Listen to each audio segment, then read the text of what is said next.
Chapter 1. An unfamiliar ceiling. For reasons unknown, upon opening his eyes, Li Qingyuan uttered the peculiar phrase, "It is said that when one finds themselves in an utterly bewildering environment, uttering these words ensures one will not meet an untimely demise." His memories lingered at the moment preceding the explosion. He had been comfortably ensconced at home, watching the latest episodes and venting his frustrations at Oda. How could his computer possibly explode? Clearly, the act of deriding an author while indulging in free pirated manga was something the heavens could no longer tolerate. Struggling to rise, he stretched his limbs, every part of his body aching. Although he could not see his own reflection, it was evident that this body was decidedly not his own. Perhaps alerted by the commotion within, a soft neigh echoed from outside, and a white horse's head poked through the shattered window, its large eyes blinking at him, as if inquiring whether he was ready to rise. Upon sighting this horse, a flood of memories surged through his mind. Cavendish, the white horse. Revered as Rommel's weasel, he hailed from the illustrious nobility of the kingdom of Rommel, possessing a noble lineage, immense wealth, and striking good looks.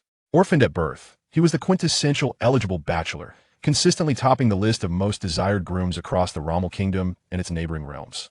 Regrettably, those days were now a thing of the past. Perhaps due to the perfection of his existence, this lad had developed an alternate persona. Whenever he fell asleep, this inner self would emerge, wreaking havoc throughout the kingdom of Rommel. One cannot traverse dark paths without encountering specters. During one of his murderous escapades, he was discovered by the naval forces sent to investigate, and in a fitting turn of events, he dispatched the naval officers before being subsequently declared a fugitive. Just yesterday, while fleeing, he collided with Rear Admiral Peter Gott of the Western Navy. In a normal state, Cavendish would have been unable to withstand the encounter. Thus, he resorted to unleashing his inner self to eliminate the admiral. However, the exertion left him drained, and he sought refuge in an abandoned shack to recuperate. From now on, I shall be Cavendish, Li Qingyuan declared to himself with a hint of youthful bravado. Cavendish was no stranger to seasoned fans of the sea. He had made a notable appearance in the Dressrosa arc, originally one of the supernovas alongside Luffy and his crew. With a bounty of 280 million, he was no insignificant figure. Lacking any devil fruit abilities, he was a pure swordsman, likely surpassing the strength of a rear admiral, though slightly inferior to a vice admiral. This fellow was quite the comical character upon his entrance. He boasted his intent to vanquish Luffy, only to be swiftly defeated by Sugar and transformed into a toy, subsequently rescued by Usopp. Ultimately, in a rather absurd turn of events, he pledged allegiance to Luffy, becoming the captain of the first division of the Straw Hat Pirates. What a farcical twist of fate! Where was the promised image of the wealthy and aloof gentleman? Cavendish tightened his grip on his saber, Durandal. Since he had traversed into this realm, he mused, "Brother Luffy, the title of Pirate King shall be mine." He stepped out of the dilapidated house, a forsaken village where the cause of desolation remained a mystery, whether it was a natural disaster or human folly. The landscape before him was barren and desolate. It was the year 1518 of the Sea Garden era, 2 years before the infamous Luffy embarked on his journey, while Fire Fist Ace had already entered the New World, and he himself had only just been thrust into the life of a pirate. As he emerged, the warhorse Ferrolu, which had been following him faithfully, approached him instinctively. Beautiful sword, 50 stabs.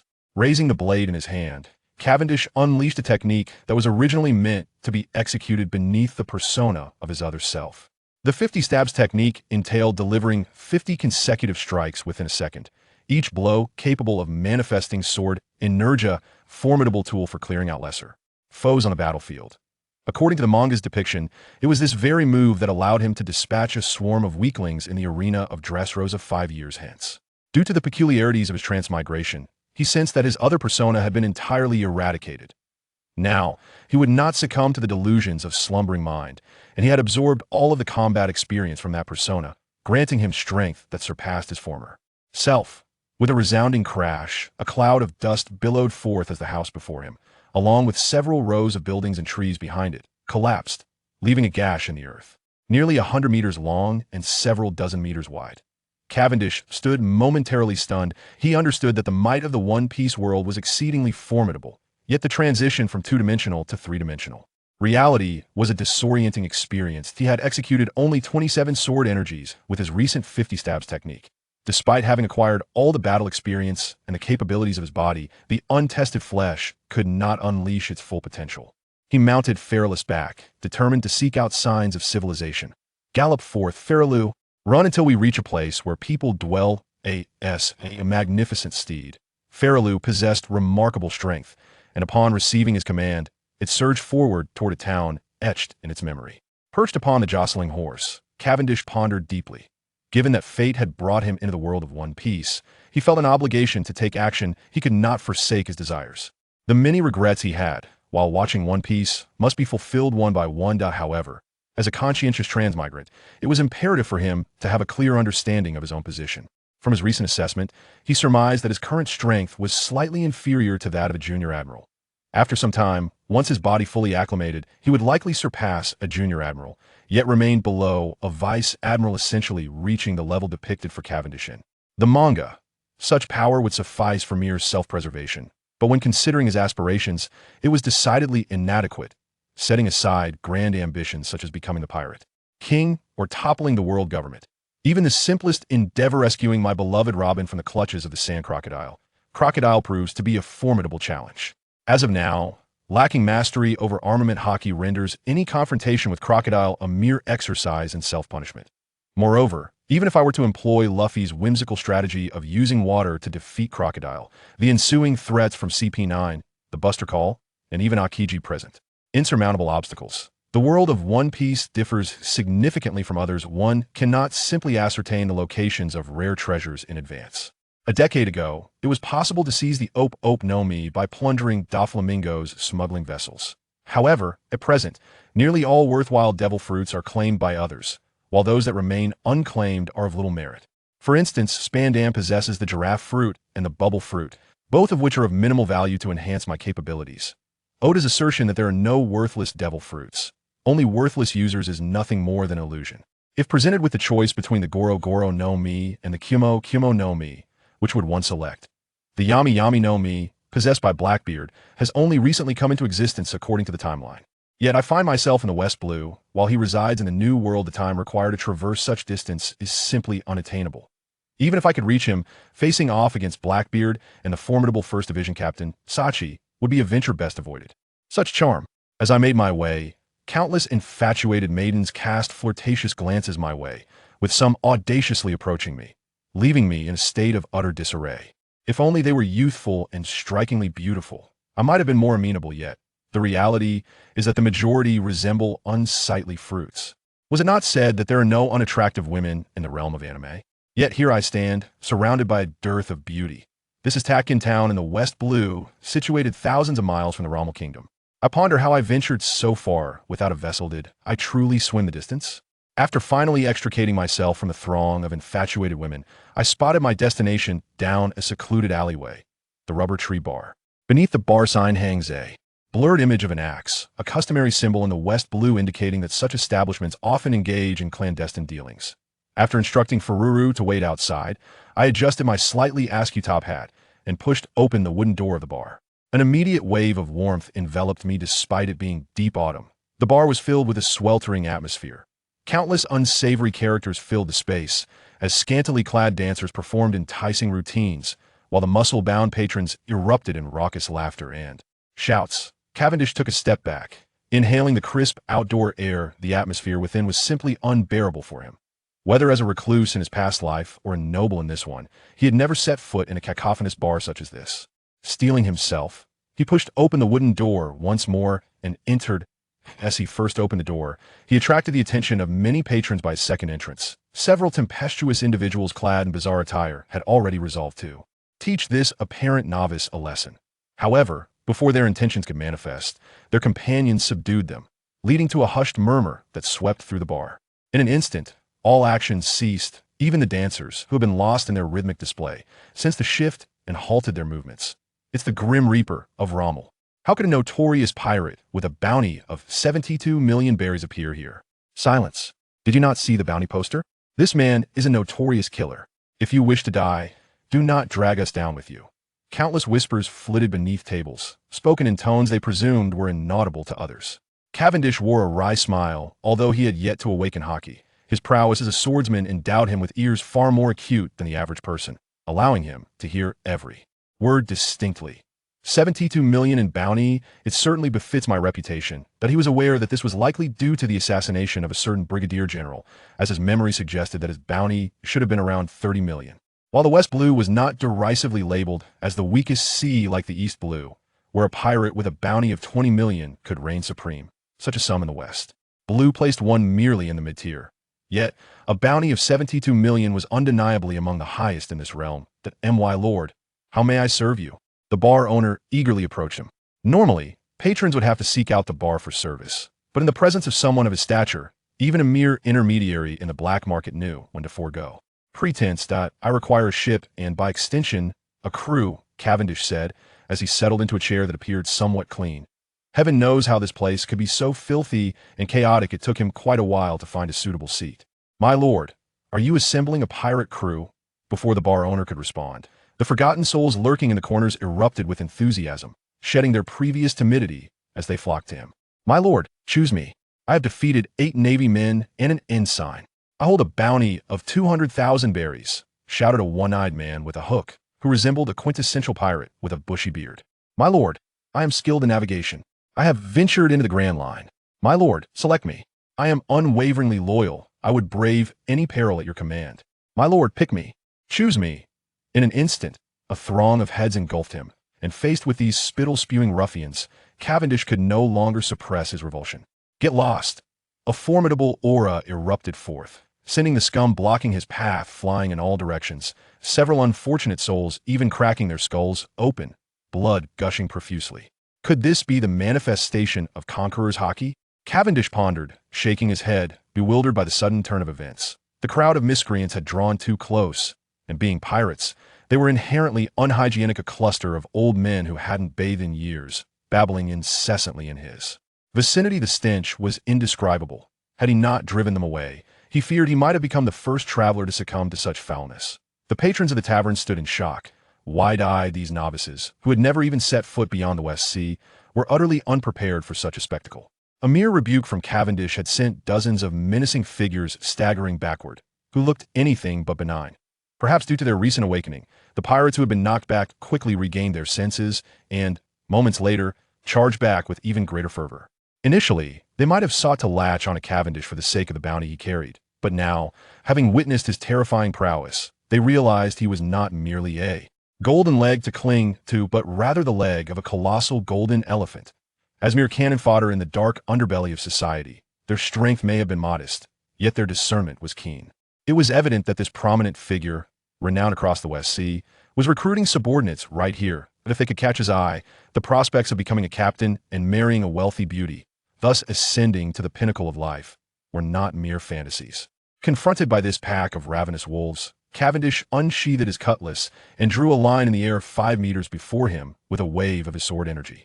One at a time, no one shall cross this line. Whoever dares to step over it, I shall cleave them in two. Understanding that the smiling young gentleman across from them was no benevolent soul, the assembled cannon fodder lacked the audacity to test whether his blade was truly lethal. They lined up obediently, akin to school children, standing outside the line and introducing themselves one by one. Captain, are we preparing to set sail now? Wilson Ross inquired humbly, standing 3 meters away from Cavendish. He was the one-eyed pirate with a hook, carrying a bounty of 200,000, a local tyrant in Taquine town. After a selection process, he was appointed as the combat leader of the Beauty is Justice pirate crew.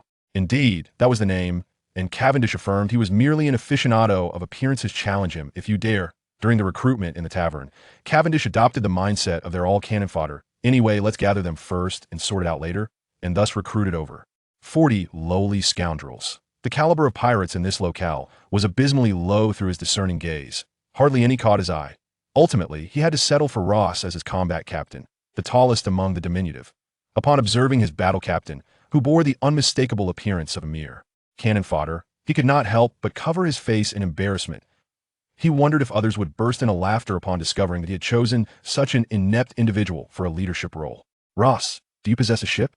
In the world of the Pirate King, what alternative is there but to set sail? Captain, I only have a small speedboat, which cannot accommodate so many people, Ross lamented. He was merely a petty thug, with a mere 7 or 8 subordinates, and a speedboat that could only hold a handful of individuals. Is there a shipyard here? It seems I must purchase a vessel, though I am uncertain of the cost. Captain, There is but one small shipyard in Takin town. And with so many of us, at least a small warship is required, which they cannot produce, Puhami remarked. He was the only individual of any merit discovered by Cavendish in the bar. He claimed to be a navigator who had traversed the entirety of the West Sea and even ventured into the Grand Route. However, Cavendish knew well that he was merely boasting, for the lad even claimed to possess navigational charts of the Grand Route. As if I were unaware that the Grand Route is recorded using pointers. Regardless, this fellow will certainly need to be replaced, but for now he will suffice. Without a ship, one cannot set sail, and as a time traveler, Cavendish felt a deep unease at the thought of not being aboard a grand vessel. Out of the corner of his eye, he spotted a magnificent ship moored at the dock, approximately 70 to 80 meters long and 20 to 30 meters wide. Adorned with opulent decorations across 3 levels, exuding an air of grandeur. Captain, that is the luxurious cruise ship Fortune, belonging to the Red Clover Trading Company. Puhami, at least somewhat knowledgeable, was not entirely fabricating his claims. That ship is splendid.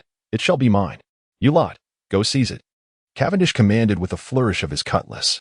As a pirate, if one cannot even manage the trivial task of commandeering a ship, what differentiates them from a mere fish? The Red Clover Trading Company is renowned as one of the premier commercial entities in the West Sea, even boasting connections to the world government. However, that is of no concern to me. I am already a wanted man, so appropriating a ship seems only fitting. Ross, leading a band of ruffians, charged toward the dock with a cacophony of shouts. Once, a colossal entity like the Red Clover Trading Company was something they could only look up to. The thought of robbing their cruise ship was unfathomable, and even encountering them at sea would compel them to steer clear, fearing obliteration at a moment's notice. But now, the sky may fall, and a tall figure shall bear the weight. Our captain is a notorious pirate with a bounty of 72 million. So what is the Red Clover Trading Company to us? No fear, just action. The guards of the Red Clover Trading Company were evidently taken aback to find themselves confronted by those daring to rob them in the small locality of Takin town. Caught off guard as Ross and his gang stormed the deck. And then, there was nothing more to tell. The combat prowess of this group of scoundrels is truly lamentable. Although they initially gained the upper hand by exploiting a moment of surprise, managing to eliminate roughly 3 to 5 guards, they were soon met with a swift and fierce retaliation. The guards, now fully alert, left the pirates in a state of utter chaos, fleeing across the deck in disarray. Leaving the guards bewildered, one might wonder if these pirates had come merely to amuse, seeing nearly half of his expendable crew sprawled on the ground. Unconscious and oblivious to their fate, Cavendish realized he could no longer remain a mere spectator. After all, these hapless souls were his first contingent, and should they all perish, it would be quite a while before he could recruit another set of cannon fodder in Takin town. He tugged at the reins, and his steed, Ferrolu, neighed loudly, leaping onto the deck from the cruise ship's gangplank. It was the White Horse, the illustrious Cavendish. Such a grand entrance naturally captured the attention of everyone present on the deck. The guards, who were in the midst of besieging Ross and his companions, quickly regrouped into a defensive formation. A figure, seemingly the leader, emerged from the throng. "Honored Cavendish," he began, "I am Chissa, the steward of the Red Clover Trading Company. I wonder if we have inadvertently offended you. Please accept my humble apologies. We have a modest gift to present shortly, and I sincerely hope it meets your approval." Oh, this is what one might call talent. The man lowered himself so readily. For an ordinary individual, it would be quite embarrassing to press further. Unfortunately, how many traversers possess a sense of shame? This ship is to my liking. I shall take it. If you all vacate peacefully, I might pretend I saw nothing. Cavendish remarked nonchalantly while grooming his hair atop his steed. Chissa was taken aback by the sheer audacity of this pirate. Did he know the value of the cargo he was transporting? "My lord, the Red Clover Trading Company has established connections with 34 nations of the West Sea. Even Admiral Vernal from the West Sea's main base is a close friend of our president." Realizing that persuasion had failed, he shifted to intimidation. The cargo was far too significant, and should it be lost, both his prospects and his life would be at stake. "That will be all," Cavendish replied with a languid smile, having listened to Chissa's words. He had anticipated something more compelling, yet all that was presented was a mere admiral to instill fear. Admittedly, he might not be able to best an admiral in strength, but escaping was always an option. "My lord, there must be some misunderstanding. Should you have any demands, please voice them. However, this cruise ship is beyond my authority to relinquish." Growing weary of the incessant chatter, Cavendish lost his patience. Each time he read a comic, He always felt that the protagonist's verbal dexterity was a reflection of their superior strength. Yet here he was, engaging in a battle of wits himself after his own traversal. He slowly drew his sword, the blade of Durandal shimmering brilliantly in the sunlight. One strike, if you can withstand a single blow from me, I shall allow you to depart. Confronted by the imposing aura that emanated from his drawn sword, Zeiss's incessant chatter came to an abrupt halt. With a glance, he signaled the captain of the guard to promptly organize the men into a defensive formation. Over 20 guards swiftly raised their steel shields, aligning them to form an impenetrable wall of protection. Zeissa, standing behind this bastion, exhaled deeply. Even a cannonball could not entirely breach this shield formation. As for the pirate who dared to utter such boastful words, let him face the humiliation. Beautiful sword? Bluebird. A piercing scream resonated, and Zeissa beheld a brilliant flash of light before his memory was forever extinguished. In relation to updates, I strive to ensure a double update each day. For every 100 recommendations or exceeding 50 collections, an additional chapter will be added. This is the current arrangement. At last, a clean space has been secured. Aboard the luxurious cruise ship, the Fortune, once belonging to the Red Three Leaves Chamber of Commerce and now the flagship of the Beauty, is just his pirate crew. Cavendish reclined languidly in his chair. On the desk before him lay a box, within which rested a fruit resembling a watermelon, yet adorned with spiraling patterns that rendered it extraordinarily alluring. This is a specialty of the world of One Piece, the devil fruit. To my astonishment, while merely preparing to seize a merchant ship as a flagship, I unexpectedly obtained a devil fruit. Akin to the feeling of intending to buy a bottle of water at the supermarket only to win a grand prize for a week-long trip to Europe. Alas, why couldn't it have been a Logia type? A pineapple Logia, a watermelon Paramecia, a banana Zoan, though not entirely accurate, it's close enough. Had it been a Logia fruit, Cavendish would undoubtedly have devoured it without hesitation. However, this Paramecia type, who knows what it entails? If it were a powerful fruit like the Quake or Explosion fruit, consuming it would instantly elevate one's strength. But what if it turns out to be a poison or hormone fruit? Those would be a grave disappointment, better left uneaten. Of course, both the poison and hormone fruits are immensely potent. It's just the side effects that are daunting to contemplate. Captain, dinner is ready. The young maid, Veer, cautiously knocked on the door and called out. Although this captain appeared exceedingly handsome, she harbored a profound fear of him, especially after seeing him order his guards to bind and sink those men earlier that afternoon. She was a maid trained by the Red Clover Trading Company, tasked with receiving esteemed guests.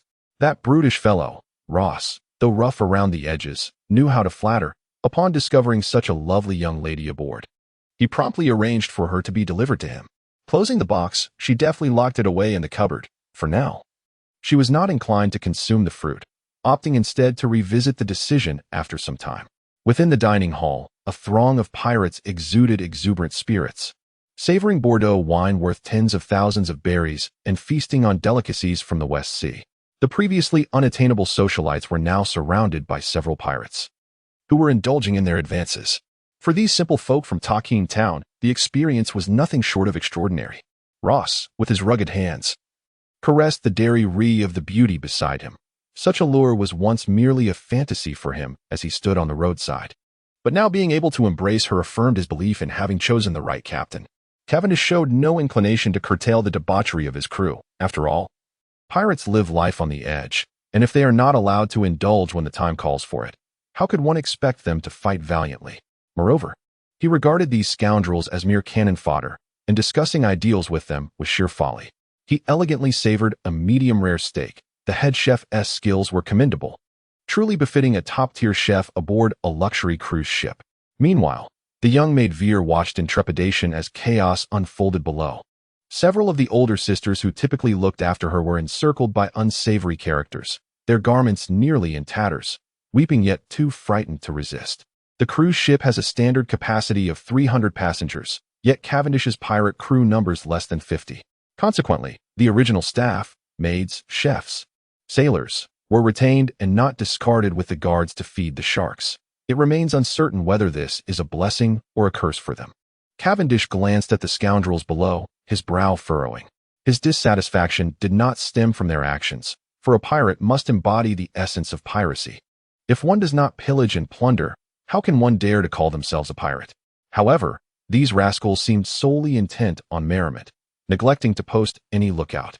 which he found utterly intolerable. Just as he prepared to unleash his ire, a deafening crash erupted nearby. Instantly, the dining hall was filled with chaotic wails, and he disregarded the despicable crew, hastening onto the deck. To the south, a dark warship emerged, its ominous sails emblazoned with a bloodied skull. Clearly, a band of pirates had come to raid. How dare pirates attempt to rob me? Cavendish was momentarily taken aback. After all, he was a prominent pirate in the West Blue, yet here were these fools daring to provoke him. However, upon glancing back at the ship's sails, he cursed inwardly. Those ruffians had yet to change their flag, still flying the emblem of the Red Three-Leaf Trading Company. But even the Red Three-Leaf Trading Company, there were few pirates in the entire West Blue bold enough to assault this vessel. It was the Kidd pirates, led by the notorious Eustace Kidd, with a bounty of 31 million berries. Rumor had it he was exceedingly ruthless, leaving no survivors in his wake. Pahami finally reached his side to explain. Eustace Kidd, the leader of the supernovas 2 years hence, the possessor of the magnet fruit, who, it seemed, had aspirations to challenge Shanks, only to be thwarted by Kaido. After a few cannon blasts, the attack ceased. They likely wished to capture the merchant ship intact. The pirate vessel drew closer, and Cavendish could see 2 figures standing at the bow. One, a fierce-looking individual with red hair and goggles, and the other, concealed by a blue and white iron helmet and wielding a large scythe. Kidd and Killer, a pair of inseparable comrades. It was surprising that these 2 had already taken to piracy in the West Blue.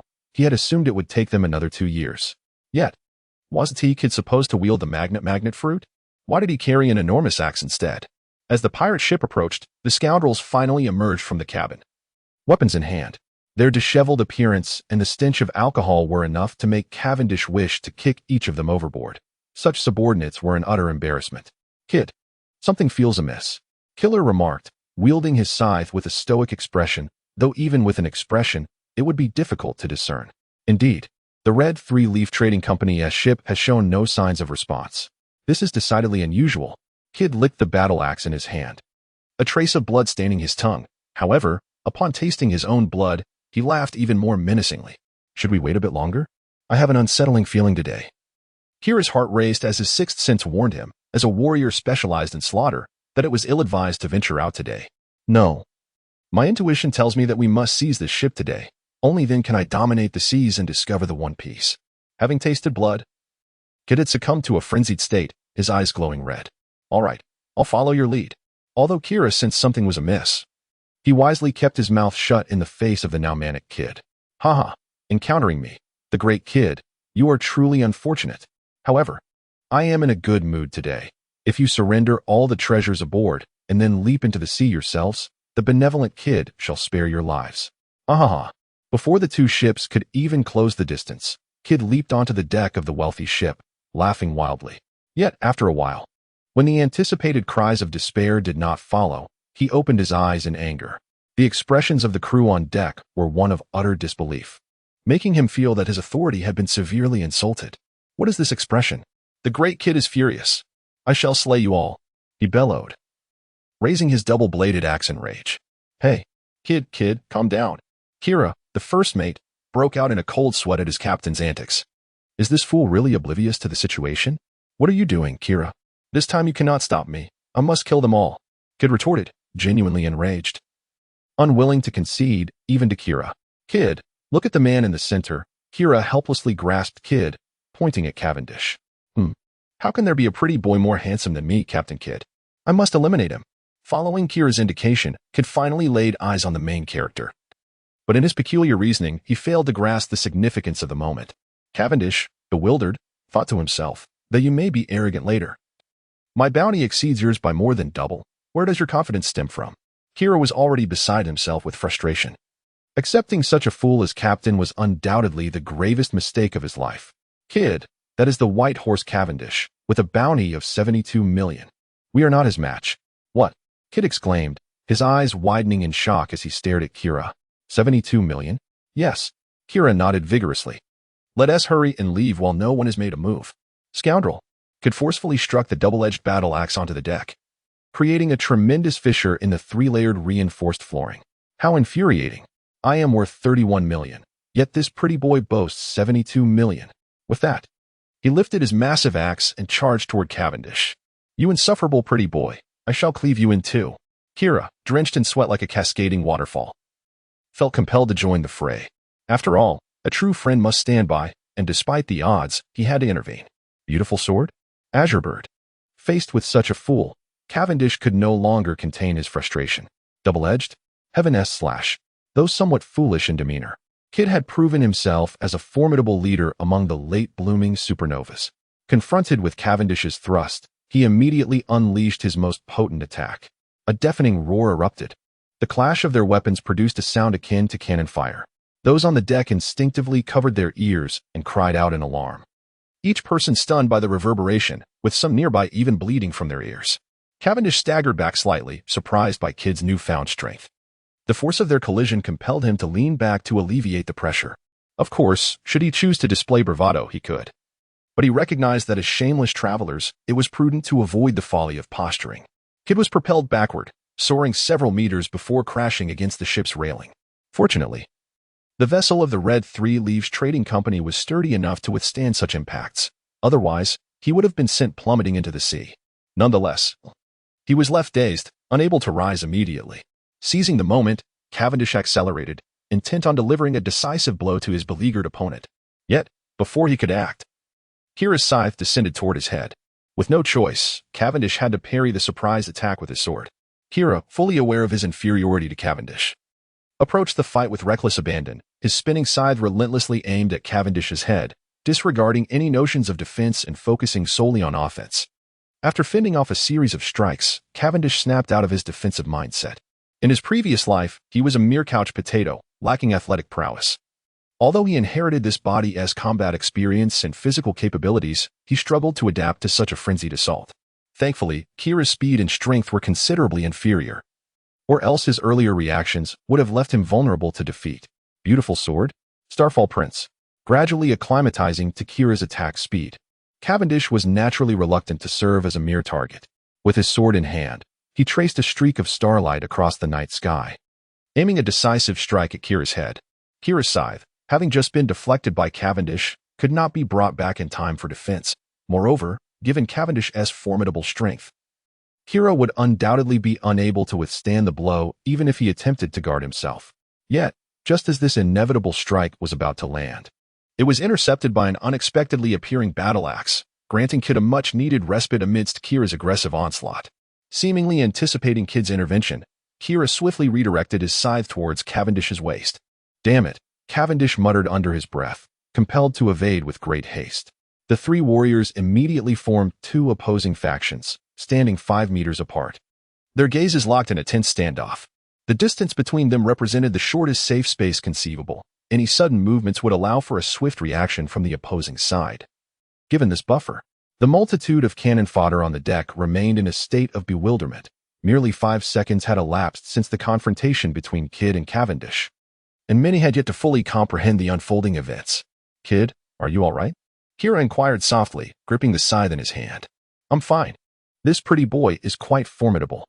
Kid tightened his grasp on the double-edged axe, but blood had already begun to seep from where his hands clutched the handle. He had blocked Cavendish's lethal strikes twice, at the cost of leaving his hands somewhat numb. Should he endure further blows, he would undoubtedly be unable to withstand them. "Captain Cavendish, this is undoubtedly a misunderstanding. We were unaware that this was your vessel. Might we, in the spirit of camaraderie, be allowed to depart?" Kira recognized that Kid had suffered a setback. Otherwise, his character would never have permitted such words to escape his lips. Cavendish stood firmly with his sword, contemplating his true desires. He was inclined to retain these two miscreants. Those familiar with the stories knew of Kid's immense potential and his penchant for revenge. Moreover, these two had instigated the confrontation. If he were to let them go unscathed, what would become of his reputation? However, he was acutely aware that his mastery over this body was not entirely proficient. Facing their combined might would challenge even the true Cavendish. Furthermore, Kid's crew had already approached, and unlike his own lackluster subordinates, even a single officer from Kid's ranks could decimate them. The thought of single-handedly facing an entire pirate crew was a perilous notion. "You think you can just come and go as you please? Do you take me for a mere amusement park operator?" Though he had considered halting the confrontation, he could not afford to appear weak. "Do not be so arrogant," Kid was poised to retort but was pulled back by Kira. "This time, we were in the wrong. We happen to have a chest of gold that we acquired last time. As a token of our apology, I implore you, Captain Cavendish, to accept this small gesture." Kira, embodying the role of a vice-captain, articulated his words flawlessly. Continuing the fight could very well lead to their demise. After all, their bounties far exceeded his own, and conceding was not an act of shame. Of course, even words of diplomacy required the backing of power. The Red Clover's overseer, Zysa, was far more adept at handling such matters than Kira, but alas, he lacked the strength and now resided at the bottom of the sea, feeding the sharks. Upon accepting what Kira deemed an indemnity, the two vessels set sail once more, each charting a different course. Ignoring Kidd's resentful glare behind him, Cavendish unsheathed his sword and cleaved several late-arriving pirates in two. How incompetent! Not even a lookout was posted. Do you all wish for death? And still, you have yet to hoist my pirate flag. What is wrong with you lot?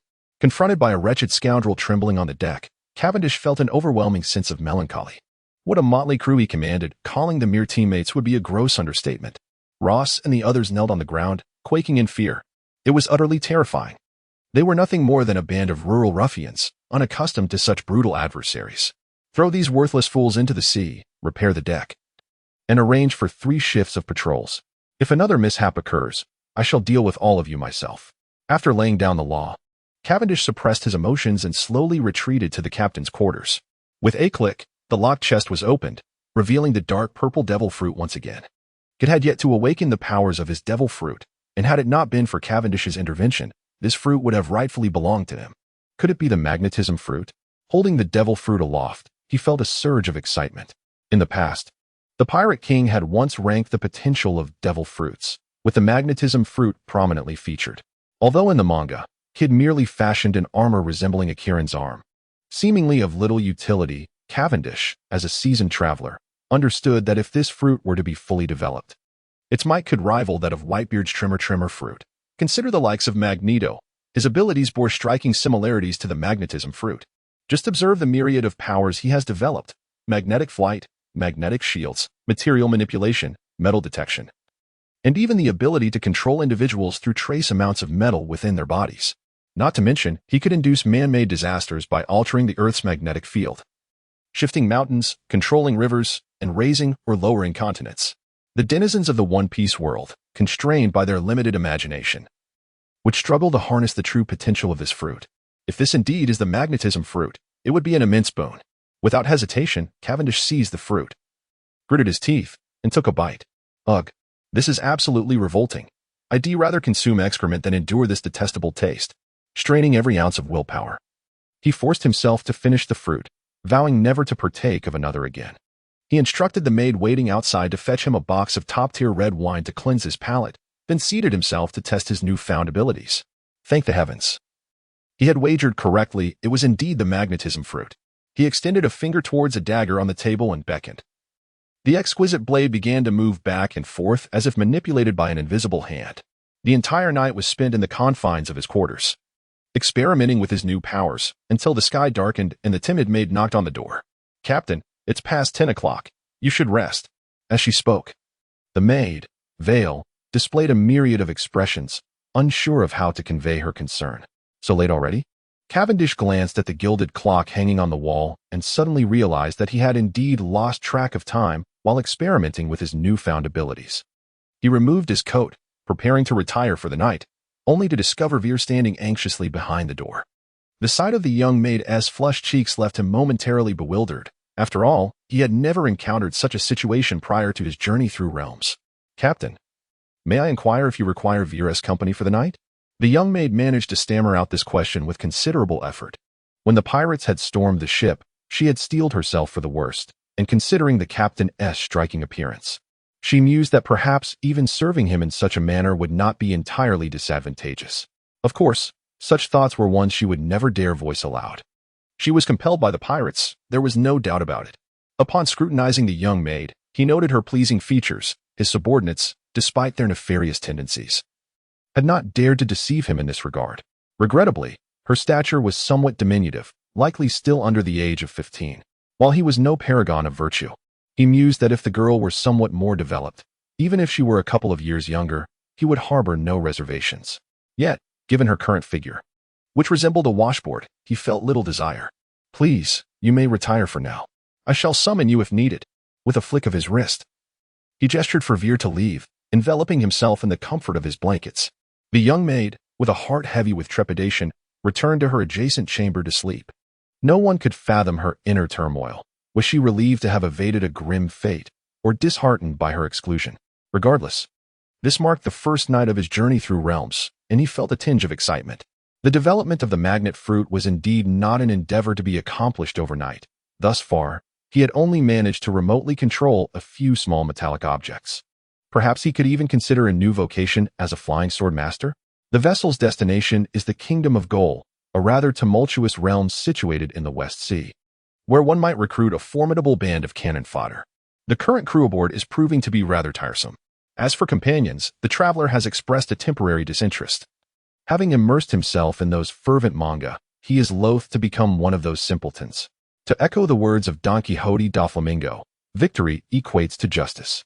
As long as he can ensure overwhelming strength, whatever actions he undertakes will be deemed correct. Today's battle with Kid has illuminated his significant shortcomings, prompting a resolve to train diligently tomorrow, not only to hone his newfound fruit abilities, but also to reinforce his original swordsmanship and physical prowess. Additionally, the cultivation of the three-colored haki must be prioritized, for seizing individuals from the clutches of the sand crocodile necessitates the use of armament haki. Across the vast expanse of the sea, a peculiar merchant vessel sails against the wind. It is deemed peculiar because this cruise ship boldly displays a pirate flag.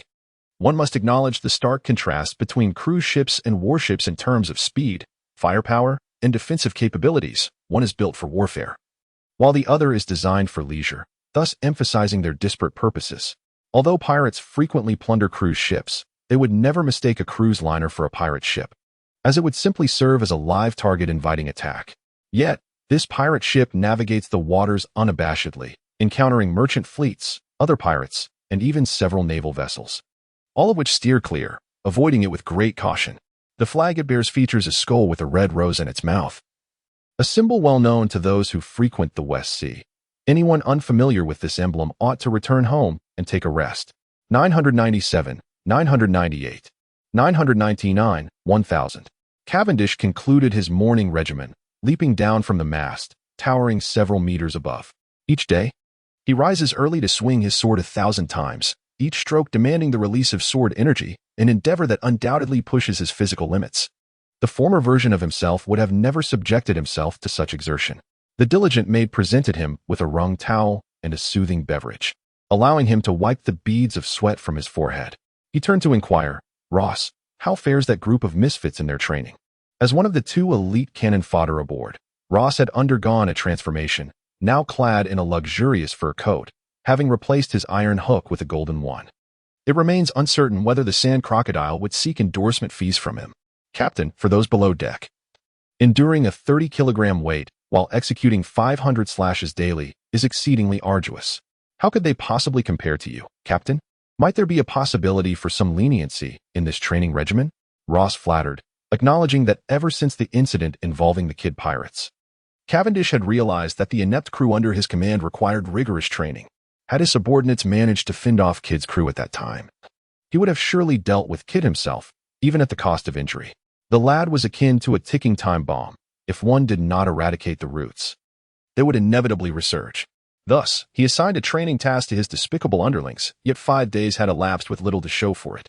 Ignoring Ross, he turned to Pahami and inquired, "How many days remain until we reach the Kingdom of Gol?" One must not be deceived by the comics into thinking that the world of One Piece is diminutive. In a previous life, some had even calculated that the realm of One Piece was merely 1/24th the size of Earth.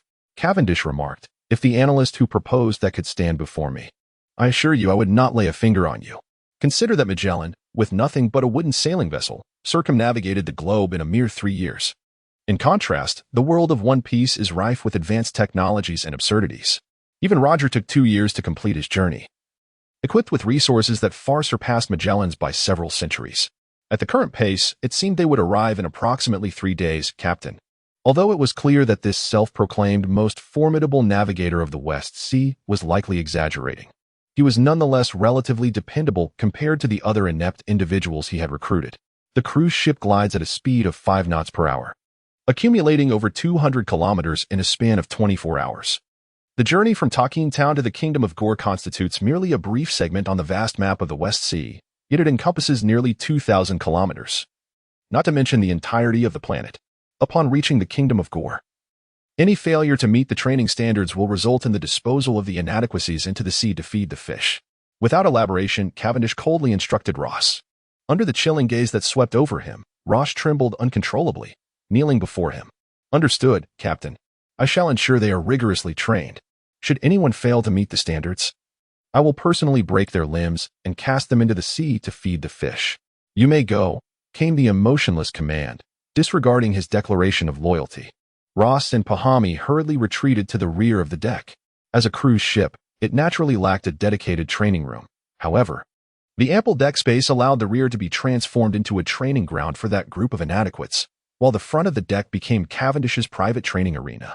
He languidly reclined in his chair, a young maid dutifully massaging his shoulders, and as he gestured with his fingers, 4 round iron discs slowly ascended.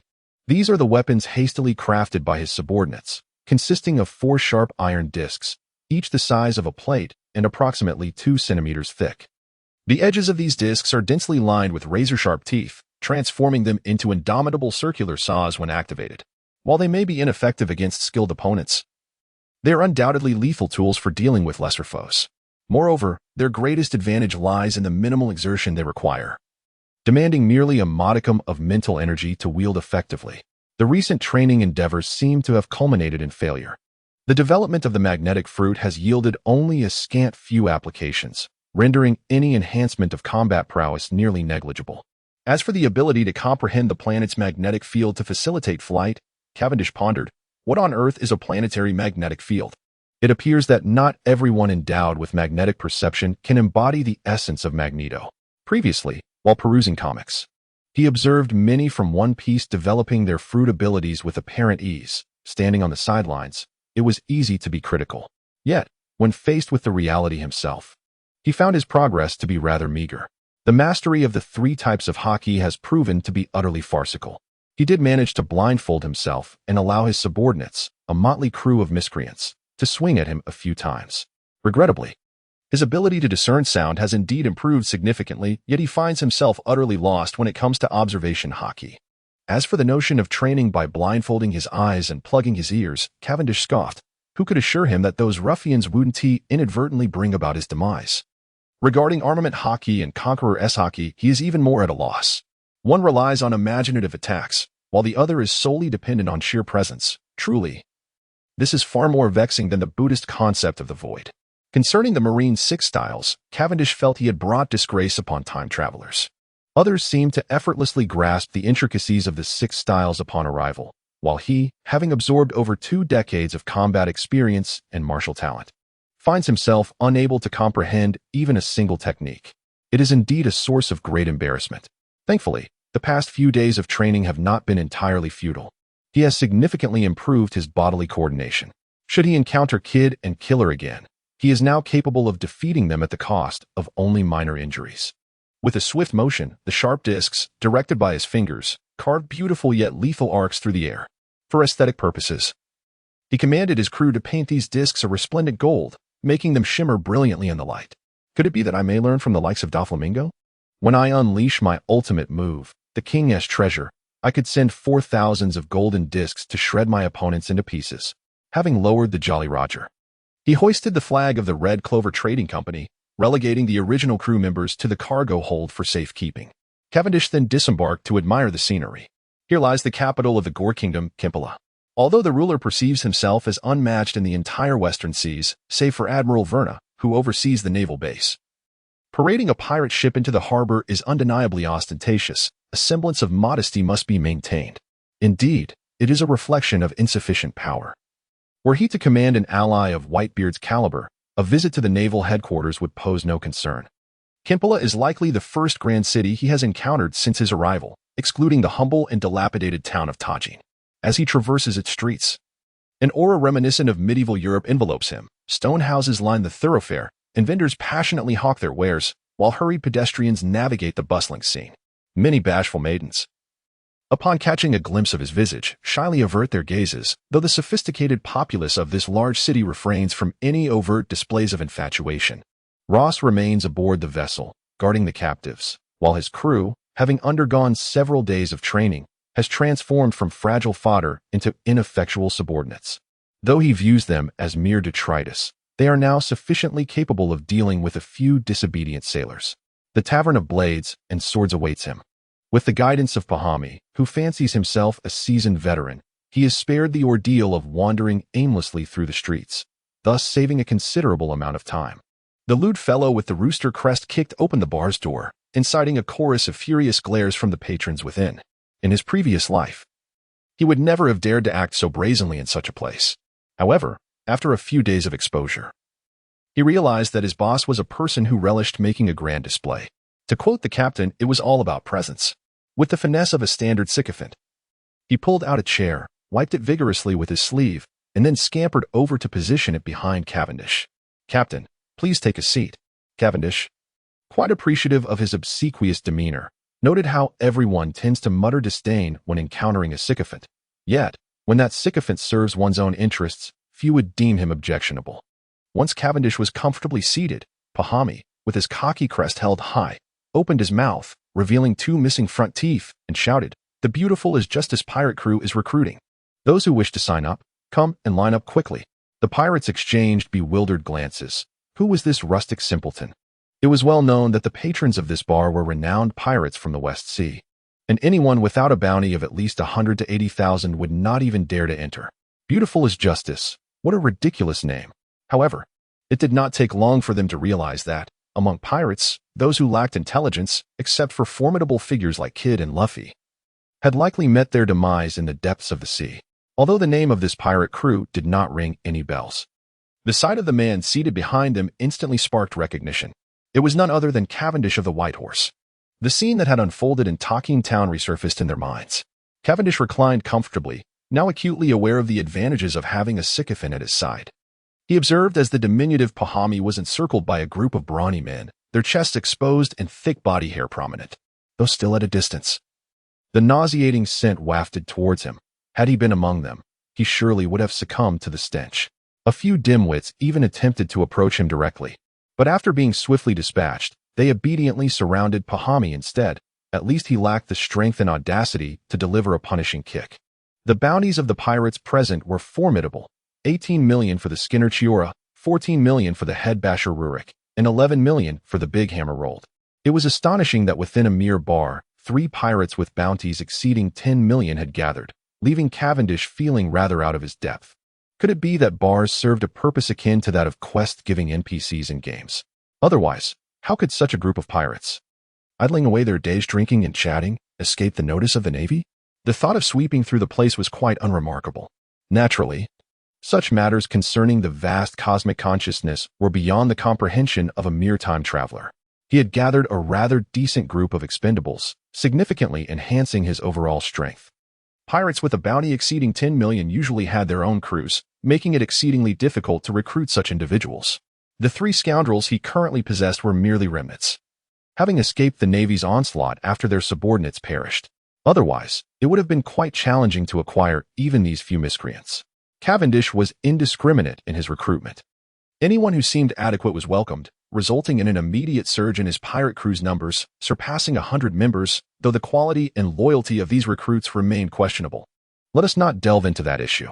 Why was it that Luffy could effortlessly stumble upon a myriad of potential allies, while he himself had roamed for nearly half a month without finding a single worthy companion? Could it be that he truly lacked the protagonist's fateful charisma? He dispatched Pahami with the newly acquired rabble to the ship while he resolved to explore the city further. His intentions were threefold. First, to scout for promising subordinates. Second, to seek out charming women. And third, to find a chef. Originally, the head chef aboard the Riches was quite skilled. However, Cavendish had considered replacing him only if he did not act foolishly. Yet, that scoundrel dared to spit in his food, underestimating the keen observational skills of a swordsman. Reflecting on how he had unknowingly consumed a man's saliva countless times was revolting. Calmly, Cavendish ordered his subordinates to break the chef's legs and hang him over the back of the ship to attract sharks. Although the wretch screamed for over 4 hours before meeting his demise, The nauseating feeling lingered with Cavendish for several days. In recent days, his meals have been entrusted to the young maid. Although Veer has received some culinary training, her skills pale in comparison to that despicable scoundrel. Thus, he resolved to seek a chef who would meet his expectations. However, after visiting several renowned chefs and clearly stating his intentions, he found that, despite their evident fear, they all subtly expressed their refusals. Chefs and doctors are notoriously difficult to coerce. One must understand that even a navigator aboard the ship could be forcibly brought along. For unless he wished to perish alongside the vessel, he would never allow it to venture into perilous waters. Yet, with chefs and doctors, while they may not resist openly, they could resort to insidious means unbeknownst to anyone. Had Cavendish not ventured into the kitchen early that day, he would have been oblivious to the fact that scoundrel dared to spit in his food. After being declined for the 5th time, Cavendish, now simmering with irritation, prepared to find a few oblivious fellows to teach a lesson. Otherwise, the pent-up frustration within him would be unbearable. Presently, he had only 66 recommendation votes, 55 of which were his own. His heart felt weary. Regarding the matter of 100 votes for a bonus update, he decided to exclude his own votes from the count. Just as he contemplated finding a few unsuspecting individuals to confront, voices emerged from a dark alleyway beside him. "Old man, run. Why don't you flee? Aren't you supposed to be able to fly? Show me your wings." The voices taunted, "Now that the government has stripped you of your protection, you have nowhere to escape. Submit to us, and we might just leave you in one piece. But be careful, don't look him in the eye." As dusk approached, and he found himself near the outskirts of Kimpala, a sane person would have kept their distance from such ominous sounds emanating from the dark alley. However, Cavendish was inclined to find someone to confront. Within the alley stood a dozen burly men, each exuding an intimidating presence, enough to rival the 3 elite pawns he had recently recruited. Cavendish was somewhat taken aback. It was known that any bounty exceeding 10 million could secure a position as a small squad leader even in the New World and in the West Sea. Such men were often quite renowned, easily capable of reigning over a few towns as local tyrants. He recalled that the second boss encountered by Luffy, Captain Monka, had a strength rating of around 10 million. A multitude of individuals encircled a solitary figure, rendering it impossible for him not to be intrigued. Clad in a black top hat and wielding a crimson cane, adorned with a star-patterned shirt and fitted suspenders, he was undeniably a man in his 40s. Yet, his lips were painted with vibrant lipstick, and he wore oversized earrings, his face heavily dusted with powder, provoking an instinctive desire to deliver a punch. Isn't this the infamous Lafitte of the Blackbeard pirates? Although his exact role remains unclear, it is evident that his selection by Blackbeard signifies his formidable capabilities. Moreover, it appears that this individual once infiltrated the Navy headquarters during a meeting convening the warlords of the sea. While it is possible he exerted tremendous effort merely to make an appearance, such an endeavor still necessitates considerable strength. However, that was likely the version of him 2 years hence. At this moment, he has yet to attain such prowess. Otherwise, this motley crew before him would surely be unable to impede his progress. Lafitte quietly unsheathed his sword staff, recognizing that the individuals surrounding him harbored animosity towards him, making an action impossible. Over the years, as a security officer in the West Blue under the government, he has dispatched countless pirates and bandits. Yet, despite his diligent service, a mere piece of documentation accused him of indiscriminate slaughter, threatening to send him to impel down for introspection. Infuriated to the brink of a cerebral hemorrhage, he immediately clashed with the CP organization that issued the order, sustaining severe injuries in the process before managing to escape. However, before he could catch his breath, these ruffians surged forward once more. He parried the incoming weapons with his sword, but soon after, the wound on his waist reopened, blood gushing forth profusely. He was nearing his limit. Everyone rallied together. The assailants, wielding their weapons, cheered excitedly. Over the years, Lafitte had made many enemies during his tenure as a security officer in the West Blue. His merciless hand ensured that those who crossed him met their demise, and he had inadvertently disrupted numerous shadowy enterprises belonging to powerful figures. This time, those very individuals had conspired together to eliminate him. Could it be that my end is nigh? Ah, that cannot be. He is a crew member I have set my sights on. If he falls to the likes of you, it would cause me great distress. Observing Lafitte spewing blood, Cavendish realized that now was the opportune moment to subdue him. Who dares to meddle in our affairs? The assailants besieging Lafitte immediately sensed a shift. Turning to confront the figure emerging from behind them, Cavendish stepped forth from the shadows, illuminated by the setting sun. His golden hair and white cloak accentuating his stunningly handsome visage, akin to a prince who had stepped out of a fairy tale, exuding an air of grandeur. Cavendish of the White Horse. The attackers, well versed in the rumors of the seas, recognized him at once. When had Lafitte joined the White Horse pirates? The group exchanged bewildered glances, the situation exceeding their expectations. A burly man, seemingly the leader, stepped forward. Captain Cavendish, we share a deep-seated grudge against this Lafitte. We have never heard of any bond between you and him. We hope you might grant us, the Blood Wolf Alliance, a favor. The Blood Wolf Alliance is a coalition of 7 pirate crews, each with bounties exceeding 20 million, and 2 bandit factions with bounties surpassing 30 million, forming a formidable force in the vicinity of the Kingdom of Gore. What did you say? Cavendish asked, bored, as he casually picked at his ear with his little finger. I've never heard of Blood Wolf or Snow Dog. Scoundrel. The high-ranking cannon fodder, incensed by his blatant disregard, rallied in anger. Let us take him on. He has but one man. Perhaps the disparity in numbers led them to believe victory was within their grasp, as they all brandished their weapons and charged at Cavendish. Beautiful blade. 50 stabs. After weeks of rigorous training, he finally unleashed this technique in its entirety. Lafitte stood in stunned silence, observing the scene before him. Those attacking him were notorious figures from the West Sea, each with bounties exceeding 10 million. Otherwise, they would not dare to attempt his demise. He was aware of Cavendish's reputation. Had it not been for his loss of status, he had intended to capture this rising pirate during this time. However, he was taken aback by the sheer terror of his strength. Gently wiping his durandal, Cavendish slowly approached Lafitte. Ah, the brutal constable of the West Sea. It appears your situation is rather dire. Would you consider joining my ship? He had initially wished to test his newfound magnetic abilities. But given the paramount objective of recruiting Lafitte, it would be more effective to eliminate the foes swiftly. This would not only demonstrate his extraordinary prowess in Lafitte's eyes, but also, such actions are indeed the epitome of pretentiousness. Presently, the outcome appears favorable. I am a harbinger of misfortune. Neither the government nor the pirates can tolerate my existence. Lafitte, somewhat disheartened, reflected on the countless pirates he had dispatched during his tenure as a sheriff. It could be said that in the entire West Sea, there were scarcely any pirates without enmity towards him. Now, abandoned by the government, he found himself bereft of refuge throughout the West Sea. On my ship. I am the embodiment of justice. As long as I accept you, the world shall accept you. Uttering such words was utterly mortifying. Cavendish silently commended himself for his audacity. The ability to utter such outrageous declarations with a straight face confirmed that he was indeed venturing further down the path of shamelessness. Captain, however, in dealing with an old man like Lafitte, such words wielded formidable impact. Witnessing him weep and bow down, transforming into a fervent admirer, was quite a sight indeed.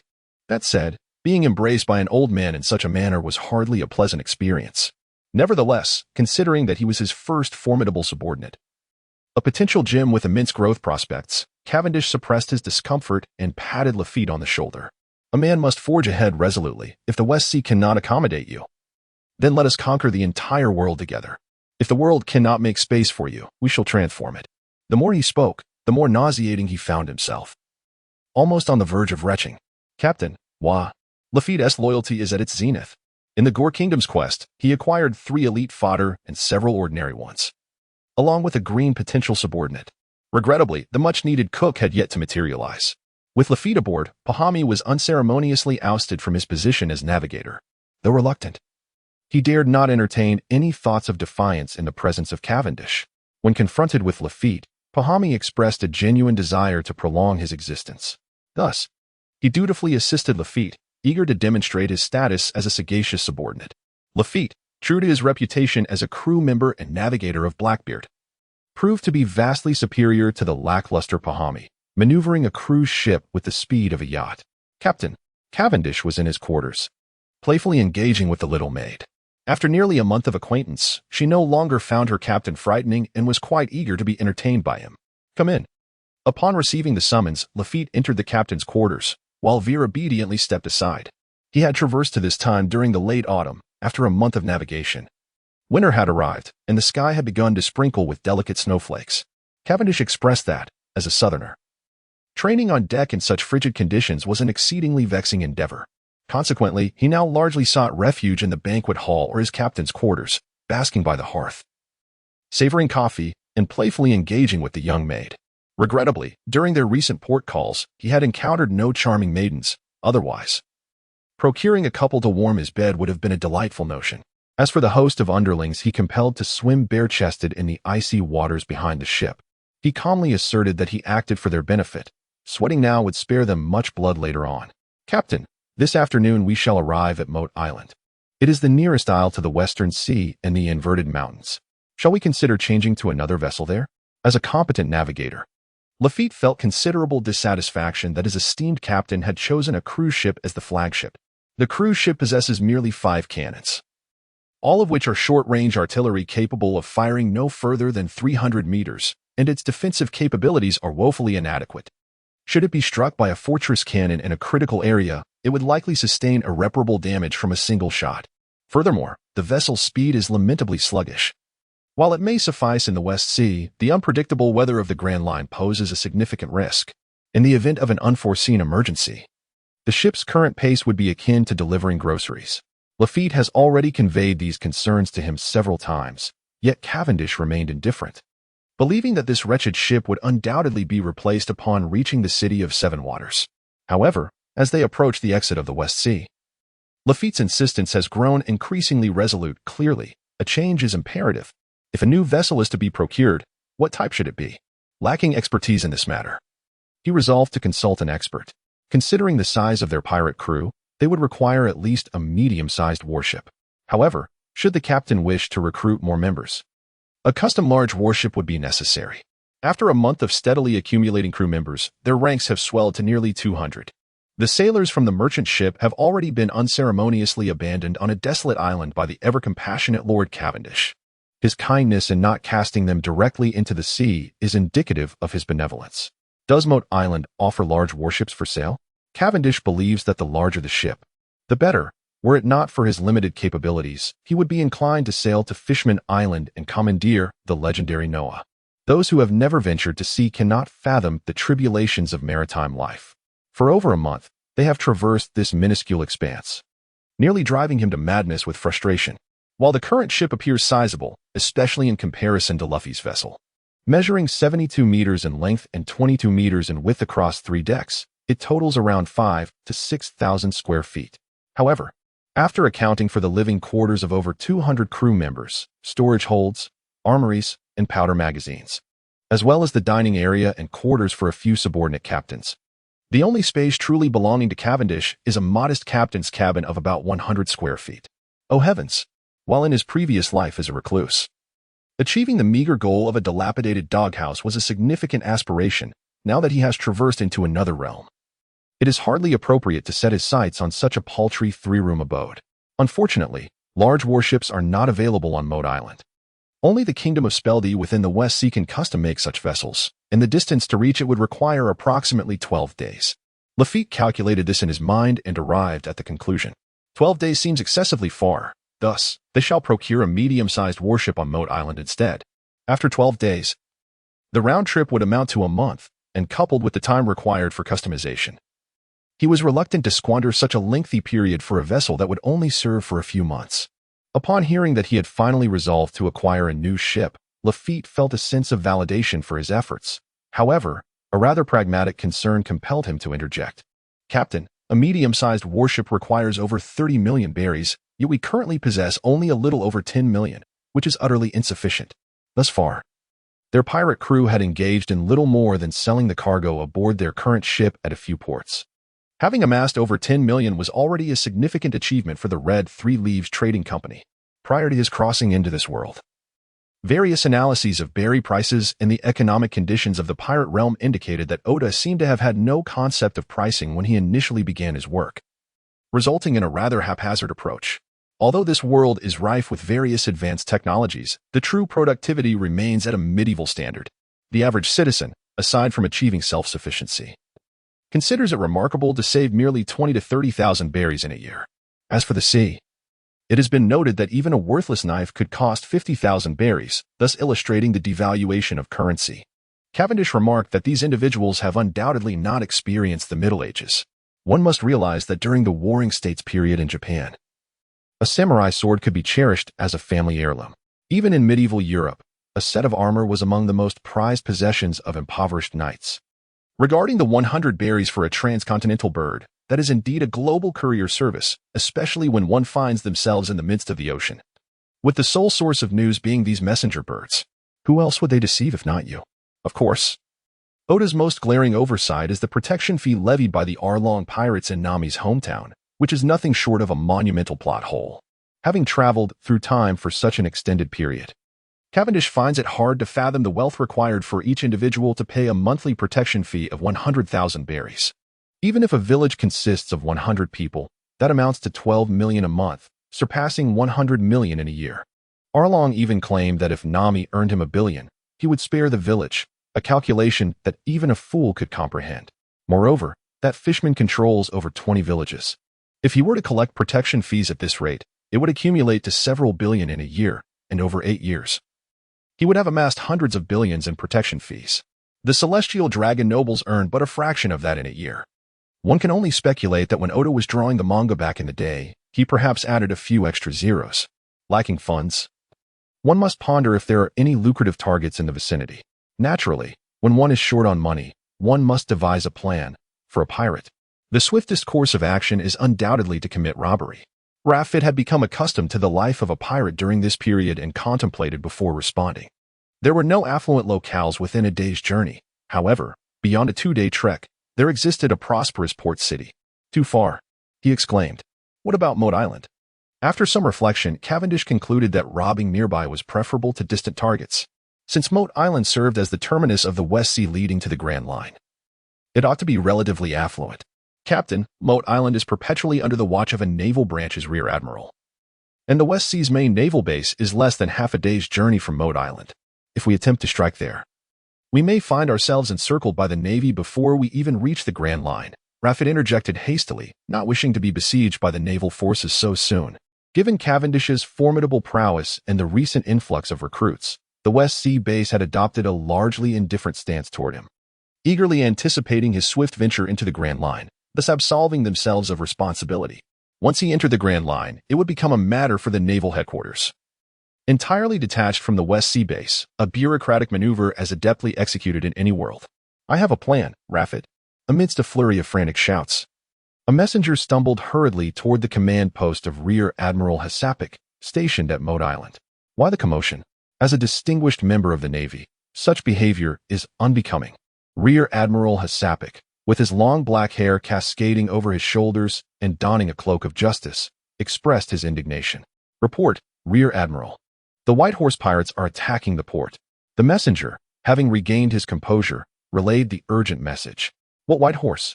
Which pirates dare assault my Moat Island? They are courting death. After denouncing the pirates, the Rear Admiral prepared to lead his subordinates to confront the audacious marauders, but suddenly paused, as if struck by a thought. What did you say? White Horse. That White Horse? Rear Admiral, the White Horse Cavendish, the one with a bounty of 72 million. Although Cavendish has self-proclaimed his crew as the beautiful is just as pirates, this shamefully ludicrous name has been transformed into the White Horse Pirates in the mouths of outsiders. Transponder Snail, quickly, connect me to the base. Major Hasapik, who had lost all semblance of elegance and composure, urgently connected the call to the Western Sea sub-base. It is important to note that the formidable Admiral Peter Goth, a master of the Navy's 6 styles and a user of the wild dog fruit ability, had been defeated by the enemy, and here he was, a mere major who had risen through family connections. Knowing full well that he would be swiftly dispatched if he encountered such a powerful adversary, Major Hasapik was acutely aware of his own limitations. If the attackers were pirates with bounties of 30 to 40 million, he could manage them. However, if a notorious pirate boasting a bounty of 50 million arrived, he would adopt a live and let live attitude, escorting them out of his territory. Who could have predicted that the accursed White Horse would go mad and raid his port? Soon, the call was connected, and the visage of Vice Admiral Werner, the highest authority stationed in the Western Sea, appeared on the transponder Snail. Vice Admiral, this is Moat Island. The White Horse Cavendish is launching a frenzied attack on us. We are on the brink of collapse. I request reinforcements. I beg for assistance. Major Hasapik exclaimed, his face reflecting imminent despair, leaving the adjutant beside him utterly bewildered. Major, it seems the pirate crew has yet to even reach the port. Upon hearing of Cavendish's audacious assault on Moat Island, Vice Admiral Werner could no longer remain passive. As the saying goes, even a clay figurine has its limits. He believed he had been quite lenient. Cavendish had already taken down his top combatant, and he had refrained from sending a force to eliminate him, hoping that the pirate would simply make his way to the Grand Line without causing further disturbances. Intelligence indicated that Cavendish had been behaving himself lately, focused solely on heading towards the Grand Line. As for the minor incident of seizing a merchant vessel in Takin town, that was best left overlooked. Yet, unexpectedly, just as it seemed Cavendish would soon exit the Western Sea, he had chosen to create trouble for himself. Moat Island was the pride of the entire Western Sea. Should it be set ablaze, Werner's position would surely be jeopardized. Hypocrisy, I command you to defend Moat Island at all costs.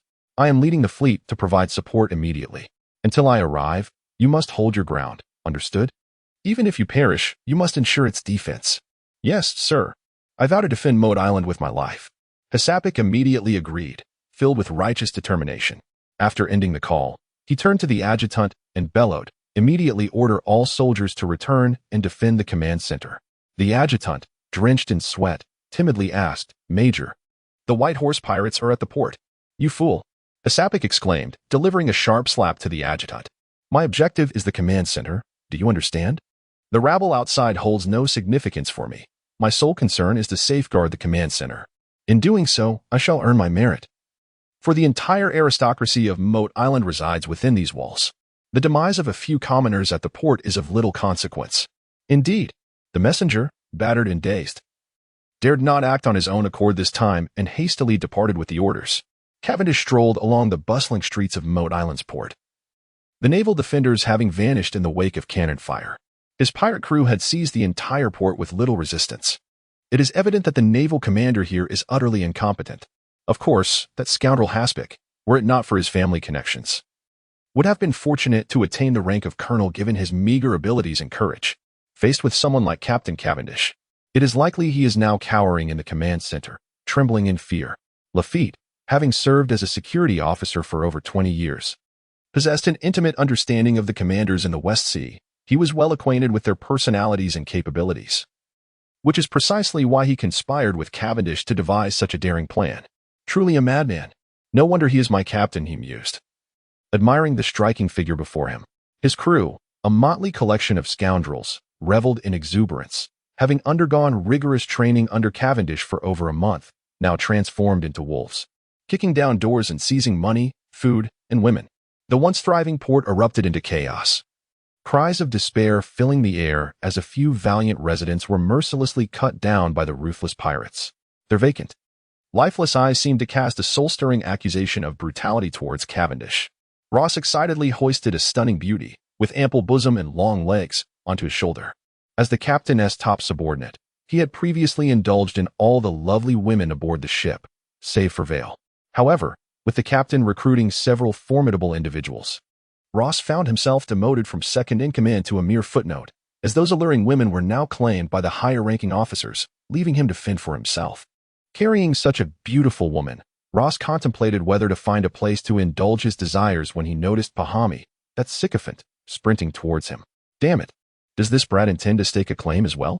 Though reluctant to part with his lovely burden, Ross realized that his current standing could not rival that of Pahami, and reluctantly set the beauty down. Pahami, have you taken a liking to this girl as well? Come, take your share. I shall relinquish the first shot. Ross, accompanied by a cadre of lowly foot soldiers, dismantled several defensive cannons at the port, firing erratically towards the inner city of Moat Island. He mused that even though he might be foolish, it was utterly impossible to seize the inner city with such an inadequate arsenal. However, under the captain's orders, he had no 9 lives to risk. He reluctantly lashed a group of captured prisoners, compelling them to haul forth every piece of artillery they could find in the port. The sounds of cannon fire echoed bang bang, boom boom, but the absence of skilled gunners rendered the efforts futile. A bunch of brutish simpletons could barely manage to ignite the cannons. As the inept pirates taunted from beneath the city walls, some unwilling residents were brutally slaughtered. A few impassioned naval officers approached Hypocrisy, urging him, Major General, we cannot stand idly by while these pirates wreak havoc. Please, give the order to open the city gates. We must eliminate these scoundrels. Scoundrels. Do not be misled into thinking our enemies are merely these wretched individuals outside. We are up against the most fearsome pirate in the West Sea, Rommel's Grim Reaper, Cavendish. He undoubtedly leads a substantial force lurking in the shadows, and should we open the gates, he will undoubtedly surge forth. We cannot take such a perilous risk. Hypocrisy disregarded the anguished cries of the civilians below. After all, those individuals posed no threat to him, and their demise would be inconsequential. Major General. Some impassioned officers were already brimming with indignation, ready to act. You absolutely must not open the city gates. Just as it seemed that Hypocrisy would lose control of the situation, a group of allies arrived. They were the power brokers of Mort Island, each possessing considerable wealth and intricate ties to influential figures. For the sake of their own lives, even if the pirates slaughtered everyone outside, the city gates could not be opened. Faced with a major general who had climbed the ranks through connections, several fervent officers considered taking decisive action. But upon the arrival of these influential allies, unless they were prepared to defect, they dared not undertake any reckless movements. Ross continued to wield his whip, directing the prisoners to bombard the city walls slowly. His determination resembled a dogged grip on a mountain, yet at this pace, the walls might not yield until next year. At the port of Mort Island, a group resembling refugees bustled about, boarding a few dilapidated boats, heading toward the visible warships. Raffet, are you ready? Cavendish excitedly twirled his Durandal, relishing the prospect of facing an opponent of Vice Admiral caliber.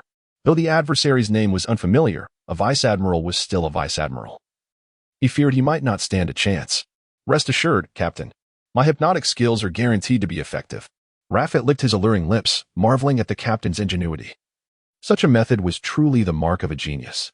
Admiral, a multitude of refugees is rushing towards us. Their vessels are wrecked, and they now seek refuge aboard our warship. The messenger saluted Vernay. The admiral, in his 50s, was tall and imposing, his silver hair lending him an air of authority. A long scar traced from his left ear to above his lip, a remnant of a wound inflicted by Rayleigh during the chase of Roger alongside Admiral Carp. After more than 30 years of military service, he may have lost the youthful fervor of his early days, now content to bide his time until retirement.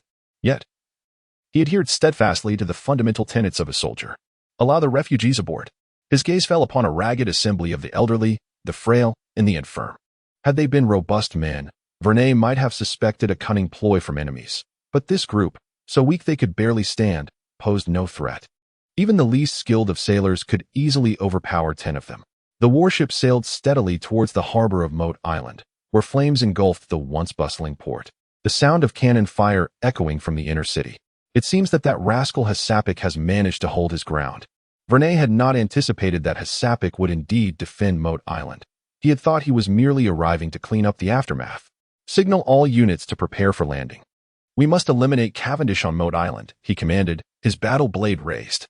Admiral, the leaders of these refugees wish to meet with you. They claim to possess information regarding pirates. Oh, let them come.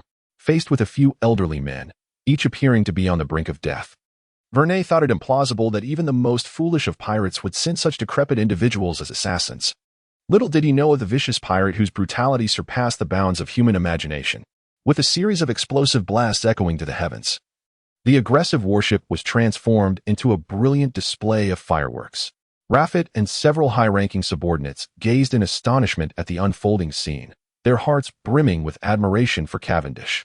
Only a devil could conceive such a malicious stratagem. Cavendish mused that the concept of human bombs had been expertly executed by organizations in his past life. Moreover, while those groups required the meticulous training of devoted assassins, he merely needed to summon a few frail souls, hypnotize them with Raffet's powers, and the deed would be done. It was a method both secure and swift in effect. Unless the Navy could annihilate every genuine refugee and prevent any from boarding, their fate was sealed.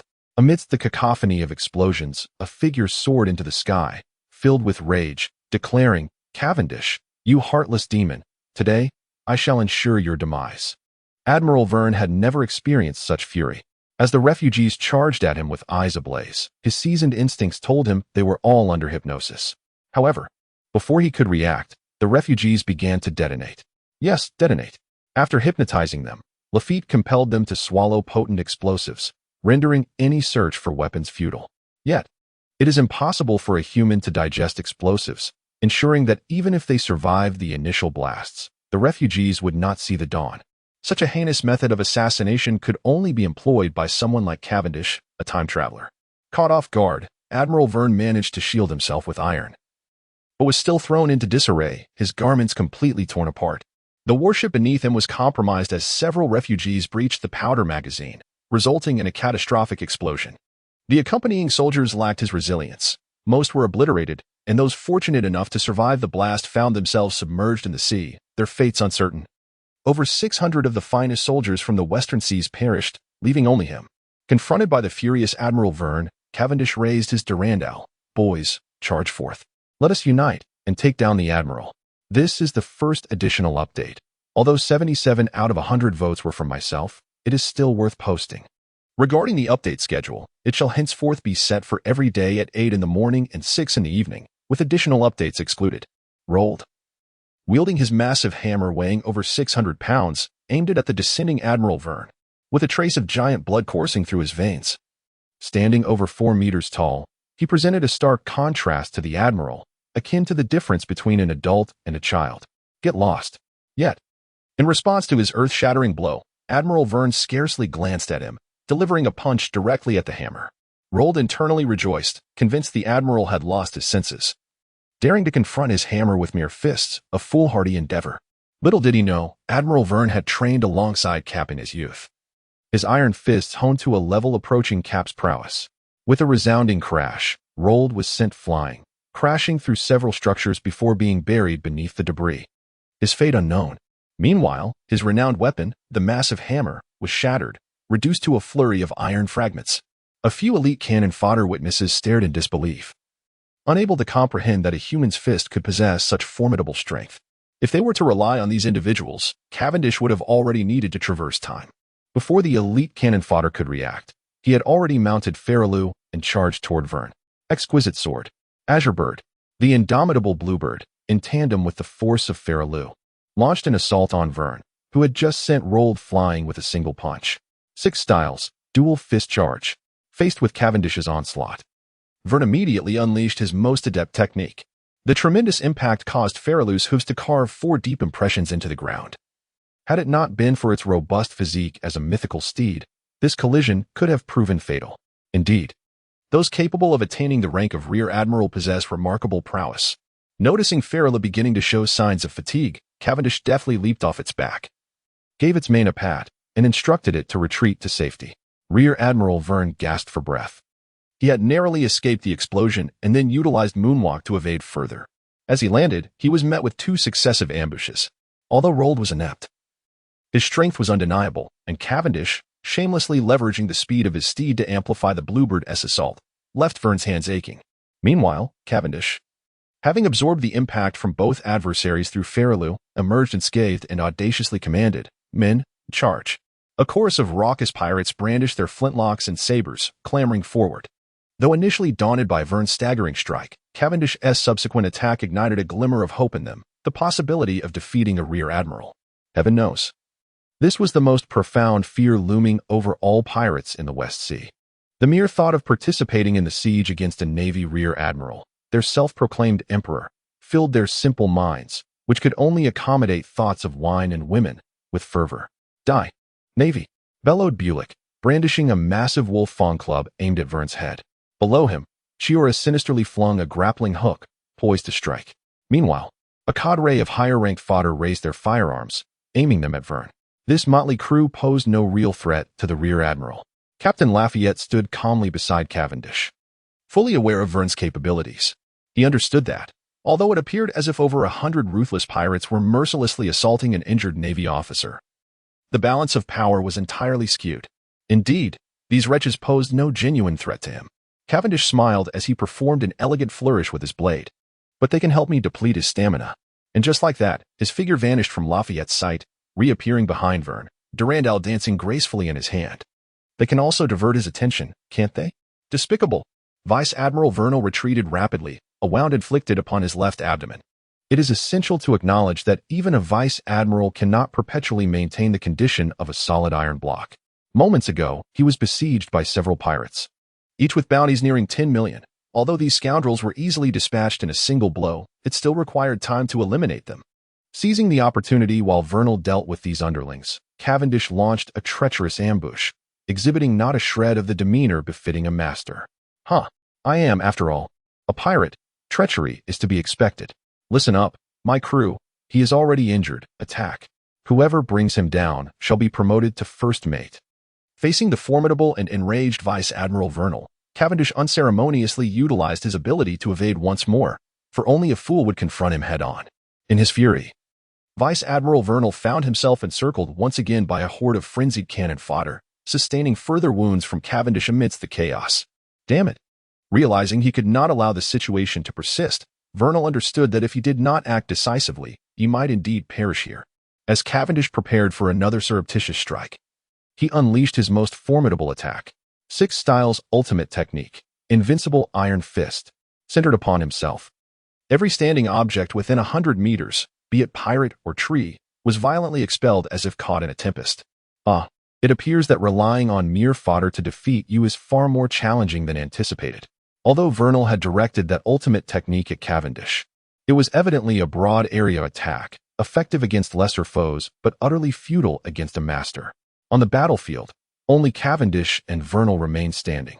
Lafitte had already been dispatched to assault the inner city. Observing Vernal's approach, the adversaries there seemed restless, for the incompetent Ross could not hold the line. One strike to finish you. Cavendish trailed Durandal behind him, exuding an overwhelming aura. Beautiful sword, slash, Prince of Stardust. A brilliant starry streak traversed the sky, hurtling towards Vernal with unmatched speed and power. 6 Styles' ultimate technique, Earth-Shattering Fist. Vernal raised his fist skyward, bracing himself to meet Cavendish's onslaught. This astonishing punch harnessed all of his strength, and he was confident that he could not only withstand the opponent's swordsmanship, but also inflict significant damage. After a brief exchange, he had gained a general understanding of Cavendish's abilities. The latter was slightly faster, yet undeniably inferior in terms of strength. If given time, Cavendish would undoubtedly evolve into a formidable pirate. However, you should not have provoked me at this moment. He resolved to deny this pirate any chance of resurgence, vowing that if an opportunity arose, he would send this despicable scoundrel to the depths of hell, even at the cost of his own injuries. With a thunderous explosion, a mushroom cloud erupted from their battleground, propelling Cavendish into the air, while Rear Admiral Vernal was also forced back by the immense force. He is injured. Rear Admiral Vernal sensed the disarray in Cavendish's aura and felt a surge of satisfaction. The young man was still too inexperienced to challenge him. If Cavendish maintained his high speed, it would indeed be challenging to land a blow on him. Yet, before he could revel in his triumph, a sudden, excruciating pain struck his back. Impossible. He turned swiftly, only to find nothing behind him. Finally, he had achieved 50 collections. While this might only take a few minutes for other authors, Xianyuan felt a sense of joy. Given the clicks on this book, such collections were indeed gratifying. Cough, cough. Cavendish emerged slowly from the dust, coughing. Vernal crumpled to the ground, blood spilling from his mouth. Embedded in his back was a gleaming, lethal disc. Ugh, as Cavendish gestured. The disc spun rapidly against Vernal's back, unleashing a barrage of vicious blood arrows. He had seized the opportunity while Vernal was engaged in their fierce exchange, using the powers of the magnetism fruit to ambush him from behind. Vernal's attention had been solely on him, and all his strength focused on his arms, allowing Cavendish to strike true. Vernal attempted to struggle to his feet, but Cavendish, like a gale, swept past him with Durandal's indomitable might, severing his head from his body. Historically, villains have met their demise through excessive talk. He could not guarantee that this Rear Admiral would not unleash some final desperate move. Although the world of One Piece is rife with bizarre occurrences, there are likely very few who could survive decapitation. Holding Vernal's severed head, Cavendish strolled toward the inner city, where Asapik had already organized forces for a counterattack. Lafitte alone could not hold them off. "Sir, we are about to reach the Navy base in the West Sea," Asapik, with an ingratiating demeanor, addressed Cavendish. Upon his arrival on the battlefield, brandishing Vern's severed head, the morale of the entire Moat Island plummeted instantaneously. Apart from a few reckless individuals, whose eyes blazed with defiance as they charged toward him only to be swiftly dispatched, the rest wisely surrendered without hesitation. This erstwhile guide, Asapik, swiftly transformed into the most dutiful lackey, and upon learning that their destination was the Western Sea Naval Base, he dutifully commandeered his own vessel to escort him and a contingent of still viable cannon fodder toward the base. As for those who lay lifeless amidst the ruins, incapacitated by Vern's devastating attack, Cavendish remarked that should they still be alive by the time he returned, he would contemplate their fate with due consideration. You have performed admirably. Young man, if you can manage to deceive your way through the gates of the base, you may return with your comrades. Just ensure you handle the aftermath appropriately. Cavendish commended, casting an approving glance at Hypocrisy, his expression unmistakably conveying, I hold great expectations for you, young lad. Hypocrisy gazed at the striking youth before him with profound admiration. In that fleeting moment of surrender, he had believed his life was engulfed in darkness. Even if he survived today, the impending military tribunal would condemn him to a lifetime and impel down. He had even contemplated embracing a life of piracy as a last resort. Yet, unexpectedly, the youth before him had charted a path for his escape. Should this young man vanquish all within the Western Sea base, no one would ever learn of his treachery. Moreover, he promised that in a few days, he would report to the naval headquarters that after the demise of Admiral Verne, it was he who had valiantly led the troops to reclaim the naval base, vowing never to expose his betrayal. Thus, he found himself not only blameless, but also possessing immense merit.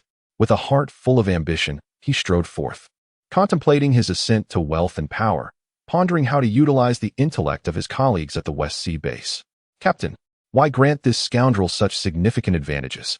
For someone like Hypocrisy, Lafitte harbored no favorable sentiments. Allowing such scum to live was already a disservice, yet the captain intended to offer him a pathway to success, which perplexed him greatly. Chuckling softly, Cavendish, faced with his foremost warrior, decided to indulge his curiosity. Now that we hold such leverage over him, in the future, whenever we require his assistance, will he dare to defy us? Twirling the deadly disc in his hand, he continued, the more contemptible the person, the more they are preoccupied with their own interests. Though today may merely be a strategic move, who knows when it might prove advantageous? Lafitte lamented the years he had squandered. Had he encountered a captain of such extraordinary caliber earlier, he might have ascended to the position of the overall commander of the West Sea by now, rather than finding himself in this predicament. The West Sea Naval Base, the most feared stronghold among all pirates in the West Sea, also served as the pinnacle of military power for the world government in the region. It was perpetually guarded by a rear admiral, 2 brigadier generals, and over 1,000 elite naval warriors, boasting more than a dozen large warships and over 100 coastal defense cannons, which gleamed with a metallic luster under the setting sun. Such prowess may merely represent the scale of a branch base in the New World, yet in the West Sea, it undeniably embodies an existence that can disdain all others. No one ever anticipated that it would eventually succumb to the onslaught of pirates. When the warship of Hypocrisy deceitfully opened the fortress gates, the sheer number of pirates that emerged left every naval soldier within the fortress feeling as though it were April Fool's Day. Many collapsed to the ground, their expressions frozen in disbelief as they faced their impending doom. Admiral Vernier had fallen in battle, and earlier, Rear Admiral Peter Goth had also met his demise at the hands of Cavendish. The successor Rear Admiral had intended to report for duty after the new year, leaving the naval base with only one Rear Admiral to defend it. Furthermore, Admiral Vernier had taken nearly all capable personnel with him on his expedition, resulting in the base being staffed solely by a handful of firemen and maintenance workers. Confronted by the ferocious pirate crew, these individuals had no time to resist. In an instant, the naval base transformed into a hellish nightmare. No one could have foreseen that the warship personally commanded by Admiral Vernier would suffer defeat. It is well known that, from any perspective, Cavendish's pirate crew was vastly inferior to the forces led by an admiral. Had it not been for his deranged use of human bombs that sent the entire fleet to the depths of the sea, one would expect Admiral Vernier to return in triumph. Rear Admiral Delancey crushed a pirate who was pursuing several maintenance workers into a pulp. He possessed the ability of the monkey fruit, transforming into a 6-meter-tall gorilla, with arms capable of exerting over 3,000 units of strength. Quick, contact headquarters. We are under pirate attack. He could hardly fathom that there were pirates bold enough to invade a naval base. What had become of this world? Despite knowing that contacting headquarters would be futile, as reinforcements from the nearest base would take 3 days to arrive, he realized that if these pirates dared to assault the main base, those subordinate bases, guarded merely by a couple of colonels, would only serve as an easy meal. Unless personnel were dispatched from the main base, by the time reinforcements from Marineford arrived, the grass on his grave would likely be tall enough to conceal a person. It seemed that he might meet his end today.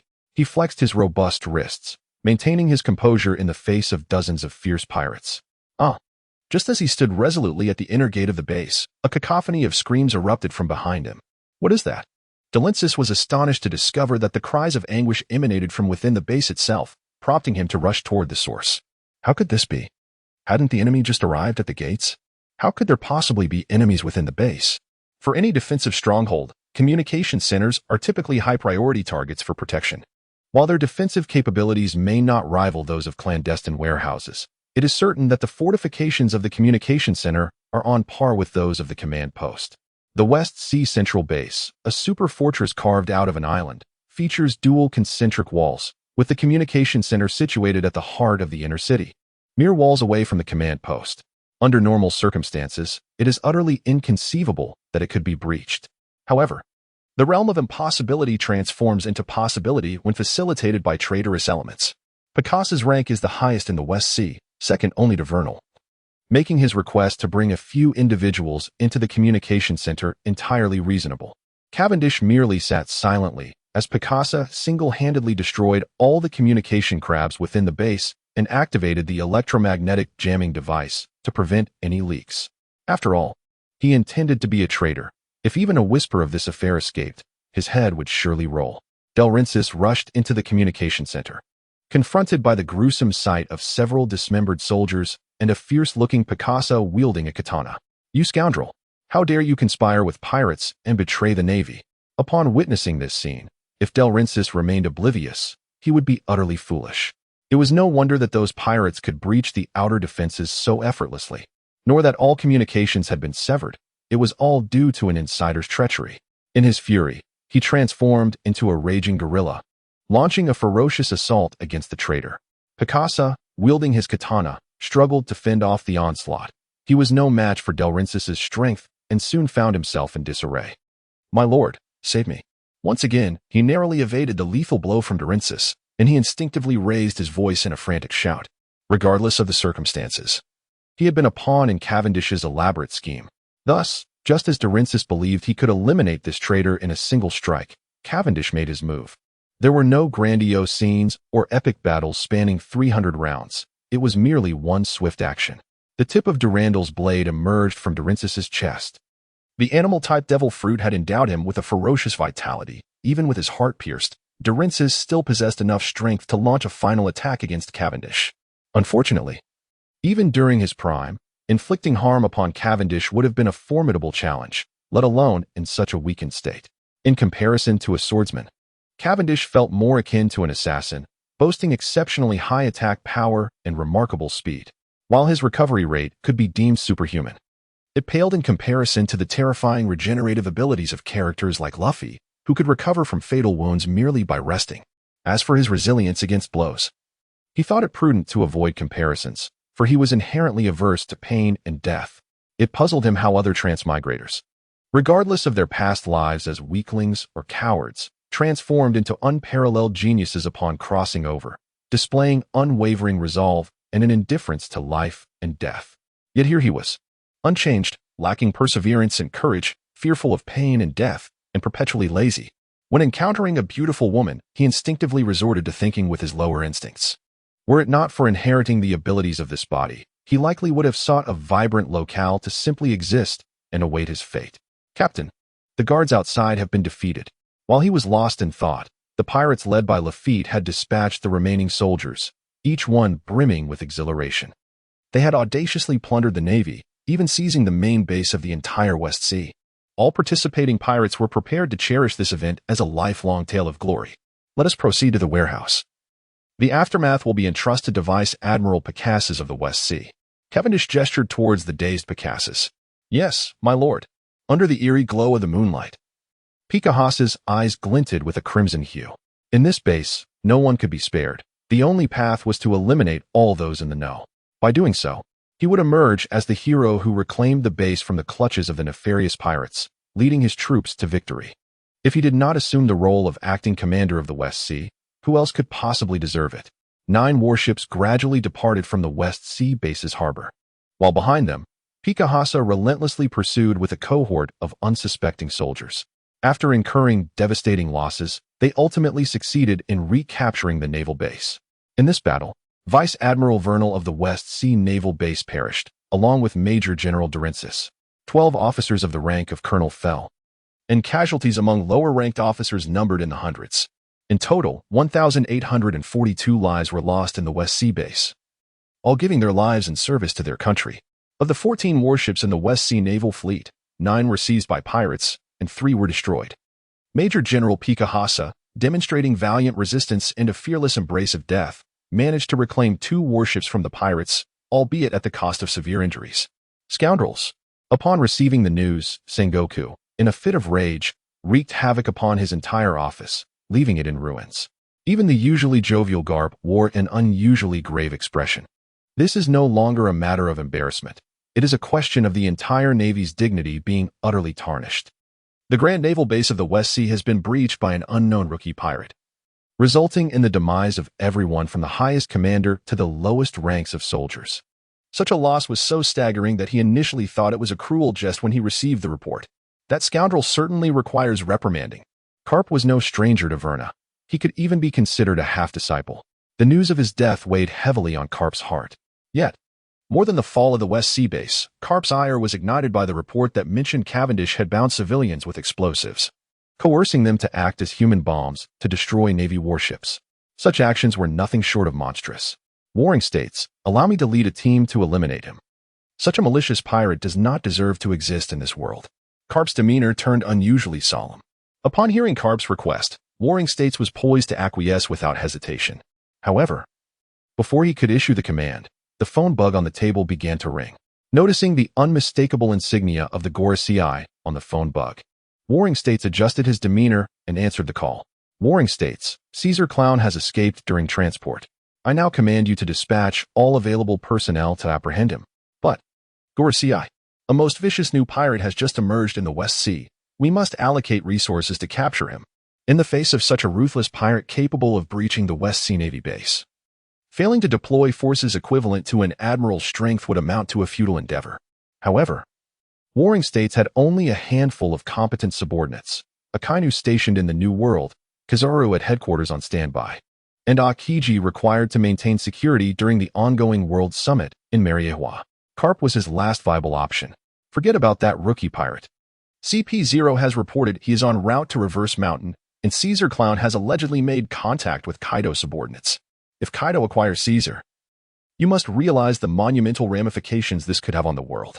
You understand the gravity of the situation. Yes, I understand. Waring states reluctantly set down the phone bug and addressed Karp. Karp, I now order you to immediately lead a contingent to pursue the defector scientist, Caesar Clown. Seeing the discontent on his old friend's face, he could only offer gentle reassurances. I will certainly address the matter of that rookie pirate.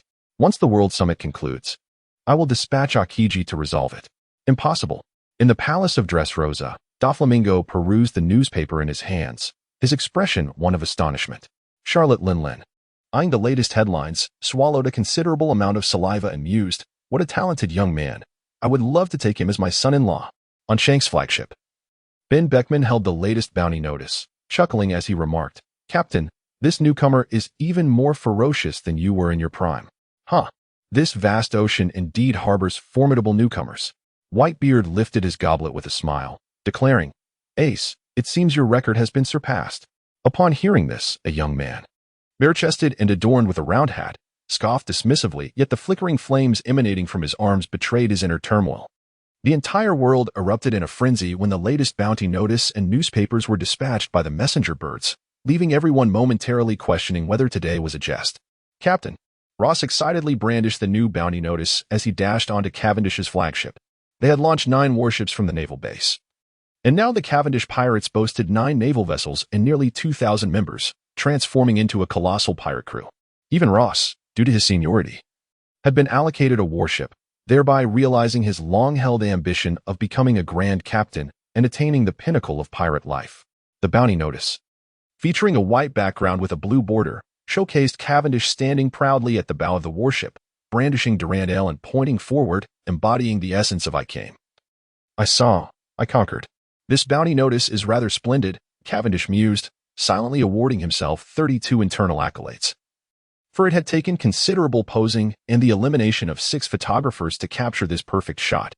It was rumored that this edition of the newspaper and bounty notice had been completely sold out, with all the notices posted in public spaces snatched away by fervent young women who plastered them above their beds at dawn and dusk, engaging in who knew what clandestine activities.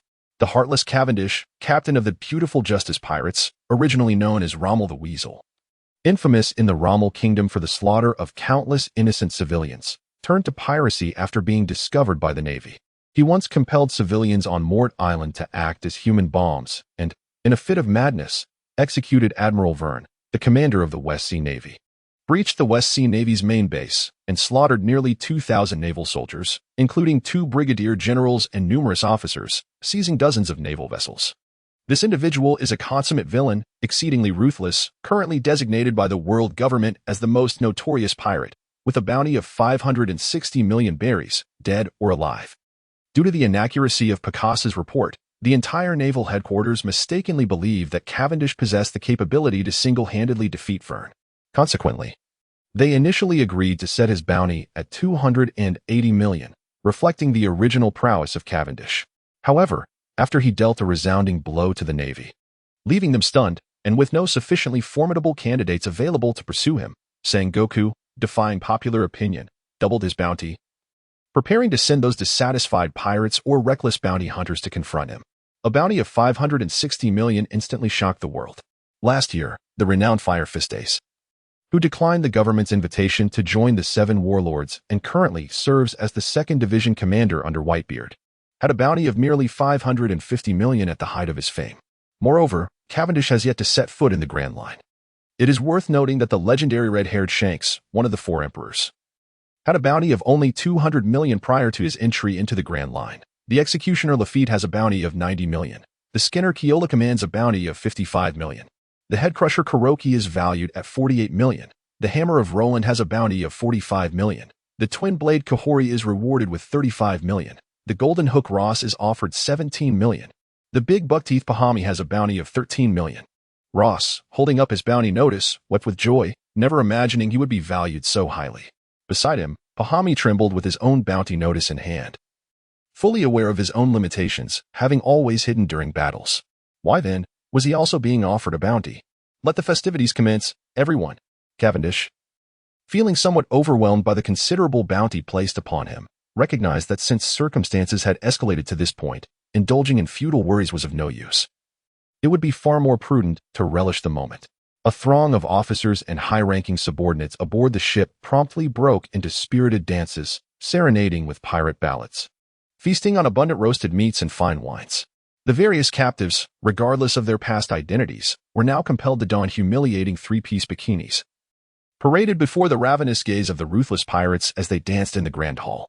Should any officer find a particular captive to their liking, she would be unceremoniously whisked away to a corridor or some secluded spot, subjected to acts that, while pleasurable for the men, were deeply shameful for the women. The trifecta of fine wine, exquisite cuisine, and enchanting beauty lay temptingly before these scoundrels, ensnaring them in a web of indulgence from which they could not escape.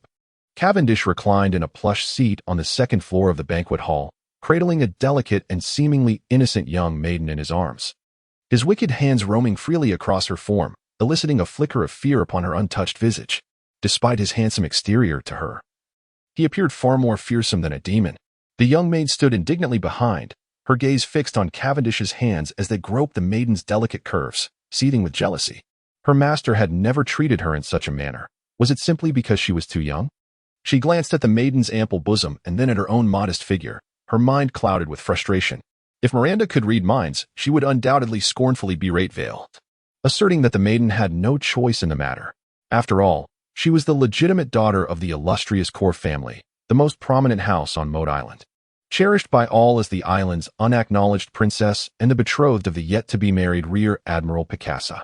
Now, she found herself publicly humiliated by a pirate. The thought of her demise crossed her mind, yet she would never truly desire such an end.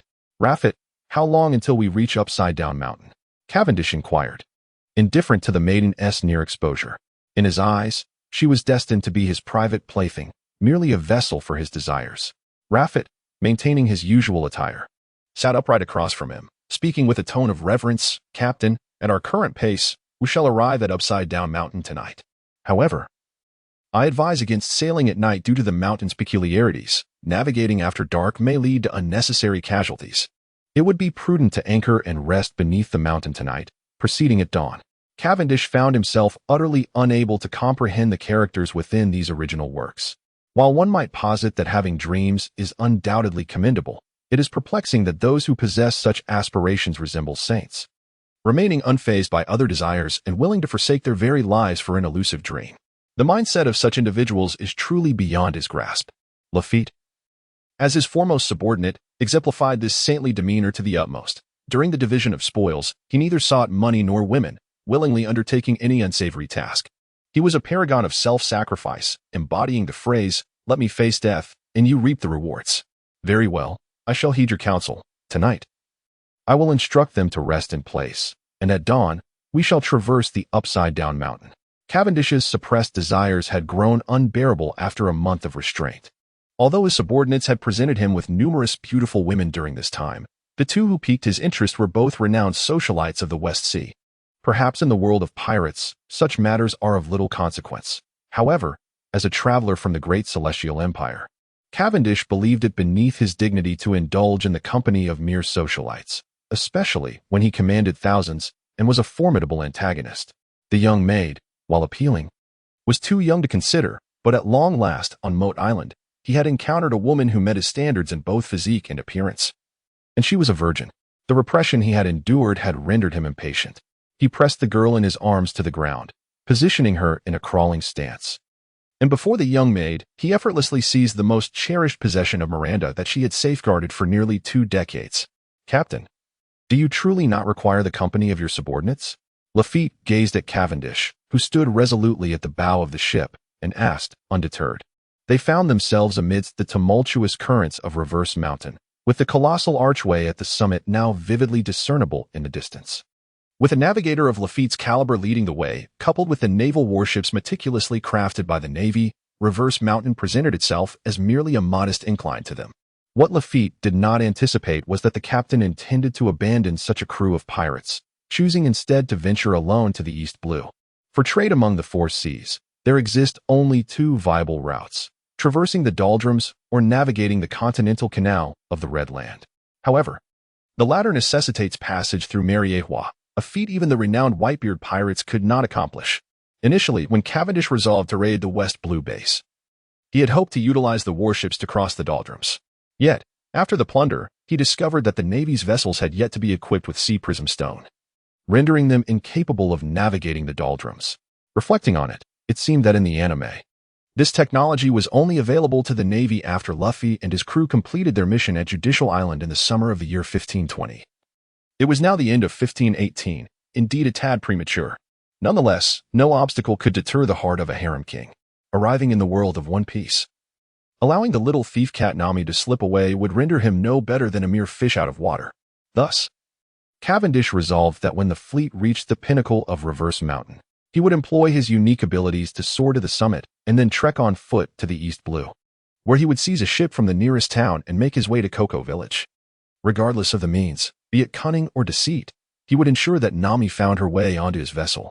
As for what would transpire once she was aboard, well, the remaining matters could be discussed at leisure. The sheer abundance of supplies within a naval base is nearly ineffable. It took their entire pirate crew of over 200 individuals an entire day and night to nearly empty the warehouses. 6 warships were crammed to the brim. Particularly, the treasures unearthed from the command center's secret storeroom could not be quantified in monetary terms. The complete manual for the Navy's 6 styles, personally annotated by Steelbone himself, along with the armament hockey training guide, borrowed from his mentor Zifa, were among the invaluable secrets of cultivation which Cavendish generously bestowed upon several of his senior subordinates. At present, he had made considerable progress with the moonwalk, and his understanding of armament hockey was gradually solidifying. The myriad treasures capable of enhancing one's physical potential, meticulously copied from the Navy base, had all found their way into his repertoire. Cavendish could distinctly sense a significant surge in his strength compared to earlier times, and he was confident that should he encounter an adversary like Verne, he could dispatch them with minimal injury in a one-on-one confrontation, no longer needing to resort to cunning schemes. Indeed, this method of leveling up akin to a high-stakes player is the most suitable for me. He has completely depleted the treasures that have accumulated at the West Sea base for over 2 decades. If his strength does not increase, he might as well hang himself with a rope. The feat of leaping directly from a swiftly moving ship across the surging sea to the mountains of inverted peaks is one that only Cavendish and Lafitte within the entire pirate crew could accomplish. Cavendish relies on the moonwalk and the slight gravitational field he comprehended after battling Verne, enabling him to soar in the air for about 10 minutes. As for Lafitte, he possesses the powers of the bird fruit in its dove form. Lafitte, Cavendish said without turning back, in this entire fleet, you're the only one I can trust. If you and I both leave, those scoundrels will undoubtedly divide the fleet amongst themselves and flee. I have never believed in the loyalty of my subordinates. Those high-ranking cannon fodder. Hearing such trust from the captain, Lafitte fell to his knees in excitement. Captain, I assure you, I will never betray your trust in this lifetime. Wait for me at the Twin Straits with the fleet. If any unforeseen circumstances arise, head to Alabasta. I will return within 2 months at the latest. Having acquired a plethora of permanent pointers at the West Sea base, he is now genuinely affluent, tossing pointers with ease and still retaining 8. Finally, Cavendish gracefully activated his abilities and slowly floated at the bow of the ship. If there are any with ulterior motives, I permit you to act first and report later. With those words, he vanished among the mountains. Logue Town, the place of beginnings and endings. Cavendish strolled through the streets, having just raided a transport vessel, coercing them to bring him here. After all, Cocoa West Village was an obscure little settlement, and despite having dispatched 3 individuals, they still claimed ignorance of its location. Out of options, he decided to search Logue Town for a map of the East Sea. The guard of Logue Town should be that big smoke addict, Smoker. However, as a Logia-type user, he is likely the weakest at present, making it an ideal opportunity to test my mastery of hockey. Cavendish strolled leisurely towards the naval headquarters of Rogue Town, lost in thought. Surely, within the headquarters lay a map of the entire East Sea, and he had long harbored a desire for Smoker's subordinate, the bespectacled beauty, Tashigi. When she first emerged, Tashigi could only be described as moderately attractive, her figure obscured from view. However, during the battle at Punk Hazard, when the notorious Smoker and Tashigi exchanged bodies, everyone was left astounded.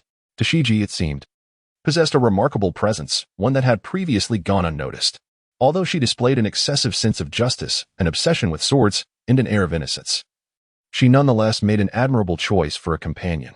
Unfortunately, after he had decimated the entire Rogue Town command, he discovered that Smoker, the infamous Smoker, had been summoned to Marineford for training the previous month, taking Tashigi along as his aide. What a stroke of bad luck. Fully aware of his own capabilities, Cavendish dared not create chaos at Marineford and was left to sulk as he reduced the Rogue Town command to rubble. Nevertheless, even though he had missed out on the remarkable Tashigi, there was still the prospect of the even more extraordinary Nami awaiting him. Armed with the East Sea map he had pilfered from the headquarters, he brazenly commandeered a seemingly fine merchant ship under the astonished gaze of the townsfolk, compelling them to set course for Kokoyasi village. Knock, knock. Nojiko was diligently preparing dinner when a knock echoed from outside the house. Who could it be? She wondered, perplexed. Nami would never knock when she returned, and Aegean would not come at such a late hour. As for the others, it seemed equally improbable. Grasping a kitchen knife, she remained cautious. Though Nami was now an officer of the Arlong pirates, it was prudent to be wary. Living alone in this orange grove as a young woman could invite unnecessary trouble. Hello, is this Nami's home? Upon opening the door, she was greeted by an extraordinarily handsome gentleman clad in white with golden hair. Nojiko could swear by her late mother Belmir's name that in her 19 years of life, she had never encountered a man so strikingly handsome. Cavendish cast a swift glance over Nojiko, his expression impeccable, a perfect smile never faltering. Disappointment washed over him. He had expected Nami's sister to possess a beauty that matched the allure of the finest flowers. However, upon closer inspection, her slightly tanned skin, adorned with tattoos across her arms and chest, and her somewhat full lips, while still commendable, did little to ignite his interest, having been spoiled by his prior encounters. The clattering of the knife falling to the ground jolted Nojiko back to reality, and she realized that she had yet to invite the handsome stranger inside. Please come in. Are you a friend of Nami's? I don't recall hearing about you. She dashed into the room to tidy her attire, and with utmost diligence, crafted a glass of orange juice that surpassed all expectations, eager to present something exquisite to the extraordinarily handsome gentleman. She lamented that her modest means allowed only for this simple refreshment.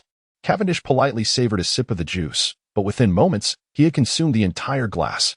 Delicious. Might I inquire if there's more? He raised the empty cup, addressing the infatuated Nojiko seated across from him. Yes, yes. Just a moment. In a flurry of activity, when Nojiko returned to the living room carrying a bucket's worth of orange juice, Cavendish found himself at a loss for words. He couldn't recall Nami's sister being this enamored. Her current demeanor suggested she might as well strip and leap into bed. May I ask if Nami is home today? Cavendish inquired. Noticing 2 plates set on the kitchen counter, puzzled. Although it seemed he could easily sweep Nojiko off her feet, his primary focus remained on Nami. He couldn't afford to lose sight of the main objective for the sake of a fleeting distraction. No, Nami hasn't been home lately. Upon hearing the Prince Charming inquire about Nami once more, Nojiko felt a twinge of disappointment. Such a handsome man, yet he wasn't seeking her. Noticing his gaze fixed upon the kitchen, Nojiko realized the 2 plates might have caused a misunderstanding. I usually prepare a bit extra for dinner because of Nami, you know. She sometimes returns home unexpectedly at night. Of course, I finish off the food the next afternoon. Assuming Cavendish was a good friend of Nami's, she hastily offered an explanation. Not here, then. Cavendish replied, slightly exasperated. It seemed his luck was rather poor. He had missed out on Dasky and now couldn't locate Nami either. It was well known that Nami, dubbed the Little Thief Cat, roamed the East Blue, pilfering from pirate ships to redeem Cocoa Village from Arlong. Given her navigational prowess, finding her on the vast ocean under such ignorance was no trivial task. When might Nami return? He pondered. Since finding her seemed futile, he resolved to wait patiently. Regardless, this captivating beauty was a prize he was determined to win. She usually returns every 2 to 3 months. It's been over 2 months since she left this time, so she should be back soon. In the presence of the strikingly handsome man, Nojiko hastily sold her sister's absence. Forgive my intrusion. May I stay here and await her return? Cavendish inquired with utmost gallantry. Certainly. If it becomes inconvenient for you, I could camp in the woods. Facing his prospective sister-in-law, he felt it prudent to maintain his composure. No, you should stay here. I will tidy Nami's room. You can occupy hers. Believing that Nami must have some undisclosed relationship with the handsome man before her, Nojiko had resolved to consider herself as family. Although she felt somewhat disheartened to discover that such a dashing prince was merely her brother-in-law. Her long-standing affection for her sister made her realize how fortunate Nami was to have found such a reliable companion. As the two finished their dinner, each lost in their own thoughts, Nojiko was pleasantly surprised by the culinary skills displayed by her brother-in-law. While he may not have matched the notorious chef employed by Cavendish to catch sharks, his cooking was certainly a significant improvement over that of the little maid. She mused that perhaps she could even whisk this brother-in-law away, as his charm, albeit somewhat lacking, was more than sufficient for a chef. Of course, in his innocence, he vowed that any notion of a sisterly escapade was utterly out of the question. Who could say, though? After dinner, in this quaint rural setting, there were naturally no amusements to be found. Following a simple wash-up, they each retreated to their respective rooms for the night. Cavendish slumbered peacefully, but for Nojiko, it was her first night sharing a roof with a man, and not just any man, but one who was her ideal type, albeit her sister's husband. The complexity of her feelings was almost unbearably sweet. Thus, the next morning, as she prepared breakfast, she bore the telltale signs of a sleepless night, with dark circles under her eyes that nearly startled Cavendish. "Good morning, Nojiko," he greeted her cheerfully. Early riser Cavendish was ready to step out for a walk and to pay his respects at Belmere's grave, which, after all, could be considered one of his unofficial mothers-in-law. It was only proper to honor her memory as a fundamental tradition. Upon uttering his morning salutation, Nojiko suddenly realized she did not even know his name, and she was momentarily flustered, having spent an entire night in the same room without that basic knowledge. However, before she could voice her inquiry, Cavendish had already opened the door and stepped outside. "Nojiko, I'm going for a stroll. If Nami returns, please ask her to wait for me here. Be cautious of the fishmen outside." Only then did Nojiko grasp that he was not from the vicinity, and should he encounter a fishman from the Arlong pirates, it could indeed be perilous. Yet, by the time she rushed to the door, he was already out of sight. For some inexplicable reason, since yesterday, her collection had been steadily dwindling, much to her chagrin. Although only a few had been lost, given that the book already had a 2-digit collection count, the losses represented a significant percentage. She felt rather disheartened. Was there something amiss in her writing? She hoped those who had removed or were contemplating removing their collections might offer some feedback. "Nojiko, I'm back. Nami abruptly pushed the door open, startling Nojiko, who was absent-mindedly preparing lunch. The clatter of pots and pans filled the kitchen as Nami, somewhat astonished, gazed at her usually composed sister and inquired, "Nojiko, what is the matter? While I am certain you are overjoyed by my return, there is no need for such astonishment." Nojiko hurriedly picked up the utensils that had fallen to the floor and retorted with a hint of annoyance, "It's nothing, but little Nami. Are you concealing something from your sister?" Nami, with her wide innocent eyes, displayed a facade of innocence, observing her sister's pretense. Nojiko playfully aimed her fist at Nami's temples, exclaiming, "It appears you have indeed grown up, daring to lie to your sister. Behold my heart-piercing dragon. Ouch, that hurts." Nami, tormented by Nojiko's playful assault, was suddenly reminded of the terror from their childhood. "You rascal, Nojiko, witness my dragon claw." However, she was no longer the defenseless little girl of yore. She unleashed her magical claws, targeting Nojiko's ample bosom. Alas, she seemed to have forgotten that in this regard, her own vulnerabilities far surpassed Nojiko's. The two sisters engaged in a spirited tussle until Nojiko raised a white flag of surrender, signaling the end of their playful skirmish. "Nojiko, I will soon amass 100 million berries, and then I can redeem our village. Everyone, Ajin, Belmir, will surely be delighted," Nami declared, collapsing onto the floor. Here, she could let her guard down and frolic like a normal 17-year-old girl. After 7 long years, her dream was now within reach. "Nami."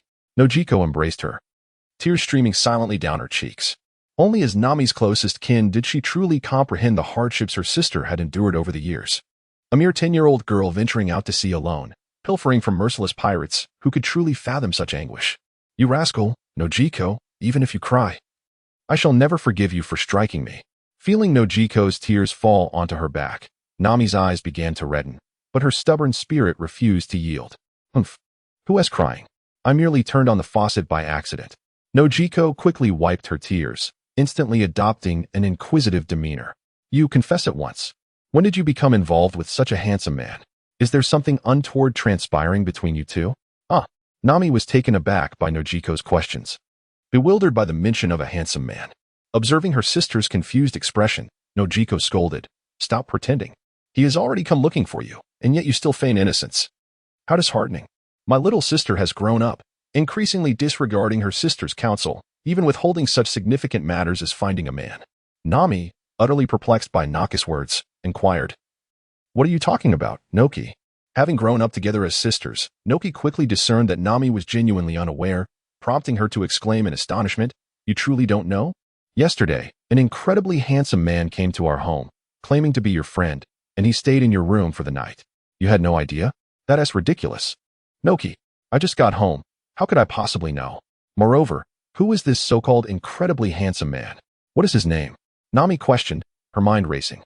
Over the years, she had occasionally used her beauty to charm a few lecherous individuals to assist her, but it seemed she had divulged no information beyond her name. At this point, Naka's expression darkened with embarrassment. I forgot to ask him his name." "What?"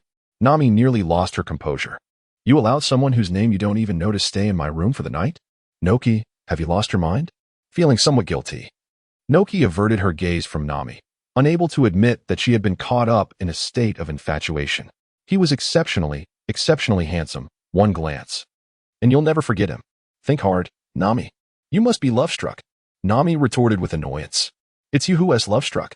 By the way, that handsome guy mentioned he would return shortly. Once he does, you'll surely remember." "Good grief." Nami sighed, patting Naka's head. "You're not running a fever. How can you be so sure he isn't a scammer? We should check if anything is missing. He might be a thief." "Impossible. A man so strikingly handsome could never be a thief." Nojiko murmured with a lack of confidence, casting furtive glances at her sister's flushed face. Nami slapped her own cheek in realization. This guy had truly succumbed to infatuation. Cocoa West Village lay in a remote area with scarcely any inhabitants. This stretch of sea bordered a mountainous region, rendering it a virtually lawless territory.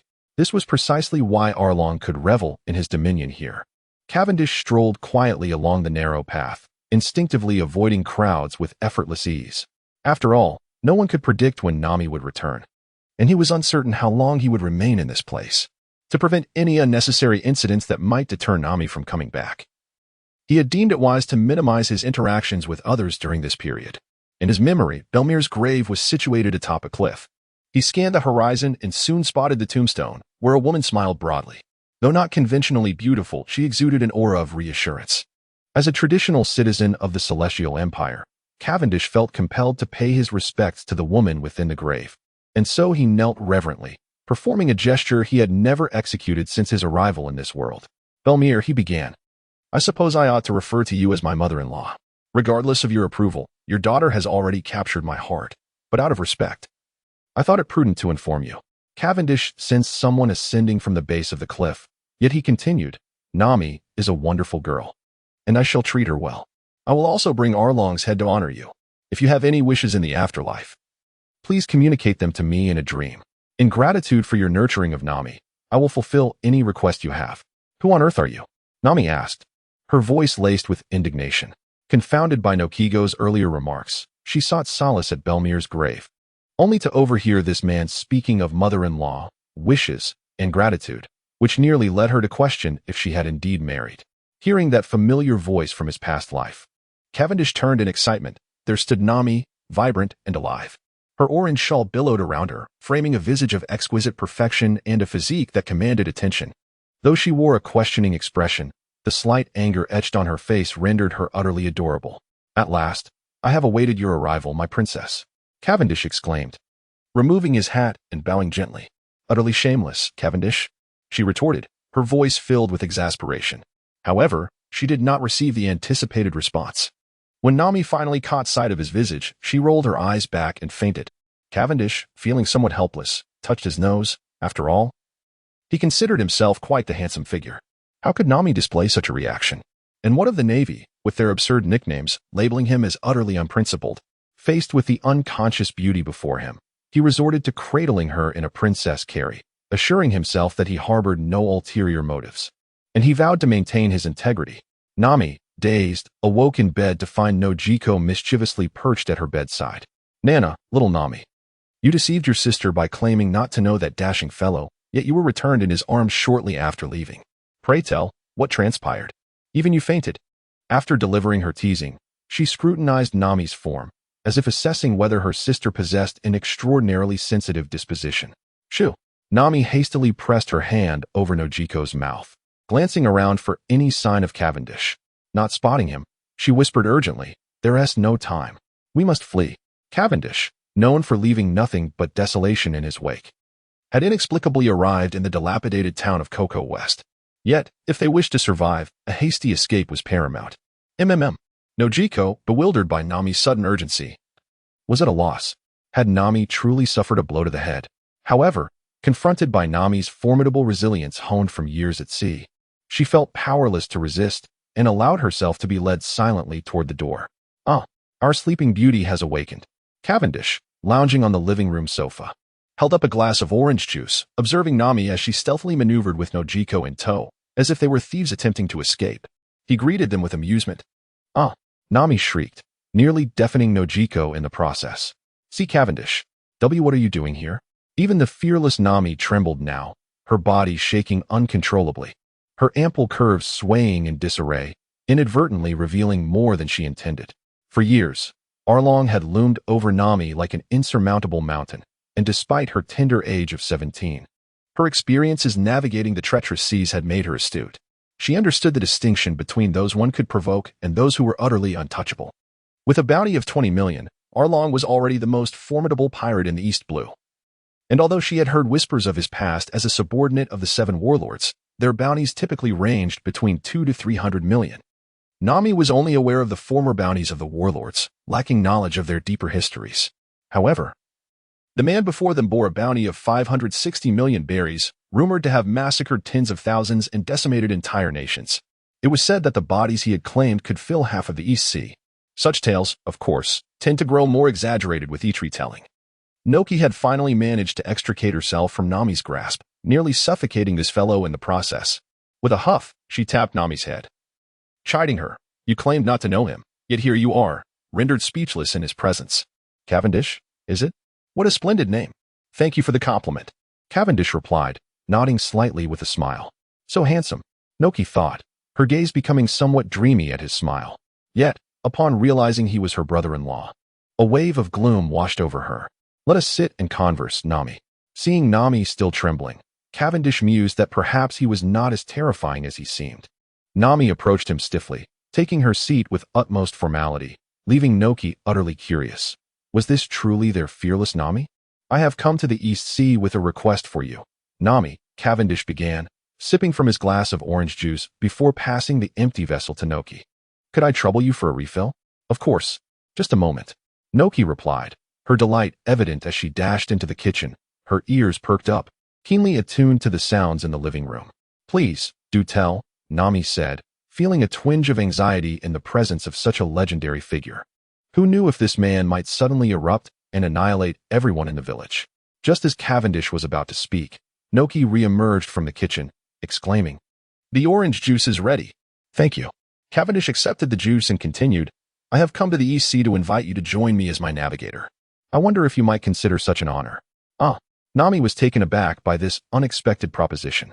A legendary pirate, with a bounty large enough to bury the entire Cocoa village, had come all this way to recruit her as a navigator. What a jest. My skills are rather limited. I fear I may not be of much assistance to you, esteemed sir. With your stature, you could surely find a more capable navigator. Though Nami harbored an intense aversion to pirates, she was not foolish. She understood that angering this seemingly affable man could spell disaster for herself, Noki, Akin, and even the entire village. Cavendish smiled gently. To speak frankly, I seek a navigator, and the world is my oyster. My current navigator is renowned as the finest in the West Sea, yet it is you I desire. You possess not only talent, but, most importantly, beauty. You must know the name of my crew, I presume. Beauty is justice. Such an embarrassingly kitsch name is unforgettable to anyone who has encountered it. Nami has never before loathed her own beauty so intensely. Oh, dear God, is it truly a sin to be beautiful? However, I am now an officer of the Arlong pirates, good sir. A sudden inspiration struck Nami, and she felt she had discovered a clever way to refuse. Surely, you do not believe that such rubbish merits my attention. Arlong Park. This villa, situated less than 10 kilometers from the eastern edge of Cocoa West Village, is a luxurious amusement park constructed by Arlong, inspired by the grandeur of the Chambord Park. However, this luxury is relative to Cavendish. It resembles the modest abode of a rural parvenu. Nami and Nojiko followed him somewhat awkwardly. Nami contemplated how she might extricate herself from the situation without inciting the wrath of this demon should he indeed eliminate Arlong. Nojiko, on the other hand, felt a sense of trepidation, for in her eyes, Arlong epitomized invincibility. Although Nami assured her that this handsome figure could certainly best Arlong, she could only perceive his striking appearance, failing to grasp the potential for combat. Cavendish's fingers twitched lightly, causing the iron gate to swing open automatically. The foolish fishmen had adorned their lair with an abundance of metal decorations, an act tantamount to courting disaster. "Ah, Nami, you've returned," exclaimed the dim-witted Hachan, who noticed the trio at the entrance and greeted them with unwarranted cheerfulness. "You cannot bring outsiders to our pirate crew's stronghold, understand?" he added, spitting as he spoke. The unpleasant scent of fish wafted through the air. Cavendish pinched his nose. With so many fishmen congregated, such peculiar odors were inevitable. After all, fishmen are not mermaids, and it is unrealistic to expect them to be particularly clean. "What did you say, you wretched human? Don't think you can speak freely just because you're with Nami. Kneel and apologize to us, the noble fishmen, or I shall end your life." Arlong, reclining in a sun chair by the pond, finally opened his jaws full of razor-sharp teeth upon hearing Cavendish's words. The sight of his gleaming teeth made Nojiko tighten her grip on Cavendish's cloak. Engaging with such simpletons seemed unnecessary. These fishmen had grown accustomed to ruling as local tyrants, likely oblivious to the latest bounties and news. "Are all these damned fishmen present?" Cavendish inquired, glancing back at Nami. Since he had vowed to eliminate every last one of them, it was essential not to overlook a single soul. This is the most fundamental principle of integrity. As an officer of the Arlong pirates, Nami was generally aware of the crew's numbers. After a swift survey, she nodded in affirmation. "They are all here." Then you wretched fishmen, go and bow before Belmare's grave to confess your sins. Only then may I, in my boundless mercy, grant you a swift demise. Hurry, kneel and express your gratitude for my benevolence." Perhaps in Nami's presence, Cavendish's flamboyant bravado surged forth as he raised his right hand, gesturing theatrically. "You insolent human. How dare you present such a despicable demeanor before us, the noble fishmen? I will slay you." Arlong, with his notorious temper, could scarcely tolerate a human he deemed inferior flaunting their bravado before him. In a fit of rage, he leaped from his sun chair, nostrils flaring, poised to cleave the insolent creature in two. To the other fishmen, their leader Arlong was invincible, yet, in the eyes of Cavendish, this brute was painfully slow and lacking in strength. He surmised that even the shameless Hypocrisy, who had once offered his fiancée as a mere plaything, could easily dispatch Arlong with but a single blow. Cavendish seized Arlong's so-called indestructible nose, and with a vigorous tug, he wrenched it from the brute's face. The excruciating pain sent Arlong rolling on the ground, clutching his visage, as pale blue blood oozed through his fingers. Indeed, a lower life form, evidenced by the peculiar hue of its blood. Disdainfully, Cavendish discarded the grotesque appendage, repelled by its overpowering fishy odor. Naka's eyes widened in disbelief. The invincible Arlong in her mind had been so effortlessly disarmed by this striking man. In contrast, Nami maintained her composure, for she was well aware of Cavendish's bounty. Even if he were to slay every fishman present in an instant, she would be far from astonished. Brother Arlong, a swarm of fishmen, initially gathered to spectate, now frantically raised their weapons and charged towards him. "What despicable creatures you are! Though you seek your demise, I shan't show you mercy," Cavendish taunted, extending his hands with fingers pointed skyward. Magnetism, 1,000 arrows piercing the body. While it was merely a fundamental application of magnetism, Cavendish felt compelled to embellish his technique with a grandiose name, lest he disappoint his audience. The iron bars of Arlong Park and the weapons wielded by the fishmen soared uncontrollably into the air, hurtling towards them with alarming swiftness. Help! Monster! Amidst a cacophony of screams, a sanguine rain of pale blue and vibrant red blood began to fall, staining the ground in two contrasting hues. Each fishman bore at least 5 or 6 bars or weapons embedded in their limbs or waists, skillfully avoiding critical areas such as the heart or head, allowing them to remain alive, albeit incapacitated.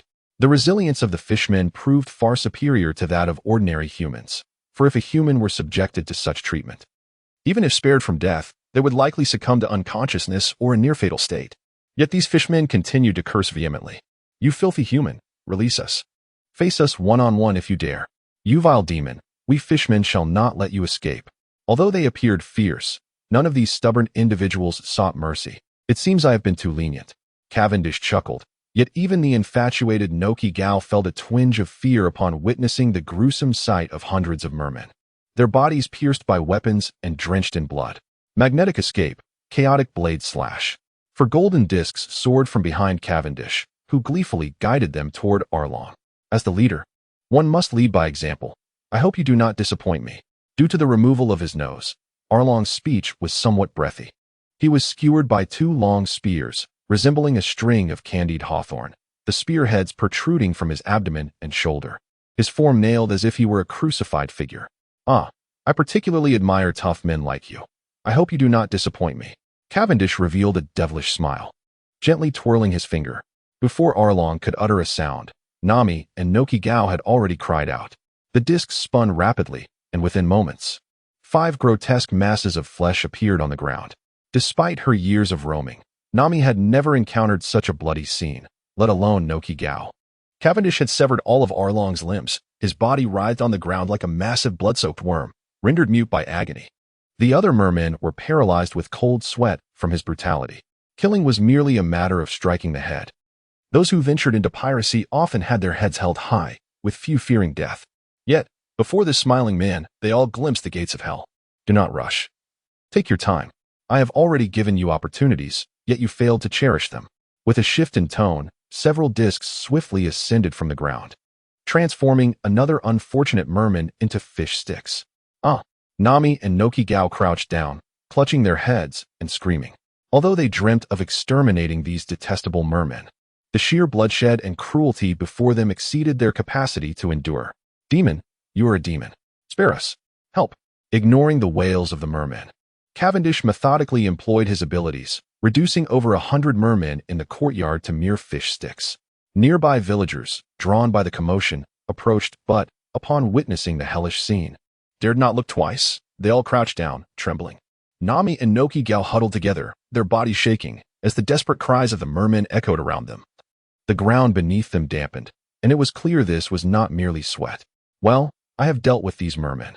As for what you wish to do with the rest, that is entirely up to you. Cavendish smiled wickedly, reaching out to stroke Nami's hair as one might caress an adorable kitten. Though he was acutely aware that such an action might leave her with an impression of him as a devil, he understood the temperament of this little thief. If he did not establish dominance from the outset, there was a substantial risk of losing control later, which would hinder his enjoyment of a harem. However, Nami, who was relishing his affectionate gesture, felt neither warmth nor comfort, but rather rolled her eyes and fainted once more. As for Nojiko, she had already succumbed to unconsciousness while Cavendish dealt with the mermen. Cavendish found himself in a state of exasperation under normal circumstances. He would have been delighted to carry a beautiful woman back while indulging in some liberties along the way. Yet, the recent events had perhaps been a tad excessive, leaving both women in a state that bore an unpleasant odor, which was rather off-putting for someone with his fastidious nature. Fortunately, among the villagers, there was one individual with a bit more courage who dared to approach him, albeit with legs that trembled like a plucked lute and a face as pale as a ghost. "Excuse me, my lord. May I inquire what your commands are?" Observing the young man's formal attire and the numerous scars adorning his face, Cavendish surmised that this must be Ajian, the second closest companion of Nami and Nojiko. "Mr. Ajian, I am a friend of Nami and Nojiko, here to assist in dealing with this rabble. Might you procure a carriage for me? I wish to take Nami and Nojiko home." Despite the youth's polite demeanor and sunny smile, Ajian did not perceive him as a benevolent soul upon witnessing the hellish scene before him. He hastily instructed the villagers to prepare a cart, and Cavendish carefully lifted the two women aboard, making sure to avoid contact with the unspeakable fluids they had inadvertently released. Just as he was about to drive away, Ajian mustered the courage to ask, "Pardon me, my lord, how shall we handle these mermen?" He was at a loss for how to address the wretched creatures writhing on the ground, their forms so mangled that their original appearances were unrecognizable. The mermen on the ground loathed their own tenacity for life, as apart from two who were in poor condition and had hastily departed for the afterlife. The rest continued to wail in agony, clinging to life with a mere breath, yet that breath was sufficient to prolong their suffering. Fishbone meal makes for excellent fertilizer. Cavendish chuckled, his silver teeth glinting in the sunlight, nearly blinding Ajian. "Simply dig some holes in the fields and bury them. The crops will flourish magnificently next year." Nami awoke from a state of trepidation. Moments ago, she had experienced a rather peculiar dream, one in which the notorious pirate with a bounty of 560 million appeared in her village and killed Arlong. Surely, she mused, she must have been in a stupor. Thank goodness it was merely a dream. A heartless fiend like Cavendish could never set foot in her humble abode. She patted her chest, still trembling from the vividness of the dream, as the subsequent scenes replayed in her mind, evoking fear. The sleeping beauty had awakened. Just as she believed she was still ensnared within a dream, a handsome visage suddenly materialized beside her. Nami shrieked, springing from her bed only to swiftly retreat back, wrapping herself in her blanket. You. Though she was typically carefree and unperturbed, the realization struck her. How could she possibly be without her trousers? Cavendish, with a teasing expression, gestured with an air of mockery. "Alas, you and Nojiko are of an age where bedwetting is quite unbecoming. I had no choice but to remove your trousers, lest the bed and blankets become soiled, leaving me sleepless tonight." "What? Nojiko too?" Nami then noticed another figure lying on her bed.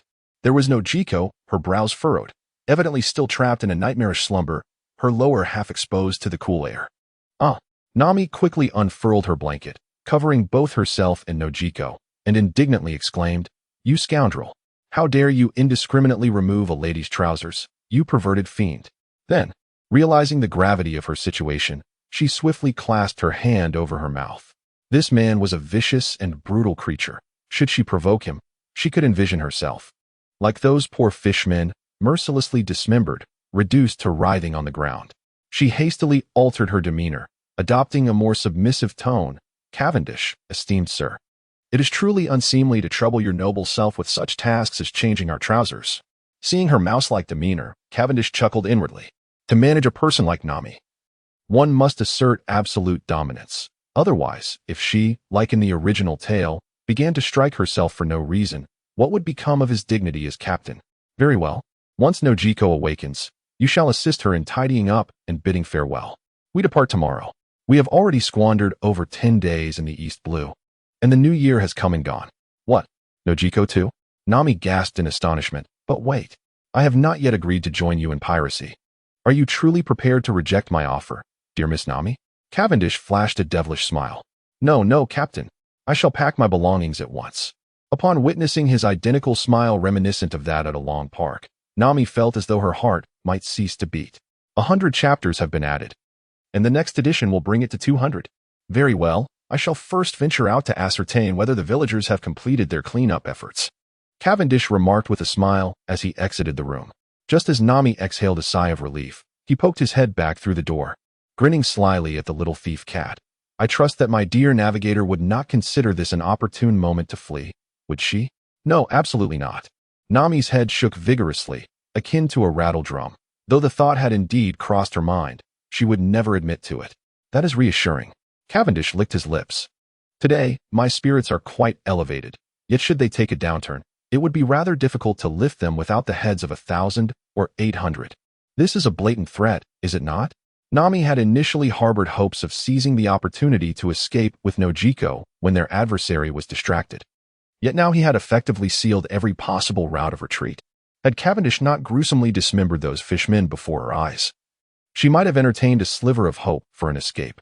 However, having witnessed the cold-blooded brutality of that man, she was certain that should she attempt to flee, the entire Cocoa village, along with all the neighboring settlements, would be razed to the ground by him. For Nami, who had always regarded the villagers as her family, this was absolutely unacceptable. Otherwise, she would not have succumbed to Arlong's tyranny in the first place. Cavendish nonchalantly hummed a tune as he exited Nami's home. A short distance away, Ajien stood anxiously, suppressing his fear. Nami and Nojiko were like daughters to him, despite this handsome youth claiming to be their friend. Anyone capable of slaying fishmen in such a vicious manner was undoubtedly far from virtuous. As their only elder, Ajien, though trembling with dread, trudged towards the small cottage with heavy steps. Ah, is that not Ajien? Here to see Nami and Nojiko? Cavendish mused, recognizing him as a family elder. As a well-mannered and ethical young man, he felt it imperative to maintain his composure. Lord Cavendish. Ajien had recently come across the bounty notice distributed in the village and learned of Cavendish's stature. He could scarcely fathom how such a formidable figure could be associated with Nami and her sister. It was worth noting that the highest-ranking official he had ever encountered was Colonel Rat from the East Blue 16 base. To him, a brigadier general or a general was a figure of astronomical significance, while the youth before him had slain a general, a brigadier, and even plundered the West Blue Navy headquarters, akin to a humble constable suddenly confronting a prominent figure like Bin Laden. To claim he was unafraid would be a lie. No need to be so tense. We shall be family from now on. There's no need for such formality, Cavendish said with a smile, patting Ajien's shoulder in what he believed to be an endearing gesture to foster camaraderie. Unfortunately, perhaps due to his aura of terror, both Nami and Ajien were equally affected. Despite Cavendish exerting no effort, Ajien abruptly collapsed onto the ground, drenched in sweat, narrowly avoiding fainting. What are you doing? As Cavendish prepared to assist Ajien, two feminine voices cried out, and two figures rushed past him like the wind. Nami and Nojiko, akin to protective hens, shielded Ajien behind them. Nami, with a voice as delicate as a rain-laden pear blossom, declared, "We accept your terms. But you must not harm the villagers of Cocoa Village, especially Ajien." Meanwhile, Nojiko regarded him with the expression of a wronged woman, her mournful gaze sending shivers down his spine. "I merely wished to help him up." Cavendish roared inwardly, yet he understood that in their eyes, he was no different from a cannibalistic ogre. Thus, he reluctantly abandoned his plan. "Ajien, have those fishmen been dealt with?" Knowing he could not articulate the situation clearly, Cavendish chose to divert the conversation. "Ah, great lord, many of those fishmen are still alive," Ajien replied, propped up by Nami and Nojiko. "We can only let the doctor attend to them." Ajien had just risen, exclaiming, "Heavens, I truly thought I was destined for death." It was worth noting that, in the effort to remove over 100 humanoid creatures, he had caused dozens to faint, while the villagers nearby had been rendered nauseous. Although the fishmen had terrorized this place for years, and the villagers longed to slay them, witnessing their current plight evoked an inexplicable sympathy in everyone. The deceased fishmen were buried as per Cavendish's instructions, but those still clinging to life were, against their will, taken to the doctor for treatment. Cavendish shook his head, lamenting the pitiable beings. They could only feel compassion upon seeing others in a worse state, failing to consider that if the fishmen were truly healed, would they express gratitude for the villagers' mercy? Regardless of whether they were alive or dead, they should be buried. Must I assist you in such trivial matters? It seemed he would have to embrace the role of the villain, and Cavendish silently summoned his murderous intent. His body was responsible for countless lives. While his aura might not intimidate formidable figures, it was more than sufficient to unnerve 3 novices who had never left the East Sea or taken a life. Yes, I shall attend to it immediately. Aegeon responded without hesitation, fearing that if the demon before him were to undertake the task, he might inadvertently bury the villagers as well. Though it was cruel to bury the fishmen alive, the philosophy of better the death of a friend than the death of a foe rang true. There was no need to offend this demon on behalf of their enemies. Having received his orders, Aegeon prepared to inform the villagers to comply with the demon's instructions. Nami and Nojiko exchanged glances, and then Nami spoke. I wish to go to the village as well, to bid farewell to everyone. Rest assured, I will not flee. I shall return by nightfall. Go ahead. Cavendish waved his hand dismissively. With so many villagers around, even if she attempted to escape, she would not succeed in an afternoon. Moreover, few could elude him. Hearing his shameless threats, Nami, indignant, followed Aegeon towards the village. Strangely, Nojiko chose to remain behind. Why do you not say farewell to those people? Cavendish inquired, intrigued. What does it matter? I was never particularly acquainted with them, Nojiko replied. Noki revealed a faint, bittersweet smile. Over the years, Nami has tirelessly traversed the village, enduring countless hardships. Although the villagers may not articulate their gratitude, they undoubtedly hold her in high esteem. As for myself, I am merely a subordinate, bearing the name of Nami's sister. Having said that, even you, our esteemed captain, seem to merely seek Nami's presence, while I, it appears, am nothing more than a trinket bestowed by her. Under the reign of Arlong, Nojiko has persevered with remarkable strength throughout the years. She is acutely aware of her lack of talent compared to Nami, yet she has consistently supported her sister from the shadows. However, with Arlong's demise, the weight of his oppressive presence has vanished. Despite Nami's repeated assertions that Cavendish is a notorious scoundrel, first impressions often hold significant sway. Even though he executed the fishmen in a brutal manner at Arlong Park, Nojiko stubbornly clings to the belief that he possesses a good heart. It is often said that reasoning with women is a futile endeavor. Upon awakening and learning from Nami that Cavendish has requested both of them to join him as pirates, she feels an unexpected thrill within her heart, realizing that he has come for her sister. Now that her sister has returned and Arlong is gone, it seems likely that they may never cross paths again. Yet, the fact that Cavendish wishes for her to accompany him raises the possibility that he may harbor some interest in her as well. She indulges in pleasant fantasies, only to have her dreams shattered by Nami's words. It appears that she is merely seen as a means to restrain Nami, a mere accessory, akin to an extra clove of garlic when purchasing pork, entirely dispensable. Observing her dejected expression, Cavendish inwardly curses, "It is not my fault to be handsome." Given Nojiko's current state, a few kind words would surely coax her into compliance. However, his intentions were misguided. If he were to indulge with Nojiko now, the challenge of winning Nami's affection would escalate to insurmountable heights. After all, with someone like Miranda, he could act recklessly, seeking immediate pleasure, but with Nami, he desires a mutual and harmonious bond. Conversely, if he can keep Nojiko intrigued while he secures Nami, dealing with such a state of affairs with his sister-in-law would be a trivial matter. Thus, he promptly dons the courteous demeanor he exhibited during their first encounter. It seems you have misunderstood something, Nojiko. My invitation to Nami is not solely based on her beauty. Her navigational prowess, while not the best in the world, is undoubtedly unparalleled in the East Blue. As I am currently being hunted by the world government, individuals of her caliber are essential to my cause.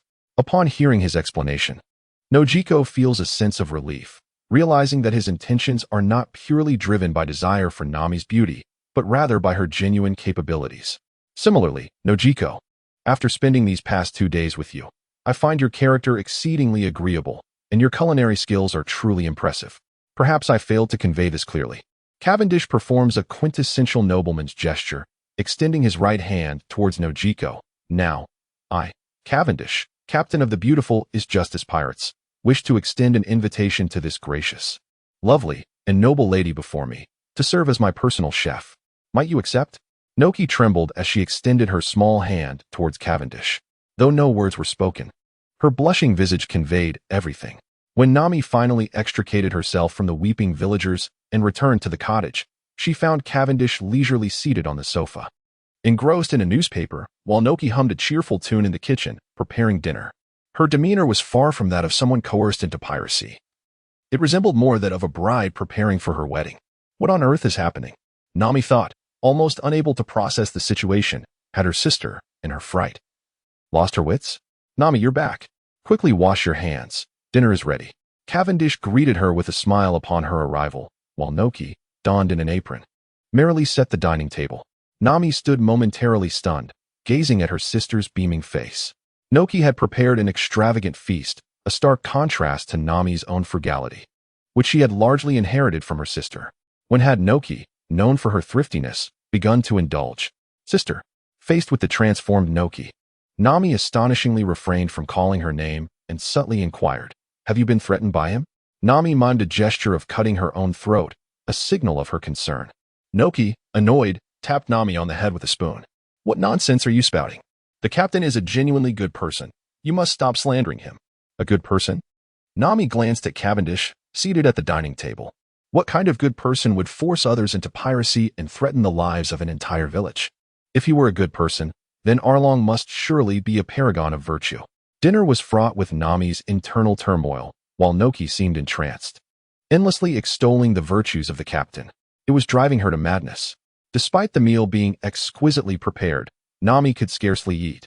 After reluctantly consuming half a bowl, she pushed her plate away. "I'm full. If I sit at this table any longer, I might truly question my existence." "Finished?" Noki nodded. "Then Nami, you should go take a bath. Afterward, come sleep in my room." "Why must I sleep in your room?" Though it was customary for the sisters to share a bed. Today Nami felt an inexplicable oddity about Noki. "Because the captain wishes to sleep in your room. Don't you want to sleep with your sister? Or would you prefer to sleep with the captain?" The aide performed admirably as Cavendish silently savored his steak, internally commending Noki Gao. Since there was a sofa available, he might as well sleep there. Having already resigned himself to his fate of being dragged onto the pirate ship, Nami decided to take the plunge as well. She did not believe that a mere exchange of words would lead to a falling out. "I have a peculiar habit of being sensitive to unfamiliar beds at night. So if I inadvertently open someone else's door and climb into bed, do not blame me." However, Cavendish was not one to be trifled with. He casually recounted a story seemingly unrelated to the current matter. Damn.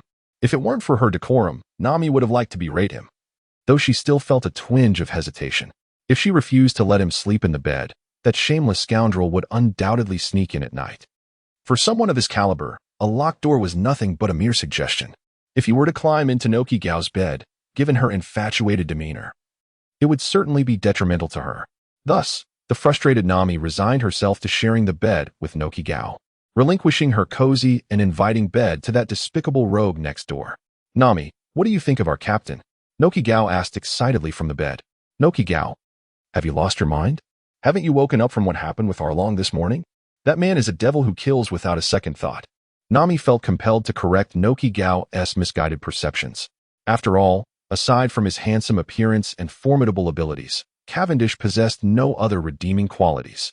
Moreover, Nami could guarantee, based on her 7 years of wandering experience, that this scoundrel was undoubtedly a notorious womanizer if Noki Gao were to get involved with him. A life of hardship would surely follow. "But the captain is avenging us," Noki Gao exclaimed, her eyes sparkling with affection. "And Nami, did you not find him incredibly handsome at that moment?" "Where's the handsomeness?" Nami retorted, speechless. The scene around that pervert was drenched in blood, resembling a hellscape, which had nothing to do with being handsome. "Noki Gao."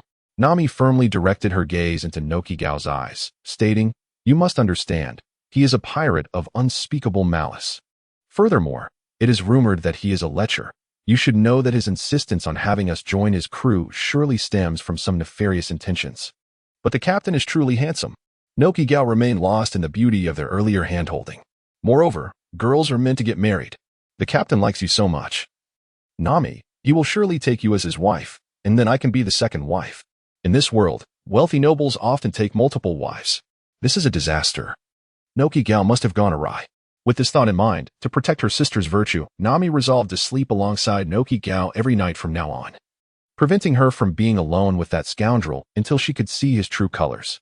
The voice of the manatee resonated through the air.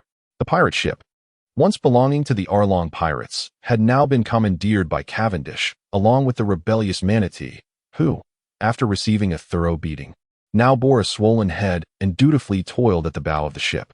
The villagers bidding farewell at the dock were reluctant to part ways. Yet the imposing presence of Cavendish stifled any dissenting voices.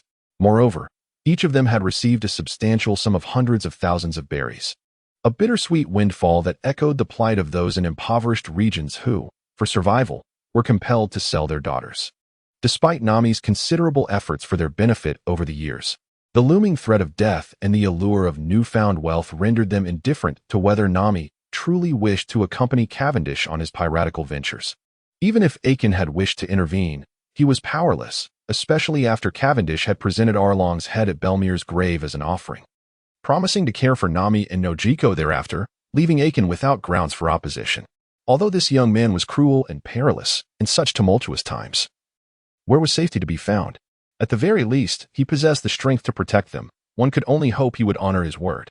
Nami gazed down at the villagers who were sending her off and felt a surge of emotion. She was taken aback to discover a pirate who did not covet wealth. Cavendish not only refrained from claiming the 80 million berries she had saved to purchase the village, but also distributed nearly 200 million berries, which Arlong had plundered over the years among the villagers. With such a fortune, the residents of the village were assured a prosperous future. Compared to this, what was money to him? He chuckled, as Arlong's meager sum truly held little significance in his eyes, especially considering that during the raid on the naval base, they had unearthed an astronomical sum exceeding 70 billion berries.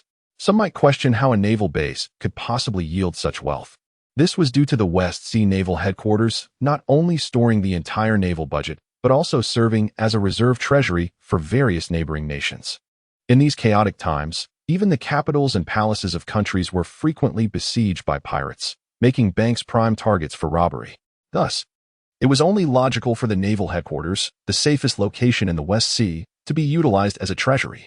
Of course, only Cavendish and Lafitte were privy to this information. Otherwise, given the sheer depravity of his crew, such a colossal sum would likely incite them to betray even their own fathers. Having personally dealt with Arlong, Cavendish understood that achieving a peaceful conquest of Fishman Island would now be an insurmountable task.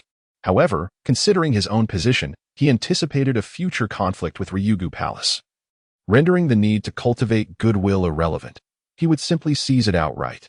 After all, even if Neptune were cowardly, his character did not suggest he would resort to selling out his own for glory. Set sail, navigator. Cavendish pointed ahead and commanded Nami, fool. That is the direction towards the inland of the East Sea. Though reluctant, she had been coerced onto this pirate ship, especially since the infatuated Nojiko was unwilling to flee. Nami had no choice but to follow this insufferable captain to the bitter end. However, she found solace in venting her frustrations through insults, a skill she excelled at. Ignoring her minor rebellion, Cavendish preferred the spirited and resilient Nami over a meek and submissive one. After all, navigating the larger scheme of things required a steady hand, and minor setbacks could indeed strengthen their bond. Who said our objective was the Grand Line? Our current target is the Navy's 16th base in the East Sea. Nami exclaimed in astonishment, what are we going there for? The entire Cocoa village harbored a deep-seated animosity towards the infamous Captain Mouse of the 16th base. Were it not for his protection, Arlong would not have been able to reign as a tyrant for so long. It was not merely a matter of strength, even Smoker, the formidable smoke user, could easily handle Arlong and his crew without breaking a sweat. The Navy's assessments of pirate strengths across the four seas are undeniably precise, maintaining an overwhelming advantage against pirates. In the past, the Don Quixote family had wreaked havoc in the North Sea, causing the Navy base their considerable distress, prompting the immediate dispatch of Vice Admiral Smoker to confront him, forcing his retreat into the New World. The only miscalculation the Navy has made in recent years seems to be the unexpected emergence of Cavendish. I intend to dispose of that little rat, he declared. Captain Mouse had committed numerous misdeeds, and while Cavendish himself was no saint, the fact that Mouse dared to bully his Nami was a clear indication of his poor judgment. Moreover, considering the substantial sum he had left behind for Cocoa Village, it would be utterly absurd if the scoundrel did not stir up trouble. Thus, to put an end to it all, it was best to send him to meet Arlong. After all, Cocoa Village was, in essence, his own family. It was only right to treat them with a measure of kindness. This encapsulates the character of Cavendish, benevolent towards his own, yet merciless towards outsiders. Occasionally, he may exhibit a twinge of compassion for those less fortunate, but when confronted by obstacles or opportunities for his own gain, he transforms into a cold-hearted villain. The Navy's 16th Division base lies less than a day's journey from Cocoa West Village, where Colonel Mouse has received the news that Arlong has been eliminated, dispatched by the formidable pirate with a bounty of 560 million. His singular desire is for the pirate to vacate the premises swiftly, showing no interest in the reported distribution of Arlong's wealth to the common folk. Naturally, once that fearsome pirate departs, Colonel Mouse believes he has 100 ways to extract the money from those peasants. Unfortunately, events do not unfold as he envisioned. A messenger arrives to inform him that the pirate, commandeering Arlong's ship, has already neared the base. All personnel must assume battle positions the moment the vessel enters range. They shall unleash their cannons to destroy it. Colonel Mouse hastily sends distress signals to all nearby naval bases, though given his notorious reputation, one can only wonder if assistance will arrive. What now, you scoundrel captain? Upon realizing Cavendish's intent to eliminate Colonel Mouse, Nami's perception of him shifts slightly. However, faced with the impenetrable doors and cannons aimed directly at them, she is curious to see what this rogue captain will devise. My designated second wife, take note. Teasing Nami, Cavendish brandished Durandal at the bow of the ship. What second wife? You scoundrel, who do you intend to marry as your first? Nami instinctively shouted, only to quickly retort. Even if I marry, it will never be you. Dream on. The initial prowess of a swordsman is marked by the ability to sever steel. When a swordsman can cut through iron, they can be deemed to possess the foundational skills of a swordsman. To ascend to the rank of a grand swordsman, one must traverse 3 stages, dividing clouds, severing seas, and shattering skies. Cavendish currently stands at the severing sea stage. Should he reach the shattering skies level, he may then claim the title of grand swordsman, a feat achieved by only a select few within the pirate realm. The might of a single sword can alter the very atmosphere. Though they remain hundreds of meters from the base, Cavendish's strike cleaves the sea in two. The walls of the East Sea's 16th Division base, along with the soldiers and cannons stationed atop, are severed in half, crashing down with a resounding thud. Is this the power of a 560 million bounty pirate? Nami's eyes widened in astonishment, although she was aware of the formidable strength of that scoundrel captain. She never anticipated it would be to such an extraordinary extent. No one dared to obstruct them at base 16 anymore. Despite the fact that single strike had drained nearly 80% of Cavendish's stamina and merely shattered the outer wall of the subbase. The station Navy had been utterly paralyzed by fear. The Navy, which had allowed pirates to rampage under the command of Colonel Mouse, could hardly be expected to exhibit any spirit of sacrifice. Fortune smiled upon them. Nami gleefully rolled around amidst the treasures, causing Cavendish's teeth to ache in envy. Good heavens! Those were all liquid assets, gold coins, ingots, and gemstones, yet she was frolicking in her adorable outfit, seemingly oblivious to the discomfort. That cowardly Colonel Mouse surrendered all his hidden wealth merely after losing 4 fingers. In contrast, Arlong exhibited the true essence of a villain, continuing to curse even while Cavendish severed his head. Why is there such a stark difference in character among villains? To commend Mouse for his timely surrender, the benevolent Cavendish only gave him a gentle kick into the sea, leaving his fate to chance. Of course, if he were to escape that shark-infested waters while being paralyzed and bleeding profusely, one could only say he had acquired a miraculous aura akin to that of Luffy. The chosen one. Noki was squatting there, her eyes sparkling with excitement as she tried on various pieces of jewelry. Ah, women. The mere sight of jewels evokes the same greed as a dragon's lust for treasure. Over the years, Colonel Mouse has amassed a fortune exceeding 100 million berries. And with the supplies from the 16th Division of the East Blue Navy, he has likely gathered close to 200 million. This vast wealth of gold, silver, and jewels sprawls across the entire room, with both ladies clutching their treasures as if unwilling to part with them, likely to slumber upon them this very night. Cavendish, in a fit of boredom, reclines upon the deck, lamenting his fate. The navigator and cook are utterly incompetent, necessitating the captain himself to take the helm. Although Nami has already set the sails and the rudder, his role is reduced to merely daydreaming on the deck. With 2 designated concubines aboard, he has refrained from inviting any superfluous individuals to disrupt the ambience, for the solitude of the three is conducive to fostering a hint of intimacy. 3 days prior, Lafitte and his fleet embarked on a leisurely course towards Alabasta, after all, with 9 warships. Remaining stationary for an extended period would inevitably compel the Navy to dispatch forces for their eradication. In the absence of their primary combat strength, it would be all too easy to fall victim to an ambush. The primary objective of reaching the East Blue has been fulfilled. It is time to return. Sanji, the lecherous cook, is undoubtedly incompatible with Cavendish, thus he can be dismissed. Usopp's temperament is ill-suited for piracy, and truth be told, his prowess is rather lacking. Without the fortunate shadow of Luffy, he would merely be a mere slingshot-wielding bird hunter. It is said that the technological advancements in the pirate era are astonishing, allowing a slingshot to achieve the range of a sniper rifle, which seems rather excessive. Kaya, too, is nothing more than a decorative figure, and Cavendish harbors no affection for the ailing young woman. Thus, she can also be disregarded. Zoro, on the other hand, presents as a commendable option for a subordinate, with astonishing potential for growth. However, contemplating his temperament leads Cavendish to conclude that it is wise to forego his recruitment. That individual is a challenge seeker, and should he join the crew, Cavendish is certain he would be relentlessly vexed, as Zoro would likely demand a daily tenfold of challenges, daring to write his name backward if he were not satisfied. Ultimately, the crux of the matter lies with Luffy's crew, aside from Nami and Robin. He desires none of them, for although Luffy's crew bears the title of pirates, they are, in truth, individuals of noble character. Just observe their deeds, acting heroically, championing justice, and upholding righteousness. Are these the actions befitting a pirate? If one were to recruit a group of utterly foolish individuals aboard, it would inevitably lead to a schism within 2 months, primarily due to conflicting moral perspectives. After all, a person's sense of right and wrong is exceedingly challenging to alter. As for Nami and Robin, who are both kind-hearted young women, one might ponder whether they would part ways over moral dilemmas. Cavendish asserts that once women have embarked on a ship, it is absurd to think he would ever allow them to leave. Should such a scenario arise, he would ensure that they remained, regardless of the means.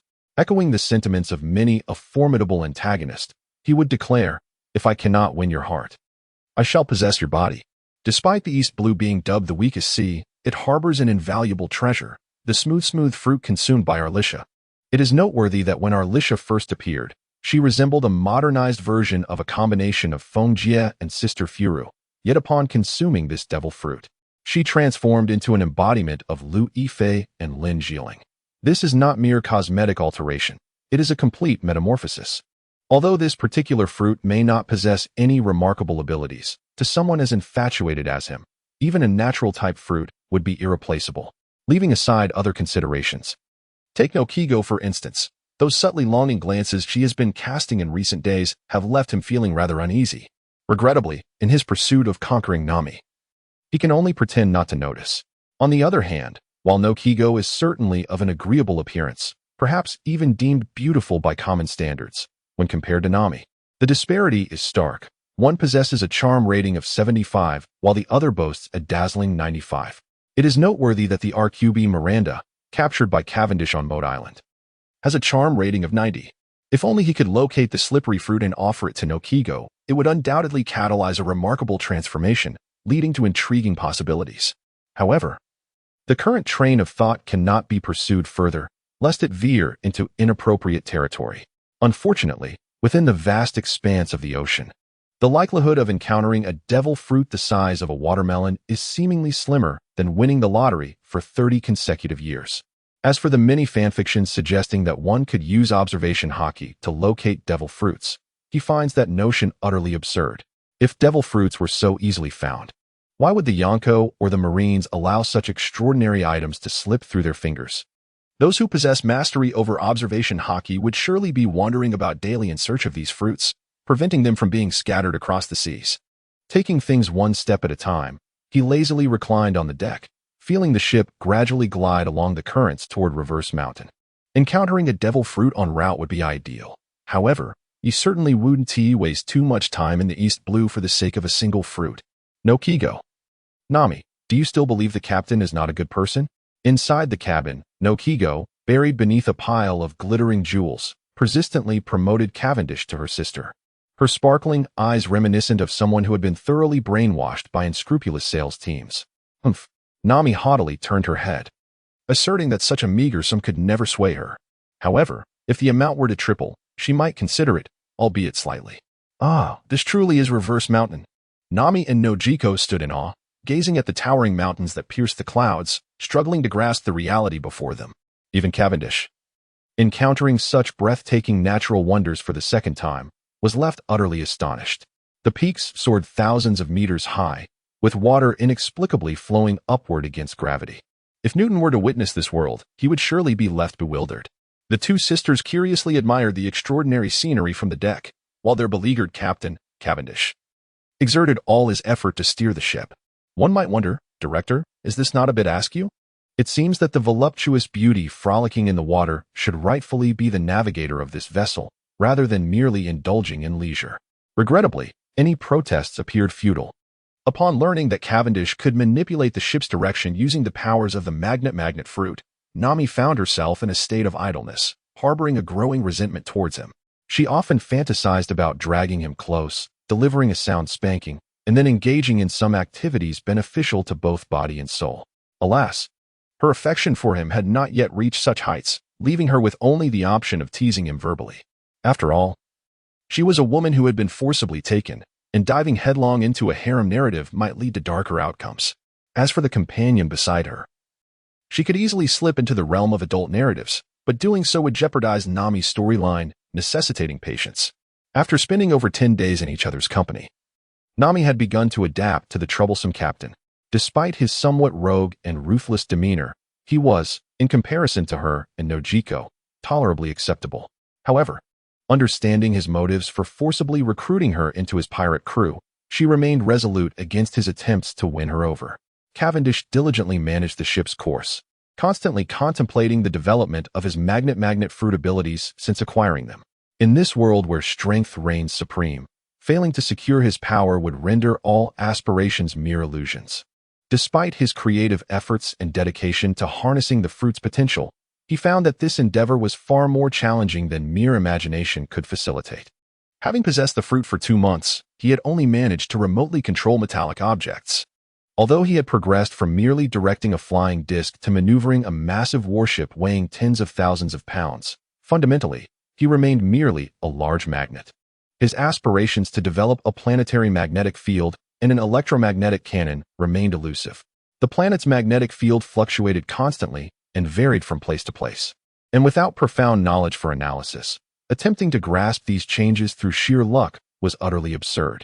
Regarding the electromagnetic cannon, he recalled that placing a piece of iron within a magnet could generate electricity, but the specifics had long since escaped him. Returning to the annals of his high school physics classes, in a world where illiteracy abounds among pirates, finding a scientist versed in such matters would be more challenging than scaling the highest peaks. Who would believe that being a pirate requires a measure of education? Cavendish now genuinely wished to exchange his current form for that of the physicist who bore his name. He believed that with that man's intellect combined with his own abilities, he could likely construct a planetary cannon, capable of obliterating the world with a mere gesture.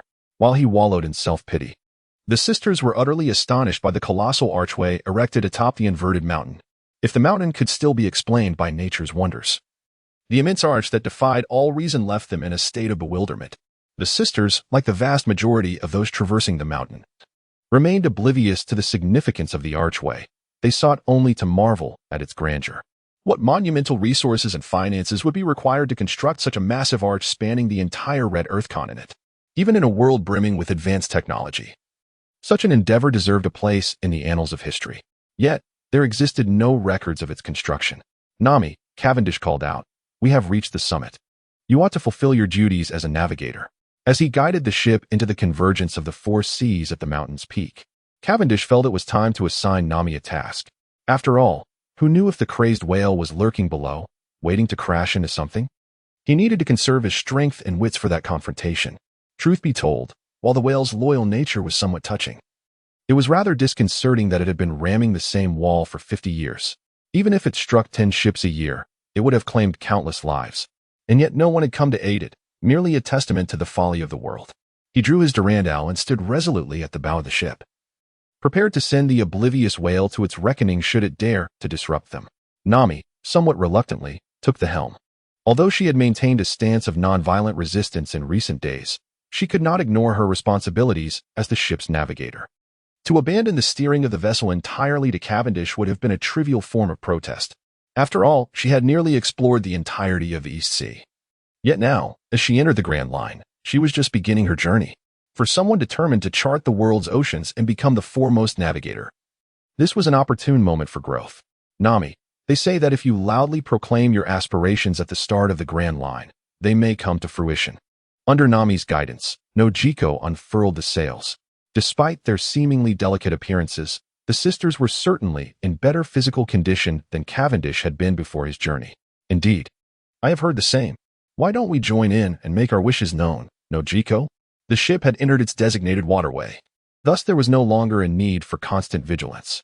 Nami seized Noki and brought him to the bow, where she shouted towards Cavendish. I am determined to chart the seas of the entire world and become the greatest navigator. And I shall eliminate a certain scoundrel. Cavendish turned around helplessly, rubbing his nose. By the way, dear Nami, do you not think it rather impolite to speak ill of others behind their backs? Nami, in a huff, turned away, disregarding our unfortunate captain, and urged Noki, what about your wish? Noki first glanced at Nami, then shyly at Cavendish standing before her, before closing her eyes and exclaiming, I want to be with Nami forever, and I also want to be with a certain someone. Nami shot Noki a look that conveyed you are beyond saving, pondering what nonsense that scoundrel had fed Noki. Cavendish, upon hearing Noki's heartfelt wish, chuckled to himself, evidently pleased that his sister-in-law was eager for their trio to embark on this journey together. Noki, Captain, what is your wish? After both sisters had voiced their desires, Noki noticed that Cavendish remained motionless at the bow and curiously nudged him. Cavendish wielded Durandal with a flourish, proclaiming, in heaven and on earth, I alone reign supreme. Until they departed from the Twin Gaps, they encountered no sign of that reckless whale. It seemed that creature was also a coward. Knowing which vessels it could assault and which it could not, Cavendish was not inclined to visit the ship's doctor of the Pirate King. Although his ship indeed required a skilled physician. However, Kulax was far too old, and even if invited, that doctor would surely decline. There was no need to court disappointment. Is this the permanent log post? Nami mused, examining the exquisite item in her hands. She discovered that no matter how she altered its orientation, the needle stubbornly pointed in one direction. Indeed, this was the log pose used in the Grand Line, available in both temporary and permanent forms. The temporary could guide one from island to island, while the permanent would forever point towards a single island. Aware that Nami had never ventured into the Grand Line, Cavendish assumed the role of a makeshift life mentor. Nami curiously placed the pointer upon the table in the observation room. As an exceptional navigator, she found herself in the presence of an individual she loathed. However, considering that this person was imparting knowledge, she resolved to endure his company for the time being. According to Lafitte's reports, they were nearing Alabasta, and the Sand Crocodile had already dispatched someone to initiate contact.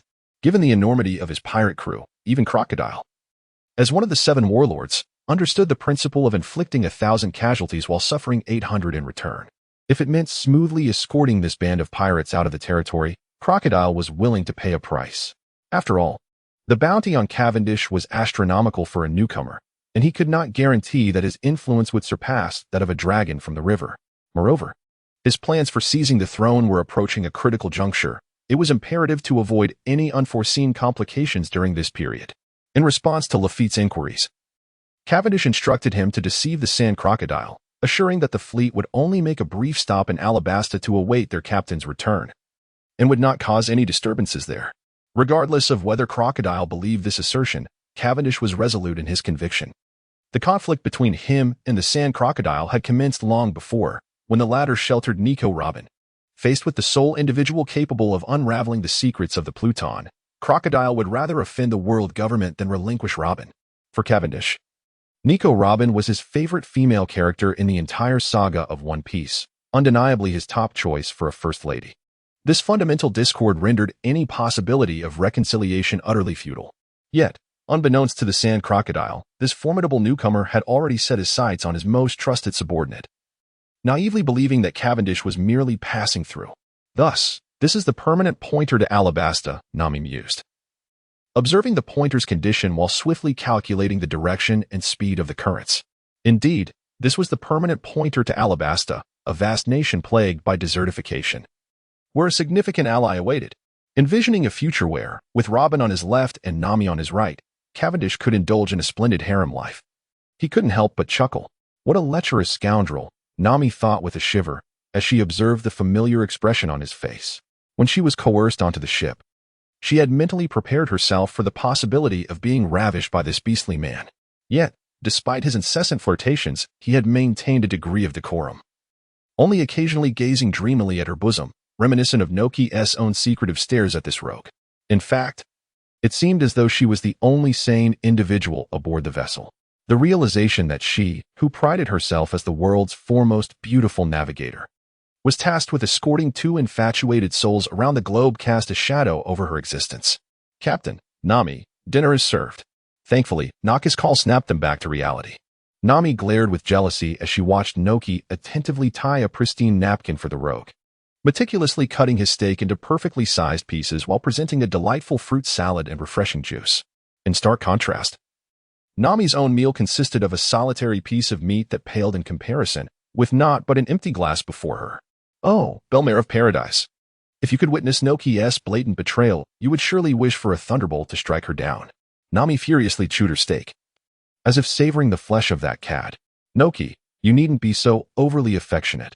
A moderate demeanor would suffice." Overwhelmed by Naka's warmth, Cavendish felt the weight of such beauty was almost unbearable. Indeed, she epitomized the ideal wife. Since boarding, she had catered to their every need, from laundry and cooking to tidying up, ensuring the three of them remained in pristine condition, all thanks to Noki's efforts. Furthermore, her culinary skills had remarkably improved, nearly rivaling that infamous chef from the West Blue.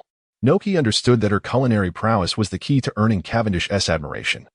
Dedicating her time to perfecting her craft, bolstered by the abundance of ingredients available on the ship. Alas, it was unfortunate that she happened to be Nami's sister, and her looks did not compare favorably to Nami's. It is well known that men often think with their lower minds. Thus, Cavendish could only feign indifference towards Noki's affections for the time being. Not at all. Noki, undeterred by Nami's murderous glare, shifted her chair closer to Cavendish, seemingly eager to feed him.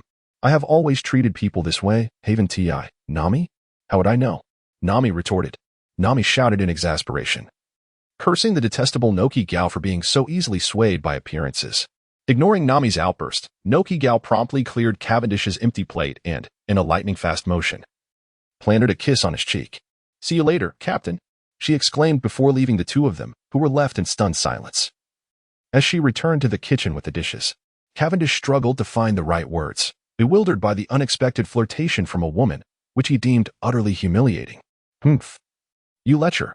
Finally made your move on Noki Gao, did you? I saw through you long ago." Nami, witnessing Noki Gao's audacious behavior, was infuriated. Yet she harbored greater resentment towards Cavendish than towards her sister, with whom she had shared a bond since childhood. Cavendish, feeling as though he would top any list of tragic figures, realized that anyone with eyes could see he had been teased, yet somehow, in Nami's words, he had become the villain. Just as he was about to retort, an unsettling feeling gripped him, leaving no time to explain himself to Nami. Grabbing the Durandal beside him, he sprinted towards the deck. "Who is it? Or is it some sea beast? Why do I feel this sense of panic?" He pondered, scanning the surroundings with heightened vigilance. Since his arrival in this world, he had never experienced such a profound sense of disquiet, and seeing Nami emerge in a flurry of concern only added to the urgency. Despite her disdain for him, she recognized that both she and Noki Gao were in the same precarious situation aboard his ship. If anything were to happen to him, the two defenseless girls would find themselves in dire straits.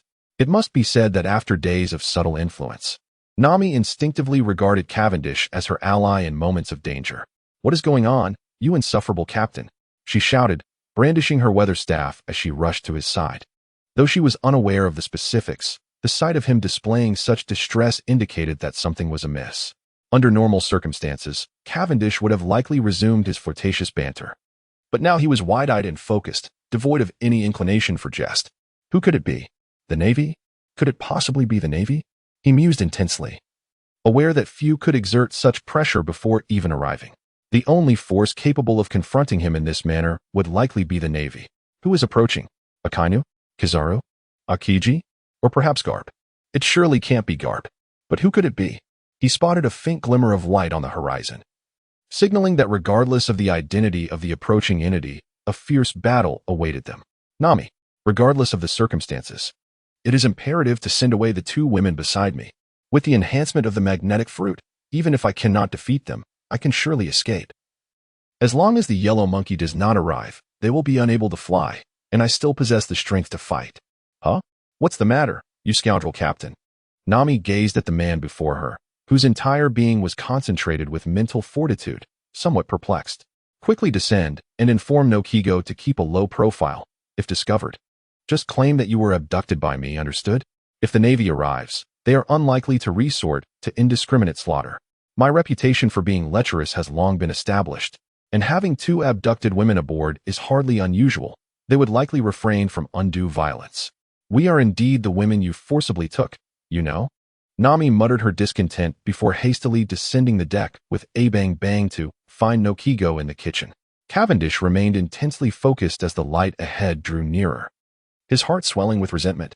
His strength was still too feeble. Although he had managed to reach a certain echelon, he was still far from the true top-tier experts.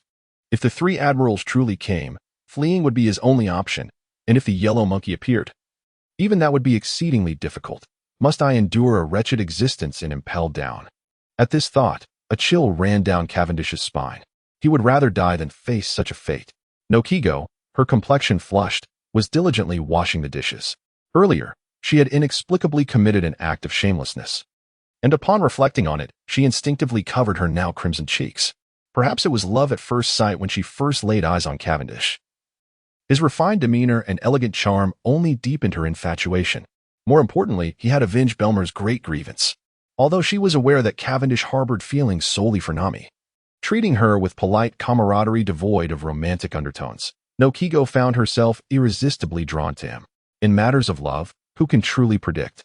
Even if he did not see her, she stubbornly fell for him, and her earlier kiss in front of Nami was a silent provocation. She knew Nami held no affection for Cavendish, only disdain, while Cavendish undoubtedly harbored secret intentions towards Nami. Yet, she desperately wished to avoid such troublesome thoughts. As long as she could remain by his side, quietly preparing his meals and watching him eat, it would be the greatest encouragement. Of course, if she could tease him secretly each day as she had earlier, that would be delightful as well. Nokigo, Nokigo. Just as she was lost in her beautiful reverie, Nami burst in from outside. Nojiko gazed at Nami with some astonishment. She had presumed that after witnessing such an incident in her presence, Nami would be too furious to speak to her for the rest of the day. How could she have come to find her so swiftly? However, Nami paid no heed to her surprise, seizing her hand and leading her through a winding path to the rear of the ship. Here, a small speedboat had been secretly stationed by her. One must understand that she is the notorious little thief cat who reigns over the East China Sea. How could she possibly remain at ease under the thumb of that scoundrel? Nami, what are you planning?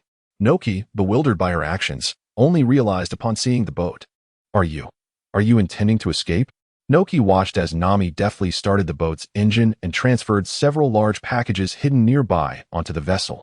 The corners of these packages revealed treasures pillaged from Colonel Mouse. Nami, Noki, hurry aboard. Nami cheerfully untied the ropes. Once they escaped, the sky would be vast for birds to soar, and the sea boundless for fish to swim. No longer would she have to sleep each night in dread of certain ruffians launching nocturnal assaults. Why? Has the captain treated you poorly? Unfortunately, Noki stood frozen in the cabin, murmuring her question. She knew Nami harbored a strong dislike for the captain. Yet Nami had always maintained a faade so convincing that Noki believed she had resigned to her fate. Little did she know, Nami had been orchestrating so much behind their backs. Nami, that scoundrel forced us aboard without our consent, using the lives of the entire Cocoa West village as leverage. We were essentially abducted. Nami swiftly opened the cabin's partition and, seeing Noki still rooted in place, approached to pull her along. But, if we escape, the captain will return to wreak havoc on the Cocoa West villagers. Upon hearing Nami mention Cocoa West village, a spark of realization illuminated Naka's mind. She truly did not wish for Nami to leave. Although she understood that Nami's departure would grant her more opportunities to be alone with Cavendish, she also recognized that Cavendish's affections lay with Nami, not herself. Caught between her sister and her beloved, she was utterly perplexed. It doesn't matter. Nami tugged at Noki, leading her towards the small boat. An imposing enemy approaches. That scoundrel is preoccupied and cannot concern himself with us. Perhaps fortune will favor us, and he may even meet his end tonight. Afterward, no one will threaten us again." She patted the packages on the boat, declaring, "With this wealth, we can do anything we desire. I shall purchase a ship and become a navigator. I refuse to live as a pirate." What? Initially in a state of confusion, Noki, upon hearing that Cavendish was in danger, immediately broke free from Nami's grip and exclaimed in anger, "Nami, although the captain forced us into the pirate crew, ask yourself honestly, has he wronged us? He helped us eliminate Arlong, defeated Mouse, and distributed so much wealth to the villagers of Cocoa West. Although we both know he harbors feelings for you, has he treated you poorly in these days?"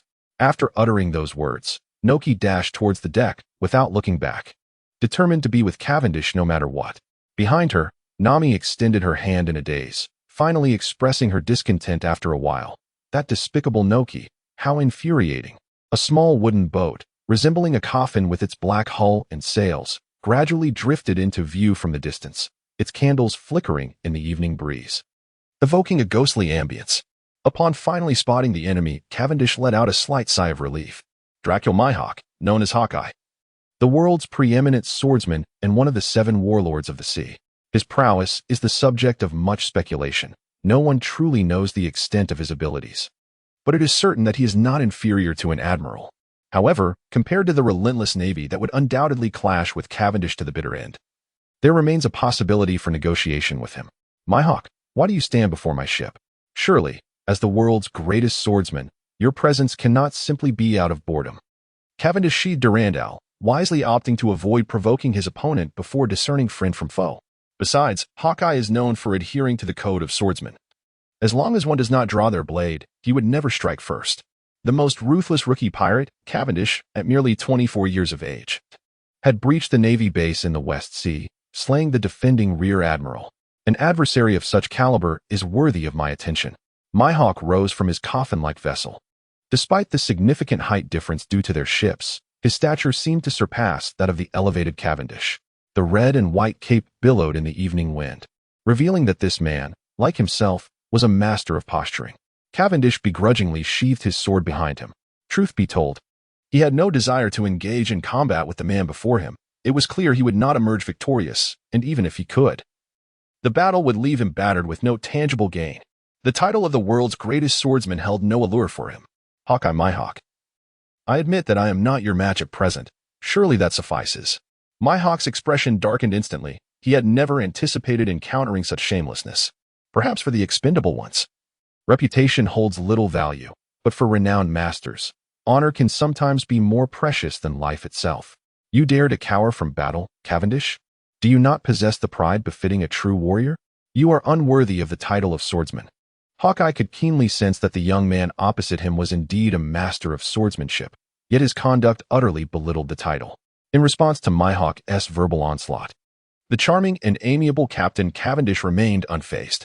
Do you think I am one of those hot-headed, foolish bosses easily swayed by your words? Dream on.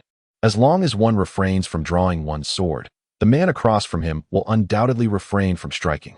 This embodies the so-called dignity of a swordsman, which is almost laughable. Cavendish. Mihawk withdrew his enormous black blade, knight, and pointed it menacingly at him, brimming with murderous intent, declaring, "Draw your sword. As a swordsman, allow me to witness your prowess. Dream on."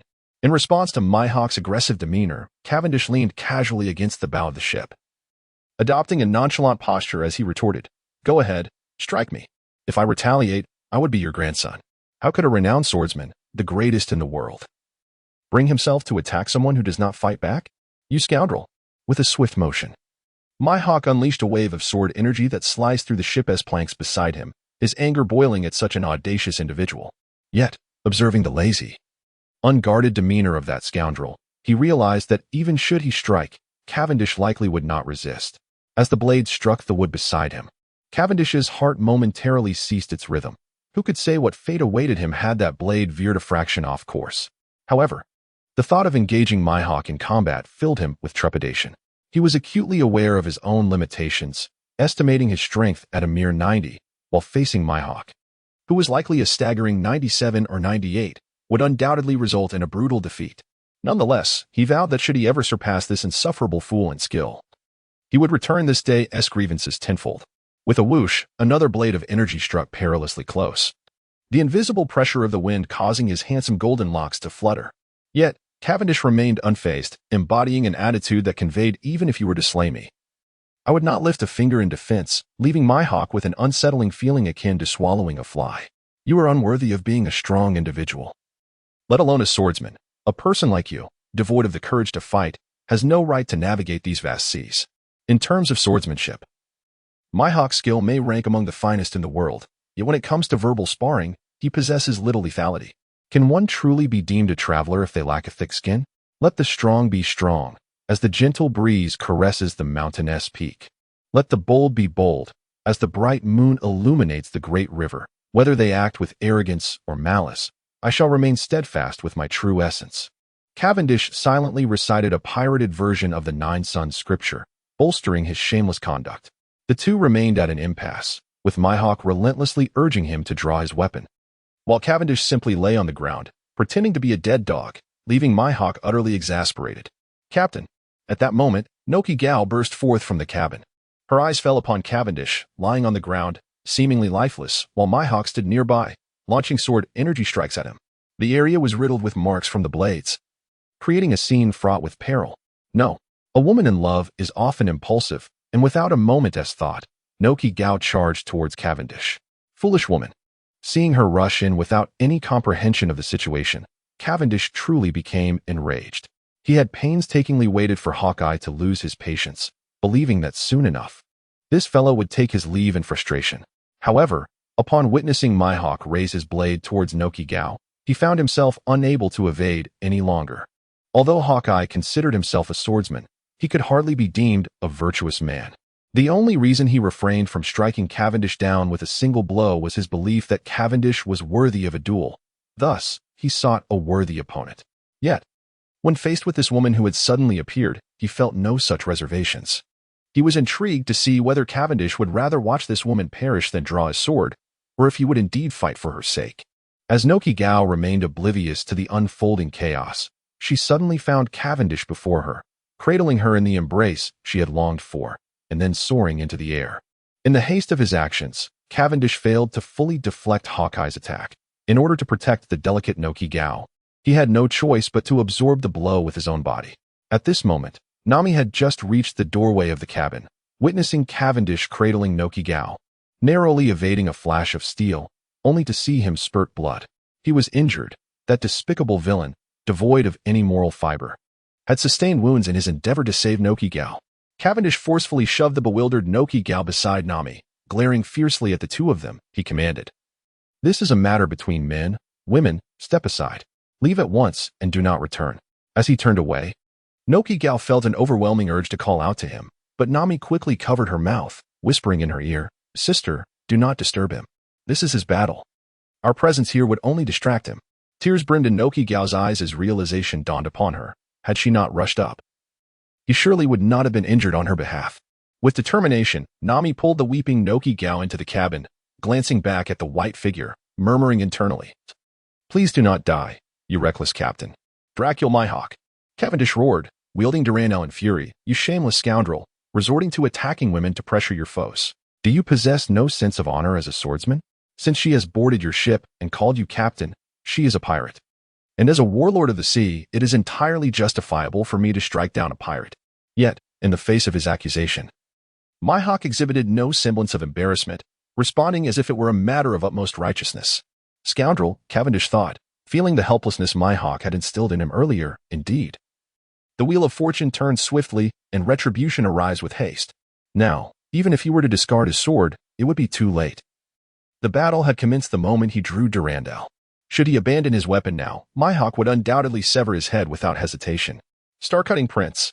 Confronted with such a formidable adversary, Cavendish knew that failing to unleash his most powerful technique could result in a swift demise at the hands of relentless attacks. Thus, he unleashed his most potent single-target skill. However, in response to this attack capable of slaying a vice admiral, my hawk merely opened one eye slightly, raising his black blade with a single hand to effortlessly parry the strike. A deafening boom echoed across the sea as the entire warship trembled from their clash. In the lower deck, Nami and Nokigao watched as items scattered about due to the vessel's violent rocking, momentarily entranced. Nami, our captain is the strongest. He will surely prevail, right? Nokigao asked helplessly, still reeling from the sight of Cavendish's blood. The man she believed to be the mightiest in the world had been wounded while trying to save her. He must win, right? Nami spoke with a hint of insecurity. She had just caught a fleeting glimpse of the formidable opponent to her reckless captain, who was likely one of the 7 warlords of the sea, renowned as the world's greatest swordsman, Dracul Mihawk. While she held unwavering confidence in her captain's abilities, she couldn't shake the feeling that, facing the world's mightiest swordsman, he might, perhaps, struggle to emerge victorious. It's all my fault. It's all my fault. It's all my fault. Nojiko thought of Cavendish's injured state and, overwhelmed with grief, buried her head in her hands, crying, if it weren't for me, the captain wouldn't be hurt. And he would surely defeat that villain. It's all my fault. Nami gently embraced Nojiko, reassuring her, no, it won't happen. That reckless captain is incredibly strong. I promise you he will prevail. The Deathly Three Immortals sword was a maneuver that Cavendish had anticipated being countered by Mihawk, as even Kid could block such an attack. It would be utterly ridiculous for Mihawk to falter against it. However, this move was merely a feint, as Mihawk parried the Star Prince. A dagger flew from the sleeve of his left arm, aimed directly at Mihawk's head. This dagger is a trophy from the raid on the West Sea's main base. Although it does not belong to the prestigious category of supreme blades, its quality is undoubtedly assured, and its sharpness rivals that of Durandal. Mihawk tilted his head to evade a strike from above, only to witness Cavendish swiftly countering with a downward slash. With a powerful push of his feet, he was propelled backward with a resounding thud, narrowly avoiding the attack. The second form of the Deadly Three Immortal Swords was surprisingly evaded by Hawkeye through an extraordinary method, leaving the third form unable to be altered, forcing Cavendish to retreat in frustration. Damn, this guy doesn't play by the rules. A thin crack appeared in Hawkeye's collar, and he glanced at his torn clothing before speaking. A splendid sword technique, yet your sneak attack hardly befits the stature of a true master. To hell with the notion of a master's stature. If we were to adhere to such principles, we would all stand still and exchange blows one at a time. With me striking first, of course. Any technique capable of inflicting harm is a worthy one. Cavendish tucked the dagger back into his sleeve. The Deadly Three Immortal Swords could only serve as a hidden lethal move, now rendered ineffective by the bastard opposite him. Hawkeye's strength was undeniably superior, yet not entirely insurmountable. Had that last technique been executed just a fraction quicker, in a moment of surprise, it could have potentially inflicted severe injury upon him. Recently, he had been reminiscing about the martial arts novels he had read over the years, hoping to derive a unique martial arts manual from them. Alas, martial arts are inherently low-tier realms, while pirates inhabit a high-tier realm, in the face of a sword aura capable of rending the heavens. Even the most exquisite techniques seem utterly futile. The so-called secret technique of the Three Immortal Swords, while adept for ambushes, had sadly faltered at the very outset. Blackblade. A flash. However, Hawkeye did not indulge his adversary with the luxury of hesitation. As soon as he regained his footing, he immediately unleashed his signature move. In Cavendish's line of sight, he suddenly lowered his head, wielding a massive black blade, charging forth in an assaulting manner aimed directly at him. Cannot evade, given his nature. Facing Hawkeye's fierce killing intent, his first instinct was to withdraw and avoid. Yet, his body's instincts screamed that retreat was not an option. To meet the challenge head-on was the only path to survival. Retreat would surely lead to death. Magnetic escape. Flowing surge. Utilizing the powers of the magnetism fruit, he accelerated Durandal, a method he had recently devised. His ability to manipulate metallic objects allowed him to enhance Durandal's speed, doubling its draw speed. However, this rapid acceleration could only be applied against an opponent directly in front of him, and coincidentally, Hawkeye was precisely the type of opponent who relished head-on confrontations. With a thunderous crash, the impact echoed like spring thunder breaking, and the soaring sword light even tore a rift in the sky. You are quite impressive, young man. Such skill at your age is truly formidable. The two individuals crossed paths and simultaneously turned, as the eagle-eyed gentleman's hat was whisked away by the wind, revealing a cascade of lustrous black hair. You are quite impressive, old man. Cavendish maintained his usual composure, appearing remarkably pristine, even more so than the eagle-eyed figure before him. Observed the eagle-eyed one, his confusion evident. He had been certain he had struck his opponent, yet here he was, seemingly unscathed. From here on, I shall not hold back, Cavendish. As the most ruthless newcomer, let this sea become your grave." The eagle-eyed swordsman raised his black blade once more. Despite his intrinsic admiration for such a promising newcomer, he had been summoned by the 5 elders prior to this encounter, who had urged him to eliminate Cavendish, this audacious figure who defied the world government, due to the current inability of the Navy's highest combatants to intervene. After all, one does not become the world's greatest swordsman without purpose.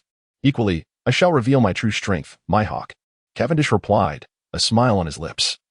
It had been many years since anyone had dared to utter such bold words in his presence.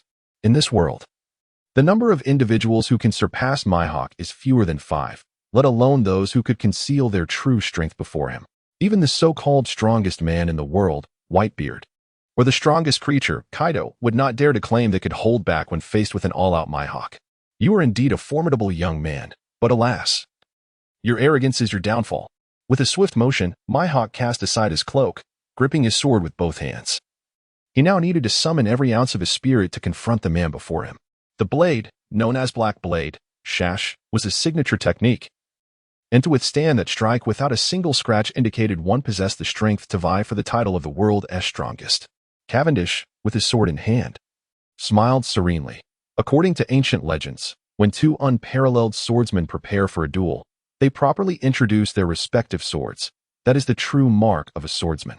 Without waiting for Mihawk's response, he held his Durandal with one hand, positioning it before him, and introduced it in a tone of reverence. Holy Sword Durandal, the treasure of the Rommel Kingdom. This sword measures 97 centimeters in length, 5.5 centimeters in width, and weighs 13 jin and 3 liang. Crafted from pure white jade and the iron of the First Mountain, I have wielded this sword for 14 years, having slain 4,237 foes. Though Mihawk was uncertain of Cavendish's intent, his pilgrim-like expression led him to believe this was a peculiar custom of certain nations. After all, the world is vast, and no one could claim to know it all. As for the so-called demeanor of a swordsman, Mihawk always held himself to the highest standard. Since his opponent had positioned his sword before him, he could not falter in his own display of presence. With a decisive thrust, he plunged the black blade into the deck, mirroring Durandal's introduction. Black Blade Yoru, one of the 12 supreme blades, forged from celestial black iron.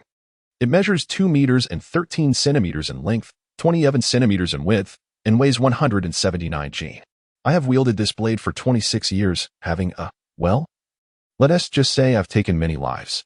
In that moment, for the first time, Mihawk felt a surge of exasperation. Who could possibly remember the exact number of lives taken? After all, he had been cutting down foes for over 2 decades.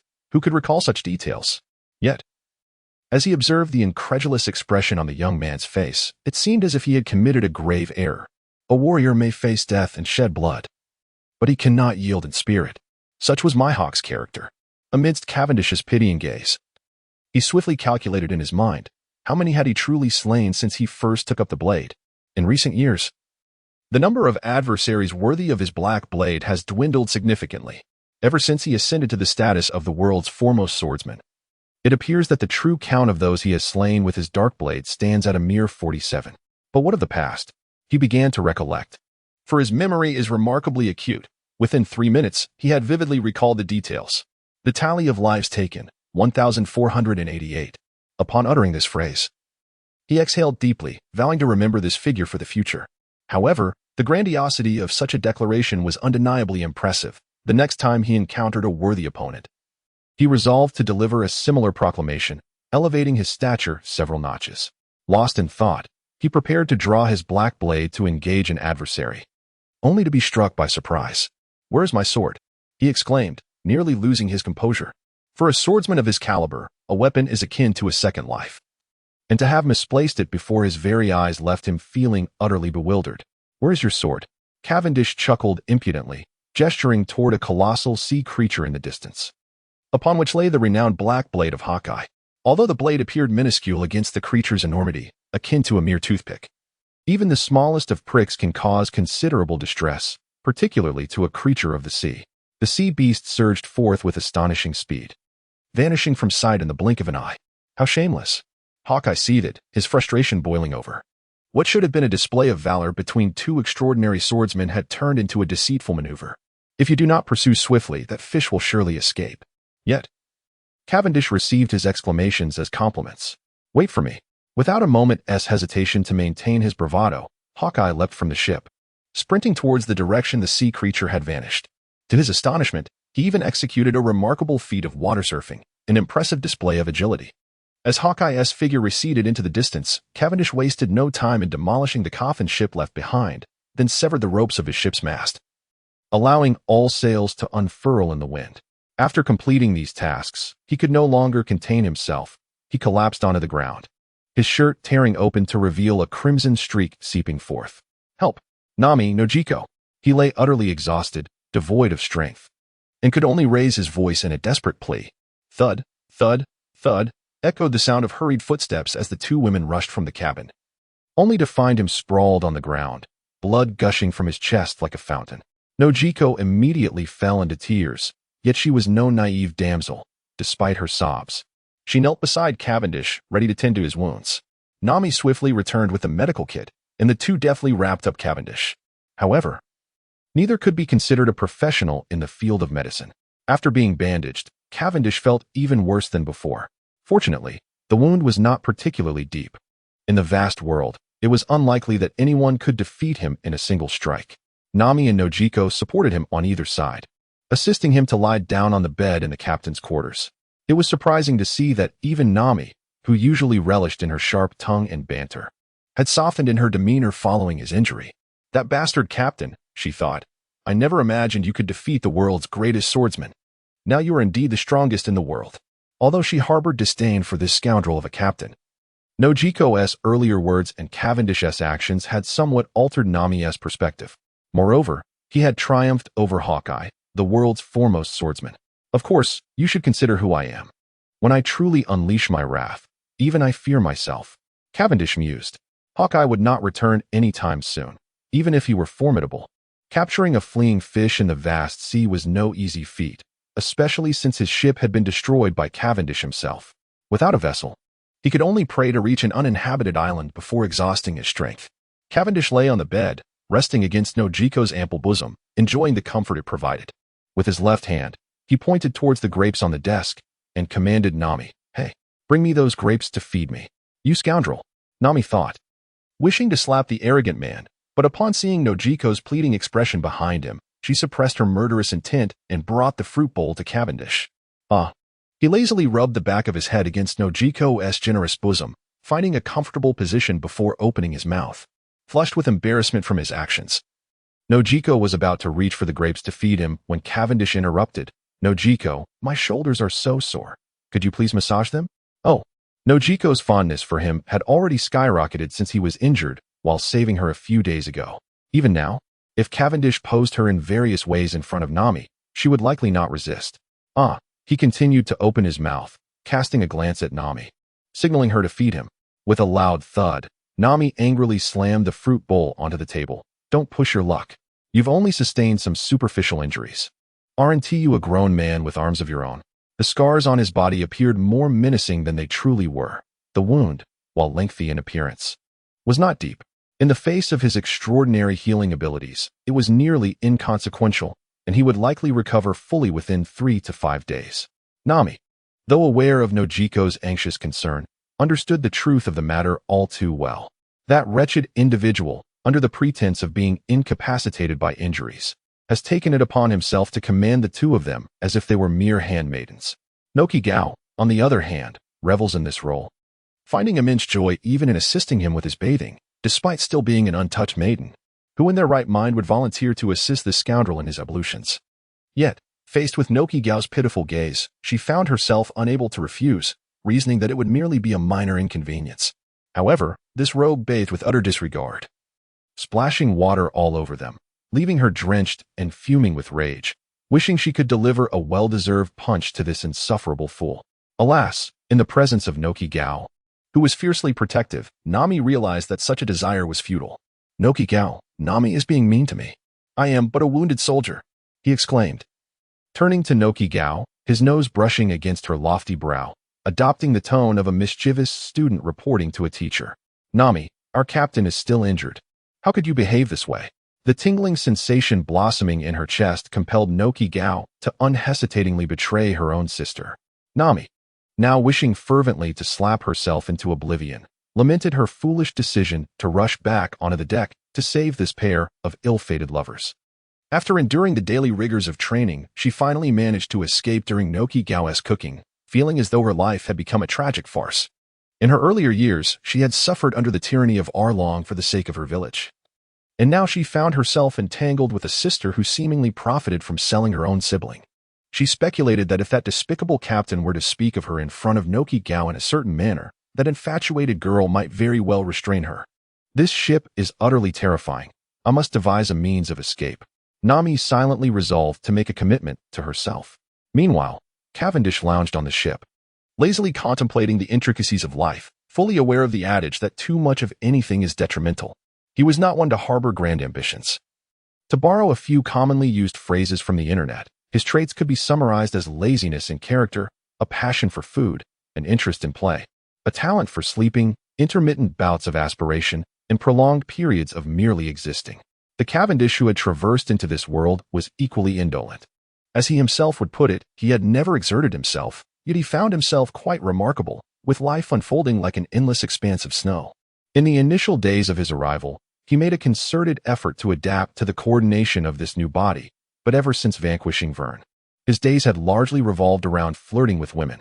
Nonetheless, he felt quite pleased with his progress, at least during the interludes of his flirtations. He had diligently honed his fruit abilities.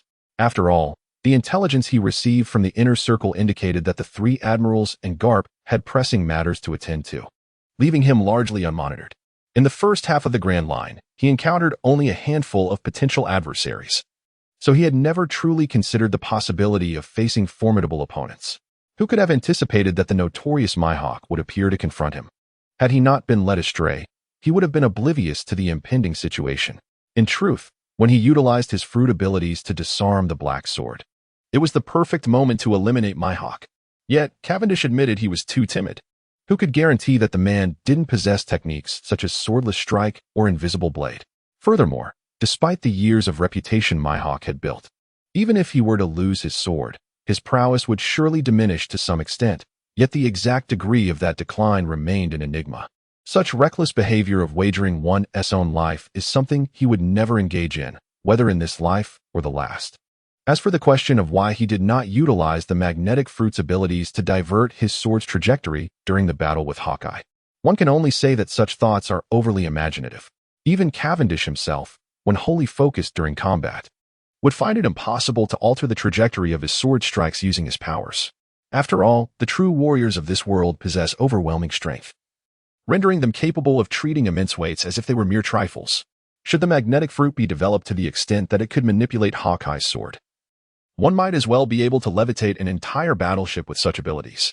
It seems I must enhance my training, Cavendish mused while leaning back in contemplation. At my current strength, defeating the sand crocodile in an unguarded moment should pose no significant challenge. However, against an admiral, my chances of victory would likely be minimal. According to internal reports, the World Kings Conference will conclude in half a month, and it is certain that admirals will seize the opportunity to confront me while escorting the returning kings from the first half of the Grand Line. Calculating the time needed for the round trip, I have at most a month. Elevating my strength to confront an admiral head-on within such a short time frame is indeed daunting. Captain, dinner is served, Noki cheerfully announced as she brought a tray into the room, and under her attentive service, Cavendish indulged in a hearty meal, or rather, dinner. In recent days, he has come to terms with his situation, deciding that regardless of the sequence of events, one must indulge in the pleasures of life. With Nokigo in this state, he felt no qualms about partaking in her company before turning his attention to Nami. Moreover, this enchanting beauty proved to be an excellent ally. And given her current loyalty, Cavendish believed it would be a disservice to himself not to take some action. Furthermore, the fact that Nami had contemplated fleeing with her was disclosed by Nokigo, rendering any escape attempts by Nami utterly futile under Cavendish's vigilant watch. Thus, it could be said that Nami was indeed unfortunate to have such a sister. The weather in the Grand Line is peculiarly unpredictable. It should still be winter. Yet the heat is unbearable. Cavendish reclined leisurely in a deck chair, enjoying the sea breeze, while the sunshade overhead shielded him from the searing rays. His gaze unabashedly lingered on a stunning beauty at the bow of the ship, skillfully steering with her impeccably proportioned figure.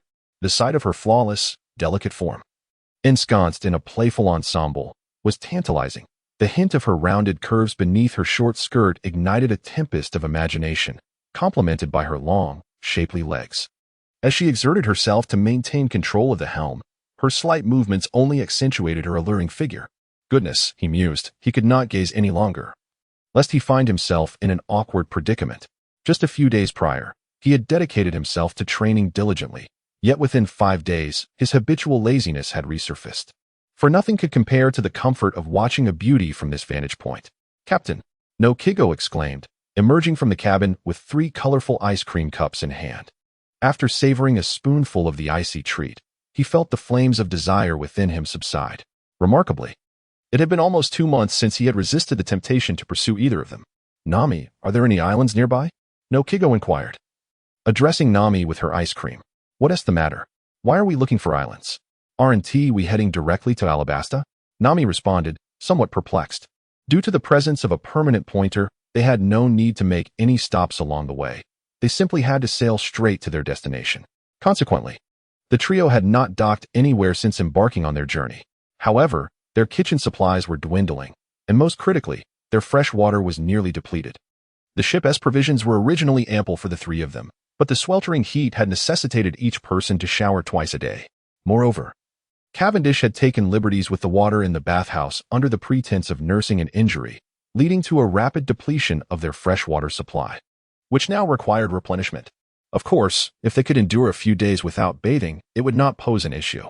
"Let me do the calculations." When faced with a professional dilemma, Nami proved to be remarkably reliable, swiftly navigating through ocean currents, sea breezes, and weather patterns. She deduced that approximately 60 nautical miles to the southeast lay a small island. One might wonder how she arrived at such a conclusion. While every step of her reasoning was clear and comprehensible to Cavendish, the ultimate result remained a mystery. Could this be the exclusive domain of Nami's extraordinary prowess? The island was not particularly vast. Its edges were readily visible, adorned with lush foliage. Occasional roars echoed through the air, and there were no signs of human habitation nearby. It appeared to be a deserted isle. They anchored the ship and prepared to explore. Cavendish lowered the anchor, well aware that its considerable weight would be unmanageable for the 2 women. "Are we not going to watch the ship?" Nami inquired, a hint of worry in her voice. "Considering the treasure acquired from the notorious Captain Rat, among the 3 of us, I am the only one with combat capability. Do you think I should guard the ship or venture ashore?" His indifference to her seemingly naive question was palpable. "Perhaps you and Noki can go ashore while I remain here to guard the ship," she suggested, feeling quite pleased with herself. "Not a chance," Cavendish retorted, delivering a playful slap to her rounded dairy. "Don't think for a moment that I am unaware of your intentions to escape with the ship the moment Noki and I are gone." Nami, taken aback by his audacity, was about to retort when his words struck a chord, leaving her speechless as she covered her backside. "Oh dear, little Nami wishes to abandon her sister. How heart-wrenching," Noki exclaimed, her eyes glistening with tears as she gazed at Nami. "Is this a joke? Isn't leaving you and this man stranded on an uninhabited island your dream?" Nami exclaimed incredulously. "Hey, Noki, he just slapped my backside. Are you really just going to stand there and let him take liberties with me?" "Humph. That's because little Nami wants to ditch her sister. This is a lesson for naughty children," Noki chuckled, moving closer to Cavendish, who wrapped her in his embrace. As Nami attempted to step back, he grasped her as well, lifting her into the air towards the deserted island. The nature of his touch was left to speculation, evident in Noki's flushed cheeks and Nami's indignant expression. Having vanquished 4 unknown beasts and gathered a substantial bag of wild mushrooms, the trio returned to the deck laden with provisions. However, just as Noki prepared to take the ingredients into the kitchen, Cavendish sensed something amiss. There is someone aboard. Since his encounter with Hawkeye, he had developed a rudimentary awareness of Haki, though it was far from the extraordinary level of Enel. Nonetheless, he possessed the ability to sense basic presences.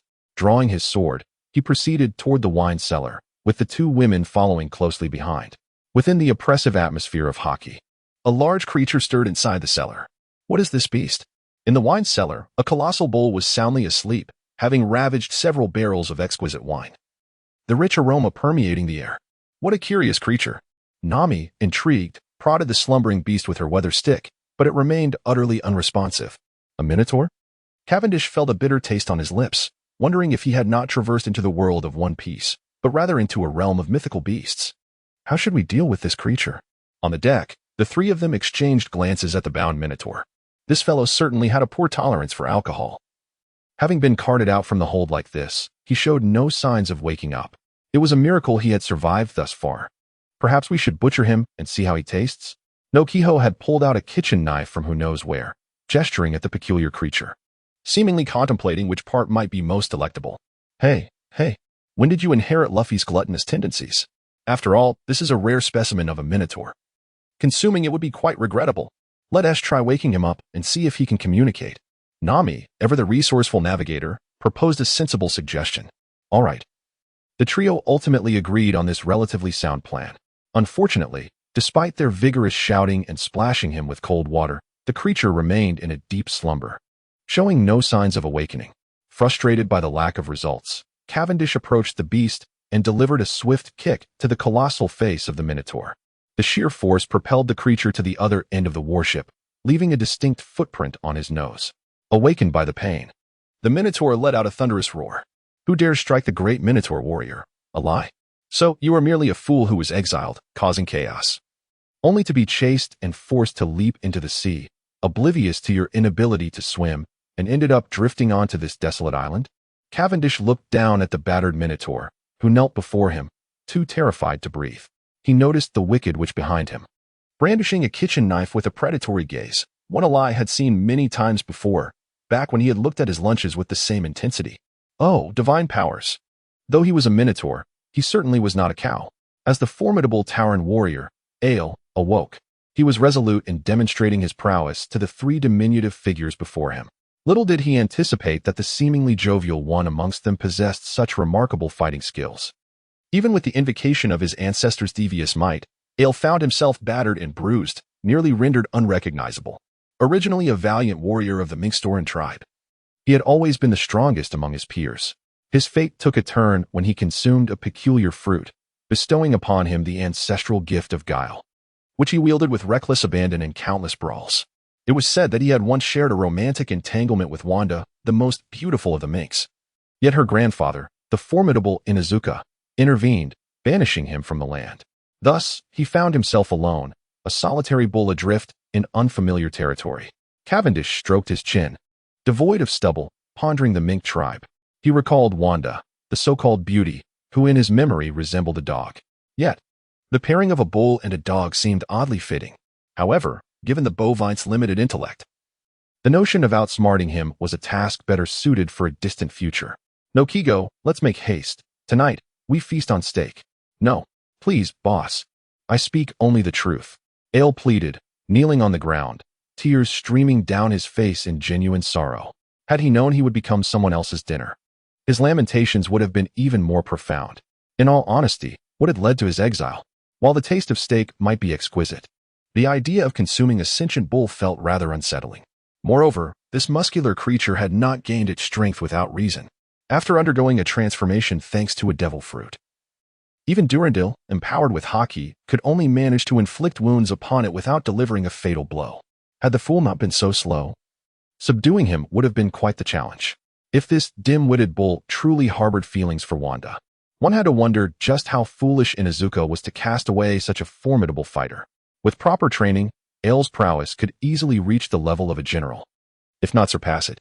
As his life hung in the balance, Ale cast aside any notions of dignity, realizing he had become a mere cow. The narrative unfolded as if pouring beans from a bamboo tube. It revealed that in their childhood, Ale and Wanda were indeed childhood sweethearts, having pledged an innocent vow to be together forever. However, as fate would have it, upon growing up, Ale earned a notorious reputation for his incessant brawling, while Wanda fell for the grandson of the notorious Snake King, forging an unbreakable bond between a dog and a cat, amidst romantic escapades. Meanwhile, the unfortunate Minotaur was left forgotten in the shadows. Upon discovering his forsaken state, the Minotaur, angered by the realization, stormed to the secret rendezvous of the canine and feline pair. Initially, he inflicted injury upon the cat, but soon intended to assault the dog before the cat's eyes. To the audience's delight, he was promptly met with retribution from the canine elder, who reduced him to a state akin to that of a Minotaur. Yet, out of a sense of nostalgia for their childhood, the dog spared him from death, though he was nonetheless exiled from the nation. Alone and adrift, The Minotaur resolved to emulate others by plundering merchant vessels and becoming a pirate, oblivious to the nature of his exile. He found himself in the New World, where he was far inferior to the dogs, surrounded by countless brigands. His poor eyesight led him to attempt robbing a ship under the command of Whitebeard, only to be soundly defeated by Diamond Joe, nearly meeting his end as a stake. In utter despair, he leapt into the water, initially confident that his buffalo prowess would allow him to swim to safety. Yet, upon entering the water, he found himself drained of strength and was swept away by the white dragon current. After a tumultuous ordeal, he was miraculously cast upon a deserted island. Cavendish stroked his beardless chin, pondering that if he had not been mistaken, this Minotaur seemed to have consumed a zoan-type fruit of bovine nature, though the specifics remained elusive, given that he was, after all, a bull himself. This fellow possesses a robust constitution, exhibiting resilience akin to that of a quasi-admiral. While the exact nature of his offensive capabilities remains uncertain, it is reasonable to surmise they are formidable. Assuming his speed is not excessively diminished, he undoubtedly qualifies as a mid-ranking powerhouse. Even Lafitte may find himself outmatched by this formidable creature. It is crucial to acknowledge that Cavendish is an agile and high-damage assassin, thus, contending with such a tank, characterized by substantial health and fortitude, presents a natural advantage. Were it another individual in his stead, they might not fare as well. Concerning this fortuitous opportunity presented by the heavens, it would be a disservice to one's conscience to dismiss it. Presently, two paths lie before you, Cavendish declared to the Minotaur, who knelt before him, towering over him in stature. The first option is to join my pirate crew as my battle pet. Should you perform commendably, there exists the potential for promotion to an officer rank. What in the world is a battle pet? I am a Minotaur, not a mere beast. Ale lamented in frustration. Are you prepared to contemplate the second option? The Minotaur, startled by the sudden chill in Cavendish's tone, stammered, "WWW, what is the second option, Captain?" "No Kigo. Take action. We shall dine on steak this evening." No Kigo's eyes gleamed with a cold light, the gleaming kitchen knife reflecting the sun's rays. "No, Captain. I am willing to be a battle pet." Those who recognize the prevailing circumstances are indeed wise. Do not be deceived by Ale's bovine appearance, for he possesses considerable intellect. "Very well, Ale, you shall henceforth serve as the battle pet of my pirate crew, directly under my command," Cavendish said with a smile, patting the enormous Minotaur's head. Such a potent pawn is indeed a worthy acquisition. As for whether this Minotaur might deceive him, given its impressive intellect of 250, outsmarting it would be an effortless endeavor. "Captain, my name is Ale, not Cal." Having confirmed his identity, the Minotaur felt secure regarding his life. Thus, he felt compelled to protest the issue of his name with conviction. "Understood, Cal." However, the unscrupulous captain paid him no mind and turned to Nokigo, asking, "Do we have any fodder aboard? I presume Ale would require sustenance."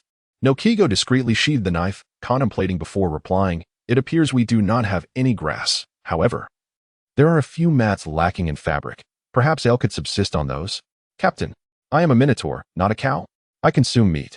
"Captain." Raffet soared above the warship with his wings unfurled. In the absence of Cavendish for over 2 months, managing his crew had proven to be quite a daunting task. After all, his current strength was insufficient to completely dominate everyone, especially considering that rascally Clarkdahl, who frequently dispatched spies to gather intelligence. Had it not been for the latest newspaper a few days ago, it is likely that the adversary would have already entertained thoughts of murder and plunder.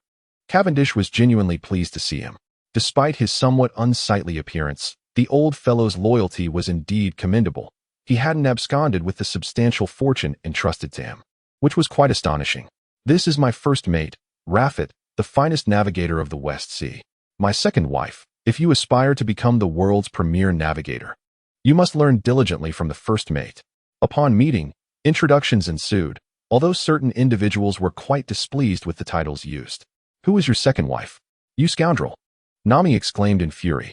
Having grown unafraid of Cavendish, her defiance was now vocal, though she still refrained from physical confrontation. "Greetings, second lady," Raffet responded, but his address only served to incite her ire further. "This is my third wife, as well as my personal chef." In contrast to Nami's outrage, Nojiko was nearly rendered speechless when Cavendish referred to her as his wife. She was well aware of his previous disregard for her, and had even contemplated a bold approach, shedding her garments under the cover of night. Nevertheless, he had consistently treated her with courtesy, never wavering in his stance. Nojiko had resigned herself to the notion that she might forever be relegated to the role of a clandestine mistress. Yet to hear Cavendish introduce her in front of his crew filled her with an overwhelming joy that nearly brought her to tears. "Greetings, Third Lady." Though she felt a tinge of discontentment at the captain's prolonged absence to seek additional wives, Raffet still offered a respectful bow to Nojiko. Noticing the old fellow's discomfort, Cavendish thought to himself how fortunate he was to have picked up a minotaur on his way back. Otherwise, the old man's loyalty might have shifted from green to yellow. "This is our crew's battle pet, Eschew. Though it may appear feeble, its strength is quite commendable." Patting the minotaur standing beside him, Cavendish sighed in relief. After all, handing over several thousand men to Raffet while he indulged in romance was a folly only a foolish king would commit. But finding this creature on the way had proven to be a delightful surprise. "Captain, how many times must I tell you? My name is Eli, not Eschew." The valiant Minotaur warrior continued to defend its right to its name. Yet sadly, "Hello, Eschew. My name is Eli." The Minotaur warrior continued to shout hoarsely. Yet those few individuals had long since departed. As the sun descended in the west, the lamentable Ale could be heard weeping. "I am Ale, Ale, Ale." The former flagship of the Royal Navy of the West Sea, now the pride of Cavendish. Upon his return to the flagship with two lovely maidens, the entire pirate crew erupted with excitement. Among this band of pirates, only Lafitte genuinely pledged his loyalty. The others were merely drawn to him by the allure of his fame and prowess. The captain had been absent for several days, and with one of the 7 warlords, Crocodile, frequently dispatching agents to investigate, a sense of trepidation began to spread among the crew. If he delayed his return any longer, the morale might well disintegrate. However, following the arrival of the newspaper a couple of days prior, the crew had plunged into a state of revelry. Now, with their captain returning personally, cradling 2 stunning young women, their excitement reached a fever pitch. They had been stationed on a desolate island near Alabasta, cautious not to provoke any trouble with the territory of the 7 warlords looming nearby, which had left them in a state of pent-up frustration. Cavendish had certainly seen the newspaper, and upon viewing the front page featuring a disheveled figure resembling a wild man, one would never suspect that this ragged individual was none other than the world's greatest swordsman, Mihawk. Discovered on a deserted island in the South Sea, he had astonishingly chased after a fish into the doldrums, truly formidable. It was said that upon his rescue, his first words were a vow to kill Cavendish. The reason remained a mystery, as he had slain a journalist who dared to inquire further. Consequently, the media frenzy ensued, with outlets desperately seeking to uncover the reasons behind Mihawk's disheveled state and his vehement threat against the so-called most vicious newcomer to piracy. With one of the involved parties already engaged in violence and the other notorious for his attacks on journalists, there were few brave enough to seek them out for commentary. Thus, speculation ran rampant, with various theories emerging. The most widely accepted notion among the populace was that Mihawk had suffered a significant defeat at the hands of Cavendish, further corroborated by reports of the discovery of the remains of a coffined ship in the Grand Line. Some began to suggest that the title of the world's greatest swordsman should be reassigned, notably Crocodile, who not only withdrew his investigative agents but was also rumored to be consolidating forces to strengthen his headquarters. "Welcome back, Master." As Nami and Nojiko entered the flagship's grand hall alongside Cavendish, Miranda, clad in a lace bikini, knelt in greeting. "Ah, you pervert. Get away from me." Nami, initially displeased by being held in his embrace, could no longer contain her feelings upon witnessing the scene and swiftly pushed him away. Cavendish, taken aback by the situation, began to comprehend the circumstances upon seeing Miranda's pleading gaze. It was evident that this woman believed she was being supplanted by a new love, despite her reluctance to become Cavendish's mere mistress. However, in comparison to the treatment afforded to other women aboard the ship, she found herself in a state of unparalleled contentment. The absence of comparison breeds no suffering. She was now profoundly fearful that Cavendish might cast her aside, relegating her to the same fate as the other women aboard, disregarding her shame in the process. Noki, blushing slightly, observed the 2 women kneeling before her, yet she appeared considerably more amiable than Nami. "Captain, I never imagined you possessed such peculiar tastes," she remarked, her gaze wandering over Miranda, contemplating whether she too should adorn herself similarly that evening. After enduring days of abstinence, Cavendish felt as if he were about to explode upon Miranda's arrival. He turned to Vier and declared, "These are my 2nd and 3rd wives. Please escort them to select their chambers."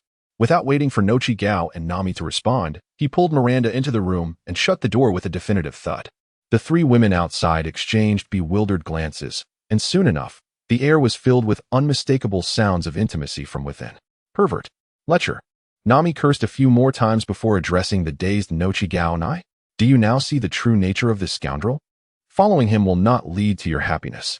Nochi Gao, lost in her thoughts, seemed oblivious, and Nami felt a flicker of hope that her words had finally reached her.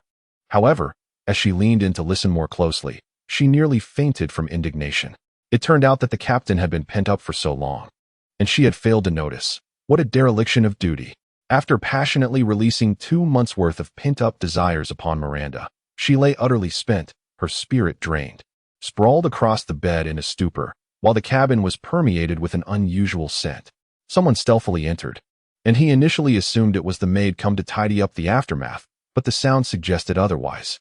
Upon opening his eyes, he found Nochi Gao blushing deeply at the foot of the bed. What is it, Nochi Gao? Despite being entirely unclothed with a woman beside him, he bore no hint of embarrassment, not even bothering to cover himself with a blanket. Captain, is it because I am unattractive that you? Nochi Gao had always considered herself beautiful, yet her confidence had dwindled significantly in recent days, especially when comparing herself to Nami. Now, gazing at Miranda, with her golden hair, pale blue eyes, and skin as white as jade, Nochi Gao felt painfully inadequate. No wonder the captain overlooked her. Seeing her timid demeanor, Cavendish, not a novice in matters of the heart, quickly discerned her thoughts. He pulled Nochi Gao into his embrace, playfully tapping her forehead and chuckling. What are you thinking? You are my third wife. Do not let this maid incite jealousy in you. You risk losing your dignity. He then gave Miranda a playful slap on the backside to rouse her from her slumber, instructing, go back to your room. I wish to have a heartfelt conversation with my wife. Miranda shot a resentful glance at Nochi Gao as she exited the room in her nakedness, unable to direct her anger at the true instigator, Cavendish. Nah, this seems rather inappropriate, she murmured. Although Nokigo felt a sense of pride in her uniqueness compared to others. As a woman, she believed that Cavendish's behavior was somewhat excessive. After all, that was the captain's female slave. Did he truly expect her to receive the same treatment? Embracing Nokigo, the captain gently nibbled on her earlobe, inquiring softly, oh, do as you please. Initially, Nokigo, who harbored a deep aversion to exploiting others, found herself succumbing to his advances. Ultimately, no woman is devoid of selfish desires, despite her disdain for his treatment of women when her own interests were at stake. She could hardly afford to be overly concerned. Just as their gazes locked and their lips were about to meet, a melodious voice called out from outside. Nokigo, where are you? It was Nami. In a flurry, Nokigo scrambled off the bed, hastily arranging her disheveled attire, while Cavendish quickly donned his shirt and pulled up the covers. Just as they completed these actions, Nami swung the door open, seemingly oblivious to the notion of knocking. Nokigo, why have you come to this pervert's room again? He dangerous, you know? Nami shot a disdainful glance at Cavendish. Beneath the bed, a lace garment lay forgotten, undoubtedly left behind by Miranda. However, in light of the captain's formidable prowess, having cultivated his golden skin techniques to the 13th level, such minor embarrassment was of little consequence. Reluctantly, Nokigo was dragged out by Nami, but before leaving, she cast a meaningful glance, unmistakably conveying, I will come find you tonight. Meanwhile, Cavendish, having regained his composure after resting on the bed, dressed under the attentive care of a young maid, and sauntered leisurely onto the second battleship. The flagship had now been repurposed as a secret storage facility, prompting the festivities to shift to the second vessel. The raucous celebration continued unabated, with countless individuals shouting, cursing, brawling, arm wrestling, and drinking, interspersed with the occasional lament of women, creating a cacophony far louder than a bustling market. Although he detested such an atmosphere, understanding the necessity of relying on these expendable crew members, he begrudgingly chose to adapt and let them revel. Captain, these are the new crew members who joined us this month. Upon finally seeing him, Lafitte hurriedly approached with a few individuals in tow. It must be said that his role as first mate was truly taxing. The captain would vanish for months on end, and even when he reappeared, it was unclear where he had been or what he had been up to. Were it not for the enticing prospects he had painted, Lafitte would have long since abandoned ship. Onimusha Kondo Mikage, bounty of 47 million, specialization in assassination. Inu Inu no Mi, Snow Wolf form, Werewolf Bahare, bounty of 42 million. Ding Ding Fruit, Nail Man Needle 9, bounty of 37 million. In the past 2 months, Lafite has also recruited a few seemingly promising cannon fodder. Kondo Mikamitsu, clad entirely in black and masked, could easily evade even Cavendish's observation haki unless one were particularly vigilant. It appears that his assassination skills are remarkably adept. Bahale, though human, seems significantly influenced by his fruit, with 2 prominent canine teeth protruding from his mouth, giving him a rather combative appearance. Jinjiu is even more grotesque.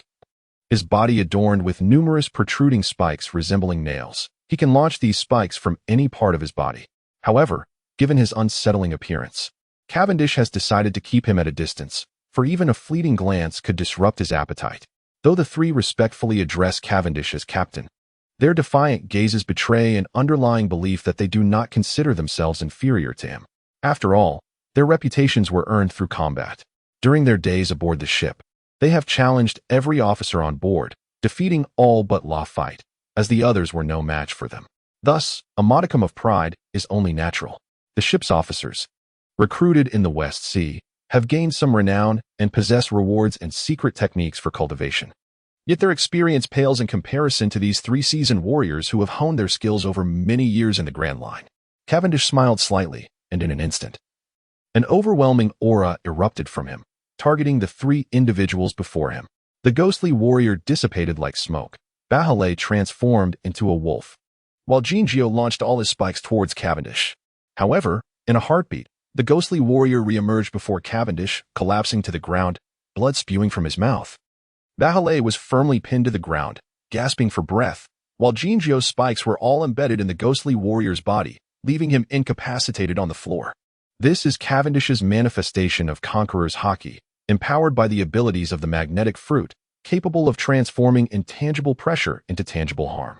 Although it proves ineffective against seasoned warriors and exacts a toll of half his mental energy with each use, it serves splendidly for the sake of showmanship. Witnessing the captain incapacitate those 3 arrogant newcomers without even lifting a finger, the crew of Expendables erupted in unified cheers.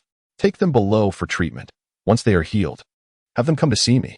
The 3, momentarily subdued by his display, felt their previous defiance morph into fervent admiration. After all, who wouldn't he want to cling to a formidable ally while navigating life's treacherous seas?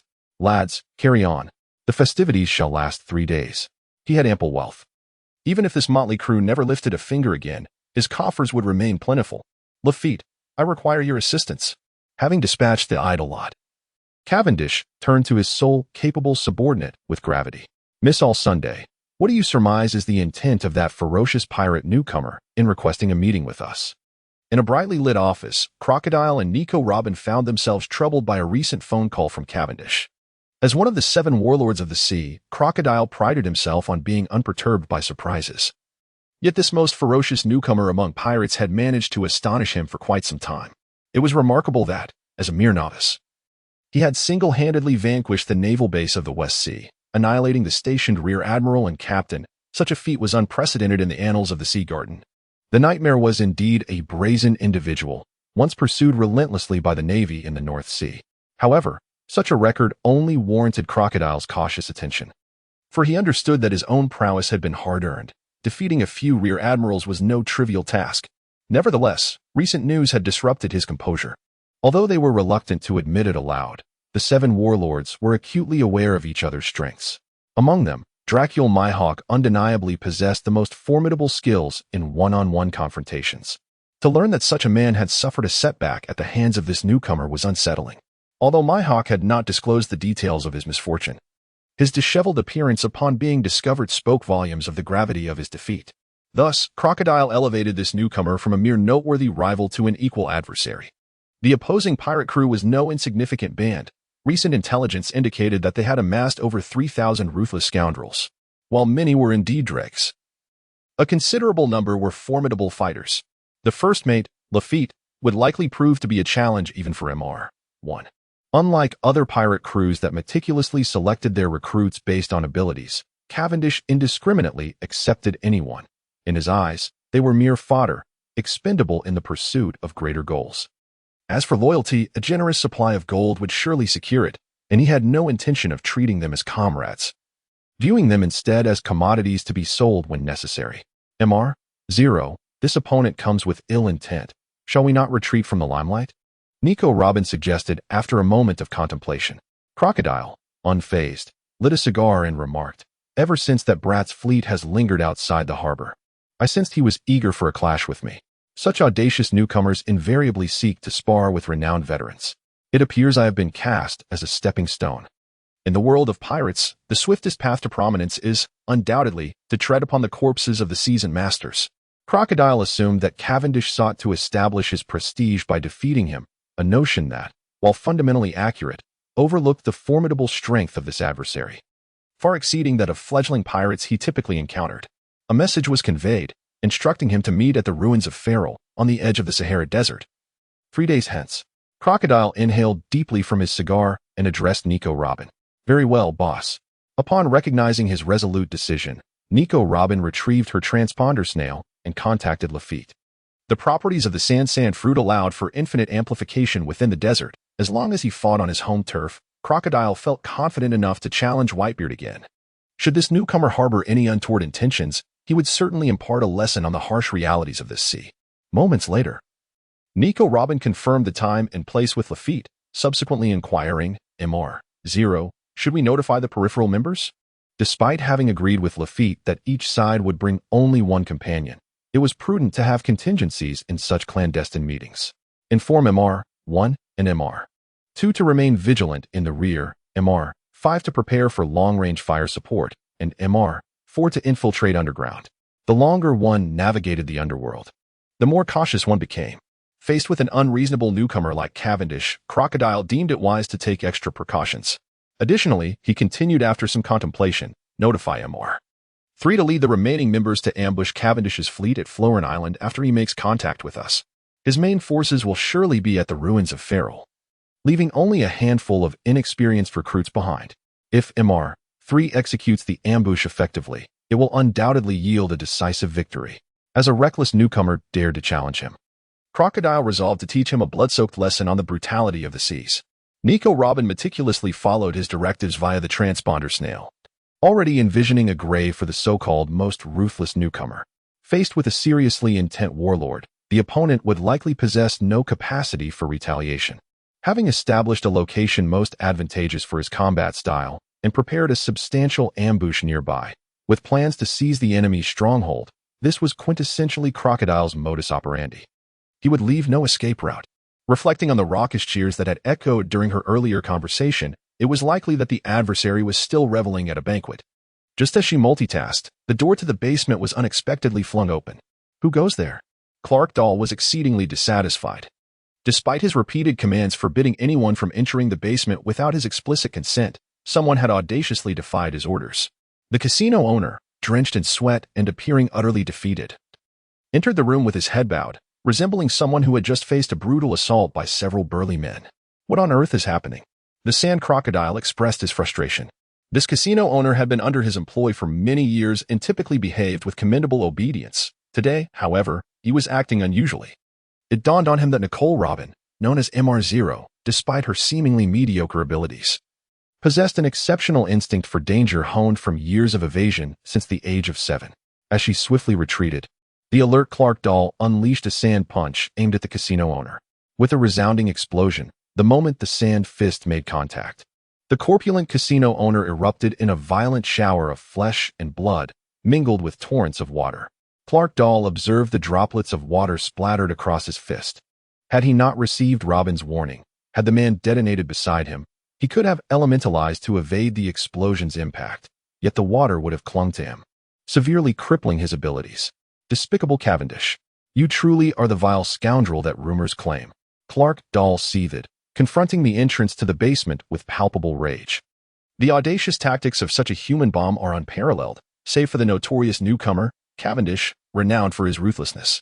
Seizing the moment when Crocodile was openly taunting, Robin immediately unleashed her devil fruit powers, sprouting an eye upon the exterior wall. "There is no one."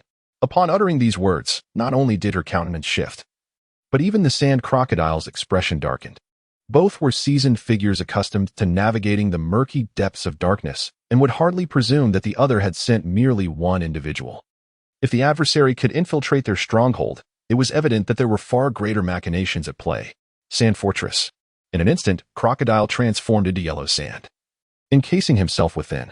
Meanwhile, Robin resolutely activated the switch for the sea prism stone prison in the basement, confining herself within its confines. Though this action effectively imprisoned her as well, her years of survival experience led her to instinctively believe this was the most prudent course of action. The cacophony of relentless explosions was deafening. As the opulent brothel of Rain City, known as Rain Banquet, was reduced to mere rubble, a myriad of individuals fled in panic through the streets, none anticipating that a disturbance could erupt within the domain of Crocodile, one of the 7 warlords of the sea. After what felt like an eternity, the dust stirred up by the explosions gradually settled. The denizens of this pirate-infested world possessed little inclination to indulge in the spectacle. For them, the price of curiosity could very well be their lives. Aside from a few dutiful journalists, the once bustling Rain City had transformed into a veritable ghost town. After all, no one was a fool. Crocodile's formidable reputation had maintained order here for many years, even earning the respect of the world government. Now that someone dared to disrupt his territory, it was said, a fierce dragon does not cross the river without reason. Those who sought to provoke the sand crocodile were more than likely to leave a trail of destruction in their wake. Tap, tap, tap.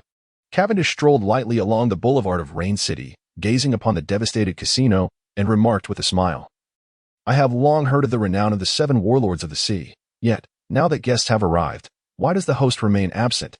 You scoundrel!" From amidst the ruins, a surge of yellow sand rose, morphing into a head that glared at him with fury. "You dared to say that 3 days hence." Cavendish swiftly turned, deflecting Crocodile's poised punch with a single stroke of his sword. "Likewise, Crocodile. We both understand the nature of our characters. Let us dispense with the banter and reveal our true abilities." Infuriating, Crocodile resumed his human form, rubbing his right hand. He had attempted to divert attention with his head, preparing for a surprise attack, yet who would have anticipated being thwarted by his opponent's swift response?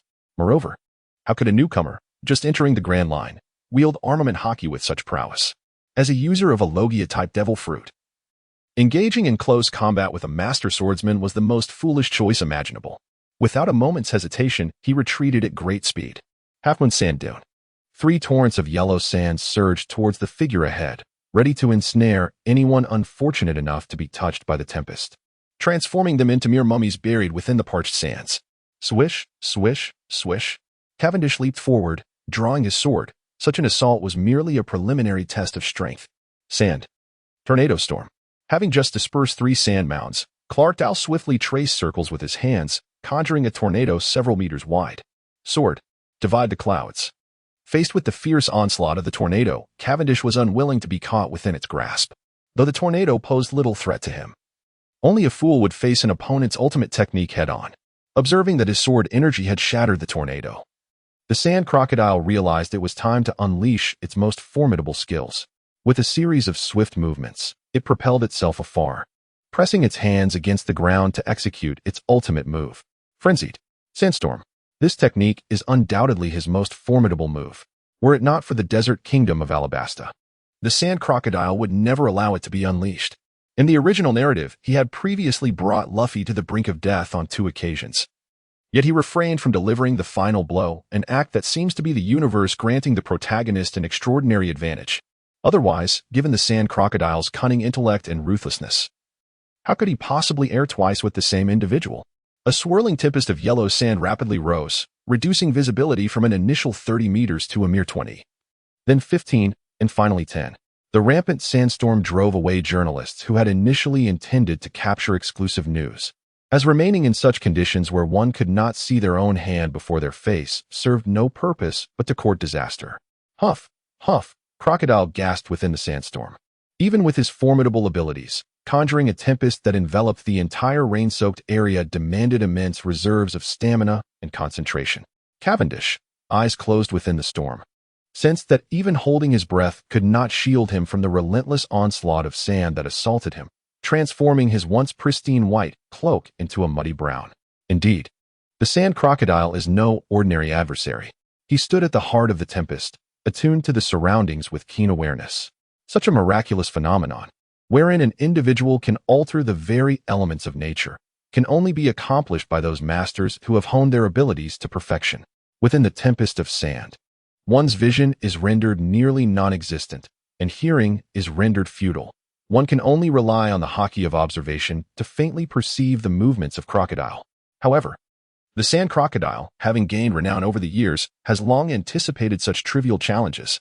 He has transformed his entire being into a component of the swirling sands, such that anyone attempting to sense him through hockey would only discern a multitude of shadows resembling crocodile himself. Yet, an assault upon these sands would not affect him in the slightest, for they are genuine grains of sand, with perhaps only 1 or 2 particles infused with his elemental essence per ton. Unless one possesses the formidable strength to disperse this vast whirlwind of sand in a single strike, he remains unaffected. Cavendish stood firmly, his sword planted in the ground, rendered entirely passive. He could only await the moment when the sand crocodile would reveal himself to launch a surprise attack. The surging sands began to envelop him, quickly burying his legs. With a swift motion, he extracted his legs from the grip of the sand, as a high-speed swordsman with great offensive prowess. Being immobilized would spell his doom. Su Qin's back soared, he declared, as he withdrew his legs, and Durandal swiftly arced through the air, producing a resonant duong as it intercepted the venomous hook that sought to ambush him from behind. The sand crocodile, whose attack had failed, instantly dissipated into the vastness of the world. As a seasoned hunter, he understood that this prey could not be devoured in haste. Thus, patience was paramount. Cavendish closed his eyes, attuning himself to the malevolent aura surrounding him. His only recourse was to retaliate when Crocodile launched his attack, a situation that seemed dire for him. Yet, a victorious smile had already begun to grace his lips. Quickly, stoke the flames further. In a kiln 10 kilometers away from rainy ground, Lafitte was directing his subordinates to incinerate materials. The roaring flames swiftly consumed the crates, while a pale green mist wafted from the kiln's chimney. Even from this distance, the overwhelming force of the tempestuous sandstorm in rainy ground could be sensed, its fury dyeing the sky a vivid yellow, obscuring the sun itself. The 7 warlords are indeed formidable, Lafitte murmured to himself. Once considered one of the foremost experts in the West Sea, he had harbored a dismissive attitude towards the so-called heroes of the world, believing that their prowess was merely the product of boastful tales. However, upon meeting the captain, he realized he had been viewing the world through a narrow lens. The sand crocodile, often perceived as a lesser figure among the 7 warlords, possessed an unexpected strength. First mate, the materials have been fully incinerated. Pahami rushed to report to Lafitte. Lafitte glanced upward at the sky, although it had turned a grayish yellow due to the sandstorm. His extraordinary vision discerned that the higher layers of the sky had taken on an eerie pale green hue. He pulled out his pocket watch and calculated the time. Prepare yourselves. In 5 minutes, we shall provide support for the captain. Pahami's mouth fell agape in disbelief. In this endeavor to catch Crocodile off guard, apart from Lafitte, he was accompanied by only a handful of cannon fodder. How could they, mere novices, confront the 7 warlords of the sea? Beads of sweat cascaded down Pahami's forehead as he gazed at the looming sandstorm that blotted out the sun. The captain and the first mate were superhuman. Yet he was merely an ordinary man. A cacophony of clashing weapons resonated through the air, a sound so explosive that it pierced even the ferocious storm. Crocodile, like a skilled hound, lay in wait, biding his time. The moment his prey revealed the slightest vulnerability, he would strike with lethal precision, severing their throat in one swift motion. Cavendish assumed a defensive stance on the sandy ground, appearing rather disheveled. This method, relying solely on the fleeting presence of the enemy's murderous intent to counterattack, was utterly draining. He longed to take a deep breath. Yet the suffocating sand compelled him to abandon that thought. Opening his mouth would only result in a mouthful of grit. Indeed, you are a formidable newcomer. Crocodile's voice echoed ominously through the air, yet your audacity to challenge me is rather foolish. Have the Navy's incompetence instilled in you a false sense of prowess? Cavendish strained to locate the source of his taunts, but his efforts yielded no results. Are you hoping to tire me out? Ha ha ha. Let me assure you, that is impossible. This sandstorm has now become a natural phenomenon. It will not dissipate unless it chooses to do so. In this desert kingdom, such storms do not vanish in less than 3 days. Do you possess the stamina and spirit to endure such an ordeal? Historically, villains have often met their demise through excessive verbosity. Confronting Cavendish, Crocodile felt it was best to allow him a clear understanding of his fate, for he was the first adversary he faced after mastering this technique. If he did not permit him to articulate his thoughts, all his years of effort would be in vain. After losing a hand to Whitebeard, his hockey was rendered ineffective. The very nature of the tremor fruit subjected his entire being to a constant state of vibration, which was the reason behind the fissure on his face. Yet, he was Crocodile, and even though he knew he could never surpass Whitebeard, he was determined to defeat him. Victory over an opponent does not necessarily require a direct confrontation. Thus, he had devoted himself to the development of his fruit over the years. The extraordinary phenomenon he had achieved was a testament to his relentless endeavors. Moreover, the legendary ship, the Queen of the Sea, was within his grasp, with the protective abilities of the sand fruit and the destructive power of the Queen. He was certain he could vanquish Whitebeard and ascend to the title of Pirate King. He had contemplated infusing his sand with a corrosive ability to drain Cavendish. Yet the latter's reflexes were astoundingly swift. Every attempt to execute this plan was thwarted and scattered. Thus, he resorted to the tedious method of gradually exhausting him. Cavendish remained silent within the sandstorm. In such circumstances, speaking would draw in the yellow sand, inevitably slowing his reactions, which would lead to his demise. That rascal Lafitte. Why is he still not ready? Surely he isn't contemplating a treacherous scheme. To confront Crocodile, he had meticulously prepared. For despite the portrayal of this fool being defeated by the newly emerged Luffy in the animation, a mere manifestation of the protagonist's aura, should it come to true strength, 3 Luffys would scarcely match the might of Crocodile. Lafitte had long since dispatched his subordinates to transport tons of dance powder to the vicinity. Once ignited, this powder could unleash torrential rains for 10 days within a 100-mile radius. As for the aftermath, the region would likely suffer drought for decades. Your reactions are slowing. Indeed. After yet another ambush, Crocodile finally managed to leave a small scar on Cavendish, a minor wound that nevertheless signified his waning strength. Just as the sand crocodile prepared to capitalize on his advantage, he suddenly felt the sand growing increasingly heavy, and his elemental transformation became increasingly laborious, akin to being drenched in rain. He was about to look up to discern the cause when, without warning, torrential rain began to pour down. In truth, the rain had long been impending. However, the ferocity of the sandstorm conjured by Crocodile had rendered the delicate droplets incapable of penetrating through its tumultuous veil. It was only when the rain intensified to an overwhelming degree that it finally descended in earnest. Crocodile stood in a state of bewilderment, caught off guard by the abrupt downpour, which soaked him to the skin before he could react.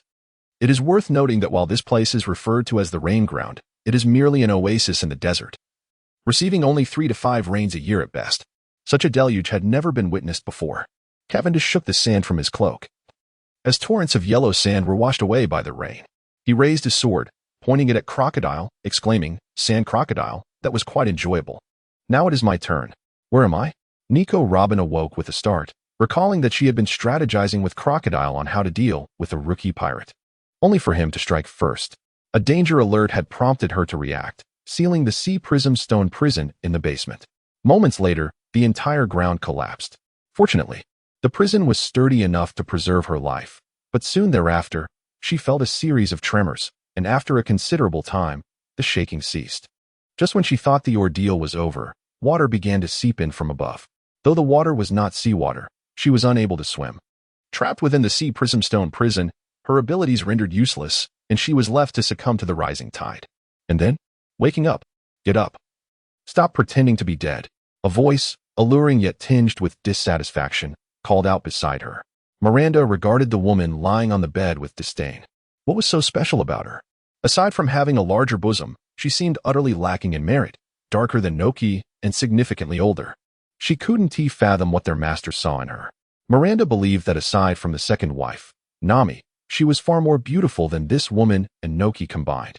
Yet, why did they both get to be wives while she was relegated to the status of a mere slave? It infuriated her. Robin sat up in bed, noticing that her attire had been changed. Gone was her deep purple cloak, replaced by a floral-long dress.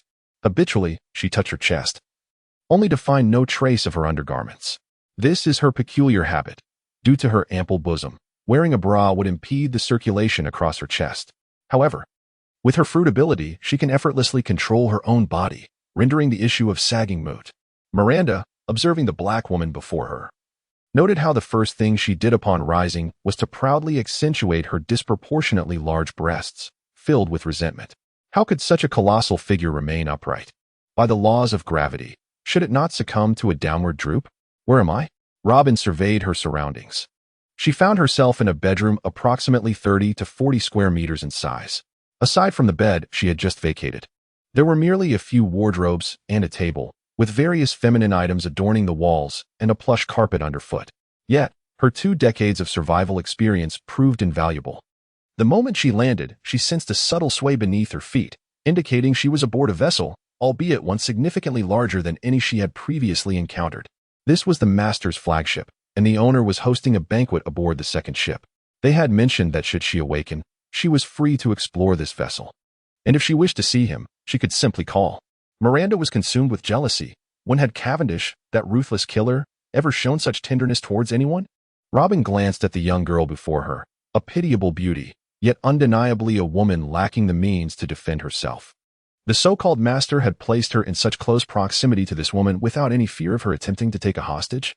She pondered. The master you speak of. Could it be the merciless Cavendish? Before Miranda could respond, a cheerful voice rang out from outside the door. Madam, it would be wise not to utter that nickname in the master's presence. He harbors a strong dislike for it. The young maid, Vale, entered, wheeling in a cart laden with food.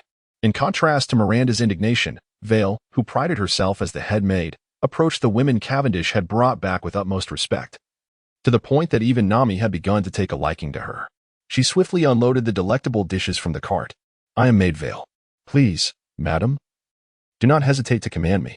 These dishes were prepared by the third madam herself, who noted your 2-day slumber and anticipated your hunger, thus crafting a selection of light fare for you to sample. Robin found herself bewildered by the unfolding circumstances. She had endured betrayal, mockery, and suspicion, the most vile of human experiences. Just prior to her unconsciousness, she had envisioned the scenarios she might encounter upon awakening, mentally rehearsing every conceivable situation. Yet, the current reality was far beyond her expectations. Dazed, she picked up the cutlery and began to eat. After more than 2 days of unconsciousness, she was indeed hungry. Moreover, if her captors harbored any ill intentions, they would not have waited until now to act. Just as she had taken her first few bites, the door swung open again, revealing a man clad in white, with flowing golden hair cascading over his shoulders. This was her first encounter with the renowned newcomer pirate, who, in person, appeared even more handsome than his bounty poster. Even her long-cultivated, tranquil heart experienced a flutter of emotion. As fate would have it, she had yet to dine. Vera, please prepare the utensils for me. Upon awakening, Robin's presence was soon noted by Cavendish, who could not possibly overlook the woman he had cherished across lifetimes. It is essential to recognize that the fierce battle against Crocodile was primarily for her sake. If Crocodile were aware that his sheltering of Robin had led to the wrath of such a formidable adversary, he would surely be consumed by despair once more. Soaked to the skin, Crocodile had transformed into a defeated foe. Despite possessing formidable physical prowess, as a Logia fruit user unable to elementalize, he stood no chance against Cavendish. Moreover, as a master of elemental magic, once stripped of his powers, he would be unable to escape the swift assassin. Thus, the unfortunate Crocodile was sent to meet his demise. During the clearing of the ruins, a woman was unexpectedly discovered in the underground of the casino by Pahami and his crew. Upon receiving this news, Cavendish was filled with trepidation. Had he known that his beloved Robin was concealed in the basement, he would have ensured that the explosives were not so devastating. Otherwise, after exerting himself to eliminate Crocodile, it would have been a futile effort if Robin had perished in the blast. Fortunately, Robin had merely been submerged and sustained no injuries. She just needed to awaken naturally. With Crocodile's Baroque works dismantled, Cavendish's subordinates captured the remnants, albeit a few managed to escape, which was of little consequence. Vera promptly prepared the dining utensils for Cavendish, who sat down to eat opposite Robin. Meanwhile, the crew aboard the ship was reveling in jubilant celebration, having vanquished a warlord of the sea. Such an achievement was worthy of grand boasting. Although the handsome young man across from her maintained an air of chivalry, his notorious reputation preceded him, and Robin did not consider him a paragon of virtue. Thus, even she felt a twinge of apprehension in his presence. Captain Cavendish, might I inquire about Mr. Crocodile's current status? After a moment's contemplation, Robin decided to inquire about her former employer, who had treated her decently during her nearly 2-decade-long life on the run. He has perished, but I have ordered him a proper burial, for he was indeed a formidable figure. I must not be unduly harsh. Cavendish chuckled softly. Initially, he intended to display the head of the sand crocodile as a trophy atop the flagship. However, Both Nami and Nico Robin vehemently opposed his plan upon realizing he was returning with a human head intended for the flagpole. After all, as women, neither wished to be greeted by such a grisly sight daily. Thus, he had no choice but to abandon this notion, ultimately sparing Crocodile's entire corpse. Although he had long since arrived at this conclusion in his mind, Robin felt a jolt in her heart upon hearing him casually utter those words. The notorious warlord of the sea, the infamous sand crocodile, had met his end just like that. In recent years, she had accompanied Crocodile, witnessing his formidable prowess on numerous occasions. Though he may not rival Akiji, the young man before her seemed scarcely inferior, having just slain his opponent with such ease, as if dispatching mere roadside pirates. The emergence of the most ruthless rookie pirate in history was indeed chilling. "Captain Cavendish, how do you intend to deal with me?" Although Robin maintained a smile, a sense of unease stirred within her. If this captain were captivated by her beauty, it would be quite absurd. For the female slave who had just attended to him was far more striking in appearance.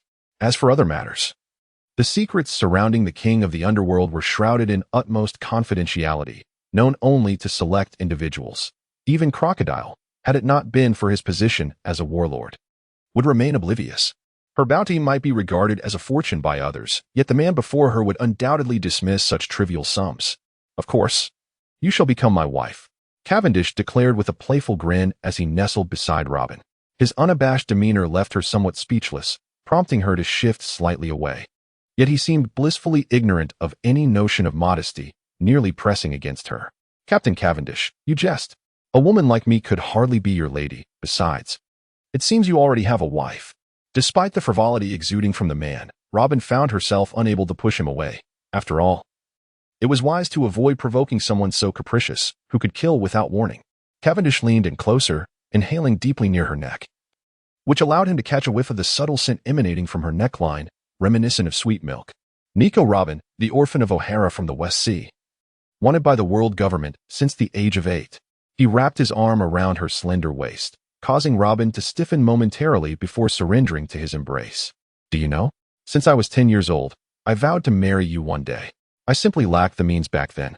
But now I possess the ability to protect you. Thus, whether you accept it or not, you are destined to be my wife, Cavendish's wife. And no one can alter that.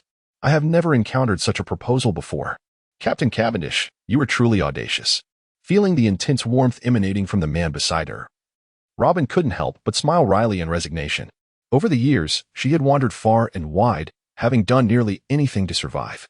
During her time in the West Sea, many pirates coveted her beauty, and although she had successfully maintained her defenses, she had still endured considerable exploitation. Yet, none had ever broached the subject of marriage with her. Now at 27, she was considered an old woman by societal standards, and given her circumstances, a stable life was an unattainable dream. Thus, her desire for marriage and children had long dissipated. Ideally, she envisioned a quiet solitude for her remaining days, provided she could evade capture by the world government. This was not a proposal, but a decree. "Robin, it is fated, you cannot resist it." In her previous life, she had adored pirates. And now that she found herself in this fantastical world, no calamity could sway his resolve. Uncertain of the sincerity behind the man who held her, she had never before experienced such a sense of being cherished. While she relished his domineering nature, Robin was a woman who had endured countless betrayals. She would not naively invest her emotions again. If the captain truly wished to marry her, did he comprehend the magnitude of the troubles that lay ahead? Her identity was one that even the formidable warlord Crocodile dared not publicly acknowledge. As the sole individual capable of deciphering the true history, the world government's pursuit of her was more fervent than that of the most ruthless criminals. Had they known that Robin was in Crocodile's grasp, they would have demanded her return without hesitation. Now, if the most notorious newcomer of the seas were to unite with this remnant of historical crime, the world government would undoubtedly spiral into chaos. What is there to fear? When soldiers come, we shall meet them. When water rises, we shall dam it. In this world, there is nothing that Cavendish would shy away from. He chuckled wickedly, pulling the beautiful woman closer into his embrace. Indeed, this man is notorious for his unscrupulousness and audacity. It is likely that there is nothing in this world he would shy away from. Moreover, with my capabilities, there is scarcely a place I cannot venture. If I were to encounter an insurmountable challenge, I could effortlessly facilitate your escape. Even Robin, known for her composure, could not help but chuckle at his words. The illustrious Captain Cavendish, uttering such a sentiment as if I can't win, I shall flee, is rather beneath his esteemed reputation. You truly look more enchanting when you smile. Cavendish playfully pinched Robin's chin between his fingers, teasingly remarking. Though somewhat displeased by his frivolous gesture, Robin recognized that this was not the moment to confront him. Although he professed his intention to marry her, one could never predict his subsequent actions. Just then, a series of knocks echoed from outside the door. Veer, anxious and apprehensive, stepped inside, fully aware that the captain was likely inside, cultivating a connection with the lady of the house, perhaps even engaging in activities unsuitable for young ears. At such a moment, the intrusion seemed unlikely to yield any favorable outcome. Nonetheless, the first mate insisted that the call was of paramount importance, necessitating the captain's personal attendance. Thus, she approached the door with a spirit of noble sacrifice. Fortunately, the captain was merely embracing the lady of the house, their attire still impeccably arranged, suggesting that they were not yet engaged in any serious matters. Otherwise, she truly feared that disturbing the captain during such intimate moments might provoke his wrath. What brings you here? Upon witnessing Vale enter like a startled rabbit, Cavendish understood that had it not been for an urgent matter, she would not have dared to disturb him at this time. Captain, the first mate requests your presence. He states that there is a crucial phone call that requires your immediate attention. Raffet is seeking me. Cavendish had adopted a nearly laissez-faire approach towards his entire pirate crew, delegating most responsibilities to Raffet, save for the critical sum of wealth securely housed beneath his flagship. As for concerns regarding Raffet growing too powerful or harboring rebellious thoughts, he could only conclude that such worries were unfounded. This is a place unlike any other, a realm that belongs to the world of One Piece, where the treachery and intrigue of a bygone imperial court are but a distant memory. Here, strength reigns supreme, as long as one can ensure their power remains unrivaled. Subordinates shall never dare to entertain unworthy thoughts. Despite his lack of rigorous training, the innate potential of this body is astonishingly formidable. With each battle, he feels a palpable increase in his abilities. Though he may currently fall short when compared to the admirals, he is confident that it will not be long before he possesses the strength to withstand their might. Regrettably, both he and the original owner of this body share a rather indolent disposition. Otherwise, with such talent, he would have already achieved great renown across the seas. Come, my lady, let us discover what the first mate desires, Cavendish said with a smile directed at Robin. If it is indeed of such great importance, are you not afraid of me uncovering it? Robin replied, gazing at the younger boy before her with a playful smile. You are my wife, my affairs are your affairs. Between us, there are no secrets. Without awaiting Robin's response, he embraced her and stood up, understanding that Robin was uneasy about being alone. She leaned against him as they made their way toward the door. Raffet awaited outside, cradling a din-din mushy. Although Cavendish had granted him considerable authority, he remained mindful of his duties. Aware of the captain's notorious flirtations, he refrained from knocking on the door, even in urgent circumstances. What is the matter that requires such haste?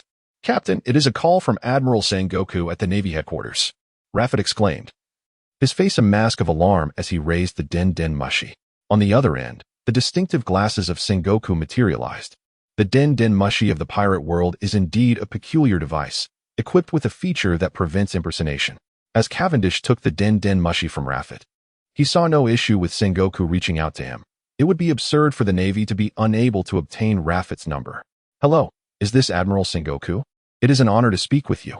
The man on the other end, sporting braided hair and a beard, might be considered charming under different circumstances. Yet their opposing positions left Cavendish uncertain as to the reason for this call. You, Cavendish, the most ruthless newcomer in the pirate world, are guilty of heinous crimes. You have slaughtered hundreds of innocent civilians in the Rommel Kingdom, besieged the Navy's branch in the West Sea, and caused untold suffering to thousands on Moat Island. Just 2 days ago, you wreaked devastating havoc in Alabasta. For someone of your villainous nature, the Navy has always been true to form for a seasoned leader. Sengoku delivered his speech with practiced eloquence. Enough of this prattle. If you have something to say, then say it. Otherwise, I shall hang up. What a peculiar old man. Calling merely to berate him. Robin and Lafitte were rendered speechless, for before them stood Admiral Sengoku, the commanding chief of the world's mightiest armed forces. Encountering such a formidable figure was enough to instill fear in anyone, and yet, to their astonishment, Cavendish had the audacity to interrupt him. Had Sengoku truly been present to reprimand him, Cavendish would undoubtedly have been compliant. recognizing that in the face of an opponent whose strength vastly surpassed his own, it was no shame to yield. However, the old man was still far away in Marineford, thousands of miles distant, so why should he be afraid? Let him fly over and confront me. You scoundrel! Sengoku seethed on the other end of the transponder snail, infuriated.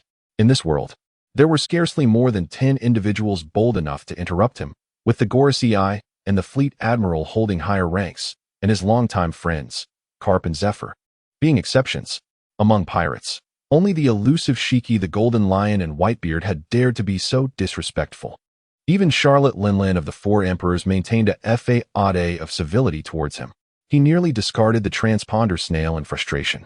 Yet the mission assigned by the Gorosei compelled him to stifle his rage and continue. In light of your victory over Crocodile, the world government has officially bestowed upon you the title of Warlord of the Sea. Sengoku forced these words through gritted teeth. Had it not been for the unforeseen upheaval caused by the Whitebeard pirates, he would have dispatched someone to deal with the audacious newcomer long ago. However, resources were currently stretched thin, and during the confiscation of Crocodile's assets, the CP agency had uncovered a startling plan, now in the hands of Cavendish. Heaven only knew what havoc this reckless newcomer could wreak should he obtain something akin to the legendary Pluton. For the sake of the greater good, appeasement was the only course of action. A warlord of the sea. It seemed the world government indeed tailored its approach according to the individual, summoning Mihawk to eliminate him, only to find their task more arduous than anticipated, leading them to seek his allegiance instead. Very well, if you agree to a single condition. The world government will approve your induction into the warlords of the sea. Do tell. Cavendish responded, willing to grant them a temporary favor. For he had pressing matters to attend to in the new world, and the title of warlord would expedite his endeavors. Surrender the devil child, Nico Robin. Robin's complexion instantly turned ashen. She had never imagined that the world government would regard her with such gravity, willing to barter the position of a warlord of the sea as leverage, although she had previously been a target of a bounty. It was solely due to her studies on historical texts. In the eyes of the elders, she was merely a discontented intellectual, a mere outlier that elicited little attention. However, during the confiscation of Crocodile's remnants, the discovery of traces of the ancient weapon, Pluton, transformed Nico Robin from a mere social critic into a high-energy physicist wielding the knowledge of nuclear weapon production. The peril associated with her newfound status was incomparably greater. Hearing this, Lafitte's heart nearly leapt from his chest. The warlords of the sea. While every pirate often expressed disdain when mentioning the warlords, deeming them as dogs for the world government and a disgrace to piracy, the truth remained that if one could attain such a title, it was a coveted prize among countless pirates. They could plunder openly, enjoying the protection of the world government, free from the fear of being hunted. What is the ultimate success in the underworld if not the transformation from the shadows to the light, to hold a position of power rather than remain a mere thief? He glanced at the woman nestled in the captain's embrace. While her figure was enviable, her complexion was dark, and her nose somewhat prominent. Based on his understanding of the captain, such a woman would likely not be to his taste. Yet, surrendering her would elevate the captain to the status of a warlord, and he would seamlessly transition back into the realm of authority. Such temptation was hard to resist. Sensing the tremors of the beauty in his arms, aware of her unease, Cavendish tightened his embrace and spoke into the snail transponder. It appears that Admiral Sengoku is lacking in sincerity. Nico Robin is my wife, and there is no force in this world that can sever our bond. If that is your condition, then there is no need for further discussion. What do you mean? Sengoku was on the verge of madness. He was already displeased that the elders sought to recruit this pirate who had so brazenly slapped the Navy's face as a warlord. And now this audacious individual dared to reject his proposition. It was utterly absurd. Who did he think he was? To claim that Nico Robin was his wife, did he presume Sengoku to be a fool? Cavendish and Robin had never met before. They had known each other for less than a day. To forfeit the title of warlord for such a woman, did he think it a child's game? Cavendish, I warn you. Do not presume that the world government is powerless against you. Do not think that having defeated Vernard and Crocodile makes you invincible. The might of the world government is beyond your imagination. Be sensible and relinquish that woman, or do not blame me for deploying admirals to target you, a fledgling pirate. The admiral is, after all, a strategic weapon that must never be employed unless absolutely necessary. Even the renowned pirate king, Joel D. Roger, was not pursued by the Navy's admirals during his time in the Grand Line. It was only upon his entry into the New World that the world government assembled a dedicated fleet. The admirals. They are the sword of Damocles hanging over everyone's head. Lafitte felt a twinge of anxiety and wished to caution the captain against allowing beauty to cloud his judgment. Yet, before he could speak, he caught a fierce glare from Cavendish. Cavendish, discerning Lafitte's expression, understood his unspoken words, but such a notion was utterly unfathomable. Moreover, since Lafitte was his most trusted confidant, it would be unwise to provoke any discord with Robin over this matter in the future. The beauty in his arms had grown cold, and Robin was acutely aware that no pirate could resist such temptation and threat. On one side lay the glorious throne of the 7 warlords, on the other, the peril of being hunted by an admiral. When faced with the choice between fame, status, wealth, life, and a woman he had only just met mere hours ago, the decision was self-evident.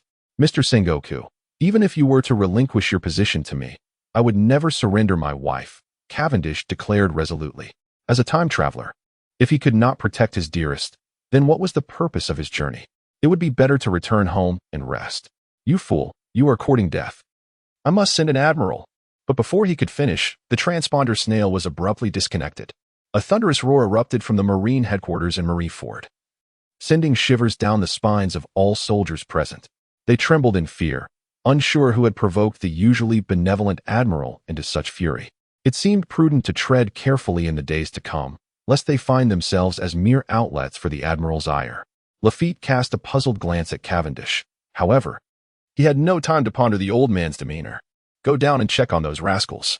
Do not let today's events leak out. Aye, Captain. Despite his confusion regarding the captain's actions, the young first mate recognized that once a decision was made, he should not, and could not, question it.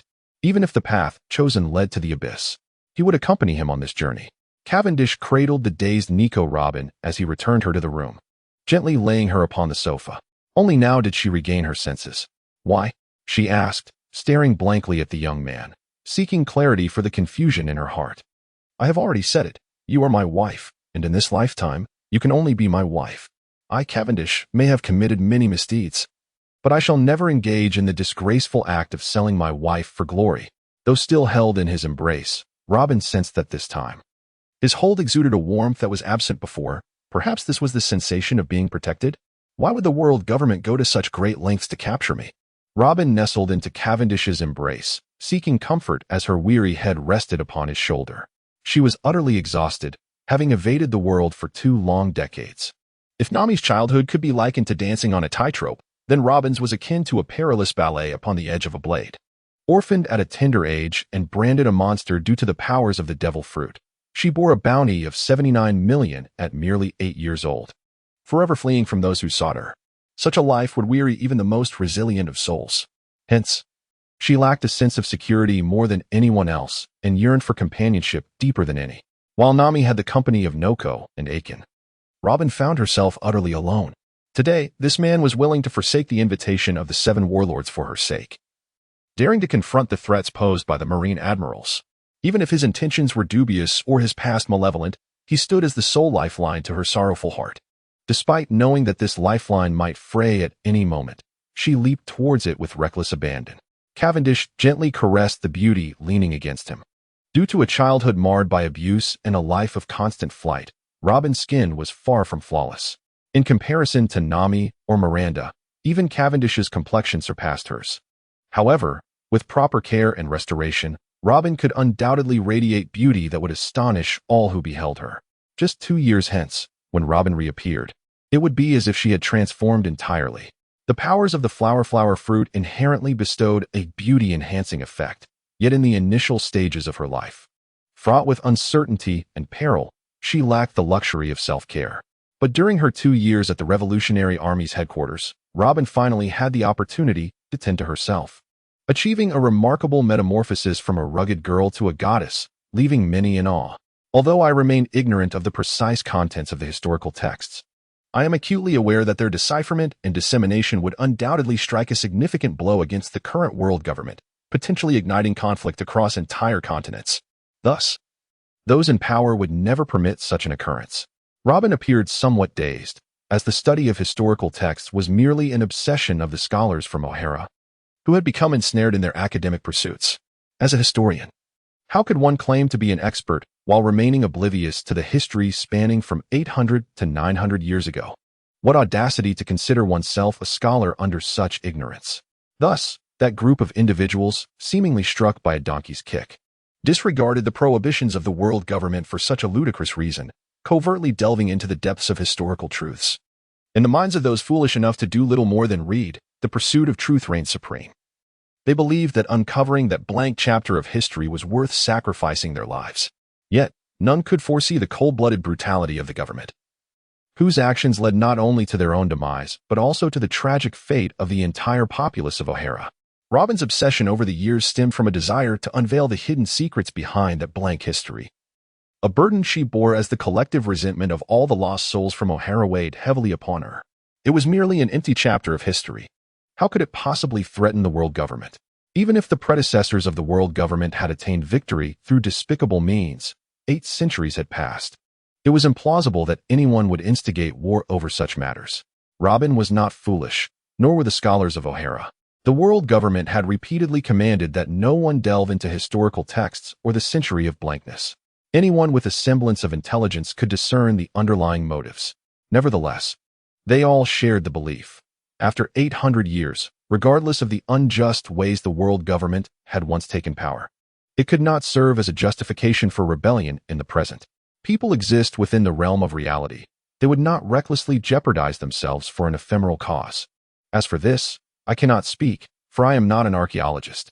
Cavendish shrugged, lamenting that W.T. steadfastly refused to provide any spoilers, leaving him in the dark regarding the true reasons. Robin found her own inquiries somewhat amusing. Such obscure questions were likely known only to the true powers within the world government. However, I am aware of the locations of several stone tablets. The woman in his arms appeared to have completely relied on him, yet Cavendish understood that breaking through her defenses, built over 2 decades, could not be accomplished with mere words. Where? In an instant, the melancholic Robin regained her vitality, her eyes shining brightly as she fixed her gaze upon Cavendish. The indoctrination of cults can have dire consequences. Observing the fervor in her eyes, one could surmise that if someone offered Robin the historical texts in exchange, she would be willing to do anything. Here, within the royal tombs of Alabasta, there exists one. Oh, Robin replied softly, her expression dimming. Alabasta possessed a historical text, a fact known to both her and Crocodile, which should also contain records of the ancient weapon Pluton's whereabouts. Crocodile had spent years plotting here for the sake of Pluton. As these thoughts crossed her mind, Robin's intellect connected the dots, why this young man had proclaimed his desire to marry her upon their first meeting, and why he was willing to forsake his position as a warlord to protect her. It was all for this reason. Feeling the beauty in his arms becoming somewhat rigid, Cavendish chuckled softly. Indeed, a stunning beauty is quite the challenge. I know what you are thinking. To you, the Pluto is nothing significant. I would not ask you to assist me in deciphering it. Robin gazed at him with a skeptical look, surprised he even knew such a thing. Could it be a tactic of feigned capture? Aware that she had developed a credibility crisis regarding everyone, Cavendish instinctively held her tighter. This version of Robin is truly adorable. After all, the Pluto is merely a battleship at best. Perhaps even that scoundrel Vegapunk has already crafted vessels superior to the Pluto. Moreover, if one truly desired it, Frankie surely has the blueprints available. If he were to demand Robin reveal the location of the Pluto now, her willingness to comply would certainly reset their goodwill. To forsake a beloved for a mere rusting ship is hardly a game worth playing.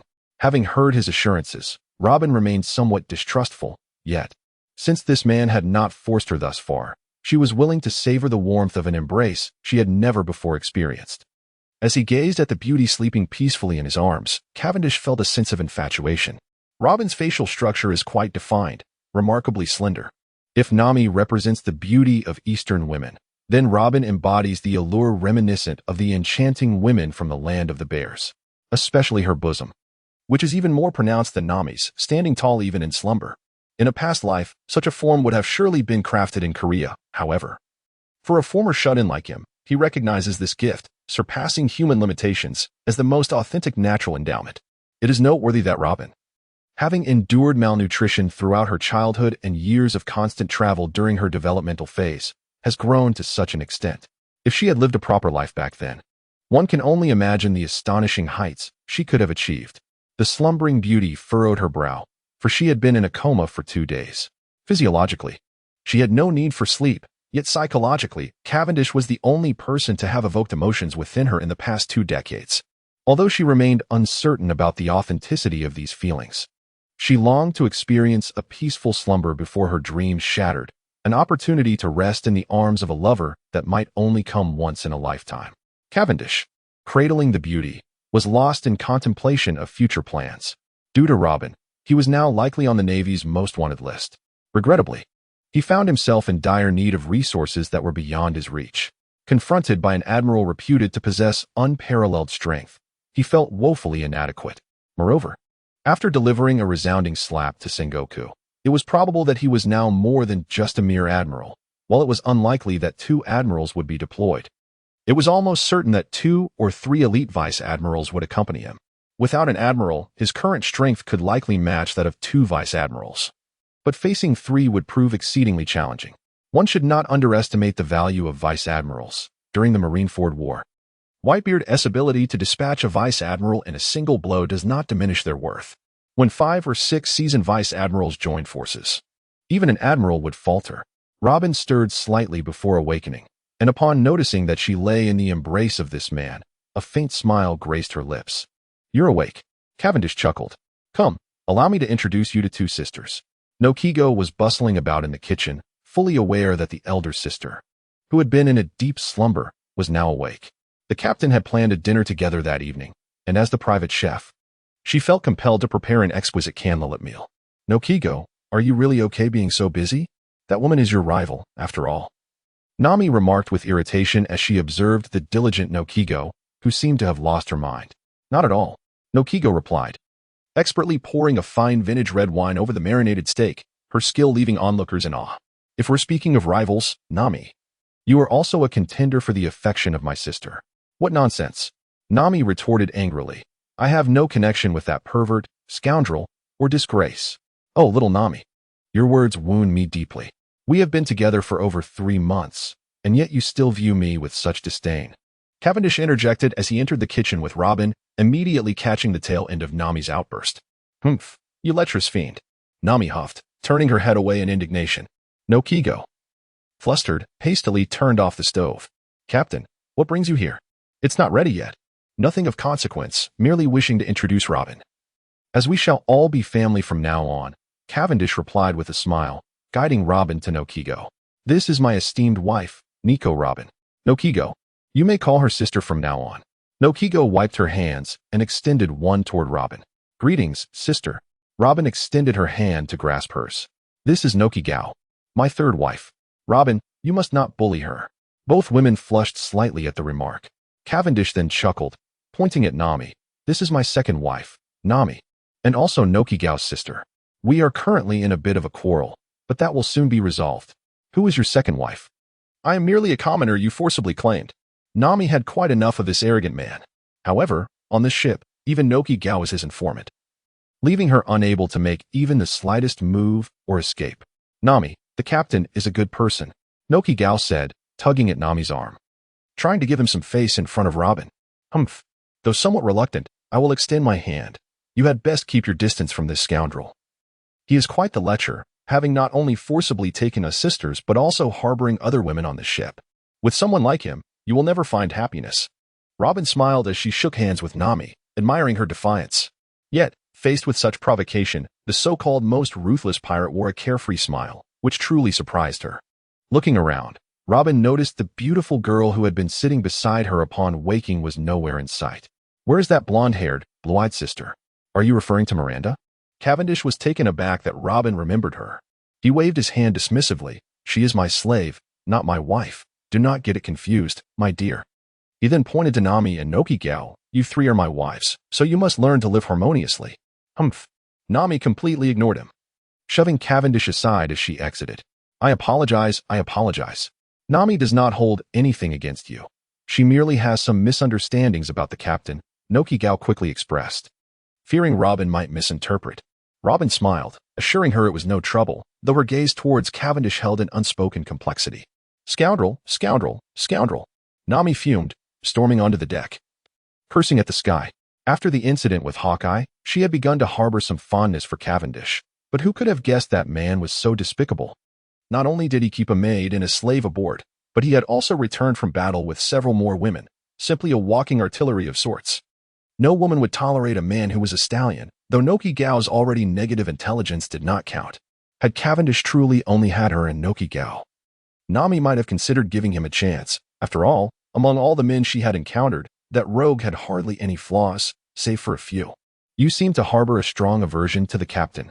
As Nami vented her frustrations at the sky, Robin quietly approached her side. Of course, that kind of person is selfish, shameless, and lecherous, utterly despicable. It's only natural to despise him. Nami continued her tirade. Compared to Robin, Nami remained too kind-hearted. Though she had not witnessed Cavendish's recent misdeeds firsthand, she felt a pang of sorrow for the innocent souls she had heard others lament about. If he is truly so heinous, why are you not the least bit afraid of him? Robin inquired, leaning against the railing and enjoying the sea breeze with a smile. Why should I fear him? He won't do anything to me. Nami retorted swiftly. Oh. Robin chuckled at this revelation. What is so amusing? Nami asked. You claim he is utterly wicked and has committed numerous atrocities, yet you assert he poses no threat to you. Don't you find that somewhat contradictory? As the wind tousled her hair, Robin began to perceive that perhaps the captain was not so unkind to his own crew after all. If he truly does not deceive me for the sake of the Dark King, then what harm would it be to marry him? Robin mused, gazing at the setting sun. Her once icy heart stirring for the first time in 20 years. Meanwhile, behind her, Nami lay on the deck in a state of frustration, unable to counter Robin's words. Why? Why? Despite being a villain of the highest order, and having witnessed his brutality on multiple occasions, she felt no trace of the fear that had once gripped her in Cocoa West Village. Even after he had just taken a life, and with blood on his hands, she found herself no longer afraid of him. She could scold him for being a villain and condemn his cruel actions in his presence. Yet that man, the merciless demon who could kill without a second thought, merely accepted her words with a smile. It was as if the very thought of him unleashing his murderous intent would send her trembling into a corner, silenced by fear. Walking through the dimly lit ancient path, Neferutali Vivi felt a surge of melancholy within her heart. This is the mausoleum of the ancestors of Alabasta, and it is, by all accounts, strictly forbidden for anyone other than her and her father, King Cobra, to enter. Yet, the couple trailing behind her relentlessly flaunted their affection, making her a solitary figure. Feel overwhelmed by their displays of intimacy. Be careful, my dear. It's so dark and narrow here. Watch your step. Cavendish, holding Robin's hand, exuded an eagerness reminiscent of a love-struck youth, causing Vivi, who walked ahead, to feel somewhat exasperated. Robin smiled amiably, accompanying him, even though his gestures seemed somewhat contrived. She was no delicate child prone to stumbling. Nonetheless, the sensation of being cared for was undeniably heartwarming. After all, the young man beside her was a figure of global notoriety, and although she was acutely aware that once she glimpsed the historical artifact before her, such tenderness would likely be a fleeting memory, in that moment, Robin found herself wishing the path would stretch on indefinitely. Upon arriving, Vivi resignedly activated the mechanism that only the direct descendants of the royal family could unlock, revealing the grand mausoleum before the trio. As the Princess of Alabasta, she was reluctant to lead others to plunder her ancestors' resting place. However, this man was reputed to be the most ruthless pirate in history, having even bested the notorious warlord Crocodile. Initially, she had concealed her identity to investigate the recent turmoil in Alabasta, but little did she know, before she could uncover the identity of the true antagonist, that very villain had already met his demise. This frustrating sensation nearly led her to question the very essence of her existence. Just as she began to contemplate her life, she found herself captured by a notorious pirate, reputed to be the most ruthless in history. Faced with this young man, whose charming smile belied the bloodied head of a sand crocodile in his grasp, she dared not refuse him. O ancestors, I, the unfilial daughter Nefertali Vivian, beseech you, to ensure the safety of our people from further harm. I must accompany this fierce pirate to pilfer the treasures of our forebears. I implore you, do not take offense. Let any retribution fall solely upon me, the unfilial daughter. In desperation, she offered her fervent prayers. There was no escaping the notorious reputation of Cavendish, known for silencing the cries of children. Now, he compelled her to unlock the tombs of emperors, undoubtedly seeking the treasures meant for burial. Fortunately, this girl was somewhat naive, lacking the resolve to defend her ancestors' resting places. The moment Cavendish spoke, she acquiesced, diligently dismissing all guards to prevent any disturbance. The grand hall was almost barren. Save for a massive stone tablet, Cavendish showed little interest in rummaging through the graves for treasures. After all, he was a master in his own right, and such base activities would be beneath him. Robin gazed greedily at the stone tablet, determined to examine it before the world crumbled around her. Vivi observed the two with curiosity. She recognized the woman, who should have been Crocodile's subordinate. How was it that, with Crocodile's demise, she had jumped into this man's embrace? Nothing. There was nothing. Disheartened, Robin fell back, but Cavendish, ever attentive to her state, quickly caught her in his arms. We shall find another stone, if that fails. We shall seek another still. If we scour the world and find nothing, I shall accompany you to destroy Mariewa, where the answers you seek surely lie. He had long known that this tablet was not the one Robin sought. The true inscription of history was likely hidden in Raftel. Robin, as if weightless, allowed Cavendish to hold her close, her eyes closed as she succumbed to sorrow. For 20 years, she had searched in vain. And though this tablet did not contain the true history, it did hold the whereabouts of the legendary ancient weapon, Pluton. The man holding her, was he truly seeking Pluton? She would soon find out. Yet, she yearned to linger in this warm embrace, however illusory it might be. It was the only warmth she had felt in many years. Let us return, Cavendish said, cradling Robin in his arms, addressing Vivi, who remained kneeling in stunned silence. Thankfully, this body was tall enough, standing at 2 meters. Had he been in his original 175-meter frame, he would have struggled to hold Robin, who stood at 188 meters, in such a manner. Yifei. Both women gazed at him in astonishment, as if unable to believe their eyes. You. Were you not here to steal treasure? Vivi was somewhat incredulous. What was this man here for? Was he dissatisfied because I did not desecrate the tomb of your ancestors? Cavendish felt a twinge of frustration. After all, he was a renowned pirate, not merely a tomb raider. No, let us hasten, he exclaimed. What did it matter what his purpose was? As long as he had not disturbed the resting place of his forebears, Vivi couldn't care less. She might as well consider it a delightful excursion with 2 outsiders. Do you truly not wish to know the whereabouts of Pluto? Robin gently inquired as she leaned against his chest, observing Vivi's lively steps leading the 2 outside the tomb. Until the mechanism was sealed, Cavendish suddenly found himself presented with 2 choices. Yes, embark on Robin's route, gaining 30 affection and unlocking the harem path. No, minus 70 affection. Closing Robin's route, but acquiring the ancient weapon Pluto, enhancing his might by 10. Shaking his head to dismiss these chaotic thoughts, he spoke in response to Robin's yearning gaze. I have always asserted that, compared to you, those so-called celestial and underworld figures are insignificant. Do you truly perceive my reputation as so lacking? Feeling the starkness of his stance once more, Robin's resolve began to waver. Was there indeed someone who cared for her, not for her bounty, her knowledge, or her status, but simply for her as a person?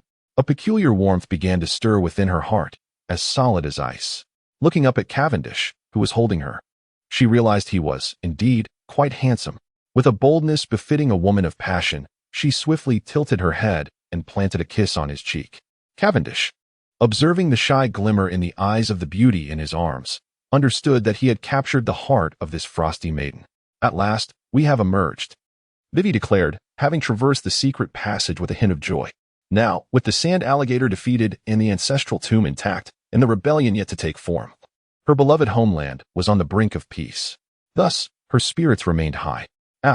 However, after a prolonged wait for a response, she turned to find her heart sinking into despair. Cavendish and Robin were entangled like a couple in a romantic embrace, sharing a passionate kiss behind her. Cold dog food splattered across my face. For reasons unknown, Vivi suddenly felt an overwhelming urge to sing. Captain, is it truly acceptable for you to be so leisurely? Robin, clad in a delicate suspender dress, sat upon the sofa, addressing the person nestled in her embrace, though she yearned for him to refer to her as his wife. Both Robin and Nokigo stubbornly called him captain. In the entire fleet, only Miranda addressed him as master.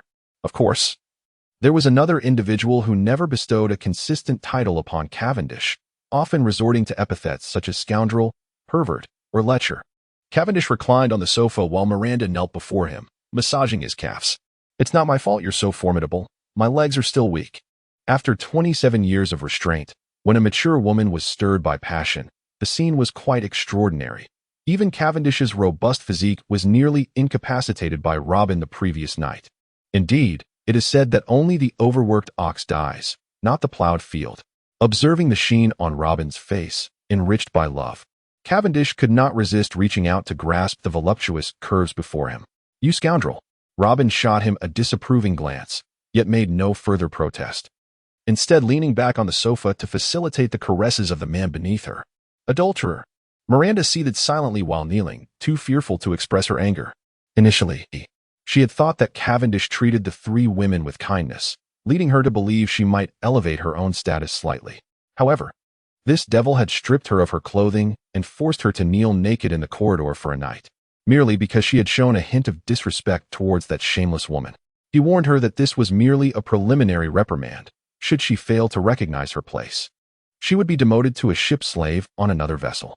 Oh, she was well aware of the grim fates that befell women relegated to other ships. With hundreds of pirates aboard, there were only a handful of women, and even the female captives fared better than those. Daily, she witnessed the corpses of women being cast into the sea from other ships, each death more gruesome than the last. The thought of being reduced to a ship slave, unsure if she would survive until the morrow, was too horrifying to contemplate. Cavendish unfastened Robin's suspender top, revealing a pair of gravity-defying curves that stood proudly in the air, with no third party present in the room. Oh, to Cavendish, Miranda was merely a vessel for his desires, devoid of humanity. Robin felt a twinge of shyness at such an unexpected exposure before others, yet in the presence of Cavendish, she experienced a sense of helpless attachment, unable to relinquish her feelings while fearing his potential deceit. This cautious and anxious state of mind made it exceedingly difficult for her to resist whatever he might do to her. Cavendish tilted his head, playfully biting one of the red gemstones, mumbling, "Lazing at home with my wife is the most important thing in the world." Robin, feeling somewhat weak from his advances, replied with a hint of exasperation, "But the Navy is soon to send generals to hunt us down. Is it truly wise to remain idle and unprepared?" Though merely 3 days have passed, she has already fallen in love with the sensation of companionship. "Not to worry," Cavendish declared confidently, spitting out the red agate from his mouth. "I have long devised a plan to deal with the lackeys sent by the Navy.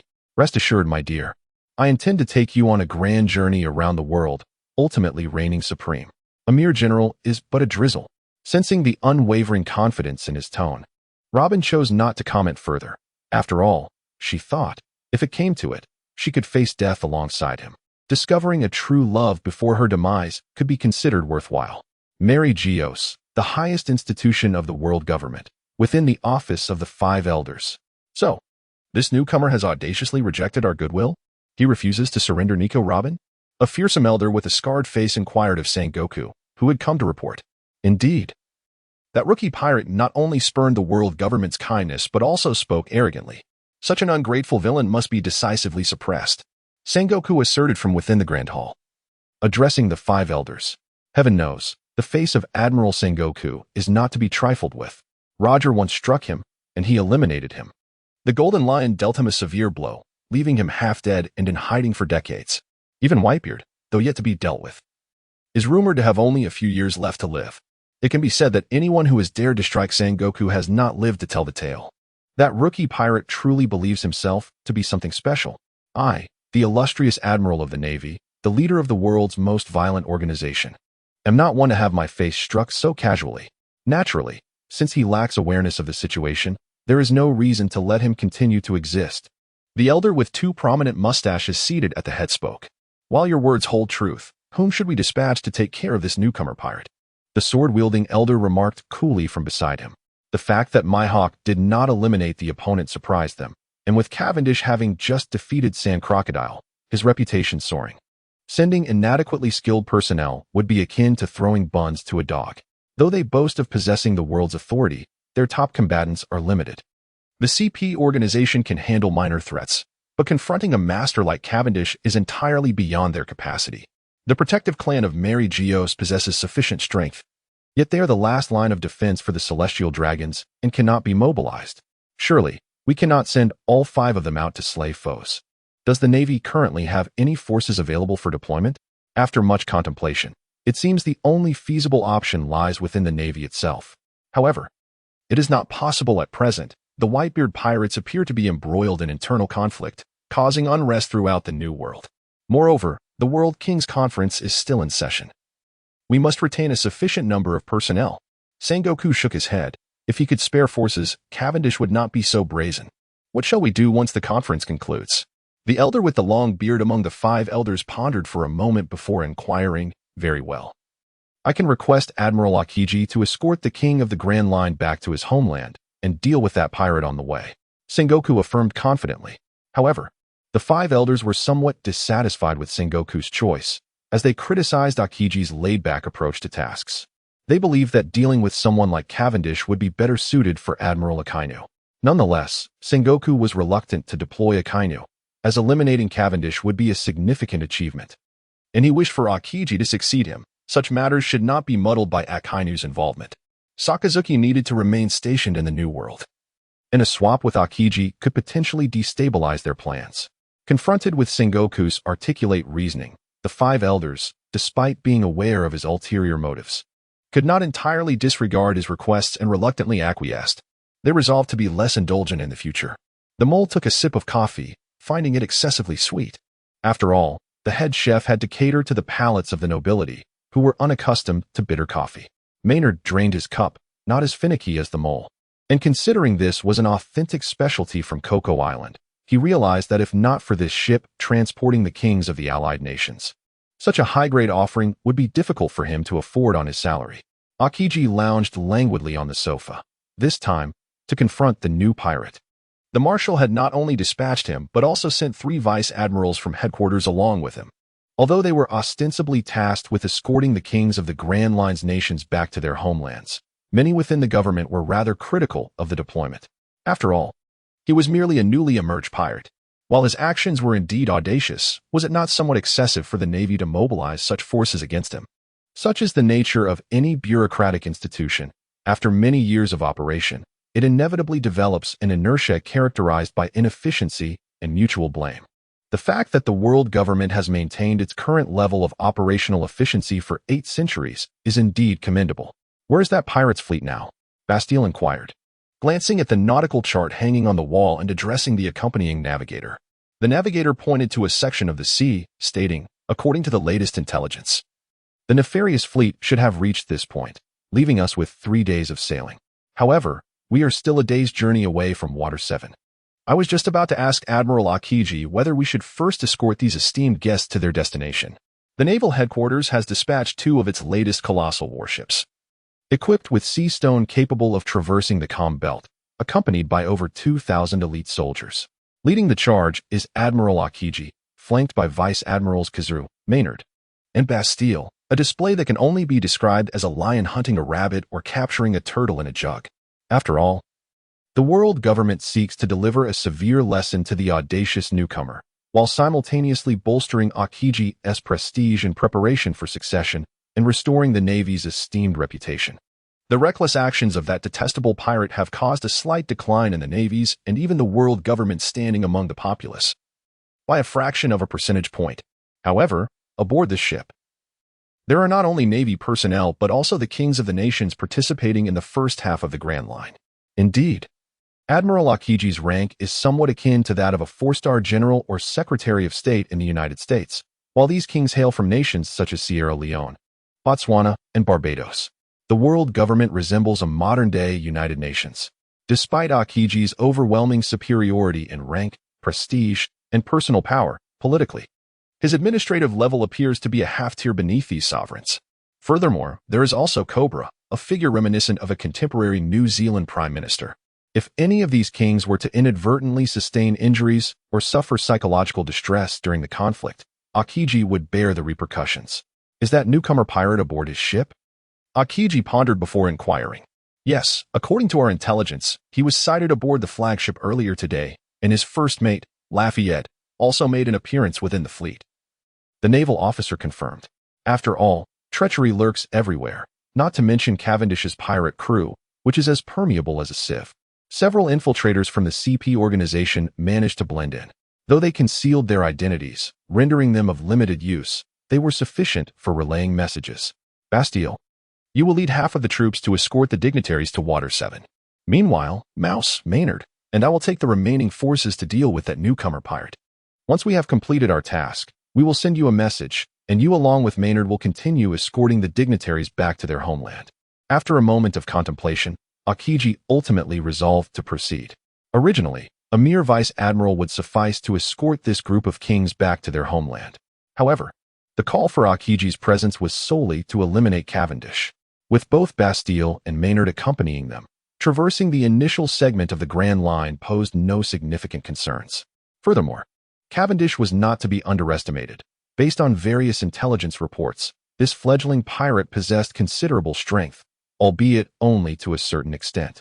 It was not that he regarded his adversary lightly, but rather, his extensive combat experience enabled him to infer the opponent's capabilities from the slightest clues.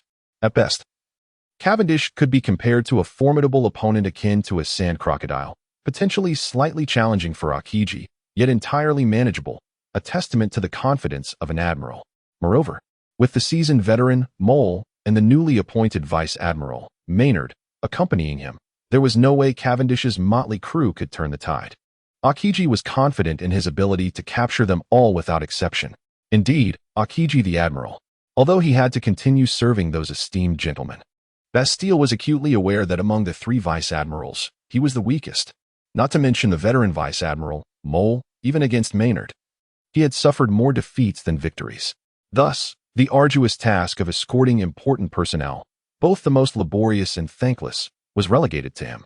Mole lit a cigar and spoke through a cloud of smoke, suggesting, should we not examine that ruthless fleet? Regardless of the circumstances, they possessed 9 warships and over 3,000 pirates. To eliminate them all in one fell swoop, our forces may be insufficient. Ideally, if they could eradicate both Cavendish and Lafitte while capturing Nico Robin, their mission would be deemed accomplished. However, the Navy had invested a significant amount of resources, deploying such a multitude of powerful officers to this location. If they could not completely annihilate Cavendish's pirate crew, it would undoubtedly be somewhat embarrassing. Akiji understood that Mole's concerns were for his benefit. The intent behind Admiral Sengoku's decision to send him was clear to those well-versed within the Navy. Everyone understood that Sengoku, now in his 70s, lacked the vigor to bear such a heavy burden for much longer. This operation must be executed with utmost precision, leaving no room for error. It is imperative that even the most insignificant of adversaries are not spared. Only then can this battle become a notable achievement in his ascent to the rank of the next naval commander. After all, due to Akiji's languid demeanor, despite his success in eliminating pirate crews, the principal culprits invariably escape, while many of their accomplices manage to flee, drawing considerable criticism. In stark contrast, Akainu leaves no survivors, ensuring that no one, from the elderly to the newly walking, escapes his grasp. He instructed Jonathan of G8 to prepare his forces to follow Cavendish's fleet, emphasizing the necessity of not letting a single foe slip away. Observing Akiji's tendency towards leniency, the Mole hastily took it upon himself to issue commands. Fire! Fire! The thunderous sound of cannon fire resounded incessantly, even though the over 1,000 sailors dispatched were elite troops from the headquarters, and they were aboard the latest model of warships. Their numbers were still vastly insufficient compared to the enemy. 9 ships against 2, and the latter had already secured a T formation. The fact that those 2 vessels had not yet sunk was a testament to their training. Damn it! The Mole soared into the air, cleaving a cannonball that was about to strike the lookout tower in half. Those contemptible pirates dared to bombard them from a distance. According to the original plan, they were supposed to encircle the pirates. Who could have anticipated stumbling into the pirates' trap? Moreover, these pirates did not resemble any they had encountered before, as they denied the elite navy any chance to approach, firing from the maximum range of their ammunition. Each time he commanded the warships to pursue, they were consistently outpaced by the enemy, who would then realign their strategic formation and continue their bombardment from a distance. The captain's so-called kite-flying tactic proved formidable. Lafayette stood at the bow, peering through binoculars to track the movements of the enemy vessels. Within less than half an hour of engagement, the 2 enemy ships were already battered and bruised. Were it not for the monstrous vice admirals who had intercepted most of the incoming fire, he would be busy dealing with the aftermath by now. Akiji remained seated, unmoving. Cavendish, having dared to boast, must possess considerable skill. However, such bravado alone was insufficient. Look out! Is that new pirate over there? Ignoring the cannonballs whizzing past him, he inquired of the lookout. Yes. The lookout raised his binoculars, scrutinizing the enemy fleet. Akiji took the binoculars and beheld a figure clad in flowing white, adorned with a deep blue hat and golden, cascading locks, a youth of striking beauty. seemingly more than human, standing atop the flagship and speaking loudly. Upon spotting the principal target, Akiji shed his lethargy and leapt directly into the sea. The admiral was finally ready to take action. Upon witnessing the emergence of Akiji, the soldiers aboard the two warships were engulfed in exhilaration, for encounters with such a master of nuclear weaponry were rare indeed. "Ice Age," Akiji proclaimed, unleashing his formidable ability without hesitation. The vast ocean began to freeze at a visibly accelerated pace. Observing this catastrophic spectacle, Lafitte urgently commanded his subordinates to alter course, seeking to evade the impending doom. Yet, if a vice admiral's ultimate technique were so easily avoidable, it would hardly warrant the title of vice admiral.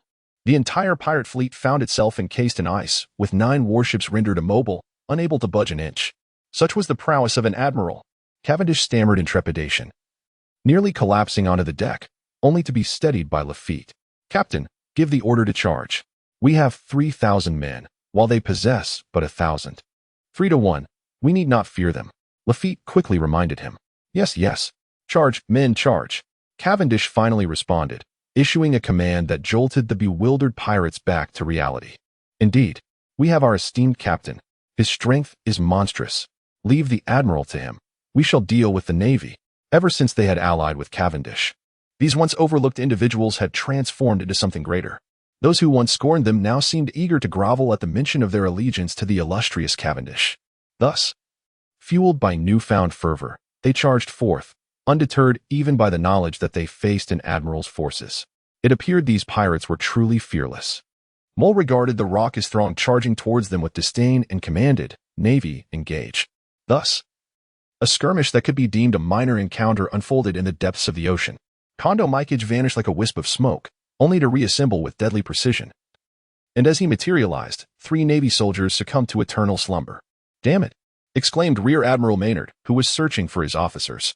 Upon seeing the figure shrouded in black cloth, he furiously advanced and delivered a powerful punch. With a resounding bang, a cloud of black smoke enveloped Kondo, reducing him to ashes. Yet, moments later, he reappeared on the opposite side of the battlefield. The Rear Admiral was far too audacious for his own good. With so many present, pursuit was not an option. Kondo Mikage smirked sinisterly as he darted towards several lower-ranked Navy soldiers engaged in combat. "Time to eliminate some bugle players. It's my specialty." Enraged, Maynard relentlessly pursued Kondo Mikamitsu, yet the latter possessed an exceptional talent for evasion. Although Maynard was far more formidable, he found himself unable to catch up with him at that moment. The mole drew his blade, and any pirate who dared to obstruct his path was swiftly cleaved in two. After dispatching a dozen of the unwary, none dared to stand in his way again. However, as is often the case, exceptions arise. Our valiant Minotaur warrior, Arai, charged toward him, gripping a massive iron pillar, his eyes ablaze with fury. In recent days, Arai had reveled in a paradise of abundance, ample meat and copious wine, accompanied by a throng of sycophants. He even indulged in pleasures reserved solely for the masculine experience. Though a female creature had met her demise at his hands due to a moment of excitement, this act had unwittingly opened the door to a new realm of existence. Now, Arai seemed reluctant to let it go. Faced with the formidable Minotaur barreling toward him, even the mole took heed. After all, this colossal beast towered over 7 meters tall, wielding an iron pillar that weighed no less than 3,000 to 5,000 pounds. A single blow from it could spell disaster for even his sturdy frame. With a resounding crash, the impact reverberated across the icy surface, shattering the ground like a spider's web. The skirmishing lowly combatants within a radius of several dozen meters were sent reeling across the ice. Originally, Arai did not require a weapon. However, Cavendish had insisted that a Minotaur without a totem pole was not a true shaman, thus equipping him with this towering 6-meter, man-sized iron pillar. "I am Arai. Who dares to challenge me?" The Minotaur bellowed, thrusting the iron pillar into the ground once more, causing the ice to fracture further. "Seek your demise." The mole sprang forth, wielding a blade aimed at the neck of the formidable Minotaur. Confronting such an immensely powerful creature head-on would be an act of folly. Despite the bravado displayed by Ale, the Minotaur, it was met with a vicious slash that left it bleeding profusely. Fortunately, endowed with the robust constitution characteristic of its kind, and with a neck sufficiently thick, the mole's strike, though it penetrated deeply, failed to sever its carotid artery. Ale, overwhelmed by excruciating pain, instantly summoned the ancestral power of intimidation. Its already imposing physique swelled further, muscles gleaming with a metallic sheen akin to steel. In reality, there was no transformation into invincibility. While Ale was in the throes of its metamorphosis, the mole continued to swiftly deliver several more thrusts into its form. Yet, bolstered by the powers of the devil fruit, Ale was a creature that even Cavendish could not swiftly dispatch, let alone the mole. Although the successive strikes inflicted considerable wounds upon Ale, they were ultimately inconsequential. With eyes aflame, Ale unleashed a tempestuous barrage of magical staff techniques, transforming any who dared approach, be they navy or pirate, into indistinguishable remnants. Faced with such reckless abandon, the mole found itself perturbed. It pondered the futility of striking the Minotaur. Given its robust frame, it would likely require numerous blows to elicit any significant effect. Conversely, a mere touch from Ale could spell certain doom for the mole. The thought of a distinguished vice admiral confronting a mere bull seemed unworthy of its stature. Thus, after assessing the disparity in combat prowess, the mole resolved to execute a strategic retreat. However, having firmly established its animosity, Ale could not abide the notion of this adversary attempting to flee after inflicting numerous wounds upon it. Such disrespect was intolerable. Consequently, Menard charged forward in pursuit of Fujiwara. While the demon warrior, lacking in other skills, demonstrated exceptional aptitude in evasion. Despite the perilous nature of the chase, it was not yet in imminent danger of losing its life. Meanwhile, the mole was relentlessly pursued by Ale, who maintained a distinct advantage in aggression. Yet, Ale's attack speed was woefully inadequate. In the brief exchange, the mole managed to land several more strikes. However, given Ale's colossal stature, the notion of bleeding it to death would likely not be a swift endeavor. Across the icy expanse, chaos reigned as pirates, emboldened by a reckless courage, appeared to gain the upper hand. Yet, gradually, the scales of victory began to tilt in favor of the Navy. After all, these were elite troops dispatched from the headquarters, and the ranks of commanders and colonels generally surpassed the abilities of the pirate crew. Nonetheless, the sheer numbers of the pirates prevented any immediate signs of disintegration. Akiji advanced step by step towards the distant flagship, where Cavendish and Lafitte stood atop. All the pirates obstructing his path had been transformed into ice sculptures. Cavendish, as the most ruthless of the new breed of pirates, in such dire circumstances, why do you not descend? With his head held high, Akiji boldly addressed the pirate captain aboard the flagship. The entire battlefield was drawn to his words, for all understood that their skirmishes bore little significance. True victory lay with their captain. Of course, this did not include Ale, whose eyes had turned crimson as he wielded a massive iron pillar. Engaged in a game reminiscent of whack-a-mole. Admiral Akiji, the world government has summoned a figure of your caliber to hunt us down. Such treatment was never afforded even to the pirate king, Roger, Lafitte proclaimed as he positioned himself before Cavendish. After all, the fleet that once pursued Roger was led merely by a vice admiral, Carp. Though Carp's strength had surpassed that of an admiral, his rank undeniably paled in comparison to Akiji's. Upon hearing Lafitte's words, the pirates felt a surge of morale. They reveled in a privilege far exceeding that of the pirate king, Roger. What did this signify? It indicated that their captain was esteemed by the world government even more than Roger himself. The moment they realized they were serving the future pirate king, the previously dispirited pirates ignited with fervor, launching another wave of resistance that scattered the Navy's formation. Ice block. Two-pronged spear. Recognizing that his mere taunt had inadvertently diminished his own morale, Akiji refrained from further banter and summoned two frozen spears, hurling them toward Cavendish and Lafitte. Oh, the importance of choosing one's profession. He was not like that six-bearded, golden-haired fiend from another realm, who merely fought without engaging in idle chatter. With a clang, Lafitte soared upward, cleaving through the two ice spears with his sword staff. Yet, his power paled in comparison to Akiji's. Even a casual probing attack from the latter was beyond his capacity to withstand. He successfully deflected the spear aimed at Cavendish, but despite his efforts to evade, he was struck in the left leg by the spear intended for him, instantaneously enveloped by a chilling aura. Suddenly, two wings sprouted from Lafitte's back, a manifestation of his devil fruit ability, which spared him from immediate demise. However, a layer of frost now coated his entire body, rendering him incapacitated for the time being. After unleashing his attack, Akiji remained vigilant against a potential ambush from Cavendish, whose reputation was well known. The two-pronged spear served merely as a feint. His true lethal move lay in the icy aura surrounding his form. Should that pirate dare to strike at that moment, Akiji was prepared to impart a lesson on the essence of existence. Yet, the adversary remained motionless, even as the two-pronged spears hovered perilously close to his head. Despite his first mate being gravely injured, the seemingly ruthless newcomer displayed an expression of calm indifference. Were it not for the slight tremor of his body, Akiji might have thought him a mere apparition. But throughout, what was it that he trembled from? If it were an ordinary rookie pirate, Akiji would surely assume that the individual feared him, for the presence of an admiral leaves no room for life. Countless pirates tremble and falter at the mere sight of him each year. Yet Cavendish is a different breed entirely. He dares to assault naval bases and openly berate the fleet admiral before a den mushy.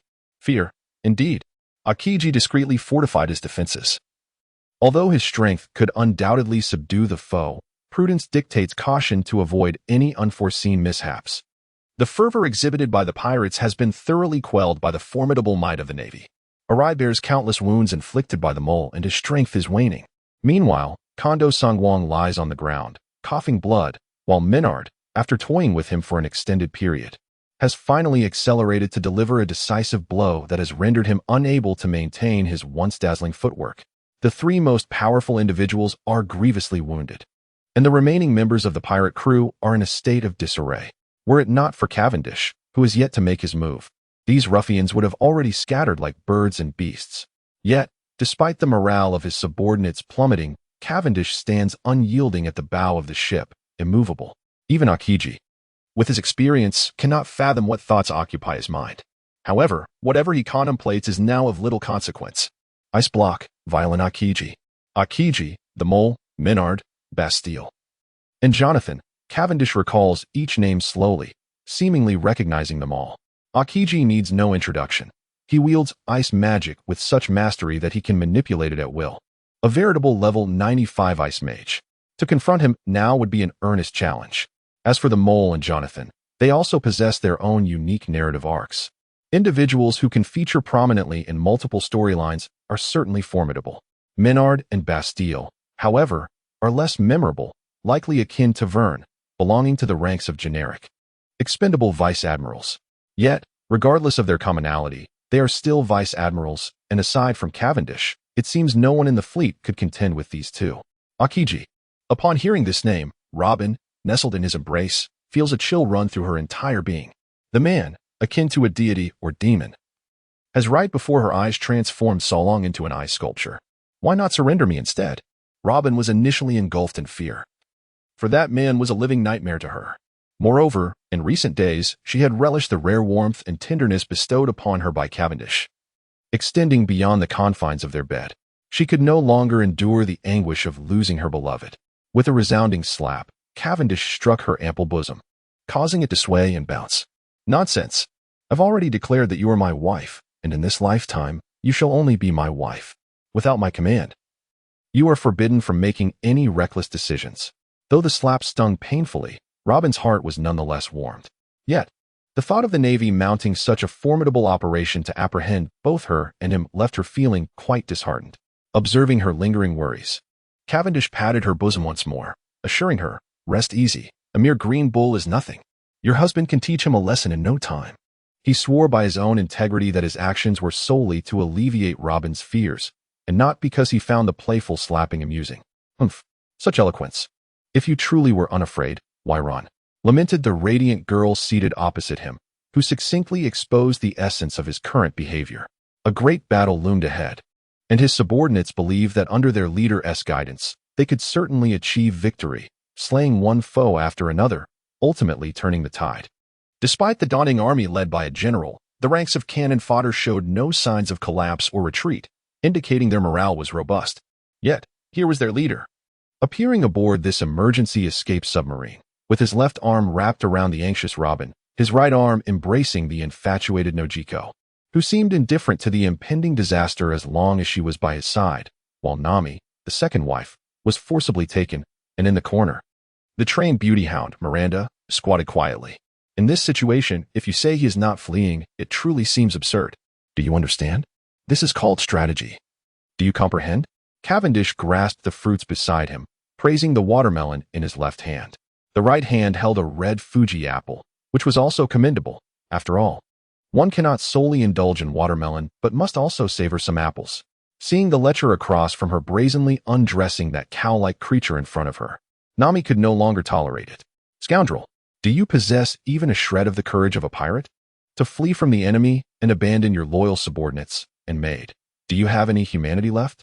The crew was well aware of the deep affection between the second lady, Nami, and their captain, who exchanged flirtatious banter daily.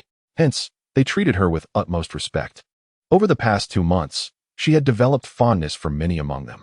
It was disheartening to witness those individuals idolizing this scoundrel, believing that under his leadership they could navigate the seas with ease.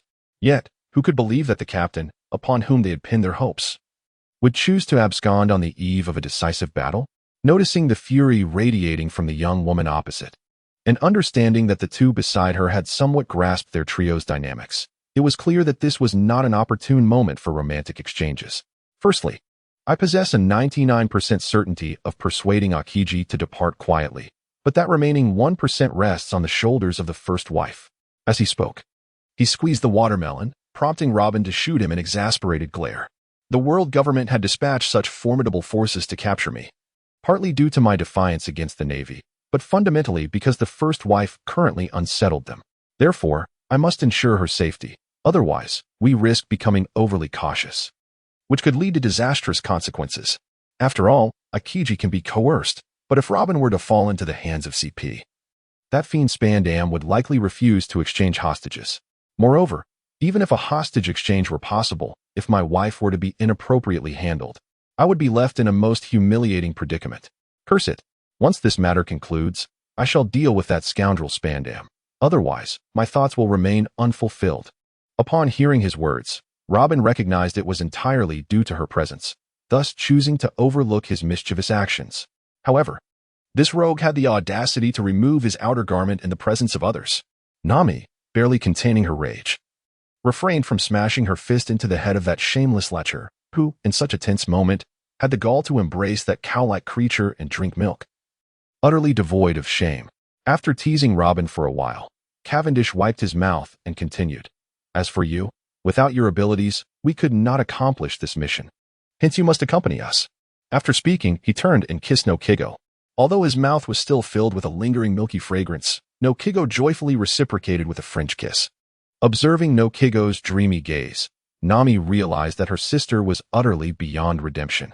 Indignantly, she pointed at Miranda, who was crouching in the corner, and exclaimed, "What about her? Why must she be involved as well?" Miranda felt an overwhelming sense of misfortune, thinking, "Here I am, trying to remain inconspicuous, and yet I am still being dragged into this." As for her, Cavendish suddenly seemed to notice Miranda for the first time and called out, "Why don't you come over here and help me out? Or I might just toss you into the sea to feed the fish. Do you believe that?" Fully aware of his ruthlessness, Miranda hastily crawled to Cavendish, kneeling before him. She produced the unwashed contraband and skillfully placed it in her mouth, a level of proficiency that was shocking. "Pervert! Scoundrel! Freak!" Nami shouted in fury, but the wretched escaped submarine was far too cramped. She had nowhere to flee. "Take stock of our numbers. What are our casualties?" The mole inquired of the Major General, who was busy clearing up the aftermath. "Report. Major General, we have lost 147 men, with 135 severely injured, and we have eliminated 621 of the enemy. All personnel below Pirate Captain Cavendish have been captured," the Major General replied swiftly. The fact that nearly a third of the valiant naval soldiers were injured cast a shadow over the mole's spirit. These pirates are merely a disorganized rabble.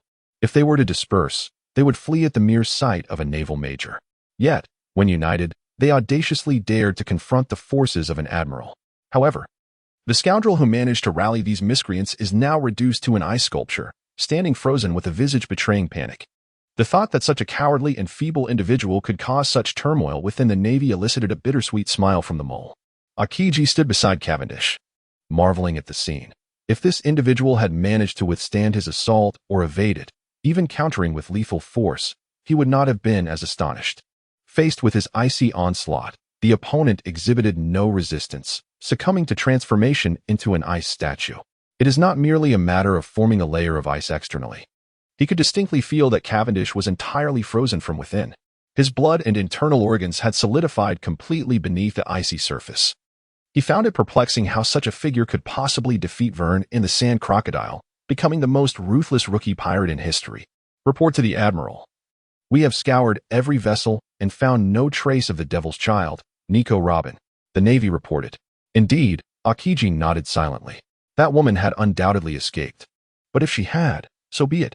At least he had promised Saul to spare her life, and it was for the best that she had fled.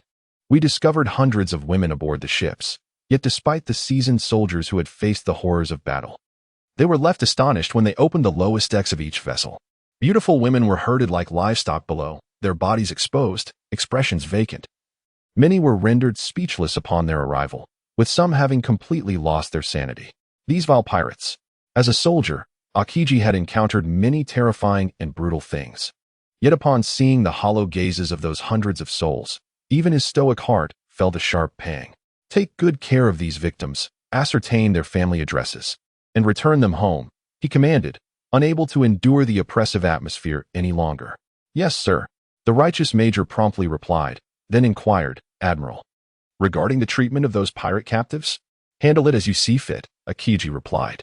Initially, he intended to send them all to impel down.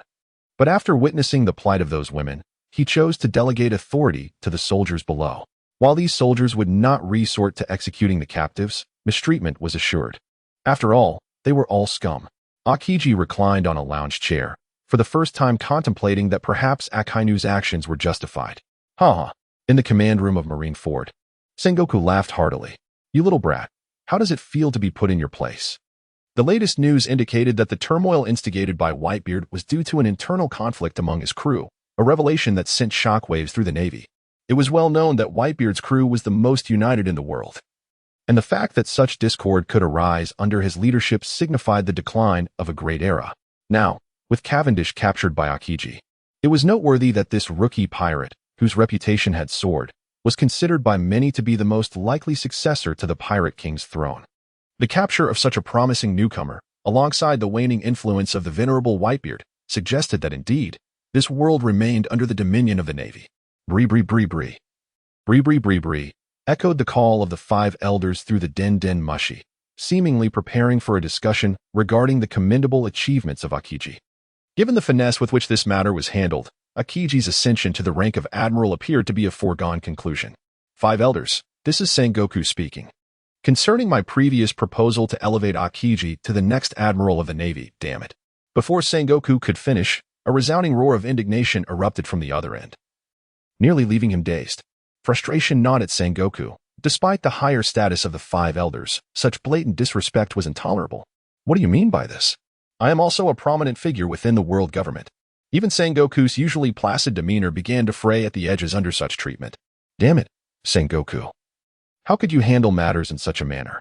You have tarnished the world government's reputation. A torrent of scathing rebukes poured forth, leaving Sengoku momentarily stunned. Clutching the den mushy, he found himself at an impasse, neither able to hang up nor retaliate, his expression a portrait of bewilderment. After what felt like an eternity of vitriol, Sengoku was finally poised to inquire about the cause of such ire. But it seemed the sole purpose of the call was to berate him, for the line went dead shortly thereafter. Sengoku felt utterly exasperated. Could someone please elucidate the meaning behind this? Fortunately, there were astute individuals at the Navy headquarters who quickly informed him of the live broadcast on the World Channel. Ahem. Are we ready? Amidst the sound check, a strikingly handsome man suddenly graced the television screen. Cavendish? Sengoku gasped in disbelief. Had he not been apprehended by Akiji? How could he possibly appear on television? Greetings to all viewers in front of their screens. I am known for my honesty, charm, kindness, and adherence to the law, he began, launching into an elaborate self-praise that seemed to stretch on infinitely. His audacious demeanor was almost unbearable, even for Robin. Shameless, echoed in the minds of all who witnessed this scene. The synchronized news broadcast was a privilege reserved for the world government. Yet, this time, Cavendish's heist had attracted a plethora of accompanying journalists. For it was entirely customary for a fleet composed of kings from the first half of the Grand Line to be accompanied by several international reporters. The journalists displayed no indomitable spirit. One who dared to resist was swiftly cleaved in two, and the remaining individuals obediently connected to the global broadcast, the filming commencing promptly. Cavendish extolled his own virtues at length to the image-transmitting insect before commanding the cameraman to shift the angle. A multitude of prominent figures, shackled by sea stone, appeared on screens worldwide. The kings of the 17 participating nations in the Grand Line's initial segment were all captured in the frame. Among this assembly of monarchs, a few appeared battered and incapacitated on the ground. The naval forces and the world government took heed. I currently possess hostages, and I hereby demand the restoration of my fleet by sunset. Should you fail to comply, I shall commence executions every hour. Before collapsing, Lafayette had sent a message to Cavendish, astonished that those expendable pawns had managed to endure for several hours. Sir, there's a call from the naval headquarters. Just as he was boastfully addressing the camera, the jittery cameraman approached, clutching an image-transmitting insect. Upon seeing its design, Cavendish immediately recognized it as belonging to the old man from Wano. What is it, Sengoku? We have yet to reach the negotiation stage, Cavendish impatiently replied, holding the insect aloft. Cavendish, you would be wise to release those kings immediately, or I shall order the execution of all your subordinates. Remember, you have only a handful of hostages, while we have captured over 2,000 of your men. Sengoku shouted in exasperation. Have you lost your mind?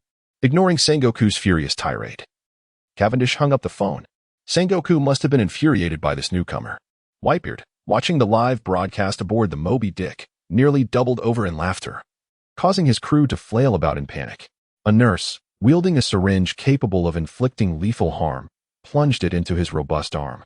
The needle was as thick as a finger, and it was fortunate that Whitebeard was in prime health. In the case of an ordinary individual, such a jab could prove fatal. On camera, Cavendish addressed the insect. In light of the Navy's flippant attitude towards this matter, I am now quite irked. Thus I have resolved to execute one of the hostages. Do not blame me.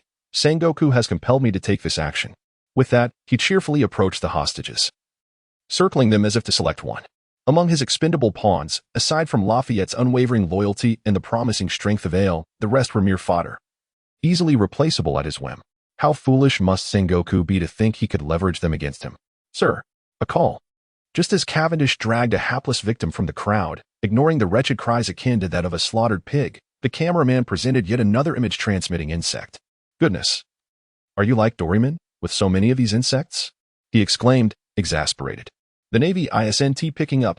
He brandished Durandal back and forth against the neck of the unfortunate fellow, leaving the man utterly speechless with fear.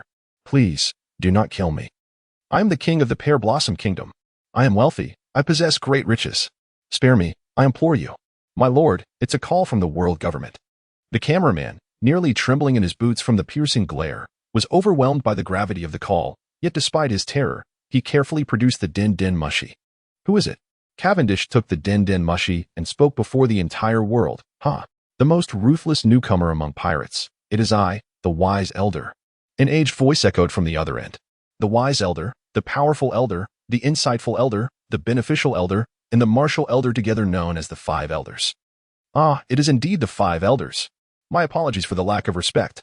What brings you to me?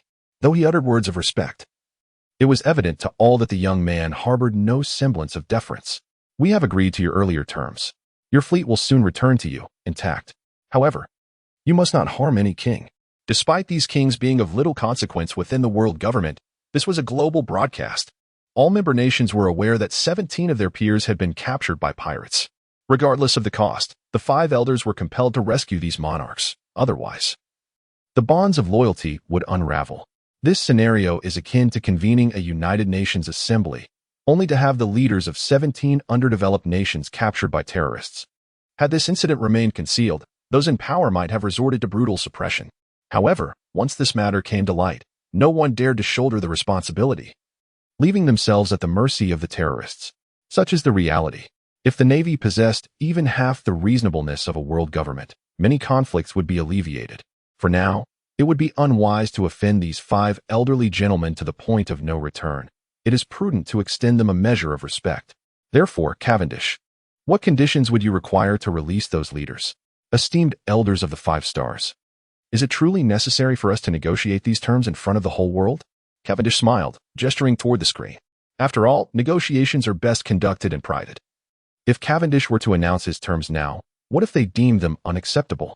This is indeed a global live broadcast, leaving no room for negotiation. After some contemplation, the 5 elders instructed Cavendish to secure the phone bug and reconnect later in the evening. The cameraman, with trepidation, prepared to retract the imaging device. Despite being a world-renowned cinematographer with several experiences in global broadcasts, this particular event was the most exhilarating of his career. How could it not be thrilling when his longtime partner lay at his feet? Hold on, Cavendish exclaimed, unable to contain himself as he sensed the impending conclusion of the event. This was a rare opportunity to showcase an incident that forced the world to witness his face. Such moments were not to be missed. My dear, do you have any further instructions? He called out, beckoning his 3 wives, his first, second, and third, to gather for a family portrait. A family portrait, indeed. Viewers glued to their screens nearly choked on their own disbelief. Yet, the flamboyant Cavendish was indifferent to the opinions of the masses. With the most exquisite beauties in the world at his side, it would be remiss not to flaunt his fortune and tease the single souls watching from their televisions. Cavendish beamed like a sunflower, while Nicole's brows furrowed in concern. Nami wore an expression of reluctance, and Nojiko beamed radiantly. By the way, who was that woman lying on the ground, tethered by a dog chain? You scoundrel! How could you compel me to partake in that wretched family portrait? My image as the world's most beautiful navigator has been utterly tarnished. Nami fumed, muttering to herself throughout the afternoon, contemplating the possibility of becoming a gossip akin to Xianglin's wife. With Cavendish's insistence on capturing the family photo, she had inadvertently become a well-known figure globally. However, this attention was the last thing she desired. With this unexpected turn of events, the entire world was now aware that she was Cavendish's second wife. How vast this world was, and there was no place to hide. Cursed be this man. He has committed countless misdeeds, and if his enemies were to line up, they could likely encircle the Grand Line.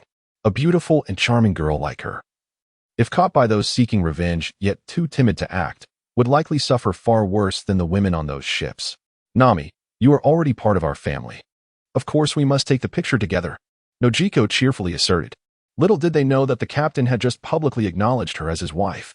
The very thought was enough to send a thrill through her veins. This hopelessly foolish woman, after several months of interaction, Nami has not only failed to extricate herself from the curse of love for that scoundrel, but has nearly succumbed to her brainwashing. As the saying goes, a woman of stature is hard to keep. Nami has now lost all hope in Nokigal. Captain, Lafitte gradually ascended from the staircase below. The pirate crew had suffered a loss of 1/5 of their ranks. Those who survived were all injured. Yet, in this world of pirates, each individual is akin to a cockroach. Many with minor injuries recover swiftly after a brief rest. Lafitte bore the brunt of Akiji's attack with his ice spear and now remained in a state of half-frigidness. Lafitte, we owe you a great deal this time, Cavendish mused, pondering whether this loyal and capable first mate was the legendary 5-star hero gifted at the outset. Had it not been for his presence to hold the fort, Akiji would not have believed he was still within the fleet and would undoubtedly have intensified his protective measures over these kings. Without the ability to strike decisively, the situation could have turned perilous. Captain, you are too modest. These are merely my duties as a subordinate. Lafitte regarded the man before him with admiration. Faced with an inevitable death trap, with a mere flick of his wrist, he manipulated the entire world to his will. What could such a man not accomplish? Lafitte yearned for acknowledgement and recognition. As for the captain, it appeared that within 5 years, the title of Pirate King would be virtually within reach. By that time, Lafitte would also become a living legend akin to Silver's Rayleigh. Are the others down there faring well? As a detached manager, Cavendish's understanding of his crew was not as profound as that of Lafitte. Ailes' injuries were the most severe, yet with his constitution, he would likely recover in about half a month. The others were in better condition. Lafitte glanced at Cavendish and whispered, however, the truth about Finklai impersonating you has come to light among the crew. Though they Haven T voiced their discontent, my observations suggest some dissatisfaction brewing beneath the surface. He understands the grand scheme and bears no grudge, yet those pirates under him are oblivious. They only know that while fighting for their lives, the captain chose to have a fake in his place, leaving them to fend for themselves. It feels as though they are being treated as mere cannon fodder. Yet, faced with Cavendish's formidable reputation, none dared to express their grievances openly. However, the notion of the captain treating all the crew as expendable did not sit well with anyone in private. Ah, it seems you are encountering a crisis of credibility, Captain. Robin approached from behind, having just been inquiring of Cobra regarding the historical text within the royal tomb. However, Cobra himself was unaware of what the stone tablet actually inscribed. rendering her efforts futile. Cavendish playfully caressed her ample bosom, a delightful treasure that never ceased to entertain. "My dear, what do you think I should do now?" Confronted with his playful demeanor, Robin found herself at a loss for words. This man seemed to possess no serious moments. Typically, when a pirate crew experiences discord, the captain either exerts a firm hand to suppress dissent or the crew conspires to eliminate their captain. However, the most likely outcome is a parting of ways. I believe that if ill intentions have already taken root, it is best to swiftly cut through the chaos. Having navigated the treacherous waters of the West Sea for over a decade, she had encountered such situations more than once or twice and was quick to draw conclusions. The notion that a pirate crew is a tightly knit family bound by trust is sheer nonsense. Pirates are essentially a collection of ruthless miscreants devoid of conscience. For the sake of wealth, power, and self-interest, many would not hesitate to betray even their own kin, so why would they care about camaraderie? The most united of pirate crews would undoubtedly be that of Whitebeard, yet it was only through his unparalleled might that such a crew could stand strong. Had it been any other pirate crew, they would have disbanded within a month. Of course, those with extraordinary luck or protagonist-like qualities need not be considered. Captain, these crew members are still relatively competent, and thus far, there has only been some grumbling. There is absolutely no intention of betrayal. Upon hearing Robin's words, Lafitte hastily interjected. It was his first realization of the cunning nature of the captain's wife. Given the captain's character, he typically nipped threats in the bud, and it was entirely possible that he might take up arms against those miscreants at any moment. Noticing Lafitte's anxious expression, Robin stifled a laugh, aware that her beloved Cavendish had playfully pinched her behind as a form of punishment. "Enough now, dear. No need to frighten him unnecessarily." Cavendish waved his hand dismissively. The crew had proven their worth in the recent battle, having sustained themselves against the onslaught of 2 vice-admirals and 6 rear-admirals for a full hour before succumbing. This alone marked them as commendable fighters. Although pirates are as plentiful as the stars in the sky, even if he lost this crew, he could readily assemble a new one. However, he had invested considerable time training these particular men, and finding suitable replacements would not be so effortless. Nevertheless, it was evident that they harbored resentment. He lifted Robin onto his lap, while Lafitte had grown accustomed to the captain's lecherous tendencies, keeping his gaze averted. Fortunately, Cavendish's domineering nature prevailed. While Miranda could be exhibited for others' amusement, Robin was his wife, and he would not tolerate anyone ogling her. Thus, this shameless man merely held the alluring woman close without crossing any boundaries. All we need to do now is devise a way for them to vent their frustrations. Initially, he harbored little sentiment for this group of expendables. However, now that the most inept among them have been dispatched to the afterlife by the Navy, the remaining few are seasoned fighters who would constitute the backbone of any pirate crew. To squander such a considerable assemblage of capable cannon fodder would be utterly disgraceful. Damn it! Kuhad swung his twin blades, reducing the lifeless body of the once animated adversary into a mere pulp. Similar scenes unfolded in several locations. Once the pirates had vented their fury, the captives had become so thoroughly intermixed that their individual identities were indistinguishable. Enough! Cavendish clapped his hands, drawing the attention of these dangerous, anti-human elements towards him. The traitor has been eliminated. Although I refrained from divulging the details of this plan to prevent further betrayal, I must acknowledge my error in not participating directly on the front lines as captain. Thus, I sincerely apologize to all of you. As the saying goes, one can advance to attack or retreat to defend. I have mastered the art of confronting the timid while yielding to the formidable. My ability to recognize and apologize for minor transgressions is merely a trivial matter. Captain, it is the Navy and the government that are truly shameless. Without your wise and illustrious leadership, how could we, the scum of the sea, ever hope to hold our heads high today? You are our guiding light, our sun.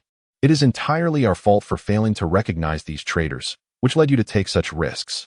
You need not apologize. It is we who owe you an apology. Pahami clasped Cavendish's leg tightly, weeping with a fervor that was both sincere and heart-wrenching. The score I assign you is 90, deducting 3 points merely to prevent any future arrogance. A group of high-ranking cannon fodder, previously consumed by discontent during the execution of the traitor, has now seen their grievances vanish by 90%. Now, with Pahami's tears, it seems we ought not to blame the captain for considering himself mere cannon fodder. Instead, we should express our gratitude towards him. Had it not been for the captain's brave venture into the lion's den, we would all be facing the consequences of the Impel Down report. In an instant, all lingering resentment dissipated, regardless of any private thoughts some may harbor, at least outwardly. The entire pirate crew stands united, and the situation appears exceedingly promising. The spies from these CP organizations truly lack professional competence. Each day, in their boredom, they roam aimlessly, gathering intelligence, almost as if they had "I am a spy" written across their foreheads. Yet, astonishingly, none of these pirates seem to recognize the issues with these individuals. It appears that the intelligence quotient of the entire pirate crew is indeed quite concerning.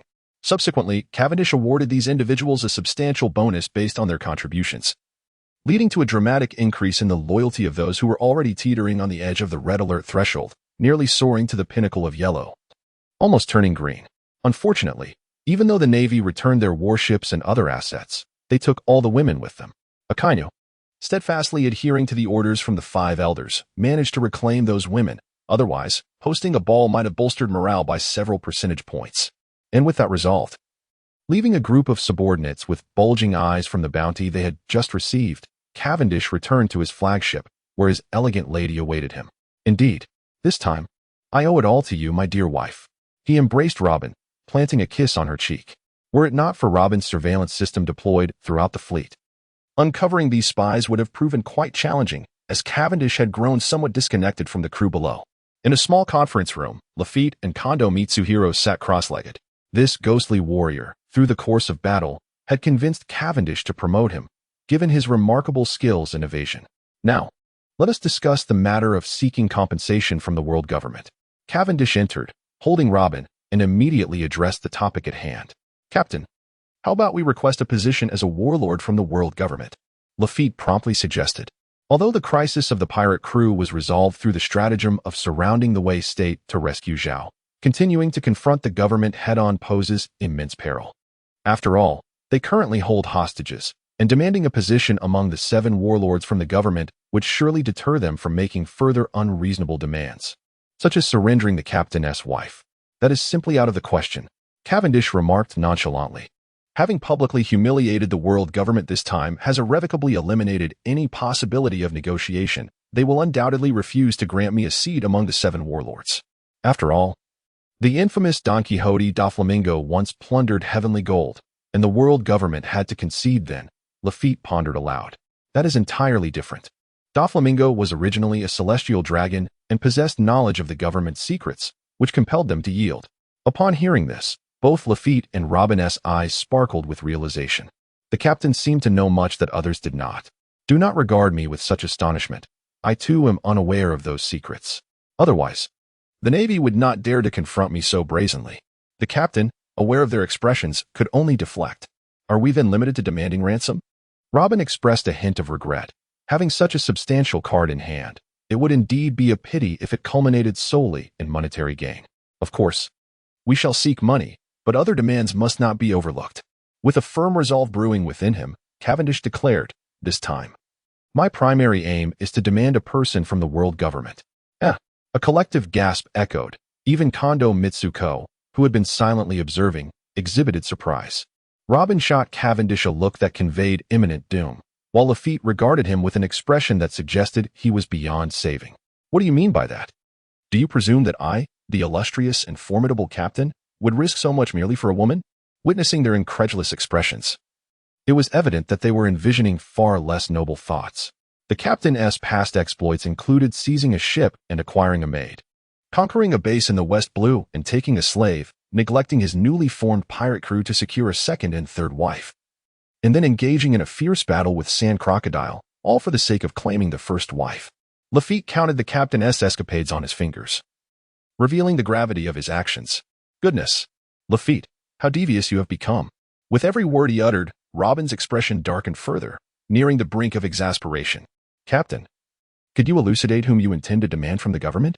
The alluring woman had now adopted a sinister demeanor, initially believing that his audacious risk was for her sake, only to discover that he had stirred such chaos simply to request a person from the government.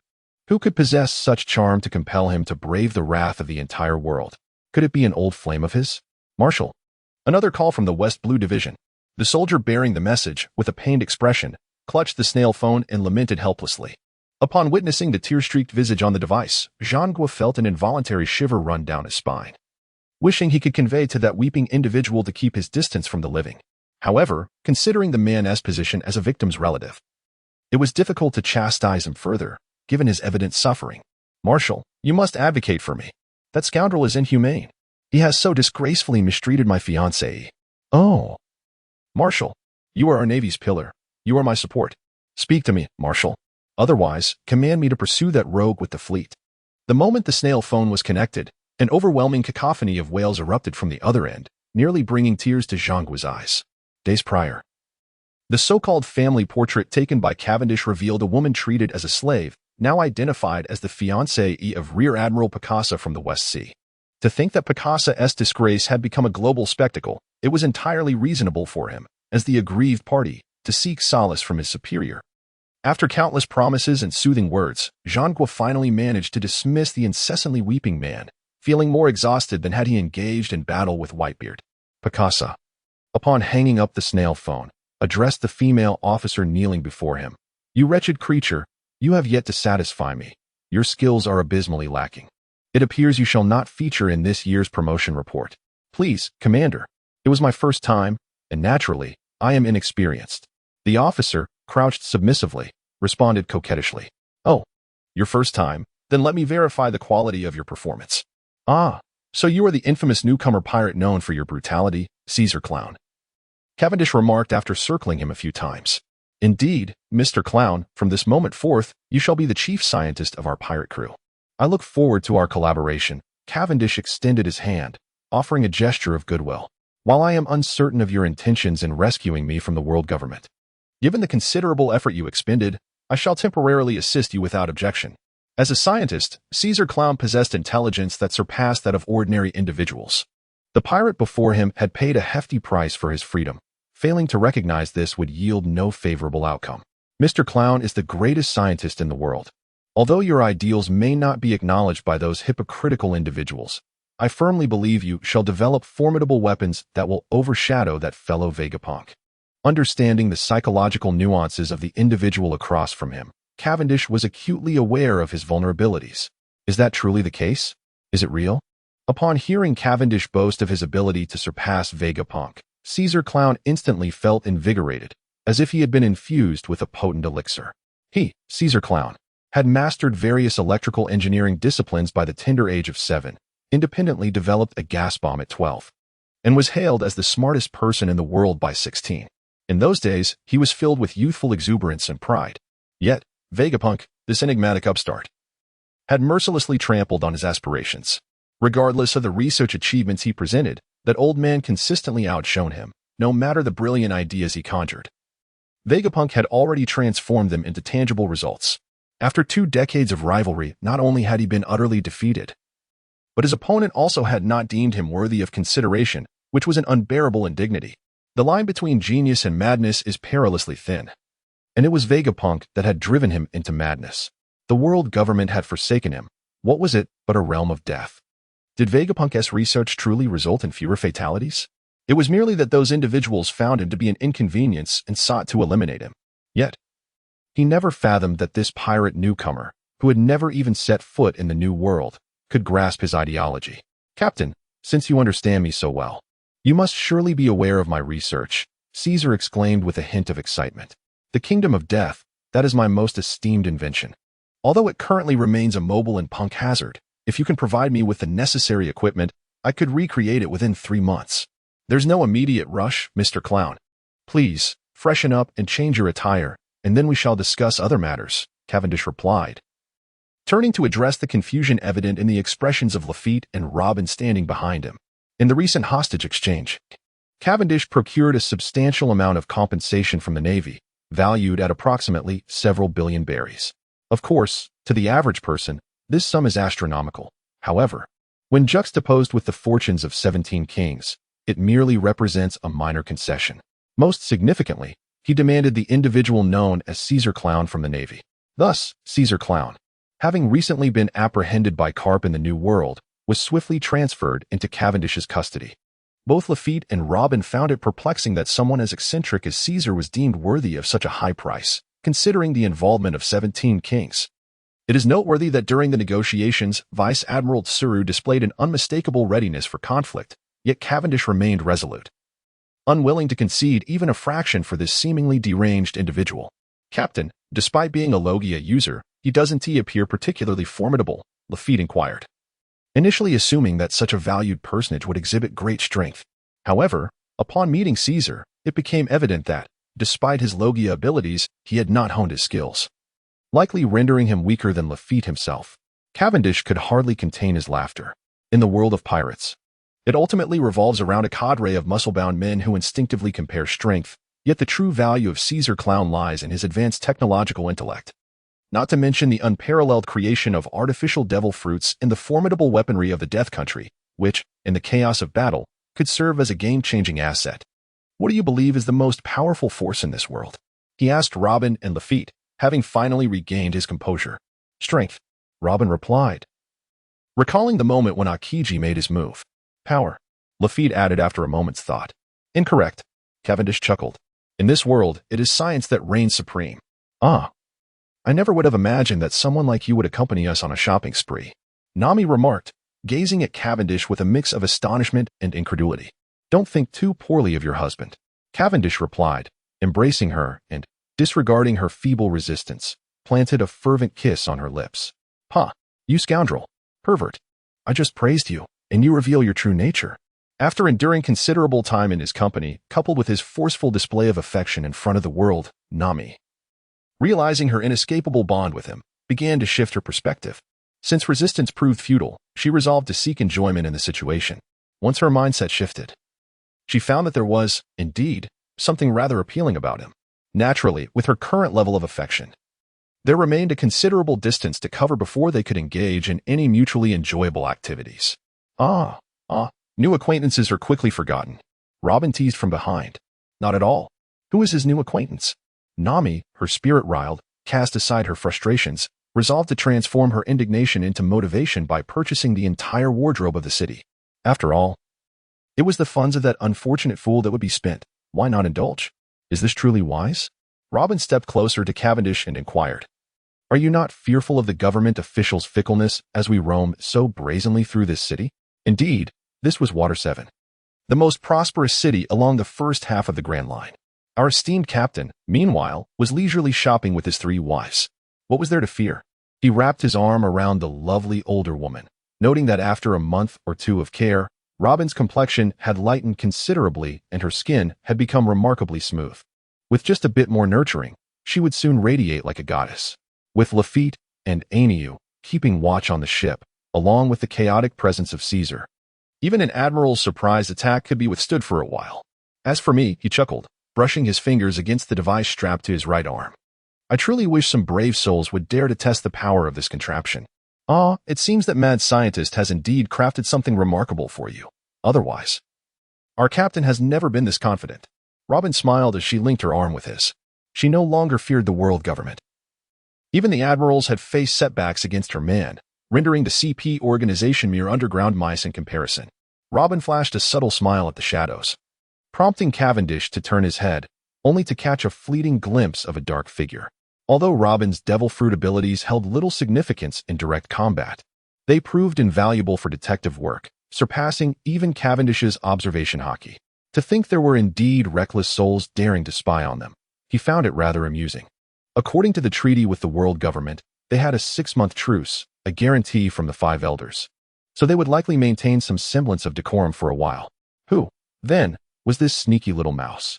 Zambai rushed breathlessly into the secret base. He was the local kingpin, adept at evading pursuit with ease. "Zambai, why are you in such a hurry?" Kiwi, while adjusting his hairstyle with moss, was startled by Zambai's frantic entrance, as though he were being pursued by a ghost. "More terrifying than a ghost," Zambai cried, his face a mask of distress. Who knew that merely seeking a lucrative opportunity would lead him to such a predicament? When Cavendish's pirate crew arrived in Water 7 that morning, they had frightened the residents half to death. Although the city was accustomed to dealings with pirates, they had never encountered one as audacious as Cavendish. With an air of grandeur, he entered the city from the front, where 9 converted warships lay anchored at the official port, unabashedly ostentatious. Coupled with his notoriously unsavory reputation, the atmosphere was fraught with anxiety, as everyone feared he might embark on another spree of plunder. Fortunately, Cavendish had recently forged an agreement with the world government, prohibiting him from committing any acts of violence or theft in the near term. In return, as long as he did not strike first, the world government was likewise restrained from taking action against him. However, the wealth aboard his vessel had already surpassed the 100 billion mark, ripe for expenditure in this locale. Thus, he found himself strolling through the streets with his 3 wives. "Ah, Captain, it seems to the common folk, you were even more fearsome than a specter." Just as Jean-Bai was about to reveal the identity of the individual they encountered, a chilling, aloof voice echoed from outside the door. Faced with the seemingly formidable figures before him, Cavendish felt a twinge of frustration, initially thinking that the CP9 operatives were merely restless and eager to stir up trouble. Hence their proactive presence alongside Robin in this bustling area. After all, Khalifa's office attire was undeniably enticing. As the saying goes, when there are tasks, the secretary is busy. When there are none, the secretary is still busy. In the world of One Piece, only Khalifa and Monet could truly embody the quintessential secretary. What? You dare claim that Robin is the prime candidate for the role of secretary? Come, let me bestow upon you a blessing. She is my wife, after all. Our illustrious and formidable Captain Cavendish steadfastly upholds the principle of maintaining the red flag at home while allowing the colorful streamers to flutter outside. He would never replace the red banner with mere decorations.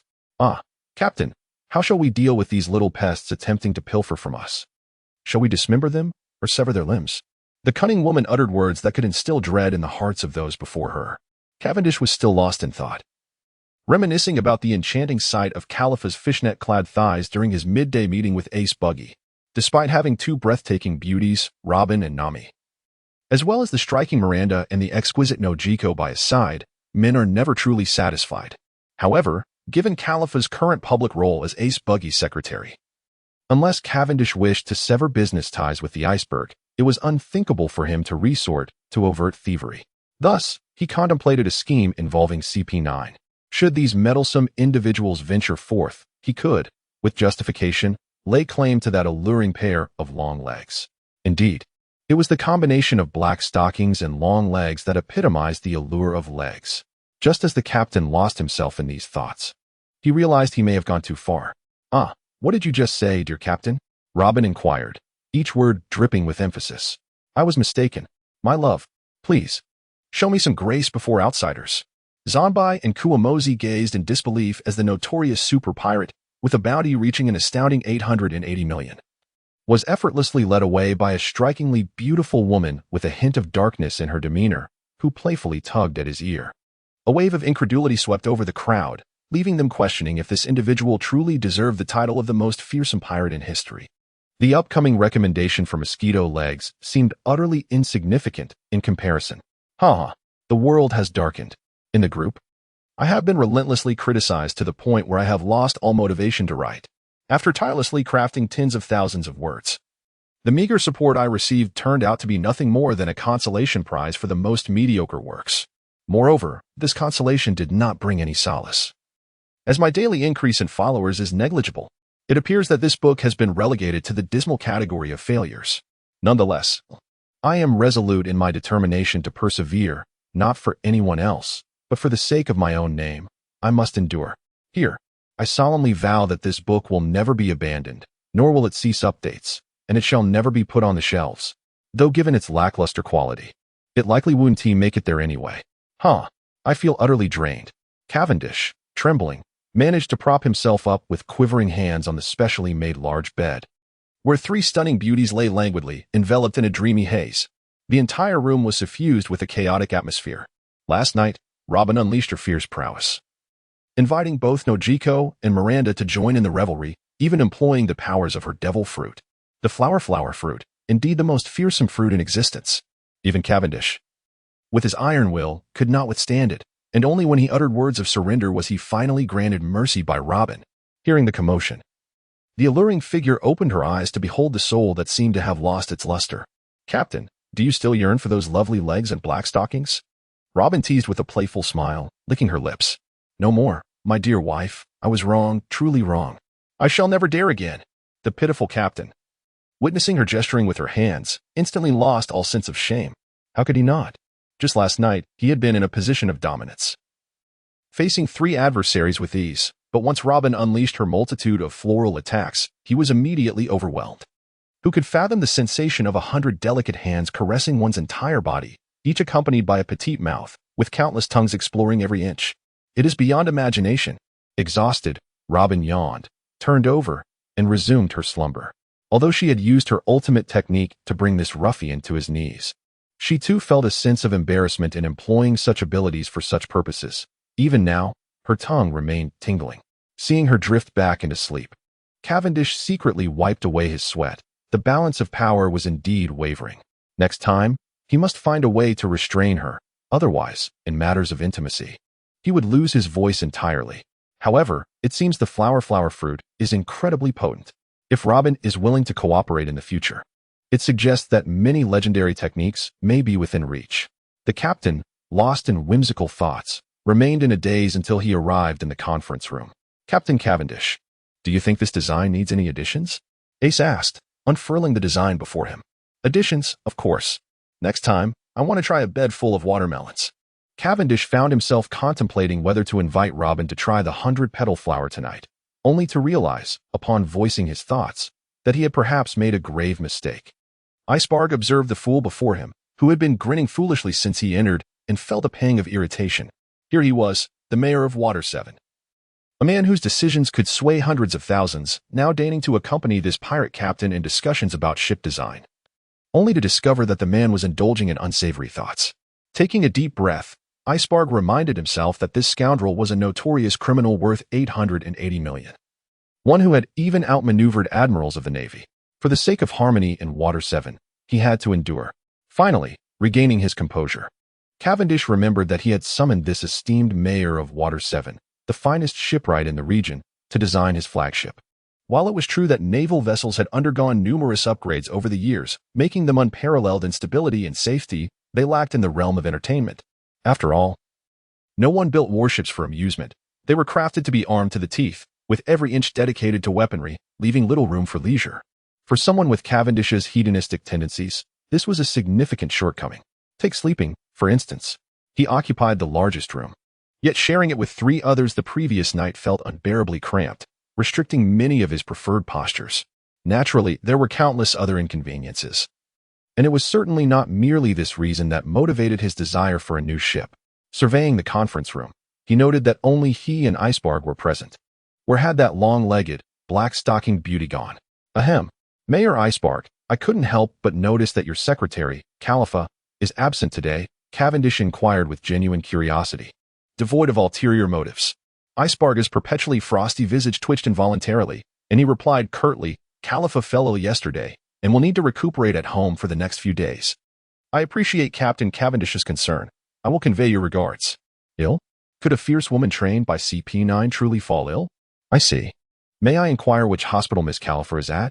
I would like to pay her a visit, Cavendish said, his interest piqued. No need for Captain Cavendish to trouble himself. Let us focus on the design plans instead, Icebarg insisted, barely restraining his urge to throttle this man. After all, it was Cavendish's lascivious gaze that had frightened Khalifa into seclusion today. It was worth noting that over the years, Khalifa had encountered a myriad of individuals. Yet this particular man was unlike any she had met before. This individual is ruthless and devoid of compassion, indulging in every vice imaginable. In the past, no matter the person, there was always a semblance of decorum, and Khalifa herself possesses considerable skills. However, the person opposite is capable of confronting the world government. And it is rumored that he has even taken the wife of a high-ranking naval officer as his concubine. What act remains beyond his reach? Therefore, upon learning of Cavendish's intention to discuss design plans, Khalifa was discreetly advised to keep her distance. Observing the protective demeanor of the Iceberg, Cavendish realized that his prospects were bleak. After all, with Icebarg being of a considerable age and still single, accompanied by such a beautiful and competent secretary, it is utterly implausible to believe that there exists no intrigue between them. Were it not for Khalifa's role as a CP9 spy, one might suspect that these two would already have children running about. Casually inquiring, Mayor Icebarg, shall we proceed to examine the new ship? Since what is unattainable must be relinquished, Khalifa, before revealing herself, was aware that the shipbuilders of Water City harbored fantasies about her. She certainly did not wish for her newly launched vessel to be capsized by a tempest. Noticing that he had finally ceased his pursuit of Khalifa, Iceberg exhaled in relief. Yet, having such a perilous individual present was untenable. It seemed the only solution was to grant Khalifa an extended leave, allowing her to evade the situation elsewhere. Captain Cavendish, behold, this is the design draft produced by our esteemed senior designers at Carrera Company yesterday. In accordance with your specifications, this vessel will feature a ballroom, a dining hall, a swimming pool, and a cinema. A Penguin Group is announced, 362857009. However, it seems unlikely that many will join. The Penguin Group 362857009. Feel free to join if interested. Haha. Dock number 8. We need 200 people to assist. With a voice like thunder, Telsone's call reverberated through the entire dock. They are coming. Bring the crew quickly. The workers promptly rushed in, hoisting a beam 50 meters long into the keel. Over there. Hurry. Place the entire crystal tank on top. Quickly. Where's the steel? The steel I requested? Move faster. I need 2 painters. This area requires a fresh coat. All employees at Carrera shipyard were laboring tirelessly, with thousands of shipbuilders toiling day and night. The magnitude of this order was unprecedented, and the client was indeed someone one dared not defy. Normally, a ship, even the largest warship, would measure no more than 200 meters. However, Cavendish audaciously waved his hand, sketching a colossal battleship measuring 1,500 meters in length and 400 meters in width. This left all the designers utterly astounded. Brother, do you comprehend what shipbuilding entails? If you do not understand, please refrain from making reckless decisions. To construct a vessel that adheres strictly to its defined specifications, meticulous data examination across various domains is imperative. Take, for instance, the most fundamental consideration of size. Indeed, constructing a colossal ship is not beyond the realm of possibility. Consider the likes of Noah's Ark from Fishman Island or Moria's ship, the Thriller bark. We are not merely speaking of a length of 1,500 meters, but rather, it could extend to 10,000 meters or more. However, the question arises, can such an immense vessel navigate the seas? Without the aid of those gargantuan sea kings, Noah would be utterly immobile, and Moria's Thriller bark remains perpetually anchored in place, with its movement wholly dependent on the whims of fate. What purpose does such a vessel serve once constructed? In the past, Cavendish would have been unable to resolve this dilemma, but now we possess the advantage of external assistance. Caesar Coron, a scientist second only to Vegapunk in this world, can effortlessly install several power devices. As for the claim that Water City lacks a sufficiently large keel, this issue has been adeptly addressed. For within the ransom that Cavendish initially sought from the world government was a colossal piece of atom wood, which has now, after a month of transportation, arrived in Water City. This immense timber, measuring a staggering 1,500 meters in length, is merely a larger branch of the atom tree. One can only speculate the true size of the tree itself. The 2 most challenging obstacles have been surmounted, and with Cavendish generously dispersing funds as though they were water, the construction of the luxurious Emperor has commenced without delay. In a bid to expedite the departure of this troublesome individual, the Iceberg, utilizing the mayoral authority, ordered all shipwrights to mobilize immediately, even going so far as to halt all other repair and construction efforts. After all, Cavendish has a notorious reputation, and although he has recently exhibited a seemingly harmless demeanor, simply enjoying leisurely outings with his numerous wives, no one can guarantee that he will not suddenly unleash his wrath. Furthermore, the most pressing concern is that until this calamity departs, Iceberg cannot summon Khalifa back, leaving him unaccustomed to managing his affairs without the assistance of his beautiful secretary. Thus, for the sake of world peace, the harmony of Water City, and especially to avoid the loneliness of his empty nights without the company of his aides, both for professional and personal reasons, he must expedite the departure of that insufferable scoundrel. What do you mean by this? Do you have any idea who our captain is? Just as Iceberg valiantly led all shipwrights in the front line of battle, the dock's entrance was forcefully kicked open. A bearded man, striding confidently, entered, accompanied by a throng of subordinates. His imposing presence resembled that of a typical minor antagonist. You shipwrights truly possess audacity. To think you could not even find anyone to repair the ship. Do you genuinely believe that I, the great T-Beard, am to be trifled with? The formidable figure of T-Beard towered at nearly 10 meters, resembling a veritable giant, nearly blocking the entrance wherever he stood. His pirate crew had recently endured a challenging skirmish. Although they ultimately triumphed after considerable effort, their ship lay in a state of disrepair. Thus, they sought refuge in this renowned shipyard, reputed to be the strongest along the Grand Line. for repairs. However, upon their arrival in Water City, they were dismayed to discover a complete absence of shipwrights, which incited his fury. With the guidance of some well-meaning locals, he learned that the shipwrights had all gone into hiding. Angered, T-Beard rallied his crew, resolved to teach these oblivious shipwrights a lesson. Listen well, you shipbuilders. I am T-Beard, with a bounty of 47.2 million. You will assist me in repairing my vessel at once, or else, he bellowed, channeling his formidable presence. And what if we don't, big guy? Yawned Pahami, rising from the table. Lacking any particular talent for combat, Pahami, one of the earliest followers of Cavendish, boasted little more than the ability to intimidate the common folk, his personal prowess ranking among the lowest in the entire crew. Yet, he was not without discernment. This fellow has truly mastered the art of flattery to an extraordinary degree. Within the entire pirate crew, from Cavendish to Lafitte, from Robin to Noki, and from Ainyo to Wire, there is not one who has not been thoroughly charmed by his sycophantic ways. Thus, during this rare period of respite, while the other officers squander their fortunes in Water City, he voluntarily remains at the dock, though he comprehends little of what is happening. Nevertheless, such an attitude is of paramount importance. How audacious for a mere bounty of 40 million to cause a ruckus. One should swiftly depart. Should it hinder our captain's significant endeavors, you shall face dire consequences. Although the imposing figure before him appeared capable of defeating 100 Pahami, he felt no trepidation. I am a man who dares to confront an admiral head-on. What is a simple pirate with a bounty of 40 million to me?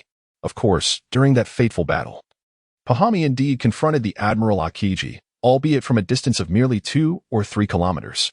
How dare you underestimate me, T-Beard? Enraged, the pirate raised his battle axe, ready to cleave into the yawning figure before him, yet before he could bring the axe down, he was restrained by his comrades. Captain, calm down. This is the notorious Pahami, with a bounty of 25 million. Recognizing Pahami's identity, the other pirates hastily urged their captain to reconsider. Fortunately, T-Beard was not as foolish as Kidd. In the perilous seas, one must discern whom to provoke and whom to avoid. Otherwise, one might as well feed the fish. That formidable subordinate of the notorious pirate Cavendish, with a staggering bounty of 880 million? The infamous Pahami? T-Hoosie was suddenly drenched in cold sweat. The Navy had once again updated the bounty on Cavendish, increasing it from 560 million to 880 million. Lafayette's bounty had also risen to 140 million, while Ale, in his debut on the list, was awarded a bounty of 100 million. As for the others, those who merely survived had generally seen their bounties increase by 30 to 50 million, with Pahami experiencing the smallest increase of merely 10 million. In the meantime, Noki was holding Robin's hand as they strolled quietly through the streets of Water City, while Miranda and Veer wandered leisurely behind them. Early that morning, Cavendish had been urged by Robin to spend time nurturing his relationship with Nami, and he was pleasantly surprised by her understanding nature, leading him to take Nami out on an unplanned adventure. Meanwhile, Robin, along with Noki, Miranda, and Veer, had ventured out for shopping.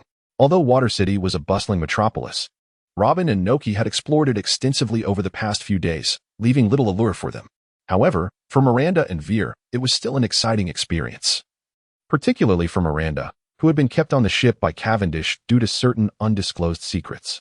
Seizing this rare opportunity to disembark, she eagerly dragged Veer from window to window, captivated by the enticing displays.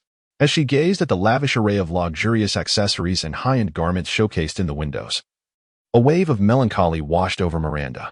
Once, she had been a devoted patron of these opulent brands, the first to acquire any new perfume, handbag, or fashionable piece introduced in the West Sea. As the daughter of the Corey family, she had been the embodiment of the brand image across the entire region. In those days, she was inundated with countless tea parties, press conferences, and other social events to attend, often wishing she could avoid those hypocritical and laughable gatherings.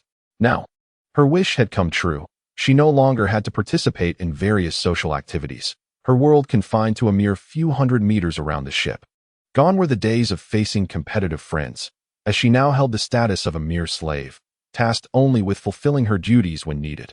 Even the items displayed in the windows, which her former self would have purchased without a second thought, were now merely objects for her to admire from a distance. Cavendish had never bestowed upon her a single berry, while even the maid Veer now possessed hundreds of thousands of berries, leaving her entirely penniless. Lost in her self-pity, she was soon approached by Robin.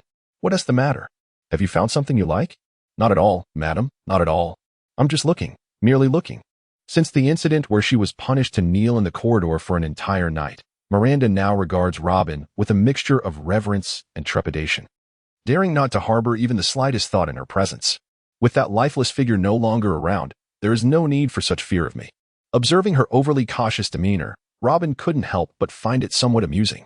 Take this card. Feel free to purchase whatever catches your eye. A girl should treat herself well. Handing a crystalline card to Miranda, Robin then took Nokigao's hand and departed. I will accompany Nokigao for a stroll. You all can manage your purchases on your own. Miranda clutched the crystalline card that Robin had given her tightly. This card, issued by the World Government Bank, is the most prestigious of its kind, with a limit of 200 million.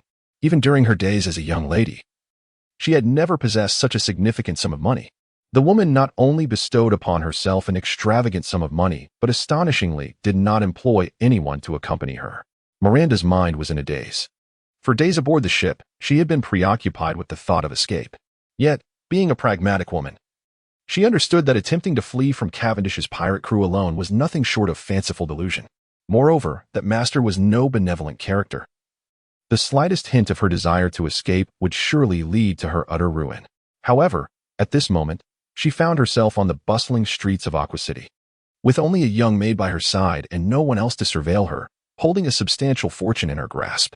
In this metropolis, teeming with millions, if she were to flee right now, it was plausible that she could leave before that ruthless devil discovered her presence, or at the very least, find a place to conceal herself. Should she run? Miranda, clutching the crystal card, found herself in a quandary. On one hand, she was 1,000% inclined to flee. On the other, the deep-seated fear of that demon stifled any notion of escape, even in solitude. What to do? She was caught in a critical internal struggle. Robin, is this truly all right? Nokigo inquired with a hint of unease, naturally sympathetic to Miranda's plight. She was acutely aware that the woman had stumbled upon certain secrets that she should not have known. If she were to escape or divulge these secrets, it could bring dire repercussions for her man. Thus, even the inherently kind-hearted Nokigo kept a vigilant watch over Miranda. Yet, this time, Robin had taken the lead in bringing her out for a stroll. Despite her myriad concerns, she felt constrained to voice them, especially with Robin present.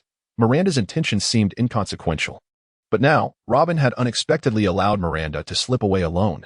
Good heavens. Had Robin not uttered such words in her presence, she would have sworn she had misheard. There's nothing to worry about. She's grown up and won't get lost. Besides, the entire Aqua City is aware of our pirate crew's reputation. None would dare to engage in robbery or worse, Robin reassured, smiling. The beauty products available in Aqua City worked wonders. She appeared unrecognizable compared to her appearance just months prior. With her skin now smooth and radiant, coupled with the nourishment of love, her allure had surged from an initial 78 to a striking 93. And it continued to grow gradually.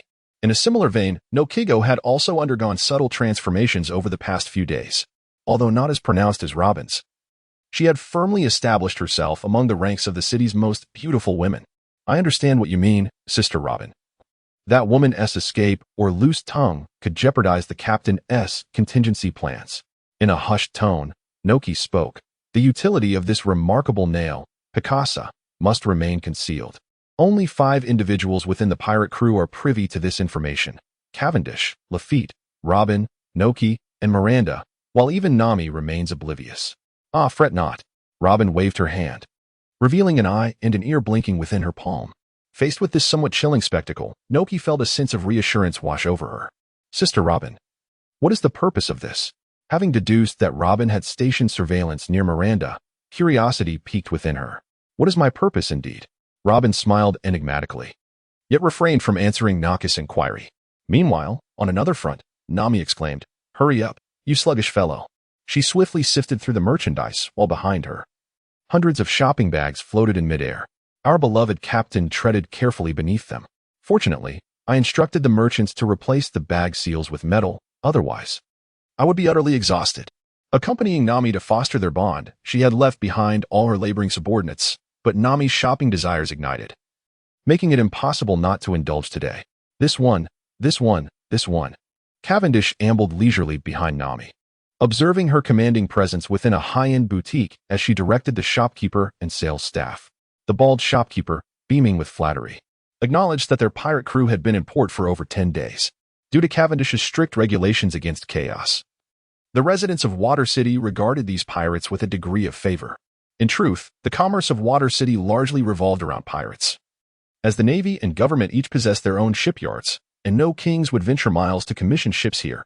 Moreover, among pirates, the beautiful Justice pirate crew stood as one of the few affluent factions, for none possessed the audacity of Cavendish to raid naval treasuries or kidnap kings for ransom from the world government, especially with his 3 wives, who epitomized extravagant spending.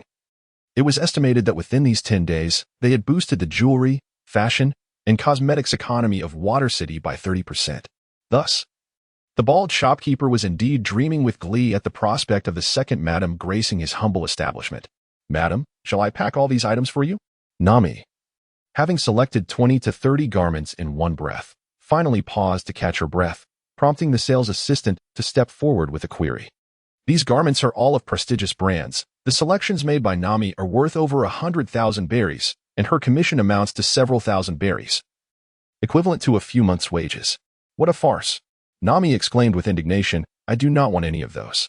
Ever since Cavendish coerced her into taking that detestable family portrait, she has been addressed as Madam wherever she goes, which infuriates her. After all, she is still a pure and innocent young lady. However, due to this title, everyone she encounters treats her with utmost respect, leaving Nami somewhat bewildered by the sudden elevation in her status. It is rather perplexing. Even though she still finds Cavendish utterly displeasing, she relishes the privileges that accompany the title he bestowed upon her, embodying the essence of someone who has everything yet desires more. The bald store owner and the sales clerks were utterly astonished. Why was she so quick to dismiss her selections? It left them feeling rather foolish. Were it not for the terrifying man behind this woman, the bald store owner would have certainly demonstrated to her what true despair feels like. "Aside from those, I will purchase every other piece in this shop, all packed up," Nami declared, slamming her crystal card onto the counter with an air of authority. After all, it is the money of that scoundrel behind her, so she might as well consider it compensation for her tarnished reputation. The sudden twists and turns of life had nearly caused the sales clerk to suffer a heart attack. Once Nami had boldly commandeered the entire shop, Cavendish leisurely made his way over. Controlling several hundred items simultaneously was indeed a laborious task. "You are so slow. Hurry up and wrap these clothes. We must move on to the next store." Nami efficiently directed the shop staff to package her purchases, turning to Cavendish without a backward glance. Goodness, she cannot be allowed to lead him about like a puppet. Robin had encouraged him to cultivate a relationship with her, not to serve as her bag carrier. With a resounding crash, a mountain of shopping bags fell from the sky, landing at the feet of the bald store owner. "Deliver these items, along with what I just purchased, to the docks where my fleet is waiting, understood?" In the presence of the amiable captain, the bald store owner and several sales clerks turned pale, drenched in sweat, and prostrated themselves on the ground, responding in unison, "Understood. We will ensure they are delivered." Finally free from the role of a human bag carrier, Cavendish seized Nami's hand, grinning as he said, "My dear, let us enjoy a delightful shopping spree together." "What a scoundrel!" Nami muttered a soft curse under her breath, yet she did not resist, allowing herself to be led along. Miranda stood at the crossroads, torn between conflicting thoughts, uncertain of how to proceed. With each step, she teetered between heaven and hell, standing at the intersection of fate. A single misstep could lead to irretrievable consequences. Robin observed her from a distance, poised to subdue her at a moment's notice should Miranda make any sudden moves. After standing there in a daze for a good 10 minutes, Miranda finally took her first step. She walked toward a luxury boutique where Veer had already been browsing for quite some time. "Miranda, could you help me decide which of these 2 brands to choose?"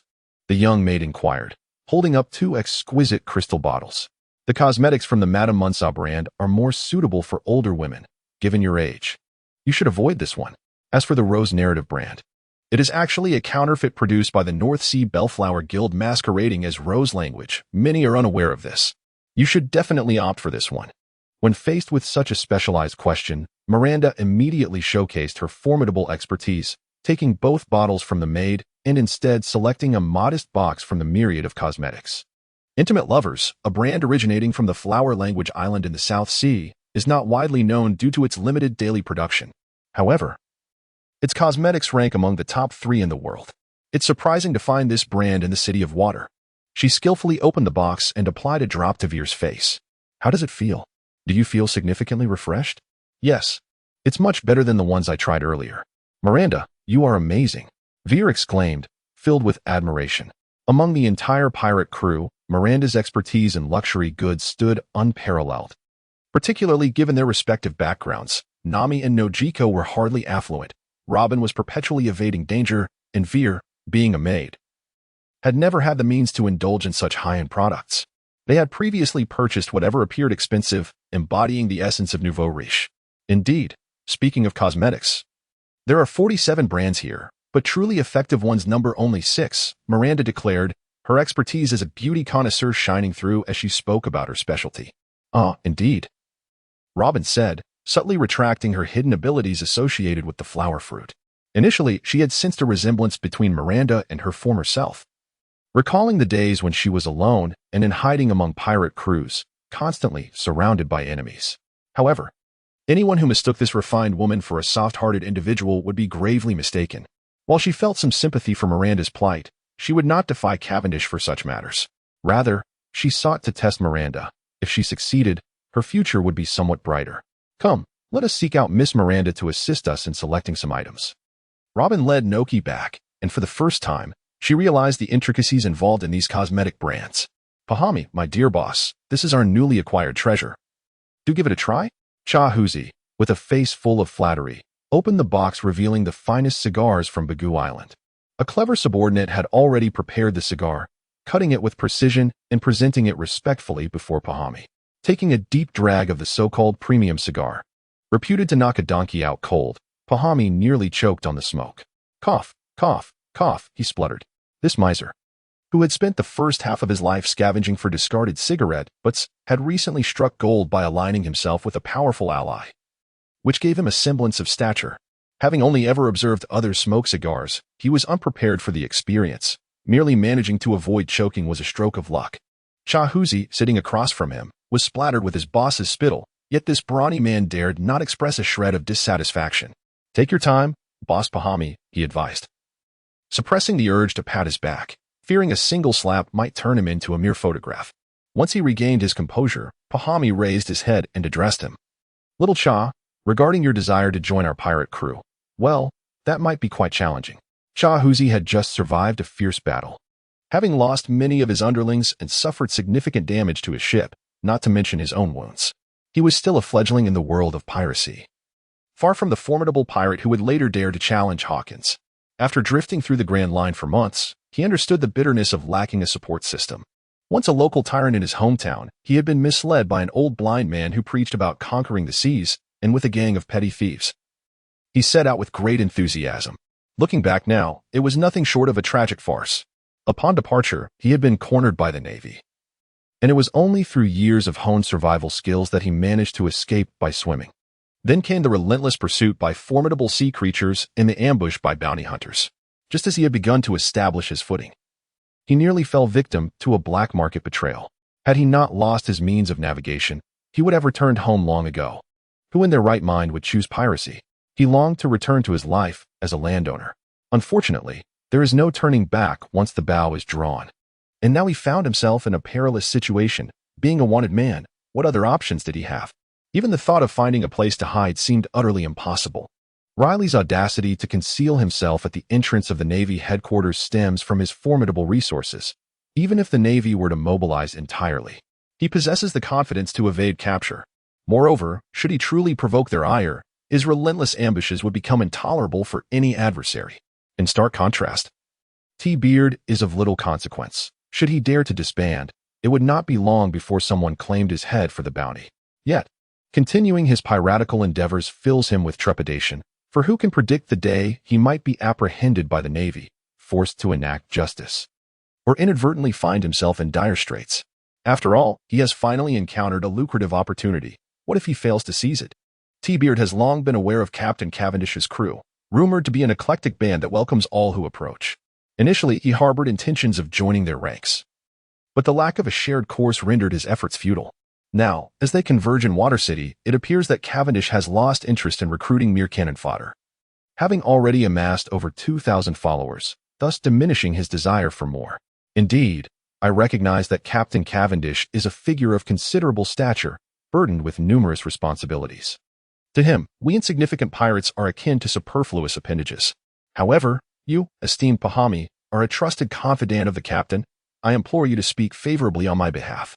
In a display of shameless flattery, T-Beard pressed a bundle of cash into his hands. Pahami examined the money, estimating it to be around 200,000 to 300,000 berries, and thumped his chest with assurance. Of course. Who do you think I am? I am the captain's most seasoned subordinate. I hold substantial influence in his presence. Your request is as good as fulfilled. Thank you, Captain. Thank you. A pirate with a bounty of 40 million berries incessantly expressed his gratitude to another pirate, whose bounty stood at 25 million. The sheer disparity in their physiques added a comical touch to the scene. Nami, clutching a bouquet of purple roses, followed closely in the footsteps of Cavendish. Throughout the day, she indulged her shopping desires, nearly exhausting the inventory of the entire street.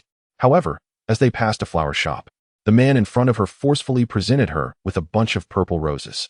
To be honest, Nami had grown somewhat fond of Cavendish, yet she remained displeased with his arbitrary decisions on her behalf. Regrettably, while their esteemed captain could compromise on trivial matters, he showed no willingness to negotiate when it came to principled issues. Thus, our lovely Miss Nami had no choice but to carry the bouquet, resigned to her fate as if she were marching to the gallows. At 17, the enchanting navigator was far from Navi.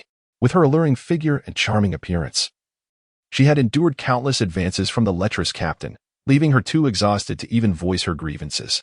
After all, it was futile to retort against a man with a hide thicker than a city wall, especially when she lacked the strength to overpower him.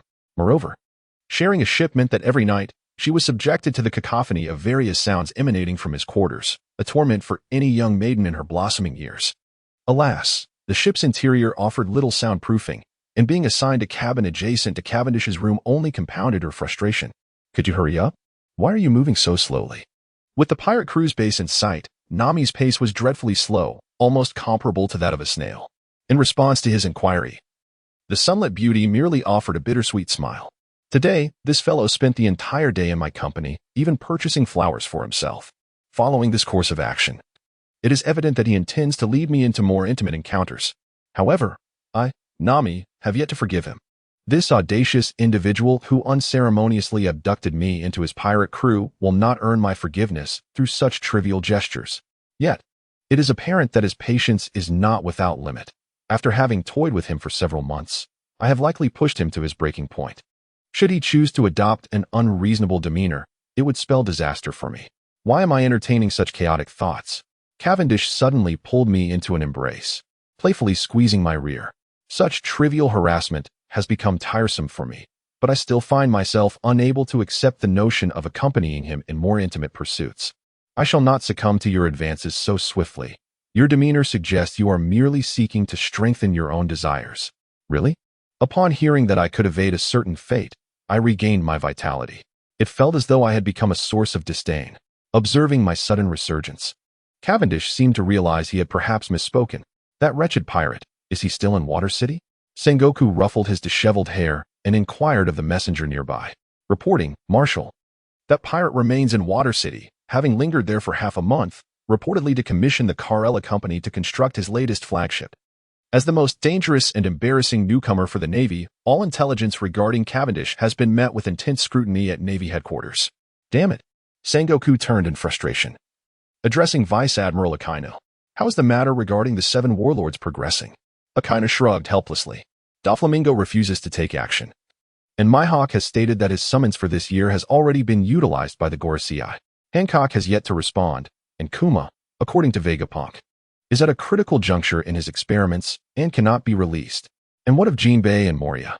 Due to the world government's assurance that no trouble would be initiated against Cavendish for 6 months, official forces cannot be employed. Allowing him to sail unimpeded is an affront to the Navy's dignity. Thus, Sengoku resolved to mobilize the 7 warlords to encircle Cavendish. After all, the warlords are pirates in their own right. Should they succeed in eliminating Cavendish, it would pave the way for further actions against others. However, this must remain clandestine. Even a compulsory summons cannot be issued, as it was a matter assured by the Gorosei, and it would be reckless to undermine that guarantee. Moria demands that we provide him with 300 corpses of formidable individuals, while Jinbei insists on ensuring the legal status of both fishmen and mermaids. Akaina spoke with evident concern. Moria's conditions are tantamount to treating the Navy as a burial ground, and what constitutes a formidable individual is utterly subjective. What defines strength? The conditions set forth by Jinbei are rather absurd. The Navy wields significant power, yet matters concerning national policy are not within the purview of the warlords. Regarding Moria, I shall acquiesce to him. Sengoku pondered for a moment, gritting his teeth as he spoke. After all, with Pelton annually disposing of numerous criminals, we might as well utilize their corpses for Moria. It would be a form of waste recycling. As for Jinbei, I shall deliberate further after meeting with the elders. Even the admirals have faced setbacks against Cavendish, and it is doubtful whether Moria could contend with him. We shall inform our informants to relay a message to those pirates with bounties exceeding 1 billion. Whoever can vanquish Cavendish shall be granted the title of warlord. Sengoku considered, feeling that Jinbei combined with Moria was still a gamble, and decided to pursue a more audacious plan. Isn't this a bit excessive? Akainu, as the chief of staff of the Navy, felt that Sengoku was acting impulsively.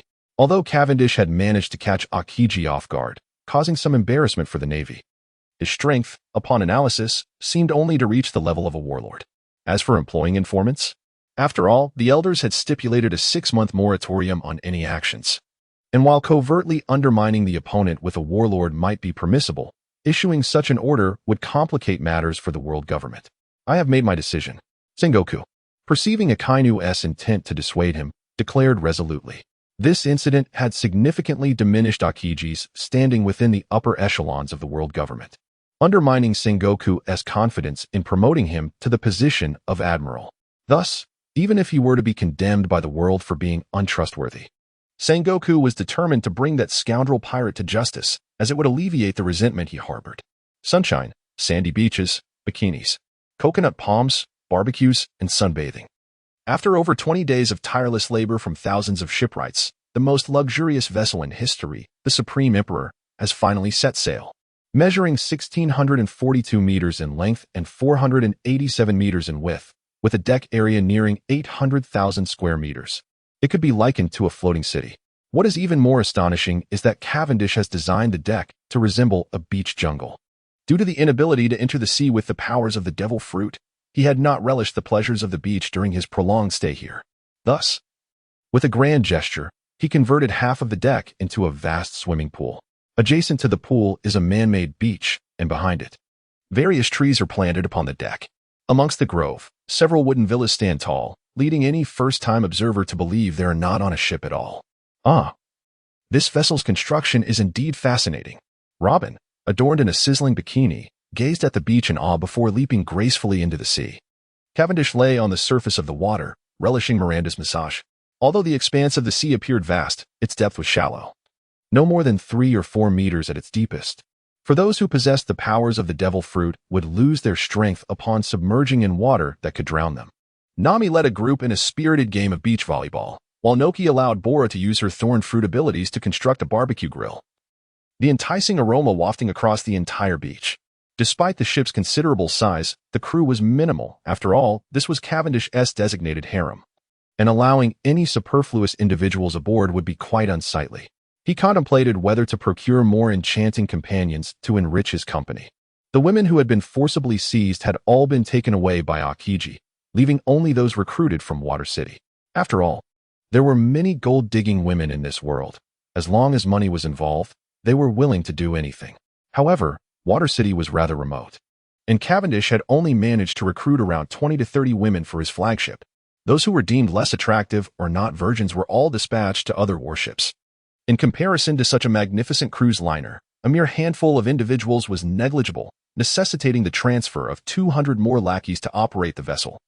Upon arrival at Chambord, he resolved to purchase a batch of beautiful slave women. If that still fell short, he would venture to Fishman Island to capture 100 mermaids.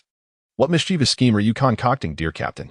Robin suddenly emerged from beneath the water's surface, her impressive bosom resting upon his arm. Her feelings towards this man were a tumultuous blend of affection and exasperation. She cherished how he regarded her with such importance, filling the void of care she had long endured. Yet, she was vexed by his overt lechery. Whenever she let her guard down, he would effortlessly attract a throng of admirers. She had merely learned about effective whitening products from Miranda, and he had proceeded to purchase dozens of beauties in Water City, infuriating her to no end. In this world, One could find any type of person, but the quest for a woman devoid of jealousy was a mere fantasy. My collection has been dwindling, and it pains my heart. She lamented. I discussed it in the group yesterday, and it seems my update time is off. It shall henceforth be adjusted to 8 in the morning and 10 in the evening. Captain, are we truly not going to confront that Cavendish? Bosch bounced restlessly upon a massive raft. Fool, what advantage do we gain from confronting that pirate? Vinoka aimed his sniper scope at a seagull in the distance and fired a shot. Isn't there a rumor that whoever can eliminate that pirate will be granted the title of the new warlord of the sea by the world government? Bosch inquired with indignation. Coughing several times, the venomous Q finally spoke. There are merely a few of us, and you expect us to confront a pirate crew of thousands? Bosch, have you lost your wits? Blackbeard sat silently at the bow of the ship. Ever since he had slain Sachi and acquired the dark fruit, he had been meticulously devising a plan to ascend to the pinnacle of his existence and claim the title of Pirate King. This plan was set in motion when he was merely 18, and now 2 decades have elapsed, so long that he nearly forgot his original intentions. If that fateful day had not coincided with his excursion alongside Sachi, if Sachi had not been the sole companion during their voyage, if Sachi had swallowed that fateful fruit without hesitation, so many hypotheticals render his dreams seem fragile and tenuous. Yet, despite the absence of these contingencies, he still attained the power he had long coveted. The abilities granted by the dark fruit instilled in him a sense of worth for the years of restraint he had endured. However, it was insufficient, far from enough, especially with Whitebeard, that ancient relic, standing before him like an insurmountable mountain. Since Roger's demise, countless individuals have ventured forth, each vying for the throne of the king, distant contenders like the Golden Lion and Red Count, and more recent challengers such as Kaido, Big Mom, and Shanks. Yet, none have succeeded in achieving the ultimate feat. For Whitebeard, that immortal elder, fiercely obstructs the final path, prompting innumerable pirates each year to plot his downfall. It is well known that the 4 emperors reign over the latter half of the Grand Line, the undisputed sovereigns of the New World. However, the world is acutely aware that Whitebeard is the true monarch. Had it not been for his pride, his aspirations binding him, he would have long ascended as the second Pirate King. With Whitebeard unyielding, Blackbeard remains restless, and moreover, he still requires Whitebeard's formidable strength. Bosch idly swayed the enormous helm, as they had yet to find a reliable navigator, leaving him, a mere second in command, to steer the vessel. Bosch, change course. We are heading to Sabaody. Blackbeard mused for a moment before finally speaking. Captain, aren't we supposed to be searching for a navigator? Why are we turning back to Sabaody? Van, Oka inquired, perplexed. We are going back to hunt sharks. Wahahaha. Blackbeard bellowed, exposing his toothless grin in a boisterous laugh. Hee. Moria chuckled sweetly at the freshly delivered corpses. Bastille, his expression dark, glared at the pirates before him. To be frank, he felt considerable aversion towards this mission. I am a proud vice admiral of the Navy, not a corpse mover. Regrettably, having made a grave error, he lacked the courage to voice his dissent to Sengoku. Initially tasked with safeguarding 17 kings, he was ambushed by Cavendish, rendered unconscious before he even glimpsed the enemy. Such humiliation left him utterly ashamed to face anyone. Once the negotiations concluded, he was finally returned. Yet his fellow Navy comrades regarded him as worthless, believing that had he performed his duties competently, the Navy would not have suffered such disgrace. Even the usually amicable Akiji now treated him with distant indifference. Such disgrace rendered this vice admiral nearly unable to stand. Were it not for the lingering desire for vengeance against Cavendish, he might have even contemplated suicide as a form of atonement. Hiss, Lord Moria remarked. These corpses are quite fresh, and upon inspection, their former strength appears commendable. Hogback swiftly patched each body, for the deceased, after all, differ from the living. His task was to ensure these cadavers could perform at their prior capabilities. After all, they were corpses dispatched from Impel Down, and their power was assured. Hee. With these bodies, my army of zombies can be further perfected. Moria chuckled with glee, but midway through his laughter, he seemed to recall something. Lowering his gaze to speak to Bastille, Vice Admiral, it seems you harbor a deep-seated grudge against that pirate, do you not? That pirate is indeed my mortal enemy, however. This matter need not trouble you, Bastille retorted, his scars reopened, seething with rage. Calm down. I have a splendid proposition to discuss with you, hee. Moria twisted his enormous head, a mischievous grin upon his face. At Fishman Island, the world government has granted my request, henceforth allowing fishmen and merfolk to traverse the land freely, with no individual or group permitted to attack them at will. Jinbei presented a document signed by the 5 elders of the world government to Neptune. What can I possibly say about this? Neptune gazed at the paper before him, feeling an overwhelming sense of unreality. For this document, the entire Fishman Island had labored for decades, and even his queen had fallen victim to this cause. Yet now, the world government, for the sake of an ephemeral semblance of dignity, had so readily issued this decree. It is nothing, as a member of the Fishman race. This is my duty, Your Majesty, Jinbei respectfully stated, baring his formidable fangs. However, if you confront that ruthless pirate, it would be far too perilous, would it not? For many years, Jinbei has served as the guardian of Fishman Island. Should anything happen to him, it could precipitate a grave crisis for our home. This time, I shall not act alone. The world government cannot intervene directly due to commitments, yet they have arranged for numerous allies to assist, ensuring our safety will not be compromised. Jinbei paused before continuing. Moreover, Arlong's affairs require an explanation from me. The news of the complete annihilation of the Arlong pirates has already reached my ears.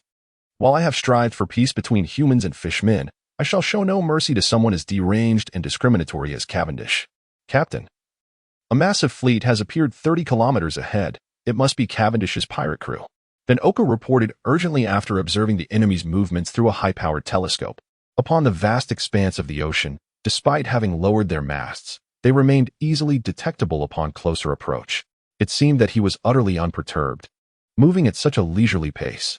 Blackbeard stroked his newly sprouted stubble thoughtfully. With only the 4 of us, charging him would be tantamount to seeking death. Ahem. Poison Q produced an apple, took a bite, and tossed it into the sea. Moments later, a jet of water erupted from the depths, propelling several large fish into the air. Haha, we have fish to eat. Bacassus chuckled gleefully as he retrieved the fish and set up a barbecue on the large raft. Relief washed over him. Haha. With such a high bounty on his head from the Navy, surely others would come to deal with him. We merely need to hang back at a distance and strike at the opportune moment. Ever since acquiring the powers of the dark fruit, Blackbeard had developed unwavering confidence in his strength. The colossal fleet drifted slowly through the waters. It was not that Cavendish lacked speed, but rather that the Supreme King was simply incapable of moving quickly. Maneuvering such a massive vessel required an immense effort, and to expect it to match the speed of warships was utterly ludicrous. Ah, Captain, your troubles are about to arrive. Robin, seated in a hammock with a book in hand, remarked to Cavendish. The charming captain, clad in beach shorts, lounged in a rocking chair. Why, one might wonder, was this fellow always reclining? Joker, when can I expect the goods? Cavendish inquired impatiently into the transponder snail. If one were to name the most formidable arms dealer and human trafficker in the world, it would undoubtedly be Don Quixote da Flamingo. This gentleman held the title of Warlord of the Sea and once belonged to the Celestial Dragons, also ruling over Dressrosa while possessing secrets the world government wished to keep hidden, effectively straddling both the underworld and the legitimate world. Furthermore, Doflamingo's character was that of a true tyrant. He was merciless to his enemies yet exceedingly caring towards his subordinates, able to adapt to any situation. Take Trafalgar Law and Guild Tesoro, both of whom had their fruits seized by him. It would be naive to think Doflamingo bore no hatred towards them. Yet, upon witnessing their substantial strength, he swiftly altered his demeanor, becoming congenial and forging alliances with them. Indeed, among all in the realm of One Piece, none were more adept at navigating human relationships than Doflamingo. Captain Cavendish, my reputation as the Heavenly Yaksha is well known. Your shipment is already in transit, but your current circumstances are rather precarious. Are you certain you will have the funds when the time comes? Doflamingo's sinister laughter echoed from the transponder snail. Rest easy. A few insignificant pests can be swiftly dealt with. Cavendish paid little heed to Doflamingo's warnings. Truly, as one of history's most ruthless pirates, he regarded 2 warlords of the sea and a multitude of pirates with bounties exceeding 100 million as mere insignificant insects. His arrogance is quite astounding. While it is indeed advantageous to have formidable allies, Cavendish's demeanor is excessively haughty. He had already relayed the intelligence he had acquired. Jinbei and Moria were about to join forces, alongside several self-assured pirates boasting substantial bounties. Such strength warrants caution, even from the 4 emperors. Yet the newcomer pirate dismissed them as inconsequential. It is essential to remember that he, as a member of the 7 warlords of the sea, is no trivial matter. Cavendish's blatant disregard for these individuals raises the question of how he perceives others. the world government and its cowardice. Refrains from taking action themselves and instead sends out scapegoats, which is truly contemptible. Now, Joker, enough of this idle chatter. Prepare what I requested at once. Glancing at Robin's elegantly poised legs, Cavendish found no time to dally. Very well, I shall await your arrival at Sabaody Archipelago. Within the palace of Dressrosa, Doflamingo evaded Baby Five's relentless pursuit while disconnecting a call. Doflamingo, you scoundrel. Baby Five spat out her cigarette. This marked the fifth fiancé Doflamingo had dispatched. She had endured the first three, but since the fourth, her patience had worn thin. However, it was well known that against Doflamingo, whose observation hockey was honed to perfection, her efforts were futile. Baby Five, that call was not something you should have interfered with. That newcomer pirate is no ordinary foe, Doflamingo chided, flicking her forehead and rendering her unconscious. Observing Baby Five sprawled on the ground, Doflamingo felt a headache coming on. This foolish woman could easily be swayed and sold off with just a few words. Despite possessing some strength without his protection, she would likely have been sold off to some remote place long ago. Jinbi, this is your first visit to my territory, Moria exclaimed, his elongated head tilted towards the shark fishman before him. As a lone wolf, Jinbi's prowess was unquestionable, yet sending him to assault Cavendish's crew alone was an impossibility. After all, Jinbi is no fool. Currently, the beautiful Justice Pirates boasted a flagship, 9 escort ships, and 21 various warships, with a total of over 7,000 members, including more than 1,800 original crew members and 12 newly recruited cannon fodder crews. The 7,000 individuals are not akin to the likes of Hody, who simply gathers people to meet a quota. Rather, each one has blood on their hands. Though the pirate crews may not possess any billion-dollar brawlers, several have bounties in the tens of millions. If Jinbei were to venture alone, he likely wouldn't even catch a glimpse of Cavendish. Without further ado, Moria, I have come to seek your counsel regarding that newcomer pirate. Do you have any plans? Jinbei stated with an air of calm authority. To claim that Jinbei lacks cunning would be a grave misjudgment. With just a flick of his wrist at Fishman Island, he could summon thousands of expendable pawns. However, to him, the fishmen of Fishman Island are kin, and their loss would weigh heavily on his heart. Rumor has it that Moria commands a multitude of minions, so it is only fitting that he takes the lead in the skirmish. Hey, no need to rush, Jinbei. Allow me to introduce you to 2 friends of mine, Moria said, shifting his massive frame to reveal 2 figures behind him. Moria, who are these 2? Jinbei inquired, having approached Moria to discuss strategies against Cavendish, only to discover 2 members of the Navy at his side. Although the 7 warlords operate under the aegis of the world government, they remain pirates at heart, fundamentally at odds with the Navy. This world is so dreadfully dull.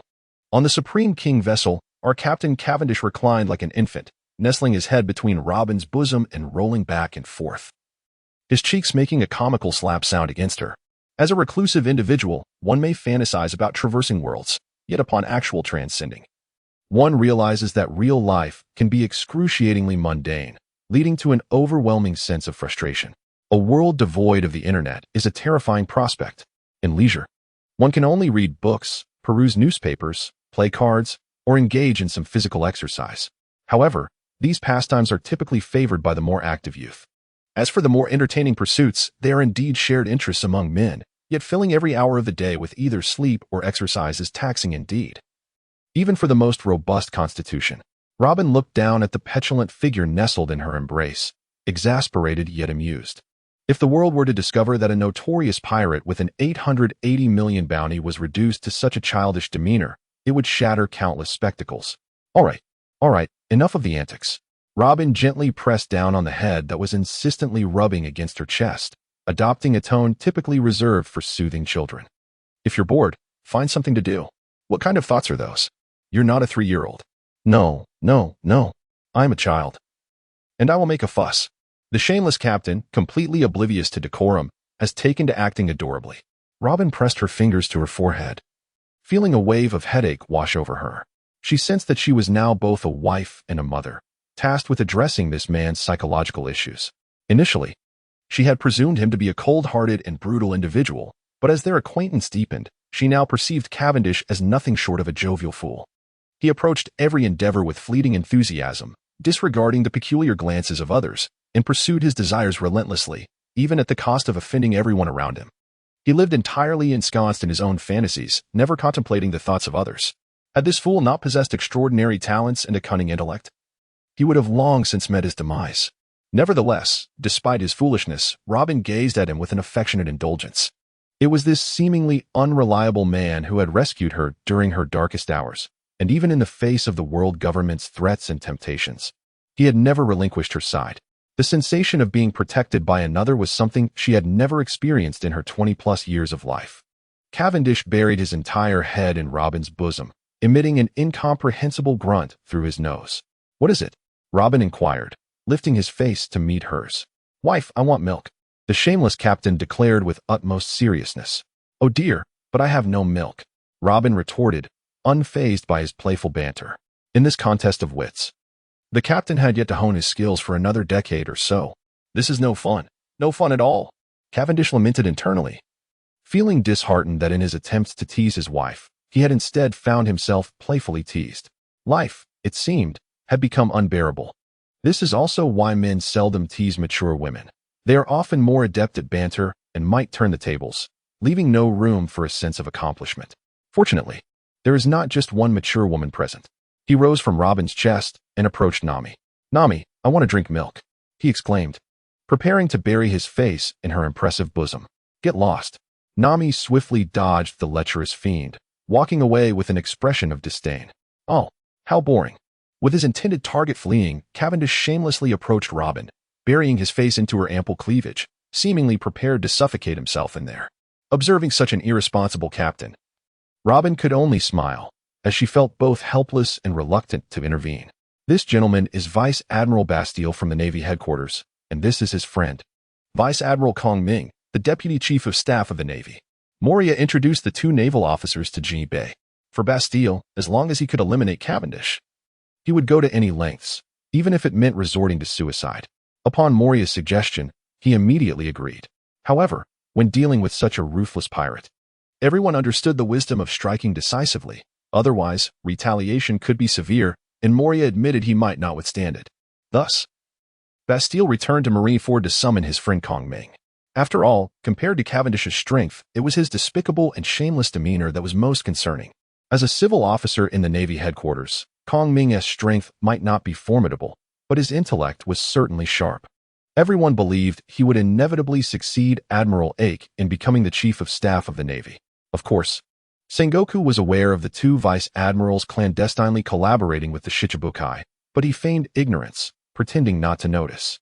Jinbei greeted the two vice admirals, wisely choosing not to inquire about the alliance between the Navy and pirates. Since everyone was acquainted, it was time to discuss tactics to deal with the pirate. Moria tilted his massive head and declared, "I have no brilliant plans. I defer to you." Aware of his own limitations, Jinbei understood that even if he had a plan, Moria would likely disregard it, so it was best to leave everything to him. Vice Admiral Kong Ming, why don't you share your thoughts?" Understanding his strengths and devoid of any insidious scheming, Moria astutely entrusted this task to the Vice Chief of Staff of the Navy. Kong Ming, sporting a triangular beard and garbed in traditional ancient Chinese battle attire, gracefully wielded a white folding fan, remarking, "It is well known that the unscrupulous Cavendish, though formidable, is not insurmountably powerful. His repeated victories stem not from sheer strength, but from his exceptional cunning and his utter lack of morals. During the West Sea incident, he infamously employed human bombs to ambush our Navy's Commander Vernier. Later, in Alabasta, he allegedly utilized dance powder against the former warlord, Sand Crocodile, rendering the natural abilities of his devil fruit ineffective. When confronted by Admiral Akiji, he shamelessly used his entire crew as cannon fodder to draw fire, while he himself brazenly seized the opportunity to raid the world government's escort vessels transporting the king, compelling the world government to yield. How detestable it is to treat one's own crew as mere pawns, Moria reflected, recalling how he had lost all his crew in a failed bid for the position of Yonko against Kaido, narrowly escaping with his life thanks to the sacrifice of his first mate. Such a callous commander, who views his crew as expendable, is particularly loathsome to him. Indeed, confronting such an unscrupulous individual makes identifying his weaknesses exceedingly challenging. Yet, through the tireless efforts of our Navy, we have finally discerned a hint of his vulnerability, Kong Ming declared, proudly fanning himself, for this revelation was his own discovery. What weakness? Jinbei inquired, intrigued. Lecherousness. A collective scoff resonated among them, including Bastille. Cavendish is notorious for his insatiable lust. Who in the world is unaware that his first pursuit in any locale is the acquisition of beautiful women? Perceiving their disdain, Kongming continued, "Indeed, while the pirates' lechery and ruthlessness are well documented, there is a detail you might not know. When Admiral Akiji assaulted his fleet, Cavendish left all his officers and crew behind as bait, yet he ensured that his 3 wives, his concubines, and even his maid were by his side." Nanny? Bastille was taken aback, hearing such news for the first time. This implies that the pirate abandoned his entire crew as mere fodder while taking his women with him, likely harboring the thought to flee if the ambush failed. Moria, a seasoned pirate who had roamed the seas for decades, quickly grasped Cavendish's intentions. "Indeed. We believe he must have had such a notion, thus I propose we exploit this aspect to our advantage." Kongming thoughtfully remarked, "So it seems we must employ the allure of a beautiful woman." Perona gracefully emerged from the far side of the wall, a playful smile adorning her face. "Shall I? The world's foremost beauty, take center stage? To tempt the pirate known as the most ruthless in history. Ha ha ha. My charm is unparalleled, with but a single appearance. I can make him kneel at my feet." Kongming cast a calm glance her way, observing Perona clad in a pink Gothic princess dress, wielding a parasol, with 2 large dark circles hovering above her head. She waved her fan defiantly and declared, "I believe you are mistaken." "What do you mean, you insufferable marine? How dare you underestimate the allure of Lady Perona? Kneel before me." The audacity of being belittled ignited a spark of indignation within Perona, prompting her to unleash 2 negative spirits towards Kongming. Exorcism fan. Kongming swiftly brandished his folding fan, dispersing the spirits effortlessly. Perona gasped, nearly forgetting to float as she witnessed her spirits being vanquished without a hint of effort. "Are you an exorcist?" Kongming offered no response, instead turning to the others. "Upon our investigation, it appears that Cavendish, while enamored by beauty, is quite discerning. It seems he possesses a peculiar preference for well-endowed individuals. Given Miss Perona's attributes, it is unlikely she would captivate his interest." "Oh." Perona nodded in understanding before the implication struck her. "You scoundrel, are you implying I am flat-chested?" Initially, the others had not drawn this conclusion, but upon Perona's outburst, everyone, including Moria, diverted their gaze toward her modest bosom. A collective sigh of sympathy arose, their unspoken sentiments rendering the ghostly princess utterly despondent. "You wretched fools. A bunch of idiotic, aging bachelors." Perona, in her frustration, vanished through the wall, fearing she might unleash a tempest of fury upon this insufferable lot. Kongming, you have driven away my most valued subordinate. Do you have a suitable candidate in mind?" Moria chuckled. "Indeed, I possess a most fitting candidate who will surely ensnare that fellow," Kongming replied.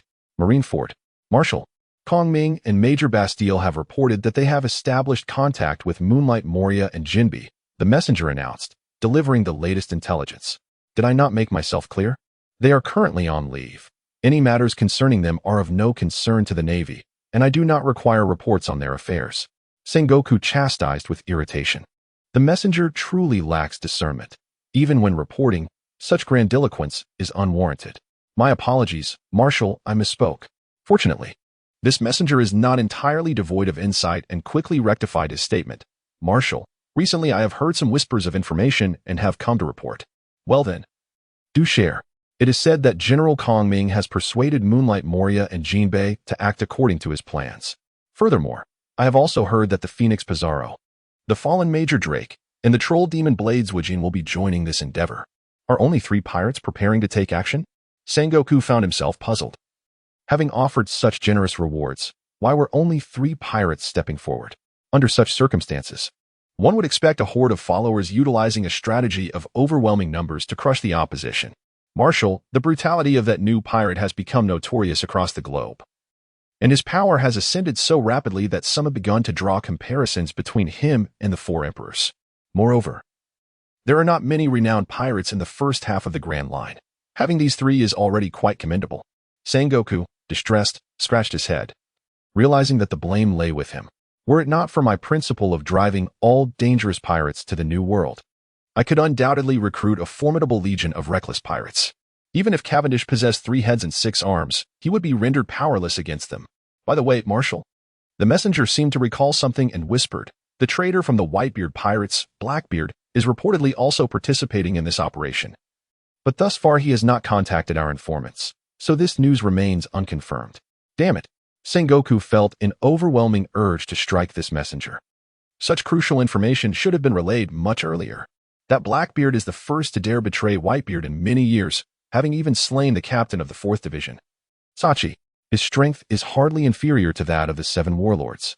Immediately dispatch someone to make contact with Blackbeard and send a message to Kong Ming and his cohorts, insisting they must recruit Blackbeard into the alliance. Marshal, aren't General Kong Ming and his team on holiday? The messenger replied, bewildered. To hell with the holiday. Is your brain filled with nonsense? Even Sengoku's patience wore thin with this foolish messenger, and he erupted in anger. Captain, how many more days must we endure this? Bosch lamented weakly, leaning against the raft. They had been trailing behind Cavendish's fleet for over 10 days, yet that infernal fleet moved at a glacial pace, leaving them adrift in its wake. While it is common for ordinary pirate crews to drift for 2 to 3 months at sea, the Blackbeard pirates cannot afford such luxury. In an effort to emphasize his unique character, Blackbeard's vessel is essentially a massive raft constructed from several enormous logs, crudely fastened together without any semblance of a cabin, and lacking even the most basic restroom facilities. Fortunately, the crew consists solely of robust men, mitigating any significant inconveniences. However, it remains a source of considerable discomfort. The most disheartening aspect is that this ship offers no shelter from the elements, and the weather of the Grand Line is notoriously unpredictable. Frequently, as the 4 of them prepare their meals, rain descends unexpectedly, and just when they are settling down to sleep, snow begins to fall. Just yesterday, Basis found himself squatting at the stern, only to be bombarded by a sudden hailstorm, which left him wallowing in the sea, cleaning himself after an unfortunate incident. Observing his crew's waning spirits, Blackbeard realized the hardships they had endured, though he too had not anticipated such a plight. Who could have foreseen that the ship of this pirate novice would be so sluggish? He seemed more suited for leisurely excursions than for a life of piracy. If they could just hold on a little longer, the Navy had already contacted him, and 2 of the 7 warlords had set up a veritable snare ahead.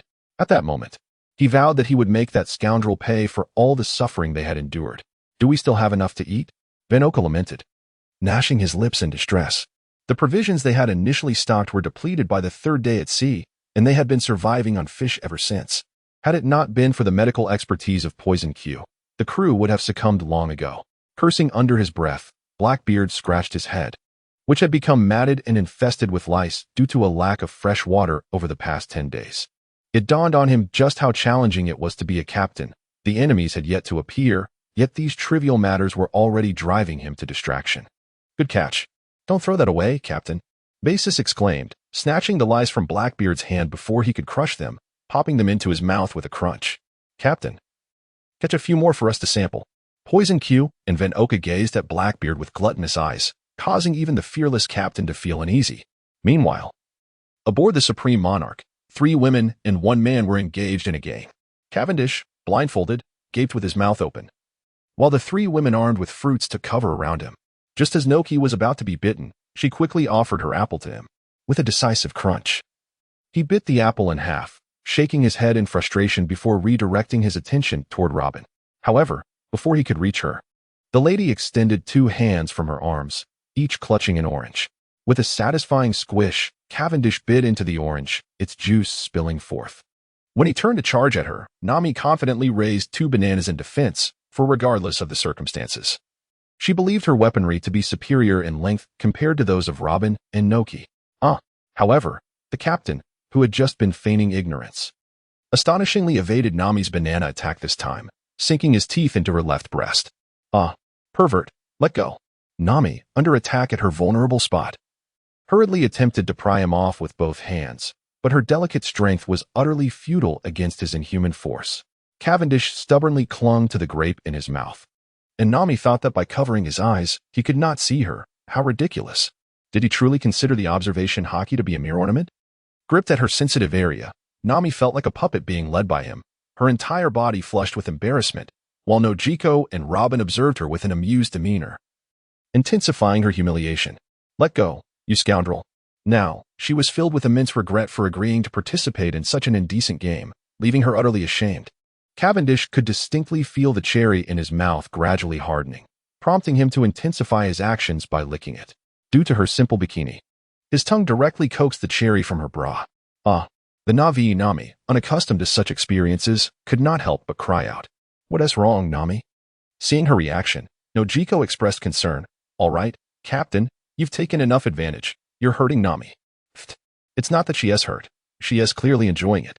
Cavendish reluctantly released his grip, revealing Nami's left breast with a flushed red cherry standing proudly. Oh dear, so it was arousal after all. Nojiko, can't you see how excited Nami is? You're ruining her moment, Robin remarked with a mischievous grin. Nami, it seems you matured. Noticing Nami's unnatural blush, the seasoned Nojiko quickly chimed in to support. The orange-haired girl, flustered by their teasing, dashed into the forest. You all, isn't it a bit inappropriate to tease her like that? Cavendish lamented, disheartened as his catch slipped away. Oh dear, indeed, the young girls are quite popular. Now they're starting to blame me. Robin feigned a sorrowful expression. What nonsense. Cavendish pulled Robin close, tearing open her bra, and bit down on the grape atop her watermelon, fiercely declaring, Do you believe I one bite you to death? How annoying. The mature woman shot him a provocative glance. If you have the guts, go ahead and bite. Let us see who cares if you ruin it. Uffed. Cavendish spat out the grape, realizing that Robin was becoming increasingly formidable, already showing signs of overpowering him, a troubling trend indeed. The mature woman gazed at his defeated expression, feeling an inner sense of delight. Without bothering to pick up the discarded garment from the floor, she embraced him with her bare upper body, playfully rubbing her ample bosom against him. What is the matter? Are you upset? You wouldn't be so petty, would you? Impossible. I am the most magnanimous man in the world, boasted the stubborn fellow, determined to maintain his bravado. Just as they were about to engage in some delightful activities, the phone bug on the table rang. Moses, is that Caesar? What is the matter? Upon seeing the familiar avatar on the phone bug, Cavendish immediately recognized it was Caesar. When Caesar first joined his pirate crew, he insisted on continuing his research on toxic gas bombs, as it was his dream and aspiration. However, after a few persuasive words from Cavendish, he abandoned his ideal of playing with poison gas. After all, such devices proved to be of little practical use. They were not instant death toxins and had minimal effect on skilled fighters. It was perplexing to Cavendish why Caesar was so determined to pursue that line of research. Similarly, the so-called human gigantification experiment seemed utterly foolish. This world was not devoid of giants. Capturing a few of them for breeding would be far more beneficial than pursuing such a convoluted method. Buzz, buzz, buzz. Captain, I've finally succeeded. I've truly succeeded. On the other end of the phone bug, Caesar exclaimed with excitement. Have you really succeeded, Caesar? Hearing his enthusiasm, Cavendish felt a surge of excitement himself. Yes, Captain. It's been developed successfully. Would you like to come and try it? All right, I'm on my way. Wait for me. After hanging up the phone bug, Cavendish turned to Robin and said, My dear, let us go witness the power of science. With that, he scooped her up, ready to fly to Caesar. Let go. You fool. I'm not dressed yet. However, the usually compliant mature woman suddenly rebelled, striking him. At that moment, Cavendish realized that both he and Robin were completely unclothed. Fortunately, the ship, the Supreme King, was spacious enough, and they were in a secluded area where no one dared to approach. They hadn't flown too high either. Otherwise, it would have been quite embarrassing. If he were to be exposed, it wouldn't matter much, but if his wife's modesty were to be compromised, that would indeed be a calamity. Robin, rare to blush, swiftly donned her clothing. You silly man, why are you in such a hurry? As the two individuals donned their attire, Cavendish finally lifted Robin into the air. Caesar's experimental vessel trailed closely behind this flagship. It was originally a research ship seized during a heist, although it was ill-suited in many respects, given the current circumstances. One could only make do with what was available. After all, Cavendish was reluctant to sacrifice his flagship for the sake of an experimental ship. My dear. You'll understand once you see it, he chuckled, for Cavendish, aware of Caesar's successful creations, was now basking in the glory of his triumph. Though he had been idling away his days aboard the flagship, seemingly content to bide his time, he remained acutely aware of the events unfolding outside. The ongoing turmoil of the warring states had already reached his ears, and the formidable alliance between Moonlight Moria and Jinbe, with the potential for naval interference, was a source of concern for Cavendish. To assert that he was entirely untroubled would be utterly implausible. Yet, as the leader of so many, he was compelled to maintain an air of composure, If the captain were to succumb to panic, how could he expect his subordinates to remain steadfast? Thus, his apparent indulgence aboard the flagship was a calculated ruse to deceive the enemy and bolster morale, and certainly not a reflection of laziness or mere enjoyment in the company of beautiful women. Absolutely not. Captain, behold this ingenious invention crafted by yours truly, Caesar. I am indeed the most brilliant mind. With this creation, Vegapunk pales in comparison. I am the preeminent scientist. As Cavendish approached, an exhilarated Caesar, barely able to contain his excitement, rushed over. Robin regarded the peculiar contraption with curiosity. Two massive iron rails stood firm upon a support structure, with a fist-sized groove nestled between them, covered in an array of bizarre engravings that even her extensive literary knowledge could not decipher. Caesar, have you conducted any tests? Cavendish inquired, circling the remarkable apparatus. The electromagnetic railgun, a marvel of high-tech innovation even in the 21st century, showcased the boundless potential of technology in the world of One Piece. It was evident that Caesar had not squandered his resources in vain. With merely a hint of inspiration from Cavendish, he had brought this creation to fruition. Not yet, Captain, Caesar replied, rubbing his hands together in excitement. Without your capabilities, this mechanism remains dormant. The principle behind the electromagnetic cannon is rather straightforward. It harnesses an extraordinarily high current flowing through the two rails, generating multiple powerful magnetic fields. The interaction between these fields produces an astonishing magnetic force between the rails. Should a diamagnetic slider be placed within this magnetic field, it would be propelled at an extraordinary velocity by the ampere force, resulting in unparalleled destructive capacity. It is understood that even the simplest electromagnetic launch devices can propel projectiles at 3 times the speed of sound. However, according to its design, Caesar's electromagnetic railgun could theoretically launch projectiles at an initial velocity of 10 times the speed of sound. A standard bullet, measuring merely 2 cubic centimeters and traveling at 200 meters per second, is a lethal weapon for humans. Imagine if this armament were to be scaled to 4 cubic decimeters and achieve a velocity of 3,400 meters per second. At this moment, Lafitte, having received the news, hurried over. He possessed only a vague understanding of the contraption constructed by Caesar, remaining oblivious to its intricate details. Are the pirates trailing behind us still lurking around? Lafitte pondered. Blackbeard and his crew believed their concealment was impeccable. Little did they know that our captain, who harbors an unparalleled fear of death, had orchestrated extensive surveillance since learning of the Navy's impending actions against them. Even the depths of the ocean were monitored. For one could never predict whether Jinbei would arrive with a band of fishmen to sabotage their vessel. Blackbeard fancied himself undetectable at a distance of 30 kilometers. Yet he underestimated Lafitte's fruitability, which, though not as formidable as the Mera Mera no Mi, granted him exceptional sight. Tests had demonstrated that a pigeon, soaring at 700 meters, could effectively observe targets up to 100 kilometers away. By the second day of Blackbeard's pursuit, their presence had already been discerned. At that moment, Cavendish had thought it audacious for someone to provoke a tiger, but upon hearing Lafitte's report, he realized they were indeed confronting a formidable adversary. Possessing the Yami Yami no Mi, Blackbeard could be deemed the ultimate antagonist of the original narrative. Although he had yet to reach his full potential, his strength was not to be underestimated, especially considering the overwhelming capabilities of his fruit. Now, let Blackbeard experience the might of technology. Following Caesar's instructions, Cavendish placed his hands on the designated spots of the railgun, fully unleashing the power of the fruit. The reason electromagnetic railguns had not fully developed in reality was due to energy constraints. However, in this world, a humble devil fruit resolved the most daunting of challenges. Circles of magnetic force gradually emerged, revealing themselves in patterns etched upon the iron tracks, transforming what was once invisible into a breathtaking azure spectacle. As peculiar halos slowly manifested between the two rails, the machine finally emitted a sound signaling the completion of its charging cycle. Cavendish then released his hands, and Robin promptly offered him a handkerchief to wipe the sweat from his brow. It was astonishing how energy-intensive this machine was. Although his fruit ability allowed him to manipulate the direction of an entire fleet, merely charging the device nearly drained him of energy. Caesar commanded his subordinates to place the specially crafted metal block into the groove. Ideally, this electromagnetic weapon would utilize tungsten alloy as ammunition.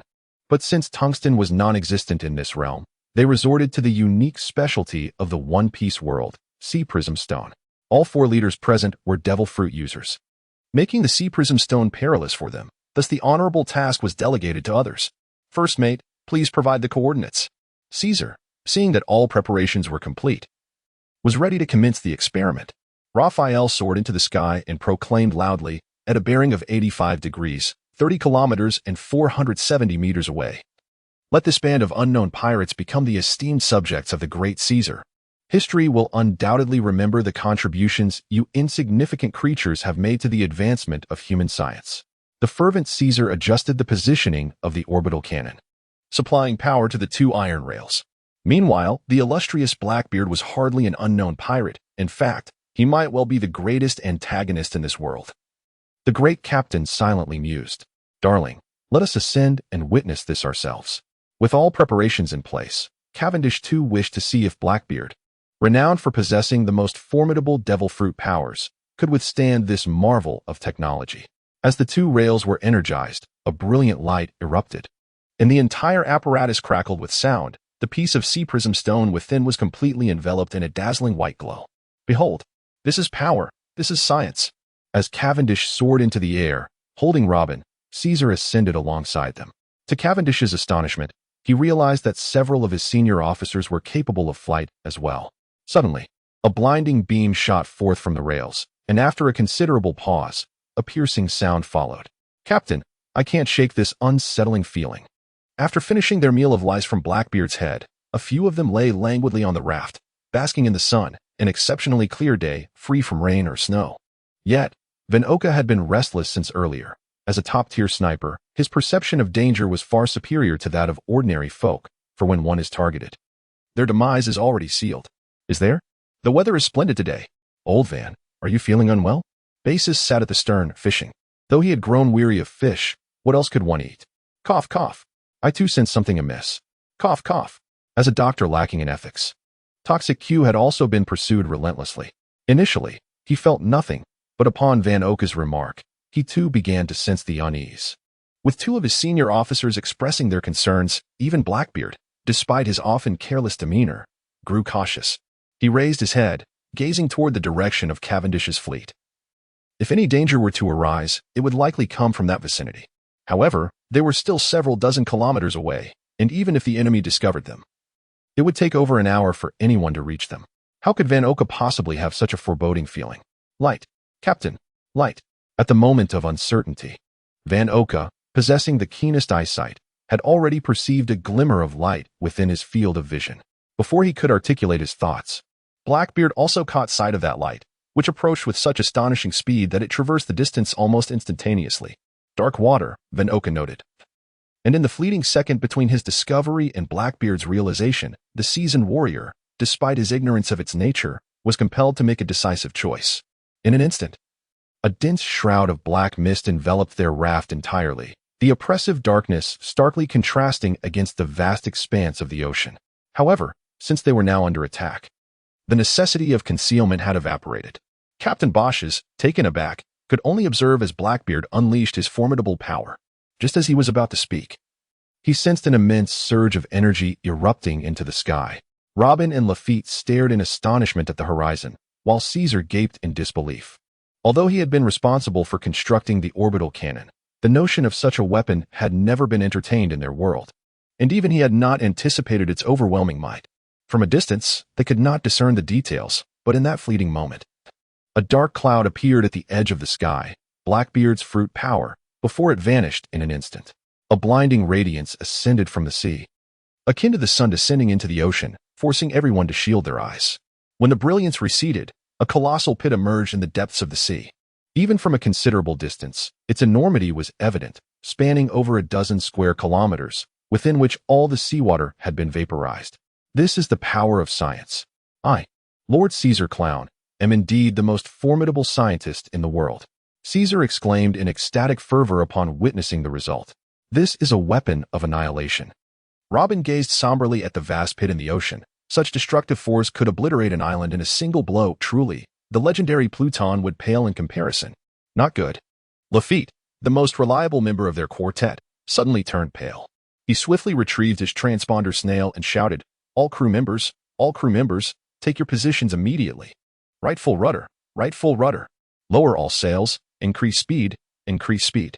When water encounters a significant depression, it generates swirling vortices due to the interplay of forces.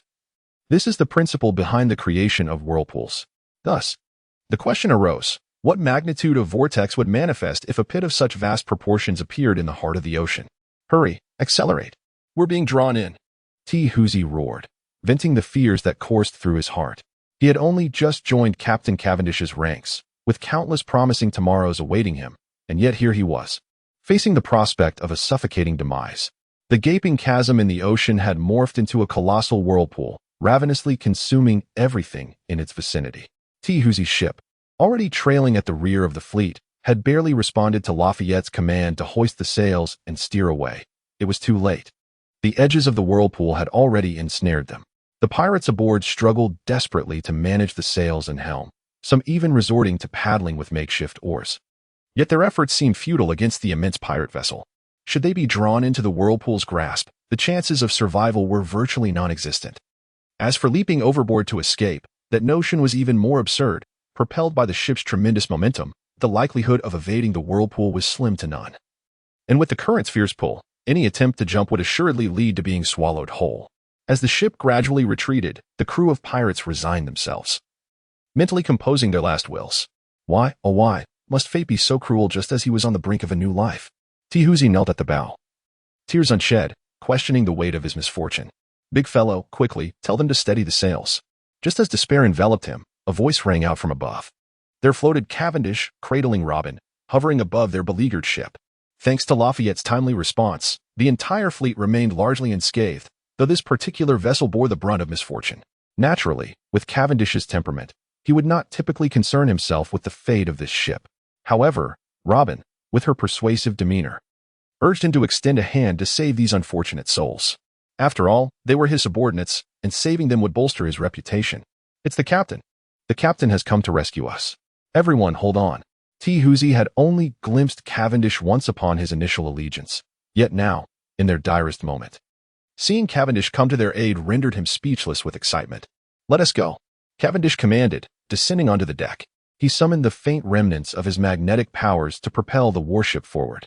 The vessel, on the brink of being ensnared, now surged forth, easily escaping the whirlpool's grip with his assistance.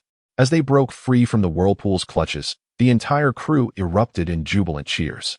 Huzi, overwhelmed with gratitude, knelt before Cavendish, weeping profusely, embodying the image of unwavering loyalty amidst adversity. Witnessing the devoted subordinate kneeling before him, Cavendish felt a surge of loyalty emanating from Huzi. Reminiscent of the foolish giant in the original tale, blissfully counting his wealth even after being betrayed by Caesar. Meanwhile, on the opposing side, the anti-Cavendish alliance was in disarray. What? Upon receiving the latest intelligence, even the astute Kong Ming, who often boasts of his cleverness, furrowed his brow. The notorious Blackbeard's pirate crew had encountered a colossal sea vortex, resulting in a loss of communication, leaving their fate uncertain. What troubles you, General Kong Ming? The reports indicated it was merely a weather phenomenon, after all. Such a massive whirlpool cannot be tamed by human effort. Moria had also received the news. The vortex was so immense that it triggered a tsunami, affecting a vast area of several thousand kilometers. Even Whitebeard could not conjure such a formidable assault, suggesting this was simply an act of nature. Kong Ming adjusted his hat with his feather fan. Perhaps I am overthinking it. However, without Blackbeard's crew to provide assistance, we must reconsider our plans. No matter. I shall merely act, and the rest is beyond my concern, Jinbei declared assertively from the doorway. This alliance had already gathered 2 Shichibukai, 2 vice-admirals, 3 pirates with bounties exceeding 100 million, and Moria's generous contribution of over 5,000 zombie minions. From a purely numerical perspective, it seemed to rival the opposing forces. Kong Ming pointed to the map. They are currently positioned here on the route to Sabaody Archipelago. This island is an essential waypoint, so we shall set our ambush here. There was only this singular necessary path along the entire route, a fact even a fool could discern for an ambush. Drake cast a disdainful glance at Kong Ming. Having defected from the Navy to become a pirate, he harbored a deep disdain for these naval officers. Indeed, if I were Cavendish, I would certainly suspect an ambush here. However, who says we must lie in wait on the island? Kong Ming smiled. Colonel Tina, the success of this operation entirely hinges on you. A woman emerged from the shadows. A striking beauty clad in a crimson professional outfit, her light pink hair flowing in the breeze. with a delicate face, large expressive eyes, and an alluring figure. She commanded attention. Tina was incensed, as a proud member of the Navy. Resorting to such underhanded tactics was disappointing. Kongming, I am quite disillusioned with you. Kongming raised his fan to partially conceal his somewhat bashful expression. Although the likelihood of success was high, the nature of the endeavor was rather unorthodox, invoking a sense of embarrassment even in him. Colonel Tina, your sacrifices in confronting that deranged pirate will be remembered by the people. Enough with the grandiloquent speeches. I merely wish to know, should that pirate truly attack, may I resist? The pink-haired beauty disregarded Kongming's rhetoric, posing the most pressing question. Well, technically, you should wait for our signal before taking action. Kongming spoke with a pained expression. Are you suggesting that Tina should be subjected to his arbitrary humiliation? Do you think so little of her? Tina is quite incensed. As an exemplary naval officer, she undoubtedly fulfills her orders without fail. However, as a woman, she does not wish for her precious first experience to be carelessly taken from her by that pirate. Having just resolved the vortex, they now faced a tsunami. Thankfully, Lafitte's unparalleled navigational skills ensured that the entire fleet suffered no unnecessary losses. Yet, it is regrettable. Caesar, are you implying that this device is a one-time use? Gazing at the charred remnants of the railgun, Cavendish felt as if 1,000 wild horses were galloping through his mind. This contraption is indeed a formidable weapon. If I could transform it into a conventional armament, I would have the confidence to strike the Navy headquarters and unleash a barrage upon Marineford, ensuring utter devastation. However, it appears that due to material constraints, even with the latest alloy employed, it still cannot withstand the immense kinetic energy during launch. Caesar replied with a hint of insecurity. Cavendish covered his face. Even in the 21st century, railguns remain unfeasible for practical use due to material limitations. Although the world of One Piece is rife with advanced technologies, it seems that surpassing such material challenges is still beyond reach. How long would it take to recreate one? Since it is already damaged, we might as well forge another. At worst, we can consider it a disposable weapon. After all, I am wealthy enough to construct 100 or so and utilize them as needed. I have mastered all the critical elements. Just 15 days, only 15 days, and I can produce another one, Caesar proclaimed with unwavering confidence. Is it possible to manufacture several simultaneously? Or delegate the task to others? Lafitte suggested. That is utterly impossible, first mate, Caesar chuckled proudly. The principle of this rail gun is quite simple, with no complex structure, however. The most crucial aspect lies in the engravings upon it. The materials and characteristics of each rail differ, and only I, the genius Caesar clown, can analyze and determine the magnetic points on each rail, connecting them through engravings to form a magnetic loop. This is a complex mechanical engineering feat, one that only I can decipher in the entire world. Oh, for heaven's sake. After all this, it is still not mass-producible. Besides, Vegapunk could undoubtedly analyze it as well. However, Cavendish refrained from voicing such thoughts, knowing he still needed this eccentric to serve him. Very well, Caesar, continue your research. Embracing the alluring Robin, Cavendish soared back to his flagship. He had hoped for a divine weapon capable of obliterating foes, only to discover it was a one-time product with a cooldown period of half a month. Would he be able to flaunt his newfound power? Fortunately, the greatest threat, Blackbeard, was sent to meet his maker, although one couldn't help but wonder if he was truly dead. Noticing his discontent, Robin gently reassured him, do not be disheartened. Such a weapon should never have existed in this world, and besides, Caesar can always create another.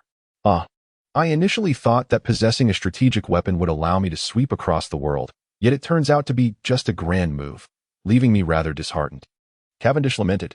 Let me share something to lift your spirits. Seizing the rare opportunity to see his troubled expression, Robin offered, according to intelligence. The Navy might employ a beauty trap to lure you. You're in for a treat.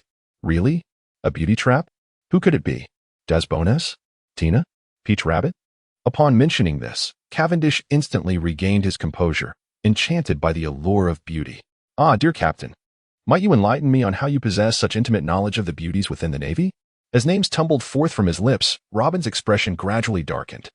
What had begun as an attempt to amuse him had unexpectedly revealed that this man was well acquainted with the Navy's sirens. What precisely was his intention?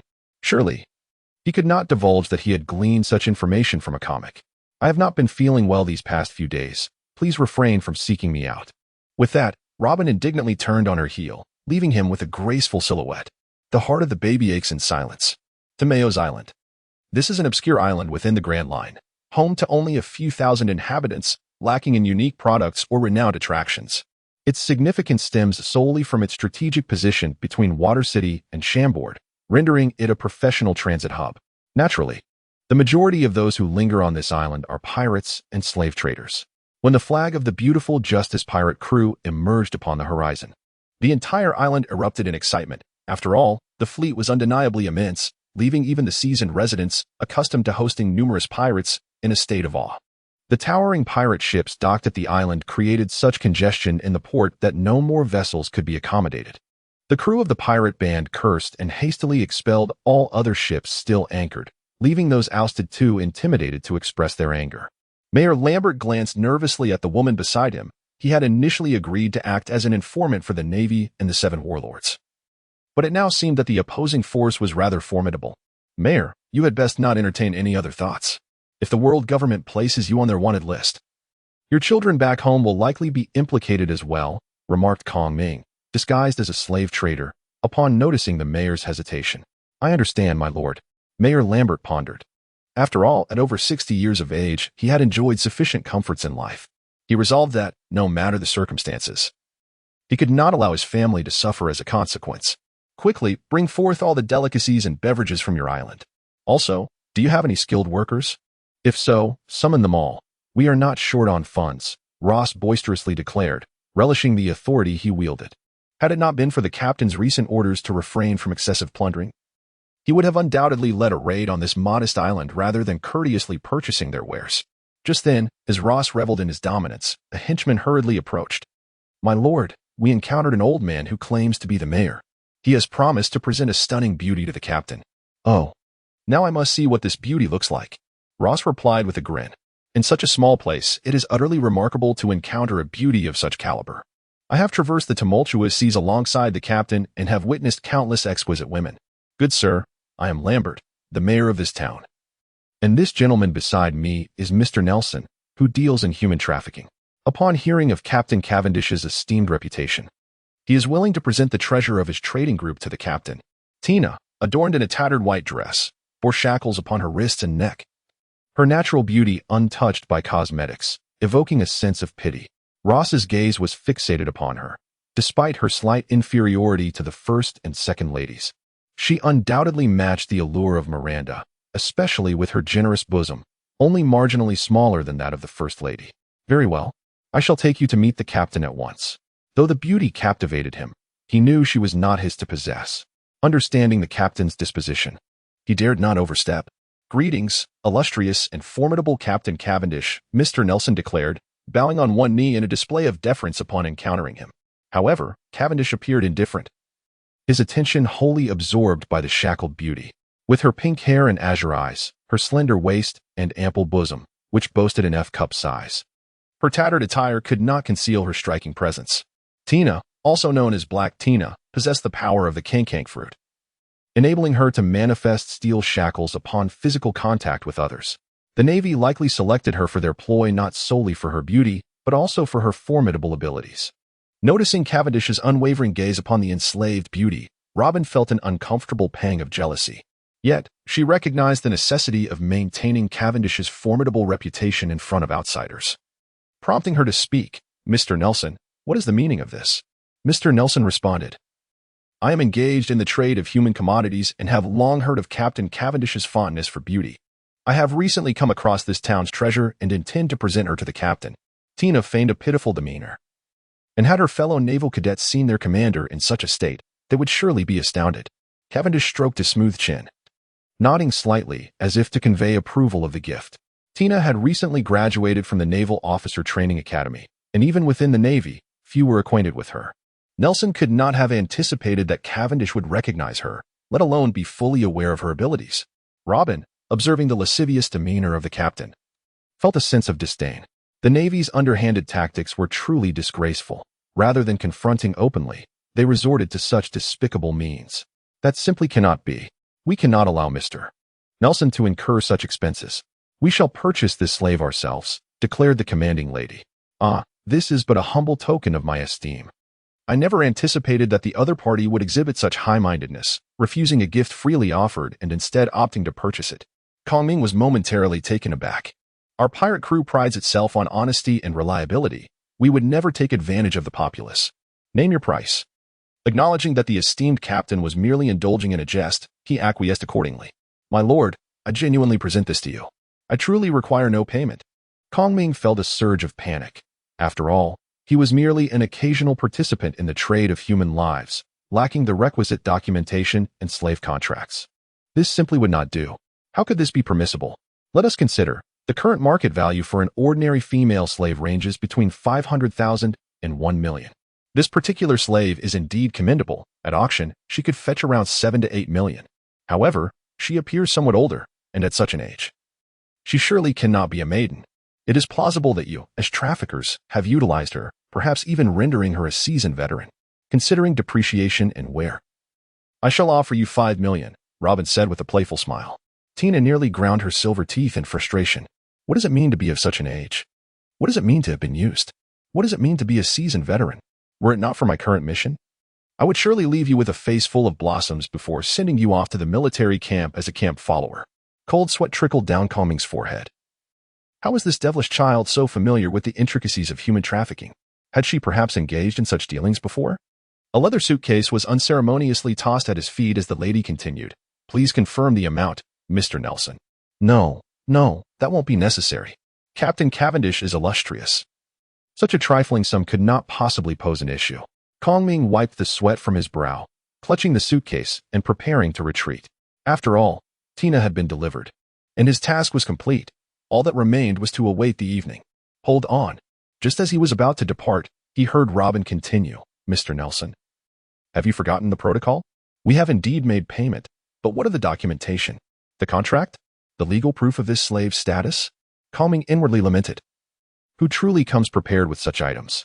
Fortunately, he possessed a quick wit and hastily replied, My lord, I had initially intended to present this slave to you. Hence I did not bring the documents, leaving them aboard the ship. Please allow me to return to retrieve them, and I shall deliver them to you by tomorrow. After all, preparations for action are set for the evening. I assure you, these pirates will face the consequences. There is no need to trouble Mr. Nelson. Puhami. The lady beckoned, and the large-toothed man hurried over. You, accompany Mr. Nelson to his vessel, and remember to procure the proof and documentation for this female slave. Yes, my lady, I assure you I will fulfill this task. Pahami bowed respectfully, nodding in acknowledgement, surpassing even the false army in his duplicity. Kong Ming found himself in a precarious situation as he escorted Pahami off the vessel. Fortunately, being a member of the world government, procuring the necessary documentation was not overly challenging. Yet, an unsettling feeling lingered, as though he had been ensnared in a trap. Take the female servant down for a bath and ensure she is free of any ailments. A woman of such dubious cleanliness must be thoroughly examined. The commanding lady instructed with a cunning undertone. After a moment's reflection, she turned to Tina and inquired, By the way, what is your name, female servant? Tina. On the verge of an explosion, cursed Kong Ming and his schemes internally, feeling deeply humiliated. Responding to the question, she said, Tina is very angry. Tina is called Tina. The lady smirked mischievously. A female servant displaying anger? Clearly, you have not been properly trained. Forget your name, Tina. From now on, you shall be called Milker given your indecent appearance. Tina, brimming with indignation, struggled to contain her fury. Is this female servant in need of discipline? Vire, fetch the whip, the lady commanded, noticing the tempest brewing within Tina. Milker, understood. Tina resolved silently, vowing to remember this affront. If she crossed paths with that woman again, she would unleash the wrath of a queen. Once all unrelated individuals had vacated the vicinity, Robin knelt beside Cavendish. Captain, I hope you do not mind my taking the initiative. Not at all, he replied, extending his wicked hand to caress the lady's ample form. I am thoroughly entertained. By the way, my dear, you are quite formidable when you assert yourself. Seeing that he bore no anger, Robin exhaled in relief, leaning against him. Although she was aware of his numerous romantic entanglements, the sight of other women approaching him always stirred discomfort within her. We have successfully sold the drug-laced food and beverages to that pirate crew. They are indulging joyfully without any suspicion of abnormality, reported Drake, disguised as a gourmet supplier, from the mayor's office onto Mayo's Island. Are those drugs truly as miraculous as they claim? Kong Ming mused, shaking his fan. The events aboard Cavendish ship had far exceeded his expectations. leaving him questioning his own judgment. Rest assured, my medical expertise at Hawkbark is renowned throughout the world. The concoctions I create are beyond reproach. Hawkback, resembling a disgruntled baboon, expressed his displeasure. One may question his character, yet his medical prowess remains beyond reproach. This is Hawkback's guiding principle. Calming wisely refrained from disputing this matter. If this baboon asserts there is no issue, then indeed, there is none. Even within the archives of the world government, his medical expertise ranks among the finest. My subordinates, disguised as delivery personnel and laborers, have infiltrated approximately several hundred individuals, all equipped with potent explosives, set to detonate simultaneously at 9 o'clock as agreed. The immortal bird, Pazalu, then reported on his progress. The zombie legion has fully positioned itself beneath the port, ready to launch an assault at any moment. Absalom also chimed in, stating that the main attacking zombies are already concealed beneath the ship. After all, as zombies, they require no breath. Excellent. With all departments in place, Calming regained his confidence. Once the effects of the medicine take hold tonight, coupled with our internal and external cooperation, we shall undoubtedly crush the opposition in one fell swoop. That troublesome fellow Cavendish will have to contend with the two warlords. Calming nodded towards Jinbe and Moria, then addressed Bastille, Drake, Pazalu, Zwakin, Absalom, and Perona, saying, "As for the remaining officers, I entrust them to you all." Robin, lazily draped over Cavendish, languidly inquired, "Captain, are we truly doing nothing? Those fellows are likely lurking somewhere on this island, secretly plotting against you." Since being in the presence of this man, she felt as if she too had grown lethargic. It must surely be his influence, she thought with certainty. What is there to consider? Those ruffians can only concoct schemes such as poisoning, arson, or betrayal. Now they have unwittingly delivered their greatest trump card into my hands. Let me demonstrate how swiftly I can outmaneuver them. Cavendish yawned.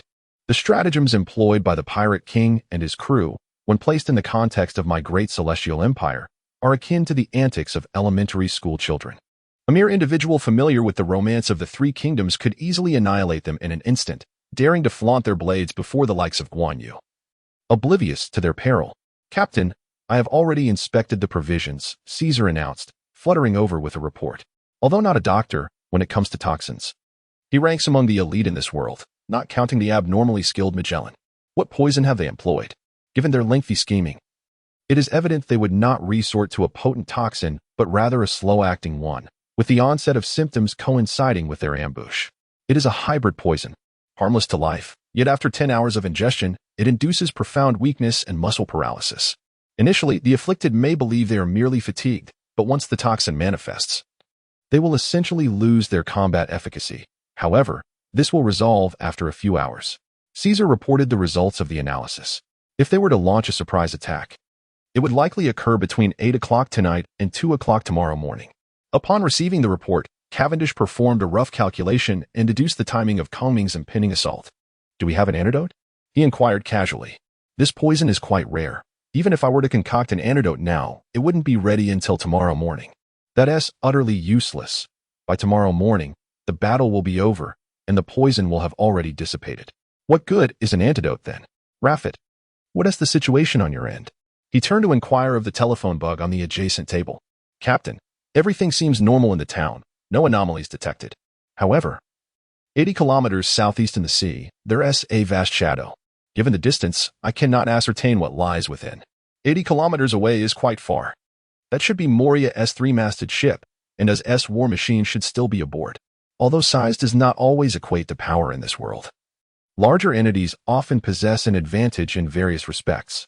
The most illustrative example is the battle between Alai and the mole. Had Alai not had a neck thicker than most men's waists, he would have been cleaved in too long ago. Az's descendant, Little Oz, met his demise during the Battle of Marineford, leading many to lose faith in the giant race. Yet, few consider the formidable adversaries he faced. Moria, Doflamingo, and Bartholomew Kuma collectively brought him down, and they were not even fatal blows. He was merely knocked unconscious.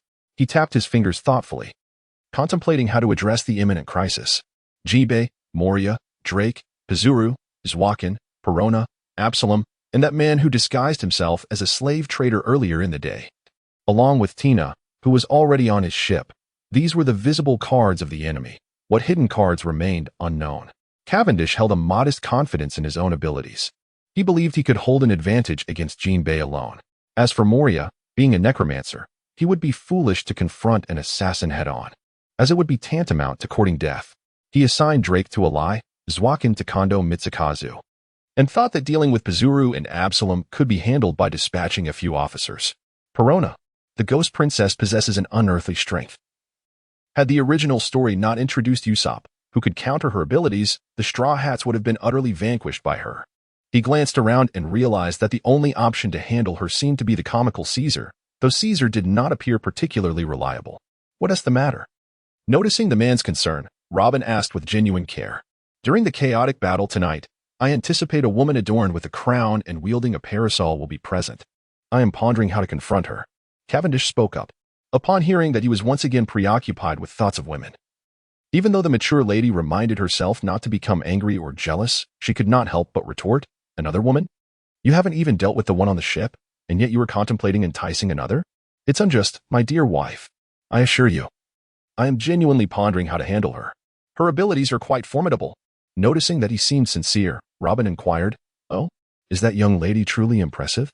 After explaining Perona's fruit abilities, even Robin found herself somewhat perplexed. "Milk cow, go clean yourself," Ver commanded as she led Tina to an open-air bathing area. "Dear?" Tina gazed at the outdoor facilities, feeling somewhat out of place.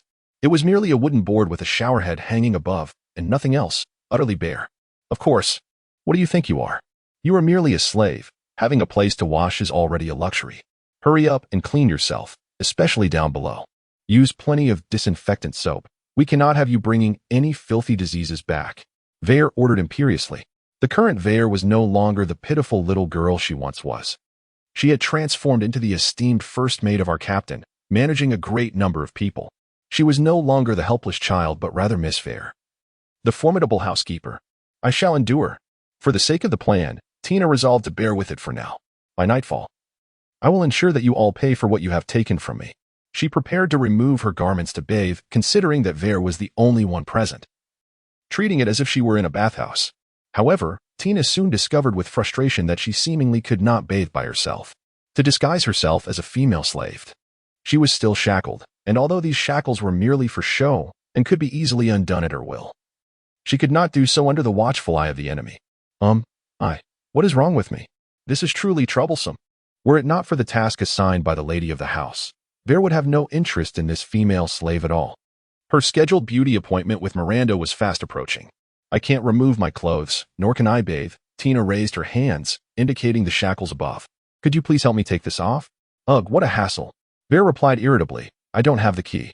"Fine, I'll call someone to help you bathe."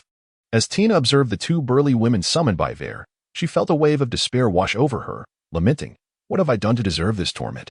Disregarding the tragic Colonel Tina, who was ruthlessly pinned to the ground and stripped of her clothing by two formidable women while they aimed a hose at her, Vale joyfully scampered off to her quarters, laden with an assortment of cosmetics, to seek guidance from Miranda.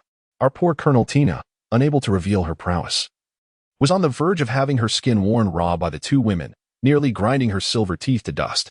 Alas, to endure such humiliation suggests a grander scheme at play. The commotion surrounding Tina had already been relayed through the surveillance phone bug, and upon witnessing her being treated so roughly without resistance, Robin remarked with disappointment, "Indeed, just look at that waist and the chest and observe the complexion. She is clearly still a novice." The captain, salivating at the phone bug, chimed in, A high-energy warning ahead. No, my dear. I was merely pointing out her flaws. Just observe her chest. It has sagged, and her waist cannot compare to yours." The great captain, with an air of righteousness, began to spout nonsense. Enough. I am well aware of your crafty intentions. You wouldn't pass up such a tempting morsel." Robin sighed, brushing her forehead. If she were to become jealous, it could be her undoing. Now, on to serious matters. What do you think the Navy dispatched her for? This girl possesses the powers of the Kanken fruit. Although she is not yet well known, her strength is considerable, at least on par with Kondo's. If she plays her cards right, even Raffit might find himself at a disadvantage against her.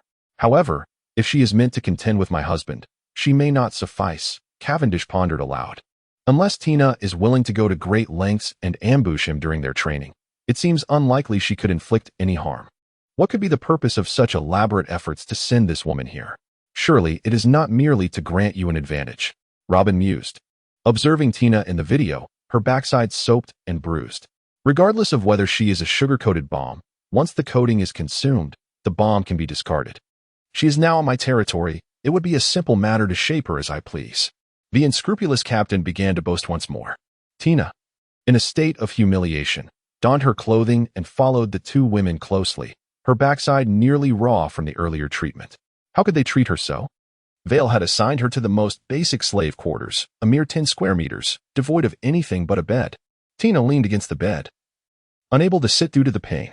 Cautiously, she surveyed her surroundings, finding no anomalies, before extracting a miniature phone bug from her shackles. Moses, this is Kong Ming. How goes the task? As soon as the call connected, Kong Ming impatiently inquired. To hell with you, Kong Ming. Tomorrow, I will ensure you are sent to Impel Down, where you shall spend several months in confinement, Tina hissed in a low voice, her frustration palpable. Today, she had endured trials unlike any she had faced in her life. Once she finished her tirade, Kong Ming timidly asked, Colonel Tina, did you suffer any indignities at the hands of that pirate? Curse you. Do you wish for me to be violated? Tina retorted. Then why are you so angry? Kong Ming responded, somewhat bewildered. You weren't even taken advantage of, so why shout so fiercely? Tina opened her mouth, yet words failed her. The humiliation she faced today was too profound to articulate. Colonel Tina, have you identified the target? Without allowing Tina a moment to dwell on her shame, Kong Ming pressed on. I only spotted the primary target. I have yet to find the second and third, Tina replied, momentarily setting aside their personal grievances to discuss the matter at hand. Regarding the primary target, do we have a chance to succeed? Kong Ming's agitation grew. Without locating the second and third targets, his concern mounted.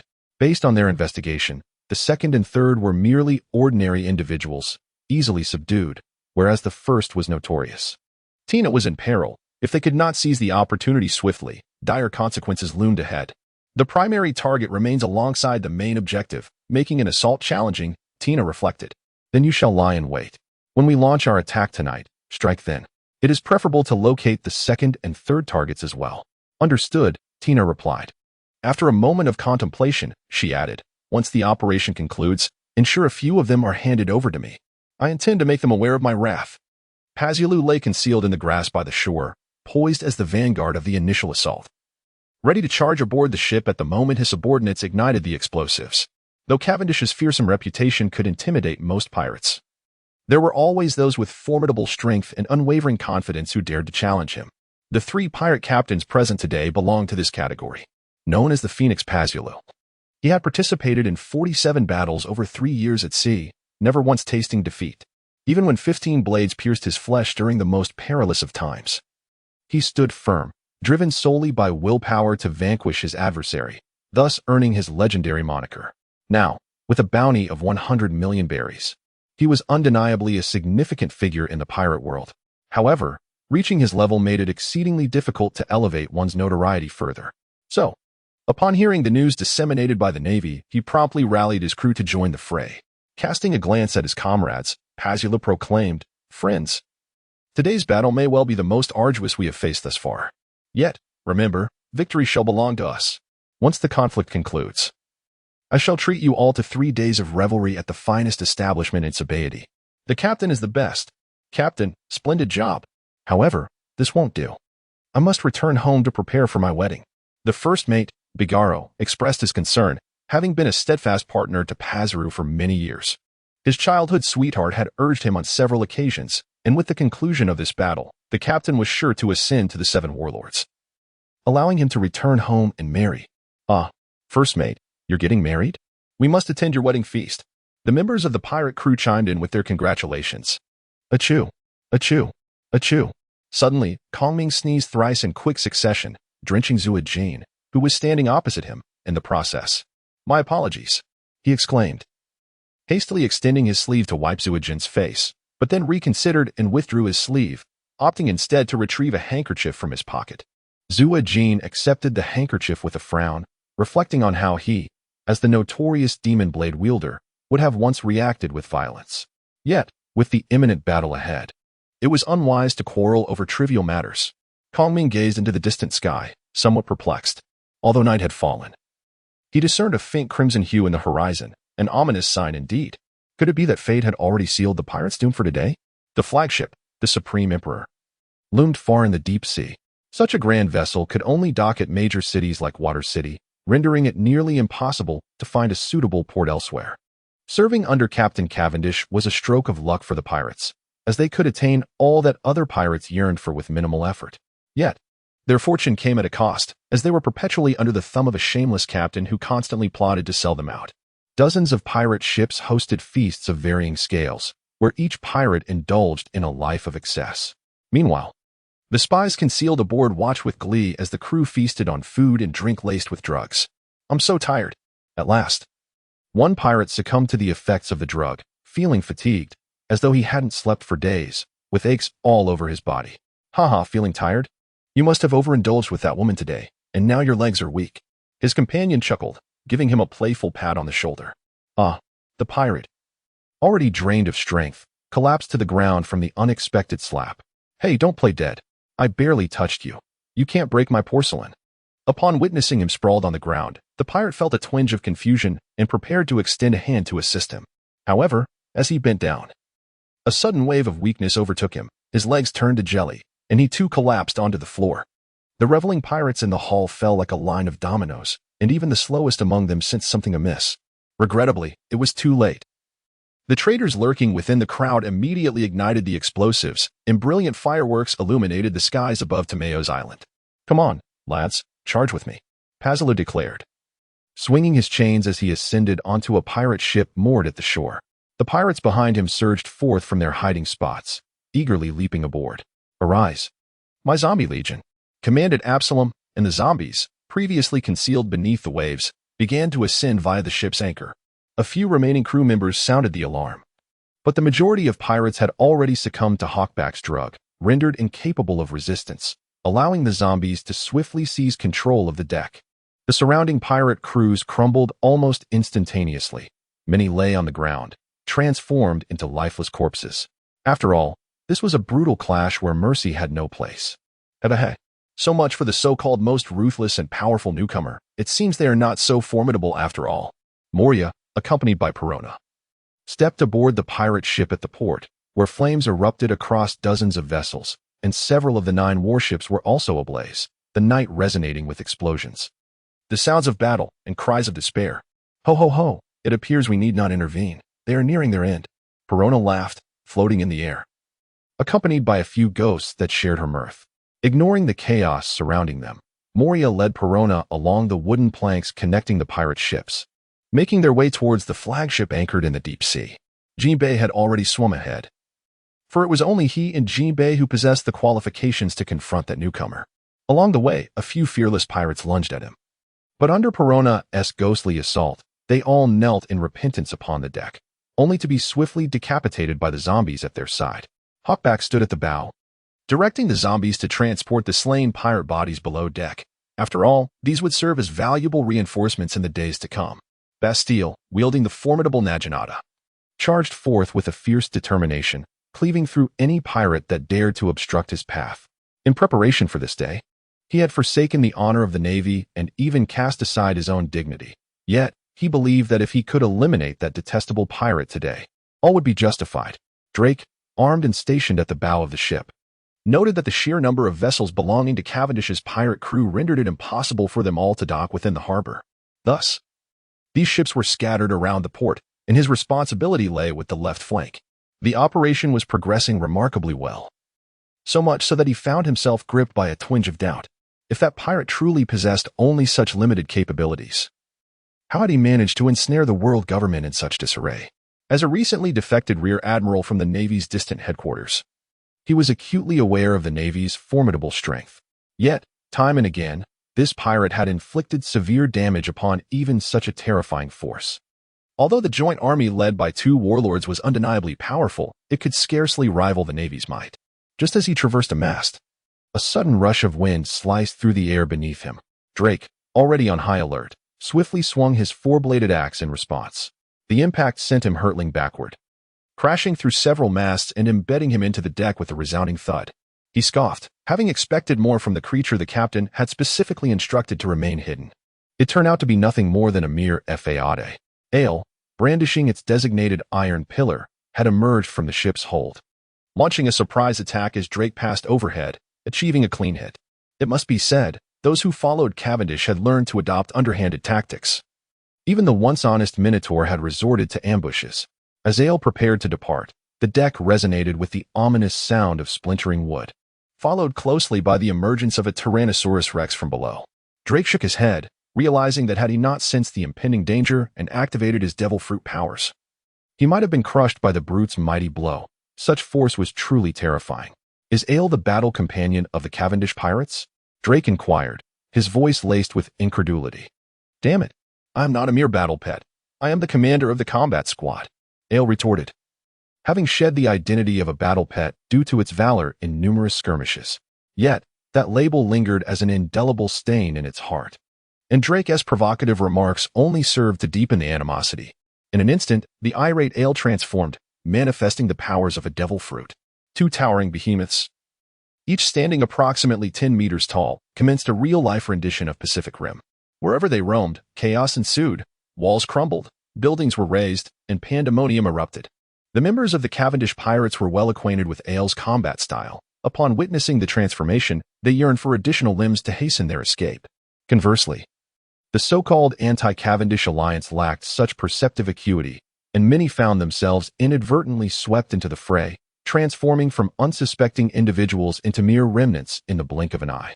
Those two titans were formidable, possessing both thick hides and immense strength. A typical person would not only be struck but, with a mere footfall, reduced to a mere photograph. While the Tyrannosaurus Rex is often hailed as history's most ferocious predator, its short forelimbs limited its attack capabilities to jaws and tail. In stark contrast, Ale wielded a colossal iron pillar weighing 3,000 pounds, effortlessly dominating the unarmed Drake. This exemplifies the distinction between players of wealth and those of modest means. Even though Jinbei has fought countless battles and possesses remarkable skills, confronting an adversary clad in formidable armor while he is barehanded can be quite overwhelming.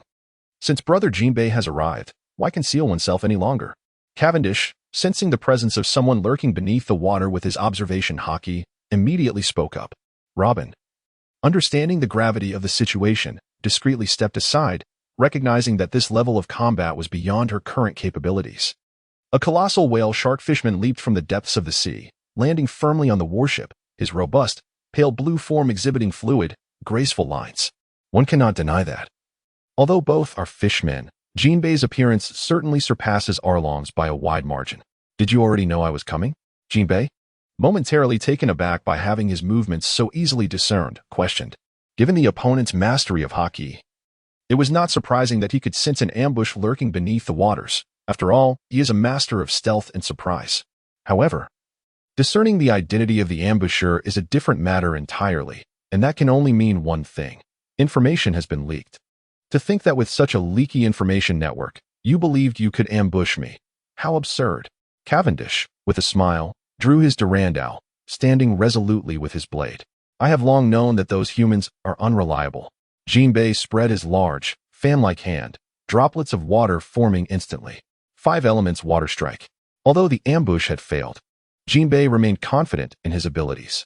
5 droplets of water, akin to arrows, flew towards Robin. While such a technique would be ineffective against that pirate, it could compel the Devil Child to intervene. The esteemed Sea Knight Jinbei, it appears, is also a practitioner of underhanded tactics. Cavendish, who typically orchestrates schemes against others, nearly choked on his frustration. "Director, this script is flawed. To contend with despicable individuals, how could I possibly triumph unless I am even more despicable?" As Cavendish raised his sword to intercept the water strike, Jinbei was already gathering his energy. Ultimate technique, water assault. The giant fishman conjured a water sphere the size of a human head, a signature move capable of penetrating mountains with its immense energy.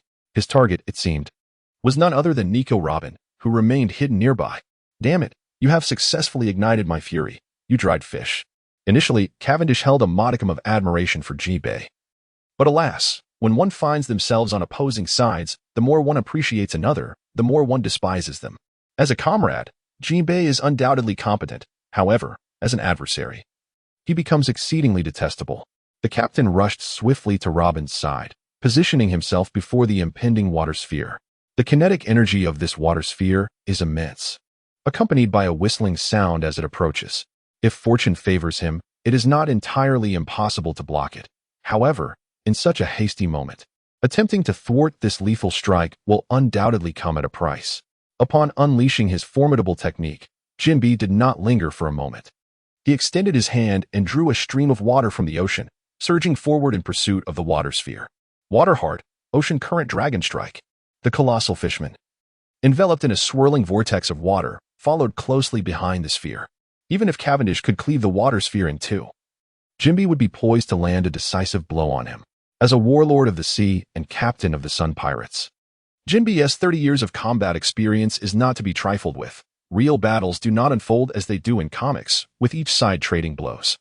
When one strikes, it must be with the intent to annihilate the opponent in an instant. Unless Cavendish is willing to forsake Robin's life, he must fully endure this superlative combo. It seems our ally has engaged. Moonlight Moria observed the immense radiance emanating from a distance, a clear indication of a clash between two formidable warriors. If Captain Moria could retreat at this moment, the possibility of collaboration between us would still exist. Lafitte, wielding a sword cane, stood resolutely before him. It appears I have been underestimated. That fellow Cavendish is absent, yet you think you can contend with me, Lord Moonlight Moria? Moria shook his enormous head, expressing his displeasure. I am certainly no match for the esteemed warlord Moria. Yet since the captain has tasked me with thwarting the enemy here, anyone who wishes to pass must do so over my dead body, Lafitte replied with unwavering resolve. Even though Moria is a master of necromancy, his rank is exceedingly high, and for Lafitte to confront him would be akin to striking a stone with an egg. However, given Cavendish's explicit instructions, he must fulfill this duty. Moreover, after undergoing Akiji's trials, Lafitte is no longer entirely defenseless against Moria. He can at least stall for a moment. With a first mate like you, that fellow Cavendish is truly fortunate. Why not join me instead? Suddenly, as Moria was engaging in idle chatter, his shadow transformed into a sharp spear, lunging towards Lafitte. The immense shadow spear pierced through the air, extending to hundreds of meters in length under the influence of darkness, penetrating even a warship in the rear.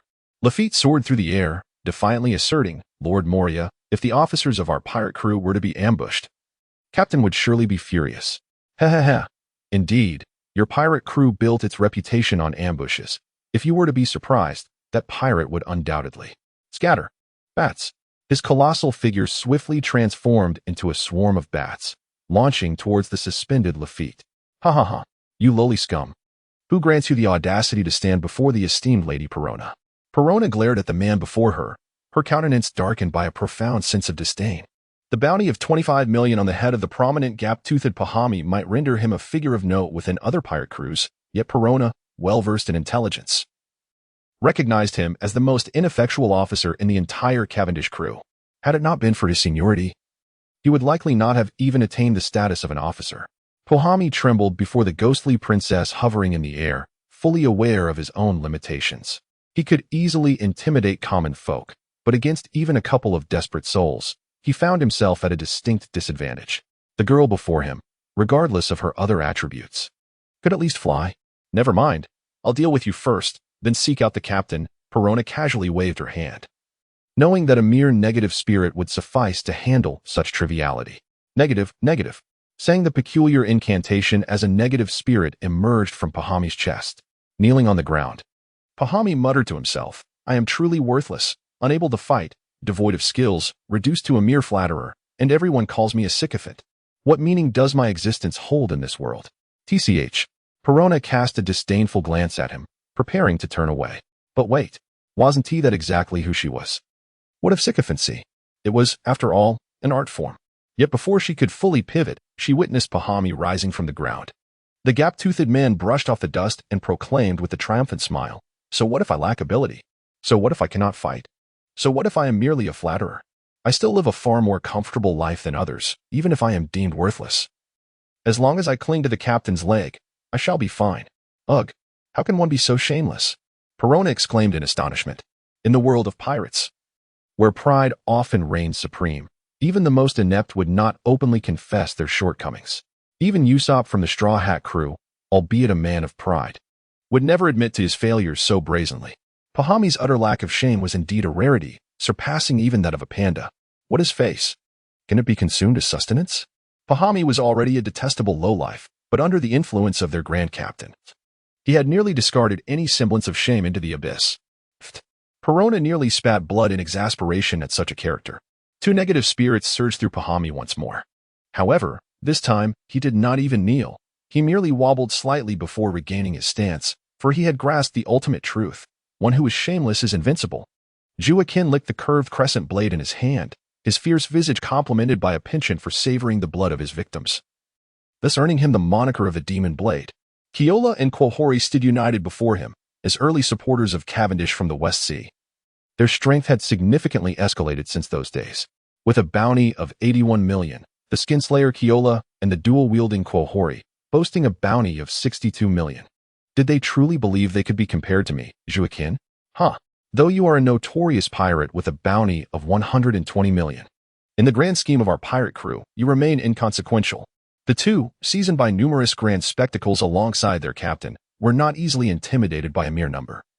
After all, they were senior officers, serving as the second and fourth captains of the fighting divisions. Arrogant.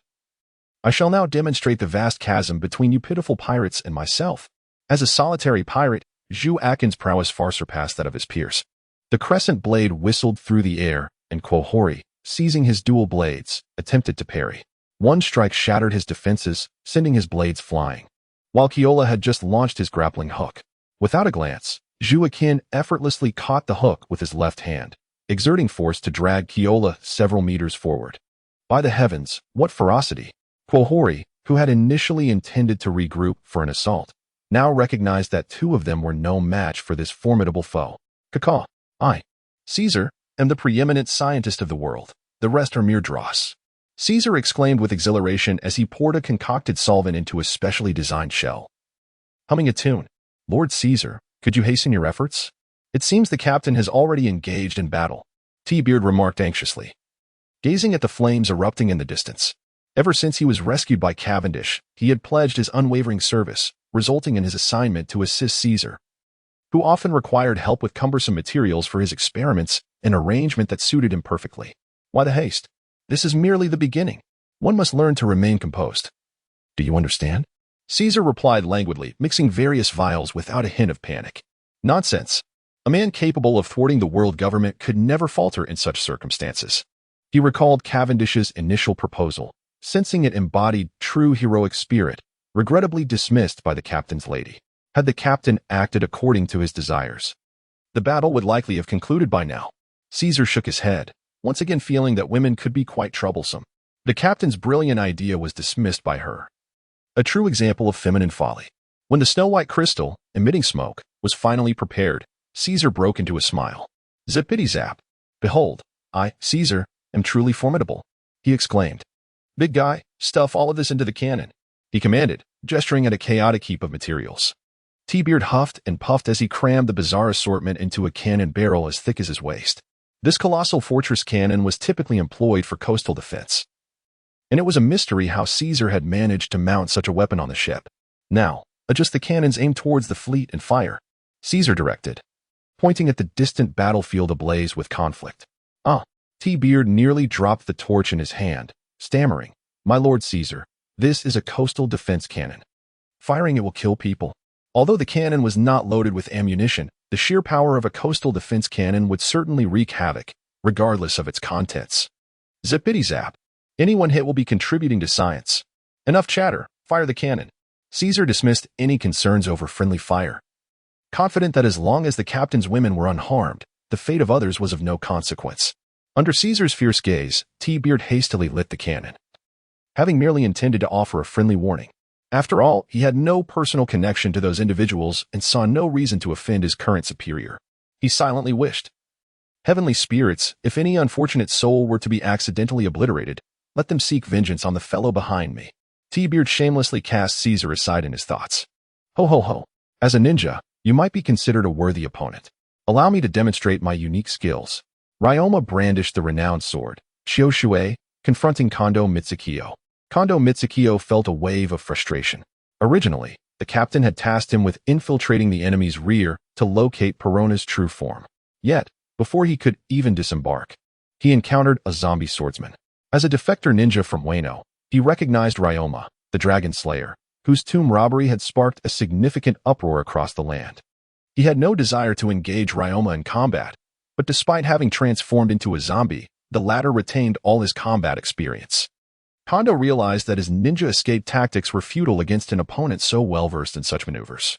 After several failed attempts to flee, he concluded that he had no choice but to confront this zombie swordsman head-on. Ninja kill. 3 shadow shurikens. Kondo Mitsukiyo swiftly created 3 illusions of himself, charging towards Ryoma from 3 different directions, while simultaneously launching 6 shurikens aimed at him from 6 distinct angles. Breathe in, 3 songs. Swordtail slash. The dragon horse surged forward with an explosive acceleration, colliding with a shadowy figure and slicing through it with a swift stroke. A resounding bang echoed as a cloud of smoke enveloped the scene, and the doppelganger was cleaved in 2. Meanwhile, the remaining 2 doppelgangers had already launched an attack from behind, poised to plunge their ribbed blades into the dragon horse's flesh. In a swift motion, Kondo Mikage leaped backward, narrowly evading the lethal strike aimed at his chest. One of the doppelgangers succeeded in embedding its ribbed blade into the dragon horse. But for a being of the undead, such trivial injuries were easily disregarded. Kondo Mikage gasped for breath from a distance, just moments ago. As the blade neared the dragon horse, his instincts had saved his life. In a confrontation with a typical adversary, one would undoubtedly anticipate defensive maneuvers. However, when faced with an immortal zombie, the dynamics of battle shifted entirely. Zombies possess no conventional vulnerabilities or critical defenses unless they are dismembered. Ordinary tactics have no effect on them. Even a puncture to the heart merely amounts to a minor inconvenience. Jinbei stared wide-eyed at the man before him. Even when confronting the formidable Whitebeard, his combination of skills could leave his opponent in disarray. He had no belief that Cavendish could match Whitebeard's prowess. With a decisive shove, Cavendish pushed Robin aside, raising his left arm. Super electromagnetic cannon. Activate. This was originally a strategy he intended to reserve for dealing with the general in a decisive moment. However, he was compelled to deploy it now under the pressure from Jinbei. Affixed to his right arm was a set of magnetic rings, capable of generating magnetic forces akin to those of an electromagnetic railgun. Nonetheless, this was a personal equipment system. Thus, its power was considerably inferior to that of the device crafted by Caesar. Nevertheless, this apparatus surpassed those that could be used only once, as it permitted multiple consecutive usages, albeit limited to 3 times before it necessitated a halt. Failure to do so would not only risk the destruction of the device due to excessive magnetic force, but could also disturb his own biological magnetic field, leading to dire consequences. The metallic sphere, propelled through the air, struck the water sphere, generating immense kinetic energy that ignited a spatial shockwave and emitted a blinding light. The elegant woman retreated swiftly to the inner sanctum of the pirate crew, acutely aware that her presence here would only complicate matters for Cavendish. Who could have anticipated that the typically chivalrous Jinbei would resort to such treachery? Sizzle! The metallic sphere shattered Jinbei's water barrier, akin to a searing iron ball plunging into ice, instantaneously vaporizing the water. Undeterred, the sphere continued its relentless trajectory towards the oncoming Jinbei. Drake found himself in an extraordinarily frustrating predicament since embarking on his maritime journey. He had never encountered such overwhelming adversity. The Tyrannosaurus fruit, classified as an ultra-ancient type of devil fruit, significantly augmented his physical prowess, standing several meters tall with formidable lethality. He had never flinched even when confronting giants. Yet today, he faced an adversary even more reckless than himself. In terms of physical capabilities, no matter how diligently Drake trained, as a human, he inherently fell short compared to the bull-headed ale. Though Drake's Tyrannosaurus fruit was indeed rare. Ale's bull monster fruit belonged to the Zoan category of mythical beasts, offering comparable advantages. Most critically, Drake lacked proper equipment. The Tyrannosaurus's forelimbs were virtually ornamental. And even if armed, he would struggle to wield a weapon effectively, resorting instead to his tail or jaws for combat. However, against Ale's superior physique, even a strike from his tail would merely rattle his opponent. Thus, to inflict decisive damage on Ale, he would need to land a bite. The Tyrannosaurus's bite force measured an astonishing 200,000 newtons, complemented by its long fangs. If Drake could seize Ale's vital points, he was confident that even the strongest constitution would falter. Unfortunately, since Ale joined their captain, he had become adept at deception and trickery, wielding a massive iron pillar with great ferocity. Whenever Drake attempted to bite, Ale would counter with that iron pillar, no matter how sharp Drake's teeth were. Facing a nearly meter-wide solid alloy column rendered his efforts futile. Had he not reacted swiftly, he might have shattered his own teeth. Thus, despite Drake's combat skills far surpassing Ailes, he was steadily forced back by Ailes' erratic staff technique, his frustration palpable. He skillfully evaded Ailes' 3 sweeping strikes, knowing that a several thousand-pound iron pillar would be unbearable even for his Tyrannosaurus form. Just as he prepared to counterattack, he inadvertently stepped into the large hole he had created earlier and lost his balance, crashing to the ground and stirring up a cloud of dust. Seizing the opportunity, Ailes, sensing vulnerability, exerted his strength and swung the colossal iron pillar down towards Drake's head. My life is forfeit. As the massive pillar descended, time seemed to slow for Drake. With a thunderous crash, which splintered across the ship as Ailes' towering physique was abruptly launched away by an unknown cannonball. That marksman is remarkably skilled. Drake gazed gratefully toward the direction from which the cannon fire had come, relieved that someone had finally come to his aid. However, upon regaining his composure, he realized that it appeared to be deep within Cavendish's pirate crew. How could it be that his own crew had managed to breach their defenses? The torch in Chahuzi's hand had fallen to the ground, and he stiffly turned to Caesar, stammering, Caesar, that was Lord Ailes who was just blasted away by the cannon. Wasn't it? Following Caesar's orders, he had been firing indiscriminately at the battlefield. Initially, he had aimed for unoccupied areas, but as he became more comfortable, he closed his eyes and fired recklessly. After all, with someone as formidable as Caesar watching over him, Chahuzi felt emboldened, eventually emptying the supplies of potions Caesar had allocated, even resorting to loading ammunition for his cannon. Who could have anticipated such a catastrophic outcome from the first shot? Had it struck an enemy, it would have likely reduced them to mere fragments. At such a distance, visibility was compromised. Yet Ailes was different. His towering figure, nearly 10 meters high, was visible even from a kilometer away. Just moments ago, Chahuzi had seen him raise a massive iron pillar, preparing to deliver a devastating blow to the opposing Tyrannosaurus, only to be launched away by a cannonball, and now his whereabouts remained unknown. Did we fire the cannon? As expected from a researcher, Caesar's mind was quick to pivot, while Chahuzi remained engulfed in fear. Indeed, we did not fire the cannon. With Caesar's prompt, Chahuzi finally grasped the situation amidst the chaos. Who could discern which cannon had been fired by their own crew? Indeed, my esteemed Caesar, how could we possibly harm our allies? That fellow Ailes was propelled by the enemy's cannon. Let us take a moment to pray for him. Caesar's task was complete, and with an air of boredom, he eagerly observed the skirmish unfolding before him. In his own words, I am a scientist, not a fighter. I am not adept at such matters. Absalom was commanding his legion of undead generals to assault several individuals who appeared to be adversarial officers. Initially, these zombie battalions seemed invincible. However, once they breached the first line of defense, a formidable force surged forth from within the pirate crew, staunchly halting their advance. Aware of the poisoning scheme long before, our esteemed captain had already devised a countermeasure. Rather than publicly declaring the presence of poison, he discreetly instructed his subordinates to allocate the provisions stored in the ship's hold to the original members of the pirate crew, while distributing the fresh provisions procured on the island to the newly recruited pirates, thus preserving the crew's combat efficacy without alarming anyone. After all, the newly allied pirates generally possessed inferior combat skills and lower loyalty. Using them to bait the enemy was an astute strategy. Originally, Cavendish envisioned filling the pirate ships on the periphery with Caesar's newly developed explosives, intending to detonate them once the enemy infiltrated, thereby sending them to their demise in an instant. However, this proposal was vetoed by Robin. According to her, he was already a notable figure.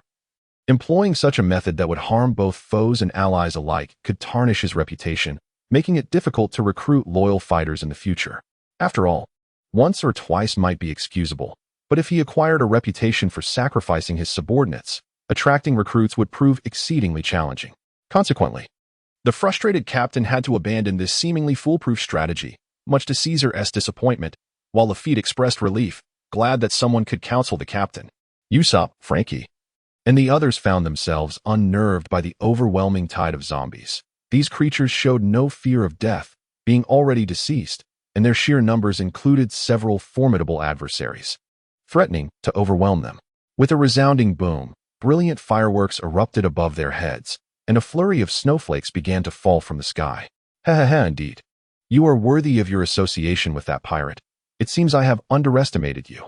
Moria, swaying his massive form, observed Lafitte soaring through the air with casual interest. Despite several attempts to ambush, Lafitte had evaded each attack, compelling the former warlord of the sea to finally acknowledge his opponent. Gasping for breath in midair, Lafitte reflected on his recent maneuvers. Although he had dodged successfully, he had done so with utmost caution, for his opponent's powers were exceedingly peculiar. Recalling the captain's prior admonitions before their departure, Lafitte found it curious how the captain had foreseen Moria's attack patterns and devil fruit abilities, as these were typically closely guarded secrets. Unable to fathom this, he dismissed the thought and raised his pistol, aiming at Moria. Heh. Do you truly believe that a mere musket could inflict harm upon me? Moria felt a sense of being underestimated. In the world of One Piece, the destructive power of firearms is indeed significant. Aside from formidable figures like Kaido and Whitebeard who can withstand attacks purely through physical prowess, only individuals such as Luffy or Jozu, who emphasize defensive abilities through their devil fruit powers, can truly disregard such threats. Others, even the likes of Kizaru or Mihawk, would never opt to endure cannon fire with their bodies. While they may not necessarily face death, injury is an inevitable consequence. Theoretically, these weapons should inflict damage upon them. Yet in practice, it is nearly impossible. Reviewing the annals of pirate history over the past several centuries, no exceptional warrior has perished under gunfire, barring the foolhardy Fisher Tiger. This is no ordinary musket, Lord Moria. Lafitte grinned, his lips painted with vivid lipstick.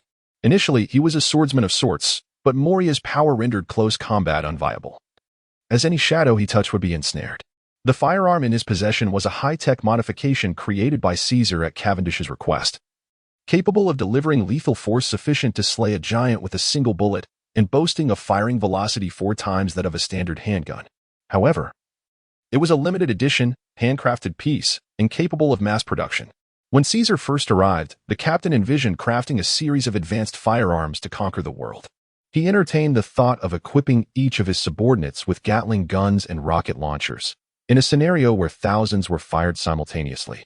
Even figures like Garp and Sengoku would be brought to their knees, barring those with natural abilities. Yet, after conversing with Caesar, it became evident that due to the constraints of the world's laws, many advanced technologies could not be manufactured for mass production. For instance, the world government is researching pacifist robots of rear admiral caliber. Had the Navy been able to produce tens of thousands of such machines, the world would have already been annihilated.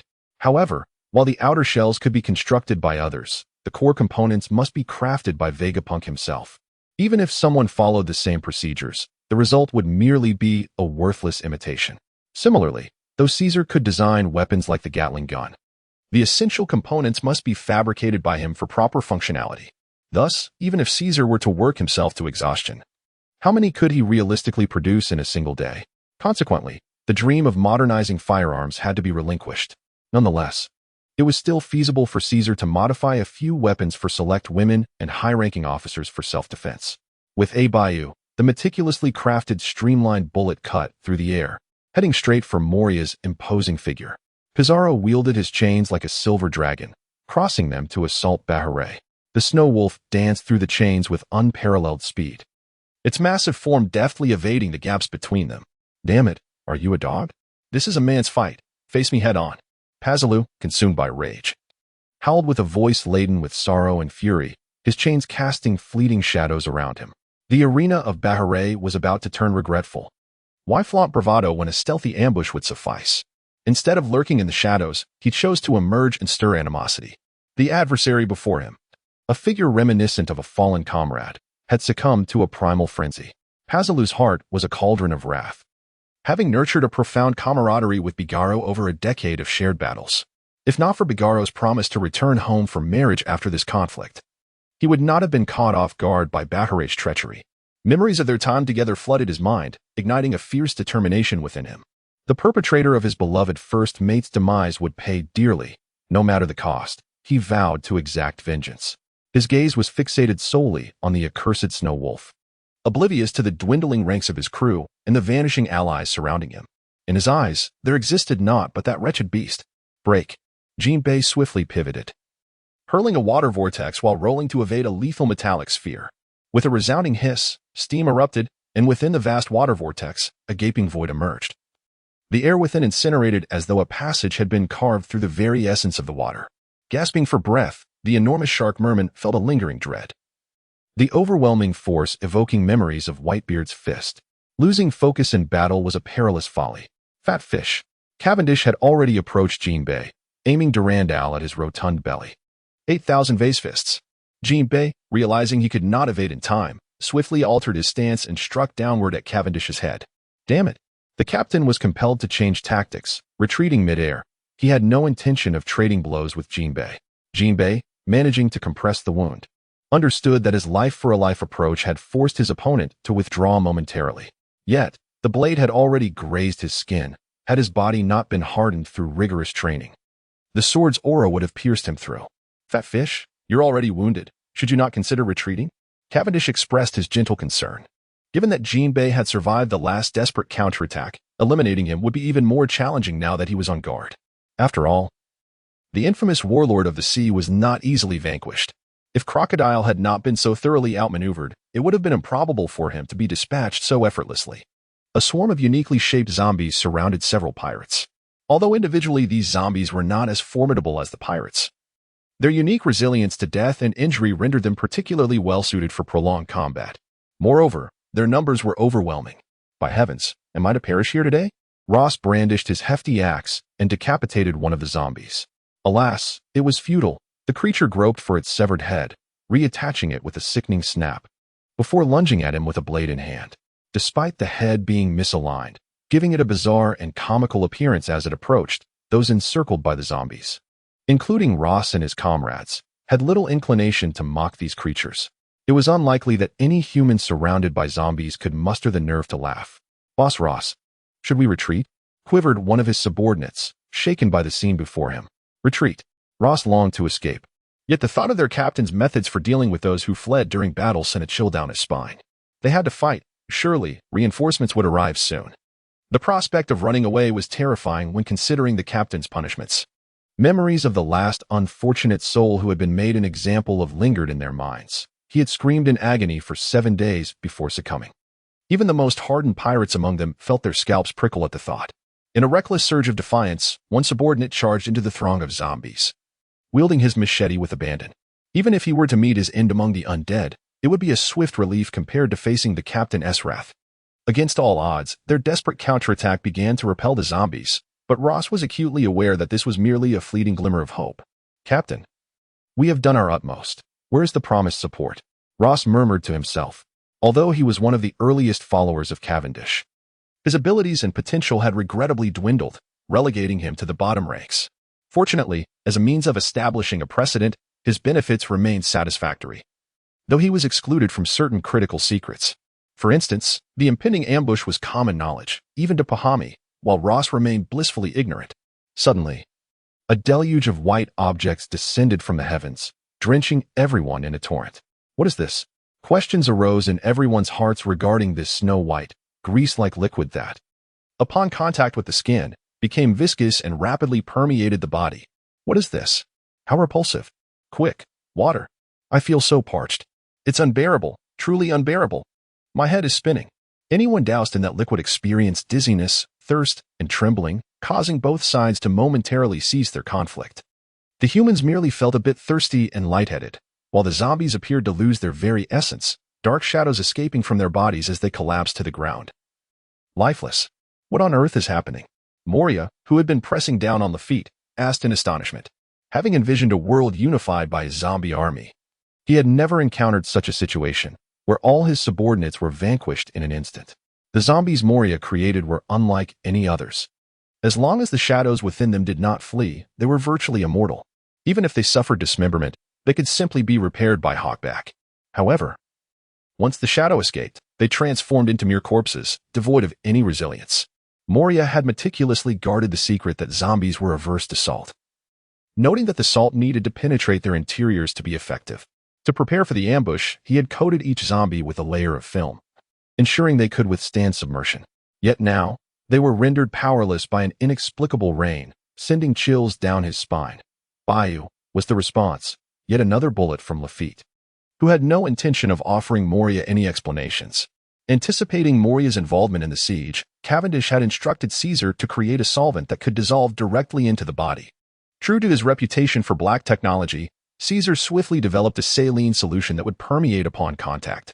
This solvent, at most, may induce a parched throat, dizziness, and trembling limbs in humans. However, for zombies, it could spell their doom. The formidable force unleashed by this substance utterly decimated Moria's once invincible army of the undead. The Shadow Sorcerer, despite being taken aback, managed to evade the bullet as a seasoned warrior should. Damn it. I am truly enraged. Prepare to witness the terror of Lord Moria. The annihilation of his zombie legion ignited a fiery wrath within Moria, compelling him to unleash his ultimate technique without hesitation. It seems I have arrived just in time. Moonlight Moria. I cannot fathom the extent of the cost the Navy has incurred to make a cowardly creature like you willing to face death. Just as Moria was poised to unleash his might, a languid voice echoed from afar. Cavendish. Where's Jinbi? Upon seeing Cavendish approaching, Moria was taken aback. He was all too aware of Jinbi's prowess. Even if he refused to admit it, in a one-on-one confrontation, he might not necessarily triumph over that hefty fishman. That fat fishman has fled. What a stroke of bad luck. Cavendish brandished his Durandal, executing a flourish with his sword. Jinbi had initially intended to engage Cavendish in a proper duel. Although he sustained minor injuries, they were insignificant compared to the robust physique of the whale shark fishman. Yet, before they could exchange more than a few blows, the fishman was compelled to leap into the sea and escape. Who would have thought that Cavendish, the grand swordsman, would resort to poisoning his blade? Faced with Jinbi's retreat into the ocean, Cavendish could only spit in frustration had that dead fish dared to linger longer. The onset of the neurotoxin would have allowed him to achieve a double kill among the warlords of the sea. Capturing a fishman that leaped into the sea is nearly an impossible endeavor, especially considering he is a devil fruit user. Leaving Cavendish to watch the blue behemoth swiftly vanish from sight. Help! Pahami dashed across the deck, his legs flailing, pursued by several plush toy zombies. After her negative spirit proved ineffective, Princess Perona, in a fit of anger, summoned her army of toys to deal with him. Initially, Pahami believed these plush toys to be easily dispatched, only to discover, upon engagement, that their strength was quite formidable. As Perona's toy army was not crafted from corpses, the liquid merely added weight without extracting any shadows. Oh, Pahami, your current state is truly a disgrace to our pirate crew. A toy bear was relentlessly pursuing Pahami when a colossal spiked club descended from above, obliterating the photograph. Bulick, with a grin, observed the beleaguered Pahami. Frankly, scarcely any senior members of the entire pirate crew held him in high regard, as this world places a premium on strength. Nevertheless, despite their disdain, no one dared to remain indifferent while he was being hunted. After all, this lad had earned the captain's favor.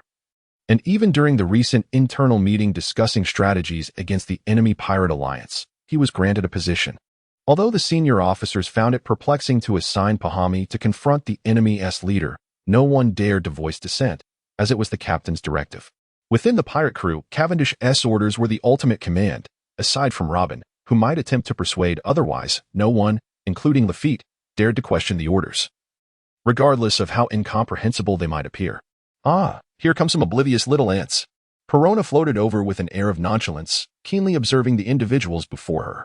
Headcracker Bulick, Iron Hammerrold, and Stabber Jean-Gio could all be regarded as mid-level officers of the crew, each carrying a bounty of 70 to 80 million. Anywhere else, they would be considered formidable figures. Can I smash this annoying girl into a pulp? Rold inquired, brandishing his hammer. This girl was somewhat appealing. The captain might fancy her. If she were killed, it would surely diminish the glory of capturing her alive, Bulick pondered while stroking his chin. Ah, I didn't expect you ants to recognize the allure of my lady Perona. Upon hearing the pirates compliment her beauty, Perona's spirits lifted. Jean-Gio, irked by her persistent reference to them as ants, retorted, there's no need. Look at her flat-chested appearance. How could the captain possibly be attracted to such a washboard? Just don't kill her. Breaking her limbs would suffice for our amusement. With that, he launched several long nails aimed at Perona's limbs. The flying nails whistled through the air, zipping past Perona's extremities without inflicting any harm. The trio was taken aback. For Perona was a task assigned to Kondo Miko and Pahami by Cavendish, and thus, her fruit abilities were unknown to the others. It is noteworthy that Perona, at that moment, was merely a spirit. Any attacks against her would prove futile. The spirit fruit was indeed a remarkably overpowered ability. Negative, negative, negative. The ghost princess flicked her fingers, summoning several negative spirits that swiftly passed through the three men. I was unwanted by my parents at birth. And being ugly renders life meaningless. It feels as though I have become a maggot, wallowing in a sea of filth. I find myself caught in a liminal existence. Neither fully alive nor completely departed. What purpose does my life serve? 3 individuals simultaneously knelt upon the ground in a fervent act of contrition, leaving the onlookers, including Pahami, utterly astonished. Could their extensive knowledge of such dark secrets lead to their demise? Cursed be it. Do you have any final words? Pazila gazed at Bataray. Bound by chains of his own making, and a surge of vengeful delight coursed through him. Bataray's formidable frame was ensnared by several chains, rendering him immobile. Despite being a pirate of immense worth, he had only shown a hint of fatigue after a prolonged struggle before being subdued. I shall slowly strangle you. Then reduce your corpse to ashes and bury them at Bigaro's grave, forcing you to confess in the depths of hell. Pazilu grinned wickedly as he tightened the chains, the steel links digging into Baharay's flesh. However, in the face of such torment, Baharay erupted into laughter, the silver wolf's mirth echoing loudly. Its pristine fur stained with blood. What are you laughing at, you scoundrel? Scream, confess your sins, and acknowledge your worthlessness. Pazilu's ire intensified upon witnessing the victim's defiance. Alala, our pirate crew's officer, is not one you can reprimand. As Pazilu prepared to tighten the chains further, a glimmer of silver flashed, and the iron bindings encircling Baharay disintegrated into fragments that clattered to the ground. First mate, the wolfman shook himself free and stood upright. You should return to rest. You performed admirably this time, Lafitte remarked, casting a glance at the furious Pazilu. The immortal bird Pazilu, I deem you a man of merit. Would you consider aligning with my captain? I could ensure your survival. Yet, Pazilu paid no heed to Lafitte's proposition, his gaze fixated solely on the retreating wolfman. Halt! You wretched dog, do not attempt to flee. As Baharay turned to escape, Pazilu, fueled by the loss of his comrade, charged forward with a furious cry. Lafitte, having been humiliated, seethed with anger. He had spent the evening feigning weakness before Moray, and now Pazilu's actions only added fuel to the fire. I demand to know if you have truly heard me speak. Before Pazilu could advance further, a blade's light obstructed his path. Step aside. Enraged Pazilu, even if faced with Whitebeard himself, could not be dissuaded from his quest for vengeance. Lafitte, his face pale with fury, intercepted Pazilu's chains, his patience worn thin by the repeated disregard. Scoundrel, if you seek your own demise, I shall gladly oblige. As a merciless enforcer of death, he harbored an unwavering fervor for the annihilation of his adversaries, particularly those formidable opponents whose defeat afforded him immense satisfaction.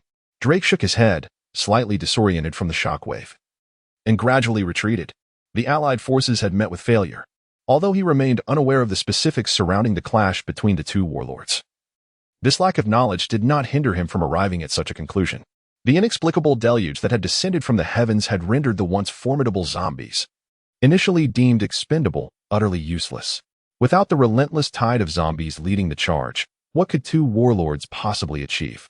Though this world reveres the strong, it is a fallacy to believe that they're entirely invincible. Even a formidable general can succumb to death when confronted with an overwhelming tide of lives, albeit the cost of such an endeavor is exorbitantly high, rendering it a rarely chosen path. Reflecting on his own ambush upon boarding, it becomes evident that this peculiar concoction of liquid was not hastily prepared. Every detail suggests that the enemy had long been poised for action. Hence, even if the Allied forces have yet to unveil their full disarray, Drake has already resolved to flee. He has no intention of accompanying this band of pirates to their demise. That notorious Cavendish, whose fearsome reputation precedes him, leaves no room for delusion. There exists no hope that he would spare those who dare to ambush him. As Drake contemplated a discreet retreat, an unexpected voice resonated ominously in his ear. A cold sweat broke forth, and his eyes widened behind his mask, his neck stiffening as he turned to face the source.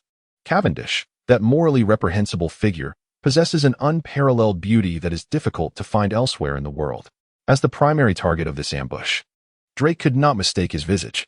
Without a word wasted or inquiry into the whereabouts of the two warlords, he recognized that if his adversary stood before him, then Jinbei and Moria were either deceased or had fled.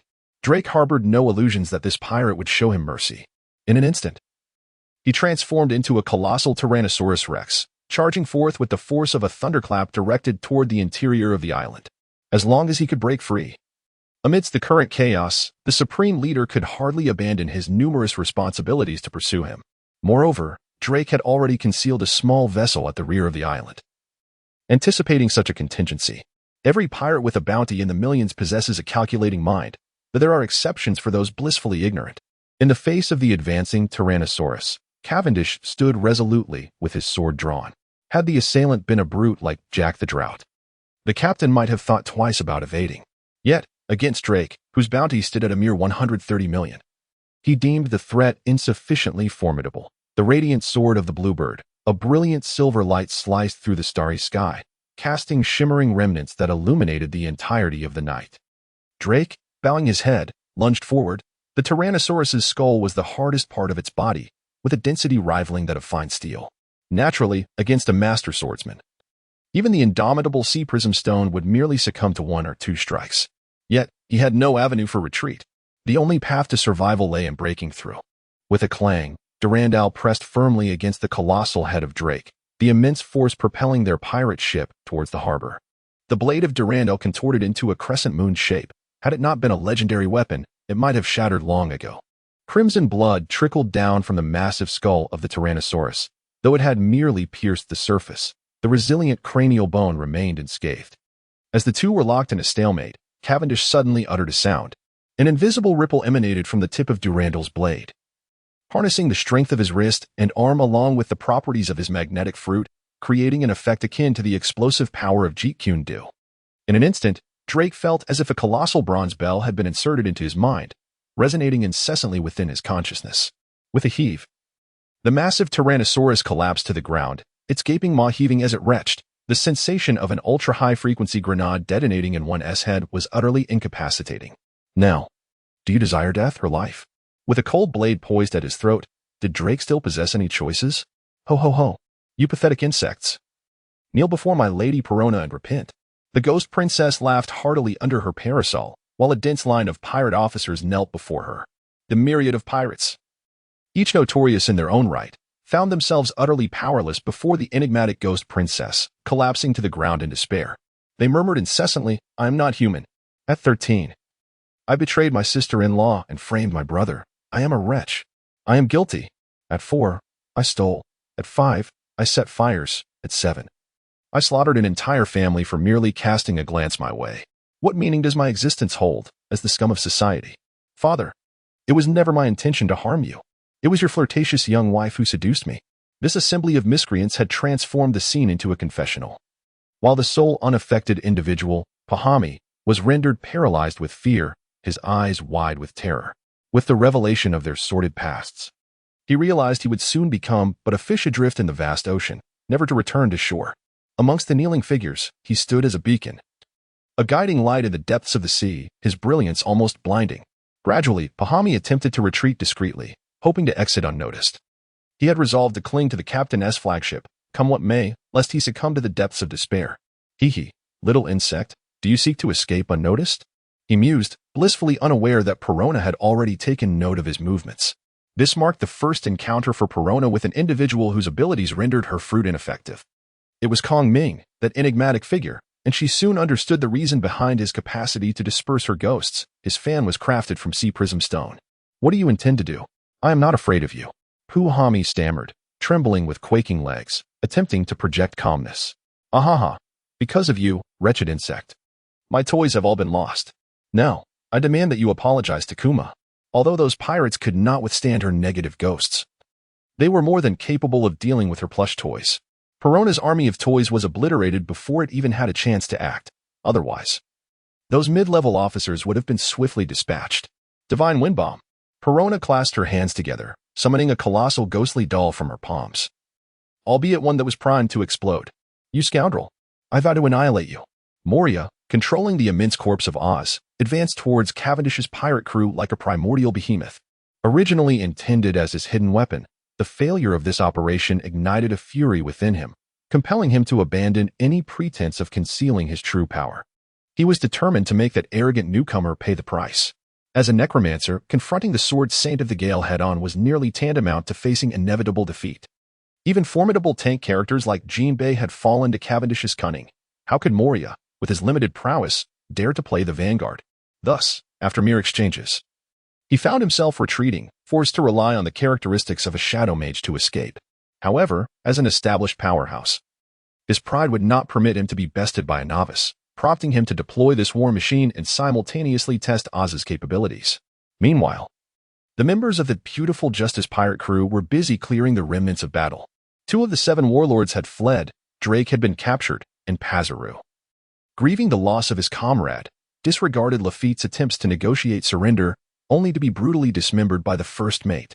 Zoa Jean contemplated surrender, yet was besieged by a throng of officers. Before he could utter a word of capitulation, he was reduced to a bloody pulp. What a joke. If you surrender, what will happen to our positions? Kiara mused, lifting Zoa Jean by the scalp with her hook. Absalom, sensing the tide turning, fled alongside Hawkback. This man, possessing the powers of the transparent fruit, was indeed elusive. The Phantom Princess had initially wreaked havoc on the battlefield, but Kondo Mikage had finally tracked her down, dispatching her with a swift strike, and she was now shackled in hailstone cuffs, confined within the captain's dark quarters. Despite the loss of several newly allied pirates, the outcome was favorable, and the future shone brightly under the leadership of their illustrious captain. This band of miscreants was destined for a radiant tomorrow. A thunderous roar echoed from the distant shore, interrupting the musings of Lick and Rold, who had paused in their calculations of accolades to come. The mountain, it stirs. A massive shadow approached at a deliberate yet swift pace, its dark form evoking the image of a towering mountain in motion. How could they contend with such a colossal beast? Captain. The alluring woman emerged from her hiding place, her previous neutrality toward the fishmen transformed into deep disdain. All due to Jinbei's insufferable nature. Should we have Caesar fire another shot? Lafitte suggested. With his keen perception, he discerned that this was indeed a looming giant. However, its immense size rendered it more akin to a monster. Cavendish shook his head. It is futile. While dissolving salt can penetrate the skin of living beings, it is utterly incapable of infiltrating the innards of such a colossal entity as Oz. Acutely aware of the formidable challenge presented by this creature, he had long since prepared various contingencies. Oz, the legendary demon? The moving kingdom, Oz? As an erudite mobile library, Robin immediately recalled the records pertaining to this colossal beast. A legendary figure from 5 centuries past, known for plundering entire islands with impunity, even evading the grasp of the world government. Such a being truly exists. Gazing upon the enormous silhouette spanning the heavens, Robin murmured, indeed, it is the infamous Ors. That fellow Moria exerted tremendous effort to locate this creature's corpse, fashioning it into his ultimate weapon. I wonder whose shadow he has embedded within it this time. The captain sheathed his sword. In comparison to Or's towering height of 200 meters, a strike from Durandal would feel no more significant than a mere mosquito bite to a normal person. Let the crew fire the cannons first. Though the effect may be negligible, it will at least hinder his movements. If Ors were still alive, a barrage of hundreds of cannons might inflict some damage, but against a lifeless corpse, the cannonballs would merely serve to slightly delay its advance. Upon receiving the command, the pirates hurriedly set to work on the cannons. The captain and his crew, emboldened by their skills, faced the legendary creature with unwavering composure. However, the rest were not so fortunate. What does it mean to face a demon standing 200 meters tall? By estimating the height of each story at 3 to 3.5 meters, Ors would be akin to a 60-story skyscraper. In the presence of such a titan, how many could maintain their composure? Fortunately, this is the world of One Piece, where everyone possesses a modicum of experience. Had such a monstrous entity appeared in the real world, the mere sight would have sent many into a panic. Countless cannonballs whistled through the air. Yet striking Or's massive form was akin to merely tickling him. Even coastal defense cannons barely made an impression, resulting in slight indentations that failed to breach his skin. Do not assume that Doflamingo effortlessly severed a leg from the lesser Ors, believing the demon to be easily subdued. Doflamingo would be more than willing to inform you of the immense effort he expended to achieve that feat. Ha ha ha. Struggle. Repent. You fools. Moria commanded Ors to lumber forward. Of course, with each step, given Or's gargantuan stature, he covered dozens of meters, making even the slowest pace deceptively swift. Regrettably, Caesar's second electromagnetic railgun had yet to be completed. Otherwise, it would have been the perfect weapon against such a foe. Robin expressed her frustration. Cavendish rolled his eyes at the woman in his arms, thinking that if the railgun were available, he would have immediately used it to fell the beast. Leaving no room for her to make belated suggestions. Let us give this smaller one a try. Let us see what kind of power it possesses. He raised his left arm, channeling magnetic energy into it. Electromagnetic cannon. A blinding white light surged through the downpour of projectiles, hurtling towards Oz. Moria showed no intention of evading the attack. Given his considerable size, dodging such projectiles was utterly ludicrous, especially since they were entirely ineffective against him. However, this time, Oz did not comply with his directive. Instead, he swiftly raised both hands to shield his chest, perfectly meeting the oncoming metallic sphere with his palms. With a resounding thud, Oz's hands, several meters thick, were pierced, the metal ball penetrating through his palm and exiting through the back of his hand, crashing into the cockpit of his chest. Moria's heart raced as he gazed at the metal sphere embedded in Oz's torso. Had the zombie not instinctively reacted to block with his hands, the sphere would have directly penetrated the skin of his chest, potentially causing severe injury to him as the pilot. Even if Oz's corpse itself might not suffer greatly from the wound, the effectiveness was indeed vastly diminished. Cavendish helplessly observed the metal sphere halted by Oz. It seemed this maneuver was limited by the machine's power, comparable at best to a full-force strike from a vice admiral, far inferior to the world-shattering might of an orbital cannon. Nevertheless, this tactic could serve as a means of surprise attack. After all, his current strength was akin to that of the Elite Seven warlords. And catching an enemy off guard with such a strike would be overwhelming, even for a vice admiral. Where was Ale? He glanced back at the approaching Oz and inquired. Here he comes. Ale, bearing a massive iron pillar, sprinted towards them from the distance. He had been knocked away by a cannon fire from T-Beard, but fortunately, his robust physique had spared him from significant injury, albeit he had been sent quite far. Ale, go intercept that giant, Cavendish commanded, pointing to the colossal figure advancing across the sea. Ale hesitated, glancing at the immense form before turning back to himself, his face a long, mournful expression. Captain, I truly cannot do it. Standing at around 10 meters tall, Ale might be considered a small giant compared to an average person, but beside the towering Oz, who stood at 200 meters, Ale's stature was akin to a mere toy in the palm of a hand. Despite having been intimidating while confronting Drake against Oz, a single swipe could send him soaring away. Zuzuzu, here, drink this before you fight. Caesar, reminiscent of unscrupulous underground clinic doctors, coaxed with a tempting tone, producing a bottle of shimmering liquid that bubbled suspiciously. This, Captain, can this be consumed? Although Ale was slightly dim-witted, he was not foolish enough to drink something that looked so dubious. If you don't want to drink it, then go challenge him one-on-one now. Cavendish gestured towards the approaching Oz, presenting Ale with a pair of choices. Ale oscillated his head between Oz and Caesar for a moment, contemplating that rushing to challenge Oz would undoubtedly lead to his demise, yet the potion he held might not result in such a fate. With a spirit akin to a desolate wind sweeping across the icy waters, he resolved to consume the enigmatic concoction. How do you feel? Caesar inquired with keen interest. Yet, it was not genuine concern for Ale's well-being that prompted his question. Rather, it was the extraordinary dosage of the giant potions, for which no one had yet provided the requisite experimental data. The subjects previously captured for research had typically met their end, their bodies swelling and exploding before the potion could be fully ingested. I'm feeling a bit dizzy and somewhat itchy, Ale replied in a dazed manner. Suddenly, a primal roar escaped his lips, and his form, no, his very essence, began to swell at an alarming rate, visibly expanding before their eyes. In a swift reaction, Cavendish delivered a kick to Ale's side, propelling him toward Oz just as the transformation reached its zenith.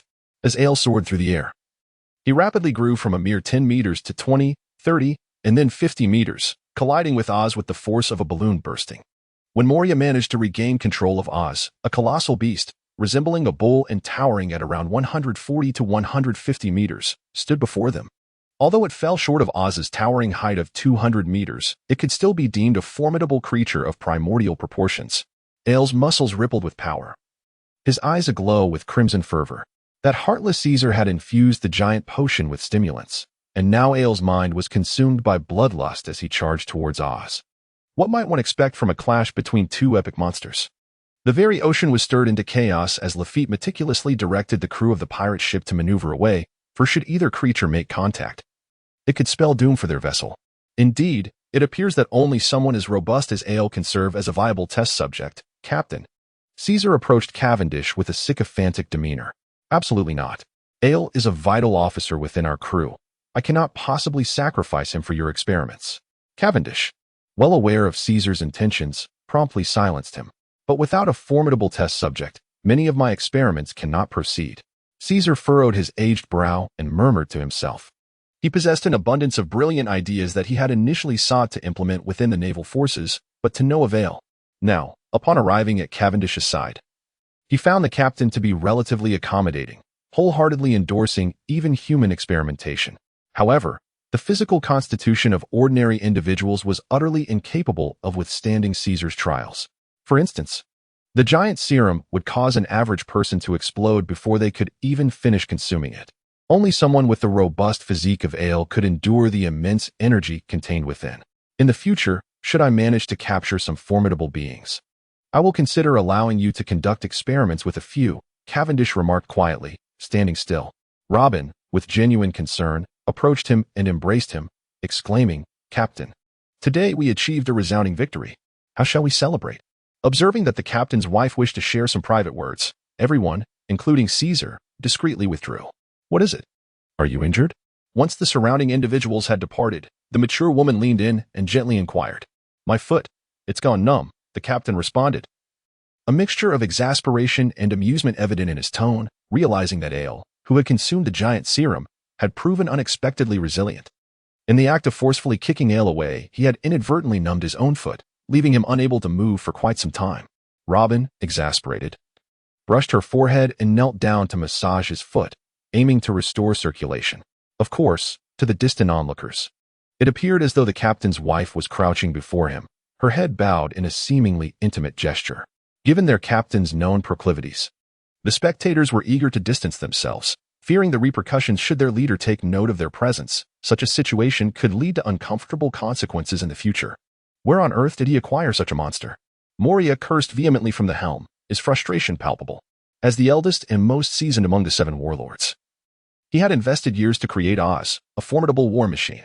He had traversed to the frigid north to excavate corpses, sought the expertise of Hogback for repairs, and even persuaded Baratai to contribute his shadow, culminating in the creation of this terrifying creature.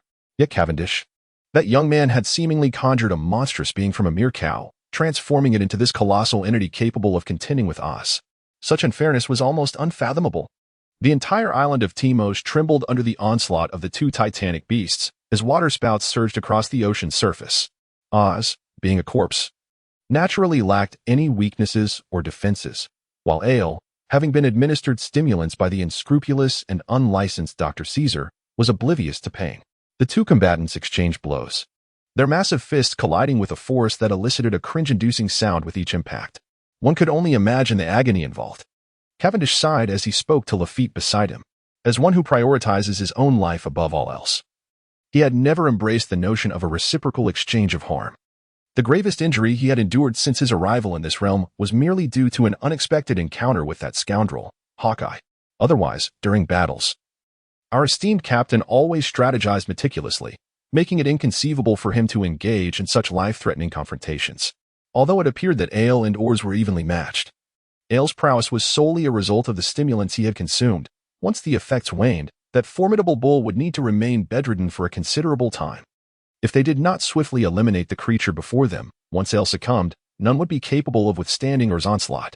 Even if Cavendish were willing to consume that giant potion, he could only hope to reach a height of perhaps 20 meters, which would be insufficient to withstand a mere swipe from Orr's hand, barring certain exceptionally gifted members of the Straw Hat crew. "Proceed according to plan," Cavendish commanded Lafitte, who was hovering nearby. "Yes, Captain." He had unwavering confidence in Lafitte's execution of tasks. Regulating his speed, Cavendish descended steadily onto Orr's form. Despite the fierce struggle between the 2 monsters, it felt as effortless as walking on level ground for him. If oars were to focus on him, stealth would pose some difficulty. However, with everyone, including Moria, distracted by Ale, it was a trivial matter for him to climb the giant's body with his agility. Moria, furiously directing the creature to assault the Minotaur before him from the control room, realized that his ambush plan had undoubtedly failed the moment the dissolving salt rained down from above. To his dismay, he discovered that oars, his trump card, had been prepared for the encounter. Could it be that rogue, Hogback, betrayed me? Moria pondered, suspecting that the plan had leaked due to the multitude of mouths involved. Although only a handful knew of the zombies' aversion to salt, one could never be certain of a loose tongue among those trapped aboard his devilish ship. Yet, only he and Hogback were privy to Orr's secrets, with Absalom and Perona none the wiser. Just as suspicion gripped him, an unsettling sensation washed over him. Though years of indulgence had dulled Moria's reflexes, he still retained basic instincts. Shadow Master, this versatile escape skill once again saved his life. In an instant, the control room was illuminated with a radiant glow, the confined space brimming with light. Damn it! Though he evaded the attack thanks to the powers of the shadow fruit, Moria was infuriated, smoke seemingly billowing from his ears. That unprincipled Cavendish had sabotaged all the control systems within the room. We had no grievances in the past, and I had no intention of causing you trouble. Yet why do you seek your own demise? In the cramped confines of the cockpit, the two stood facing each other. The captain, with a hint of exasperation, remarked that he had never intended to seek trouble with Moria. After all, that ruffian posed no real threat to him. Although the ghost princess possessed a rather unique charm that could add a touch of allure to his harem, he found himself overwhelmed managing his existing entourage. It seemed unnecessary to stir up trouble for the sake of a mere woman. Of course, if it were the likes of the Empress White Star, a genuine source of chaos, then even trouble would be worth pursuing. Moria, feeling somewhat disgruntled, thought to himself that had he known how troublesome the captain truly was, he would have been a fool to seek him out. It was the Navy's scoundrels who had misled him into believing he was merely confronting a soft target, only to realize too late that he had been deceived. Such words, of course, could never be uttered aloud. Moria brandished the colossal scissors in his grasp, aiming them directly at Cavendish. However, had Jinbei been in prime condition, he might have hesitated to engage Cavendish in such a confined space. As for Mihawk, he would undoubtedly have turned on his heel without a second thought. Yet Moria, the captain, displayed a certain audacity in confronting a mere necromancer. One should not underestimate the challenge he posed.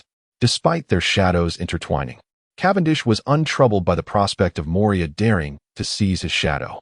If he were foolish enough to attempt such a thing, Moria would find himself reporting to the underworld before the shadow could be severed. Outside, two prehistoric beasts clashed with fervor, while inside Oz, Moria and Cavendish engaged in a perilous struggle. Naturally, the danger was entirely Moria's, while Cavendish fought with admirable composure. Moria's massive frame suffered multiple wounds, and as he felt the ebbing of his vitality and the numbing of his injuries, he recognized that if he did not flee soon, he would undoubtedly meet his demise today. Though he found it utterly unacceptable to be bested by this novice pirate, he was wise enough to understand that preserving his life was paramount. One must not stubbornly resist in the face of overwhelming odds. Scatterbats! Once again employing his shadow magic to evade an attack, he transformed into countless shadow bats that flew away in all directions. Dove swordsmanship, radiant wings. The dispersing shadow bats collided with a luminous barrier, a move that Lafitte had diligently awaited. The principle of eradicating threats at their roots was our captain's guiding philosophy. Jinbei had already slipped through his fingers. If Moria were to escape as well, he would forever be on guard against these two warlords of the sea. Such a predicament was utterly unacceptable, for the enmity had already been established, and to avoid constant anxiety over ambushes, it was wiser to eliminate the threat. Moria, bruised and battered, was repelled backward, while Lafitte stood vigil at the entrance to the helm. Under normal circumstances, Moria could have burst forth in mere seconds. However, with Cavendish lurking behind, those seconds could cost him his life. A brief digression. My resolve has faltered in recent days, and the reasons are too embarrassing to disclose. Nevertheless, I have come to recognize my own shortcomings through these experiences. I once aspired to greatness, but now I can only admit that I brought this upon myself. If I am indeed flawed, I must learn to rise from my knees, for attempting to soar was a folly that deserves ridicule. Fools. Worthless. All of you are worthless. Calming and Bastille stood before the furious Marine Admiral, who berated them mercilessly, having united the forces of the Marines, pirates, and the Seven Warlords. They had still failed to eliminate that arrogant rookie pirate. In light of such a failure, even Kong Ming could find no words to defend himself. Get out. All of you. Just get out. After a lengthy tirade, Zhang Guo found himself parched and weary, yearning for the absence of the two inept individuals before him. He wished only for them to depart swiftly. The two retreated from Zhang Guo's office with hunched shoulders. As the counteroffensive led by Cavendish commenced, Kong Ming had already urged Bastille to withdraw. Although Bastille was adamant about confronting Cavendish, Kong Ming could not allow such recklessness. After all, on the surface, the world government was still in a state of truce with this pirate. If the two were discovered, it would be a significant affront to the 5 Elder Stars. Why was my plan seemingly known to the adversary in advance? Who could have leaked such sensitive information? Kong Ming pondered with a furrowed brow. This time, I meticulously advanced step by step, employing every underhanded tactic imaginable: poison, arson, and treachery. Yet, the adversary effortlessly absorbed my every maneuver. In the heat of battle, I remained oblivious. But in retrospect, it appears that each of my moves had been anticipated. Such a realization is utterly perplexing. Only a select few, including myself, Moria, Jinbei, and Drake, were privy to the entire plan. However, Moria has perished, Jinbei has fled, and both Zwakin and Pazalu are dead. The deceased cannot divulge secrets. Moreover, I doubt Jinbei would betray our trust, given his knowledge. I have heard whispers that Drake has been captured, yet considering the vengeful nature of our foes, it is unlikely they would show leniency. Could it be that he divulged our plans? Damn it, just as I was lost in thought. A fist the size of a pot collided with my face.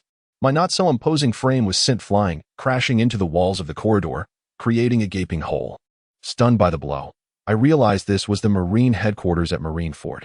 Who would dare commit such an act here? Before I could regain my senses, a towering figure burst through the hole I had created, leaping onto me and raising two furious iron fists, unleashing a flurry of punches upon my face. The brutal onslaught left me dazed, my vision swirling with stars, and I lost consciousness before I could even identify my assailant. Once I lay unconscious, Akainu approached.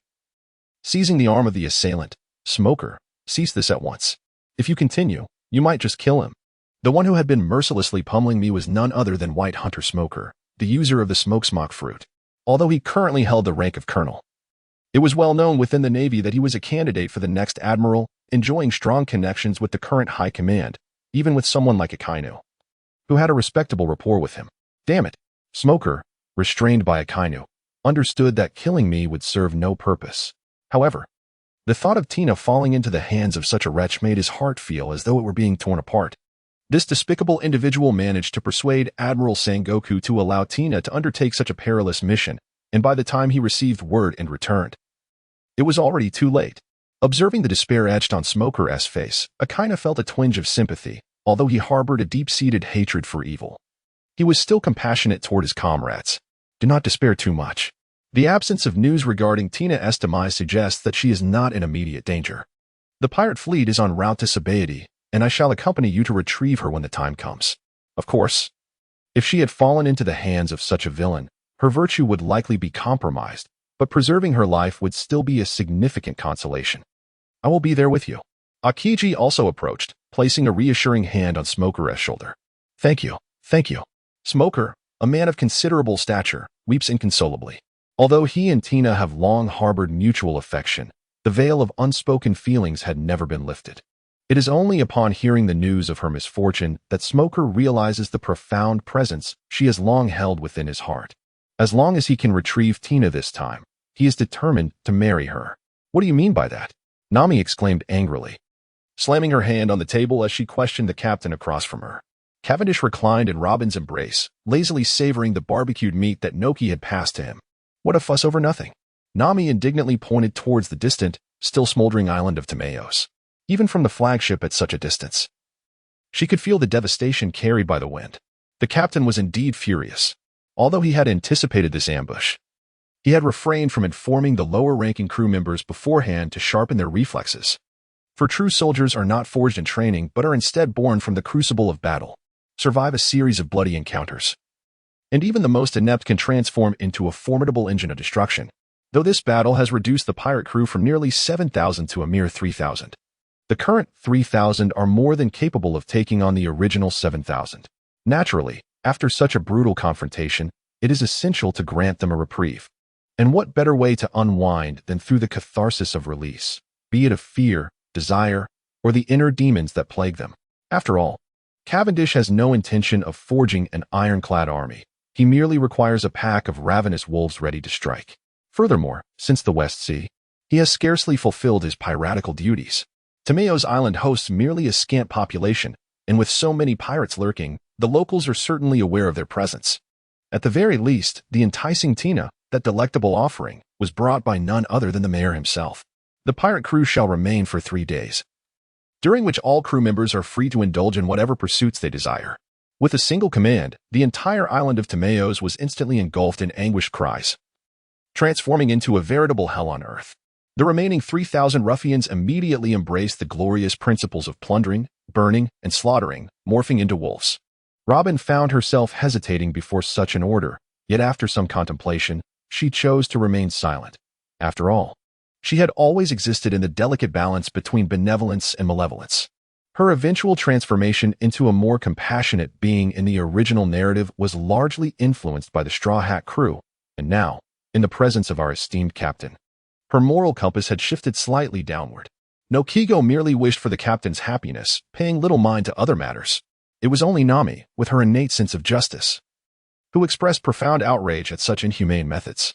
Upon inspection, it appeared that chapters 49 and 79 had been consumed by the system, should one wish to read them. Joining the group would be necessary. I cannot fathom the reasons. Additionally, a wave of donations, recommendations, and collections would be greatly appreciated. I am addressing you. What do you mean by that? Nami shouted in frustration at the languid Cavendish before her, though those individuals were mere strangers to her.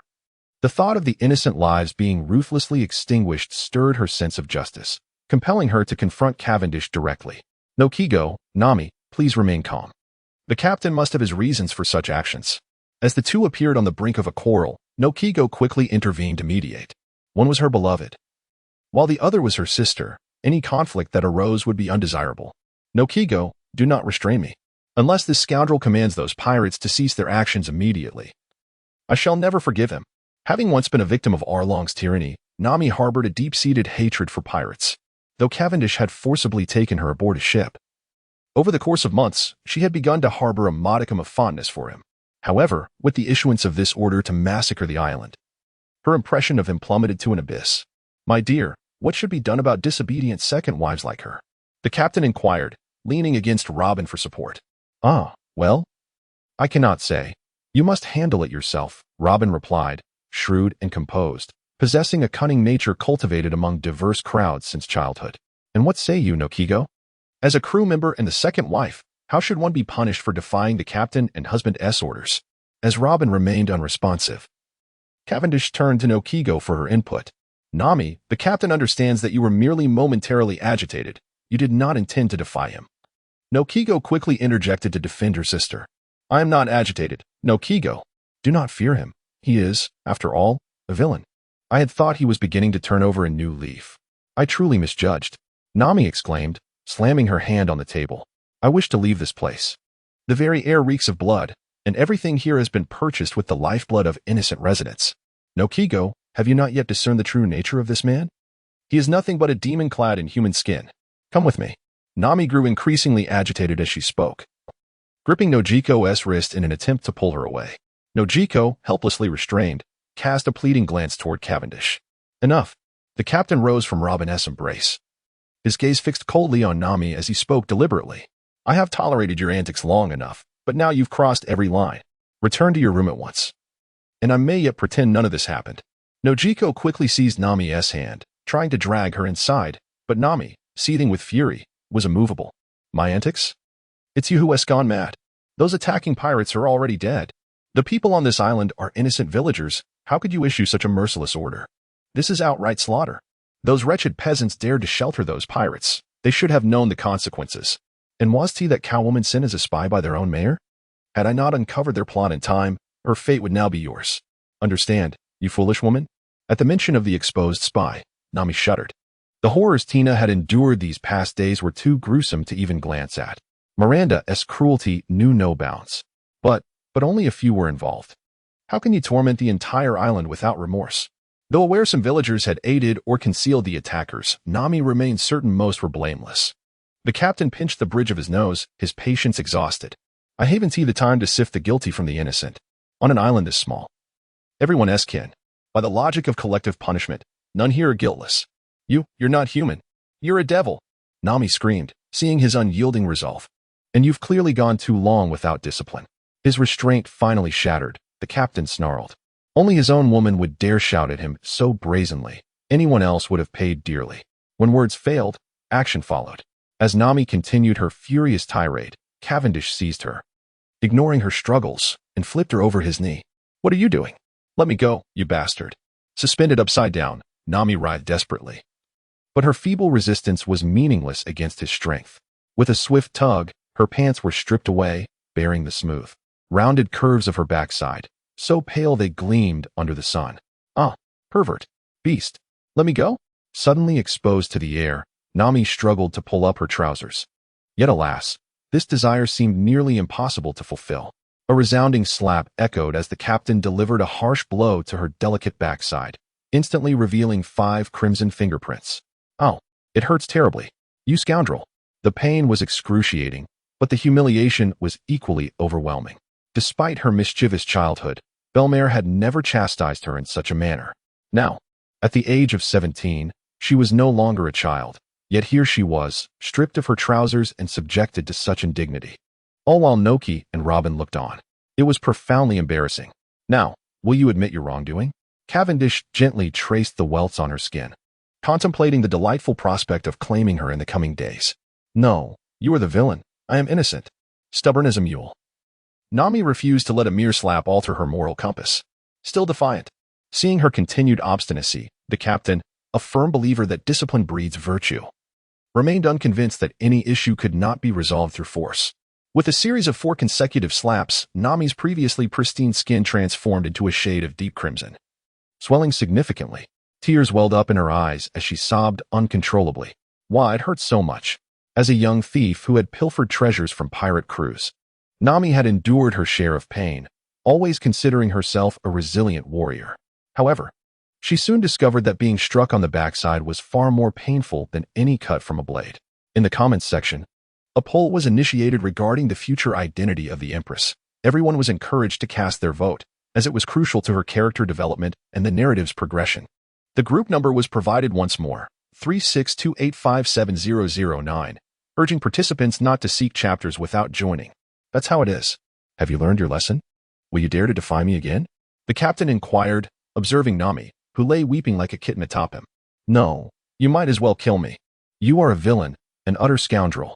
Even with both her cheeks swollen, Nami remained resolute in her beliefs. "You brought this upon yourself." With her obstinacy testing his patience, Cavendish grew increasingly irate. "Noki, fetch that ice water." "Captain, Nami has realized her mistake. Please show her mercy." Noki, witnessing Nami's distress, felt a pang of compassion. "This is not about whether I can show mercy, but rather her unwillingness to acknowledge her fault." The captain flipped the blame entirely onto Nami. "Nami, just admit your mistake." Noki, realizing that the rescue attempt was futile, shifted his focus towards Nami and said, "No, even if he were to strike me down, I would never admit my fault. It is he who is in the wrong." Nami, resting her head on Cavendish's lap, gritted her teeth defiantly. The 2 stubborn individuals clashed, neither willing to concede an inch, leaving Noki feeling as though his life had plunged into darkness. A soothing ice pack was applied to Nami's rear, alleviating the searing pain significantly. As she tilted her head back, narrowing her eyes like a contented kitten, "If you simply acknowledge your mistake, I shall forgive you," the captain gently coaxed. "No, I will never admit my fault," Nami retorted vehemently. Thus ensued another round of sharp slaps, and once again, Nami wept bitterly, yet she clenched her teeth, refusing to acknowledge her wrongdoing despite her tears. As the 4th round of conflict was about to commence, Noki could no longer bear to watch. "Captain, perhaps you should refrain from continuing. At this rate, Nami's backside might be ruined." After a thorough chastisement, Cavendish's anger had nearly dissipated, and upon observing Nami's once pristine skin now marred in crimson, it seemed as though the slightest touch could cause it to break. Humph. The captain felt a twinge of regret for being too harsh, but he maintained an outward appearance of leniency. Nami, overwhelmed with pain, lacked the energy to berate him, feeling as if her backside belonged to someone else entirely. Of course, she still refused to concede her fault. All right, let me speak with Noki for a moment." Robin interjected, having observed the commotion for a while. Understanding that both parties needed a way to step down, she promptly called for 2 maids to assist in carrying Nami to her room, as she was likely unable to stand. "Captain, I shall check on Nami." Upon seeing his sister being taken away, Noki hurriedly followed, feeling the need to tend to her injuries. Who would have thought that the captain could be so fearsome when angered? Robin, both amused and exasperated, watched Cavendish, who had just moments ago been engaged in a childish dispute with Nami, both obstinately clinging to their pride. Cavendish slightly turned, embracing Robin and resting against her ample chest. How was I to know she would be so audacious in defense of those wretches? In the past, the mere hint of my anger sent her scurrying in fear. Today, she has truly grown bold. Even in the original narrative, despite the countless life-threatening experiences endured alongside the Straw Hat crew, Nami's courage has not expanded to such an extent. Yet today, she resolutely refuses to acknowledge her faults, a stance that baffles him profoundly. Moreover, he would never truly harm Nami. Should she be hurt, he would be the one to suffer. Robin, delicately combing her fingers through his golden hair, mused, that must be faith and perseverance. Even the most timid and cowardly individuals can exhibit extraordinary bravery when driven by their convictions. Reflecting on her own past, she recognized her own timidity, however. In pursuit of her intellectual curiosities and for the sake of the countless souls lost in O'Hara, she had never relinquished her quest to unravel the truths of history. Even when isolated and pursued by the world government. I know those islanders are innocent. Before Robin, the captain felt no need for concealment and spoke candidly. Oh, Robin was not surprised by this revelation. While a few islanders may have colluded with pirates, the vast majority were undoubtedly blameless. But I must issue this command. As a transgressor, although he initially regarded the indigenous people as mere NPCs upon arriving in this world, nearly a year of interaction had transformed his perception, leading him to treat them as equals, recognizing their humanity and emotions. Thus, unless faced with adversaries, he had imposed considerable restraint on his subordinates. Why then? Robin sensed a tremor in the captain and embraced him tightly. Because I am Cavendish, the infamous Cavendish. No one dares to provoke me lightly due to my notorious reputation. However, if I remain passive after being ambushed, countless others will take action. Therefore, I must retaliate. Only through such measures will those who conspire against me be deterred, thereby mitigating senseless risks. After all, when one commands fear and caution across the globe, few would dare to confront him directly. The principle is simple. There are thieves for 1,000 days, but no one can guard against them indefinitely. Only by ensuring that everyone understands the dire consequences of plotting against Cavendish will deter future conspiracies. For even if he does not relent, those around him will counsel him to abandon such pursuits. Those at the foot of the mountain gaze up at those atop it. Yet, the burdens borne by those at the summit are beyond the comprehension of those below. So, this island is merely the first step? Robin instantaneously grasped the captain's intent. Indeed, this island is but the beginning. The second step will be addressed once we reach Sabaody. The captain replied, burying his face in the valleys of Robin's chest. Then why not discuss it with Nami earlier? If approached properly, she would likely understand. Robin questioned with some confusion, am I not Cavendish, devoid of all conscience? Should I fear the retaliation of others? Such words could never be divulged to a third party. The captain, feeling remarkably rejuvenated, swiftly reverted to his former playful demeanor. So, I'm indeed the most special one? Robin smiled, gazing at the man in her arms, who seemed perpetually youthful, a truly infuriating yet endearing fellow. Ouch, ouch, ouch, Noki exclaimed. Be gentler, Nami. Nami lay on the bed, maintaining a position with her backside elevated. Noki was applying medicine to her, but despite her gentle touch, Nami experienced excruciating pain. After all, her entire posterior was swollen to the size of dough, making it impossible not to feel discomfort. Nami, please stay still. If you fidget, I won't be able to apply it properly. Nami's writhing due to the pain caused her ample backside to ripple like water, complicating Naka's medicinal task. Noki, have you been bribed by that scoundrel to torment me deliberately? Initially, the pain had subsided slightly, but the application of the ointment exacerbated it. Serves you right. Who told you to be so stubborn, Nami? A simple apology would suffice. Finally, once the medicine was applied, Noki wiped the sweat from her brow, lamenting how harsh the captain could be. Impossible. That scoundrel was in the wrong. I will not apologize. Even in this ridiculous position on the bed. Nami expressed her defiance with unwavering resolve. Noki, somewhat speechless, pondered how Nami could be so obstinate. Nami, is this truly worth it? Don't think the captain is easy to deal with. Look at those women who were captured. Aren't they just as strong-willed? Yet, they now obey without question. Noki voiced her concerns. Although Cavendish granted Nami and her sufficient rights and freedom, he was inherently not a benevolent man. Nami's defiance, if repeated often, genuinely worried Noki about the captain's potential wrath. Nami initially wished to argue further, but upon hearing Noki mention the captured women, she felt a chill and turned her head away defiantly. Basis spat out several mouthfuls of seawater before speaking. Where exactly have we arrived? Van Oka widened his eyes, his entire body in tatters, his goggles shattered long ago. As he scanned the horizon, it seems there is an island ahead. An island. Splendid. Hurry, cough, cough. Toxic Q coughed several times, but this time it was not feigned. Blood was genuinely spilling forth. The three of them were submerged in seawater up to their waists, their upper bodies resting against a floating log. on which lay a figure resembling charred flesh. "Is the captain all right?" Bosch's cast a worried glance at the humanoid figure lying upon the log. Under normal circumstances, a human in such a state would have long been declared deceased. However, Blackbeard, with his robust constitution, had managed to endure thus far. It can only be said that his will to survive is exceptionally intense. His once full head of hair had vanished, and a gaping wound the size of a human head marred his abdomen, with half of his intestines evaporated. His body was charred, and over 90% of his skin had been carbonized. To remain alive despite such grievous injuries is nothing short of monstrous. The unique abilities of the dark fruit can nullify nearly all devil fruit powers. Regrettably, the electromagnetic railgun invented by Caesar does not rely on any devil fruit abilities. Although the energy is supplied by Cavendish, its primary destructive power is derived from the immense kinetic force generated by its high velocity, categorizing it as a physical assault. Thus, the darkness only slightly diminished the projectile's impact. Furthermore, while the dark fruit is indeed a natural type fruit, it cannot transform into an elemental state, forcing Blackbeard to endure the damage with his flesh. His survival can be attributed to both his remarkable fortitude and the exceptional medical skills of Poison Q. Cough, cough. He is not dead yet, but to heal him, it is imperative to find a populated area.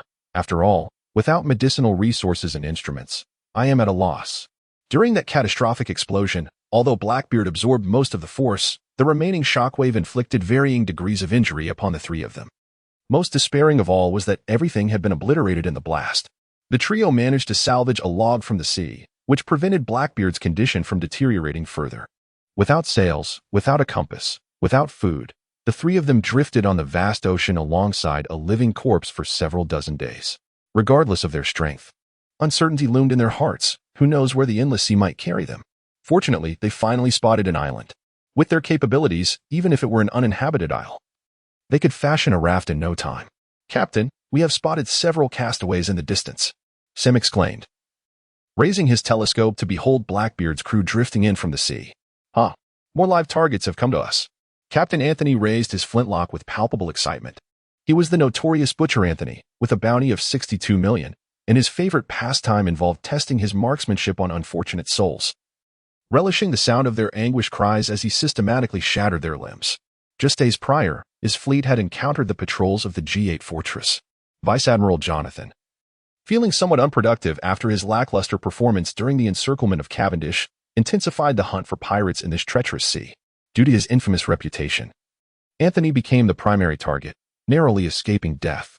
Thus, he sought refuge on a desolate island, where his crew deliberated whether to join the formidable demon King Cavendish. The Grand Captain had recently thwarted an ambush by 2 members of the 7 warlords, along with several pirates boasting bounties exceeding 100 million, with the exception of G-Bay.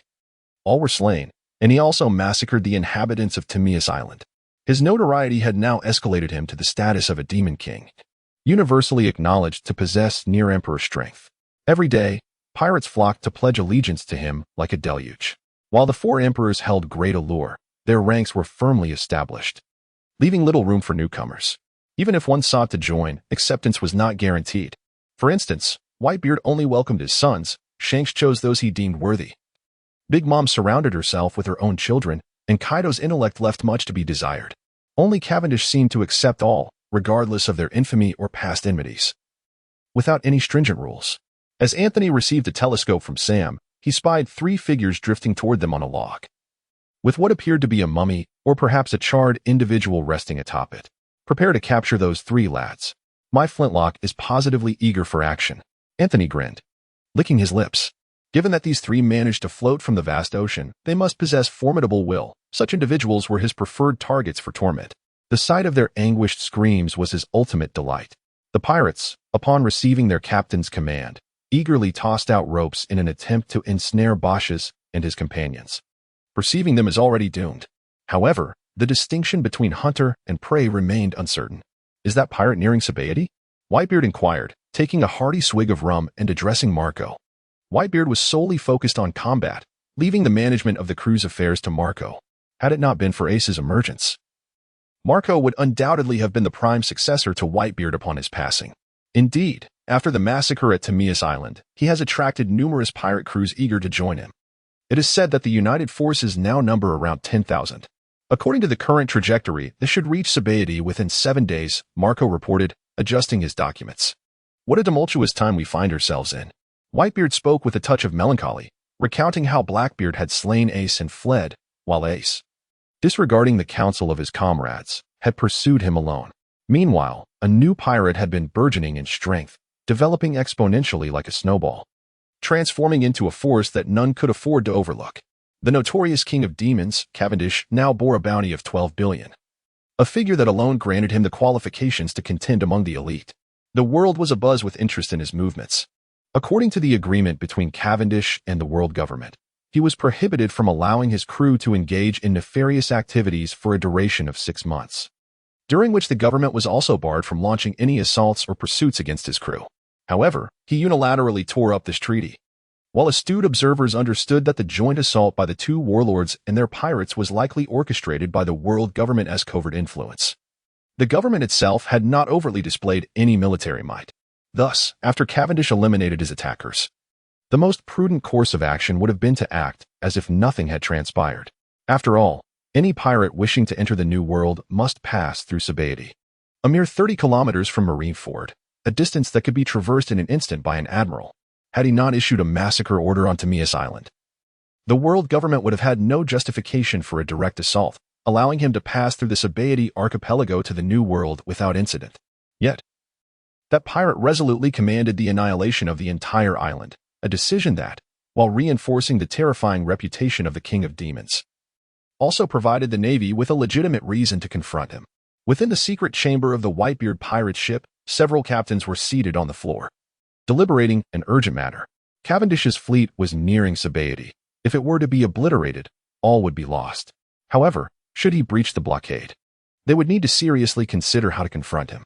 In a moment of reckless bravado, they risked forsaking their greatest ally. The Navy would undoubtedly mobilize all its forces, and this pirate would soon face his most significant trial.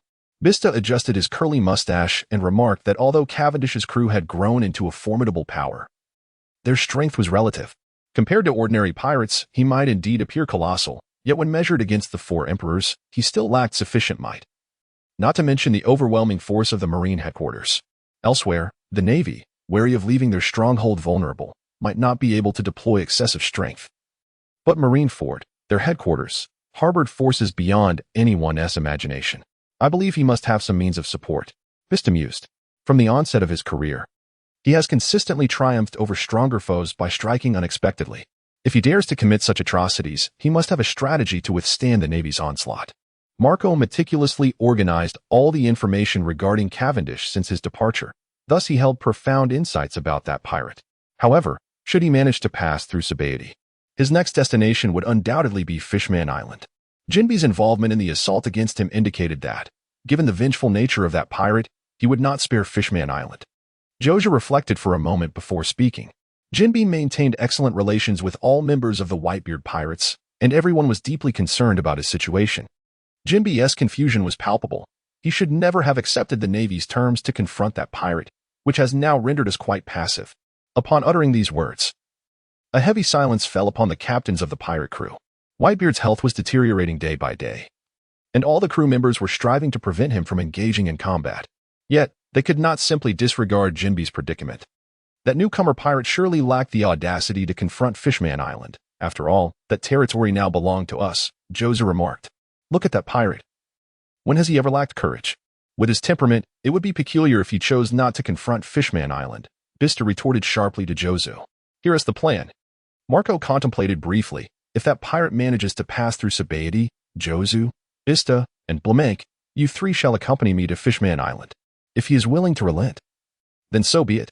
However, if he truly intends to disrupt the rules of our Whitebeard pirates, we shall leave him on Fishman Island. Kurarara.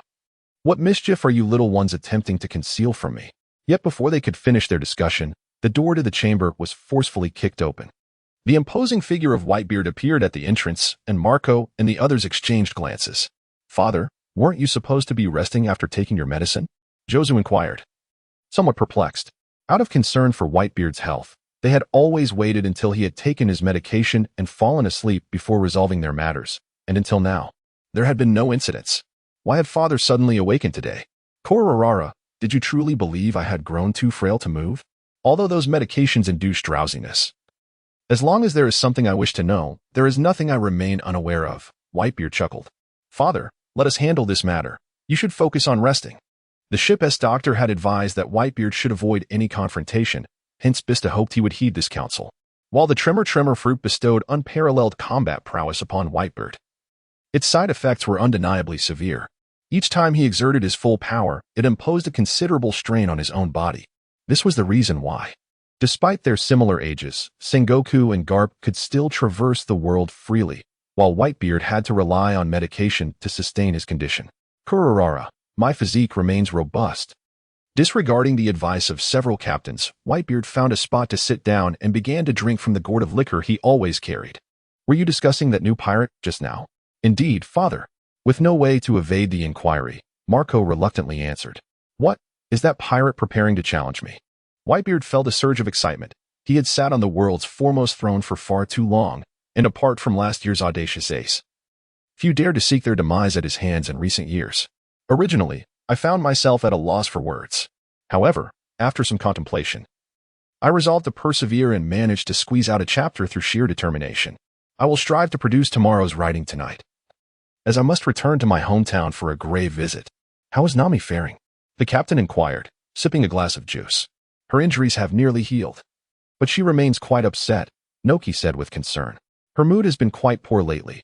Should you not go check on her? Never mind, if I go now, she will only take it out on me. Cavendish diverted the conversation, addressing Robin, who sat across from him. I apologize for the trouble I've caused you these past few days. Oh dear, Captain, your actions truly sadden me. Robin chuckled, covering her mouth. There's no choice. She has a history. Furthermore, given how tense things have become between us, had it not been for my injuries these past few days, she would likely have fled by now. As a former pirate enthusiast in a past life, Cavendish had an unparalleled understanding of Nami, surpassing even Naka's insights. The little thief had never been one to passively endure. This time, having compromised her moral compass, she would not seek revenge on him directly, but it was certain she would attempt to escape on her own. Lately, she had been trailing after Lafitte, acquiring some impressive skills. If she were to slip away, recapturing her would not be a simple matter. Moreover, if she were to wander off alone and encounter reckless pirates or be captured by the Marines as a hostage, it would place him in a precarious position. Noki, what are you and Captain Robin discussing? Noki inquired with curiosity. It's nothing, Noki. Why don't you go keep an eye on Nami? Compared to these seasoned individuals, Naka's intelligence and emotional awareness were relatively lower. Some matters were better left undisclosed to her. Oh, I'll head over now. Captain, Robin, what would you like for lunch? However, Naka's greatest virtue was her obedience. She diligently fulfilled any task assigned by Cavendish. 2 medium-rare steak sets and a fruit salad. The great captain swiftly declared his culinary desires. I'll just have a salmon set. Robin cheerfully closed her book. Very well, I shall prepare it. Noki bounced away from the beach, truly a charmingly foolish girl. Robin gazed enviously at the retreating figure of Nokigo, wishing she could also abandon her thoughts and worries like her. My dear, what melancholic sentiments are you indulging in this time? Cavendish inquired, perplexed by her lackluster demeanor since morning. Why is it that neither of you seems to feel any sense of urgency? Nokigo may be oblivious, but you received the encrypted message from Picasa this morning as well. Are you truly devoid of any concern? Robin shot him an exasperated glare, deftly swatting away his hand that sought to encroach upon her. Is it merely a trivial matter concerning the Navy? What is there to fret about? What do you mean by a trivial matter? Your orders to annihilate the island have breached the agreement with the world government, prompting the Navy to resolve this at Sabaody. All 3 admirals have been summoned back to headquarters. We are likely to face a united offensive from the admirals at Sabaody. Are you unaware of the meaning of death? With a mix of frustration and exasperation, the capable woman contemplated dissecting the man's mind to understand his thought processes. Although the Navy publicly claimed to gather the admirals for the end-of-year celebration preparations, everyone understood that they were finally poised to exert their full might against that pirate. To be frank, as the premier violent organization under the aegis of the world government, the Navy found itself somewhat overshadowed. Despite its proclaimed possession of the world's most formidable military force, the sheer vastness of the world rendered many areas beyond its reach. Take our esteemed captain, for instance. The Navy has conducted countless analyses of his strength, consistently believing that the forces dispatched would be sufficient to crush him, only to be met with failure each time. It is not that the Navy is unwilling to deploy additional personnel. Rather, it is a matter of their inability to do so. The world of One Piece is vast. And even with the Navy's swiftest transport vessels and most convenient sea routes, it would take several months to traverse from one side of the globe to the other. Moreover, given the enormity of the world, they cannot solely focus on pursuing him while neglecting other areas. However, this time, in order for Cavendish's fleet to enter the New World, they must pass through Sabaody, which is the Navy's stronghold. There is no need to worry. We shall face whatever comes our way. I doubt those cowards will pose a threat. Cavendish chuckled as he embraced Robin. What exactly is your plan? The aloof lady had long recognized the true nature of this man, who often spoke without thinking. She was not convinced he was unprepared. After all, in this world, this man was perhaps the most fearful of death, with all his cunning focused on survival and deception. Seeing that Robin was not swayed by his charm, the captain leaned closer to whisper his plan into her ear. Robin's eyes widened in surprise, and after a moment of contemplation, she replied, "Are you not concerned about being exposed? Nami, are you really okay after eating so much?" Nojiko looked incredulously at the empty plate before Nami. Knowing it was a luxurious serving of seafood stir-fried noodles, even the captain would find one serving nearly sufficient. "It's nothing. I'm just angry," Nami retorted furiously. Her injury was healing, but prolonged sitting still caused her discomfort, forcing her to lie on her side.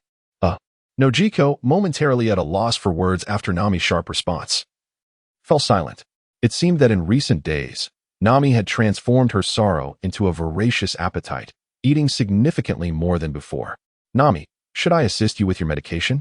Nojiko suggested, knowing that it was challenging for Nami to reach her injured area. "No, I can manage on my own," Nami decisively rejected the proposition. Aware that Nami was still upset with her, Nojiko cleared the dishes and stepped outside. After all, Nami had asked her to inform the captain not to issue such orders. But she had refused, resulting in a strained relationship between the sisters. Once Nojiko had completely left, Nami stealthily rose from her bed, moving with the agility of the wind, hardly resembling someone injured. While her physique could not compare to some non-human monsters, Nami was nonetheless remarkably resilient. Nojiko had completely misjudged Nami as healing time based on her own recovery speed. Nami carefully evaded the ship's patrolling maids. The immense size of the ship, combined with its sparse crew, facilitated her stealthy movements. "Ah, Captain, how is it that your predictions are always so remarkably accurate?" Yet, in an unseen corner, upon a leaf in the woods, a woman's eye lay open. The little one has finally begun to take action. I had thought it would take a few more days. The shameless man, nestled atop the elegant woman and suckling at her breast, required no explanation from Robin to comprehend her intent. Nami approached a towering cedar tree, and with a series of 7 knocks upon its bark, a hidden door suddenly revealed itself in the middle of the trunk. This is the place on the flagship where prisoners are held. Naturally, given her status, she is free to roam anywhere aboard the vessel, including this hidden door. How tedious this is. Kumasi, in the dim corner of the dark cell, the ghost princess languidly cradles her plush toy, lost in thought. She once displayed remarkable prowess in battle, triumphing over dozens of foes. Had it not been for Kondo Mick discovering her true form, none could have restrained her. Since her capture, she has been confined within this specially crafted seastone cell. After all, she is not an assassin like Tina, so the captain has not subjected her to harsh treatment. However, in recent days, as Cavendish deliberates on a solution for Sabaody, she has been forgotten here. Yet, while he may have overlooked her, certain individuals have not. "Nami, Perona, I have brought you delicious food again," Nami exclaimed, retrieving a steaming portion of seafood stir-fry from her backpack and offering it through the bars to Perona. "Here comes that foolish woman again." Perona lifted her head dully to glance at Nami. From her words, she learned that Lord Moria had met defeat and was even slain by that ruthless pirate, which instilled a newfound fear of Cavendish within the ghost princess. "I shall endure." Nami clenched her fists tightly. Had it not been for the necessity of deceiving such a formidable fighter, she would have certainly taken the opportunity to teach this perennial lowly a lesson in conduct. Of course, despite her disdain for Nami, the ghost princess could not resist the allure of delectable food, and she eagerly accepted the stir-fry to indulge in it. "Nami, Perona, what have you thought of my previous suggestion?" Once she had finished her meal, Nami resumed her persuasion. It is all that wretched man's fault for thrusting himself into the limelight, resulting in her now bearing an 8 million bounty. Heaven knows, Nami has committed no wrongdoing. She merely bears the name of that man's wife. and yet it proves to be so valuable. While Nami harbors no concern about escaping the ship, she contemplates how to survive thereafter, a matter requiring careful consideration. She, the crafty little thief, is certainly not short of funds, however. With such a significant bounty on her head, encountering a band of nefarious individuals could prove fatal. The Princess of Ghosts, when it comes to her prowess, is undeniably formidable. After all, she has heard from Cavendish and Robin that, without understanding Perona's devil fruit abilities, the number of individuals in the world capable of surpassing her is exceedingly limited. With Moria long gone and Kuma unable to be revived, what purpose does my escape serve? Perona gazed at Nami, somewhat exasperated, and continued, moreover, it seems you are the wife of some pirate. Your escape would merely signify a quarrel between spouses. Even if captured, it would be of little consequence. If I were to be caught, however, it could spell danger for me. The Princess of Ghosts is no fool. Despite her seemingly unconventional appearance, her intellect is remarkably sharp. I have repeatedly stated that I have no ties to that wretched pirate. Nami shouted in anger. Ho ho ho. Whether you have a connection or not is of no concern to me. However, I have no intention of acquiescing to your request. Perona reclined on her bed, clutching Kuma's doll. Thank you for the fried noodles, but I have no desire to involve myself in your trivial matters. Although she received meals daily from maids, those offerings could not compare to the extravagant dishes prepared by Nokigao. Don't you wish to escape at all? That pirate is exceptionally ruthless. He has yet to deal with you simply because you have slipped his mind. Should he remember you, it will be too late for you. With persuasion failing, she resorted to intimidation. Ho ho ho, your threats do not frighten me. Perona sat up in bed, smiling as she said, little girl, don't think I'm easily deceived. You merely wish to use me as a shield, and I will not fall for it. Despite her eternal gothic lowly appearance, Perona is actually 20 years old, 3 years older than Nami. I've mentioned how pitiable it is to see you trapped here. I genuinely wish to set you free, Nami said, batting her innocent eyes in a playful manner. Ho ho ho, if you think you can trick me, you should practice for another couple of years. I have no business with you. I'm going to sleep. The Princess of Ghosts rolled over in bed, preparing to doze off. All right, I'll speak. If we do not seize this opportunity to escape now, it will be difficult once Nokigao discovers that he is healed. I quarreled with that despicable scoundrel, and thus I wish to flee. While I could easily depart from this ship, I currently have a bounty of 80 million placed upon me by the world government. If I leave alone, I would face countless bounty hunters in the Navy. That is why I sought to bring you along. Ho ho ho, how intriguing. Upon hearing the gossip, Perona quickly leaned closer to Nami and inquired, Why? What prompted you to argue with that fellow? Because he is a scoundrel, shameless, and despicable. Nami vented her frustrations regarding Cavendish, feeling considerably lighter afterward. Hey, focus. What exactly was the argument about? Perona wished fervently for a Kamasi to crash atop Nami's head, exclaiming that she did not inquire merely to hear her engage in a tirade, but rather to understand the absurdity of their quarrel. He commanded the slaughter of the island, and it was over this matter that I argued with him. Nami then recounted the entire sequence of events in detail. Ho ho ho. Upon concluding Nami's narrative, Perona regarded her as one might a rare artifact, causing Nami to feel an unsettling chill traverse her spine. What sort of gaze is that? Am I a fool in your eyes? Can't you see the obvious? Perona looked at Nami with an expression that conveyed, Are you aware of your own foolishness? What do you mean? Where am I foolish? Nami, provoked, shouted back. Are you still oblivious? We are pirates. Pirates. You actually quarreled with your man over a group of strangers. What else could that be but foolishness? But those residents are innocent, Nami retorted. Perona cast a scornful glance at Nami. You truly are all brawn and no brains. In this world, is it not quite normal for the strong to prey upon the weak? Shambadi Archipelago. Here lies a pivotal transit point nestled between the Grand Line and the New World. To traverse from the Grand Line to the New World, one must either pass through the sacred land of Mary Geos at the pinnacle of the Red Line or navigate the depths of Fishman Island, submerged a staggering 10,000 meters below the surface. Regardless of the chosen route, passage through the Sabaody Archipelago is imperative. The Navy possesses scant official presence in Sabaody, as the entire naval headquarters at Marineford is a mere 30 kilometers away. Any disturbance here can swiftly summon reinforcements from nearby.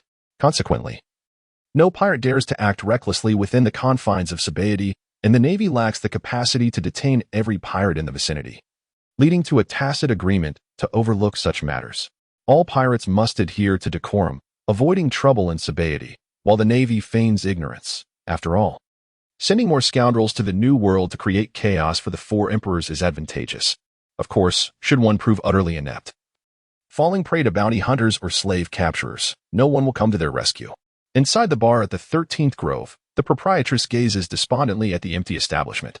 It has been 3 days, and when will those infernal Navy personnel finally depart? The proprietress, puffing on a cigarette, struck the bar fiercely with her feathered duster, as if the surface bore the mark of a naval marshal from the warring states.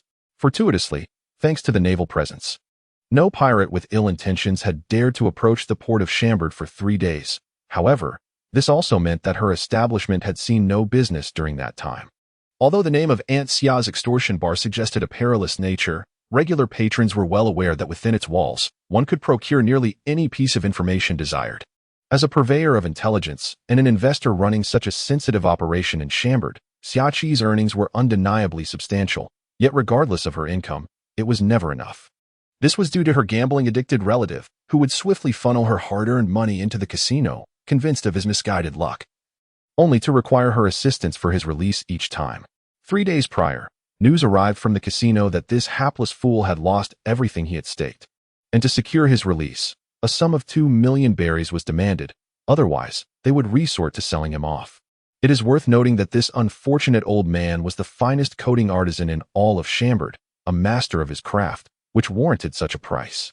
To Xiaqi, 2 million berries was merely the cost of 2 pieces of intelligence. However, the cursed navy had inexplicably sent several warships to dock at the port of Chambord. Given the proximity of the naval headquarters, the presence of warships was not unusual. Yet these particular vessels were decidedly different. Anyone familiar with the seas would recognize that these ships belonged to the Navy's highest echelon, the fleet of the 3 admirals. Typically, a single admiral possesses the power to obliterate nations. With 3 gathered together, even her hapless relative would have no choice but to flee. Consequently, Chambord Island had transformed into a realm of unprecedented safety, with no foolhardy souls daring to stir trouble, and similarly, her bar was rendered inoperative. When would this wretched existence come to an end? In frustration, Xiaqi slammed the bar, producing a resounding clatter. While she held no genuine concern for the old man's safety at the casino, he had taken all their money before leaving, and now she found herself completely broke. Would the esteemed Aunt Xia truly need to seek a meal from others tonight? Just as she lamented her predicament, a youthful and cheerful voice echoed from outside. The door was unlocked. Could he not see that? Although this was her only visitor in 3 days. It was a far cry from her usual warm reception as a barmaid. Fortunately, the individual outside seemed unfazed by her unwelcoming demeanor and entered without hesitation. Clad in an orange hat, bare-chested, and sporting beach shorts adorned with a white bearded tattoo, he appeared to be a remarkably healthy and spirited young man. Fire Fist Ace, the captain of the 2nd Division of the Whitebeard Pirates, a notorious pirate with a bounty of 550 million, once declined the world government's invitation to become a warlord of the sea. Before the rise of any new pirate, he was deemed the most promising newcomer in the world. With just a glance, Xiaqi discerned the identity of the young man. In their line of work, keen insight is paramount. "Hello, Auntie." Ace greeted Xiaqi with remarkable politeness. However, his use of Auntie caused a vein to throb on Shaki's forehead. After all, she was a vibrant woman in her 50s, still in the prime of her life. And he dare call her Auntie. Nevertheless, as a guest, he deserved respect. Despite her annoyance at his impolite address, Xiaqi restrained herself from reprimanding this rude child. Of course, the primary reason was that, with that old ghost absent, she truly could not contend with this young rascal.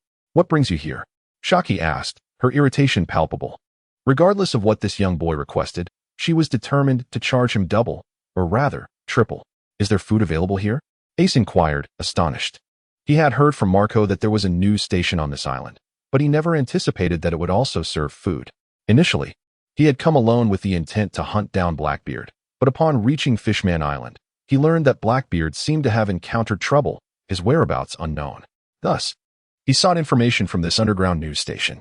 "We only have drinks. There are some leftover bread," Xiaqi replied, although the kitchen had ingredients for fried rice.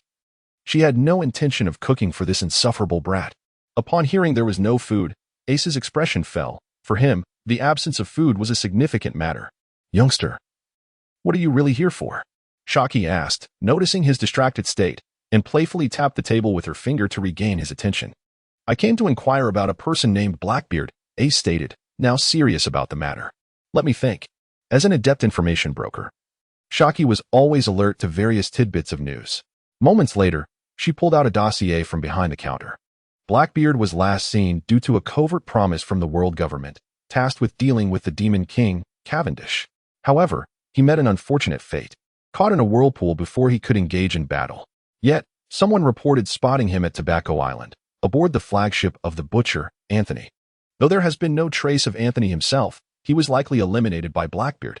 Truly, as one of the leading information stations in the underground world, this intelligence was comparable to what even the Navy headquarters possessed. Thank you, Auntie. Now aware of Blackbeard's whereabouts, Ace waved his hand, preparing to leave. I must say, young man, have you forgotten something? Shaki, suppressing her anger, remarked as she noticed him getting ready to depart. Huh, is there something else? Ace asked, perplexed. Are you inviting me to dinner, Auntie? Upon the mention of a meal, Ace's eyes instantly sparkled with delight. Shaki, suppressing the urge to give him a good scolding, slowly remarked, you haven't paid yet, you little rascal. Ah, do I still need to pay? Ace suddenly realized, and after speaking, he turned out the 2 pockets of his trousers, exclaiming, but I have no money, Auntie. You little brat, prepare to face my lethal scissors. Shaki retorted. If I don't leave you with a face full of blossoms, do you truly believe I'm running a charity here? My state of mind has not been optimal in recent days, so my writing may not be up to par. Feel free to offer some light criticism. However, after your critiques, I shamelessly beseech for a wave of support in terms of recommendations and collections. Yours truly, the utterly unashamed author. Hee, that big-breasted, brainless fool has left. And yet she still refuses to show herself? After a scolding drove Nami away, Perona muttered towards the wall. Oh my, to think you could discover us here. Truly impressive. Robin and Cavendish emerged from a hidden door behind the wall. Although this place is a secret dungeon, there are indeed hidden passages. Especially considering the presence of the captain, who is known to be the most fearful of death. I did not discover it. I merely caught a whiff of a milky aroma. Princess Perona sniffed and remarked, I never expected that such grown individuals as you would enjoy drinking milk. Robin blushed, and in a hidden moment, pinched the captain fiercely. So, you discovered our presence and deliberately uttered those words?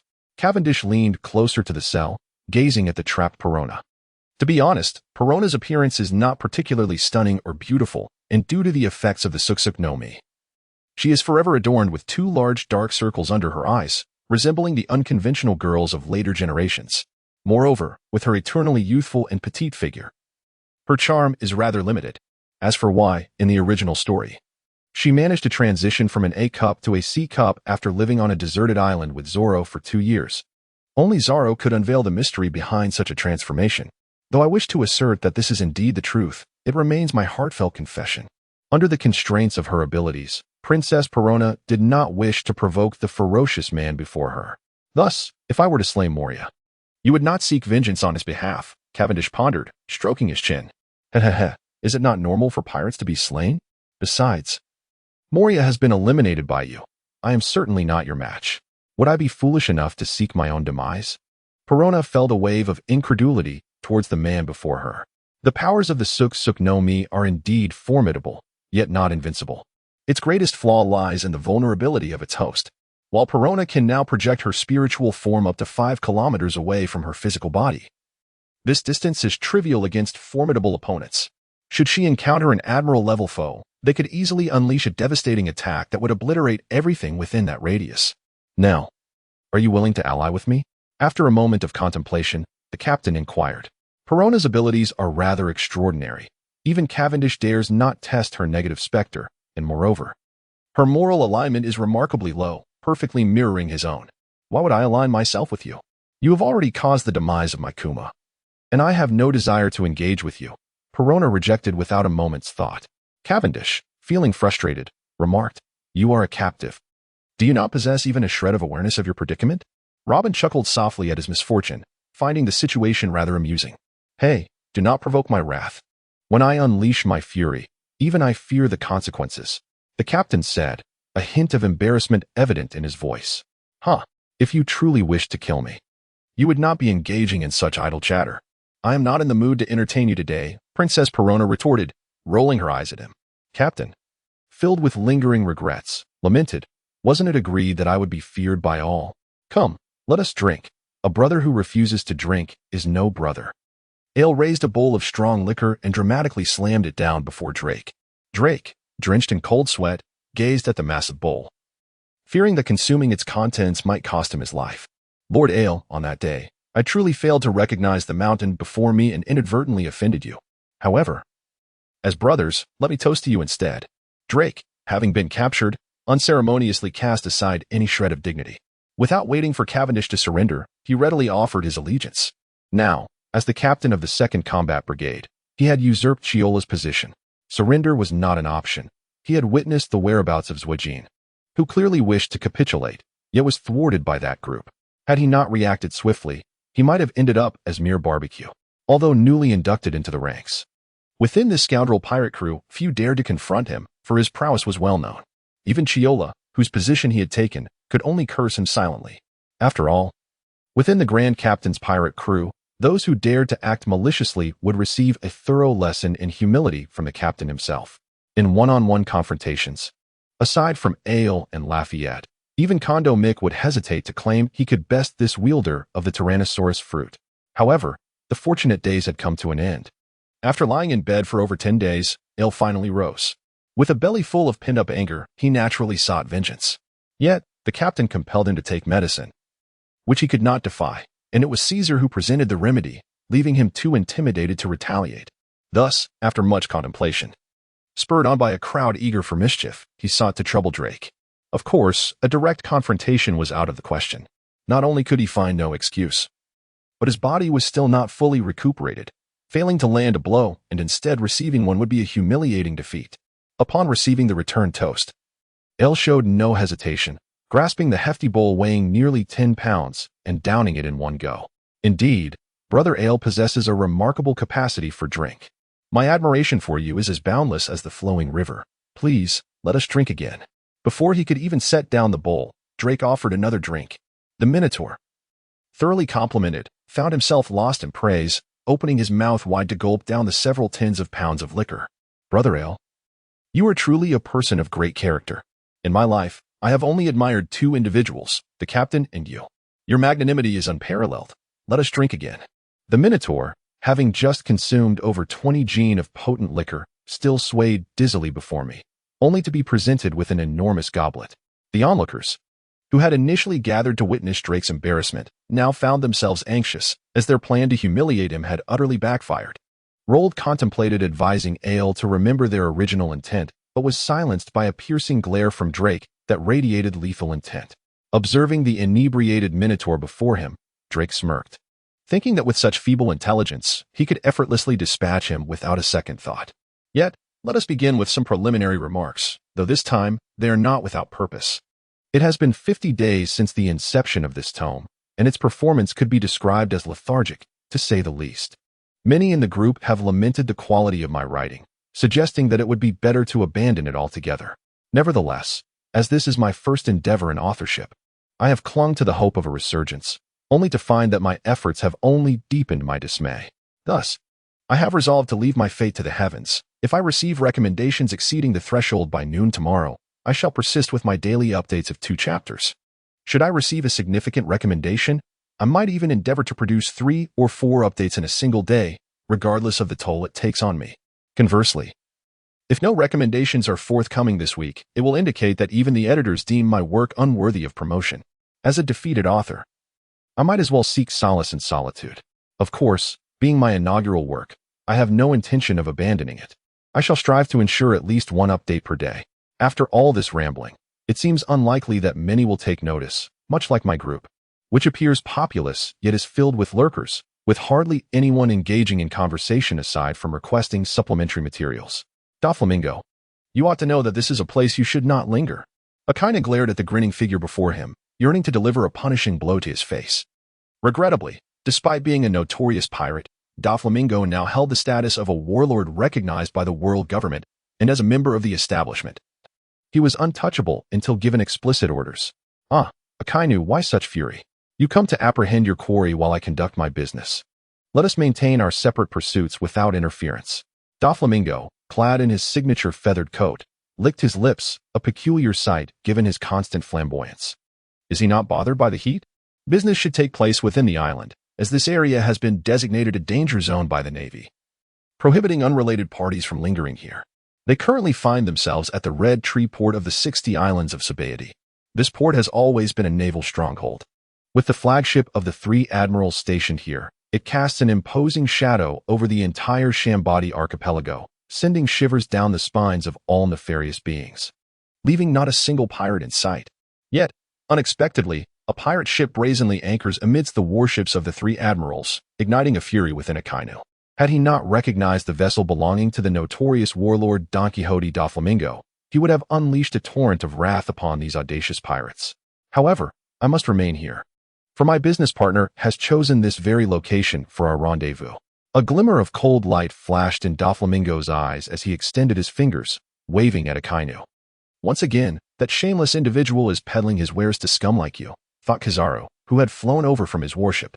The 3 admirals had mobilized solely to encircle a rookie pirate, yet the latter had yet to arrive, leaving Kizaru feeling as if he were festering from the weight. Doflamingo's enterprise spanned the globe, subtly acting as an intermediary for the underworld, supplying weapons to various scoundrels and ambitious miscreants. On the surface, he is the largest smuggler of contraband, providing illicit goods to influential figures and even celestial dragons. For the Navy, such figures are naturally abhorred.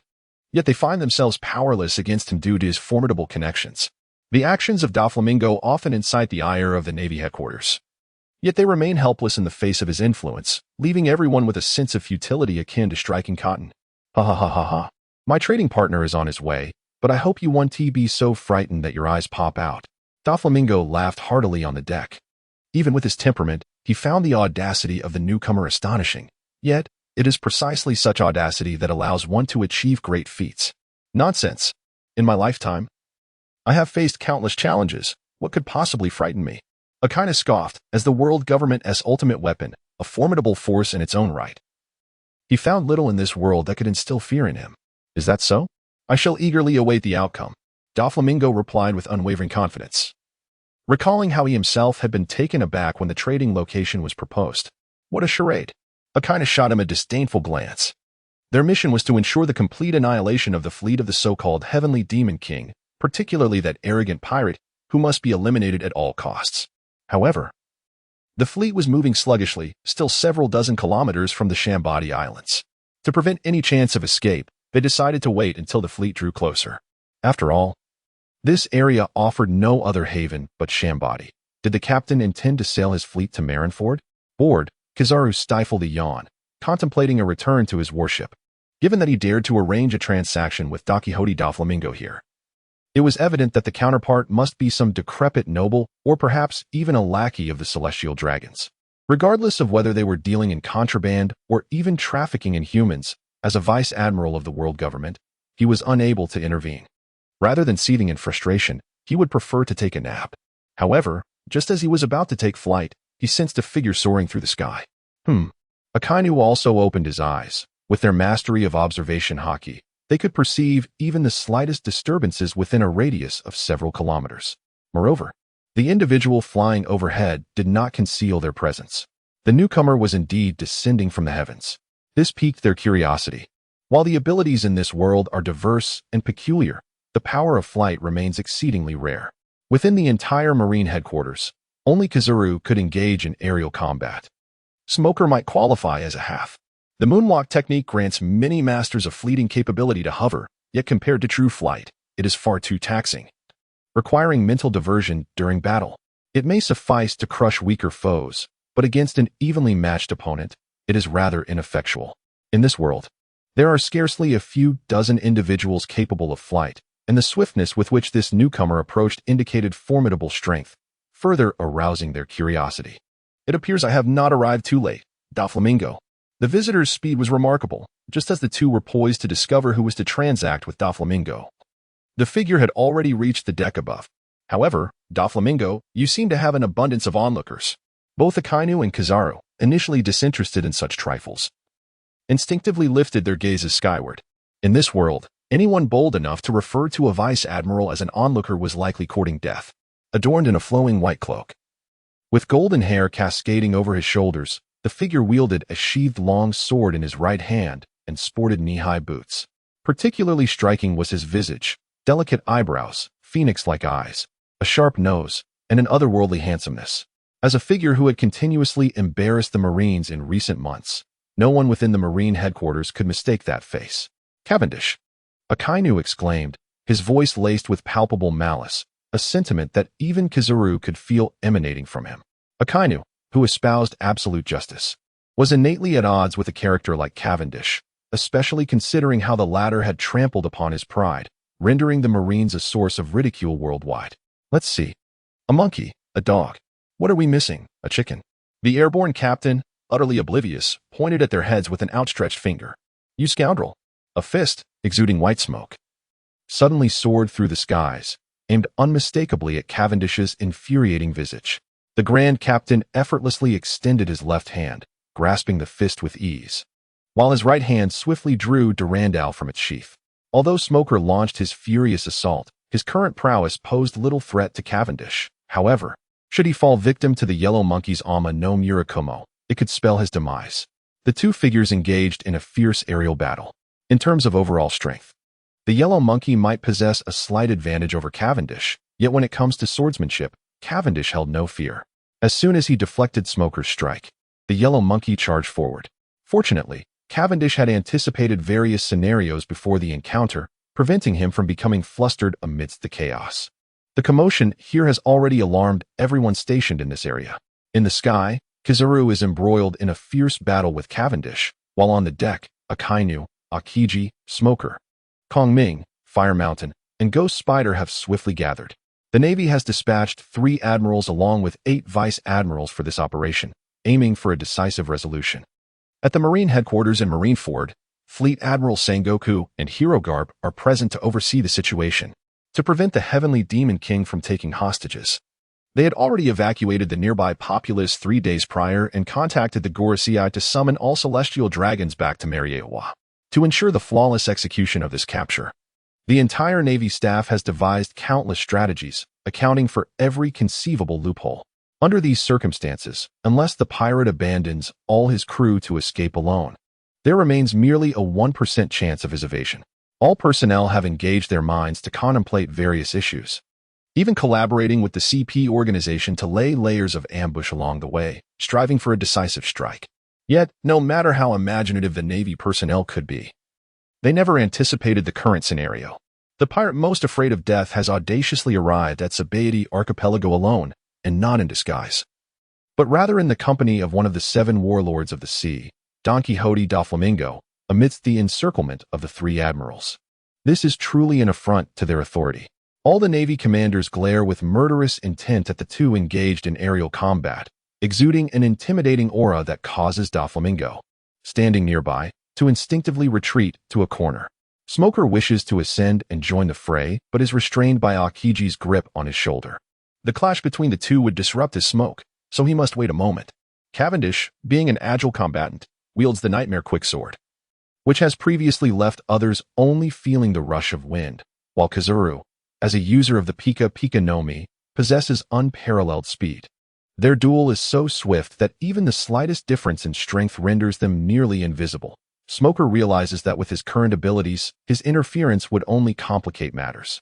Smoker grits his teeth in frustration, feeling the inadequacy of his strength for the first time. Akiji and Akainu exchange glances and position themselves strategically, subtly encircling Cavendish. Neither can fly, and rashly attacking could provide an opportunity for their opponent. As long as Kizaru is entangled, the pirate will have no chance of escape. I say, isn't it a bit rude to come charging in and start slicing without a word?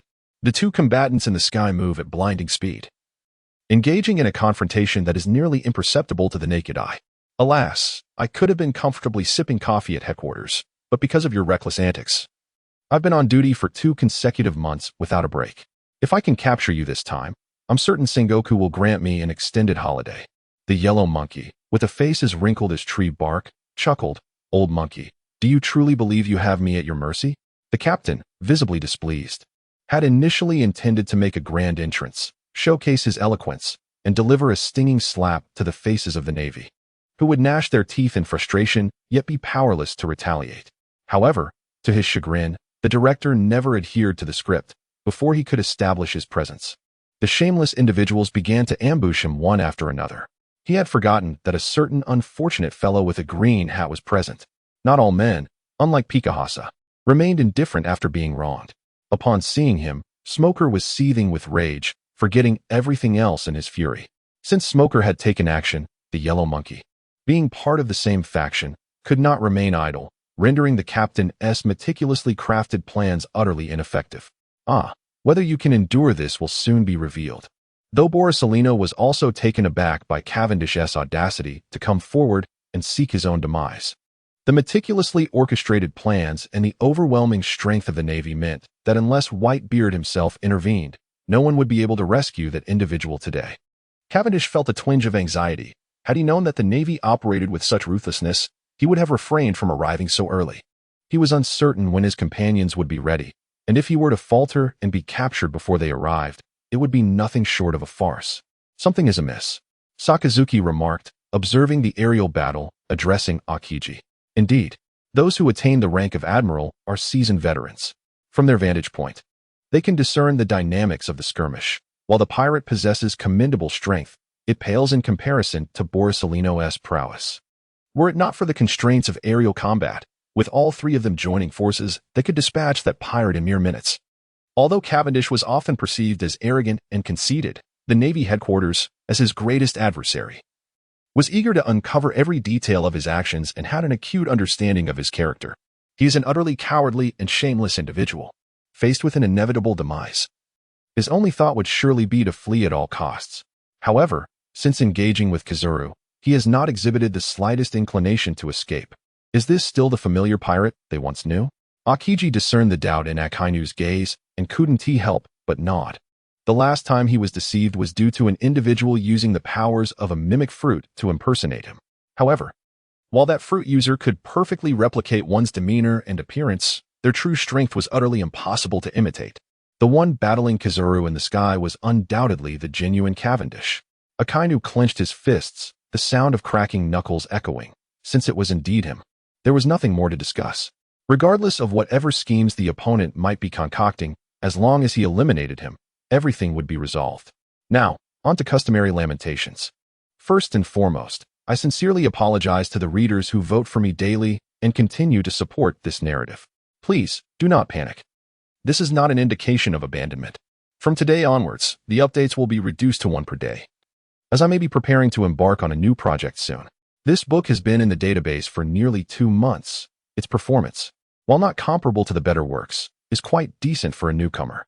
Yet, the absence of recommendations is perplexing. This is a significant disappointment. Had I received recommendations and failed to ascend, at least I would have perished striving forward. Now, however, I feel as though I am being slowly worn down, which is becoming increasingly intolerable. P.S. If there is a substantial recommendation, I shall revert to 2 chapters a day. Furthermore, the reviews on Chijian are nearly non-existent. I often have to visit QQ Book City to find solace in the comments.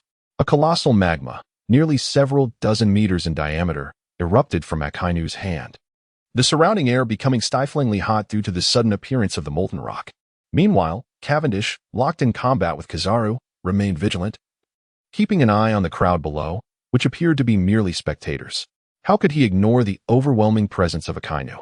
The colossal lava sphere, if struck, could incinerate a living soul. Thus, he hastily evaded the immense orb soaring towards the horizon. However, in the midst of his evasion, he found himself cornered by Kizaru, who, with a sinister tone, proclaimed, "Have you ever been kicked at the speed of light?" Goodness, if that were to happen, his handsome visage would surely be marred. Although Cavendish had never relied on his looks to survive, one might presume that no one would despise their own attractiveness. Stop, cease, halt. As Kizaru's lengthy leg approached Cavendish's face, a mere fraction of a centimeter away, the shameless captain hastily declared a truce. What is the matter? Are you planning to surrender? If it were Akainu in combat, a truce would likely be met with a punch, for to him, only the dead enemy can be deemed a worthy opponent. Yet, for the typically lethargic Kizaru, should this adversary choose to capitulate, it would save him considerable effort. Why not hear what he has to say? After all, he was currently a turtle in a cage, unable to flee. Must we resort to violence upon our first encounter? Such discord is regrettable. Let us sit, converse, and savor tea, for this splendid day deserves such leisure. Cavendish retreated, extricating his head from beneath Kazara's leg, praying the monkey did not suffer from athlete's foot. On the deck, a multitude of naval elites gazed skyward at the overcast, dreary heavens, casting him looks that conveyed, "Are you a fool? Oh, I see everyone is too serious. Allow me to lighten the mood with a jest." Even the audacious captain felt a twinge of embarrassment under the intense scrutiny of so many fiery gazes. "Scoundrel!" Kizaru, feeling duped, expressed his annoyance. And seizing the moment of truce, Akainu and Akiji ascended into the air, forming a triangular formation to encircle Cavendish. "Goodness gracious, must you be so fervent? You three are renowned figures. Surely, you need not treat me with such indignity." Cavendish raised his hands in surrender, pondering that he might evade a single admiral. Perhaps even two, but three? Huh. Akainu declared, "This time next year shall mark your memorial.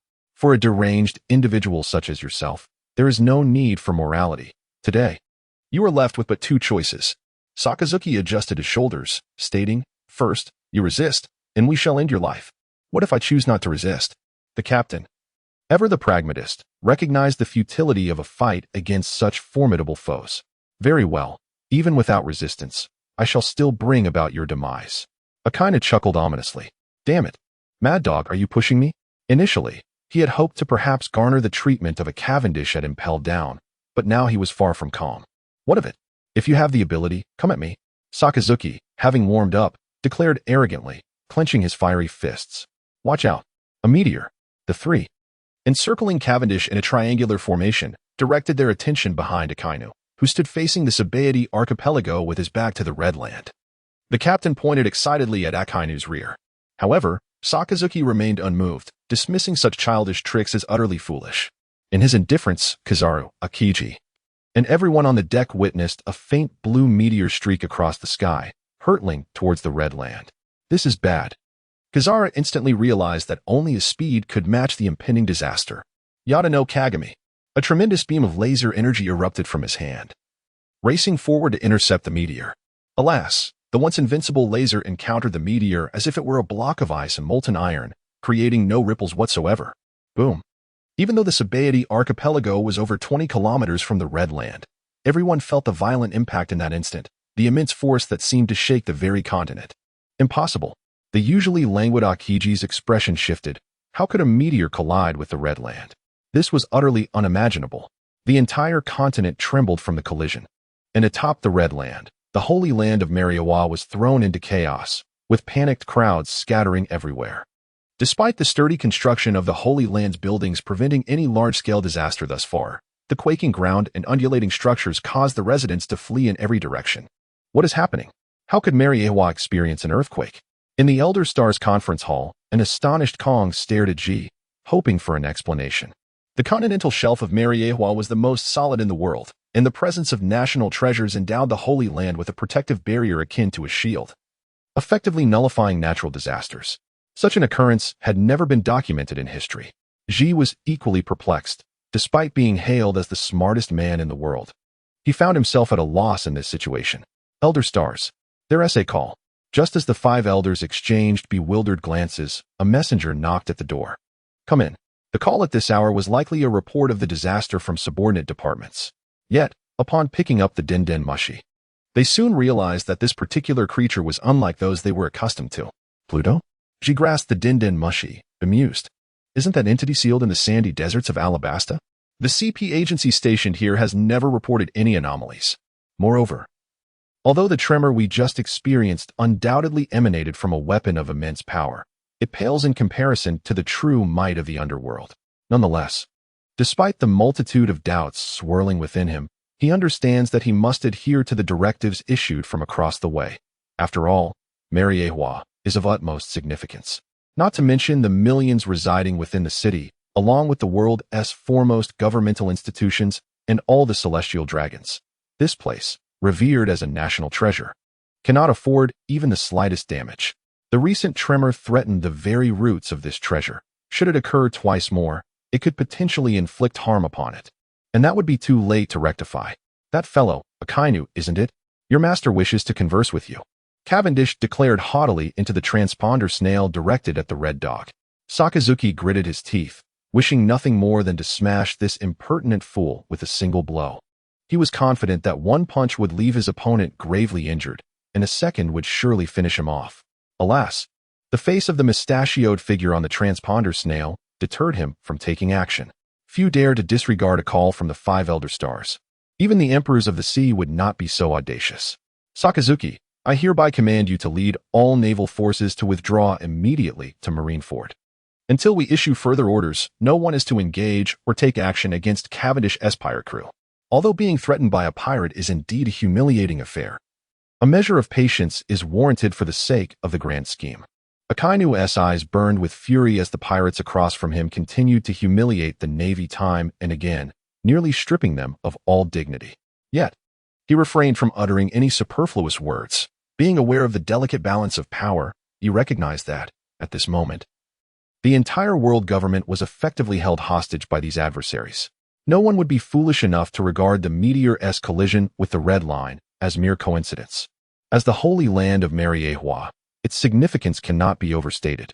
With the force of that meteor, should 3 to 5 more follow, they could undoubtedly obliterate the continental shelf beneath Mariehua. The destruction of the Holy Land would carry immense consequences, too immense for even the 5 Elder Stars to bear. What merit does Akainu possess to shoulder such blame? What are you staring at?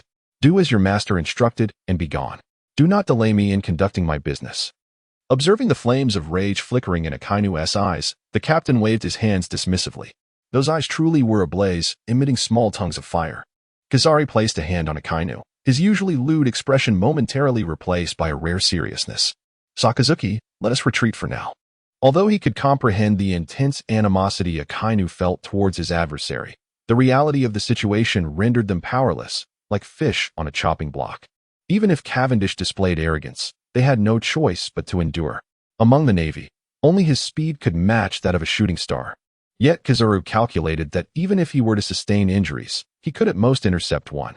Should the enemy unleash 10 or 8. Not only Mariehua, but even Marineford would face annihilation.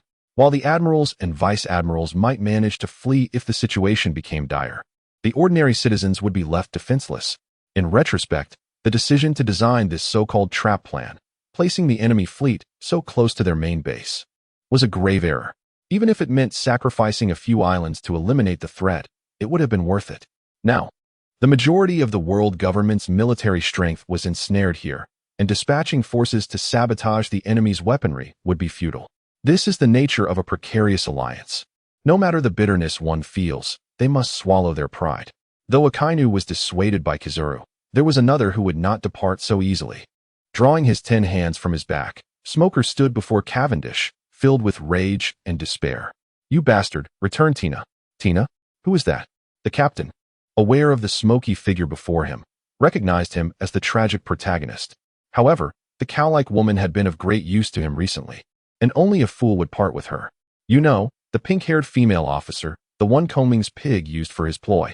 The hapless man cried out, unwittingly portraying Cavendish as a quintessential villain from certain anime or games, stealing the protagonist's beloved, only for the protagonist to triumph against the great demon king and reclaim his lady. Ironically, the heroine, who had been held captive for so long, remained untouched. It seemed that these demon kings abducted the heroines merely to provide the protagonists with a reason to embark on their arduous journeys.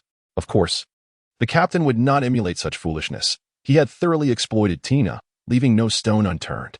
Initially, he had intended for her to make an appearance for a poignant farewell with Smoker, crafting a narrative of a beautiful woman in distress. However, the author, currently in a dismal mood and aware of the stringent regulations from the platform, chose to omit those details. When the mood improved, updates would be shared in the group. Am I not shameless? Smoker, on the verge of losing control, was ultimately subdued and taken away by Akiji. While he sympathized with Tina's plight and understood Smoker's feelings, sacrifices had to be made in such dire circumstances. Life often presents us with such choices. Hee indeed. It is no surprise that a figure of such renown can make even the world government falter under your influence. It is truly remarkable. As everyone retreated, the night demon cautiously emerged with a smile. It is a pleasure to meet you for the first time, Doflamingo. You truly are a man of your word. Casually dressed in a coat reminiscent of a turkey, Cavendish's lips curled in mild disdain, struggling to comprehend the man's taste. Oh, indeed. It is said that those who dare to deceive the heavenly demon king would find it difficult to see the light of day again. Doflamingo observed the young man before him with curiosity. No more than 20 years of age, with a handsome and radiant visage. He seemed to embody the archetypal pretty boy living off charm. Yet, his experiences could only be described as miraculous. Doflamingo, a descendant of the creator and the patriarch of the Don Quixote family, had been accompanied by 4 formidable subordinates since childhood. He inherited the last remnants of his family's power, exuding an aura of royalty. Yet, approaching 40, he had merely achieved the title of a warlord of the sea, and even that was secured through cunning, as he had ascended to the throne of a mere king of Dressrosa. While his life could indeed be deemed legendary, in comparison to the young man before him, he felt like a mere jest. By the old rules, I shamelessly seek a recommendation. Cavendish mused, having long heard of the illustrious joker. Today, witnessing him in person, the reputation was evidently well-founded. Although he questioned Doflamingo's fashion sense, he found himself admiring the man. The transformation from a celestial dragon, once looking down upon all, to a pirate reviled by the masses was a shift that would overwhelm anyone. Yet, the man in the coat not only endured but thrived through sheer determination, reclaiming his place among the elite of the world. Such resilience and fortitude were indeed worthy of respect. Before the heavenly demon king, what could his modest achievements possibly signify?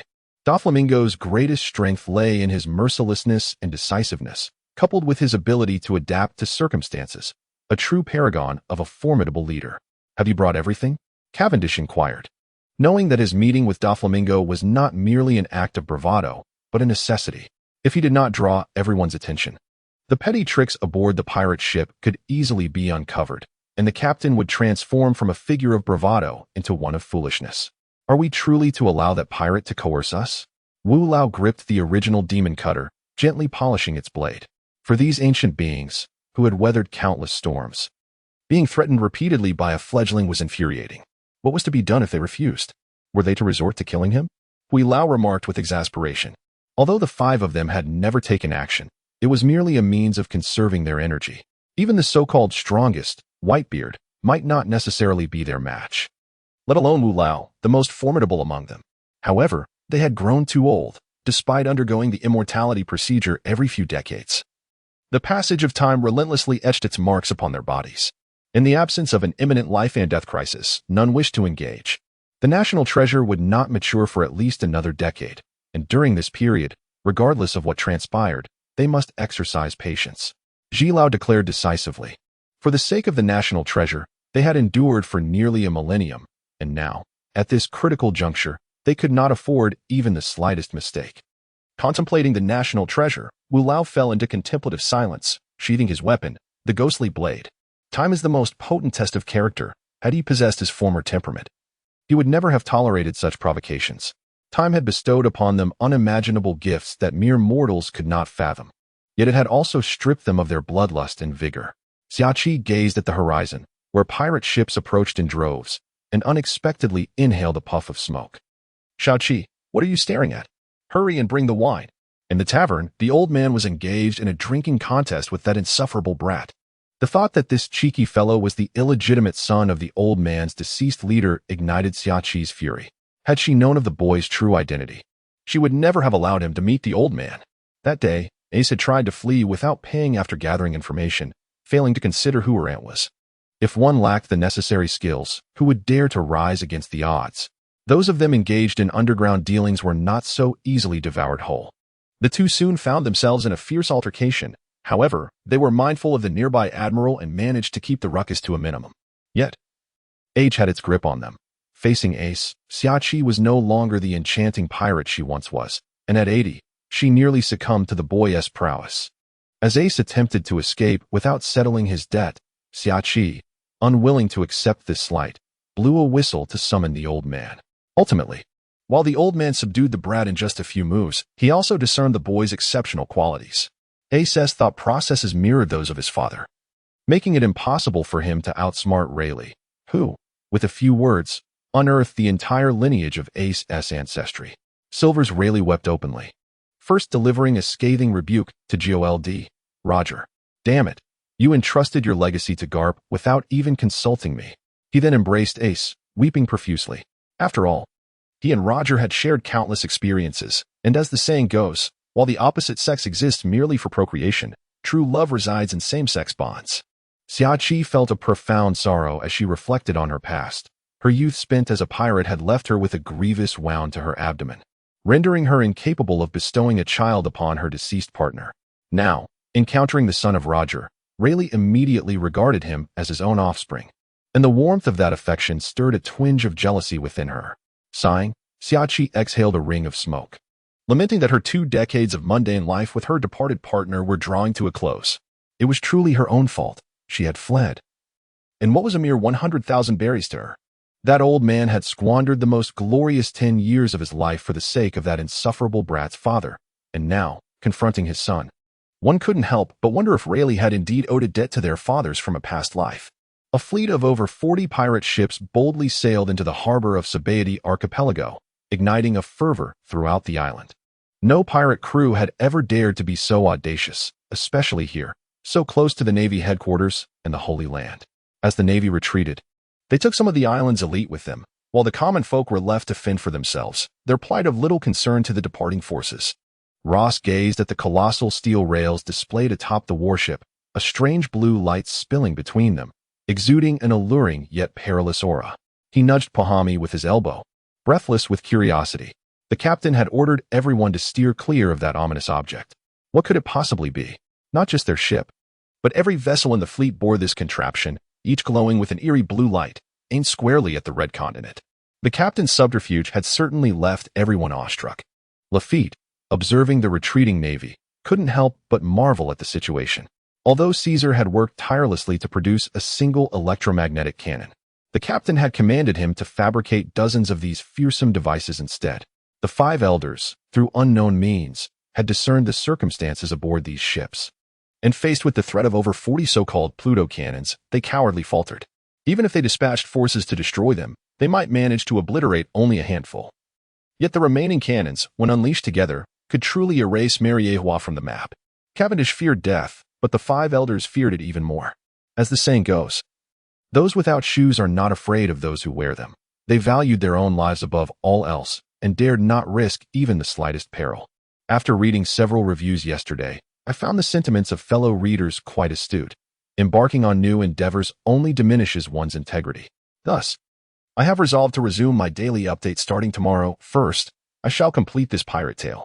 A motley crew of drunken pirates staggered through the streets, and Drake observed them with a sense of melancholy. He had been defeated by this very band, and it left him feeling as though his loss was utterly unwarranted. The entire Sabaody archipelago has transformed into a haven for pirates ever since the government forces retreated under pressure. They roam the streets indiscriminately, exhibiting a level of conduct reminiscent of certain unmentionable secret factions from years past. Fortunately, this time, the captain has not issued any orders for plunder, so these pirates are limited to snatching a few morsels of food without payment and occasionally groping a lovely maiden. But none dare to commit acts of murder or arson in public. Despite this, the chaos has unsettled the entire Sabaody, yet the local populace, having suffered at the hands of the celestial dragons countless times, has grown accustomed to such scenes. Few dare to resist, and thus, widespread panic has not ensued. Brother Drake, what do you think of this young lady? Pahami inquired, presenting a rather delicate-looking nurse to Drake's side.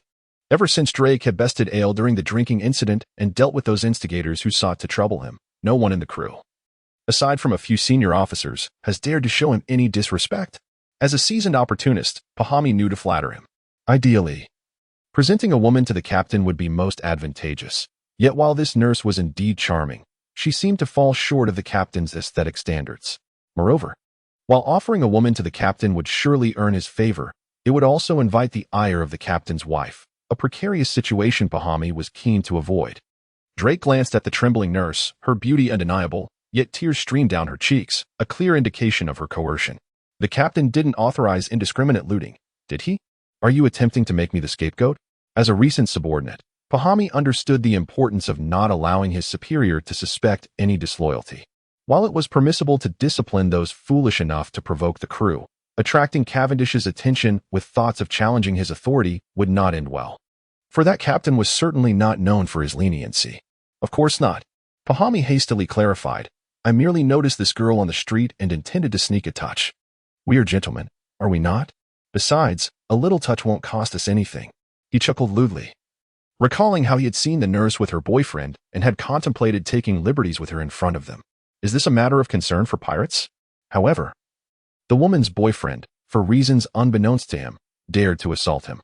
It is important to note that although Pahami's skills are lacking, it all depends on whom he is compared with. A mere ordinary person, untrained and unfit, was swiftly reduced to a half-dead state by a barrage of Pahami's punches. According to the rules, since that man dared to attack him, the spoils could naturally be reclaimed. Upon hearing Pahami's account, Drake felt little sentiment. The world operates in such a manner that the weak must concede to the strong without reservation. After all, once you endure, you can continue your life. But to resist means you risk losing everything. Take, for instance, the man of that nurse. Had he not resisted, he would have merely allowed Pahami a slight advantage. However, by choosing to fight back, he must now accept the consequences of his defiance. This girl is quite appealing. I shall indulge for a few days. And you may collect your prize later. Without a trace of hesitation, Drake hoisted the sobbing nurse onto his shoulder, preparing to return to his worship. As long as you enjoy yourself, Captain Drake, I have no objections, Pahami remarked, aware that while he had his vices, he understood that women are not paramount. Often, many things surpass their significance. Of course, that does not apply to the captain. When has Drake ever dined alone? In 3 days, I shall have her aboard my ship. With a playful squeeze of the nurse's rear, Drake walked away with a smile. Scoundrels! In Shaki's bar, Ace listened to the narrative of the man he had just revived, his anger boiling over. Sasha lay in anguish on the bed, having merely accompanied his fiancée, Ita Sabayati, to procure wedding supplies, only to encounter such calamity. Is this not outside the jurisdiction of the world government? Ace adjusted his hat, readying himself for departure.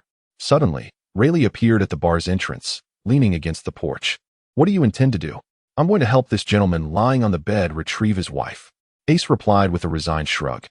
Having stumbled upon the abandoned Sasha in the underbrush during his aimless wanderings, had he not intervened, Sasha might well have bled to death in the thicket. Do you know who took his woman? Rayleigh's keen gaze pierced through his glasses, glinting like a winter's arrow. The only pirates audacious enough to behave so brazenly in Sabayati could be none other than the crew of that demon king. Ace flexed his fists and feet. Ace. Individuals like Luffy are not suited to the life of a pirate. They steadfastly believe in their own sense of justice, aiding the weak and vanquishing evil. Much like the ancient heroes. Yet, when it comes to the true profession of piracy, killing, looting, and pillaging, they not only refrain from such acts but also oppose others who do.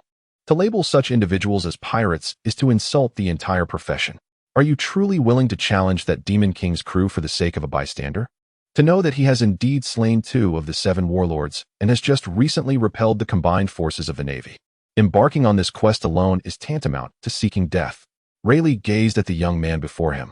Although he had inherited that person's bloodline and carved out a significant reputation, he was still far too immature. His current strength was wholly insufficient to command the seas. Facing ordinary foes might be one thing, but confronting Cavendish required further honing of his skills. That is no mere passerby, my friend. Ace raised his head, offering Rayleigh a radiant smile. Since I rescued him, he has become my comrade. For the sake of my companion, regardless of who stands before me, I must go forth. That sunny smile evoked memories in Rayleigh of an afternoon over 20 years ago when he encountered a similarly foolishly grinning individual. Meanwhile, the captain of the Whitebeard Pirates' 3rd Division, Diamond Jozu, and the captain of the 4th Division, Flower Sword Vista, had already arrived at Fishman Island. Aboard the Supreme King, the captain was seated, perusing the latest intelligence reports. According to the information received, it should be thus. Robin, seated opposite him, asserted confidently. After over 20 years of evading capture, her sensitivity to the slightest changes in the environment had sharpened, coupled with her devil fruit abilities and Cavendish's nonchalant attitude towards wealth. In just half a year, the Captain's intelligence network had spread across the globe. While it still paled in comparison to the Navy or other established underground organizations, the whereabouts of the 2 division commanders under Whitebeard could now be monitored at any time. Moreover, this collaboration with Joker had allowed Robin to acquire numerous intelligence resources that originally belonged to the Don Quixote family, further enhancing the entire pirate crew's informational prowess. This situation presents quite a dilemma. Cavendish, cradling his teacup, found himself in a quandary. Given Jinbei's previous incident, I must exact retribution upon Fishman Island. However, It is evident that the Whitebeard pirates intend to protect it, and currently we do not possess the wherewithal to engage in war with Whitebeard. Not to mention the so-called strongest man in the world. Even the captain of his 16th division would likely suffice for dealing with our chaotic band of pirates. It is essential to remember that during the Paramount War, the Navy concentrated all its military strength alongside several warlords merely observing to defeat Whitebeard. Even then, Sengoku meticulously orchestrated countless traps and ambushes. Moreover, Whitebeard's most formidable trait was his astounding defense and vitality, rivaling that of the beastly Kaido. Anecdotes circulated among the board that during the Paramount War, that old man withstood 267 stab wounds, 152 bullets, and 46 cannonballs, all while half his skull had been shattered and his chest pierced. Yet, he still managed to land a punishing blow on Akainu and nearly cleave to death the entire Blackbeard pirates. Had it not been for the old man's destined demise, Blackbeard would have long been a footnote in history. Such a creature, Cavendish estimated, could not be slain by merely firing 3 to 5 shots from an electromagnetic railgun. However, to abandon Fishman Island in such a manner would certainly be a source of embarrassment. Master, your milk tea has grown cold. May I fetch you a steaming cup instead? Miranda, noticing the chill of the beverage in his hand, hurriedly approached with a flattering demeanor. Upon receiving his nod of approval, Miranda took the cup, discarded the lukewarm tea, swiftly added fresh ingredients, and presented the cup to Tina. Tina, with tears streaming down her cheeks, acquiesced to Miranda's treatment, feeling both helpless and humiliated. As a cup of steaming milk tea was soon prepared, Robin observed with a sense of melancholy as Miranda excitedly tormented Tina. "What troubles you?" the captain inquired, noticing the sudden shift in Robin's spirits. "I merely lament that Miranda, once a lady of privilege, has now become your servant. One would expect her to despise such a fate more than anyone else. Yet now, she seems enchanted, deriving pleasure from tormenting that naval officer." Robin sighed softly. Despite her vast knowledge, she had never quite grasped the intricacies of human nature. Such as humanity, people often seek superiority over those they perceive as lesser, reveling in the misfortunes of others. Cavendish, however, was not afforded the luxury of such contemplations. The very existence of his pirate crew rested upon his shoulders. Satiety was merely a temporary refuge. The celestial dragons, currently restrained by his so-called continental shelf weapon, dared not act recklessly. But that did not imply their tolerance for pirates lingering at their throats. Thus, they must depart before the patience of the world government waned, ideally securing a severance payment in the process. Yet, the New World had been largely divided among the 4 emperors. To establish a foothold, one must eliminate one of them. Despite the external acclaim surrounding his strength, those close to him understood that his crew's abilities were far from sufficient. Whether it be the monstrous Whitebeard, the immortal Kaido, the unrivaled Shanks, or the exceptionally powerful Big Mom, they were beyond the capabilities of Cavendish and his meager forces. While an electromagnetic railgun might suffice against inanimate objects, its efficacy against such formidable individuals was negligible. Even Blackbeard, not yet at his peak, could withstand a shot. It was futile to consider facing the 4 emperors, who surpassed him by leagues. What a headache! The captain felt a growing agitation. Had he known the consequences of antagonizing the Navy so thoroughly, he might have chosen a different path. The entire narrative had unraveled, and he suspected that Sengoku's animosity towards him had now eclipsed that towards Whitebeard. If Sengoku did not regard Whitebeard as his primary adversary, the summit conflict would never have transpired. Whitebeard's survival meant that his own opportunities were slipping away. What a vexation! Miranda, her face flushed, held out the milk tea in her hands, seemingly awakened to some peculiar abilities. The captain accepted the drink and took a sip. It had been specially concocted by Hawkbuck, offering benefits such as nourishing the kidneys and alleviating fatigue. Miranda, feeling a sense of purpose, crawled beneath the table, her nimble mouth expertly grasping certain objects, while Robin across the way had long since grown accustomed to such antics. Suddenly, just as the captain prepared to address his pressing need, an explosion echoed from ahead. A towering flame erupted in the distance, accompanied by shouts carried on the wind.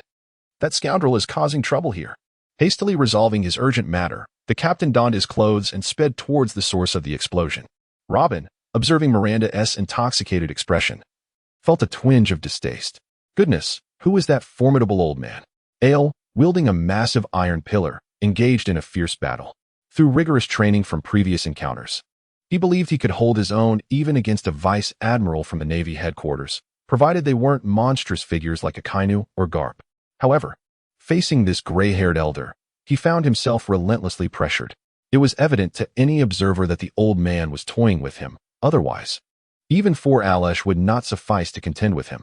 Meanwhile, a bare-chested youth was fending off numerous officers encircling him. Rayleigh watched with a faint smile as Ace honed his physical skills amidst a throng of pirates. The boy was a remarkable talent, and Garp's training methods had indeed endowed him with an extraordinary physique. Yet, that old rascal Garp, while having built Ace's robust body, had neglected to instill certain technical skills. Now, encountering a decent array of fighters, it was the perfect opportunity to refine Ace's combat abilities. From this moment forward, I shall resume my daily updates. The readers are right. The dedication to writing is not solely for the editor's eyes. Recommendations, let them come or go. I must once again express my disdain for the dark recommendation system at the starting point. The authors in our group, particularly the few adorable girls, receive strong endorsements weekly, often chatting with the editors, while someone like me finds my every utterance automatically muted. In this world, the shadows of deceit are omnipresent. Kahori wielded his twin blades with remarkable agility, executing a staggering 38 strikes per second, each narrowly grazing Ace's skin. To the untrained eye, it might have appeared as though they were performing a well-rehearsed act. Following Rayleigh's guidance, Ace refrained from utilizing his elemental transformation and instead relied solely on his physical reflexes to hone his observation and armament hockey. Over the past 2 years, he had enjoyed a smooth journey, only encountering minor setbacks under Whitebeard's command, which had fostered a rather arrogant demeanor, believing himself capable of defeating Blackbeard single-handedly.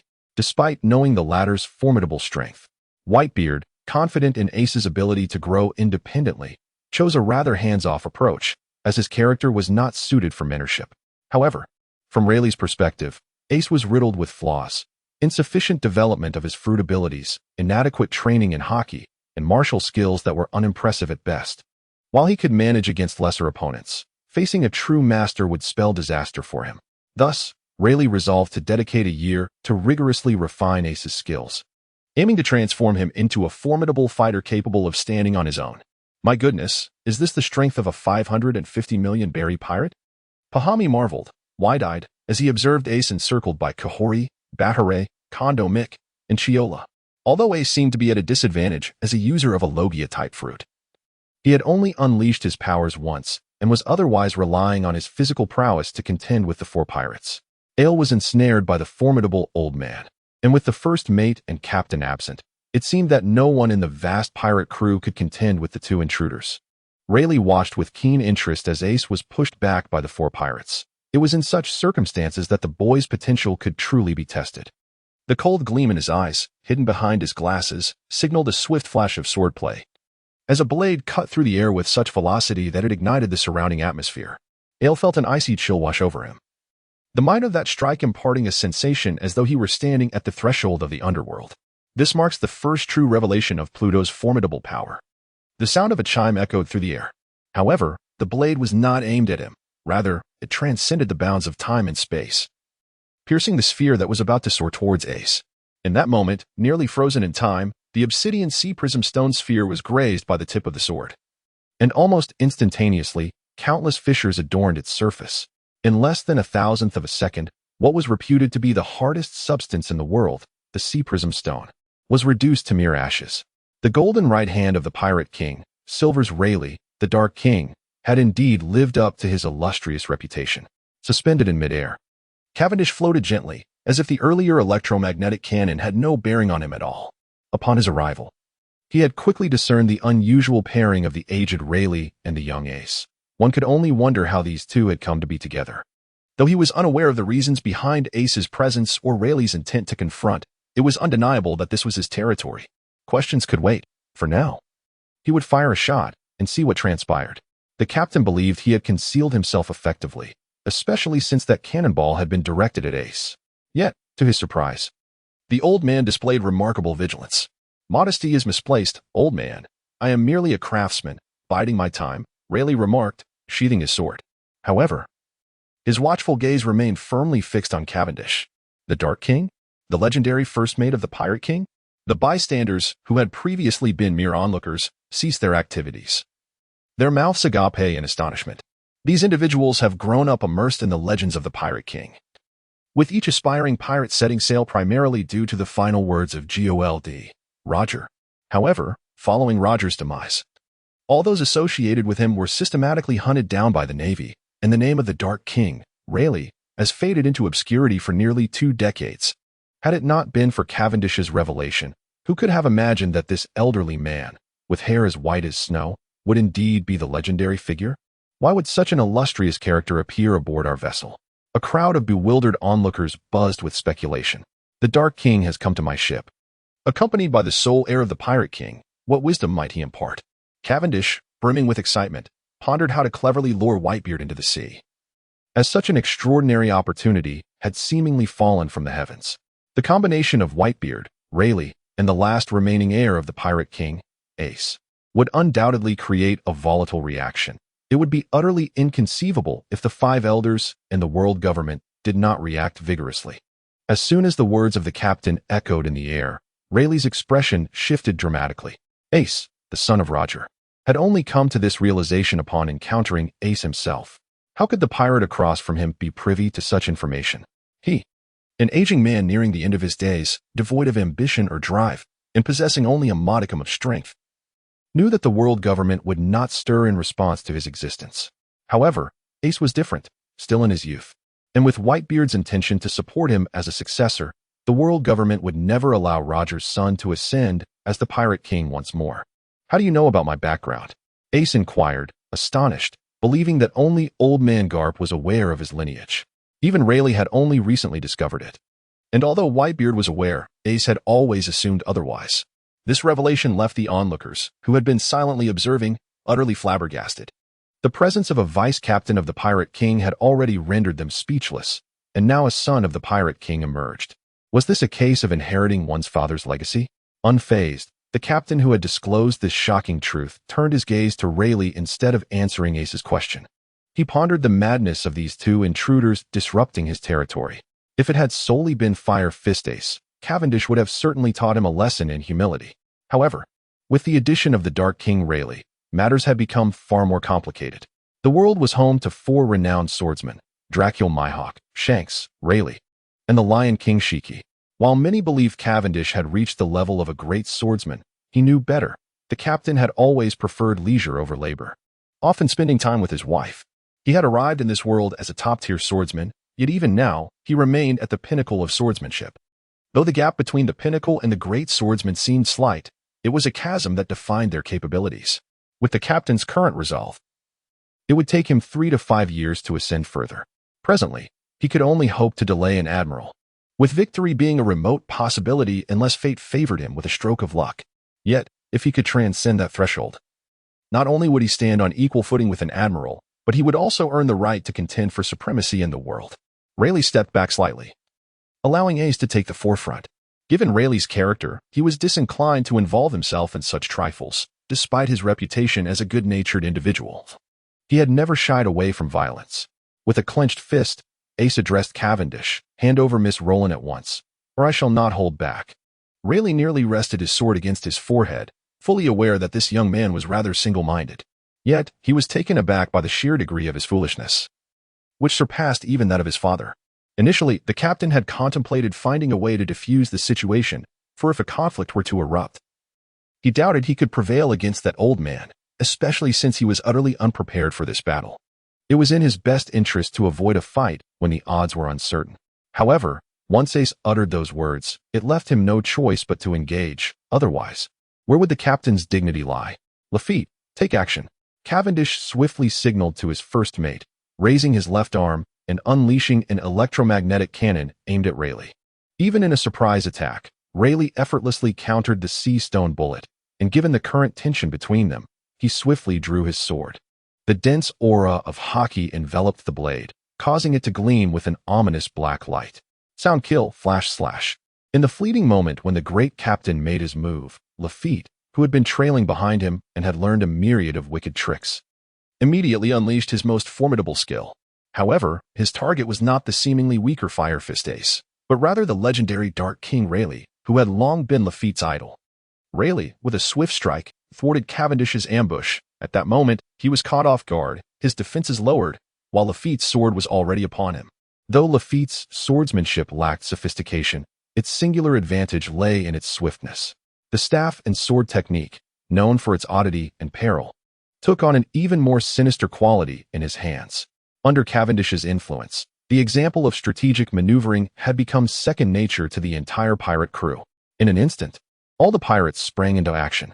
Every high-ranking officer brandished their weapons towards Ace, while those of slightly lesser rank aimed their bullets at Rayleigh. Rayleigh felt a flicker of irritation, yet the urgency of the situation left no room for hesitation. Ignoring the incoming projectiles, he extended his left hand to grasp the lethal sword that Lafitte had thrust toward him. With all his might, Rayleigh demonstrated the terrifying prowess of legend. Facing Lafitte's sword capable of slaying sea kings, he merely reached out with his left hand and firmly clasped the blade within his palm. A trickle of crimson blood seeped from his hand. Despite his mastery of hockey, akin to a furnace in full blaze, he was not as specialized as Carp, and thus, Lafitte's ultimate technique still managed to graze his palm. Yet, that was the extent of it. Lafitte attempted to shift the sword that had become lodged, but felt his strength dissipate as if swallowed by the sea.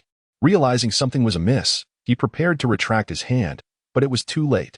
Rayleigh's grip tightened suddenly, and the renowned sword, crafted by a famed swordsmith from the West Sea and companion to Lafitte for decades, was effortlessly broken. With a flick of his wrist, the severed blade soared towards Lafitte at supersonic speed. Lafitte desperately attempted to retreat, but in comparison to Rayleigh's thrown blade, his speed was woefully inadequate. The half-blade pierced through him, embedding itself into the ship's mast, leaving behind a dark, gaping hole. In the blink of an eye, amidst the thunderous clash, the encounter concluded with Lafitte gravely injured and retreating, as the legendary Dark King re-emerged before the world after 20 years, once again demonstrating his formidable terror. Conversely, Ace, despite hastily entering his elemental form, found himself caught off guard by the sudden onslaught, left in a state of disarray.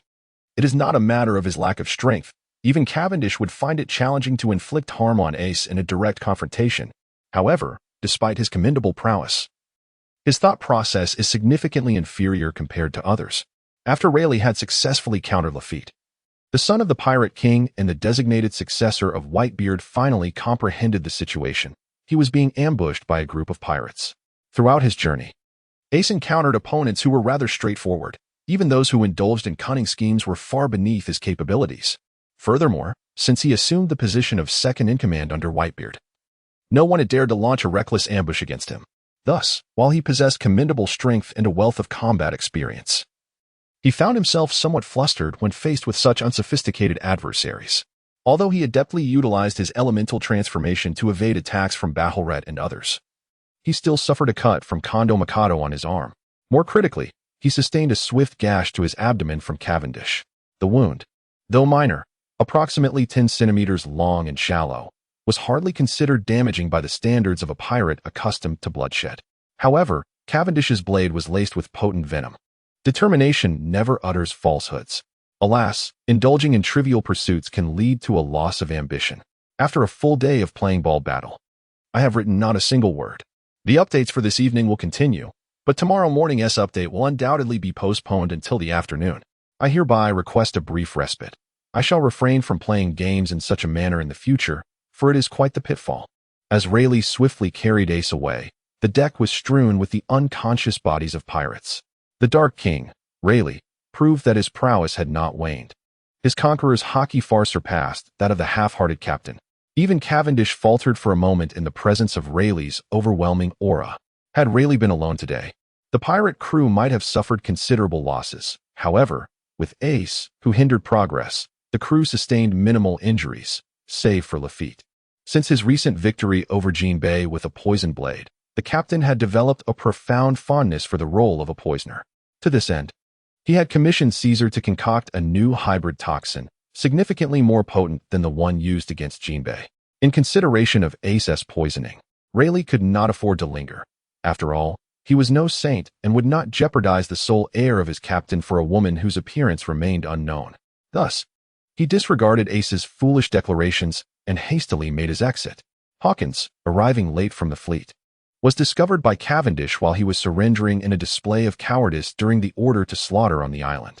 Though he possessed no moral integrity, his medical skills were renowned.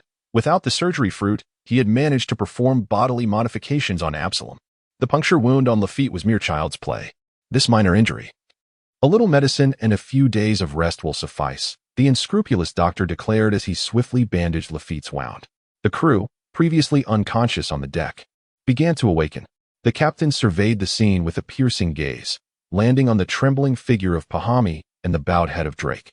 Realizing that these two were undoubtedly at the heart of the chaos. "What have you two done to provoke such a formidable adversary?" "Captain, I assure you, this time it was not my doing," Pahami cried, kneeling in desperation. Who could have anticipated that merely attempting to woo a woman would attract such a legendary figure? Would the captain execute him as a sacrifice? Fortunately, Drake displayed some courage and recounted the events in their entirety. There was no evading responsibility, especially considering that the nurse, Roland, was currently resting in his quarters.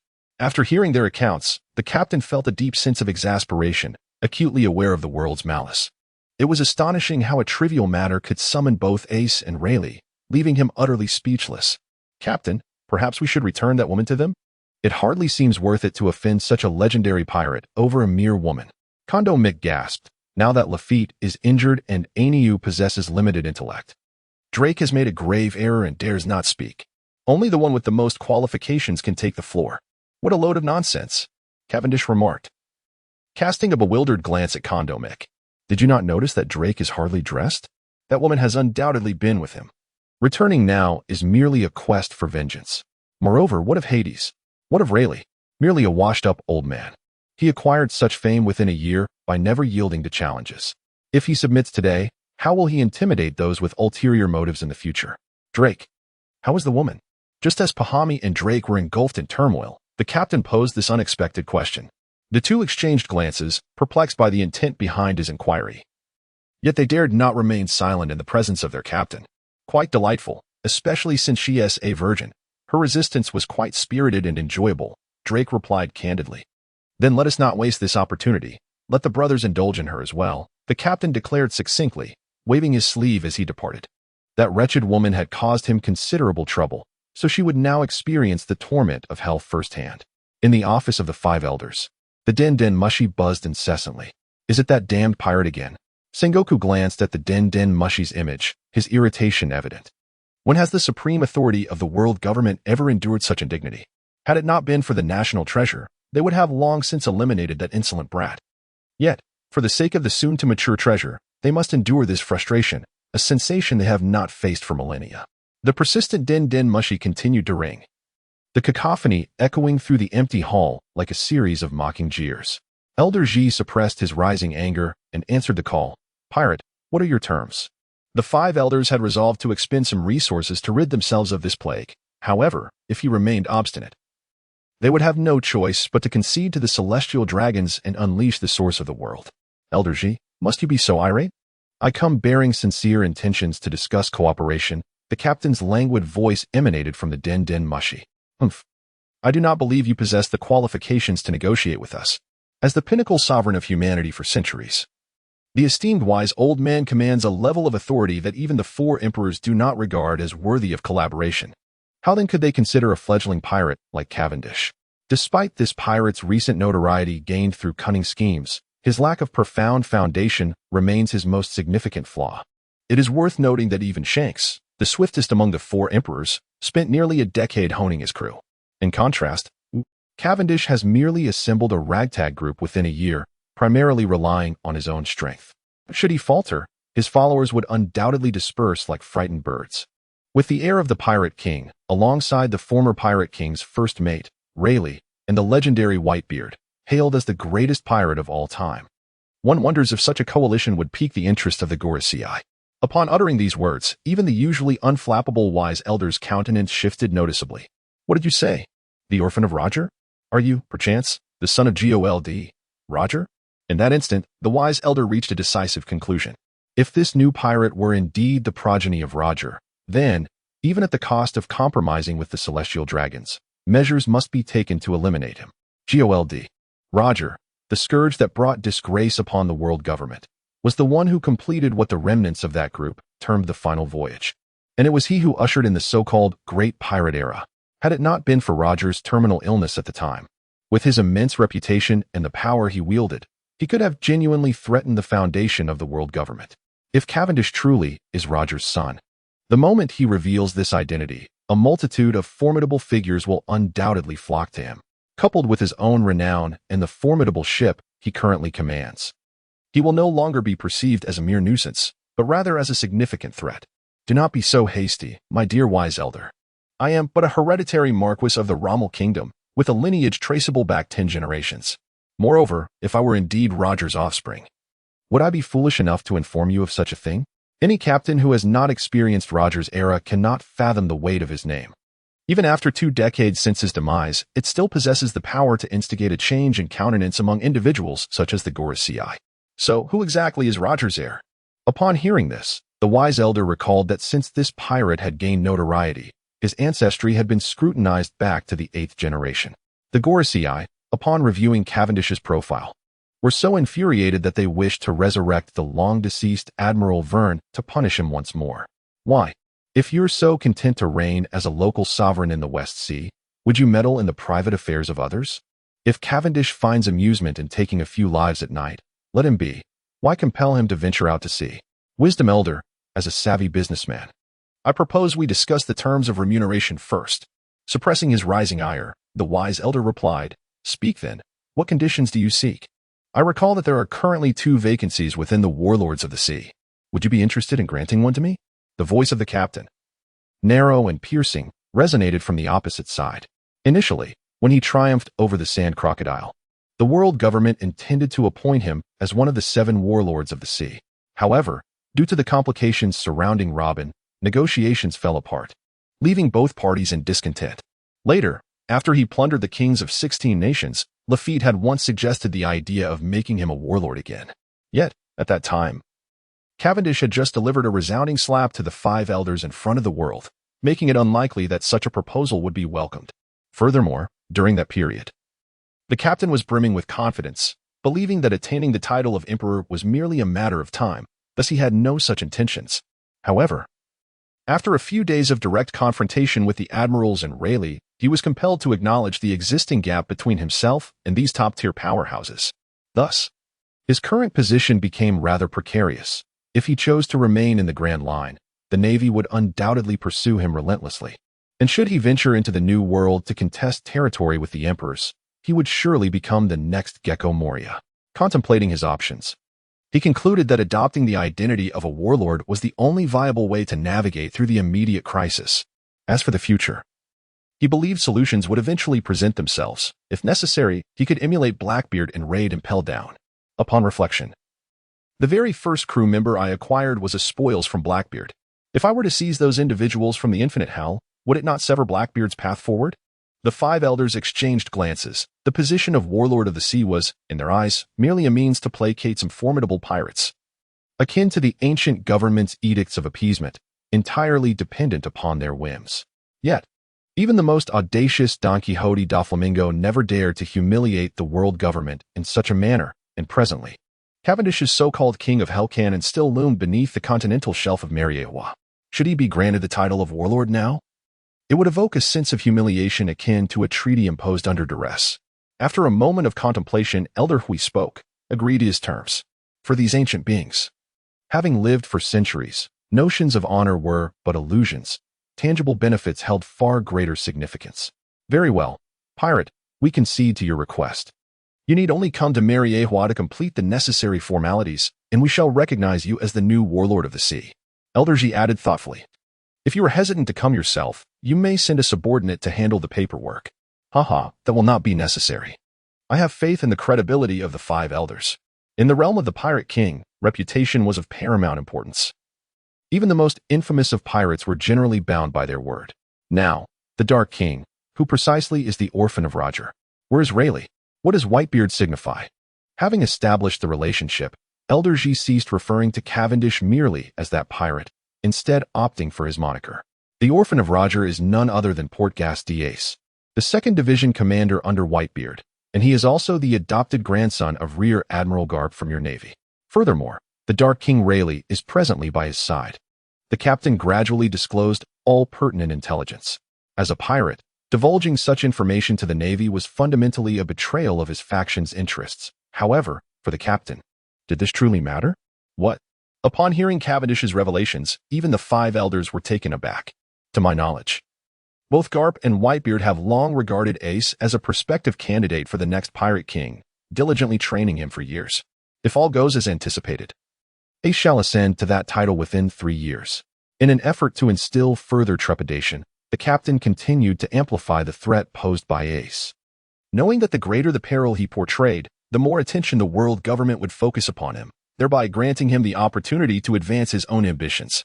Once the call was terminated, an eerie silence enveloped the hall of the 5 elders. What in the world was Garp scheming?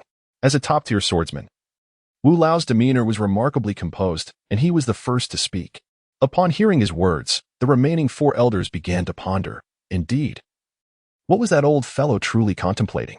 As a hero nurtured by the Navy, he could have ascended to the position of admiral long ago had he not declined.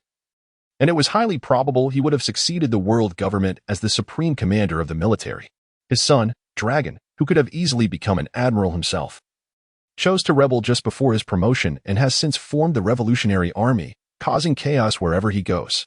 If one were to consider this son's defiance as having little connection to Garp, it was alarming to note that the old man had taken in Roger's orphan and was intent on bestowing upon him the skills necessary to ascend as the Pirate King. A chilling thought indeed. If Garp were to become the supreme commander while his son led a revolutionary force and his grandson rose to become the Pirate King, what future would remain for the 5 of them? Captain, is it truly wise to lead them into this predicament? Robin spoke up after quietly listening to Cavendish finish his call. Just moments ago, this man had skillfully manipulated the 5 elders with his silver tongue, leaving them momentarily dazed. Even she, had she not been privy to the backstory, might have fallen under his spell.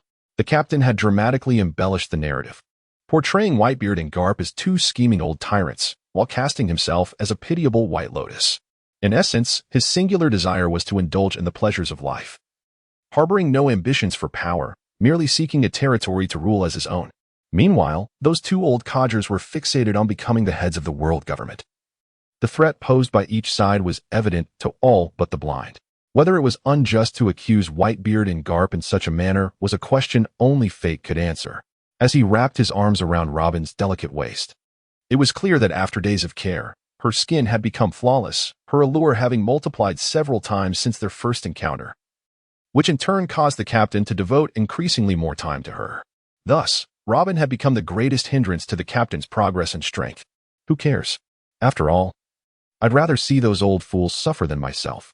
The more of them that perish in this era, the broader our path will become, Cavendish remarked, playfully toying with a pair of smooth, white melons. You are truly incorrigible. Robin shot him a playful glare, reclining slightly to the side. She could hardly fathom the depth of this man's desires. It felt as though her time spent in bed now exceeded all other moments.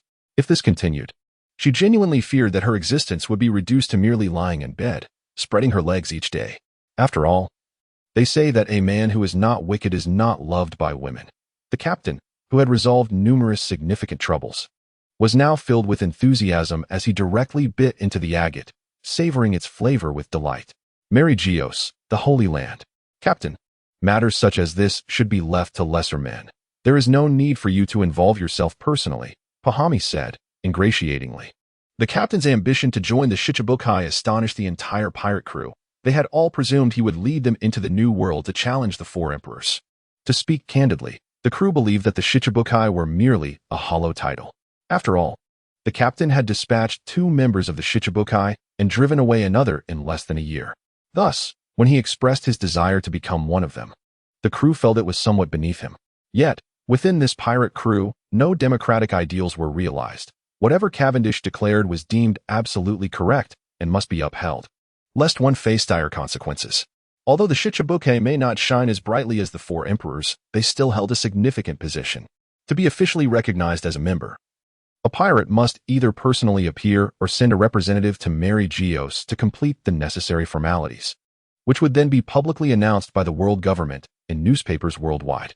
Ideally, this task would have been best suited for Lafitte, yet he was still recuperating from injuries, leaving the captain to undertake the journey himself. Naturally, the multitude of trivial matters involved would have vexed him immensely. Before his travels, the captain had endured enough bureaucratic frustrations under the celestial dragons.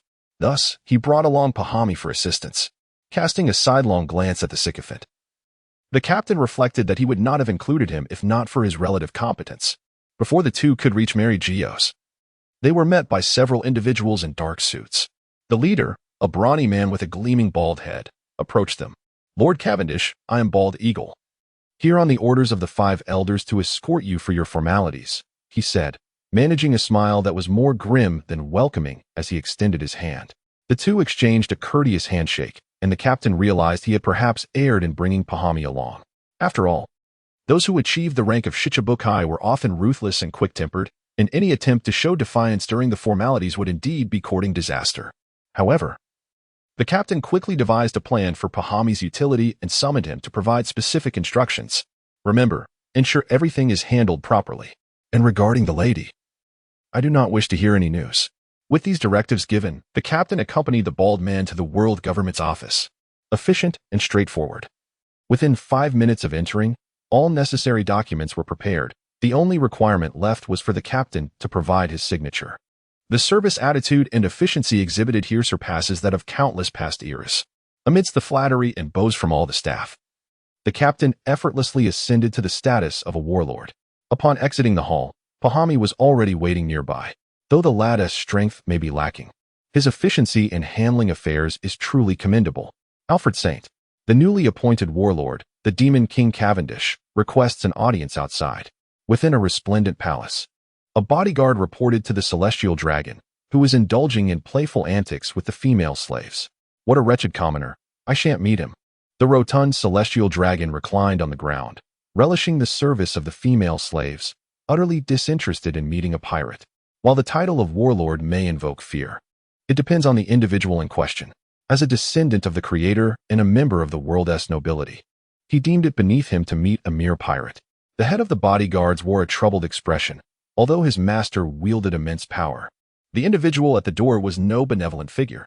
Alfred Saint, the newly minted warlord, had just received special approval from the 5 elders, and his pirate crew was still docked at Sabaody. It was only then that the corpulent man lifted his square head from the throng of female slaves, contemplating, and remarked, "Wasn't the recent order from the world government for us to evacuate Sabaody due to this pirate?" "Indeed, my lord. Thus, it would be prudent for you to grant him an audience," the head bodyguard urged. After a moment of contemplation, the rotund figure concluded that it would be wise to meet him. After all, he was no ignorant relic, and it would not be disgraceful to show courtesy to a pirate formidable enough to make the world government retreat. The world may perceive the celestial dragons as arrogant and foolish, but that perspective is contingent upon the audience. To the common populace, the celestial dragons may appear lofty. However, when confronted with unparalleled fierce individuals, they are quite adept in manners. Truly, one cannot survive for 8 centuries and remain prosperous while being as foolish as a pig. "Pahami, take this and guard it well. Should there be even the slightest loss, I will ensure you bear the full brunt of the punishment." The captain of the grand vessel, brimming with pride, handed over to Pahami the item he had just acquired from that corpulent swine, issuing a grave command. Although the swine bore a striking resemblance to its namesake, its intellect surpassed that of an ordinary pig, recognizing that this object, while a hot potato, could indeed be likened to a mountain of gold. It had been meticulously preserved over time, and despite the considerable cost incurred to obtain it, leaving him indebted to the swine for a favor, the value of this item made it all worthwhile. However, keeping it close at hand posed a risk. Should Robin discover it, the ensuing chaos would likely lead to a scene of lamentation and despair. Thus, it was imperative to entrust this treasure to a reliable custodian before it was exposed. Pahami, though lacking in strength, possessed a modicum of loyalty, and without the captain, he would scarcely survive 3 days. Furthermore, as for the surrounding warships, return and select one. Henceforth, you shall serve as the captain of the logistics team. Since this lad must be sworn to secrecy, it would only be prudent to grant him a suitable incentive. Having him captain a warship would facilitate his ability to safeguard the item. "Yes, captain. I assure you that I shall not divulge a single word. As long as this item exists, so shall I, and even at the cost of my life, I will not permit it to suffer the slightest harm." Trembling, Pahami accepted the sealed box from the captain's hands, although he was unaware of its contents. The captain's grave demeanor signaled that his very existence would hinge upon this box. As for whether it contained a potent devil fruit or some other treasure, he harbored no thoughts. After all, regardless of what lay within, one must have their life to enjoy it. At the Navy headquarters in Marineford, as a subordinate agency of the world government, they promptly received orders from the Holy Land. What? Sakazuki nearly dropped his jaw in disbelief. The pirate who posed a threat to the entire world government had been elevated to the ranks of the 7 warlords? Well, it seems the world government must have engaged in some unspeakable transaction with that pirate, Kizaru remarked, astonished. Unable to fathom how the elders could endure such a slap in the face, this was decidedly out of character. Did the elders provide any explanation regarding this? Akiji pondered briefly before inquiring. After all, the situation had become a reality, and despite their reluctance to accept it, they could not alter the elders' decision. Nonetheless, he was eager to understand what had compelled the elders to make such a determination. I do not know the specific reasons either. From the Warring States period to the present, one remains utterly perplexed. Given the significance of this matter, one would expect the 5 elders to at least provide prior notice, or at the very least, offer an explanation. Yet, in response to his inquiries, the 5 elders chose to withhold the reasons, leaving him bewildered. The revelations made by Cavendish are so astonishing that the 5 elders are now hesitant. After all, Garp has served in the Navy for 50 years, establishing deep-rooted influence, with countless loyal followers within the ranks. Moreover, Sengoku has maintained a close association with Garp over the years. Who knows what clandestine dealings transpire between them? What position does the world government place our Navy in with such actions? Sakazuki, incensed, pounded his fist on the desk. Just as it was with Dakihote Doflamingo in the past, so it is now with Cavendish, each time these pirates wreak havoc and disgrace the Navy. The 5 elders invariably arrive late to clean up the mess, intensifying the fury of hardliners like Akainu. Very well, Sakazuki. Since this is an order from above, as soldiers, we must obey. Sengoku, a seasoned bureaucrat, though somewhat discontented with the 5 elders' decision, adhered strictly to the code of conduct expected of a competent civil servant. Now that this pirate has been appointed as a warlord of the sea, might we pursue a legitimate means to retrieve Colonel Tina? Akiji immediately thought of his good friend. Although this friend's current predicament may have rendered him somewhat compromised, having a hat, however tarnished, is better than having none at all. It should be feasible. I will contact him right away. Sengoku decisively dialed Cavendish's number. The illustrious captain lounged on a beach chair, reveling in the service of a cow. And under Miranda's tutelage, this proud flower of the Navy had come to engage in even the most demeaning acts, ones that even women of ill repute would shun. Sengoku, what brings you to call? The captain inquired with curiosity upon seeing the visage on the Den Mushi, having just returned from Mariawa and feeling fatigued. Cavendish, now that you have become the new warlord of the sea, you must adhere to the regulations set forth by the world government. Sengoku commenced with formalities. Get to the point, otherwise, I shall hang up. The captain, who harbored a profound aversion to drawn-out speeches from superiors, knew that what often could be said in a single sentence was often stretched into half an hour. Regarding our Navy's Colonel Tina, she was inadvertently coerced by the Moonlight Moria faction. Now, as the Marine Admiral of the world government, I demand that you fulfill the agreement between the warlords of the sea and the world government, and return Colonel Tina to us. Zhangwa cleared his throat and spoke. Originally, the 7 warlords engaged in a business devoid of legitimacy. The Navy held no authority to demand anything. However, within the agreement, there existed a line of fine print. Should the 7 warlords commit acts of plunder against those under the auspices of the world government retained the right to demand the surrender of all proceeds, which, of course, included any hostages. Upon overhearing the conversation between the two, the cow, currently in service, couldn't help but feel a moment of astonishment. Could it be that she might escape this boundless sea of suffering? Miranda swiftly lashed out with a whip, striking her sensitive region, causing Tina, whose body had long been ravaged by drugs, to convulse silently. You mean that cow named Tina is your Navy colonel? The captain feigned surprise. Scoundrel! Upon hearing the captain refer to his subordinate, the Navy's flower, as a cow, even Zhangwa found himself seething with ire. Yet he still managed to maintain his composure and replied, Indeed, that Tina is our Navy colonel, and thus you must return her to us. Had she been an ordinary colonel, Zhangwa would never have deigned to request her return from the 7 warlords. However, Tina's status was far too exceptional. She was the beloved of Smoker and a prospective elite within the Navy's ranks. Moreover, considering the regard owed to Akiji, it was imperative to retrieve her. However, I acquired this cow through legitimate means. The captain protested. All the proper documentation is complete, and it can be verified at the archives of the world government. Marshal Jean Gouin, if you insist that this government-certified female slave is your colonel, I believe we must consult the 5 elders regarding this matter. Fortunately, Robin had previously made a mischievous jest. Otherwise, the current unwillingness of Cavendish to confront the Navy would have left him with no choice but to surrender the cow. What? Jean Gouin's voice rose sharply. Such a matter had not been reported by Kong Ming. Thus, in short order, the logistics officer, who had been making amends for his shortcomings, swiftly appeared in Jean Gouin's office. Upon learning that this individual had sold Colonel Tina to Cavendish and had conveniently secured all the necessary proof, Jean Gouin slumped into his chair, utterly defeated. He was now so enraged that words eluded him. Kong Ming cautiously defended himself. Marshal, I was acting for the success of the plan. He had dispatched someone to shadow me closely.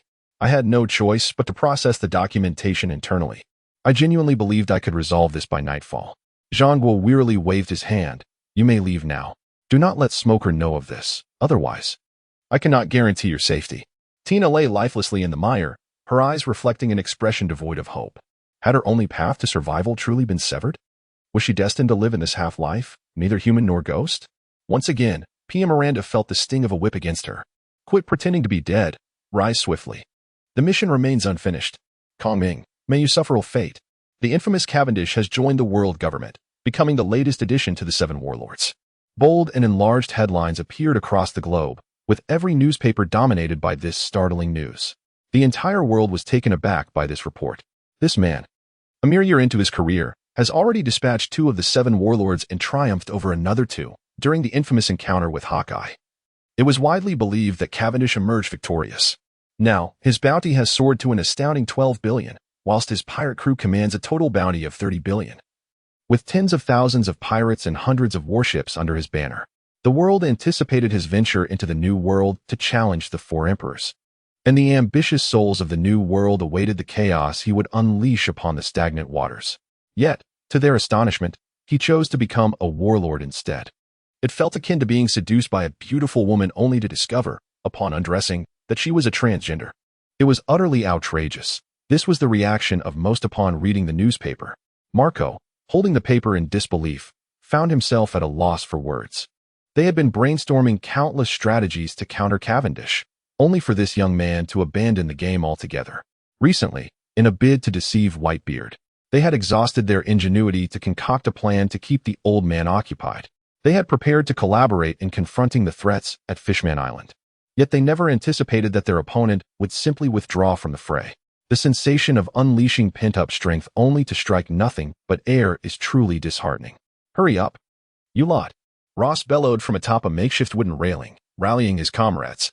Not far away, a group of individuals transitioning from pirates to form and brandish their whips and daggers, directing the laboring populace with an iron fist. Here lie the exile islands of the Grand Line, inhabited by the descendants of those who once rebelled against the establishment of the world government. From birth, these individuals have been automatically classified as slaves by the world government, rendering this place a primary source of servitude. When Cavendish negotiated with the elders, he immediately set his sights on this location. Although it is a month's journey from the Sabaody archipelago and Marihoa, it is merely a 7-day voyage to the canal that traverses the Red Land. Furthermore, it is a mere 11 days away from Impel Down. Proximity is always advantageous, regardless of whether he chooses to follow Blackbeard's path in the future. Of course, this is also the place in the anime where Robin was sent flying by Kuma, yet now it has become the stronghold of the captain. The construction of the 800-year-old sea bridge has been halted. Only a fool would continue such a project. The immediate priority is to establish the captain's palace and Caesar's laboratory. Back in the Sabaody archipelago, the captain took immense risks to collaborate with Joker, all for the sake of Sad. Only through the channels of the Night Demon could such materials be procured, but Sad alone is utterly useless. Worldwide, only Vegapunk and Caesar possess the capability to create artificial devil fruits. Even with the necessary materials, Joker would struggle to find anyone to assist him in their production. The captain had long set his sights on such endeavors. His subordinates, currently lacking in strength, would see their combat capabilities multiply if each were to be fed a devil fruit. As for the 30% mortality rate associated with artificial devil fruits, such concerns are trivial to the cold-hearted captain. Nami, after her escape plan failed, received a severe reprimand from the captain and was confined until just recently. Observing her in her adorable attire, Cavendish felt a chill for her. The Exile Islands are perpetually cloaked in snow, with temperatures hovering around -20 degrees. To put on some warmer clothing? Nojiko quickly produced a coat for her to wear, which provided some relief. In such a desolate place, what purpose could one have? Robin, wrapped in a fur coat, inquired. The captain, however, was well aware that beneath that coat, Beauty was clad in nothing but air. He playfully thrust his large hands into Robin's coat, to which she had grown accustomed, no longer feeling the need to chastise him.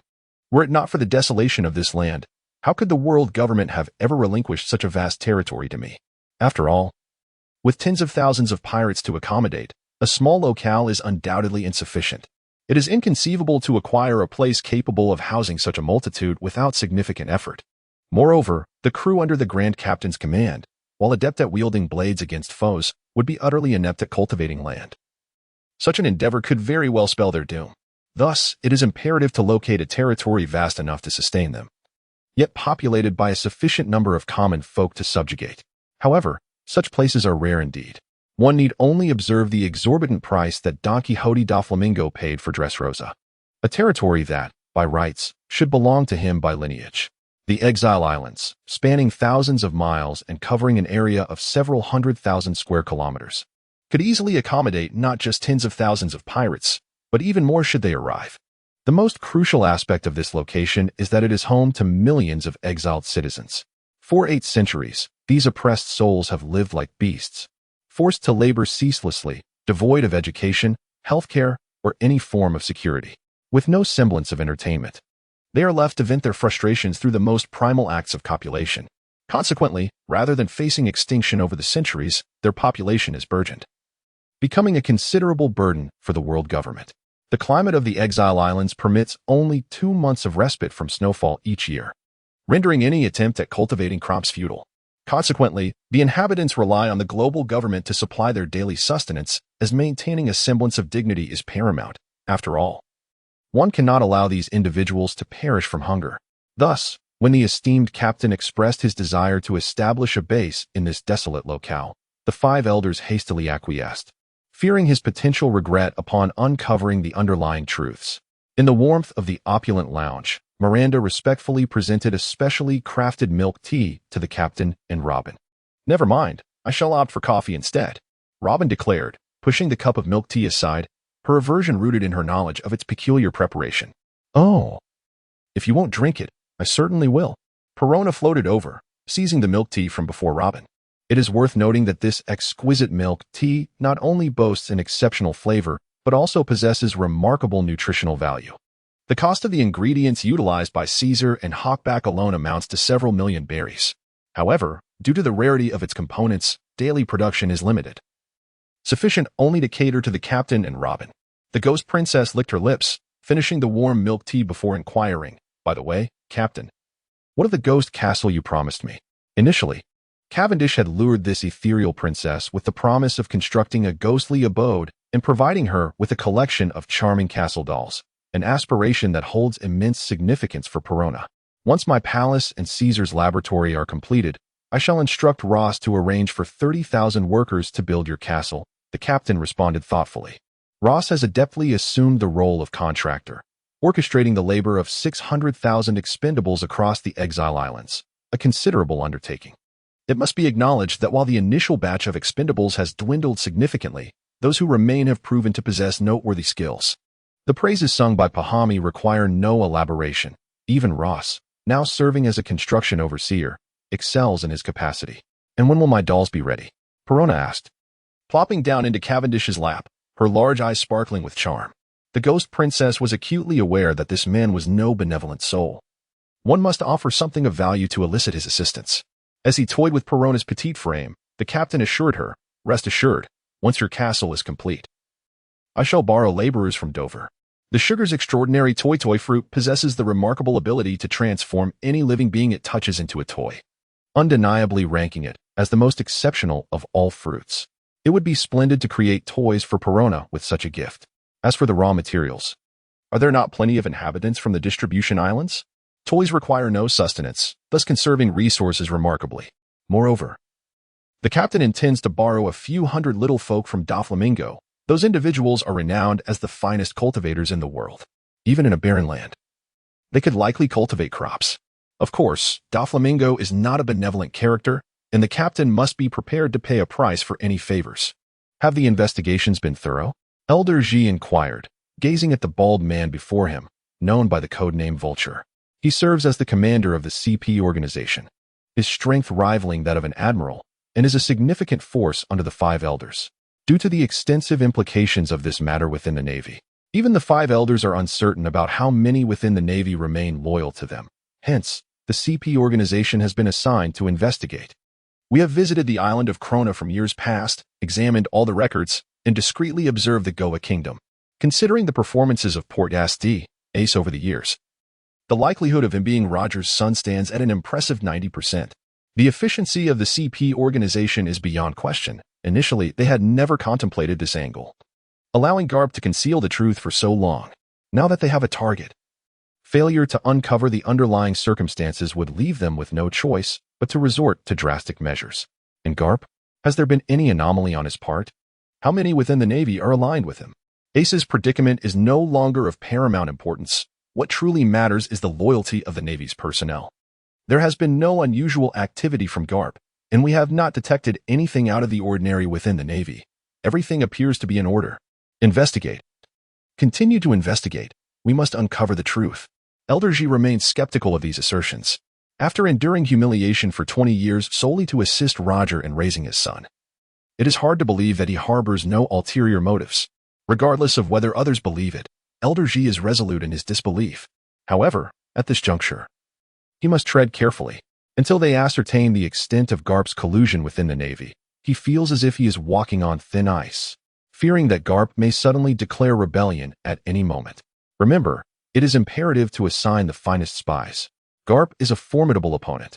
You must exercise utmost caution and be careful not to alert him. After a moment's contemplation, Elder G reiterated his warning. Understood. The Vulture accepted the task with great enthusiasm and set off. For centuries, the CP organization had been suffocated under the Navy's oppressive grasp. At last, they could openly monitor the high-ranking officers of the Navy, which thrilled him immensely. As for why the Gorasii, the highest authority of the world government, harbored doubts regarding their most crucial armed force, that was not a matter he felt compelled to involve himself in. Once the Vulture departed, the air in the Grand Hall seemed to solidify. After a lengthy pause, Old Wu finally spoke. Could it be that that fellow Carp truly harbors no ulterior motives? Perhaps he merely admires Roger? After all, he grew up right under our watchful eyes, and I sense his character does not align with such inclinations. Impossible. Before Old G could interject, Old Hui began to shout. Precisely because he has been raised under our scrutiny, it makes him all the more terrifying. The fact that he could conceal such significant matters for 2 decades is alarming. Who knows what else he might be hiding? Perhaps even his very nature is a fade. At this juncture, even the seasoned Gorasii could not suppress their shivers. To maintain a disguise for 70 years speaks to a formidable disposition and an extraordinary level of endurance. Why have so many peculiar individuals been appearing in the office recently? The yellow ape leisurely reclined on the sofa, sipping coffee, while outside the door, a throng of idlers wandered aimlessly. It was said that the world government was renovating the Navy headquarters in preparation for the upcoming 800th anniversary celebration. Fire Mountain, with a cigar clamp between his teeth, addressed the yellow ape. My office was dismantled by that crowd, purportedly to install something new. So for the time being, I have taken refuge here with you. The gleam in the yellow ape's eyes, shielded by his glasses, revealed a spark of intrigue. Although these individuals claimed to be workers in recent days, they had engaged more in demolition than installation. One might more accurately describe their activities as a form of relocation rather than renovation. The peculiar behavior of these individuals naturally captured the attention of several astute naval commanders. However, they were indeed legitimate laborers dispatched from the Holy Land, with all necessary documentation in order. Although their work ethic left much to be desired, even the Warring States period could not raise any objections. Admiral Borsellino, the elders request your presence. Just as Kazara contemplated the true intentions of these individuals, a messenger arrived with news from the Holy Land. To his surprise, within the vast confines of the Elders' Council chamber, Kazara spotted the figure of Akaino. Was he not supposed to be stationed at the Navy's New World branch? Nonetheless, Akaina disregarded Kazara's questioning gaze, his mind still ensnared in confusion. Borsellino, what does justice mean to you? Without allowing Kazaru a moment to collect his thoughts, the wise elder promptly posed the inquiry. What is this issue? Kazara pondered, somewhat perplexed. Although it was a rather mundane question, being posed by the Gorosei, he felt compelled to respond.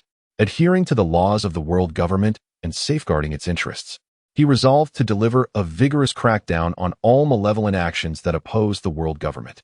Elder Correja resolutely lowered his hands and nodded at the others. Excellent, Borsellino. Upon seeing Correa's nod, Elder G finally exhaled with relief. A malignant tumor has emerged within the Navy. And we hope you can uphold your sense of justice and maintain your loyalty to the world government. A tumor within the Navy? In an instant, Kazara grasped the recent abnormal behaviors within the Navy. Moreover, ever since that fellow, Dragon, defected to join the Revolutionary Army, he had been aware of the unsettling sentiments among certain individuals within the Navy. Yet, who was this tumor? What could provoke such alarm among the Gorosei? Monkey D. Garp, that old man, is wholly intent on opposing the world government. We now possess conclusive evidence, and it is time for you to demonstrate your loyalty to the world government. Borsellino, Elder G declared with indignation. Since Cavendish brought this news, they had been closely monitoring Garp's actions. However, who would have anticipated that the old fellow, seemingly sensing the scrutiny, would take a warship out, claiming the headquarters was too dull and he needed some fresh air?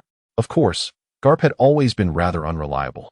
But viewing the same situation from a different perspective could yield a vastly different interpretation. Previously, Garp's aimless voyages around the world without orders were seen as the innocent nature of a man who despised evil. Now, under the scrutinizing gaze of the Gorosei, who could ascertain whether that old rascal was seizing the opportunity to contact his secret subordinates. The final straw that broke the Gorosei's trust was a confidential report from the East Sea, indicating that Garp's own grandson, Monkey D. Luffy, the son of Dragon, had already set sail at the tender age of 16. Moreover, the lad boldly declared his ambition to become the pirate king upon embarking. What does this imply?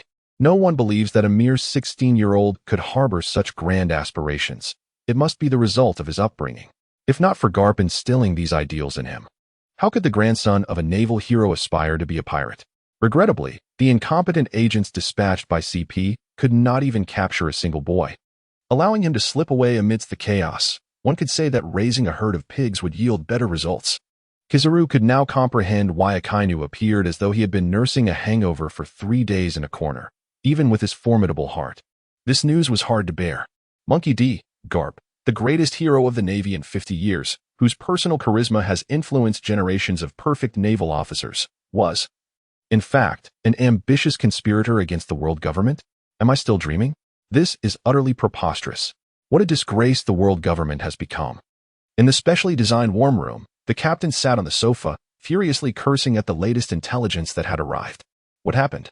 Robin inquired, intrigued by the news that had provoked such an outburst from him. She took the document from his hands and glanced at it. Wasn't he this rather ordinary? After perusing the message, she found it somewhat puzzling.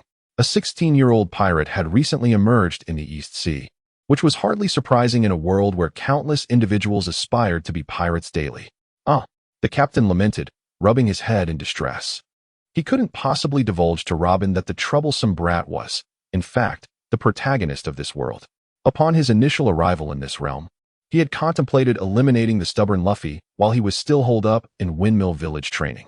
However, after careful consideration, he ultimately abandoned this seemingly tempting notion. Who could predict whether that boy would unleash his full potential? One need only observe the formidable foes he encountered along the way, all of whom could have easily crushed him, yet somehow he emerged victorious in the most inexplicable ways. His extraordinary luck was nothing short of merciless. He certainly did not wish to unwittingly become a mere statistic in that boy's impressive record. Thus, he resolved to find a way to have others take the lead and deal with that fellow. Yet, the world government proved utterly useless. Incapable even of handling the newly embarked Luffy, a true waste of his emotions.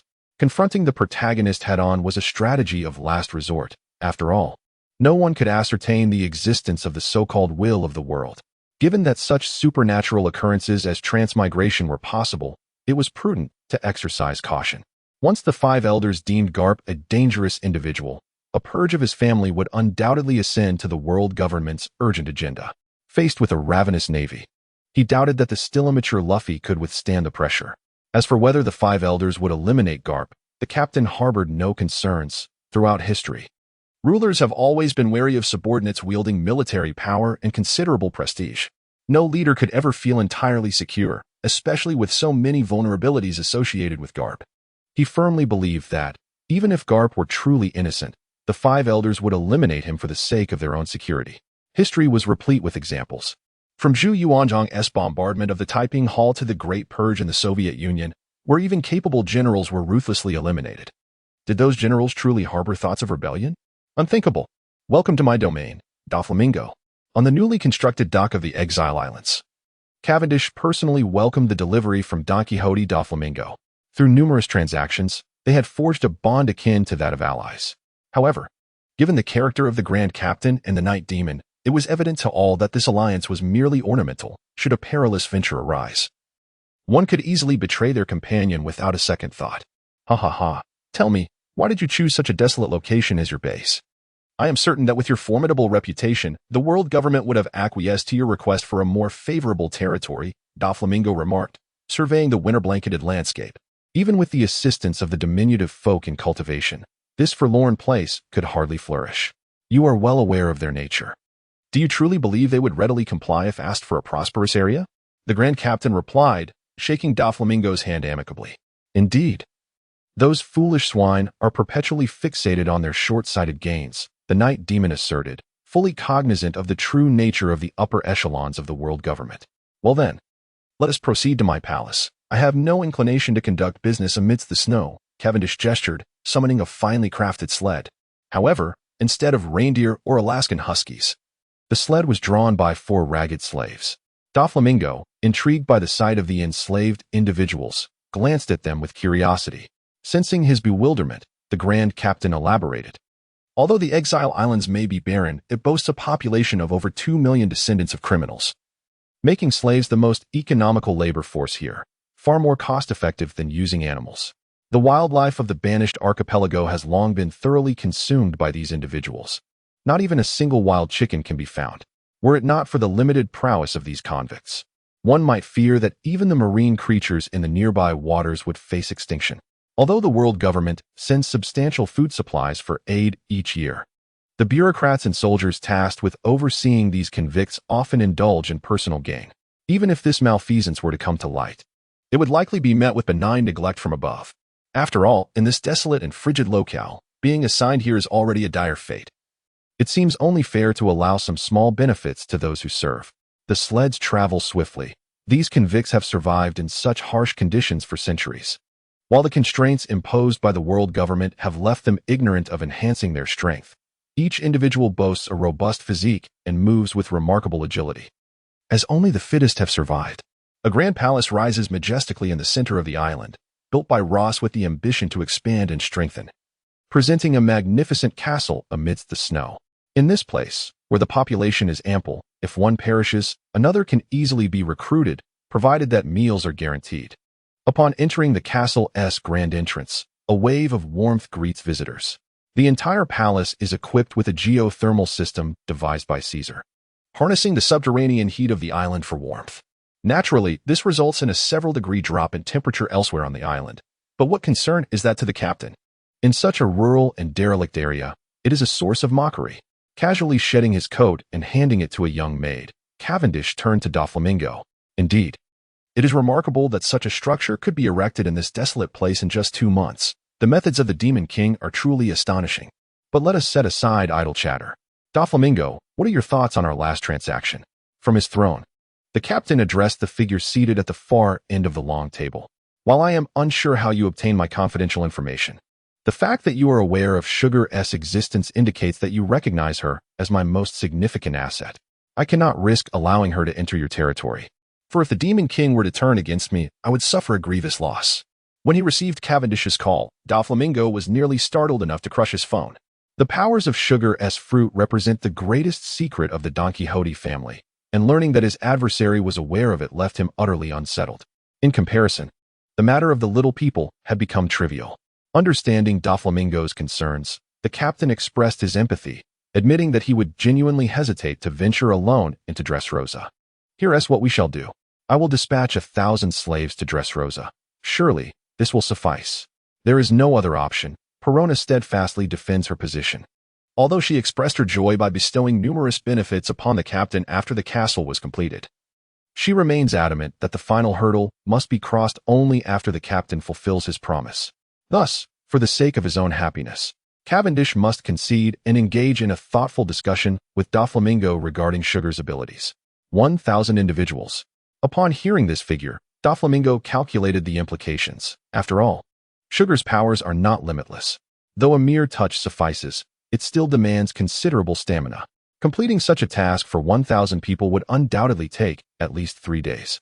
However, recognizing the significance of collaborating with the captain, he reluctantly nodded in agreement, contemplating the idea of having Monet charm Sugar into compliance. Let us now turn our attention to the issue of the little folk. After all, Sugar's matter is merely a means to entice the ghost princess, and borrowing her abilities is hardly a significant concern. Yet, when it comes to the little folk, one must fiercely contest every inch of territory.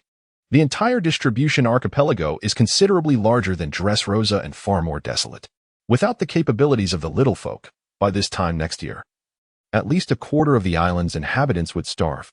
That equates to hundreds of thousands of lives, and even the captain could not overlook such a catastrophic loss. Since acquiring this archipelago from the elders, everything here has become his private property. Moreover, the little folk represent a rare treasure for Doflamingo. The entire world hosts only a limited number of them. There is a specific niche for each. Losing even one would be irretrievable. You must understand. I currently possess only 500 little folk. Such a scant population makes it challenging to secure my own kingdom, let alone engage in trade. When it comes to the little folk, Doflamingo is unwilling to part with them. Today has not been fortuitous, resulting in a delay in updates, and I must convey my apologies. This morning, while diligently attending to my needs, I accidentally dropped my phone into the toilet and spent the entire morning repairing it. Earlier, I vented my frustrations in the group chat, lamenting that I had never received a recommendation. To my astonishment, the editor, who typically disregards my private messages, resurfaced in the group. He mentioned that my work has faced multiple reviews due to inappropriate content and warned that my book might soon be banned. I had been hoping for a recommendation. What a dream to aspire to. Furthermore, those little creatures are as obstinate as they come, should they face punishment, given their small stature. I fear that a misstep could prove fatal. Were it not for having captured that so-called princess to coerce them, I would have no means to motivate them to labor diligently. I am aware of the situation, but allow me to show you this instead. The captain of the great ship tossed out a beautifully wrapped candy. Doflamingo deftly manipulated the invisible threads, lifting the candy and unwrapping it to reveal a tantalizing crystalline gummy. What is this? Doflamingo extended his long tongue and tasted it, feeling a refreshing sweetness that penetrated his very soul. Even with his composure, he nearly succumbed to the temptation of devouring the candy. This is the cranberry number 1, an addictive confection developed by Caesar and Hotback. Possessing effects tenfold greater than that of the divine powder, the captain stated in a calm tone. The divine powder is akin to a type of opiate in this world. Yet as a qualified traveler, Cavendish deemed its addictive properties woefully inadequate. One would need to consume it for half a year to develop a habit, and with sufficient funds, its effects could be easily mitigated, thus bringing shame upon the concept of narcotics. Under the unscrupulous guidance of the captain, 2 renowned scientists and a nefarious doctor collaborated to create this substance, which rivals the potency of methamphetamine from a past life. Continuous consumption for over 3 days would lead to absolute addiction, with recovery being exceedingly challenging. Had there been a person with a modicum of righteousness, they might have slammed the table in outrage at this moment. However, Doflamingo's eyes sparkled with the realization of a vast treasure trove. What is the manufacturing cost? Are there any side effects? He inquired. The manufacturing cost is indeed significantly higher than that of the divine powder, and as for side effects, they are not yet apparent. After all, this substance has only been in existence for 2 months, and those serving as test subjects cannot possibly discern side effects so swiftly. Oh, the night demon tossed the candy onto the table, firmly believing that it must have side effects. Yet since he would not be consuming it himself, he dismissed the concern. I can provide you with 3 tons of such candy in exchange for 800 little folk. What do you say? The captain gestured with his hand. That will not suffice. Even if I were to hand over all the little folk I possess, it would still be inadequate. The night demon shook his head. aware that while the candy promised substantial profits, the little folk were an inexhaustible source of wealth. He would not engage in such a transaction. I recall that your country must have several thousand little folk. Why not simply capture them all? It is not that simple. Those little creatures are incredibly swift and strong. Even if I were to take matters into my own hands, I could capture at most a few dozen. Ordinary individuals are certainly incapable of capturing the diminutive folk. Even apprehending their subordinates presents considerable challenges. After all, one cannot expect the formidable Tenyasha to personally seize individuals on a daily basis. The captain chuckled, acknowledging that those unacquainted with the anime might indeed struggle to comprehend how to ensnare that diminutive swarm, which is scarcely larger than insects. However, given their singularly foolish nature, it would likely not be a formidable task to ensnare them all at once. Ultimately, the two parties settled on a price, with Cavendish exchanging 5 tons of the latest cranberry No. 1 and the so-called design of the underworld for 800 of the little folk. Of course, that design truly exists. The captain had not idly lingered in Water City for all those days. On a dark and tempestuous night, he procured it from Frankie, though even the involved party remains unaware of this fact. By the way, as a piece of friendly intelligence, it seems there may be considerable turmoil brewing within the Navy. As Tenyasha departed, the captain whispered this tidbit. Upon hearing the news, Doflamingo was initially taken aback, but soon erupted into laughter. Hee. Thank you, ally. Observing Tenyasha's ambitious return, Cavendish felt an immense sense of joy. After all, he had no desire to become the target of everyone's ire once more. Let Doflamingo stir the stagnant waters. That would be most advantageous. Aboard the Moby Dick, the old man mused, I never imagined that after 20 years, you would still be alive. Whitebeard beamed at the sight of Rayleigh aboard his ship. In Whitebeard's life, few friends have garnered his genuine respect, and Rayleigh is undeniably one of them. Rayleigh, watching Whitebeard drink heartily, remarked with a hint of exasperation, Old man, if you continue to drink like this, I may have to attend your funeral ahead of schedule. As Roger's first mate, under ordinary circumstances, he should not have been present on Whitebeard's vessel. However, for the sake of Roger's sole surviving heir, such conventions were rendered inconsequential. Is that the renowned Dark King Rayleigh, the legendary right-hand man of the Pirate King? Vista inquired, resting a hand on Ace's shoulder. When Rayleigh's fame spread across the seas, Vista was but a child and had never encountered the legendary figure. To see him in the flesh today left even him, known for his composure, somewhat flustered. Ace remained silent, having suffered greatly at Cavendish's hands. He had come to recognize his own shortcomings. Thus, after being rescued by Rayleigh, he finally heeded the Elder's counsel and refrained from stubbornly pursuing Blackbeard alone, instead returning to Whitebeard's territory alongside Rayleigh. After all, their identities had been exposed, and lingering in Sabaody Archipelago would be a true recipe for disaster. You're aware that Ace is the son of Roger, aren't you?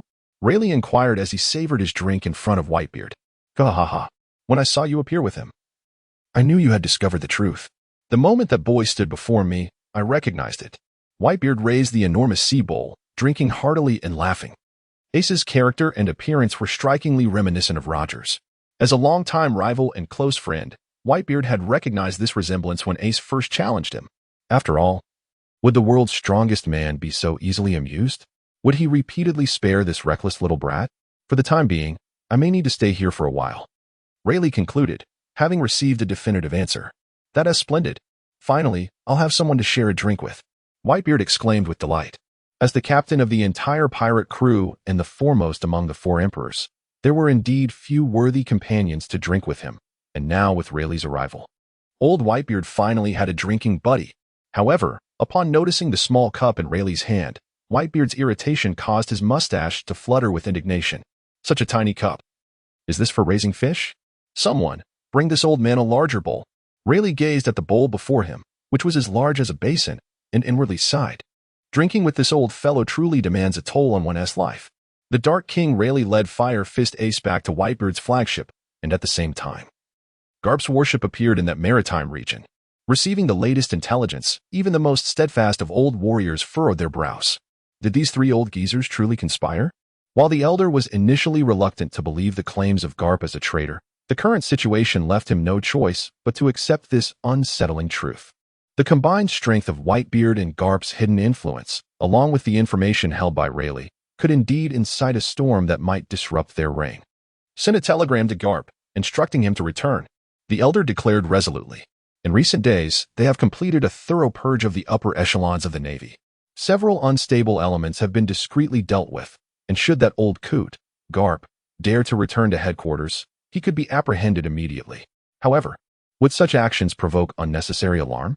Xi, expressing his concerns, pondered aloud. What can we do? Who knows when he will return? Besides, if he believes the time is ripe, he may not come back alone. Chang voiced his apprehensions. After all, was it not in such a manner that they secured their positions of power in the past?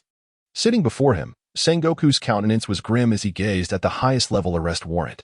Had it not been personally delivered by the chief of the CP organization, the bald eagle, he might have thought this was merely a cruel jest. The three admirals exchanged glances, each acutely aware of the document's contents, yet reluctant to accept its implications. The five elders were genuinely prepared to take action against Garp. Mr. Garp has dedicated his entire life to the stability of the world government. It is hard to believe he would conspire with those pirates. Akiji contemplated for a long while before speaking. I wonder if this could be a ploy by our enemies? Such an occurrence is indeed quite unfathomable. Even Akainu, with his temperament, finds this situation rather absurd. I too wish to have faith in that old man Garp, Sengoku mused as he raked his fingers through his disheveled hair. Heaven knows he has not slept a wink since the five elders divulged their troubling revelations. On one hand lies his closest friend of 70 years, a bond forged since childhood. On the other, the weight of the responsibilities and duties of the world government. In recent days, this naval marshal has experienced an eternity, each time reaching for the phone, poised to consult Garp, yet hesitating before dialing. Fortunately, he is not alone in enduring this torment. The five elders have not enjoyed a good night's sleep for 2 entire months. However, Sengoku has finally resolved to act. Justice has triumphed over personal sentiments. He forcefully slammed the arrest warrant onto the table. Fire Fist Ace, Garp's adopted grandson, is, astonishingly, the son of Roger. How could Garp have concealed such a monumental truth from us for 20 years? Does he truly harbor no ulterior motives? As if to bolster his own resolve, Sengoku continued.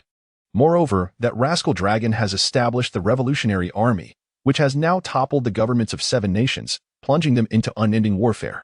I had always trusted Garp, believing he would not engage in nepotism. But now, who can guarantee that there is no connection between Dragon and Garp?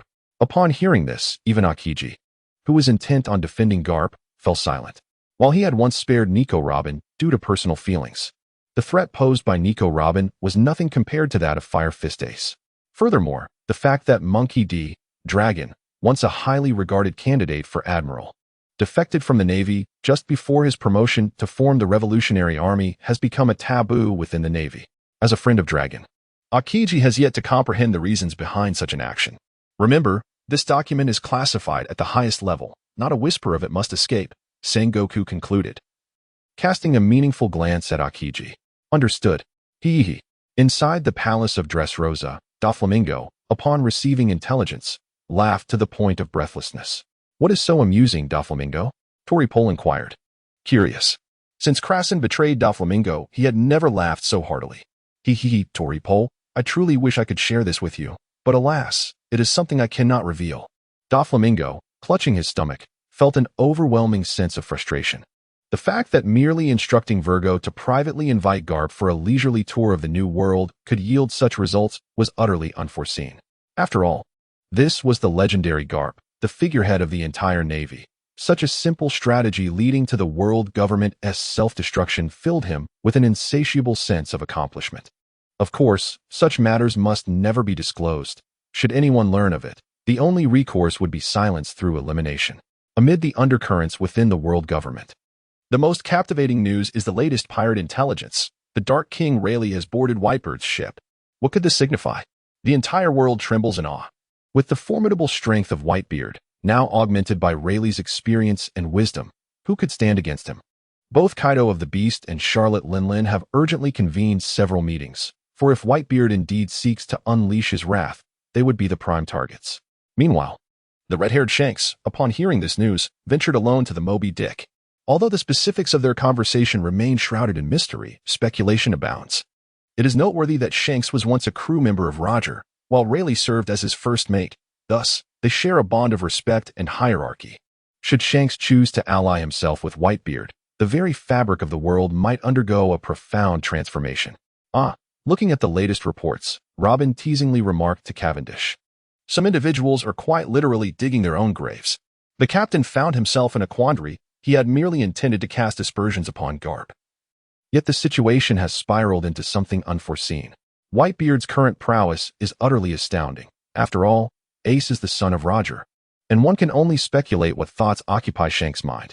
If he too, like Rayleigh, seeks to support the prince in claiming his throne, then that young man would possess the backing of two emperors, rendering him a formidable force capable of confronting the Navy without fear. In comparison to Ace's strength, our captain's own abilities seem almost trivial, easily dismissed. The narrative has completely unraveled. How can this continue? Cavendish, his head throbbing, lamented the foolish pit he had dug for himself. Is there anyone more terrifying than the Prince faction led by Ace in this world? Thus, the notion of relying on one's lineage is utterly vexatious. The captain tossed and turned in bed, consumed by frustration, pondering whether a confrontation with the Navy was even feasible given their current strength. Should a battle ensue, it would likely result in a brutal defeat. "Do you now regret your decisions?" Robin teased, watching his disheveled antics. "Indeed, I am filled with regret," he exclaimed. Why must it be so? Is that young man truly the destined protagonist? Although he understood the terrifying implications of the butterfly effect, who could have anticipated such dire consequences? Who can tell me if the butterfly I set in motion is indeed nurtured by the goddess of fate? "Why are you so troubled?" Robin inquired. Her expression one of bewilderment. The captain buried his head beneath the pillow, muttering gloomily, "How can one not be troubled? If that prince faction truly aspires to ascend, the throne of the Pirate King would be within their grasp. But should he claim the title of Pirate King, how does it affect you? Shouldn't the world government be the most anxious?" With a sudden whoosh, Cavendish sprang from his bed, embracing Robin and spinning her around. "Indeed, why should I be troubled? Who becomes the Pirate King is a matter for the five elders to fret over. Ideally, they would engage in a fierce dispute among themselves, allowing me to reap the benefits." Such a revelation jolted him from his reverie. He had long been contemplating how to instigate a war akin to the original storyline, hoping to see Whitebeard meet his demise, subsequently claiming his territory to ascend as the new Emperor of the Sea. However, upon being reminded by the lovely Robin, the captain realized that even if he were to trigger the war, what would it matter, given his current strength? Becoming a warlord of the sea was merely passable. His fearsome reputation from the past year ensured that few dared to challenge him. Yet, if he were to compete for the title of Emperor now, his chances of success would be less than 20%. In that case, it would be wiser to let Ace assume the role of Pirate King to attract attention. At least all the might of the world government would then focus on him. While Whitebeard and Shanks were undoubtedly formidable, if the world government could not contend with two pirate captains, it would indeed be a significant disgrace. Once they truly engaged in battle, it would present the perfect opportunity for him to navigate the chaos to his advantage. "Put me down," Robin protested, having been spun around multiple times in Cavendish's embrace, feeling dizzy from the experience. "At your command." The newly liberated captain, now unburdened by his worries, joyously placed Robin on the bed, ready to engage in some physically demanding activities. But just as he began to unfasten Robin's garments, he noticed her suddenly retching. "What's wrong? Did you catch a chill yesterday?" he asked with genuine concern, aware that the temperature in the island's vicinity often hovered around -30 degrees Celsius. Although the castle was relatively warm, venturing outside could easily lead to a cold. "Shouldn't TB? I don't know," Robin replied, dry heaving without producing anything. Her own confusion evident. "Then let us continue with our previous activities." Seeing no other signs of discomfort from her, the ardently eager captain leaped back onto her. Yet before the foreplay could even conclude, Robin retched once more. Given the circumstances, there was no way to proceed. After all, she was his beloved wife, deserving of tenderness. If it had been Miranda or Tina, he might have been indifferent. "Hawbuck, what is happening with my wife?" Cavendish inquired from his seat. Hawbuck, who had been examining Robin, put away his stethoscope. "Ahem, Captain, congratulations. Your wife is pregnant." With a sharp clatter, both Cavendish and Robin dropped their teacups to the floor, the expensive porcelain shattering into a myriad of pieces. "I'm pregnant." Robin, somewhat incredulous, gently caressed her abdomen. Throughout her life, she had believed that becoming a mother was beyond her reach.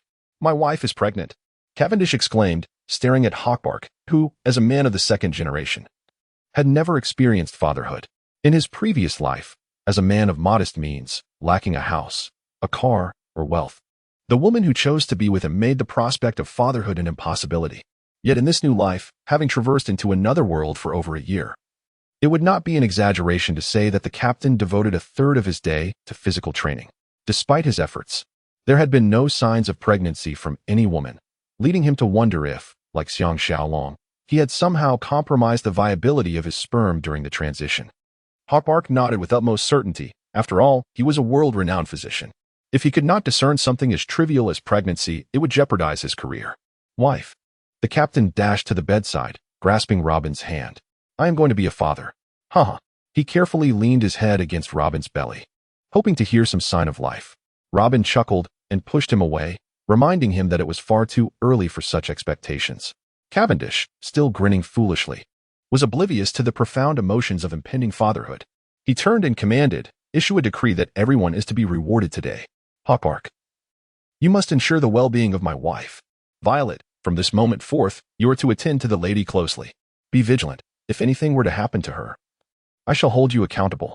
The captain busily relayed his instructions, his mind racing. In the corner, Nami, Nojiko, and Perona gazed at him in astonishment. The man, once remembered as a cold, ruthless, and shameless tyrant, was now entirely transformed into a devoted homemaker. Wow, Sister Robin is truly fortunate.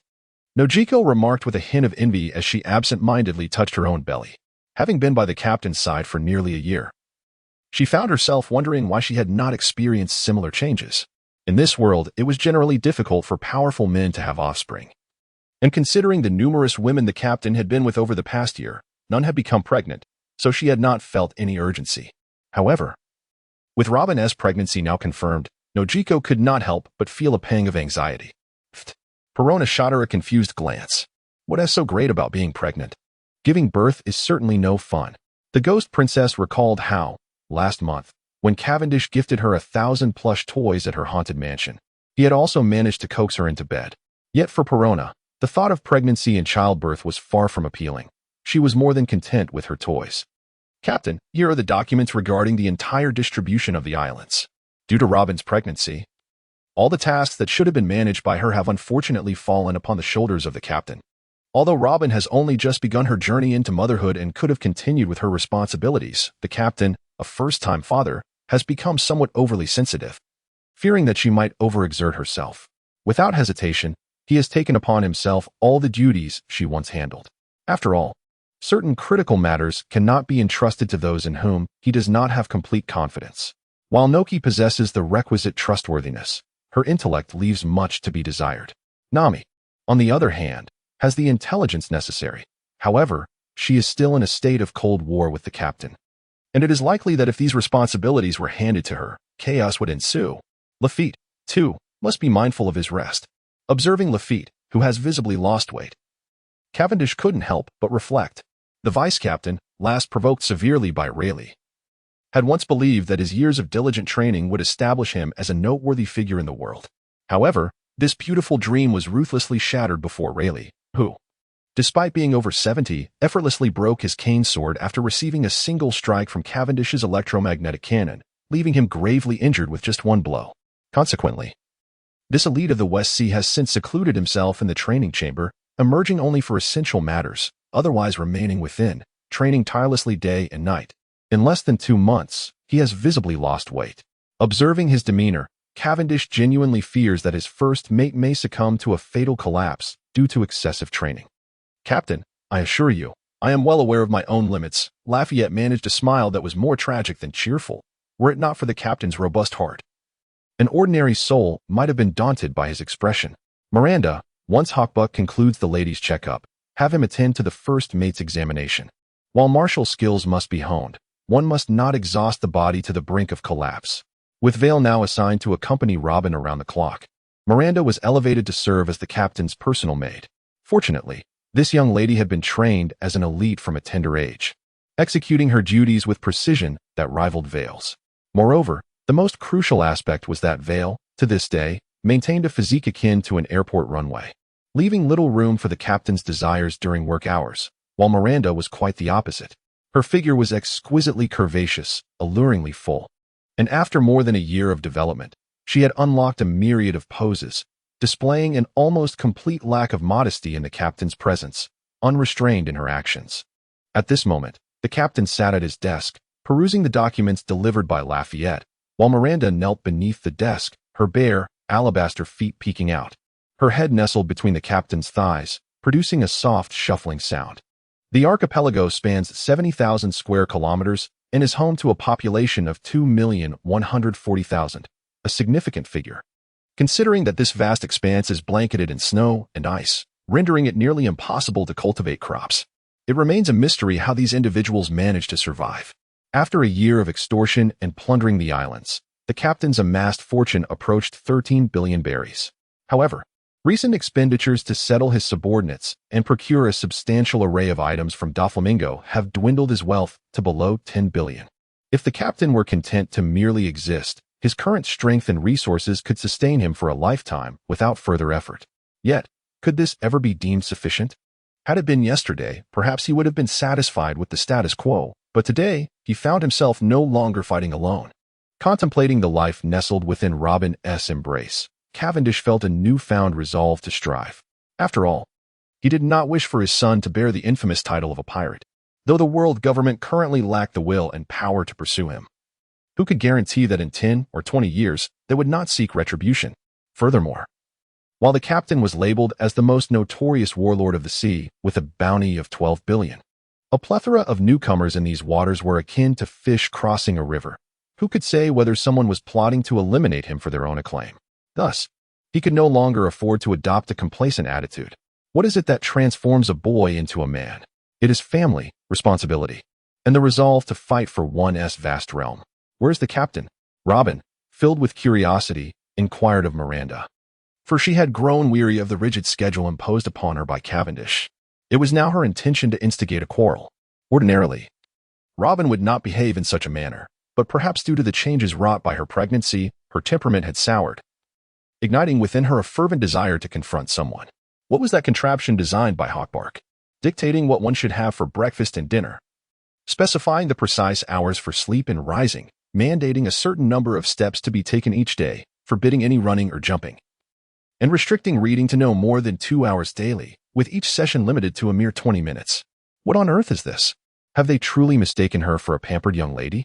It is essential to remember that she is Nico Robin, a formidable woman who has evaded the pursuit of the world government since the tender age of 8. Thus, she has come here deliberately to confront Cavendish, knowing full well that at this hour, that scoundrel is likely engaged in some physical activity with Miranda or perhaps entertaining a new romantic interest. She has long since grown accustomed to his behavior. That man seems utterly incapable of surviving without a woman by his side. Yet, what is this situation? He is not here. Miranda responded respectfully, the master has gone to the training room. What? Robin felt an overwhelming sense of astonishment. This revelation was far more shocking than the news that the captain had refrained from seeking female company today.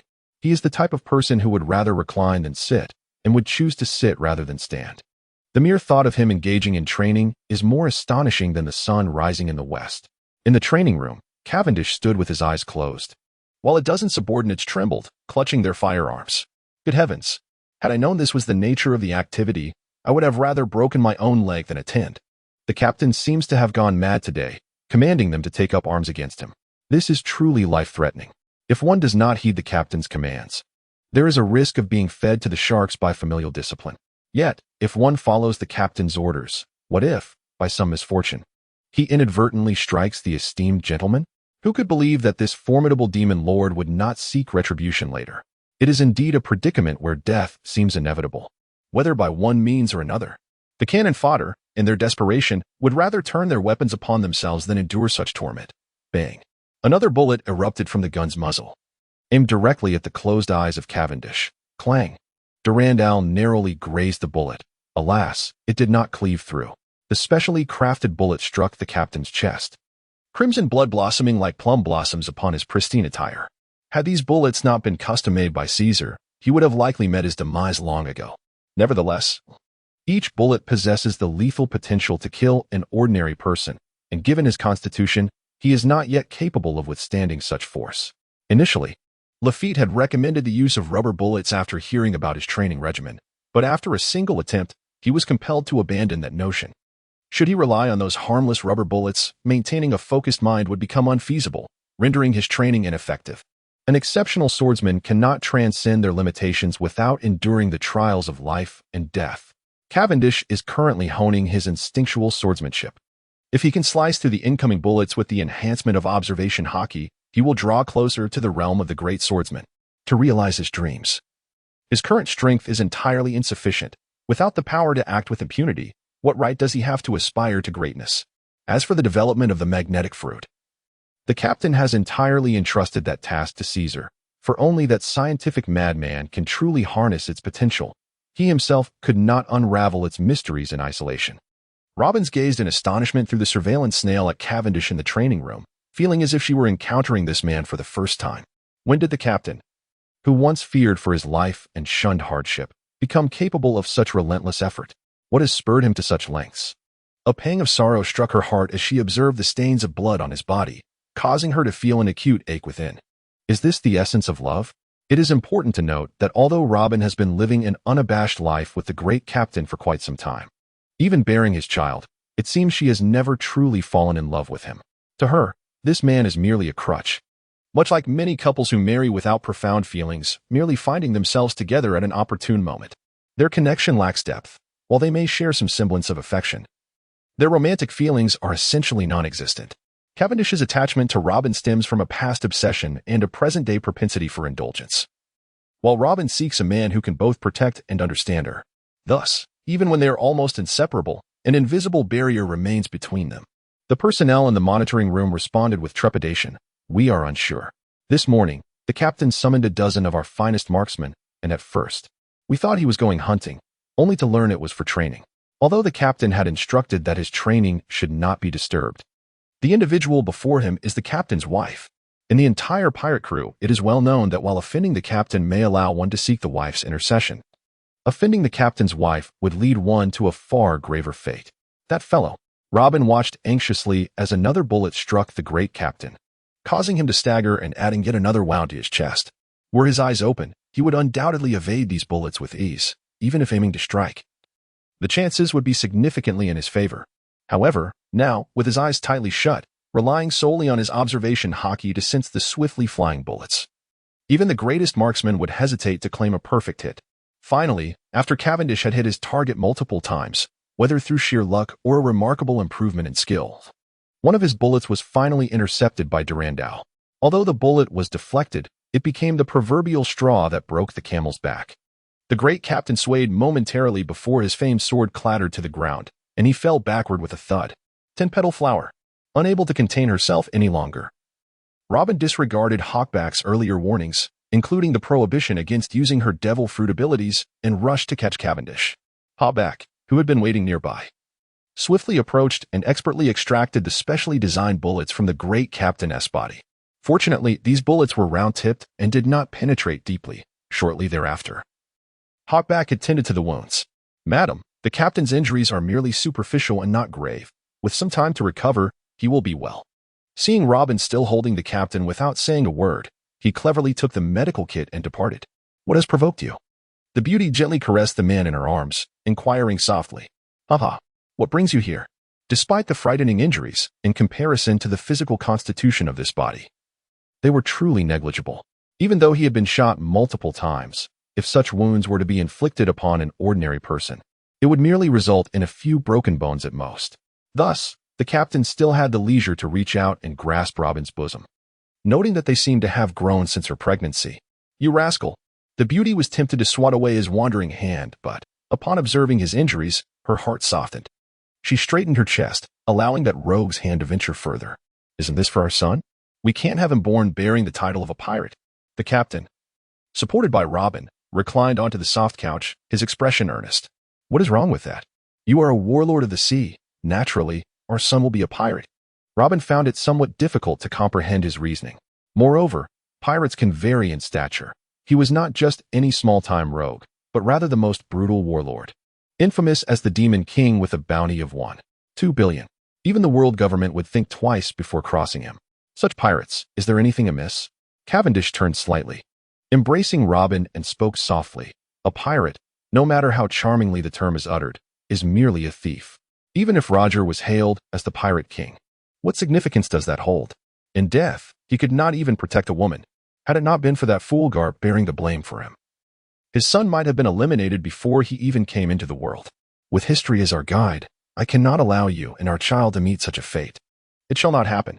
Robin gazed at her captain with a hint of sorrow. Do not utter such ominous words. You will remain safe. And our child and I will be safe as well. From now on, you must refrain from speaking in such a manner. Before she could finish, 2 streams of tears cascaded down her cheeks.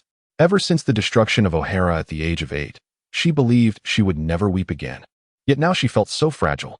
Enough of the tears. I merely spoke in jest. Nothing will come to pass. Cavendish gently cradled Robin's delicate face in his hands and planted a soft kiss upon her lips, adding, Your husband shall not perish. After all, calamity begets a legacy. However, for the sake of our child's future, I must strive diligently. First, I apologize sincerely for the delay in updates today. While it is likely that no one is particularly concerned about my tardiness, as a verbose elder with a penchant for rambling, I feel compelled to share. Just the day before yesterday, my phone fell into the toilet, and I had to take it for repairs yesterday, which is why I could not write. I had intended to rise early this morning to catch up, but then I received a call from the foreman requesting my assistance in moving bricks. In this weather, particularly with the rain falling, I was quite reluctant to go, yet the foreman had the audacity to offer me an extra 3 cents per brick. Do they believe I can be swayed by such a paltry sum? It is utterly insulting. Thus, without further ado, I rushed to move a carload of bricks. Which is why today's update is delayed. Damn it. Fish farming? Drink it dry. Whitebeard glared at Rayleigh with eyes as large as saucers. His gaze bloodshot and fixated on him. Rayleigh was on the brink of collapse, the wine bowl before him swirling with countless reflections. While he could be considered a heavy drinker, it all depended on whom he was compared to. Whitebeard, that old rascal, was truly a beast. Who the hell consumes alcohol as a daily meal? After all these years, he finally encountered someone capable of matching his drinking prowess. These days, Whitebeard has been riding high on a wave of joy.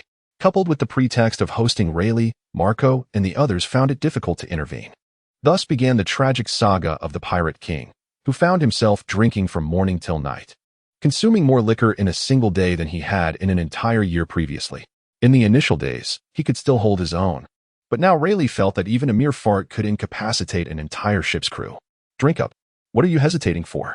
Whitebeard, noticing Rayleigh's trembling hand holding the cup, seized it and forced it down his throat.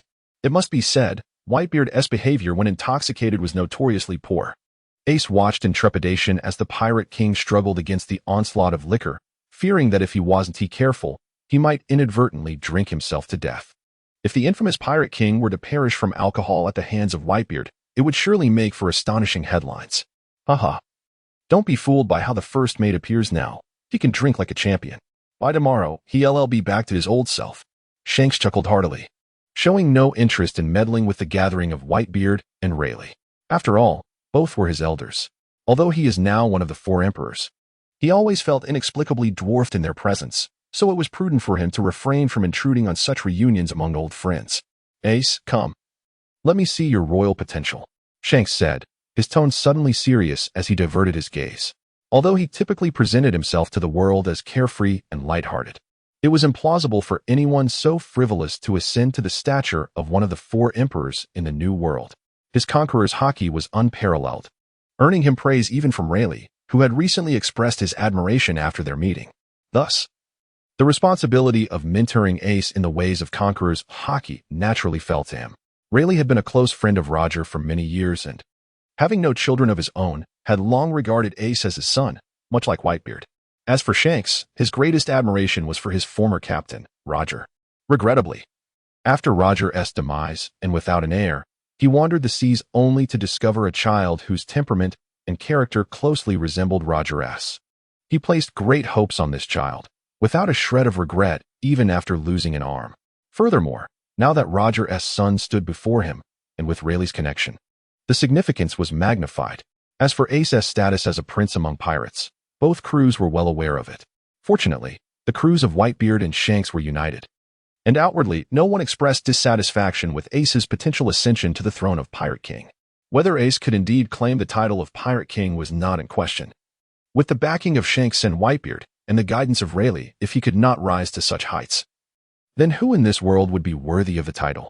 In the Warring States period, some gazed with a heavy heart at carp, confined within the iron cage. Their minds a tumult of emotions. This foolish, wooden-headed man was so naively summoned back by a mere phone call, surrendering in a state of utter bewilderment, leaving those who had been sweating in fear momentarily dumbfounded. It is well known that Garp's prowess ranks among the elite in the world. Even the likes of Sengoku and Steelbone Kong might not stand a chance against him. If he truly chose to resist, capturing him would exact an exorbitant toll. The head of the CP organization, the Bald Eagle, had devised numerous plans and exhausted countless brain cells, fearing that Garp might lash out or escape. Yet he barely moved. Swiftly subdued by a throng of individuals, shackled and imprisoned in the secret dungeons of Mariewa. Originally, Impel Down served as the principal facility for detaining criminals. But this particular prisoner was of an extraordinarily unique status. The hero Garp, the undefeated Garp, the legendary Garp, his accolades were countless. Thus, despite his prolonged incarceration, the world government dared not let a word slip, and aside from a select few, even many high-ranking officials within the Navy remained oblivious to the fact that their hero had been captured. Presently, Garp resembles Rommel during World War II, who conspired to overthrow Hitler and participated in the plot to assassinate the Führer. Even a tyrant like Hitler could not execute him outright. He was coerced into suicide through threats against his family and later afforded a grand funeral, laden with honors. The world government now finds itself cautious in dealing with Garp, recognizing that someone of his stature must not be tarnished with negative publicity, for he has become the face and banner of the Navy. To besmirch him is to cast a shadow on the world government itself. However, orchestrating a clandestine execution poses its own challenges. Not only would Sengoku and Steelbone Kong demand clemency, but they also have yet to devise a plausible excuse to deceive the public. After all, eliminating a figure like Garp without a trace seems nearly impossible. Thus, while his imprisonment alleviates the immediate concerns of the five elders, the question of how to handle him next has become a proverbial hot potato. Garp, now, do you have anything to say? This matter is profoundly grave. And the five elders harbor distrust towards everyone, even Sengoku, who has only just received permission to visit his old friend today. The elder in the cell raised his head, wearing that familiar carefree grin. Sengoku, did you bring me donuts? The food here is truly abysmal. Stand in line, you wretched slaves. No shoving. The vicious pirate wielded a whip, striking back at those who attempted to push forward. Simon, how are things on your end? Victor, tightly wrapped in his fur coat, trudged over to the whip-wielding pirate. Brother Victor. The pirate, ostentatiously displaying his might, lowered the whip he had raised high and accepted the aluminum flask from the hands of a pirate named Victor, disregarding the tooth marks that adorned its opening. Without a moment's hesitation, he began to drink. You little brat, that was my liquor, Victor exclaimed, too late to intervene. Before he could react, the flask had already been drained by Simon. Aha, burp. Excellent liquor, Simon exclaimed with delight, savoring the warm vodka in the frigid temperature of -30 degrees. It was truly a delicacy of the mortal realm. Playfully, he tossed the flask into the tightly packed crowd, which instantly erupted in chaos. The ragged individuals, in pursuit of the remnants of a few drops of potent liquor from a bottle, engaged in a fierce scuffle. Observing them, as they were taunted by the refuse they had discarded, resembling wild dogs fighting over scraps, Simon could not contain his amusement and erupted into laughter. Ha. Dear brother Victor, do they not resemble dogs fighting for bones? In response, a hand, as large as a fan, struck him. You damn fool. While drinking my liquor may be excusable, that bottle was a gift from Captain Ross, and you dare to discard it. Victor, infuriated, delivered a stinging slap to Simon. If Captain Ross were to discover that his gifted flask had been discarded, would he perceive it as a sign of discontent? Enough. I was wrong. Simon, dazed from Victor's relentless slaps, hastily apologized. Brother Victor, spare me. I can offer you that woman I obtained just yesterday. Upon hearing this, Victor ceased his assault, snorting heavily through his nostrils as he inquired, a woman? A young and attractive one? Do not attempt to deceive me with those in their 40s or 50s. With a population exceeding 200 million on the penal islands, one would naturally assume a fair number of women exist. Yet, after excluding the young and the elderly, only a scant few 100,000 are deemed suitable. The chief captain's palace had already claimed 3,000 of the most beautiful, and various officials had also taken their share. After dismissing those who were frightfully unattractive, what remained for the lowest-ranking cannon fodder like them were merely the least desirable. Victor's household had received 4 women. Yet the sole one of decent appearance was a widow who had borne children. Of course, given Victor's previous dismal circumstances, he would have been fortunate to acquire even one. Yet human nature is ever greedy. Yes, yes, I assure you. Young and beautiful, Simon hastily vowed, desperate to evade further punishment from Victor. Now that sounds more promising. Victor finally retracted his fist. Quickly retrieve that flask for me, and afterward, bring that woman to my abode. I shall overlook your earlier transgression regarding the flask gifted to me by Lord Ross.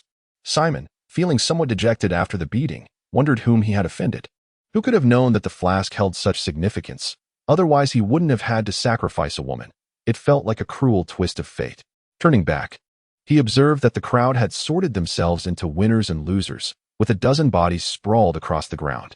A young lad, clad only in a beast-skin loincloth amidst the frigid weather, was greedily licking the flask as if he could extract a few more drops from it. You little rascal, bring that flask to me at once, Simon shouted in frustration. The youth, hearing Simon's call, gracefully emerged from the mass of sprawled bodies. Indeed, he seemed to swim through the throng of islanders, the makeshift tent filled to the brim with those who had gathered. The space far more congested than a train station during peak travel season. Yet this boy navigated through the tight spaces with the ease of a fish in water. Scoundrel, hand over the flask. Simon extended his hand, demanding the boy surrender it. Flask, mine, want, food, the boy replied slowly, his speech hindered by years of minimal social interaction. Yet his meaning was unmistakable. Hey, how dare you bargain with me? Simon was on the verge of amusement at the audacity of the youth before him. After all, Simon, was a genuine pirate with the blood of 3 lives on his hands. Yet these despicable wretches dared to bargain with him. It was utterly outrageous. With a flick of his wrist, he lashed out at the boy, intent on leaving him with a face blooming like a peach blossom. Only then would he understand the gravity of his situation. However, the whip landed firmly in the boy's grasp. Simon's expression shifted as he attempted to reclaim his whip, but the boy, with a sudden surge of strength, tugged him off balance. Enraged, Simon rose from the ground, drawing his dagger with the intent to strike. How dare this insolent wretch bring such disgrace upon Simon?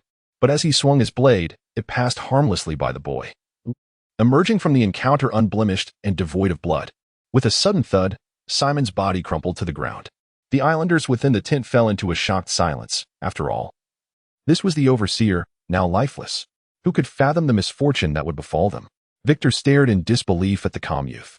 In that fleeting moment, he had witnessed it all. The boy had deftly bent to evade Simon's strike, and with a flick of his left nail, had severed Simon's throat.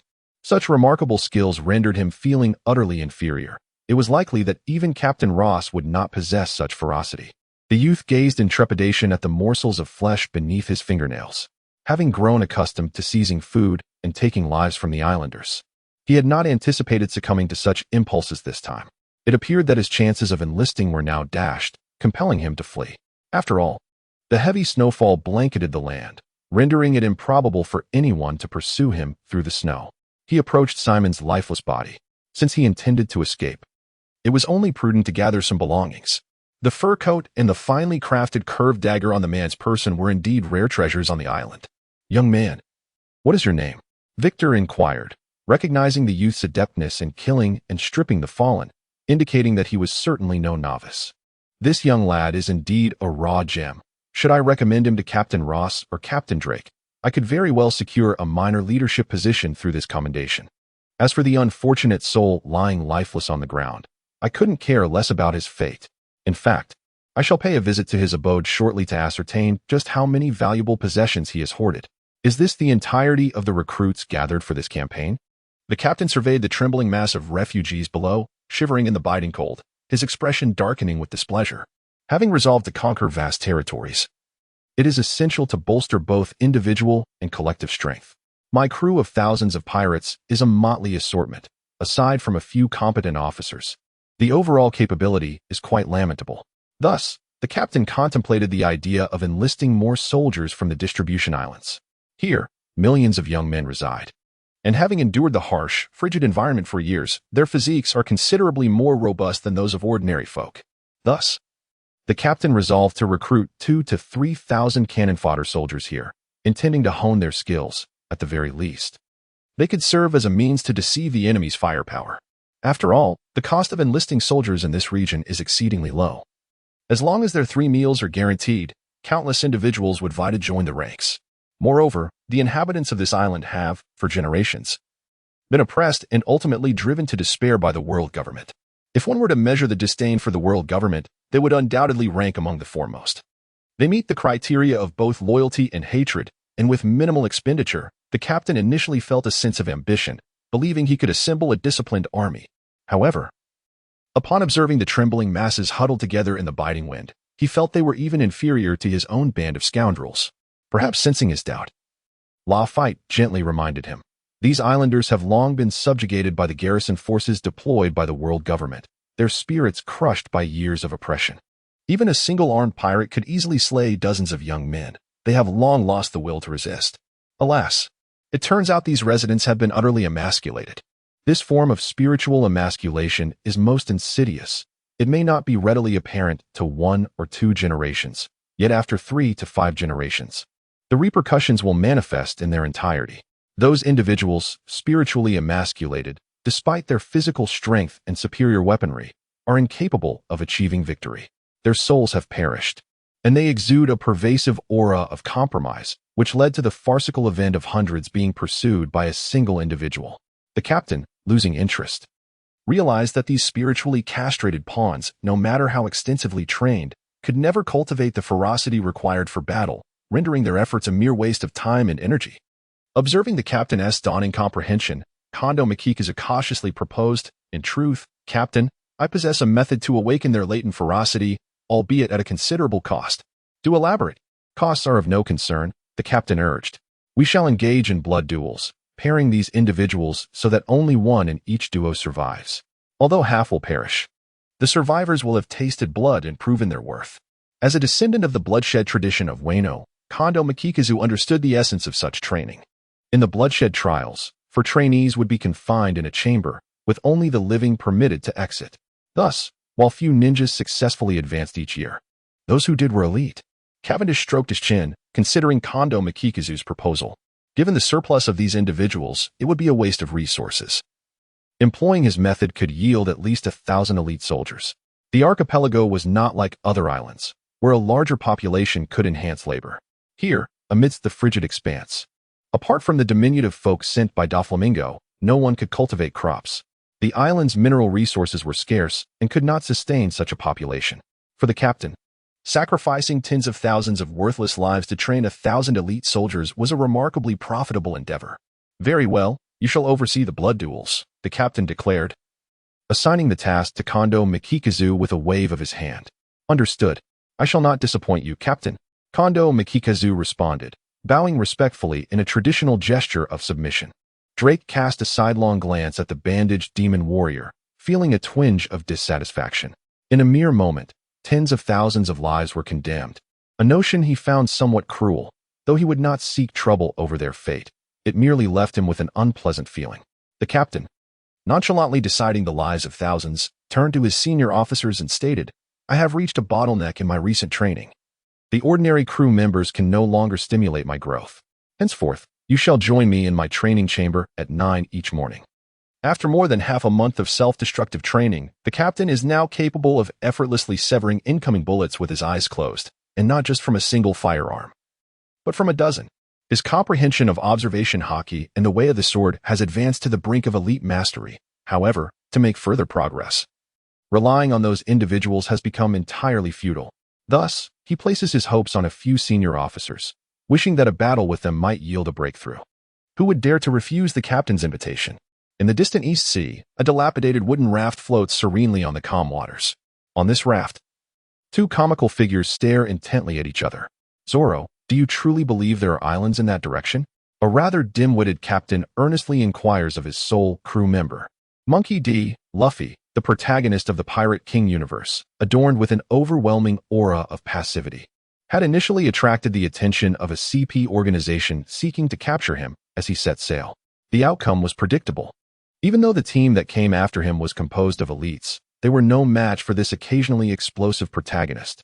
Having vanquished the inexplicably aggressive CP agents, he remained blissfully unaware of the reasons behind their pursuit and, true to the original narrative, set out to sea alone on his raft.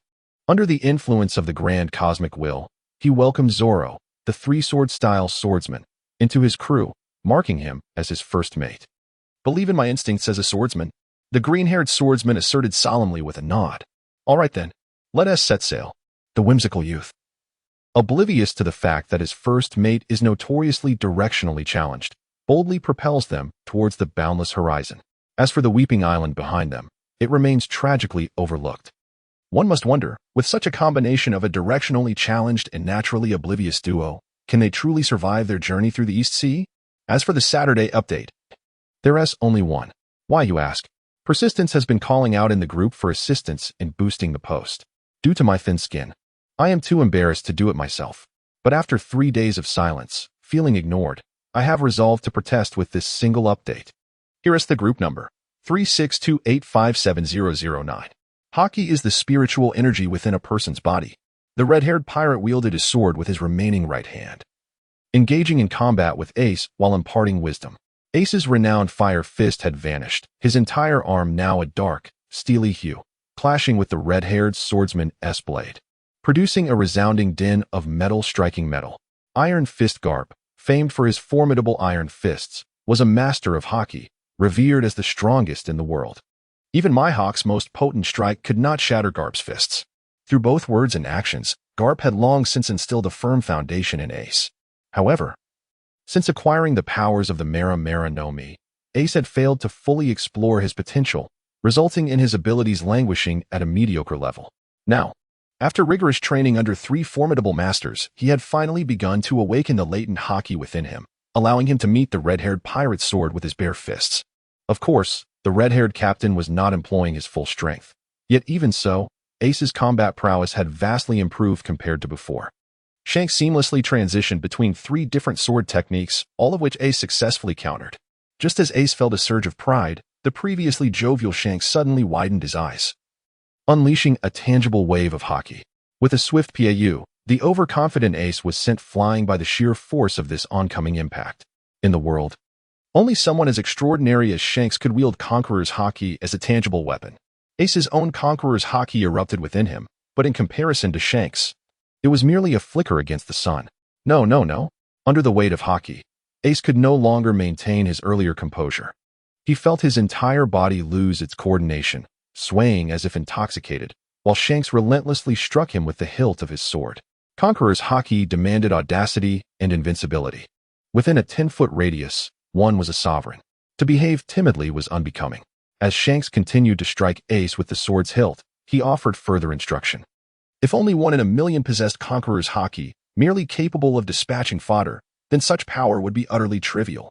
The might of Conqueror's hockey resembled a mythical enhancement of territory. Not only could it clear out the weak, but it also significantly impaired an opponent's coordination and struck fear into their hearts. For instance, even without engaging physically, Shanks could suppress the strength of those multi-million bounty supernovas to the level of Arlong, solely through the pressure of his Conqueror's hockey. Undeniably, the number of individuals capable of such feats worldwide was exceedingly rare. Who would have imagined that the little rascal of yesteryear would grow to be this formidable? Rayleigh gazed pensively at Shanks, who was training Ace, a hint of melancholy evident in his tone, although they had not yet clashed. He could discern from Shanks' demeanor over the past few days that he might not even rival the young lad who once trailed behind him in circles. "Old man, you too have aged." Whitebeard patted Rayleigh on the shoulder from behind. Each time he witnessed the vigorous growth of these youth, he felt acutely that he was indeed growing old. Though he, Edward Newgate, was still hailed as the strongest man in the world, he knew well that he could no longer charge forth as he once did, facing thousands alone. Not long ago, he had dispatched a message to Kaido and Charlotte Linlin, revealing Ace's identity and imploring them to acknowledge Ace as the Pirate King. Unfortunately, while both expressed their admiration for Roger and acknowledged Ace's lineage, they united in their stance. They claimed that the title of Pirate King, steeped in tradition, should rightfully be claimed by those who had traversed the entire Grand Line.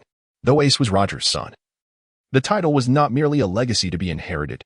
They rambled on with a plethora of excuses. Ultimately, their message was clear. They recognized Ace's identity, yet did not concede that he could ascend to the role of Pirate King unless he completed what Roger had achieved, circumnavigating the Grand Line. Had this occurred a decade ago, Whitebeard, in his fiery temper, would have certainly sought to confront those two scoundrels. Damn it, just because the tiger does not roar, do not mistake me for a mere Hello Kitty. Yet now, the identical wording of their response indicated that they had conspired in private. Although he possessed the strength, alongside Shanks and Rayleigh, to easily vanquish Kaido and Charlotte Linlin, he was mindful of the toll such a battle would take on his own men. Indeed, we have all grown old, yet they remain young, with boundless futures ahead of them. Rayleigh reflected on Ace, who had been knocked down by Shanks yet was striving to rise again, overwhelmed with emotion. Captain, if you are watching from above, seeing your son so resolutely strive for greatness must bring you solace. Come, share a drink with me. Whitebeard tossed a gourd of liquor to Rayleigh and settled upon a protruding rock. This is the tumultuous island under the command of Whitebeard, where the entire expanse consists solely of stones, making it the perfect training ground. Recently, Rayleigh and Shanks have been taking turns training Ace here. Are you troubled by something? Rayleigh inquired curiously, holding a gourd of wine. It is worth noting that if old Whitebeard truly wished to share a drink, he would not merely present a gourd. At the very least, he would bring out 2 large barrels. I am growing old indeed, Whitebeard lamented, feeling somewhat embarrassed as he recounted the matter of the letter. Even these newly risen pirates no longer show me respect. I truly am aging. Yet, they are not entirely wrong. Compared to Whitebeard, Rayleigh's thoughts are considerably clearer. After all, with Roger's cunning intellect, had it not been for Rayleigh, he would have met his demise countless times over. They are, after all, renowned pirates. If they were to yield simply because of a single phrase, what dignity would they retain when issuing commands before their subordinates? Moreover, the title of Pirate King is one that signifies the supreme ruler of all pirates. No one would willingly accept such a leader. Rayleigh took a few sips of wine and continued. If Edward Newgate were to aspire to become Pirate King, they might begrudgingly acquiesce. But how could they acknowledge Ace? To do so would imply that they are inferior even to a younger generation. The captain has been preoccupied with various matters lately, noted Nico Robin, seated in a chair with a furrowed brow as she sipped her sweet milk. Her preferences once leaned toward red tea and coffee, but now she is forced to consume nutritional soups and dairy products, which greatly displeases her. Regrettably, while the captain may compromise in other areas, he remains unyielding when it comes to matters concerning children, leaving Robin with no opportunity to negotiate. Thus, she resolved to keep a mental note of this and address it with him at a later time. The captain typically spends his mornings managing affairs at the administrative center, returning to the training room around 9 for rigorous practice until the afternoon, after which he usually rests at the quarters of the third lady.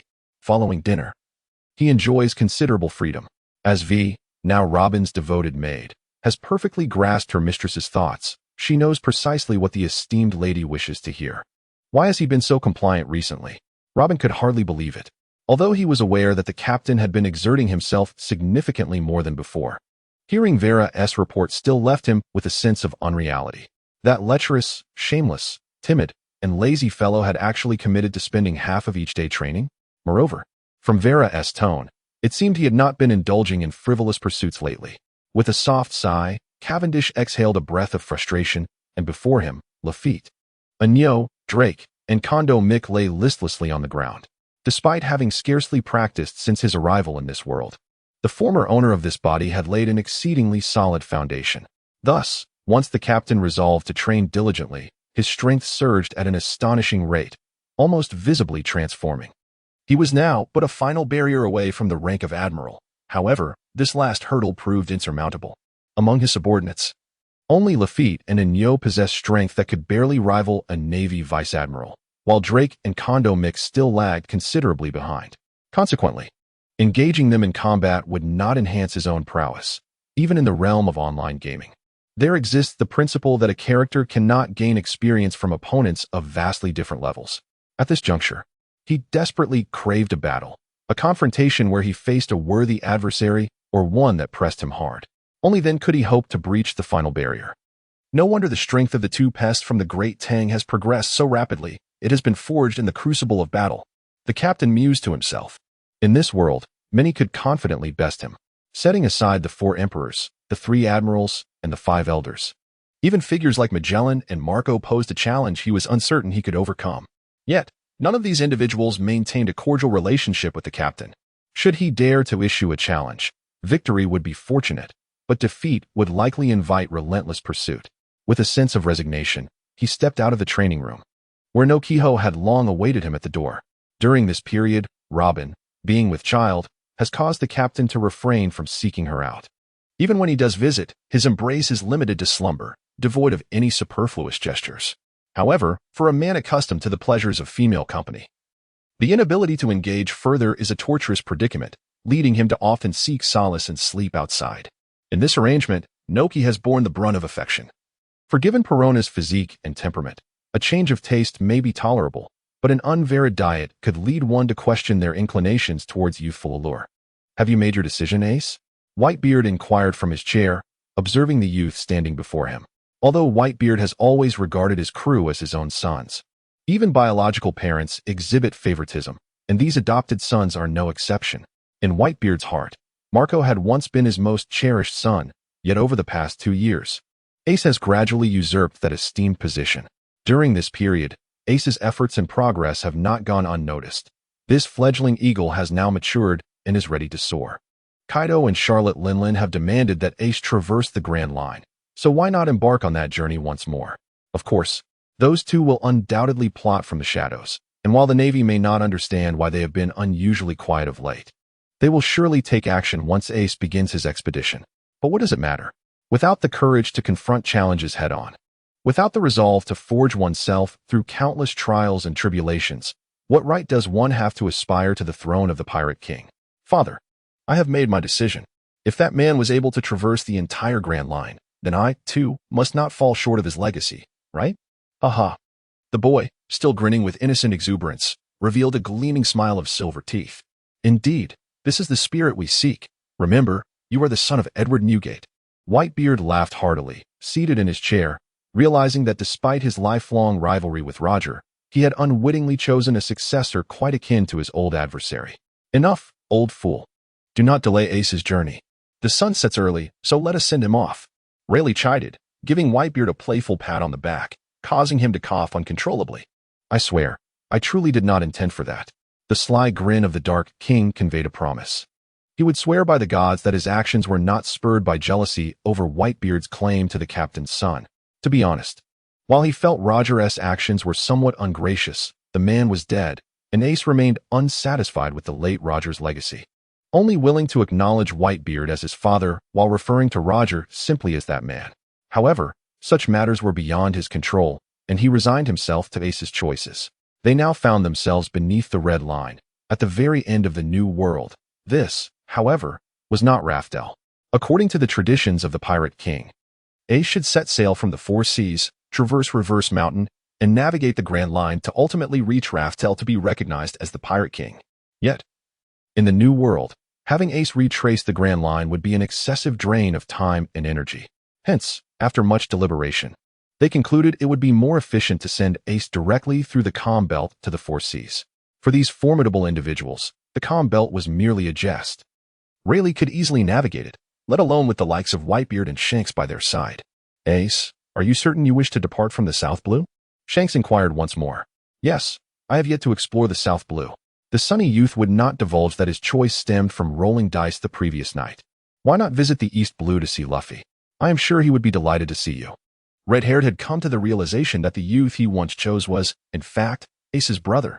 Reflecting on the capriciousness of fate, he couldn't help but sigh several times. Had he paid a bit more attention back then, he might have encountered the orphaned heir of the captain long ago. No need, he declared. I have made a pact with Luffy. When the time comes, I shall await him at the position of the Pirate King. Today marks another update. As promised by Hengxin, there would be a new chapter of Tina's story once 3,000 bookmarks were reached in the group.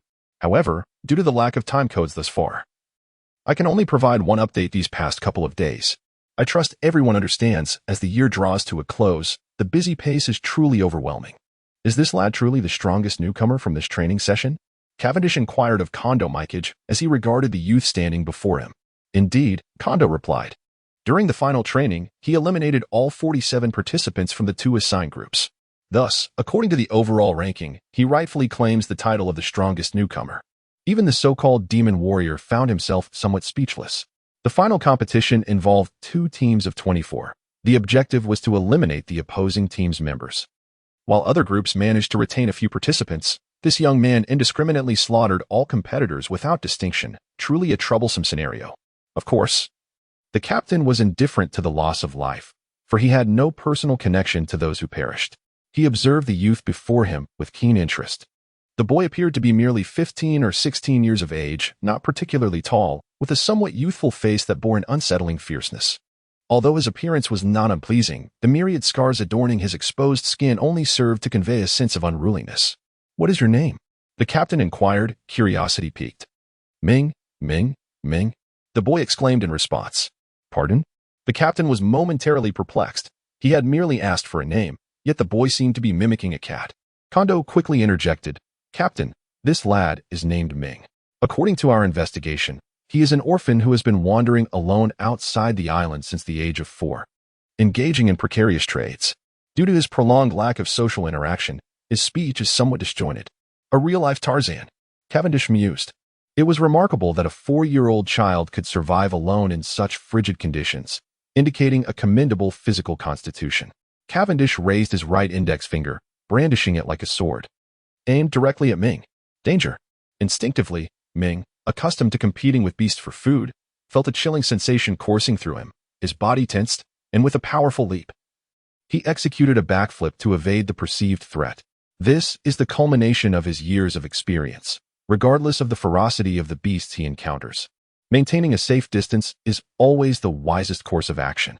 Alas, what he faces is not the wild creatures of ice and snow, but rather the far more ruthless captain of the ship. A faint yet lethal sword aura emanated from Cavendish's fingertips, purging the air on either side with an eerie clarity. Naruto deftly withdrew 2 hidden blades from his sleeves, weapons he had recently been assigned during his training. Previously, he had relied on his nails and fists for combat, only acquiring true weapons after enlisting. Cherishing these blades, he carried them with him daily, reluctant to draw them. However, he now sensed with startling clarity that if he continued to hesitate, he would never wield these swords again in his lifetime. Crossing the 2 blades before him in an X formation, he swiftly maneuvered them apart as the sword aura converged. With a resounding clash, the finely crafted blades shattered into 4 pieces upon striking, while a crescent-shaped gash marred his forearms. Had his reflexes been a moment slower, the captain's sword aura would have cleaved him in 2, had he not utilized the momentum of his blades to dissipate 90% of the attack's force. His arms would no longer belong to him. Indeed, quite impressive. Cavendish applauded lightly. It was evident that this young man had never undergone formal training, relying solely on instinctive responses. Yet, to achieve such prowess is a rare and valuable trait. It is important to note that Cavendish himself is now on the brink of reaching the pinnacle of power in this world. Even a casual strike from him could obliterate most pirates with bounties in the millions, excluding, of course, certain exceptional individuals. This young man, with some refinement, could indeed be regarded as a formidable force. As for the earlier predicament, had he failed to evade it, the captain would not have been overly disappointed. A worthless individual holds no value. Henceforth, Kondo, you are tasked with the diligent training of this lad. Cavendish, somewhat satisfied with Ming, commanded Kondo Senko. Naturally, if he were to personally cultivate the boy, the results would vastly surpass those of Kondo. However, this is not a female apprentice, and the captain finds little intrigue in mentoring a male. He'd prefer to keep his distance. Kondo Senko was rather pleased with this directive. It was evident to any discerning eye that this lad named Ming would undoubtedly evolve into a remarkable asset. Now that the captain has assigned him to instruct the boy, he shall essentially become his own. Although the captain's enterprise has yet to truly commence, his subordinates are already beginning to establish their presence, albeit still in the nascent stages of development. Moreover, this name, Cavendish pondered briefly. Realizing that constantly calling out Ming could lead to misunderstandings, one might think he was imitating a cat. Henceforth, you shall be known as Tianming. Tianming stood with arms crossed, silent, his naivete preventing him from comprehending why the handsome man before him sought to engage him. Blood dripped steadily from his arms onto the ground. Had it not been for Cavendish's overwhelming display of power, he would have charged forward to retaliate. Adhering to the primal rule he had learned from battling beasts, it is either you or me. Yet now, he dared not move. The pressure exerted by this man was simply too immense. Observing Tianming's almost beast-like expression, the captain found himself at a loss for words. Kondo, remember to familiarize this boy with human interaction during his training. While preserving Tianming's ferocity may enhance his combat prowess, the captain desires subordinates who are obedient and preferably tamed, akin to a Tibetan mastiff. If such a dog is unattainable, he would rather have a sheepdog. A wolf, however, is too unpredictable. Who knows when it might turn on its master? This morning, the update was made, but 5 minutes later, the system deleted it. Thus, for those who missed it, my apologies. I am unable to assist, and I am currently without internet, so updates will be impossible today. I hope for your understanding. And I will rectify this once my connection is restored. My sincerest apologies. Recently, I have been quite busy, resulting in a delayed update today. I appreciate your patience. Regarding the group number, it can be found in the profile description, but the group has too many seasoned members. This is the second time this month that it has been blocked by the platform. Please bear with me as I sort out this issue. I must pay a fine. Truly maddening. Caesar, how has your research been progressing lately? The island of Punk Hazard, being an archipelago, consists of numerous sizable islands. Naturally, the Grand Captain's palace is situated on the largest island, while Caesar's laboratory is established on a remote isle, far removed from all others. In my earlier days of watching One Piece, I often wondered why Don Quixote Doflamingo would abandon such a vital talent as Caesar on Punk Hazard. However, it was only when Cavendish took the helm that I realized individuals like Caesar truly require a secluded place to be kept at bay, even while aboard the ship. This fellow frequently caused explosions, having damaged 4 vessels within a month, triggered a gas leak once, and unleashed biological weapons on 2 occasions, allowing 7 experimental subjects to escape, leading to chaos for everyone involved. During that period, due to Caesar's myriad of blunders, 4 pirates lost their lives unjustly, and the number of experimental subjects perished at his hands remains unknown. Consequently, wherever Caesar resides, the vicinity is devoid of life for miles around. Even the flagship of the Grand Captain keeps its distance from him. Such a humanoid autonomous destruction device is simply untenable within the confines of the main base. Heaven knows when he might concoct a bomb that sends everyone skyward. To place Caesar in a location distant from the headquarters merely invites the risk of an ambush. Yet housing him within the base necessitates constant vigilance day and night. Weighing the 2 options, one must choose the lesser evil. Thus, despite the captain's awareness that having such a talent under close supervision would be ideal, he had no choice but to assign Caesar to this most remote island. However, he did not merely leave Caesar to his own devices. He also stationed T-Beard and Kahori to assist him, while Año was deployed at the island's entrance. Unless the general resorted to an audacious surprise attack, the island's defenses should afford Caesar ample time to react. Captain, the SAD has been fully configured. Currently, the artificial devil fruits can mature approximately every 3 days. Caesar floated over to Cavendish and remarked. In recent days, Cavendish has exchanged a substantial quantity of the cranberry variety with Doflamingo for the raw materials necessary for the production of SAD. After all, the ingredients required for this creation are nearly ubiquitous across the globe. Aside from Doflamingo's channels, only the world government could possibly acquire them. Thus, despite the considerable profits from the cranberry trade, a calculation between the two revealed that their profits were essentially equal, resulting in a near-complete trade-off. It is indeed frustrating, possessing a lucrative and glittering drug trafficking avenue, only to incur losses. It seems that engaging in arms dealings is far more ruthless than dabbling in narcotics. The captain had contemplated a black market maneuver against Doflamingo, but upon reflection, even if he were to catch Doflamingo off guard, it would likely prove futile. The true value of that scoundrel lies in his networks and connections. His personal worth is not significant. Cavendish gazed at the neatly arranged dozen or so devil fruits before him.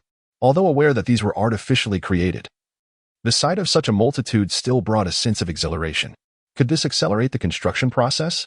Although he knew it was an unlikely hope, he still fantasized about mass production, envisioning a time when he would command thousands of devil fruit users. Wouldn't that incite fear? Impossible, Captain. The very nature of devil fruits precludes mass production. 3 days per fruit is already the limit. Caesar shook his head. Shall I adopt the tactics of the infamous Yu Wang, enduring hardships for 2 decades? Furthermore, Captain, while these artificial devil fruits can trigger the devil gene through SAD, achieving the desired effect necessitates the addition of a catalyst. Caesar elaborated. For each artificially created devil fruit, a corresponding trigger must be incorporated. For instance, the black fruit here was produced by adding a black panther during its creation, while the tiger fruit required the inclusion of a fierce tiger. This is precisely why only animal-type devil fruits can be manufactured, for apart from utilizing living organisms, any other substance proves ineffective. Moreover, each species of animal can only be used once.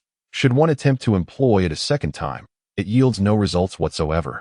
Thus, to achieve the transformation of an entire legion into devil fruit users, not only is a substantial quantity of raw materials required, but also a diverse array of peculiar and exotic creatures. What if I were to capture a dragon? Would that result in the creation of a dragon fruit? Upon hearing Caesar's words, Cavendish finally comprehended why, in the original narrative, Caesar had not specifically crafted powerful animal-type fruits, due to the insufficient variety. Once creatures like tigers, elephants, lions, and cheetahs have been utilized, one is left with only the option of manufacturing fruits like those of rabbits, turtles, or frogs. Admittedly, the latter pales in comparison to the former in every aspect, yet there is no alternative. Time cannot simply be squandered in idleness. If, dear Captain, you genuinely aspire to create the mythical zoan-type dragon fruit, you must first locate an authentic dragon, Caesar remarked with a hint of pride. The zoan-type animal devil fruits are indeed more formidable than their natural counterparts, and he naturally yearned to produce them. However, given that they pertain to mythical creatures, where could one possibly find a phoenix or a dragon in reality? Would artificial means suffice? I seem to recall that in Punk Hazard, a fire dragon was created by Vegapunk. That creature could arguably be considered a dragon. Crafting a fire dragon fruit would not be a bad idea. However, it seems unfeasible. Captain, Caesar retrieved a box from a nearby cabinet, revealing a purple, spherical fruit within. Why does this fruit seem so familiar? Cavendish pondered. This is the dragon fruit I artificially synthesized, yet according to the tests, the probability of surviving after consuming it does not exceed 18%, and even if one survives, the chance of awakening dragon energy is a mere 3%. Goodness, the dragon fruit. Is this not the very fruit that Momonosuke had to consume? The captain calculated silently. The success rate of this fruit is a mere 5 in 1,000. How could Momonosuke manage to trigger it? That's quite the extraordinary aura he possesses. If it were an ancient creature, could it be created? Suddenly, a thought sprang into the captain's mind. Ancient creatures are still creatures. After all, it is entirely possible. Without a moment's hesitation, Caesar replied, Indeed, whether it be the saber-toothed tiger, the woolly mammoth, or even dinosaurs, they all qualify as ancient beings, vastly superior to modern animals. However, since they are termed ancient creatures, they have long since gone extinct and cannot be found. With a positive answer, Cavendish smiled inwardly, recalling that the little garden is teeming with dinosaurs. Are you planning to go out? Robin asked, somewhat surprised at Cavendish's intention to venture outside during dinner time. Yes. The captain nodded gently and recounted what he had discovered during the day at Caesar's. That makes sense. Robin, who understood the situation at Little Garden, was somewhat sympathetic towards his actions. After all, whether it is the tiger fruit or the elephant fruit, they pale in comparison to the Tyrannosaurus fruit and the pterosaur fruit. Moreover, if it were anyone else, they would likely fail, given that the island is home to the former giant pirate crew leaders, Blue Demon Dory and Red Demon Broggy. Do not be deceived by their defeat at the hands of the comedic MR3 in the animation. That was purely for the sake of the plot. It is worth noting that over a century ago, they were notorious pirates with a bounty of 100 million, and their combined technique, Baku Kuni, could annihilate colossal island-eating beasts. Such gigantic monsters, even the captain would not dare to claim he could defeat them with a single strike using an electromagnetic railgun. Besides, he also wished to capture that giant goldfish. If such a colossal monster could be turned into a devil fruit, it would likely rival even the mythical zoan types. He had contemplated utilizing sea kings to create devil fruits, for the world of One Piece is replete with various bizarre sea kings. But alas, this delightful aspiration was shattered by Caesar. Once again, it seems the world is at fault. Sea kings cannot be transformed into devil fruits. Yet legendary monsters like the island-eating beasts can. Truly, who can one turn to for justice? When do you plan to leave? The lady inquired after listening to the captain's tale. I intend to instruct them to prepare tonight and depart tomorrow morning. The journey to Little Garden and back takes over 3 months. I must seize the time. Having spoken, the captain rose and approached Robin, gently caressing her slightly protruding abdomen. After all, our son is set to arrive in just 5 months, and as a father, I must ensure my timely return. Humph. Robin leaned against him, playfully retorting, why must it be a son? Is having a daughter not acceptable? All right. As long as it's your child, whether son or daughter, I am content. Realizing that this was not the moment to engage in a dispute over such matters, the captain quickly raised his hands in a gesture of surrender. That's more like it. Feeling triumphant, Robin hummed a cheerful tune as she stood up, preparing to wash up and retire for the night. Cavendish gently wrapped his arms around her from behind and whispered in her ear, "Darling, shall we sleep together tonight? Keep your distance. I am with child." The sultry woman, slightly sensitive from his breath against her ear, pushed him away with a fierce demeanor. Having abstained for half a year, she felt a pang of emptiness. But for the sake of the baby within her, she could only endure. "What are you saying? Am I the kind of man who thinks with his lower half?" The captain felt deeply aggrieved, for he had merely wished to hold Robin and engage in heartfelt conversation. Ask the world, and you will likely receive but one answer. Ignoring the captain's playful demeanor, Robin strode into her room. However, just before closing the door, a barely audible voice emerged from within. "If you promise not to move around tonight, you may come in." The Supreme Emperor. Upon stepping aboard this vessel for the first time, the band of pirates exhibited a certain trepidation. It was common knowledge that the ship served as the maritime palace of the illustrious captain, were it not for the necessity of this operation relying on such a vessel. It is likely that these rogues would never have set foot on it in their lifetimes. Escorting dinosaurs was indeed a monumental task. Even the relatively smaller Tyrannosaurus Rex towered at a height of over 10 meters, not to mention the colossal behemoths such as the Earthquake Dragon and Thunder Dragon. Deploying military ships for this endeavor would require a fleet of no less than 100, considering the probability of failure. A minimum of 2 or 3 specimens of each dinosaur species would need to be captured. Only the captain's flagship could accommodate such a burden. Furthermore, regarding monstrous creatures like the Island Devourer, no other vessel would possess the capability to haul them. At the dock, the captain bid a fond farewell to Robin. During his absence, the island would be placed under the highest state of alert. The deranged captain had meticulously seeded the surrounding waters within a 100-mile radius with mines. Without the appropriate defense maps, anyone venturing into those waters would meet a catastrophic fate, even if intruders boasted exceptional combat prowess and evaded the mines. They would still inadvertently alert the island's inhabitants. Caesar's newly invented aerial craft had proven viable for deployment, although the cost of launching one soared into the billions, and it could only carry 4 or 5 individuals. For the fearful captain, the price mattered little. Preserving his life took precedence. As for the captain's reckless act of laying mines on the open sea and its potential impact on the lives of others, Cavendish declared, "What do I care? If you meet your demise, consider it your misfortune. If you possess the courage, come and challenge me." Hayden Harbor. This is the largest black market port in the South China Sea, where one can witness pirates drawing their swords in a fit of rage at any moment, and also encounter bounty hunters diligently prowling in pursuit of these marauders. "Boss, bring forth all the fine wines and delectable dishes from your tavern at once." The tightly shut bar door was forcefully kicked open by a pair of alluring high heels, and a melodious voice wafted in from outside. If one were to listen solely to the sound, one might envision a stunning beauty. However, the content of her speech conveyed an altogether brash demeanor. Clad in a tank top and beach shorts, the youthful figure was fully revealed, her waist-length pink hair cascading behind her. Were it not for her nonchalant attitude that marred the overall allure, she could indeed be considered a captivating beauty. "Did you not hear my words?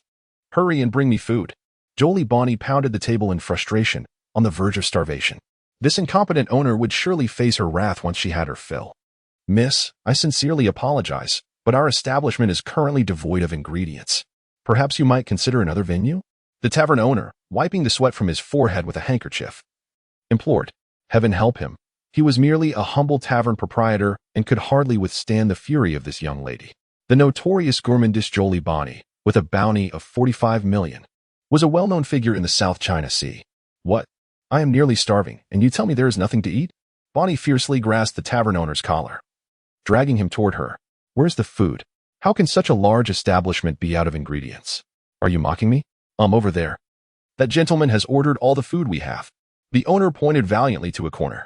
In that direction, a mountain of food was piled high, concealing the individual indulging within, rendering it impossible to discern who it was. "The group has been established. The group number is listed in the profile. Moving forward, we must be mindful of the boundaries, so that any ambiguous descriptions within the text remain at this level. Speaking of reviews, this surely cannot be deemed excessive. Quickly, remove it swiftly." Within the luxurious villa nestled amid the palm trees, the captain of the grand vessel triumphantly held aloft the coveted card, exclaiming towards Nami. The days of travel had proven to be exceedingly dull. Although the immense warship made the sensation of movement nearly imperceptible, The passage of time remained a challenge to occupy. Hence, in his excessive idleness, the captain summoned Noki and Nami, and with the addition of the hapless Miranda, the four commenced a game of mahjong. Given the gambling nature of the game, stakes were essential. Understanding Nami's character, he devised a wager that she could not refuse. Should he lose, he would concede 10 million berries to her for each round, while if Nami were to falter, she would be required to remove a piece of clothing. It was well known that Nami typically donned minimal attire, her wardrobe likely comprising no more than 4 garments in total. The captain had initially believed it would be an effortless endeavor to strip her bare. However, to his dismay, who could have foreseen her exceptional skill at the game? He found himself losing 23 consecutive rounds. Had it not been for Noki and Miranda as subtle signals indicating deliberate leniency, he might have continued losing indefinitely. Yet at this moment, he declared, "You will return what you have won, and what I have lost shall be returned to me. A bet is a bet. I shall not renege." Nami, with a flourish, tucked the victorious purple crystal card into her ample bosom, and, leisurely under the piercing gaze of Cavendish, began to remove her left sock. When had she even put on socks? The captain was nearly speechless. Throughout their acquaintance, he had never witnessed Nami donning such an item. Nami playfully twirled the discarded sock upon her finger, tauntingly declaring, "You think you can outsmart me? I knew your lecherous intentions all along and came fully prepared. Today, you shall be stripped of your fortune. You will learn of my prowess."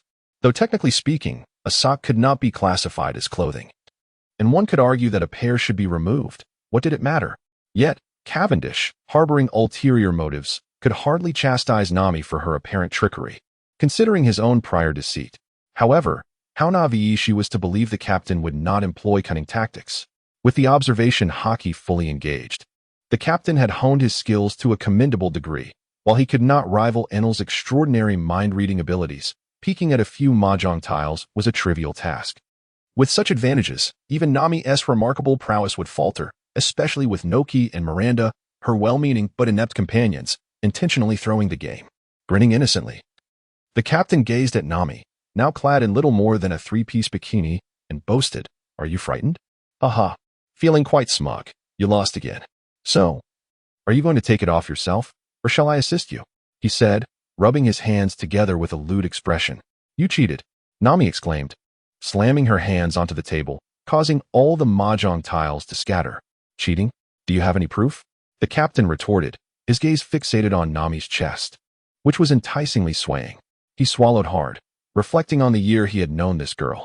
Unlike her original tale, Nami had not been wandering aimlessly. Instead, her physique had developed significantly.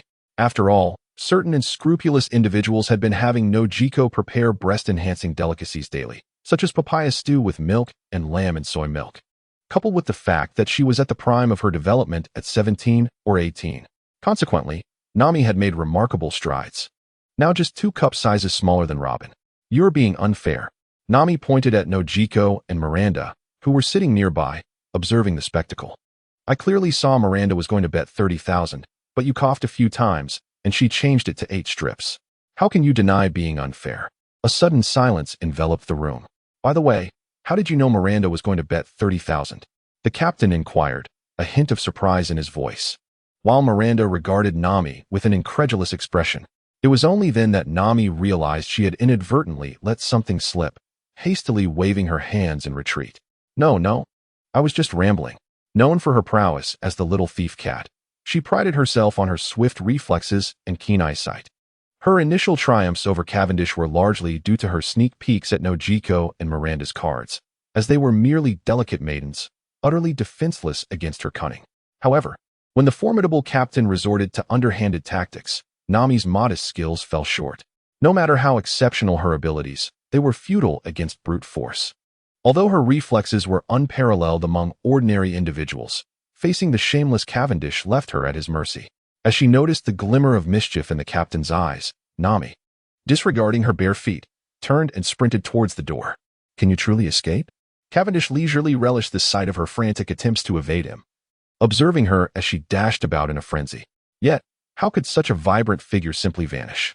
If the captain couldn't capture her, it would be a life wasted. "Nojiko, you can't just stand by and do nothing."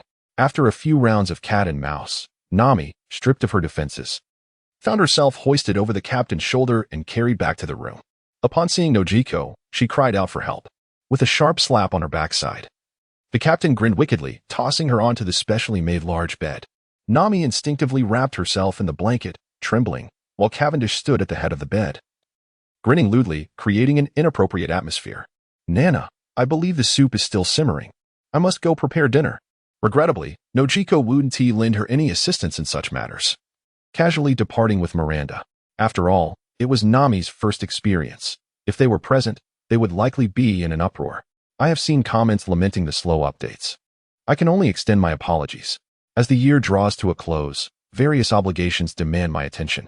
After all, a newcomer in writing cannot earn a living, and I too must provide for my family. Writing novels remains a mere hobby, and to ensure consistent updates during the new year, I must stockpile some manuscripts now. Is this the little garden? Nojiko gazed in astonishment at the immense deserted island, already spotting colossal prehistoric creatures roaming about from several miles away. It is said that this island was nameless a century ago, and it earned its title Little Garden due to the presence of two powerful giants. In comparison to them, this island could only be deemed a garden. The captain showcased some knowledge he had acquired from Robin, earning an admiring glance from Nojiko. "Captain, shall we prepare to dock now?" Drake beheld the myriad of dinosaurs on the island, and inexplicably, a thrill surged through the blood coursing within him. For the Tyrannosaurus rex, the colossal herbivores that had just appeared were nothing short of a feast. Suddenly confronted with such an abundance of sustenance, even Drake found it challenging to suppress the primal excitement that surged within him. Due to Robin's absence, the captain had entrusted his most loyal companion, Lafitte, to remain on the island, while he left the formidable Ainyu and the astute Kondo Mikazuki to guard the premises. As a result, Drake now held the highest rank among the crew. Take the youngsters with you and capture 3 or 4 of each dinosaur, and remember, they must be alive and unharmed. The captain instructed with a nod.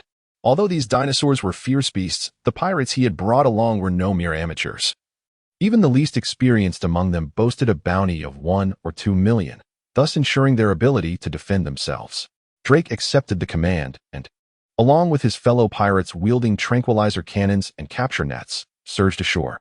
It was then that Cavendish turned to Nokigao and said, "You should tend to Nami. I will explore the island." In recent days, the captain had shown considerable resolve, intent on teaching Nami a lesson for her defiance. For several days, he had directed his ire solely at her, and despite Nokigao and Miranda's attempts to assist, they were repeatedly dismissed by the captain, leaving Nami bedridden throughout this period. Her physical resilience was truly remarkable. Had she been an ordinary woman, she might have already succumbed to her fate. "Your actions this time were indeed excessive." Nokigao expressed her dissatisfaction with a few murmurs of complaint, though the precise cause of her grievance remained a mystery. Navigating past the uproarious island, which had become chaotic due to Drake and his companion's capture, the captain steered directly toward the volcano at the island's core. Despite being referred to as Little Garden, the reality was far from diminutive. The island was vast enough to accommodate an entire prehistoric ecosystem. Regardless, it was a long and arduous journey, as even at the captain's formidable speed, it took nearly half an hour to finally glimpse the volcano and the enormous cavern at its base. Brokey was busy preparing his axe, as the time for the volcanic eruption drew near, and he needed to be ready to confront Dory. The two had battled for a century, and although they had long forgotten the reason for their duel, for the warriors of Elbaf, victory was all that mattered. As for the reason, did it truly hold significance? "Greetings, big fellow," the captain said amiably as he gracefully descended before Brokey, greeting him with a warm smile. These two formidable giants, to be frank, likely possess strength that rivals that of the Marine Headquarters Vice Admirals.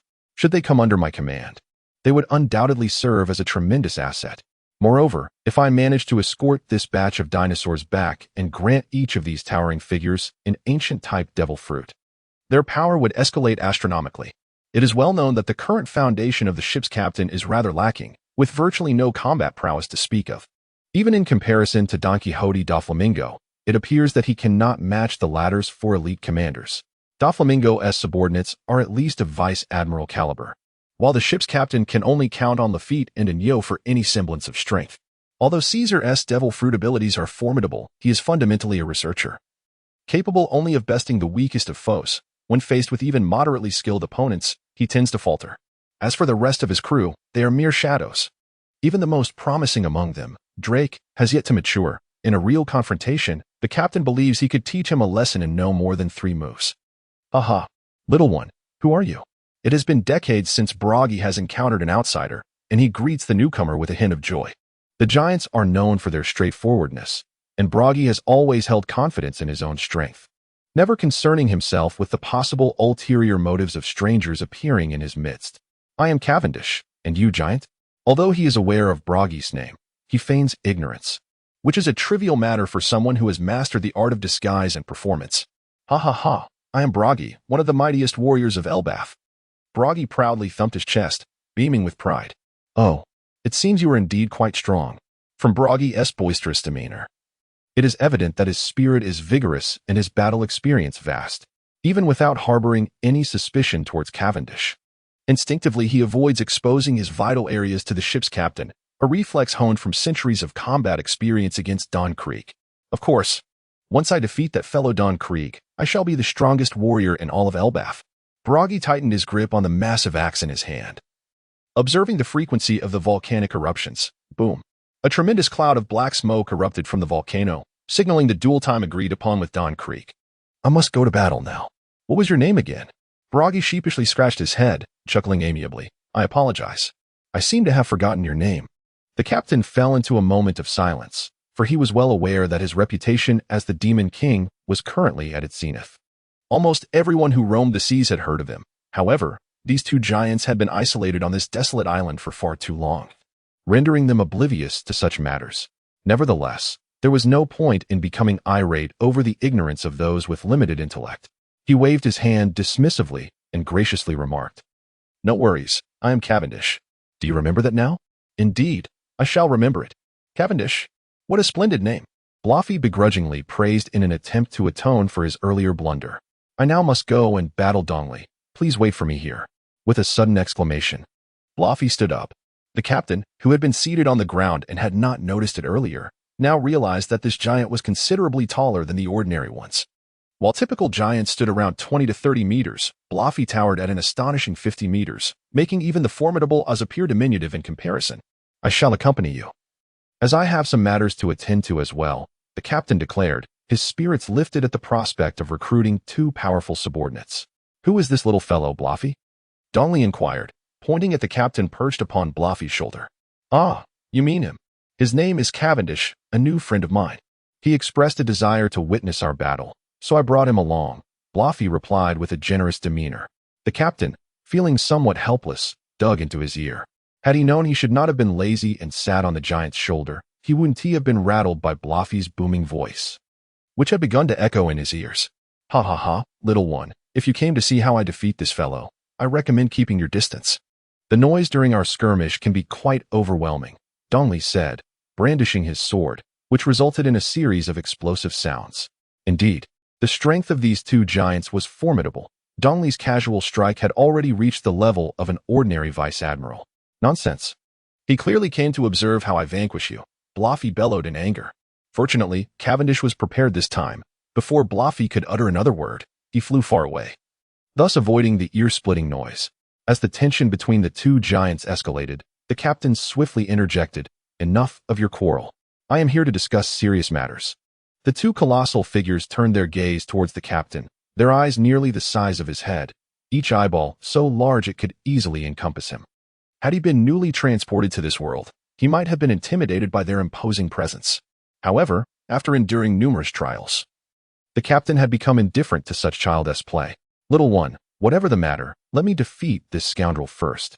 The 2 giants roared in unison, their voices reverberating through the air, causing the creatures within several miles to scatter in fear. That cannot be. This matter must be addressed before you 2 engage in combat. The Grand Captain slowly drew the Durandal from his waist, raising the blade towards the towering giants and declaring, Now, I, the Demon King Cavendish, officially challenge you both. Should you lose, you shall vow, like the warriors of Elbaf, to honor me as your captain and fight for me for all eternity. This was not a change of heart for the Grand Captain wishing to be a hero. Rather, it was a strategic maneuver. If the 2 behemoths battled until exhausted, even a pirate with a bounty in the millions could easily swoop in, but would the likes of Dory and Bragi willingly submit to the Grand Captain? To deal with such obstinate foes, one must conquer them decisively. These single-minded giants were, in fact, the easiest to handle, as long as they could be vanquished in spirit. Victory would be assured. Ha ha. The two giants laughed heartily, clutching their bellies. Little one, are you still half asleep? Before you stands the mightiest warriors of all Elbaf. And you think you can contend with us? Dory bellowed with arrogance, while Bragi nodded in agreement, his expression one of amusement. They were renowned figures over a century ago.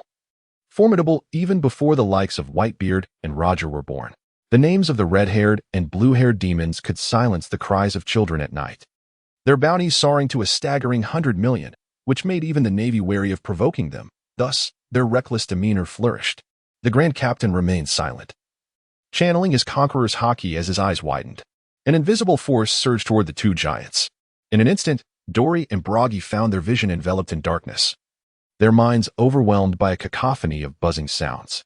They shook their heads vigorously, regaining their composure. The Grand Captain sighed softly. Even with the full extent of his conqueror's haki, he could only induce slight discomfort in the giants. If he were to confront someone of admiral caliber, it would likely have no effect whatsoever. Dory's derisive smile faded, and with a serious expression, he remarked, "Conqueror's haki." As seasoned warriors, they recognized its significance. Bragi hefted his battle axe, and the two giants exchanged glances. Cavendish, Dory, accept your challenge. As a wielder of Conqueror's haki, you have earned the right to challenge the strongest warriors of Elbaf, Dory proclaimed, sword crossed before him, his voice grave. No. The Grand Captain interjected, extending his finger to dismiss the notion. I challenge you both. You shall face me together. Arrogance. Dongli felt a flicker of annoyance. How dare he look down upon himself?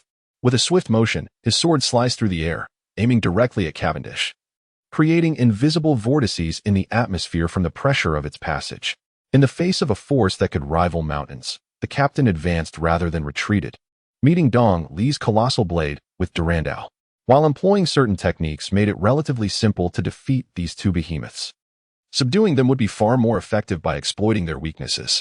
As a tremendous shockwave reverberated, causing the trees on the ground to sway violently, Dong Li gazed in disbelief at Cavendish, who had bravely withstood his assault. He remarked, Cavendish, you are impressive, thus far, apart from Brokey. You are the first to withstand my attack head-on.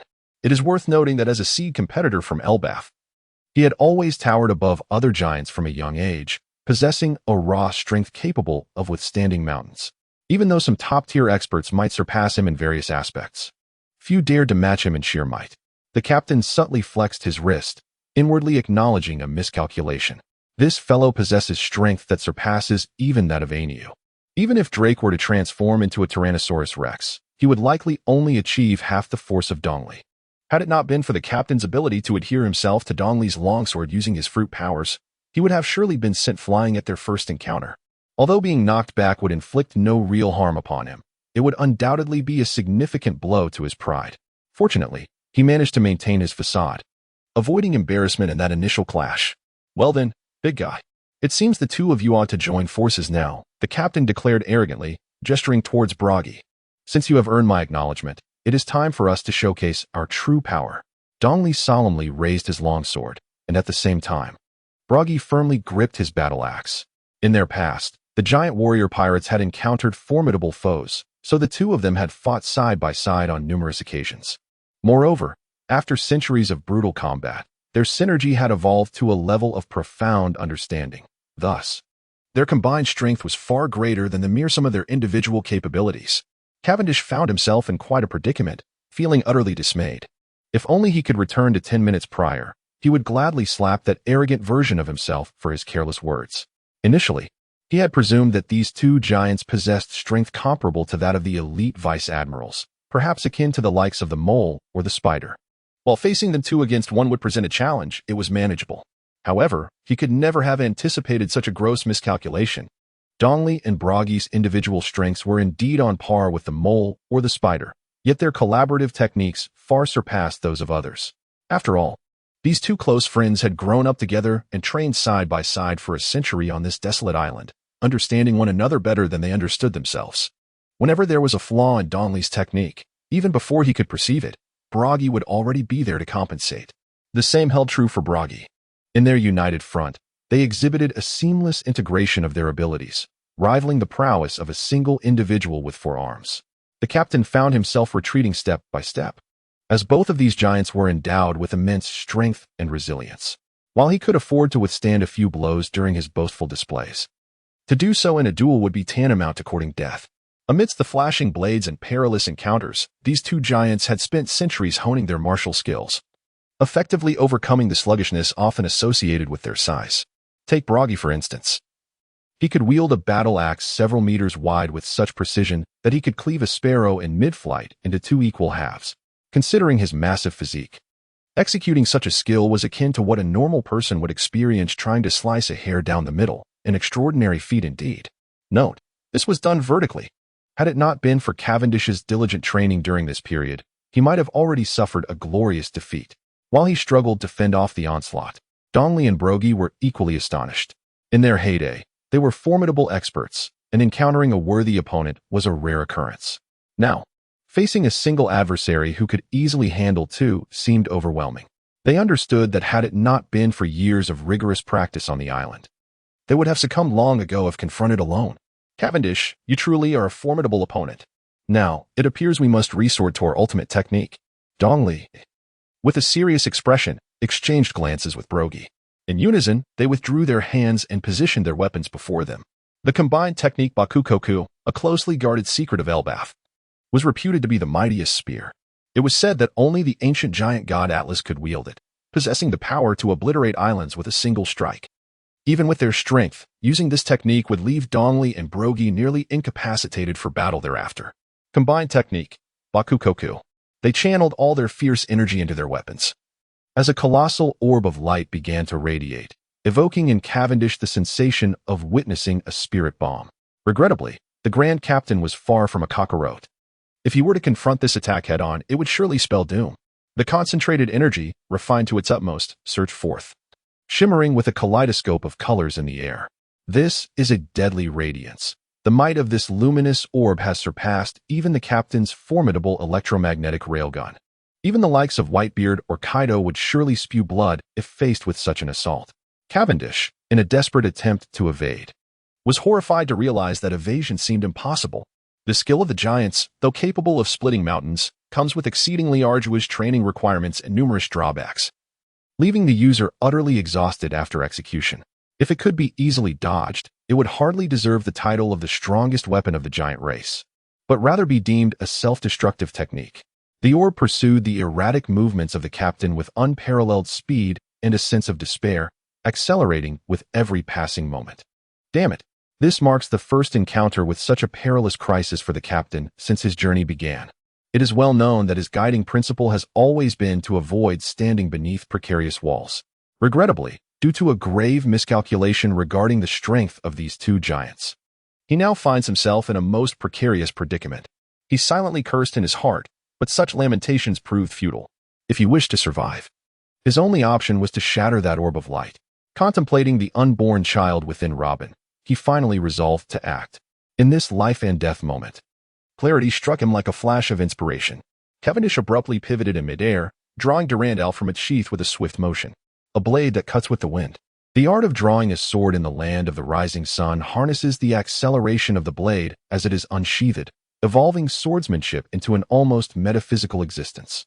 Legendary swordsmen can cleave through ocean waves with ease. During these days, the captain has not neglected his trainings.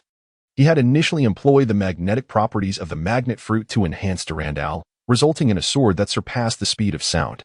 However, that was merely the application of opposing magnetic forces. What if he were to utilize similar magnetic polarities? It is commonly understood that, like repels, the captain had experimented with bestowing the sword sheath and Durandal with identical magnetic forces, generating such immense propulsion that he could barely maintain control.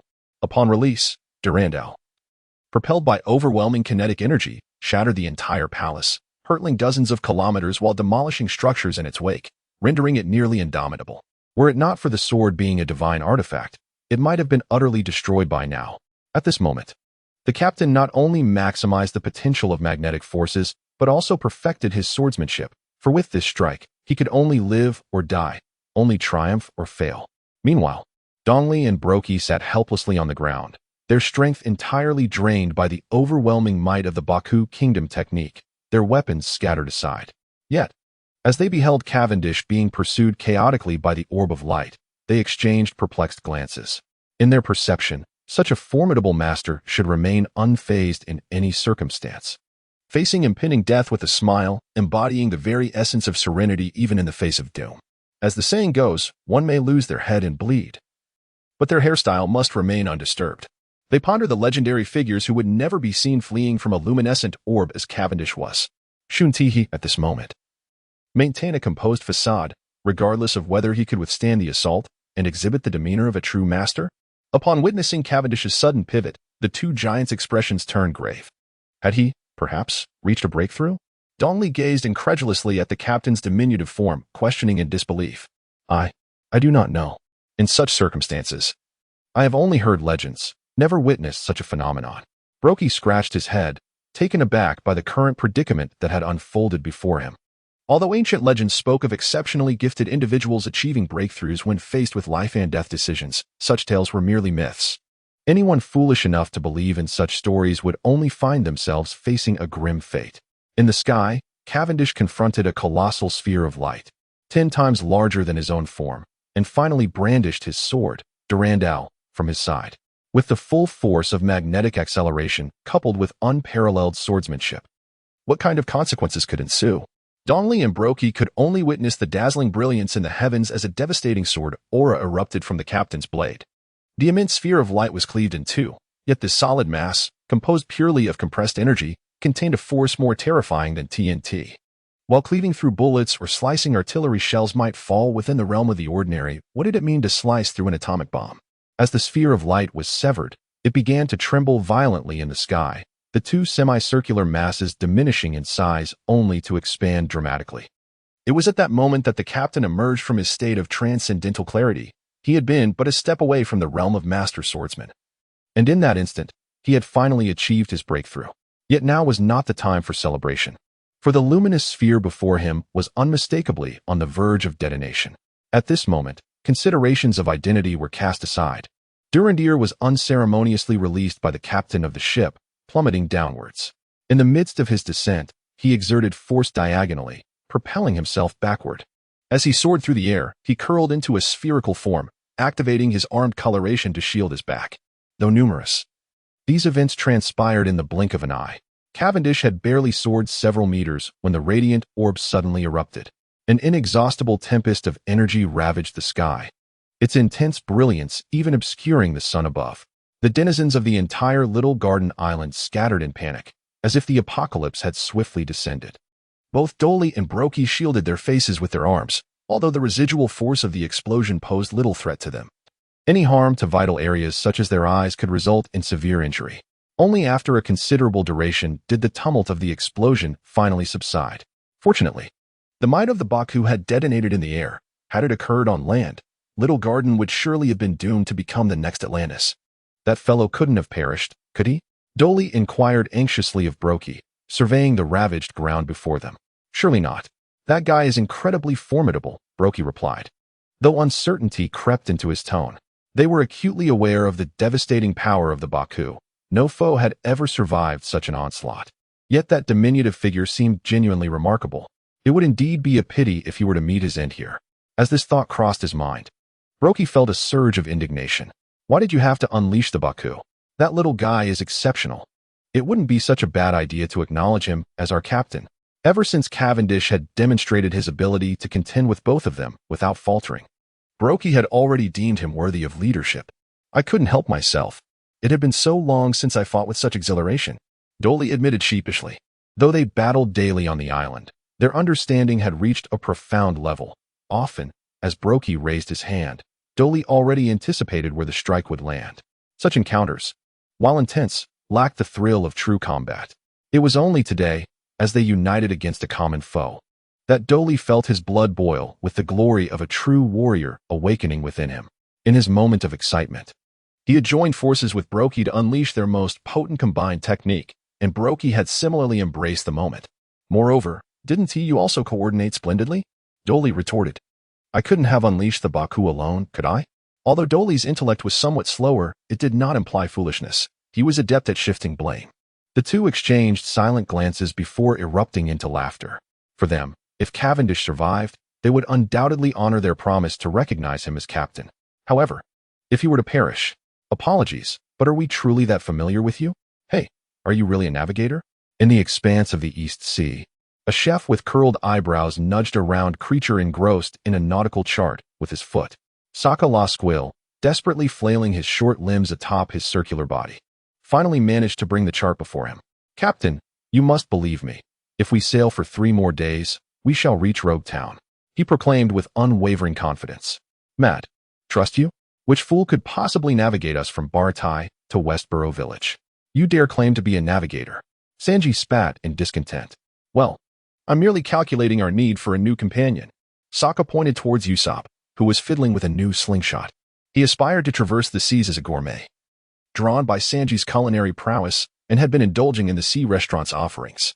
Eventually, Sanji, charmed by the Straw Hat crew's audacity, agreed to accompany him on his voyage. And Usopp stubbornly tagged along. Initially, Luffy had no intention of including him. But after the rotund fellow showcased his skills as a human ball and boasted of being a navigator, the crew reluctantly accepted him. However, the true utility of this navigator, who could barely distinguish directions, remained a mystery.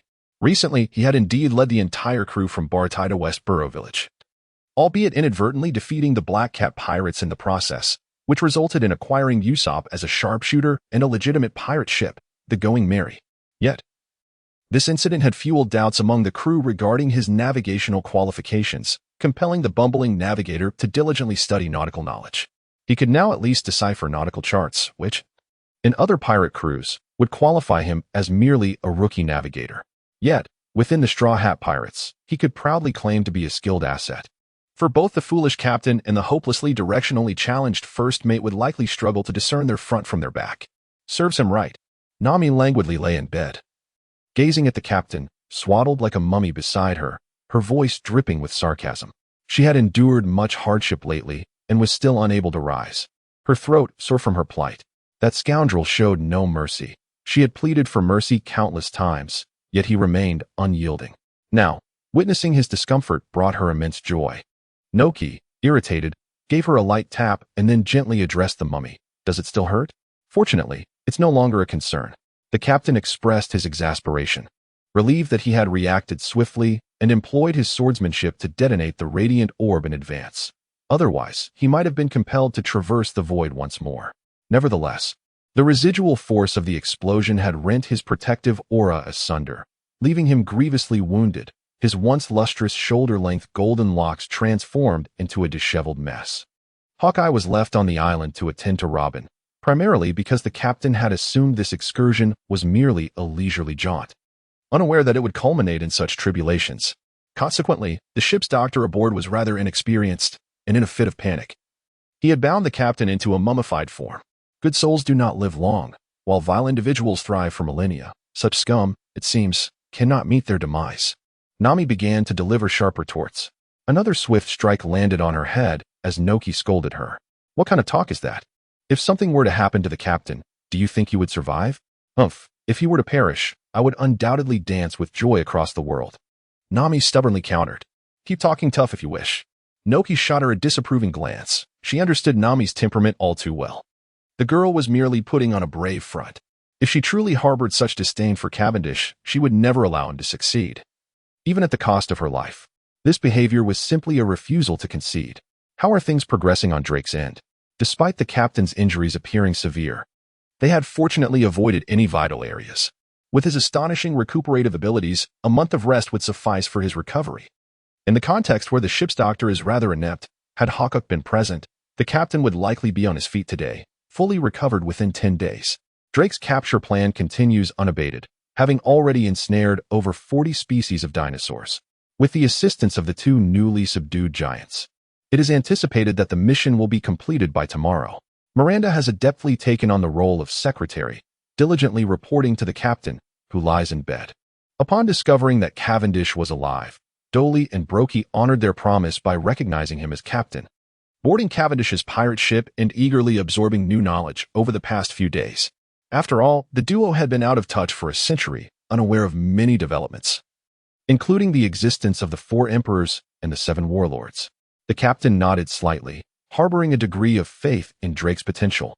that fellow, once fully matured, would undoubtedly become a formidable force.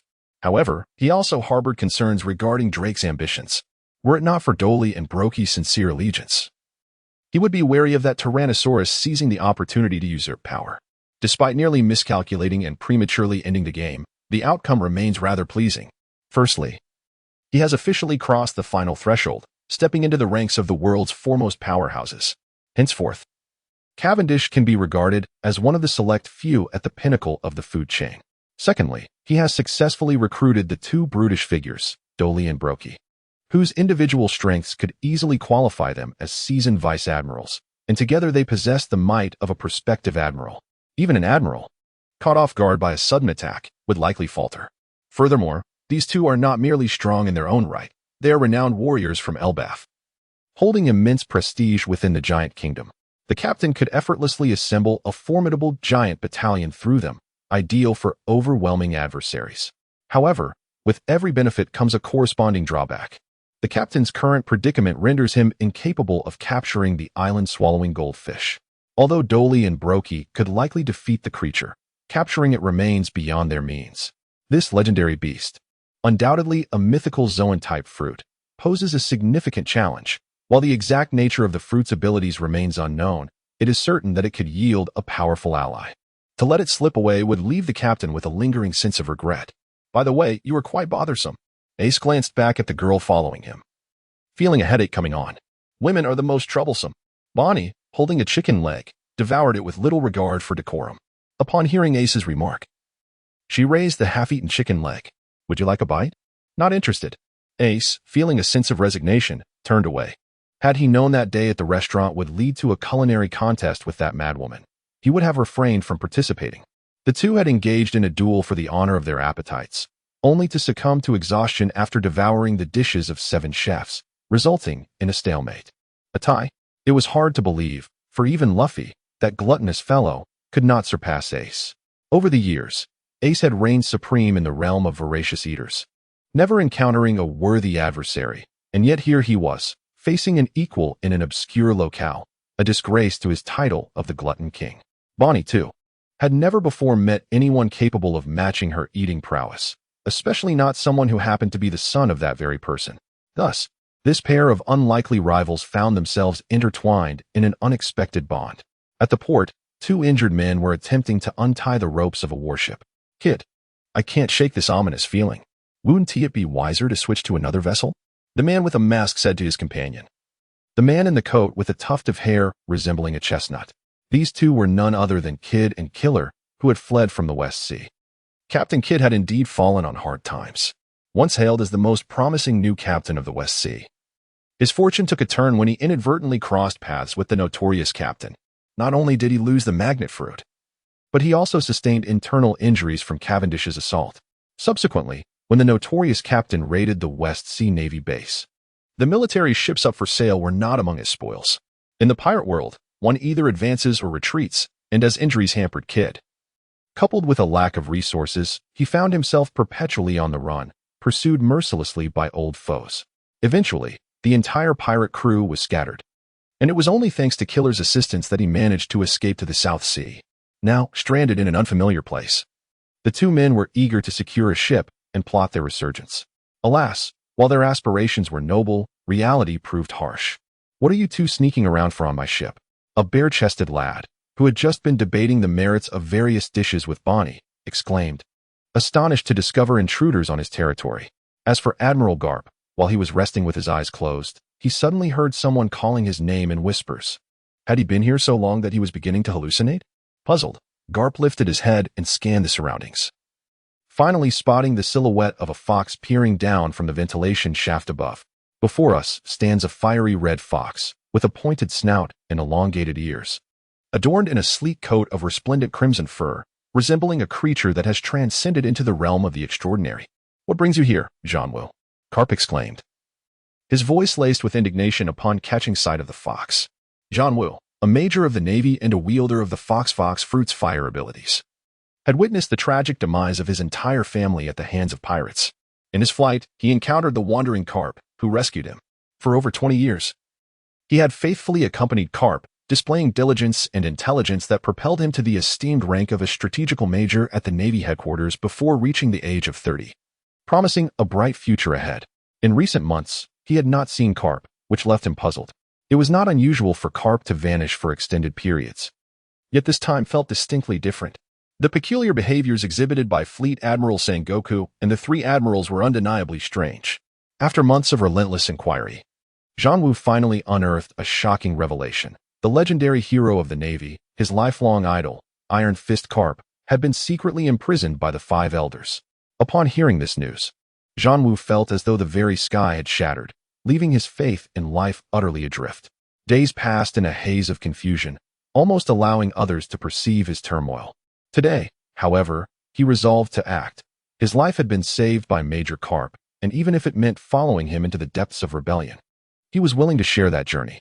Transforming into a fox, he navigated through a ventilation shaft to reach Carp's confinement, intent on liberating the man. Major Carp, there is no time for explanations. I will rescue you. Zhang gracefully leaped down from the vent and reverted to his human form, drawing his sidearm. As a sharpshooter, he possessed commendable close combat skills as well.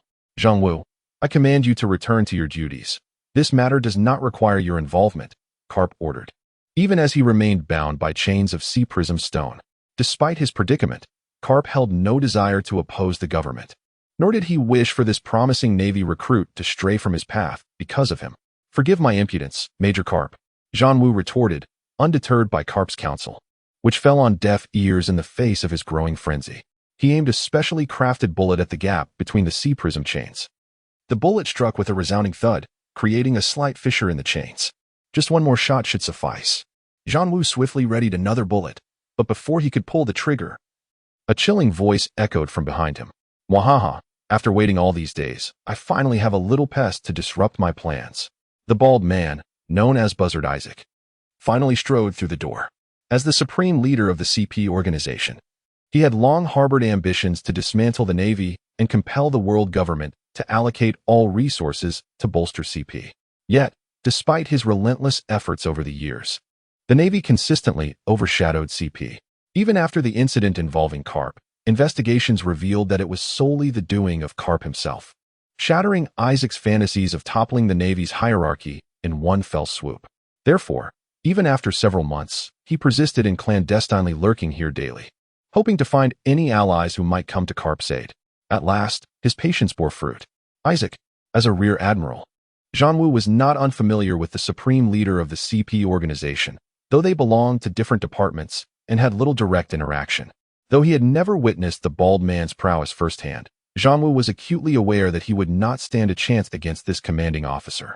Yet, he believed that as long as he could free Carp from his chains, no one in the world could rival the vice admiral.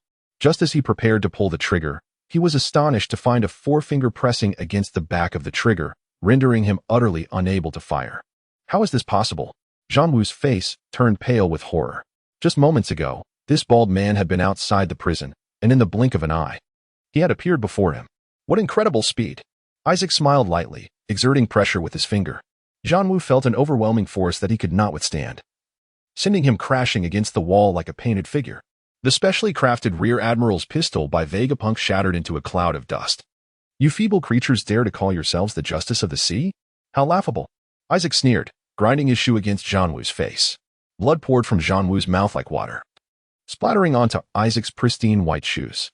Enraged, the bald man lifted his foot, ready to deliver a fatal kick to the one who dared sully his footwear. Suddenly, a fist brimming with authority struck Isaac's bald head, sending the highest commander of the CP organization crashing through the entire secret prison. The layers of copper walls, several meters thick, crumbled as if they were mere paper. Carp, though his face was so battered it was unrecognizable. Zhang still caught a glimpse of the towering figure before him through the swollen slits of his eyes. The sharp-eyed elder had broken free from all his chains. How could Carp, a non-devil fruit user, ever be truly confined by mere chains? With a splatter, Isaac coughed up blood mixed with fragments of a tooth. Carp, it seems you have truly resolved to defy the world government. The bald man gazed apprehensively at the elder standing before him, though he fancied himself unparalleled in strength. The presence of this legendary figure from the Navy instilled a sense of unease within him. Let him go. My affairs are of no concern to him. Carp declared, gesturing towards the precariously swaying war dancer. Firefox had already violated the law in Carp's eyes, and if he remained here, it seemed no one could save him. That simply won't do. He is one of your allies. In response to Carp's demand, Isaac remained resolute. After all, Firefox was compelling evidence that Carp had been cultivating his own power in secrecy. It appears I must teach you the proper way to conduct yourself with my fists. Carp cracked his knuckles, for on this vast sea, few adversaries could withstand the force of his blows. Humph. I am eager to witness the truth behind the so-called undefeated navy of 50 years. Isaac's body radiated a brilliant light as he transformed. Will the golden fish truly appear? The captain inquired, leaning on his cane at the ship's bow. Indeed. That golden fish has a peculiar habit of devouring any vessel that departs from this direction. It has not changed in a century, Dongley affirmed. If it weren't for the existence of this monstrous island-swallowing fish, the ancient Isle of Little Garden would have been discovered long ago. Can you two manage it? The captain asked, a note of concern in his voice. Over time, it would be impossible, but for a few minutes, we should be able to hold it at bay. Brokey replied, albeit with a hint of trepidation. Though he and Dongley were formidable warriors capable of moving mountains, human strength has its limits. And next to the fish's 3,000-meter frame, they felt as insignificant as oversized beetles. Even the mightiest beetle would be a mere jest against an adult in terms of strength. Drake, are your men prepared?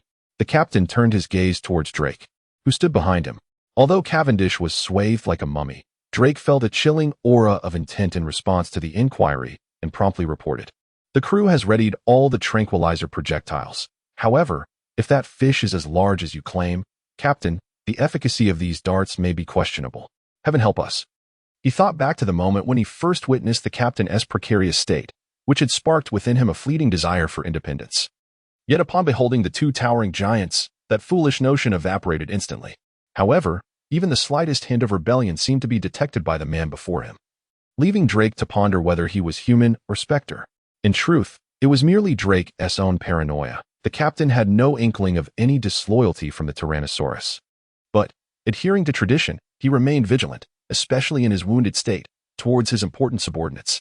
Moreover, this Tyrannosaurus Rex has a notorious history of betrayal. If only its movements could be slightly hindered, the captain murmured to himself, facing the colossal beast measuring 3,000 meters in length. Unless one could prepare hundreds of tons of anesthetic, any attempt to subdue such monsters would be little more than a futile endeavor. Set sail. With the captain's command, several warships gradually emerged from the island, heading towards the legendary habitat of the monstrous creatures.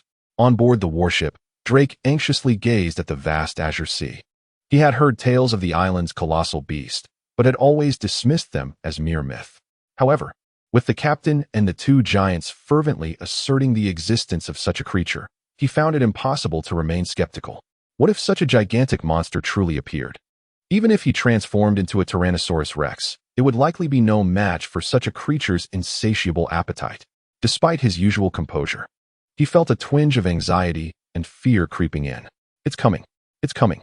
The lookout at the bow shouted in alarm, as an indistinct shadow began to rise from the depths of the sea, obscured at the edges. Indeed, witnessing this monster up close was utterly staggering. Even the captain, upon seeing the full form of the island's devouring fish, could not help but exclaim in awe. A massive golden fish, stretching 3,000 meters in length and towering 500 meters high, its portion above the water resembled a grand mountain. When its enormous jaws opened, it evoked an eerie sensation akin to confronting a black hole. Such a colossal beast should have already matched the gargantuan sea kings dwelling in the depths of Fishman Island. The pirates, pale with terror, frantically ignited their cannons, unleashing a torrent of cannonballs that surged toward the creature like a relentless tide. Yet, the power of coastal artillery, when confronted with such an ancient monstrosity, was akin to that of mere mosquitoes, likely incapable of even piercing its skin. Steady, steady. Drake desperately commanded his crew to remain calm. Although he himself felt an involuntary tremor coursing through his legs, surely the captain does not intend to use us as pawns, mused the Tyrannosaurus with a hint of malice. After all, relying solely on human strength to subdue such a terrifying entity was indeed a formidable challenge. Giant impact. Just as Drake was entangled in his scheming thoughts, the duo of Dolly and Brogey cast aside their weapons, leaped into the sea, and charged toward the golden fish.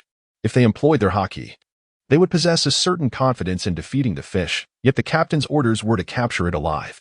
This predicament left the two giants in a state of vexation. However, regardless of the circumstances, since the captain had spoken, they would exert every ounce of their strength to accomplish even the most implausible tasks. This is the solemn vow of the warriors of Elbaf, a promise that, once spoken, is unwavering even in the face of death. The surviving pirates, drenched in cold sweat, gazed in terror at the colossal beast, thwarted by the force of two giants. Many merciless brigands, notorious for their ruthlessness, were so frightened that they soiled themselves. After all, the realms of killing and being killed are entirely distinct. Dory and Broggy clung tightly to the massive teeth of the colossal fish, halting its advance. Yet the crimson hue of their faces revealed that even they could not maintain such a stance for long. Fire! Fire! Those who wish to live. Quickly aim for the fish's mouth, Drake shouted, kicking the dazed gunner awake with a voice that echoed like thunder. The resounding cannon fire was unrelenting as hundreds of specially designed tranquilizer rounds were swiftly launched into the gaping maw of the giant fish. The anesthetic darts crafted by Caesar possessed the capability to incapacitate dozens of seismic dragons. However, when confronted with a behemoth like the Devourer Island goldfish, one can only hope to momentarily dull its nerves. The Grand Captain leisurely soared from the bow of the ship, directing his flight towards the colossal fish. Had he been in his prime, such exertion would have been unnecessary. The agitated goldfish began to thrash its tail against the ocean's surface, each strike generating a tumultuous wave. Dongley and Brokey exerted every ounce of strength, yet they remained unable to counteract the creature's movements, as the two giants found themselves adrift upon the waves. It was then that Cavendish ascended to the forehead of the goldfish, extending his mummified arm to gently press against its sleek surface. Chaotic magnetic disturbance. A wave of terrifying magnetic turbulence emanated from the captain's arm, directly infiltrating the mind of the Devourer Island goldfish. This exceptional skill, developed through the research of Caesar and the imaginative insights of Cavendish, harnesses the properties of the magnetic fruit to replicate biological magnetic fields, thereby disorienting the minds of living beings. Madam, a naval warship rests at the periphery of the island, led by a commander who claims to seek the captain. Veer gently rapped on Robin's door. Now 6 months into her pregnancy, Robin appeared somewhat rotund, curled up on a recliner like a hibernating cat. Upon hearing Veer's report, she lazily stirred, prompting Veer to assist her to a seated position. What could the Navy possibly want from him? Due to her condition, Robin had recently distanced herself from the island's affairs. During the captain's absence, Lafitte had taken charge of the island's matters. After all, the entire island had settled into a steady rhythm, with little that required alteration. At that moment, Lafitte, standing outside the door, remarked through the panel. It appears that the leader is Vice Admiral Mozambia of the Navy. I've heard he has been dispatched by the world government to seek the captain. Oh, is there some significant movement from the world government recently? For the time being, the captain's publicly acknowledged identity remains that of a warlord sanctioned by the world government. According to regulations, the world government possesses the right to enforce a mandatory conscription once a year. After all, with the numerous privileges granted, a corresponding price must be paid. There have been no reports of any alterations in the global landscape, although it is rumored that the Whitebeard and red-haired pirates have recently grown closer. Correspondingly, Kaido of the Beasts and Big Mom's crew seem to have entered into some undisclosed agreements. Lafitte pondered for a moment before responding. Robin, lost in thought for a brief interlude, contemplated that if a conflict were indeed to erupt among the four emperors, the world government would undoubtedly be pleased, aligning the warlords to seize any advantages. However, there are no signs of war brewing among the four emperors at present. Those who have attained such status are not prone to impulsivity. Only the once arrogant Red would engage in reckless skirmishes that leave others to reap the benefits. Where has the captain gone? The mature lady silently calculated the dates, reasoning that the captain should have returned today. The message received yesterday indicated that due to the substantial cargo he carried, his return might be delayed by 2 days. Let that warship wait outside the island then. Faced with the Navy Vice Admiral, Robin had no intention of inviting him to the island for a drink. She deemed it best for Vice Admiral Mozambia to continue enjoying the breeze upon the sea. This fish truly knows how to stir up trouble. The captain ambled along at a leisurely pace, flanked by Miranda and Nojiko, one on each side, ready to assist him as needed. He had now shed the entirety of his mummified wrappings, and his body was nearly healed. However, The once lustrous golden hair had been ruined, and it would likely take years for it to grow back. Although the Supreme Emperor has emerged as one of the few colossal vessels in the world, it still pales in comparison to the gargantuan size of the island-eating goldfish. While it is capable of towing such a superbeast, the situation becomes dire when the creature begins to thrash about. The captain, in an effort to mitigate the creature's resistance, has been employing magnetic disruptions daily atop the fish's head. However, it appears that the creature has developed a degree of immunity to this tactic, as it has recently exhibited signs of defiance, splashing about in protest rather than succumbing to the effects as it had previously, though it only managed a few splashes. The resultant chaos has significantly hindered their voyage.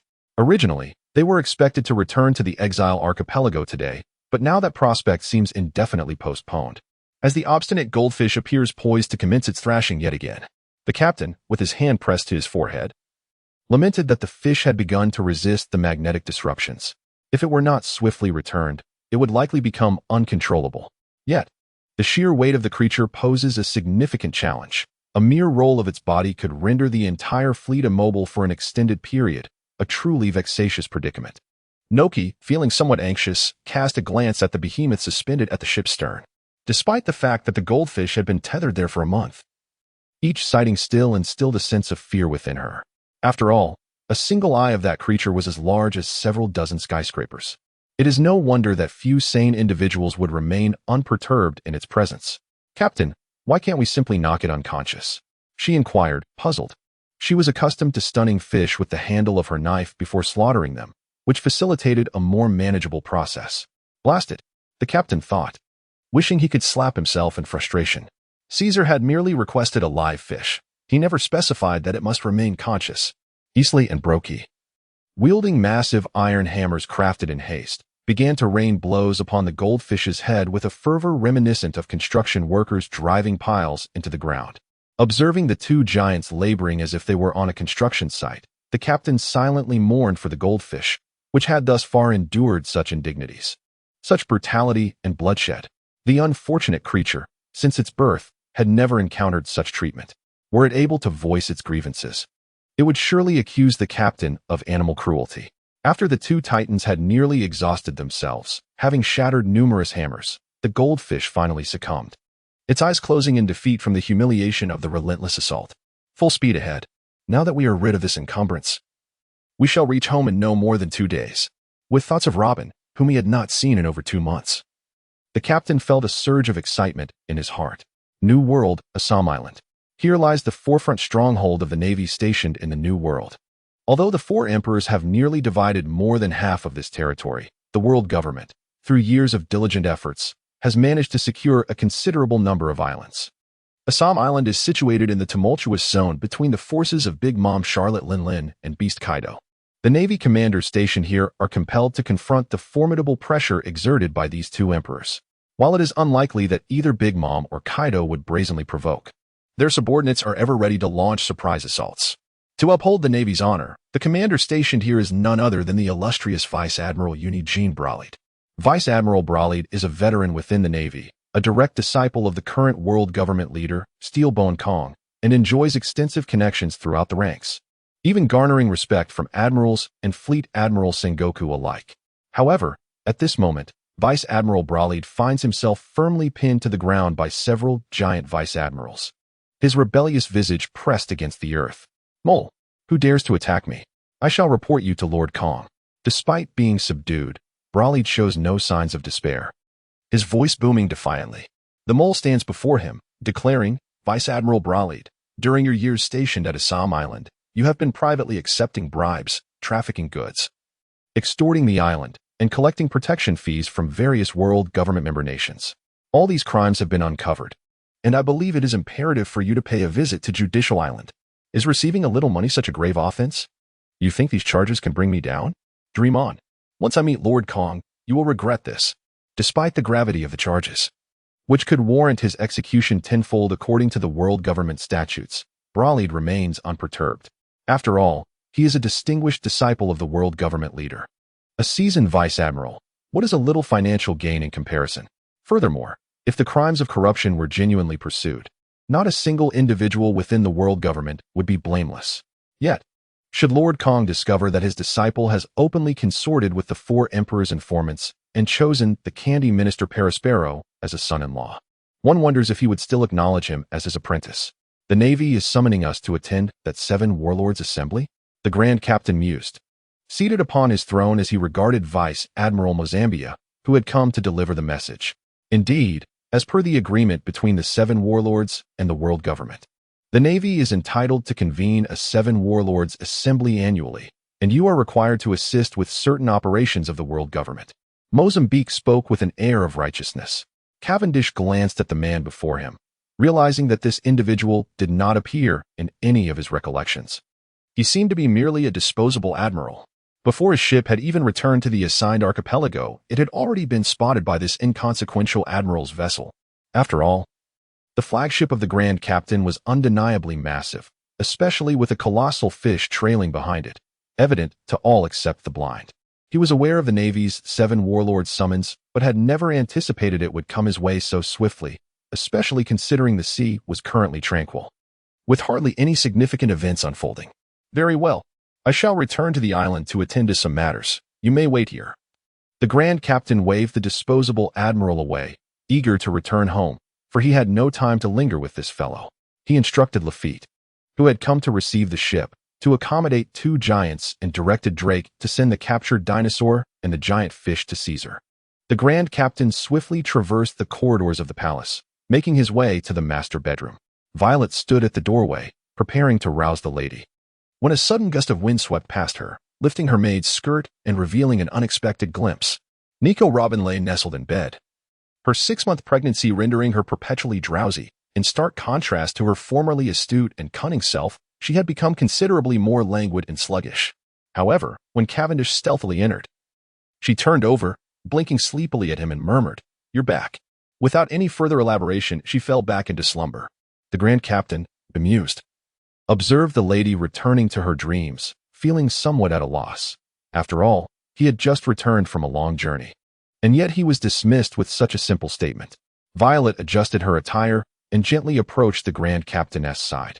The lady was quite thrilled upon hearing that you would return today. She could hardly sleep last night, and finally succumbed to fatigue just moments ago. That foolish woman. The captain gently caressed Robin's increasingly fair face while seated at the head of the bed. The goddess now possessed skin as smooth as polished glass, a delicate rosy hue permeating her complexion, infinitely more enchanting than her former appearance as a striking beauty of darker skin tones. "Is your diet still normal, my lady?" he inquired with great care, observing the peacefully sleeping Robin. After a series of inquiries directed at Veer, the captain waved her away, gracefully shedding his outer garments and enveloping the beautiful woman in his embrace as he drifted into slumber. Robin murmured dreamily, slowly awakening. A sinful hand rested upon her voluptuous bosom, which had expanded to its utmost limits due to her pregnancy. The seasoned woman turned her head with a hint of annoyance, only to be met with surprise and laughter. The captain, having transformed his once lustrous shoulder-length golden hair into a closely cropped style reminiscent of a shaved head, was nearly unrecognizable. Had it not been for their shared bed over the past year, she might have struggled to identify him at first glance. Awake, Cavendish stirred as well, having initially intended to hold Robin in tranquil silence, only to succumb to the bed's enchantment and drift off unknowingly. Robin nestled comfortably within his arms and playfully asked, "Why did you shave your hair?" with a resigned touch to his nose. The captain recounted the amusing mishap that had transpired in the small garden. Naturally, to alleviate any concerns of his beloved, he downplayed the perilous nature of the incident, opting instead to share the lighter aspects of the tale. "Haha." The seasoned woman laughed heartily in his embrace. "You, such a grown man. Are you not aware of your own weight? How could you be so reckless? Fortunately, those 2 giants are of simple minds. Otherwise, given the circumstances, what would have happened if they had turned against you?"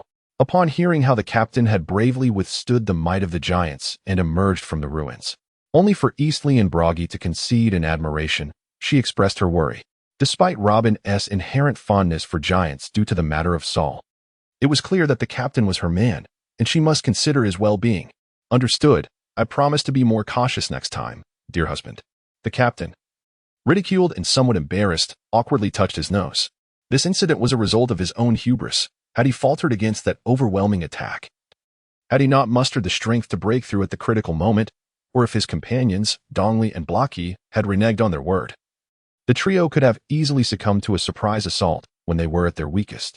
Any slight misstep would have rendered him unable to engage in this tranquil conversation with Robin. Since his arrival in this world, he had adhered to the principle of self-preservation above all else. However, perhaps due to a recent streak of fortuitous events, he had grown a bit too complacent. Otherwise, the captain would never have exhibited such reckless behavior. "You are our sole reliance now," Robin murmured softly as she nestled against him. "How would my child and I survive without you?" The former Nico Robin, who once boldly stood against the world government even in solitude, now found her spirit increasingly burdened and fragile as the life within her grew. The old Robin would have never uttered such words of vulnerability. Cavendish tightened his embrace around the delicate beauty, realizing that his motivations extended beyond his own desires. He must strive to live a more remarkable and exceptional life for Robin and the child she bore. The world government, the captain pondered silently, recognizing that unless he could displace this colossal entity looming over him, no matter what heights he might achieve, the deadly noose would forever remain tightly fastened around his neck. The day was bright, and the moon shone amidst the sparse stars. Naturally, these two statements bore no relation to each other. They were merely the musings of a captain lost in ennui within his chamber. The naval vessel arrived to welcome him. Although, as a distinguished captain, he could have brought a few companions to the meeting without raising any eyebrows. After much contemplation, he chose to board the ship alone. After all, it would be inappropriate to bring his wife along to such an assembly, especially considering the possibility of encountering the renowned most beautiful woman in the pirate world, Boa Hancock. It would be unwise to provoke jealousy beforehand. Meanwhile, Miranda, who currently holds the title of fiancée to Admiral Picasa of the West Sea Navy, would only serve to add insult to injury if brought to the naval headquarters. As for Kautina, her presence would undoubtedly incite animosity. It is worth noting that in preparation for the Seven Warlords meeting, Sengoku had dispatched the King of Green Hats to the East Sea 2 months prior, under strict orders to remain on duty. Regardless of the circumstances, Cavendish was a warlord appointed by the Five Elders, and any conflict arising from his subordinates vying for women would be a direct affront to them. Given that bringing women was out of the question, the captain had no inclination to take men with him either. After lingering on the island for 4 to 5 days to settle all affairs, he finally boarded the warship, nearly succumbing to tears at the pleas of Mozambia. The task of welcoming the Seven Warlords could easily be deemed one of the most distressing assignments within the Navy. Although each mission earned a commendation, no admiral willingly accepted such a duty. Mozambia, having lost a bet, was the only one who would consider it. After all, these dignitaries were untouchable and could not be scolded. Each visit subjected them to ridicule, leaving the Navy leader's dignity in tatters. It is important to note that an admiral in the Navy headquarters is a figure of considerable stature, one who could rule a territory, and has never before endured such treatment. Furthermore, if a brigadier general were to approach, it would only exacerbate their sense of insult and indignity. As the long night dragged on and sleep eluded him, the captain, restless in the special reception room, summoned the messenger to fetch Mozambia.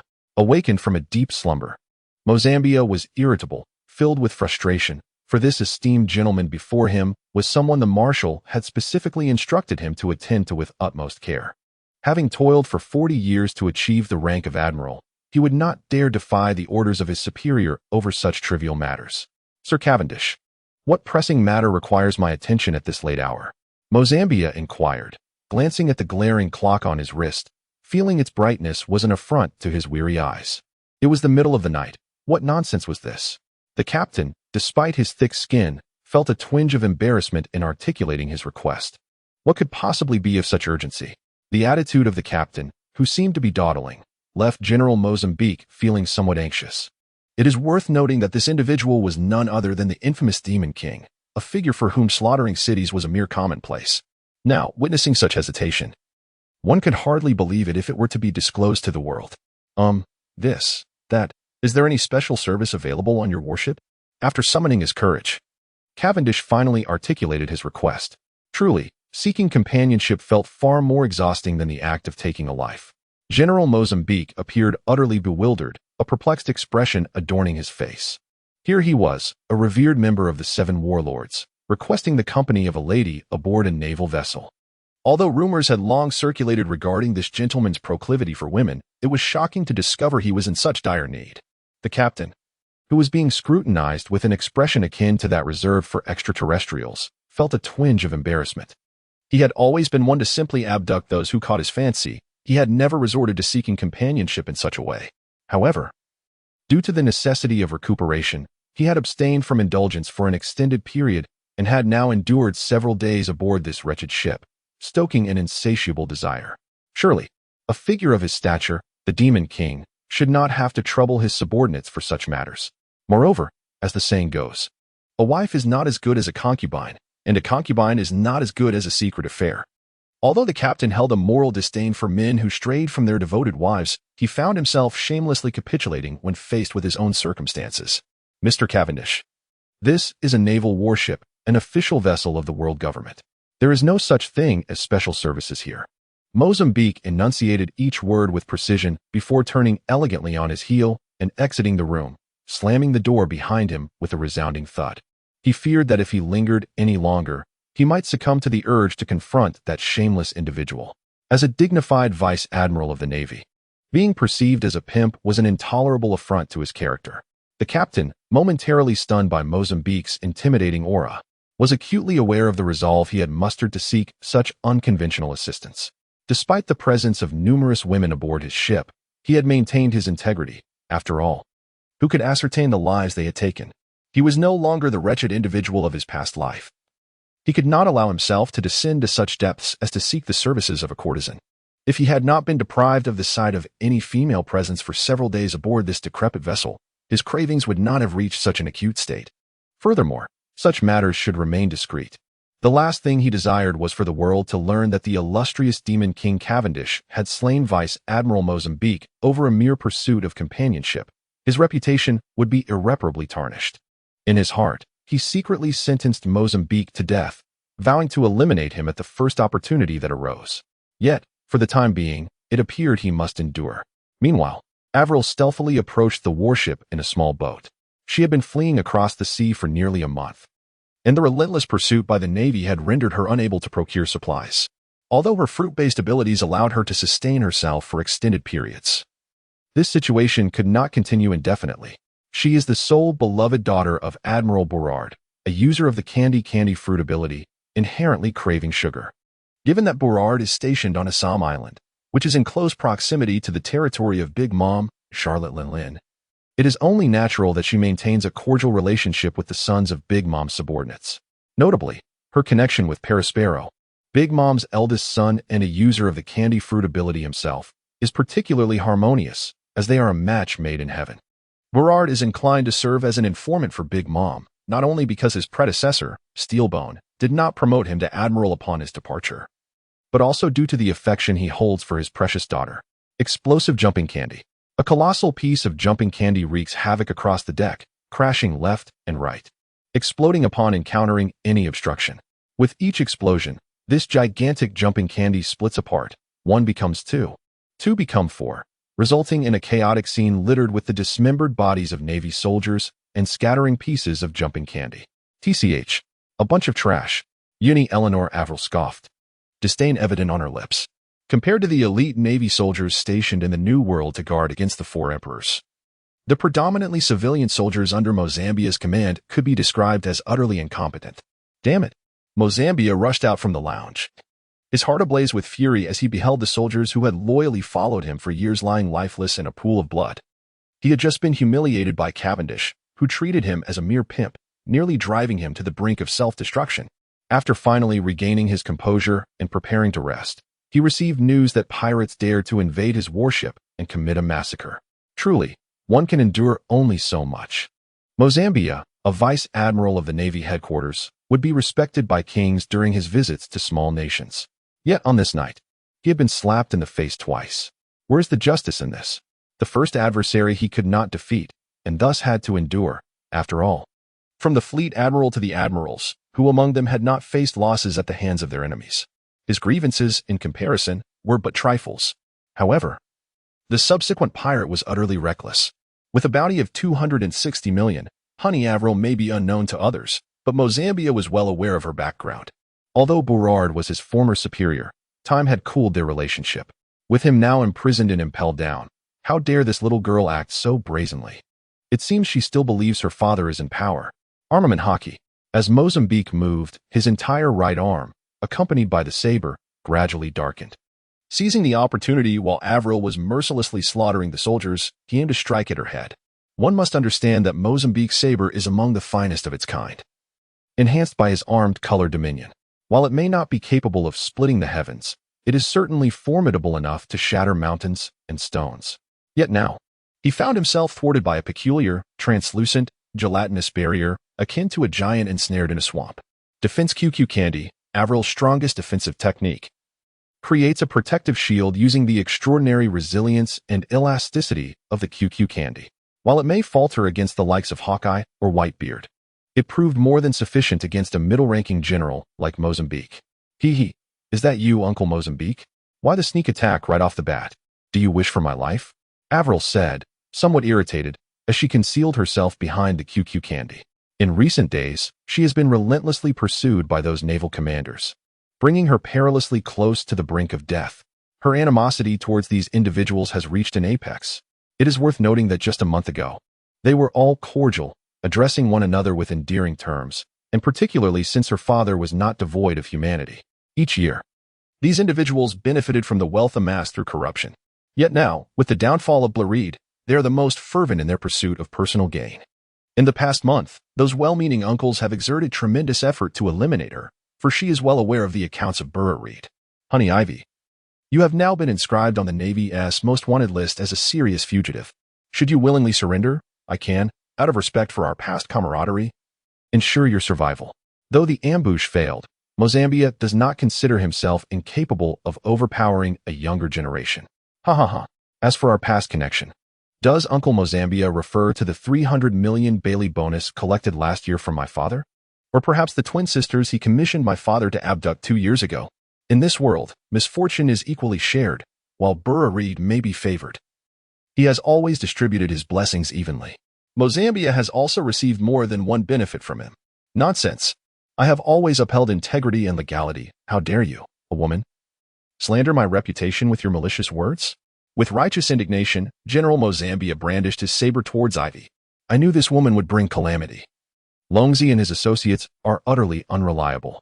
If this wretched girl continues to spread her lies unchecked, even if the higher-ups are indifferent, their reputation will be tarnished.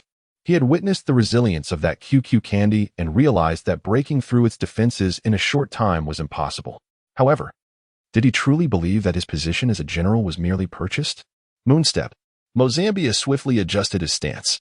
Although the QQ Candy, under Ivy's command, pursued him like a relentless shadow, it could not match his speed. Chewing gum, throwing knives. Just as he finally shook off the QQ Candy and prepared to strike down this woman, Ivy opened her mouth slightly, and several arrow-shaped chewing gums were expelled from her lips. The prowess of these flying daggers surpassed even that of bullets from flintlock guns, forcing Mozambique to retreat rapidly before Avril, who stood defiantly before him, wielding her cutlass to slice through the projectiles. Ha! You aim to silence me so swiftly? General Mozambique. Avril regarded the naval commander with palpable disdain. Had it been another general, she might have felt a twinge of fear. However, she was not intimidated by Mozambique, a man who feigned righteousness in public while thriving on flattery and bribery behind closed doors to attain his rank. You vile woman, today you shall meet your demise. The general, visibly embarrassed by his repeated setbacks, signaled with a wave of his hand. Stormtroopers, open fire. As a general who had ascended through sycophancy, Mozambique was acutely aware of his own limitations. Initially, he had thought he could easily subdue this girl, but now it appeared to be a formidable challenge. In light of this, he felt no need to preserve his dignity. The stormtroopers, whom he had prioritized in his tenure, were precisely prepared for such circumstances. Dozens of rocket launchers immediately targeted Avril on the deck, unleashing a relentless barrage of explosions that resonated through the night sky. What is this madness? It's the middle of the night. Does no one allow for rest? The furious captain stormed out from his quarters, having exerted considerable willpower to restrain himself from succumbing to his primal urges. Just as he had finally managed to drift into a fitful sleep, the explosive sounds jolted him awake, leaving him seething with frustration. You believe this meager firepower can contend with me? Mozambique. Do you think I am a mere pawn bought with riches? Amidst the cacophony of explosions, Avril emerged, adorned with a massive confectionery. Today, She would ensure that this warship was drenched in blood, teaching those scoundrels that she, Avril, was not to be trifled with. A woman, a beautiful woman, an alluringly pure and charming woman. The captain nearly had his eyes pop out in astonishment. On this warship, dedicated solely to Mozambique, he had been deprived of any female presence to uphold his faade of unwavering integrity. The lack of companionship had driven him to the brink of madness. Lord Cavendish, that is the notorious Honey Avril, with a bounty of 260 million, a serious wanted criminal by the Navy. Mozambique continued to taunt from the background. But the captain, now red-eyed with fervor, had no energy to heed him. Before him stood an enticing female figure, her skin as smooth as milk, her lustrous golden hair cascading gracefully, her exquisite face utterly delectable, and her long, snow-white legs concealed beneath tantalizingly short shorts, exuding an alluring elasticity. Regrettably, her bosom appeared less than ample, perhaps only a B to C cup, detracting slightly from the overall impression. Those who espoused the notion that a modest bust was virtuous could perish. True allure lies in curves. Indeed. However, I shall not dwell on trivial matters. It is worth noting that this woman, despite her ample bosom, is exceptional in every regard. Presently, even a woman of merely decent appearance could easily fall prey to him. It is well understood that when a man is suddenly overtaken by desire, he often behaves with less than noble instincts. Such a delightful lass, you shall be mine. The captain, in disarray, lunged towards Avril with unrestrained intent. Under the moonlight, one could observe the bulge in his nightgown at the abdomen, leaving one to wonder what lay concealed within. Scoundrel! Avril had only just managed to activate her gummy armor to withstand the explosive assault. And with the captain turned away from the moonlight, she remained unaware that this lecherous figure was none other than the infamous Demon King. She assumed him to be merely a lust-driven naval officer and retaliated with indignation. Tentacle toffee. A large, sticky mass of milky white substance suddenly materialized before the captain, its grotesque form resembling that of a tentacled beast, instilling fear. Just the sight of it would likely terrify 99% of women. Even the seasoned captain, battle-hardened as he was, found himself considerably unnerved by this creature. As such beings are undeniably harbingers of chaos, the young lady certainly possesses an extraordinarily heavy taste. Although startled momentarily by the bizarre form of the tentacle monster, the overwhelming desire stirring within him would compel even the mightiest titan to confront him without hesitation, let alone a mere tentacled creature. Bring me the blade.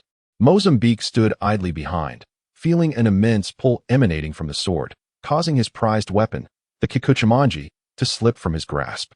Cavendish's magnetic prowess, while perhaps insufficient to easily disarm a swordsman of Hawkeye's caliber, rendered the weapon in Mozambique's hands no different from that of the captain. He had hastily risen from his bed, without his Durandal by his side, and although the young lady before him appeared irresistibly tempting, one could never ascertain the depths of such allure. It was prudent to wield a weapon for reassurance.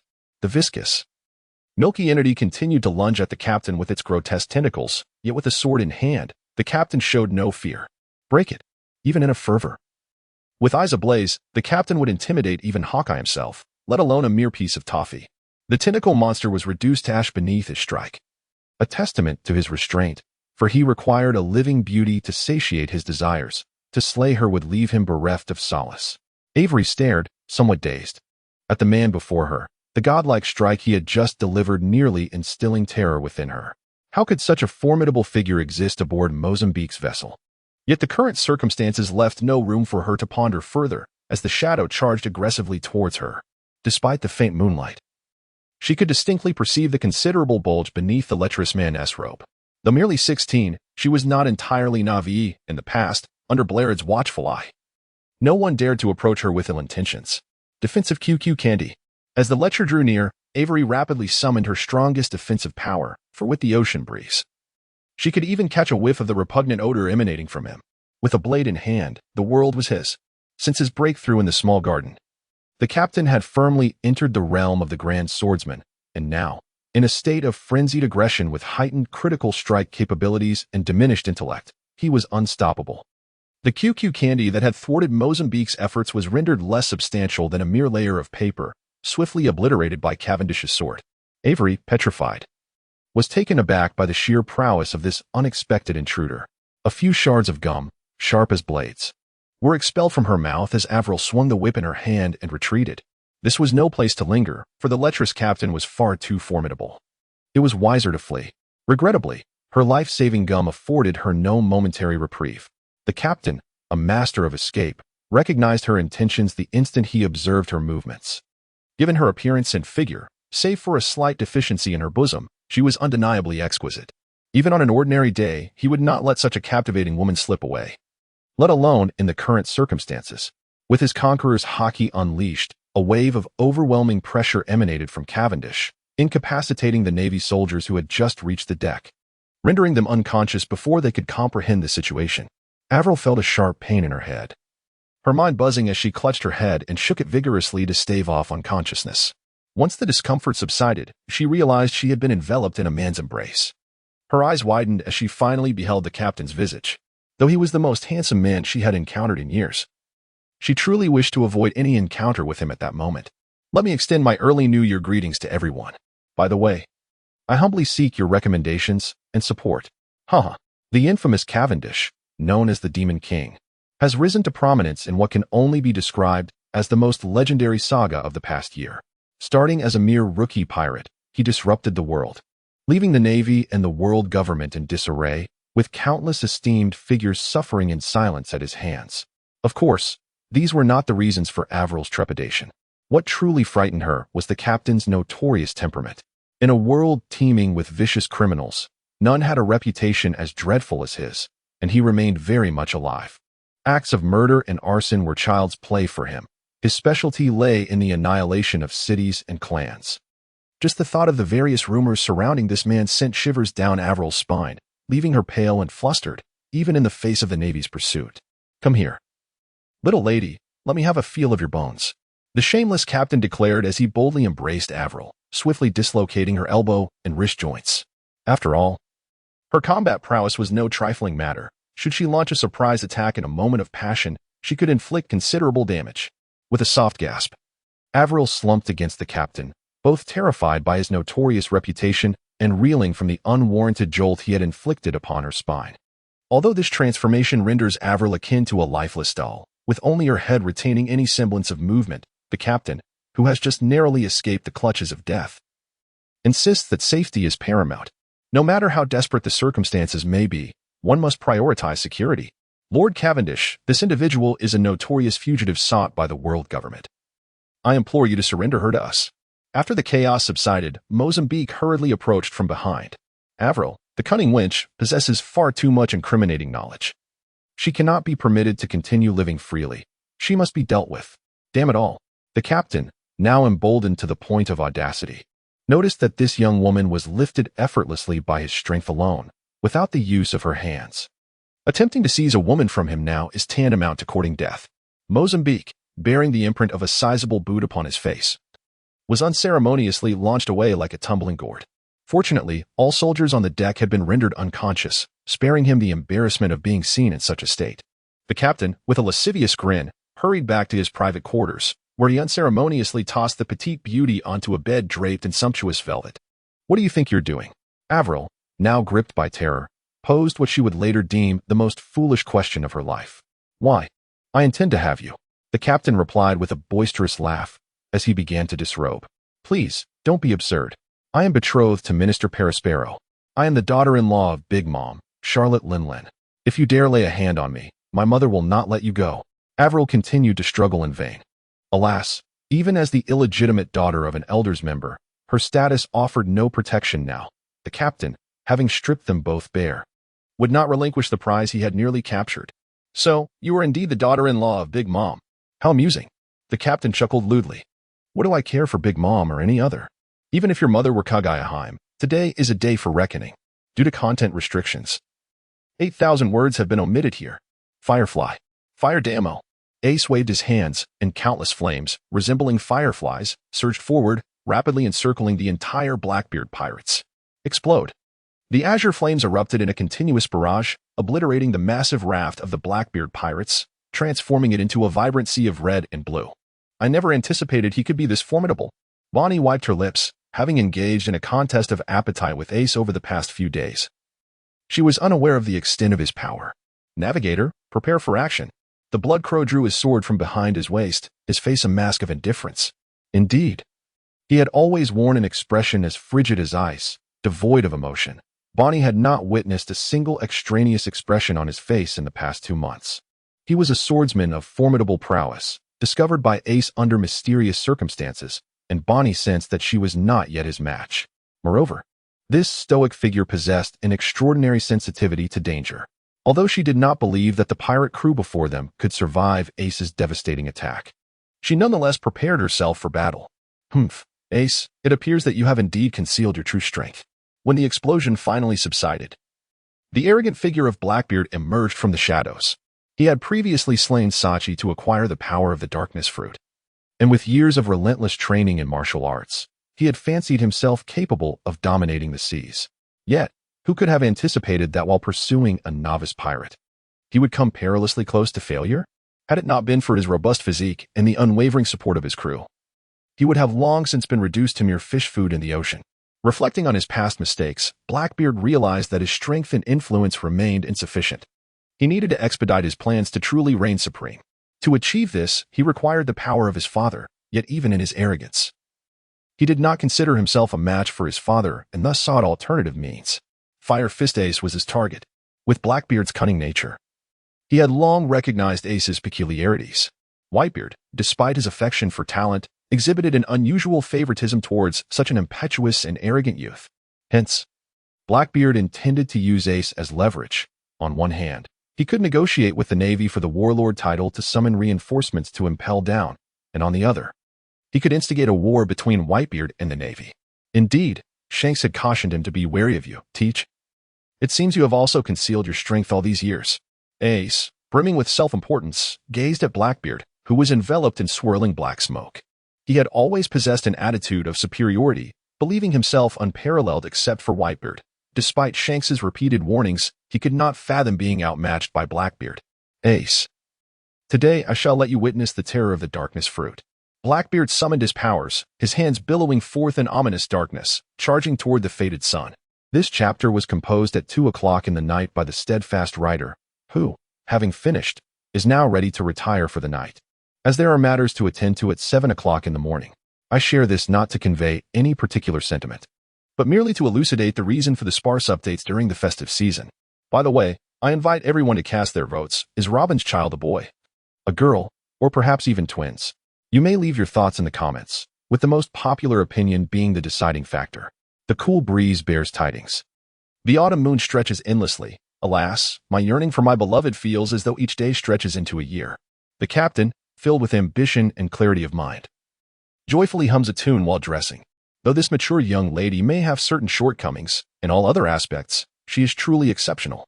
With a slender waist, curvaceous hips, and long, graceful limbs, complemented by a legendary allure, it is indeed surprising that such a fine specimen has graced this outing, a fortuitous beginning. Avril lies on the bed, her eyes void of focus. Despite her previous delight in tormenting the criminals who fell into her grasp, relishing in their wails, one can only surmise that when such misfortune befalls oneself, few, if any, would find joy in it, save for the rare masochist. Hey, wake up, girl. The captain, now fully dressed, waves his fingers before Avril's eyes. Regrettably, she remains in a dazed state, offering no response whatsoever. Such a pity, the man muses, feeling a tinge of disappointment. To think that such a remarkable girl might be ruined in one fell swoop would be a waste. It is worth noting that despite her minor shortcomings, considering her age, there remains ample room for development.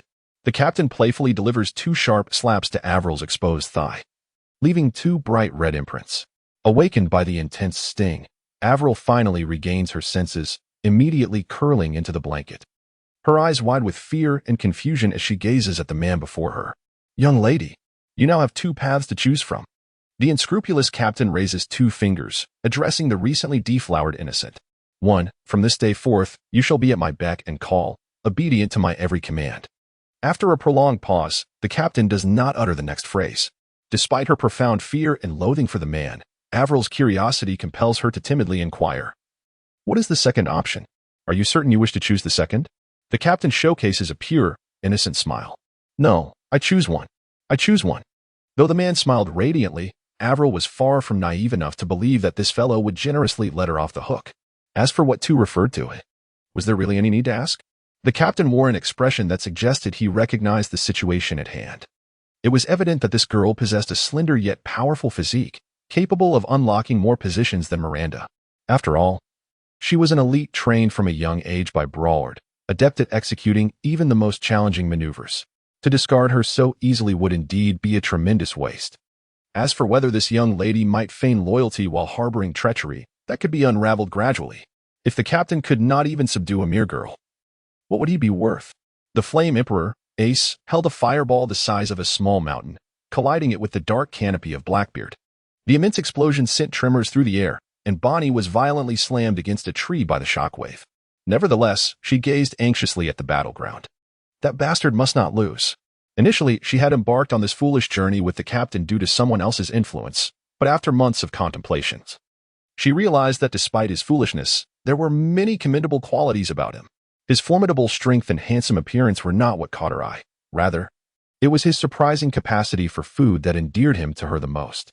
As the fierce battle transformed the island into a desolate ruin, two figures gradually emerged from the swirling ashes.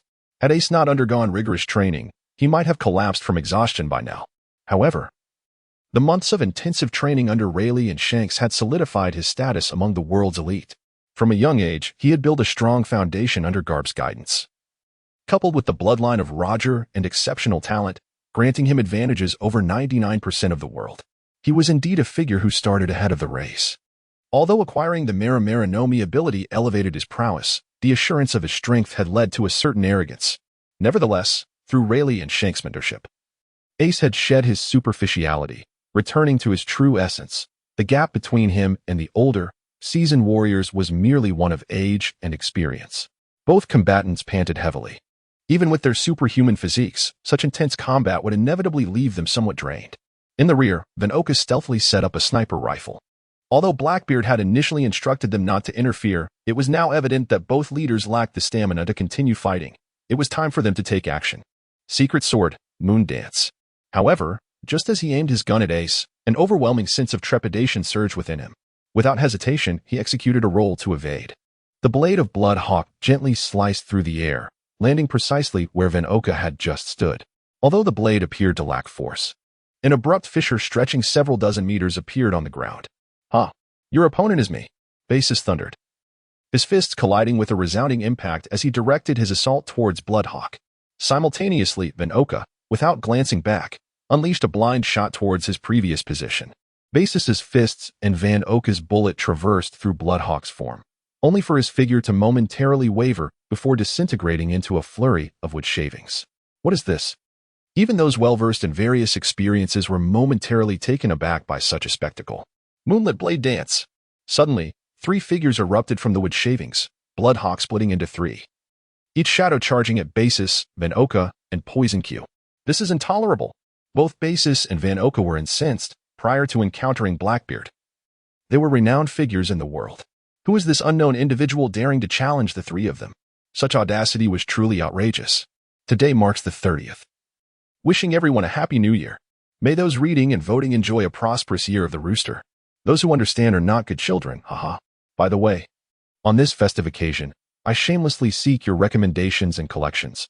Of course, if any wealthy patrons could bestow a few New Year's red envelopes upon Hongxin, that would be splendid. Marin Fander is indeed a marvelous place. The great captain stood at the bow of the warship, gazing ahead with a heart full of reflections, while Avril, like a little kitten, obediently stood behind him. After several days of gentle persuasion and amiable discussions, this fallen naval heiress had come to recognize her identity, willingly embracing the role of a maid. Of course, this was merely the great captain's one-sided wish. The reality of the situation was inconsequential. Mozambique, with a troubled expression, observed the great captain and Avril at the ship's helm. He yearned for the day he could obliterate that wretched girl. After all, the soldiers had invested in Burereed's business. If that woman continued to spread rumors, it would severely tarnish the Navy's image of integrity. Yet, even with tenfold courage, he dared not act. The Demon King was evidently infatuated with that wretched girl's physique. His subtle suggestion to Cavendish to hand Avril over nearly resulted in his own demise. Nearly overwhelmed by the aura of hostility emanating from the latter. "Avril, what do you think of this place?" The captain, in a fit of exuberance, swept the petite beauty standing behind him into his embrace, one large hand encircling her as he pointed towards the naval headquarters ahead. Avril forced a hollow laugh. She was no stranger to Marineford. It was well known that as an esteemed vice admiral and the protege of the formidable Steelbones, although he resided on a Somme island, he maintained a pre-established estate in Marineford. How could she not be familiar with every blade of grass and every tree here? Yet now, everything had transformed into mere echoes of the past. The once familiar residence of the Uni family had become someone else's villa. And those naval newcomers who had once trailed her like devoted shadows now avoided her entirely. Humiliated and subjected to the captain's whims, she traversed the path of the naval headquarters, encountering numerous naval recruits who had once revered her as a goddess. However, the looks they cast her way had shifted from admiration and affection to disdain and contempt, as if merely gazing upon her would tarnish their virtue. As she was helplessly cradled by the captain, wandering the grand avenue of the naval headquarters, she felt like a soulless puppet, relentlessly battered by an unprecedented sense of defeat and humiliation that shattered her already fragmented worldview. Cavendish sensed that the beauty in his arms had transitioned from initial resistance to complete resignation, a secret satisfaction blossoming within him. What he desired was a flawless doll, a suitable plaything, rather than a headstrong young lady bent on vengeance. To utterly dismantle her dignity and persona before these familiar faces was essential to his plan. As for any notions of a pure love story, that was absurd. The 3 women in his household were already enough to give him headaches. However, as he approached the entrance of the naval headquarters with Avril nestled in his grasp, he suddenly sensed a chilling intent to kill emanating from afar. Who could it be? This was the naval headquarters, and he was currently recognized by the world government as one of the 7 warlords of the sea. Unless he were to break the treaty, no one would dare to act against him openly, even for the sake of the 5 elders. Cavendish? An irate voice echoed from behind. Although this voice had been heard only once before, it was unmistakably associated with the one who had caused him his initial injury. The captain lamented that failing to send this individual to the depths of the sea to be consumed by fish was indeed a significant blunder in his life. With raven hair and golden eyes, his chest exposed, a wine-red coat billowing in the wind, and a colossal cross-shaped sword swaying at his back, a formidable humanoid beast approached from behind the captain. Hawkeye Myhawk, the world's foremost swordsman, was also the first fierce adversary encountered by the captain upon his arrival in the Grand Line. At that time, had he not resorted to cunning to drive this foe away, he might have long since met his demise beneath the waves. For Cavendish, this unwelcome intruder represented one of the rare occasions in his life when he miscalculated his progress against an opponent. Though outsiders perceived the captain as a weakling triumphing over stronger foes, he had long since grasped the strengths and weaknesses of each enemy he faced, knowing with absolute clarity that he was diligently following a path of growth and advancement. Consider this: the captain had yet to confront Enel on Skypea, for the arrogance of that individual was such that even now, he lacked absolute confidence in his ability to prevail. Whether it was the initial encounter with Crocodile, or later with Gecko Moria and Jinbei, their powers had been meticulously analyzed by countless pirate enthusiasts, in scenarios where both parties possessed comparable strength. If one could not secure victory despite understanding the other's capabilities, it would be better to find a block of tofu and end it all. For Myhawk, the captain represented a lifelong humiliation, for this individual had dared to insult the dignity of a swordsman. 2 unparalleled swordsmen engaging in combat with a sense of reverence. What a glorious and sacred affair. Yet, the man before him had sullied the way of the sword. For Myhawk, who had lived his life in companionship with the blade, this was more infuriating than the death of his entire family or the betrayal of his beloved. Ah, is this not the so-called world's greatest swordsman? What brings him here today to partake in tea? Had the captain not yet broken through his previous limitations, he might have felt intimidated by this figure. However, now, who fears whom? While the captain might still not be able to defeat him, he at least possessed the means to fight back. If the gap between the captain and Myhawk upon entering the Grand Line had been akin to that between Wu and Gua and El Bu, it had now transformed into a disparity reminiscent of that between Zhang Fei and El Bu. You scoundrel, today I shall see how you escape. For one who had forsaken the dignity of a swordsman, Myhawk was disinclined to waste words and unsheathed the black blade from his back. Cavendish, pushing aside the lifeless figure of Ivankov, drew Durandal forth. Very well, brace yourself. Hawkeye was momentarily taken aback by the actions of the Grand Captain. As he had anticipated, this cowardly fellow would refrain from drawing his sword, just as he had done previously. An imperceptible afterimage darted from Hawkeye's position. When confronting an opponent like Cavendish, relying solely on sword energy proved utterly futile. The only path to victory lay in wielding the blade directly. I sincerely apologize to everyone for my absence today. I had intended to pin my thoughts after the New Year's feast yesterday, but my grandmother insisted I accompany her for a game of mahjong. At 80 years of age, I feel that I may not have many more opportunities to play with her, so I spent the entire night at her side. Once again, my apologies. Lastly, I wish you all a prosperous year of the rooster, abundant wealth, outstanding achievements, and may all your wishes come true. Now, I resume my updates. Haha. To those who are rooting for the demonic father storyline, you may rest easy, for in this domain, writing it would likely lead to immediate censorship. A cataclysmic shockwave emanated from the clash between the two, causing the very island that housed the Navy headquarters to tremble. From the epicenter of Hawkeye and the Grand Captain's confrontation, numerous fissures spread across the earth. Though they had yet to reach the level of the sky-rending phenomena witnessed during the clash between red-haired Shanks and Whitebeard, they undeniably qualified as a natural disaster of significant magnitude. Avery gazed ahead in sheer terror at the two engaged in combat. In that fleeting moment of life and death, she had finally emerged from her dazed state, utilizing her devil fruit abilities to shield herself. Nevertheless, regardless of her efforts, she was still thrown back by the force of the shockwave.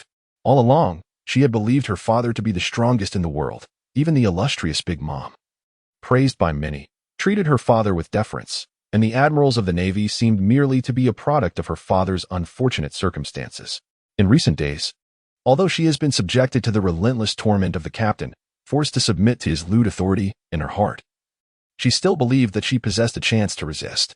However, that recent blow shattered her illusions completely. Faced with such a monstrous being, could she truly still muster the strength to rebel? Setting aside the despairing Avril for the moment, let us shift our focus to the captain. Cavendish and Mihawk engaged in a fierce clash of swords. While in terms of swordsmanship or strength, the captain fell slightly short of the prowess exhibited by the Hawkeyes.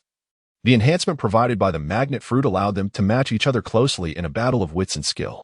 You are indeed a remarkable swordsman. Yet why would someone of your caliber forsake the dignity of the sword? The two exchanged hundreds of strikes in a flurry. And upon realizing he had yet to gain the upper hand, Mihawk entered a state of exhilaration. For a man who lives by the sword, nothing is more thrilling than encountering a master of the swordsmanship. One need only recall how, despite knowing that Zoro aimed to challenge him, he devoted 2 arduous years to nurturing a swordsman capable of standing against him. After all, in this world, few swordsmen possess the qualifications to duel with him. In earlier times, he might have sought out Shanks for a spar when boredom struck, but ever since the red-haired lost an arm in the East Blue, they could no longer engage. For if one were to consider swordsmanship alone, Shanks, having lost an arm, would never stand a chance against him.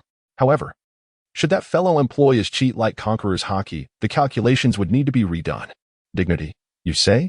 The captain, hailing from a background of poverty, has little understanding of the concept of dignity in swordsmanship. Had he truly been the Cavendish of old, he might have grasped a fragment of that sentiment. Yet, for the man he is now, such notions are mere nonsense. As long as he can vanquish his enemies, seize their wealth, and claim their women, what is dignity but a triviality? There was once a lowly man named Borzagen who proclaimed, "When I lack strength, I must endure, albeit begrudgingly. Yet, when I am strong, the greatest pleasure as a man is to slay my foes, take everything from them, and humiliate their wives, concubines, and daughters before their very eyes." I nearly forgot. This lowly figure later rose to prominence and earned the moniker of Genghis Khan. Mihawk, in his current state, is devoid of wealth and lacks beautiful wives, daughters, or female disciples. Even if he were to triumph over the captain at the cost of his life, what benefit would it yield him? Yet, this fellow stubbornly clings to the captain like a tenacious gum, causing him no small amount of distress. Fortunately, the turmoil did not persist for long. It is vital to remember that this is Marineford. Port Gasti. Ace was the first to arrive at the battlefield, where the very ground of Marineford trembled. If he delayed any longer in assessing the situation, Sengoku would undoubtedly berate him relentlessly. However, upon recognizing the two combatants engaged in their fierce duel, Kizaru extinguished the laser beam emanating from his palm. How amusing. 2 master swordsmen were locked in a contest of blades, should he dare to intervene. Regardless of whether Cavendish or Mihawk sustained injuries, he would certainly meet his own demise. It is worth noting that his philosophy of life closely mirrors that of the captain. Self-preservation is paramount. Were there only one opponent, he would charge in with fervor. But in this instance, it seems prudent to let those with simpler minds take the lead. What do you think this place is? Two colossal fireballs, each the size of a heavy truck, erupted from Akainu's arms. Cavendish and Mihawk deftly redirected their swords, unleashing two streams of sword energy that met the oncoming magma head-on. The fireball aimed at Hawkeye was cleaved into 32 equal fragments, scattering in all directions. Meanwhile, the fireball targeting the captain was severed into 8 molten projectiles, each with a diameter of 2 meters. Judging by this display of swordsmanship alone, it is evident that the captain's strength falls short of Hawkeye's. Although he managed to engage Hawkeye in a fierce but brief stalemate, it was primarily due to the acceleration provided by the magnetism fruit during their initial clash. Such reliance on external abilities cannot truly be regarded as a testament to one's innate power. Should the battle prolong, the captain would assuredly be at a disadvantage. As the fragmented magma struck the ground, it ignited immediately, creating a scene of fiery chaos upon the cracked surface of the Marine headquarters, reminiscent of a hellish inferno. Fortunately, when the captain and Mihawk first clashed, the nimble soldiers had already fled, preventing significant casualties. Just as the ground blazed with molten rock, the lethargic Akiji finally made his appearance. Upon witnessing both Akiji and Akainu arrive, Kizaru descended from the sky and proclaimed, "Mihawk, Cavendish, regardless of any past grievances between you, you are both recognized by the world government as warlords of the sea. In all public settings, I implore you to remain mindful of your status and refrain from any personal disputes. Certainly, it would be best if the two of you sought out a deserted island to duel, ultimately leading to mutual destruction. However, such thoughts are best left unspoken." Silently, Hawkeye sheathed his black blade and elegantly turned away, leaving behind a solitary figure for Kizaru. Meanwhile, the captain chuckled dryly. Were it not for that lunatic insisting on a fight, he would have preferred to remain idle. The three admirals observed as the captain continued to embrace Ivankov, guided by the steward towards the villa reserved for him, exchanging glances of understanding. His strength has indeed progressed. Akiji pursed his lips, somewhat astonished. Indeed. When he had faced the old man, his strength was at most only 80% of what it is now. In just a few months, he has managed to elevate his power so significantly? How did he achieve that? Kazara mused with a hint of lamentation. It is well known that for individuals of their caliber, even a minute increase in strength is exceedingly challenging unless one encounters some serendipitous phenomenon. Otherwise, their abilities are typically fixed for life. In this world, there is no shortage of diligent individuals. Countless training enthusiasts in the Navy have succumbed to exhaustion each year. Yet, those without innate talent, even if they toil to their last breath, may only attain the rank of colonel. After all, much of the motivational rhetoric is toxic. Nearly everyone has heard the adage, genius is 1% inspiration and 99% perspiration. This seemingly beautiful platitude has led countless individuals to believe that with sufficient effort, they can become the geniuses others speak of. However, the truth is more insidious. The full quote continues, "Genius is 1% inspiration and 99% perspiration." But that 1% of inspiration is far more crucial, even outweighing the 99% of perspiration. How's that for a bitter revelation? Why concern ourselves with such matters? As long as he dares to commit acts detrimental to the world government, we shall have every justification to eliminate him. Akainu clenched his fists, seething with indignation. The captain, unfazed by the opinions of others, found himself vexed by the inexplicable confrontation with Mihawk. And now, is it not fortuitous that a convenient outlet for his frustration is at hand? Although the reason for this little hoof's sudden submissiveness remains a mystery, obediently adopting any pose requested, it is of little concern to the captain, who views Avril merely as a plaything. At last, on the morning of the third day, all the warlords of the sea had assembled. The captain received notification and followed the herald to the conference hall. Inside, several familiar figures were seated. The infamous Dracul Mihawk, with his impassive countenance, was disregarded. However, the knight Yasha greeted the captain with a friendly wave, while Jinbi merely huffed and turned his head upon recognizing him. Kuma glanced up briefly before lowering his gaze again, lost in thought. When the captain's attention shifted to the final female figure, he realized he was doomed. Initially, he believed that with his strength and vast experience, despite his lecherous tendencies, he could handle this woman with ease. Clad in a wine-red kimono, her exposed skin far surpassed that which was concealed. Boa Hancock, the sole female member of the Warlords of the Sea, renowned as the world's most exquisite beauty. Before his journey through dimensions, the captain had indulged in countless fantasies of the Empress, convinced that he could maintain some semblance of restraint. Yet, the disparity between reality and fiction was stark. Even now, as Robin was in her delicate state, she could barely compete with Hancock. One could scarcely fathom how she had come to possess such form. In the realm of anime, it was evident that the Snake Princess was a breathtaking force to be reckoned with. Any ordinary woman possessing such features would be deemed grotesque, devoid of allure. Yet on her, they became utterly captivating, impossible to look away from, not to mention her statuesque height of 191 centimeters. With legs extending an impressive 1 meter and 1, flawless in their elegance, glimmering under the hall's illumination. Her visage, strikingly akin to her animated counterpart, bore an elusive charm, complemented by her haughty gaze, a perfect amalgamation of innocence and seduction. I cannot bear to look any longer. The captain, struggling like a crab, sidestepped a few paces, finally diverting his gaze from the Empress. The situation with Tamade is truly embarrassing. As a business partner, I must caution you that that woman is not to be trifled with. Upon noticing the captain's unconscious slouch, Doflamingo feigned concern and approached him to offer a warning. At his remark, Boa Hancock momentarily leveled her gaze at the captain, but almost immediately lifted her chin, her eyes radiating profound disdain. As a beauty often the subject of fantasy, she was acutely aware of the captain's current state. Had it not been for the fact they were at the Navy headquarters, she would have long since turned into stone. Curse you, impotent man, the captain thought, filled with indignation at Doflamingo's meddling. It was widely known that Doflamingo had a princess lover, the second daughter of the dethroned King Riku, Viola. Regardless of the circumstances, the so-called heavenly Yiksha had shared a bed with that woman for at least 5 or 6 years, yet still had not produced a single heir. Reflecting on this, the captain's mood lightened. After all, as a healthy and vibrant young man, what was there to compare with an impotent individual? Who knows, perhaps one day, this heavenly Yiksha might come seeking his assistance in procreation. It must be acknowledged that Miss Viola, though her lips might be somewhat fuller, is indeed a beauty. Particularly, she is skilled in dance. One could only imagine her expertise in a striptease. It is utterly disheartening, despite sharing a chapter meant to delight. The collection has inexplicably diminished, an unprecedented occurrence since the inception of my writings. By the way, does the Empress truly have such a vast fanbase? I had intended to delve into darker themes. Ignoring the murderous glares from Mihawk and Jinbei, the captain quietly settled beside Doflamingo. It was not that he had chosen to distance himself from the Empress. Rather, he was acutely aware of his own desires. Should he gaze too long at her, he might find himself unable to contain his urges.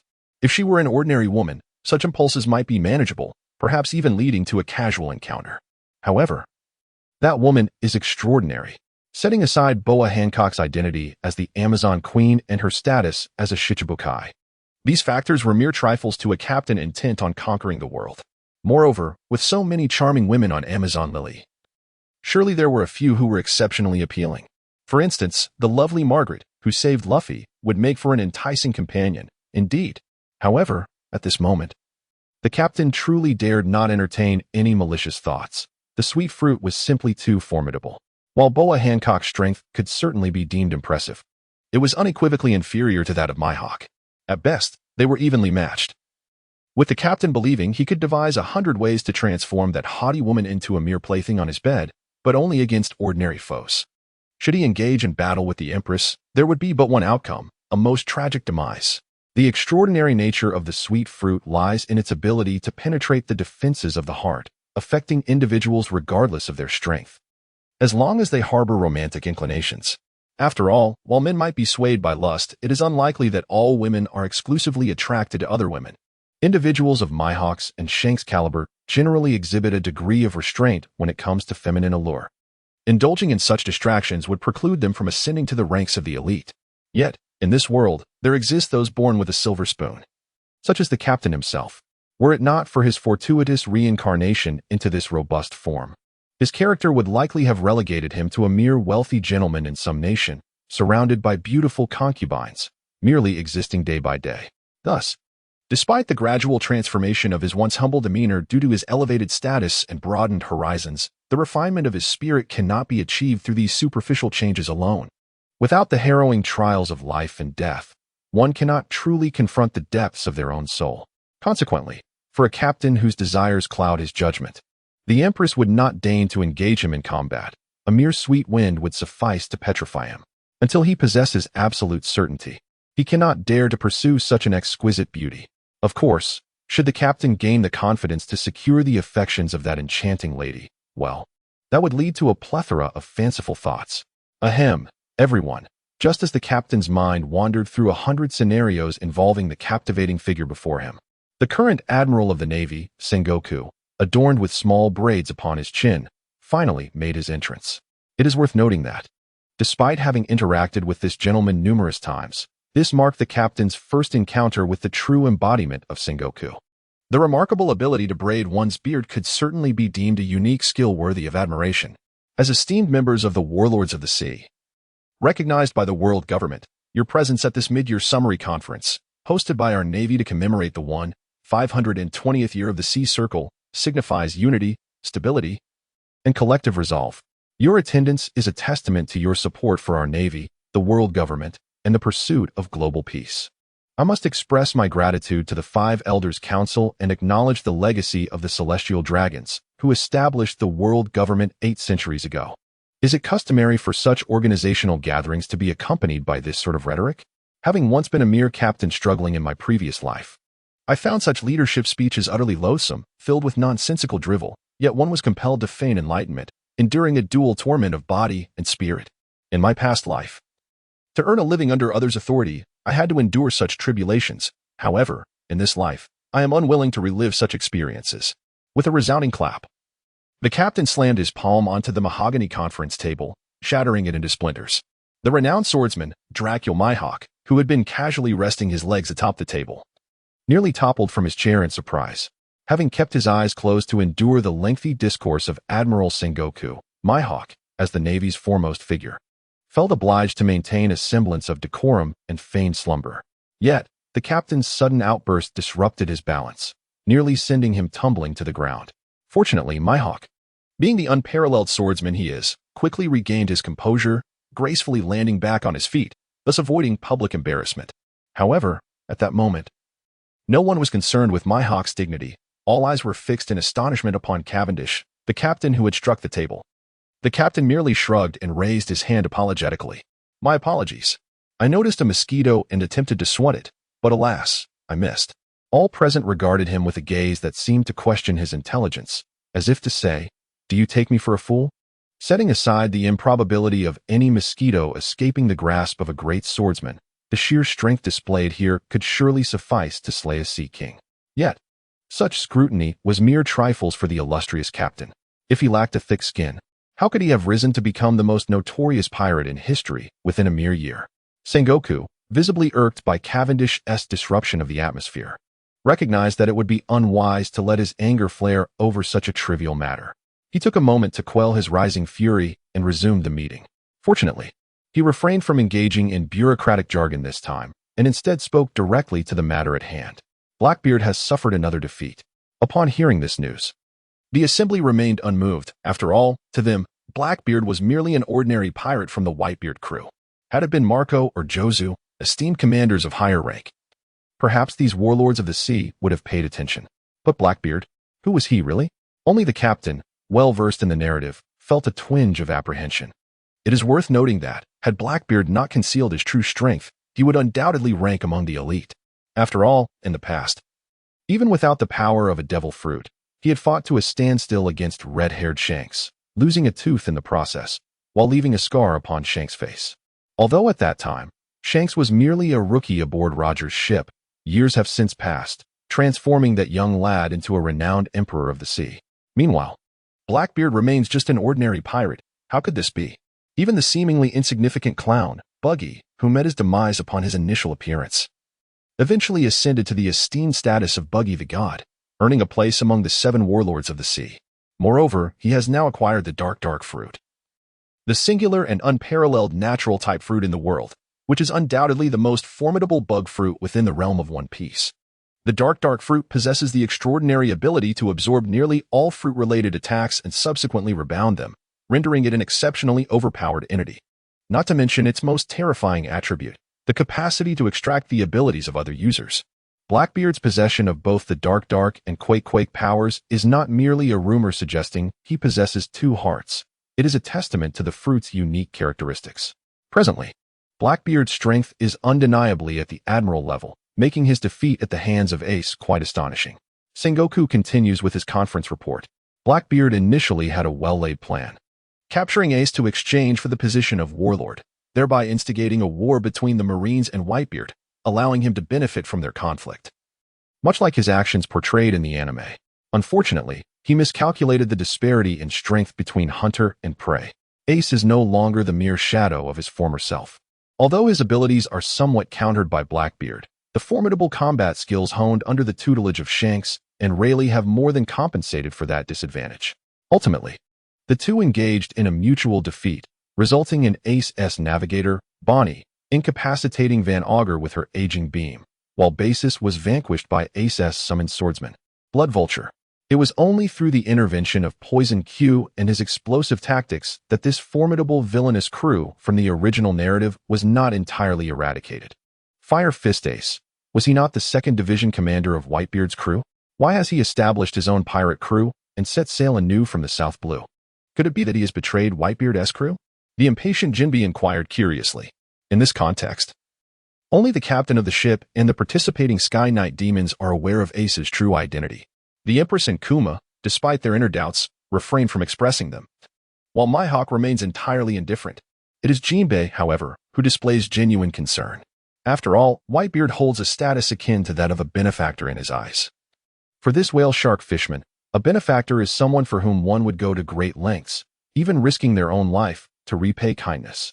Conversely, should one be deemed an enemy, even dignity would be cast aside to eliminate them. Sengoku cleared his throat, but remained silent.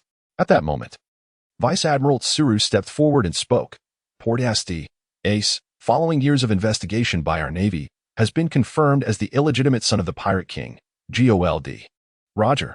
Edward Newgate has already discerned his identity, and now Ace has chosen to establish his own crew, navigating the Grand Line independently. It is said that this decision was influenced by the combined pressure from Whitebeard and Shanks against Kaido of the Beasts and Big Mom. At this juncture, Tsuru paused to gauge the expressions of those present. Jinbei's mouth fell open in disbelief, while Mihawk's usual aloof demeanor was replaced by a grave intensity in his gaze. Kuma, obscured by his glasses, revealed no outward reaction, yet his grip tightened around the travel guide in his hands, crumpling its pages. Although Boa Hancock maintained her haughty posture, the muscles in her calves twitched involuntarily. Only the captain and Don Quixote Doflamingo remained entirely unfazed by the revelation, exchanging knowing glances that hinted at secrets even the Navy headquarters was unaware of. Vice Admiral Tsuru, maintaining her composure, took note of their reactions and continued. According to insider information, Kaido and Big Mom have been persuaded by Whitebeard. Should Fire Fist Ace manage to traverse the Grand Line on his own strength, they will acknowledge him as the Pirate King. At this moment, even the formidable Night Demon found it difficult to remain composed. What is the Pirate King? To the eyes of the average person, it may seem merely a title for a pirate captain, at best a grand bandit. However, among the gathered individuals, they understood that such a title possesses the power to stir the winds and clouds across the land, a foundation for aspiring to dominion over the world. Had it not been for Joel D. Rogers' untimely demise shortly after attaining the title of Pirate King, the current state of affairs might have rendered the world government's supremacy uncertain. The Grand Captain, however, remained unfazed, indulging in quiet contemplation. For everything unfolded just as he had calculated. Ace's lineage granted him an overwhelming advantage. Although his father had passed, he bequeathed an unimaginable legacy of spirit. Whether it be Whitebeard or Rayleigh, Carp or Shanks, all acknowledged him out of respect for his deceased father. In terms of second-generation status within the world of pirates, Ace's credentials surpassed even those of Luffy, a third-generation scion. Had it not been for Oda's resolute decision to eliminate him, Ace would undoubtedly have claimed the title of Pirate King within 3 years. Becoming the Pirate King depends on whether my sword consents. Upon hearing that the 4 emperors had internally designated the next candidate for Pirate King, Mihawk, the close ally of Shanks, felt a twinge of dissatisfaction. Doflamingo smirked cunningly. For the title of Pirate King was his ambition. Without it, he would lack the legitimacy to contest what rightfully belonged to him. The Empress and Kuma exchanged glances filled with unspoken thoughts, while the Grand Captain, undeterred, stole a glance at the Empress's formidable presence, realizing that regardless of the titles of Pirate King or Mountain Bandit, none would pertain to him. Instead, He pondered more pragmatically about how to entice the beautiful woman before him into his bed. Ike and Sengoku shared a knowing smile. Once the bait was cast, the pirates would inevitably be stirred to action. Although nearly all pirates revered Joel D. Rogers' monumental achievements, it did not imply that they were willing to be subjugated by his son. The Navy found itself incapable of diverting personnel to confront Ace, as Whitebeard and Shank's ships loitered near the Navy's New World base. It was common knowledge that should the Navy dare to mobilize forces against Ace, the two emperors would undoubtedly unite to storm Marineford, and whether they could withstand such an assault was indeed a pressing concern. Yet to continue allowing Ace to grow in power was akin to drinking poison to quench thirst. Only by inciting discord among these pirates could they secure their own position of advantage. Thus, the plan took shape. Monkey D. Dragon received a call from Bartholomew Kuma's transponder snail, which illuminated the peculiar circumstances within the Navy. The revelation that Ace was, in fact, the son of Joel D. Roger took him quite by surprise. Although his father had always been a whimsical and mischievous character, this was decidedly beyond his expectations. Who would have imagined that his lifelong rival, the very man who had earned his heroic reputation through Roger, Garp, would adopt the son of the latter? Ace, it turned out, was indeed the offspring of the Pirate King. How astonishing! A youth clad in a pale blue formal attire toyed with a crystal ball, his face alight with aspirations. It was well known that the three of them had once believed each other to be orphans, yet it was now revealed that Ace had such an illustrious father. The disparity was truly disheartening. Sabo, overwhelmed with emotion, reflected on the greatness of others' fathers, renowned throughout the world, contrasting it with his own. How infuriating! He exclaimed as he crushed the crystal ball into a pile of shards. Clearly, he had yet to master the dragon claw fist. Sabo, feeling frustrated, raked his fingers through his hair, acutely aware that his good friend was already on the path to becoming the Pirate King, while he had yet to perfect even the dragon claw fist. The gap between them felt insurmountable. Sabo, that's the fourth crystal ball you've shattered this month. Just as he lamented, a broom descended from above, striking him on the head. Come now, Kira, don't be so stingy. It's just a crystal ball, Sabo said, rubbing the bump that had formed on his head. His mood dampened. Humph, I'll be deducting that from your monthly allowance, Kira replied, furiously jotting notes in her notebook. As the treasurer of the Revolutionary Army, she was constantly striving to save every penny. Given that they prided themselves on being a beacon of justice, they could not indiscriminately levy taxes or seize funds. Their finances relied solely on voluntary contributions from the populace and the personal wealth of a few members. However, the funds were meager at best. Kira was exasperated by Sabo's incessant need for crystal balls for his training, which were exorbitantly priced, especially considering he broke several each month. No, please, Sabo wailed, clutching Kira's elegant leg in despair, tears streaming down his face. To think that depriving him of his rations felt more devastating than death itself. Let go of me, Kira exclaimed, caught between embarrassment and delight as Sabo clung to her leg. She feigned disdain, yet her cheeks flushed a delicate pink, betraying her true feelings. I won't let go, not until you promise not to deduct from my allowance. Unfortunately, her attempts at feminine charm fell flat against Sabo, who was utterly oblivious to such nuances.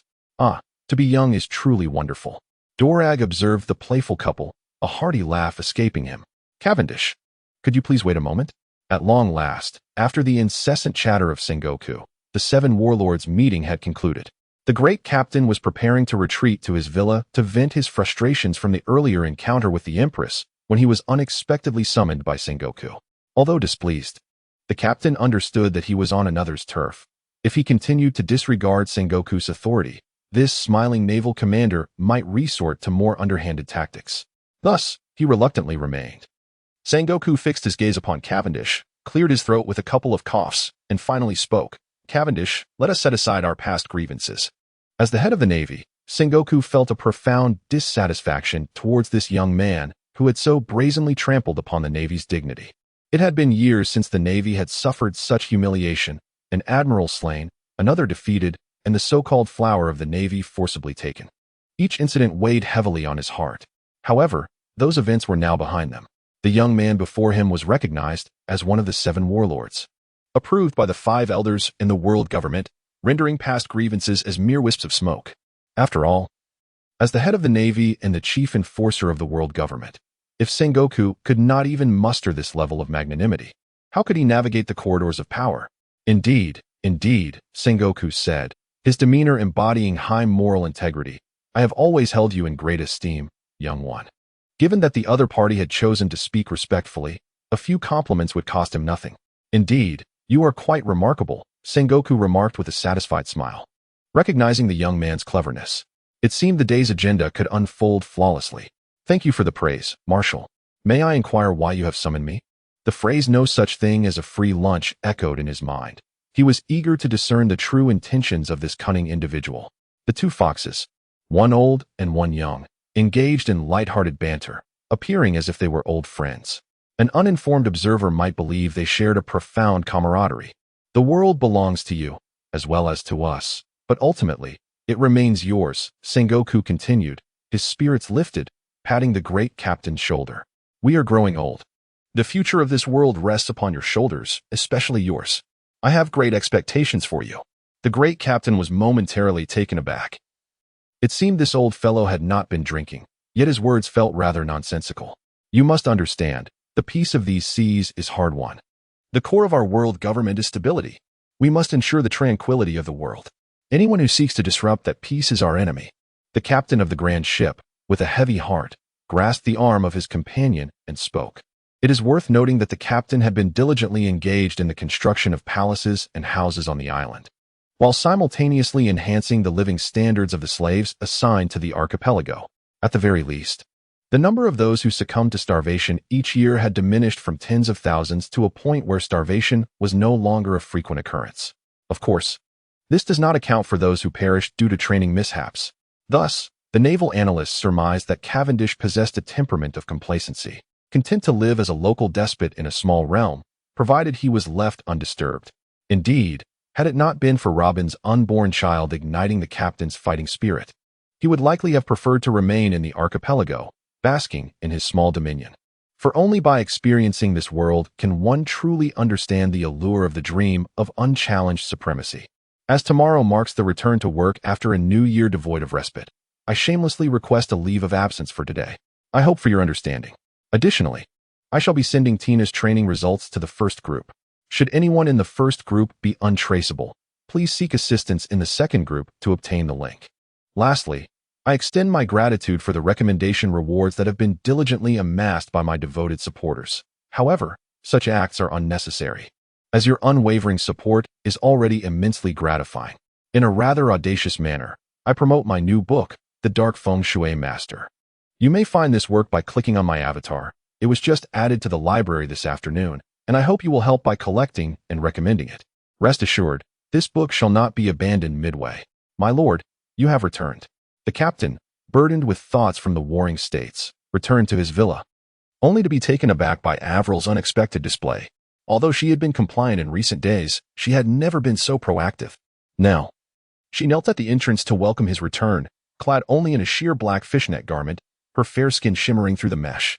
The desire ignited during the meeting with the Empress surged within him, overwhelming him. Without a moment's hesitation, he swept Avril into his arms and tossed her onto the bed. What followed was a tempest of passion. The captain charged forth, and Avril's cries echoed through the room, compelling him to temper his actions lest she beg for mercy. Once their fervor subsided, the captain took a keen interest in the psychological well-being of his female slave. It turned out that his relentless escapades with Avril had deterred the more scrupulous members of the Navy from causing disruption as they sought to silence her. It was only during his attendance at the meeting that they found an opportunity to act. Of course, one could presume that a general might dare to storm into the Demon King's villa to harm his female slave, yet among the three admirals, only Kazuru had accepted bribes. However, given his status, such matters seemed trivial in comparison. As for Mozambique and Longzi, even if they were endowed with 3 times their courage, they would not dare to infiltrate Cavendish's quarters to silence her. Coincidentally, they encountered Magellan, who was accompanied by Little Suddy, reporting back to the naval headquarters. Longzi and his companions sought out Little Suddy, requesting her assistance in luring Avril out. Once Avril stepped outside the villa, they intended to find a suitable place to deal with her. After all, this was the naval headquarters. They could easily claim that the young woman was conspiring against the Navy, and even if the Demon King questioned it, could the tides truly turn against them? Avril and Little Suddy had once shared a sisterly bond, united by their mutual penchant for tormenting others. deriving pleasure from the anguished cries of their victims. When the opportunity arose to reconnect with a good friend, Avril, unsuspecting of any ulterior motives, was easily deceived into stepping outside. Fortunately, fate had other plans for her. Just as Longzi and his cohorts prepared to eliminate her, Akainu happened upon the vicinity. Although Akainu held a deep disdain for the Grand Captain's character, he was a man who valued principles above all else. Since Avril was now under the Grand Captain's command, she was afforded the protection of the world government as a pirate. Thus, under Akainu's stern admonition, the young woman narrowly escaped her dire fate. Upon realizing her predicament, Avril understood she was no longer the cherished daughter of a vice-admiral, but merely a pirate whom everyone within the Navy wished to see removed. Although the Grand Captain had tarnished her reputation, without his protection, she would likely have met a far worse end. Recognizing her true identity, Avril came to the sobering realization that if she were to abandon the Grand Captain, she would surely vanish without a trace. Therefore, she found herself compelled to flatter him, fearing that he might grow weary of her and cast her aside. After all, she was merely 16, with a wealth of youthful years yet to experience.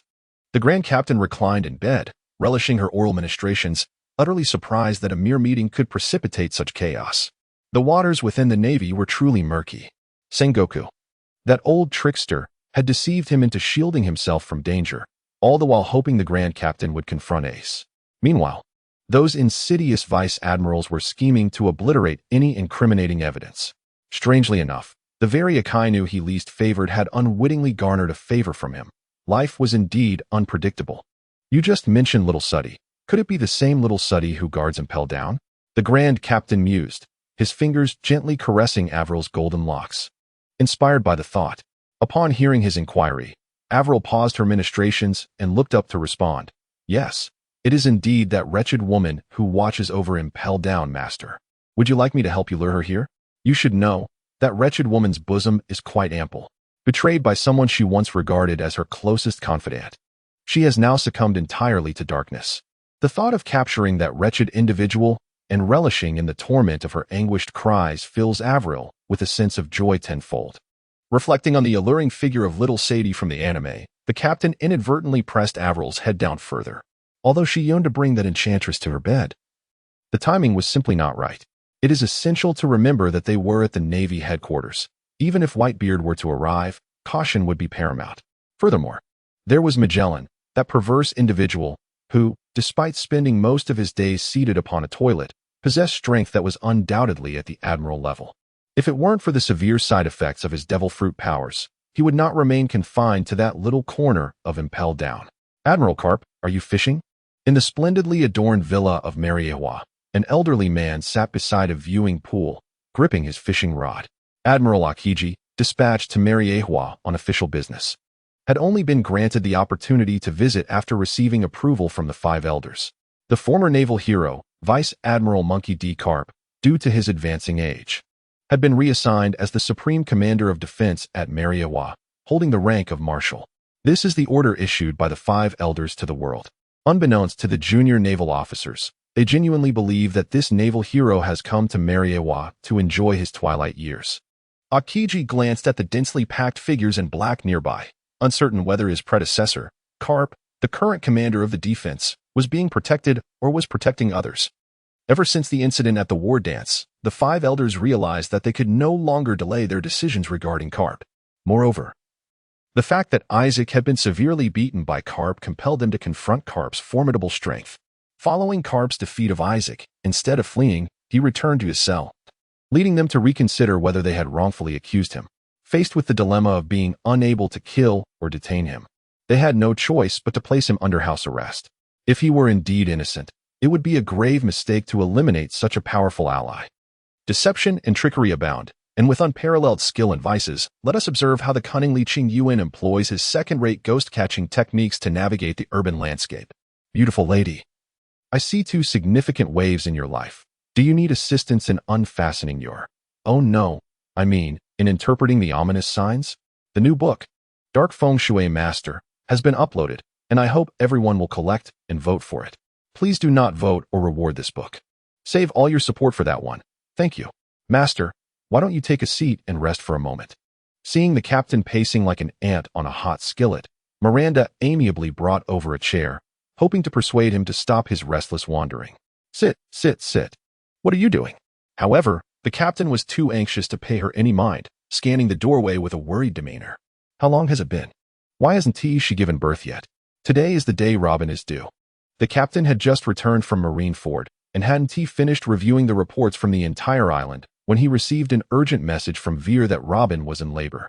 In a frantic rush, the captain dashed back from Caesar's laboratory, even neglecting to examine the newly created illusion-type devil fruit made from the island's goldfish. Having lived 2 lives, this was his first experience of fatherhood, and to claim he was not excited would be a blatant falsehood. Fortunately, when Robin first became pregnant, she had already recruited a dozen experienced midwives on Sabaody, and under the guidance of Hawkback in recent days, there should be no significant issues. Nonetheless, the captain was currently too anxious to focus on anything else. Ivy flashed a victorious smile at Miranda. This little wretch had certainly flattered her way into the captain's favor. Miranda, glaring at Ivy from behind the captain, silently cursed the audacity of this shameless person who had recently overshadowed her. Now, everyone in the palace believed that this impertinent individual was favored more than herself. Truly, it was a situation that even the most patient would find intolerable. The captain of the ship, naturally, had little inclination to meddle in the overt and covert rivalry between the 2 maidservants. After all, what could they do that would truly disturb him?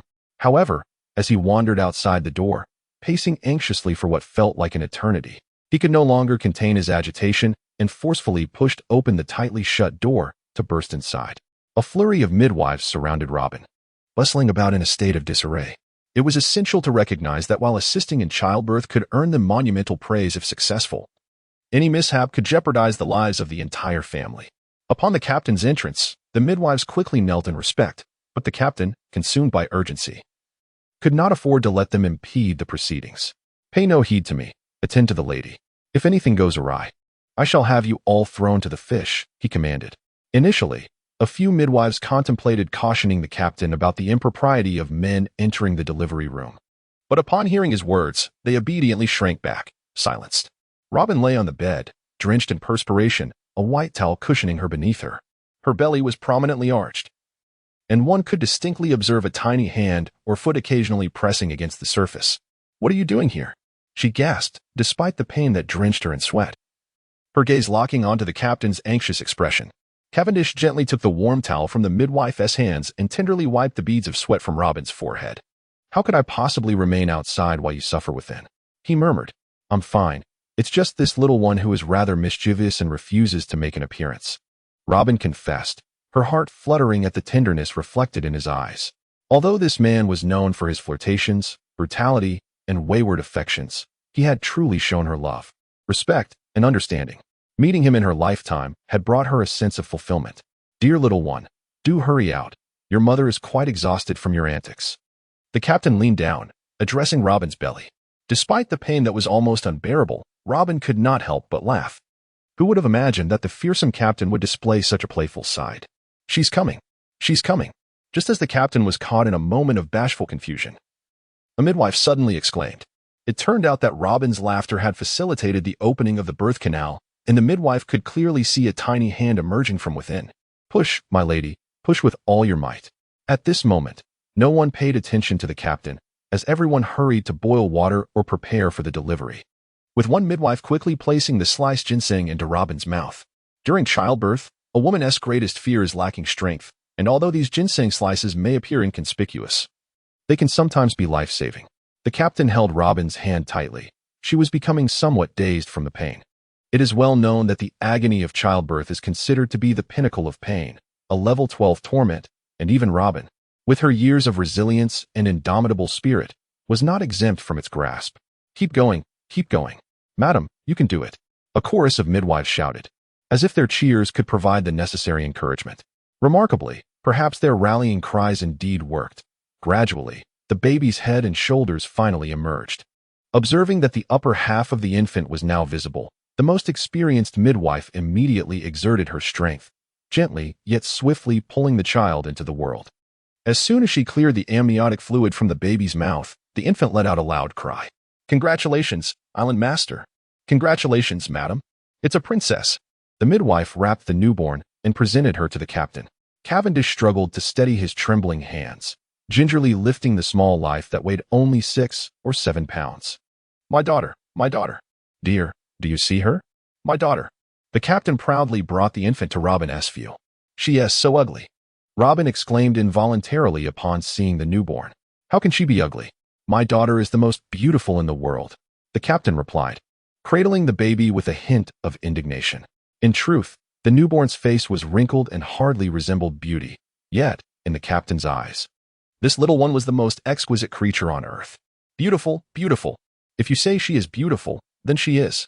Seeing the captain's prideful demeanor, Robin, too fatigued from childbirth to argue, let it go. The captain intended for Robin to rest properly, but suddenly she groaned again. What is wrong? What is wrong? The anxious captain, holding the infant, felt at a loss. Master, Madam still has one in her belly. She is carrying twins.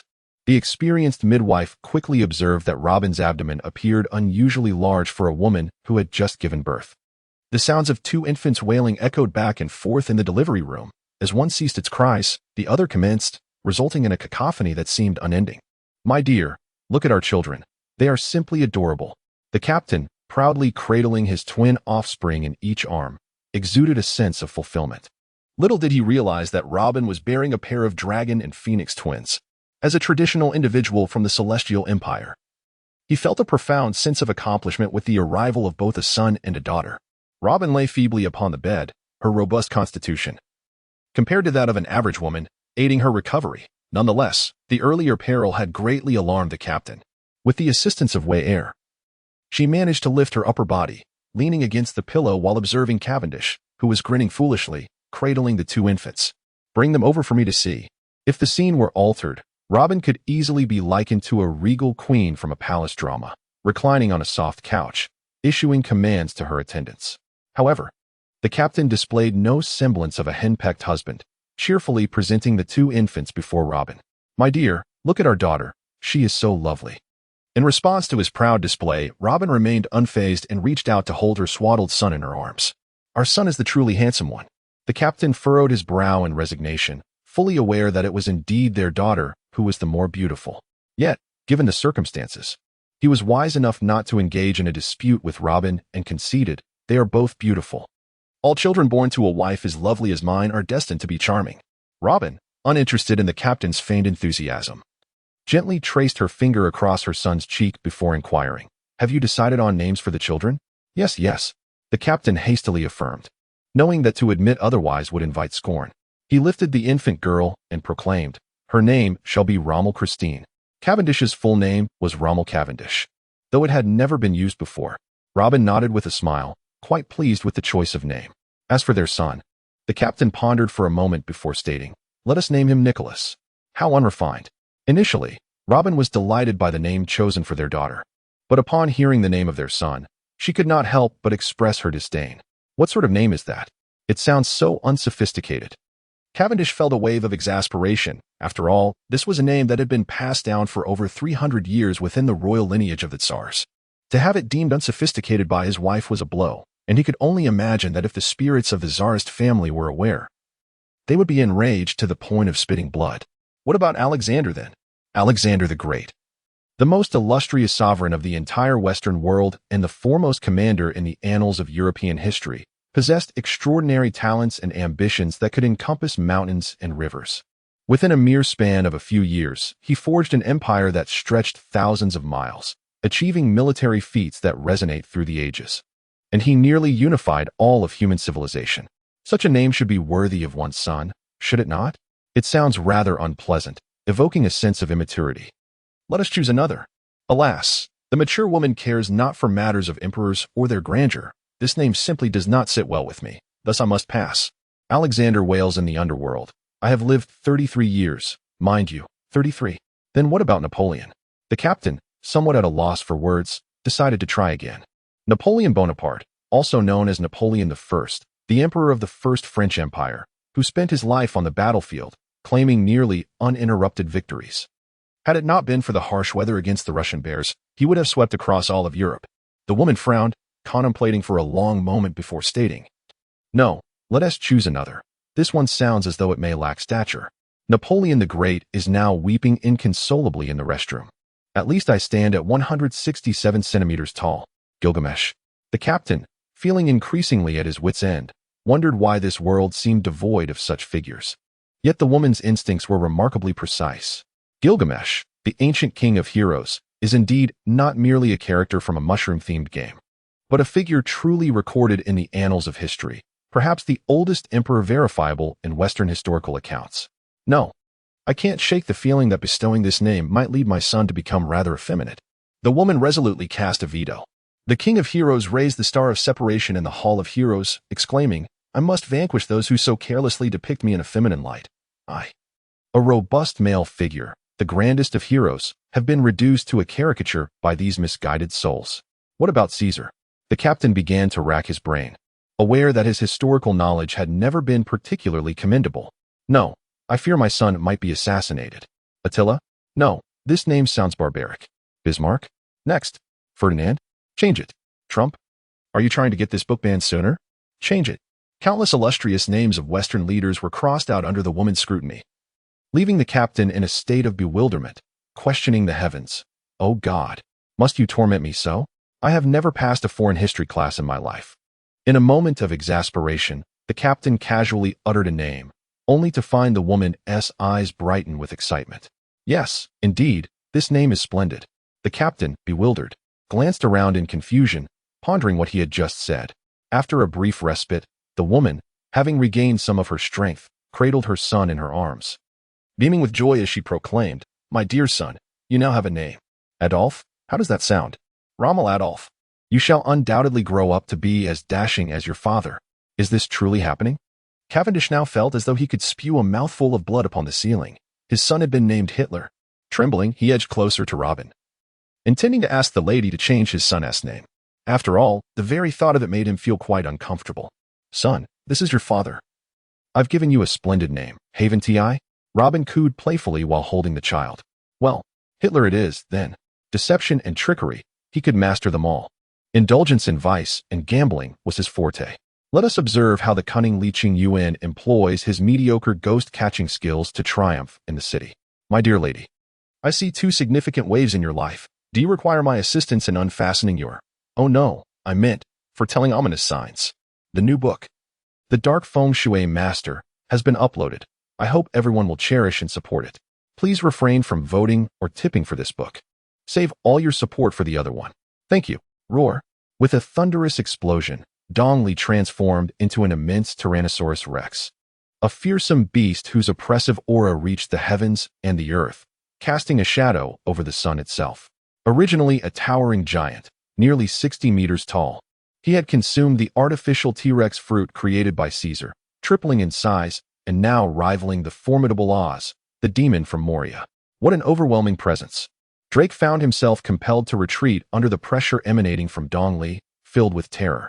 It was astonishing that this was merely an unconscious display of intimidation. Yet it possessed such power. Were they to confront one another directly, even in his transformed state, he might not withstand more than 2 blows. Roar. At that moment, perhaps provoked by his old rival, Brokey swelled with an imposing presence, resulting in a formidable standoff between 2 colossal beasts. The palpable aura of menace they exuded sent the nearby sea creatures fleeing in terror. He consumed the artificially created devil fruit, the Tyrannosaurus form, crafted by Caesar, which, alongside its counterpart, the Brachiosaurus, was hailed as the pinnacle of prehistoric predators. Naturally, such a fruit was extraordinary, although Caesar possessed other fruits, like the quake dragon and Brachiosaurus. They paled in comparison to these two. After much contemplation, the captain decided to bestow the fruits upon his most formidable subordinates, Dong Li and Brokey. And it became evident that this was indeed a wise choice. Both were seasoned warriors. Even in his current state, defeating them simultaneously would not be an easy feat. And after consuming the fruits, their power surged dramatically. After all, while the devil fruits could enhance one's abilities, they still required the individual's own training. Take MR5. For instance, despite wielding the explosive fruit, he was only able to produce minor effects. In this world, those capable of surpassing the might of 2 giants were exceedingly rare, which is why even after just ingesting the fruits, they could fully control their beastly forms, witnessing the overwhelming ferocity radiating from the transformed giants. Even the captain felt a twinge of trepidation. The Zoan-type devil fruits, often dismissed as the weakest, could yield remarkable results depending on the user. Given the current prowess of the two giants, they had become veritable war machines. While they might not hold an overwhelming advantage against individual foes, such as a Logia-type admiral, their capabilities were undeniably superior in the context of large fortifications or battles. The crew received their respective fruits based on merit. Although they might not experience a radical transformation like the giants, even minor enhancements could fortify their dominion. Dongli and Brokey exchanged glances. Both inherently combative and now infused with the blood of the fiercest predators, their battle spirits fully ignited, causing all creatures within a radius to flee in panic. Why not spar a little? Get acquainted with your new abilities, the captain urged, noticing the fiery glimmer in their eyes. It was a jest. If these two brutes were not allowed to channel their energy into combat, they might turn their sights toward him for a duel. The ground trembled, and the stars seemed to shatter as the captain swiftly retreated. Behind him, the two colossal beasts clashed with tremendous force, shaking the very island to its core. Quickly, get the ship ready, Pahami shouted, directing the crew as chaos ensued. Damn it, after the titanic struggle between these giants, will this island even exist tomorrow? Caesar, your creation is truly a triumph. The Grand Captain floated comfortably in the air, observing the clash of two colossal beasts. As long as they were not engaging him. The grander the spectacle, the better. It was far more captivating than any Hollywood stunt film. Whoosh. Indeed, I am the genius Caesar. Caesar delightedly circled in the sky. The Grand Captain had subtly revealed a fragment of his ambitions to him, and for someone like this mad scientist, despite the astonishing nature of the Grand Captain's aspirations, what was there to fear? Furthermore, he hoped that the Grand Captain would truly succeed, ensuring that his deeds would be immortalized through the ages. In truth, if Caesar were not so driven by fame and fortune, with his talents, how could he have become a wanted criminal? He harbored no intentions of conquering the world or dissatisfaction with the global government. It was merely his vanity at play. Therefore, for him, as long as it granted him eternal renown, he would wholeheartedly support the Grand Captain's plans, even if it meant the annihilation of all humanity. The two colossal beasts below continued their fierce battle. Given their physical prowess, it was unlikely that a victor would emerge without a fight lasting a day and a night. By the way, Captain, how do you intend to utilize this fruit? Caesar proudly glanced at the war monstrosity he had crafted, then retrieved a sealed box from his pocket. Inside lay a devil fruit, resembling a gigantic red cherry, securely encased within the box. It was the Phantom Beast-type fruit produced by the goldfish of Swallow Island.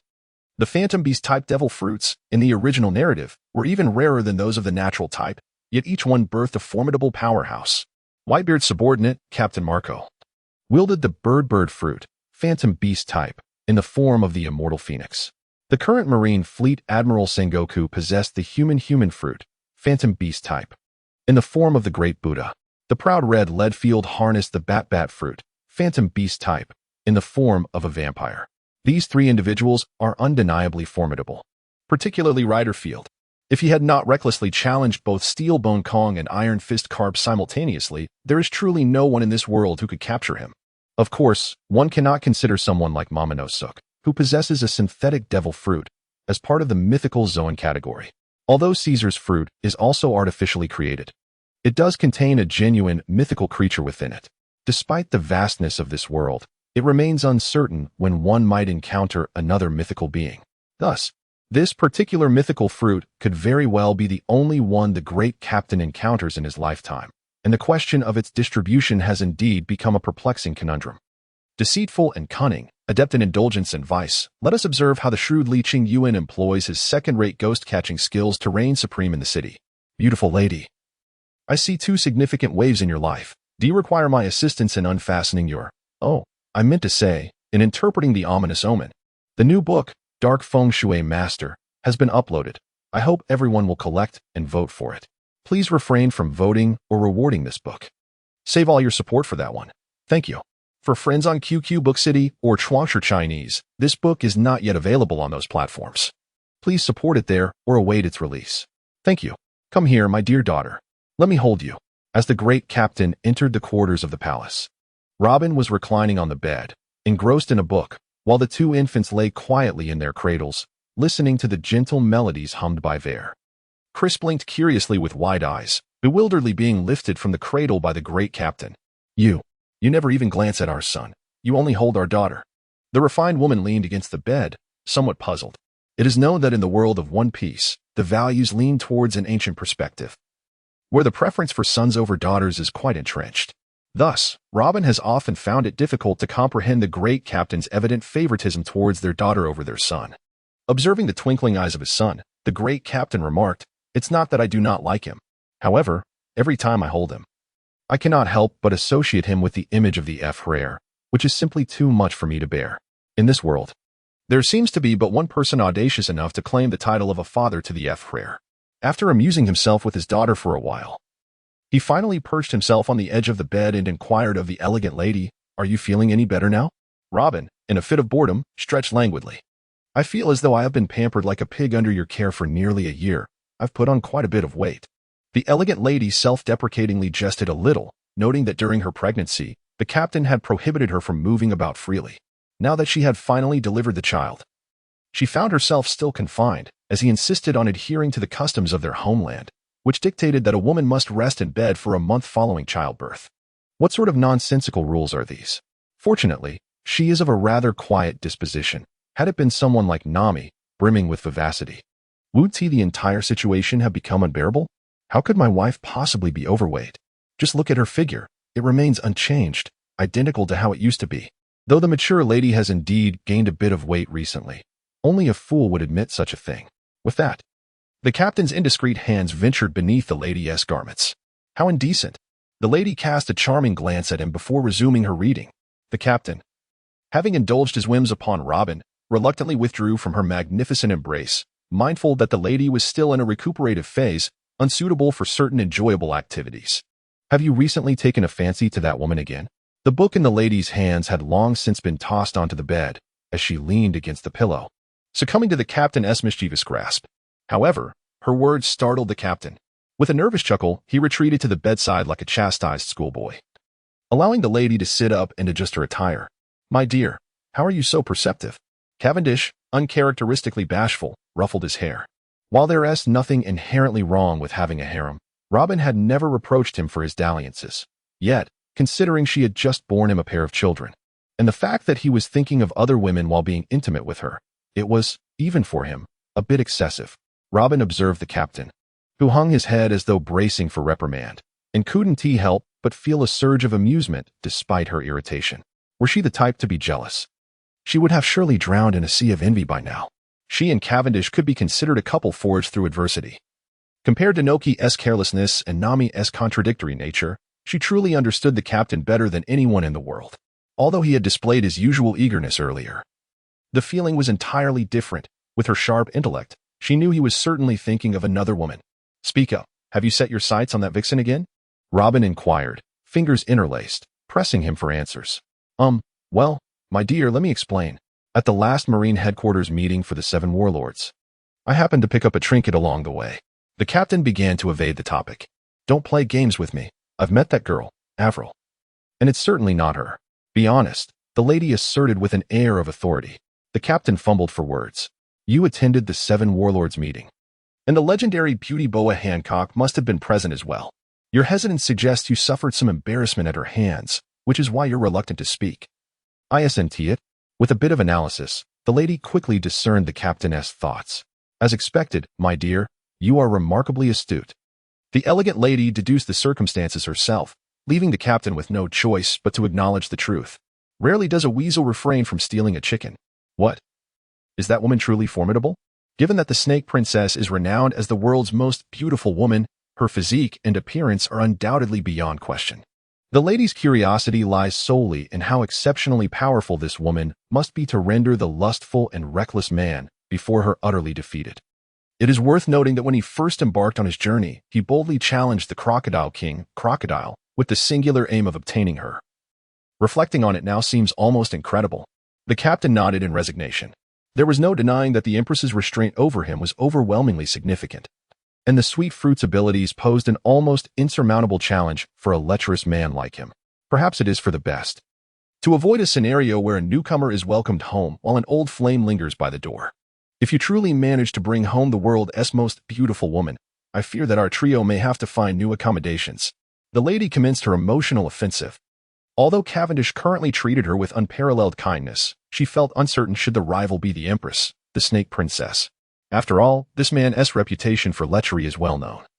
And given that the Empress has maintained her reign as the world's most beautiful woman for so long, while rising to the distinguished rank of Warlord of the Seven, no one dares to underestimate her allure and capabilities. Confronted with such an opponent, even Robin's broad-mindedness could not help but waver. How could that be? The captain immediately swore to the heavens. I, Cavendish, shall love only Robin for all my days. Other women are but fleeting clouds in my eyes. Oh, really?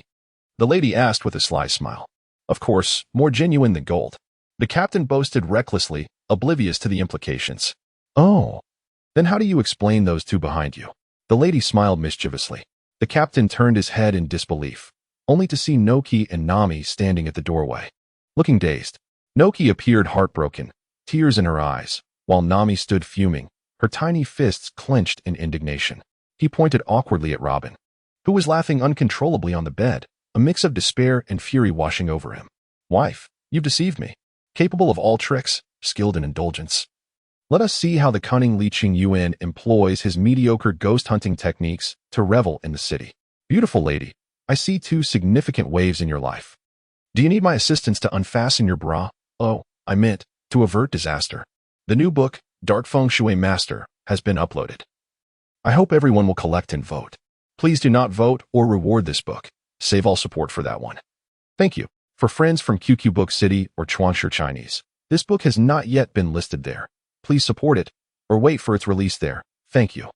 How is the army's training on the island progressing? The captain, donned in a mask, sat in the conference room and addressed Kondo Mitsumitsu, who stood below him. Although he harbored a curiosity regarding the reason behind Cavendish's peculiar choice to wear a mask, Kondo's intellect remained intact enough to refrain from prying into what was evidently a matter of personal privacy. Through rigorous training, they had successfully selected 15,000 elite soldiers. With a few more months of practice, they should be able to rival the main forces of the Navy.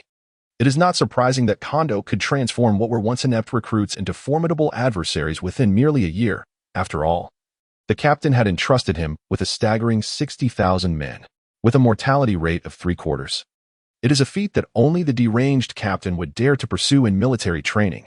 Upon receiving the report from the Ghost Warrior, the captain contemplated his current situation.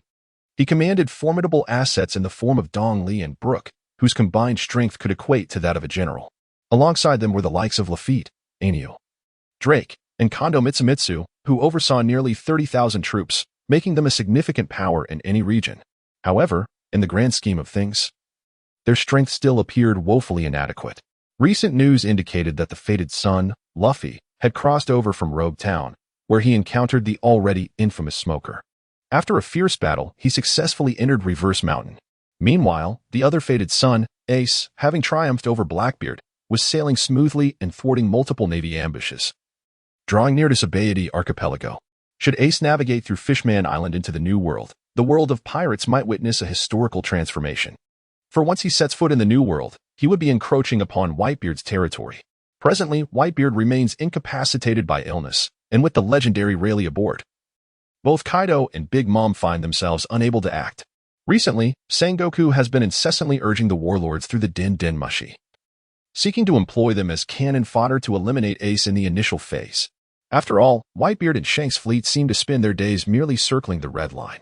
If the Navy dares to dispatch admirals to intercept Ace, the moment they strike at Marineford, the allied pirate forces would likely descend upon Mariewa. However, within the ranks of the 7 warlords, there exists a distinct reluctance to become mere pawns. Kuma, the undercover agent, requires no further elaboration. The Empress shows a complete disinterest in such trivial matters. Jinbe's loyalty is a stroke of fortune, while Mihawk's curiosity about provoking Ace has waned after a conversation with his dear companion, Shanks. Among the 7 warlords, only Don Quixote da Flamingo and the captain possess both the strength and capability to confront Ace. However, these two are notorious for their cautious approach, unwilling to act without assurance of success. Sengoku, indecisive as ever, remains hesitant to agree to terms, leading to a stalemate in negotiations. The world government finds itself in a precarious position, devoid of available military force and reliant on these powerful figures to take decisive action. To miss this opportunity would be a grievous miscalculation in the realm of commerce. It is evident that Sengoku lacks personnel. Yet the Gorasii undoubtedly harbor a plethora of hidden strengths, which they refrain from revealing under ordinary circumstances. Thus, the captain and Doflamingo have forged a tactical alliance, with the former as a former celestial dragon, possessing a clear understanding of the world government's boundaries. After finally addressing the numerous affairs on the island, Cavendish stretched lazily, preparing to take his pet for a stroll. Recently, he has developed a new pastime of walking his pet, which, admittedly, is rather unique. However, before the captain could step outside with his companion, Lafitte entered with a grave expression. "What is it?" Cavendish inquired, taken aback. Knowing that this first mate is one of his most reliable subordinates, such a serious demeanor indicates the occurrence of a highly critical situation. Lafitte lowered his voice, stating, "Captain, it appears that a member of the Revolutionary Army has infiltrated our island." At this moment, the captain suddenly recalled that this area, the archipelago, served as a stronghold for the Revolutionary Army.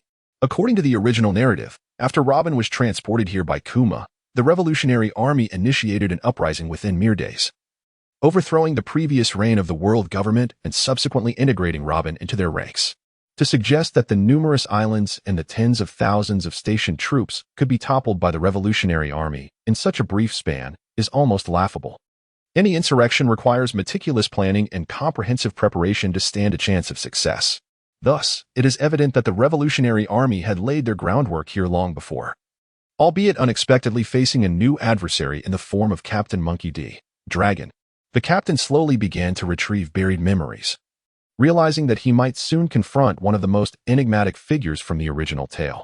Here was the only son of a naval hero, a candidate for the reserve admiral position, with a seemingly clear path laid out before him, even if he harbored grievances against the world government. Following the established protocol to ascend to the rank of admiral and ultimately the commander-in-chief of the three armed forces would surely provide a more strategic opportunity for a coup.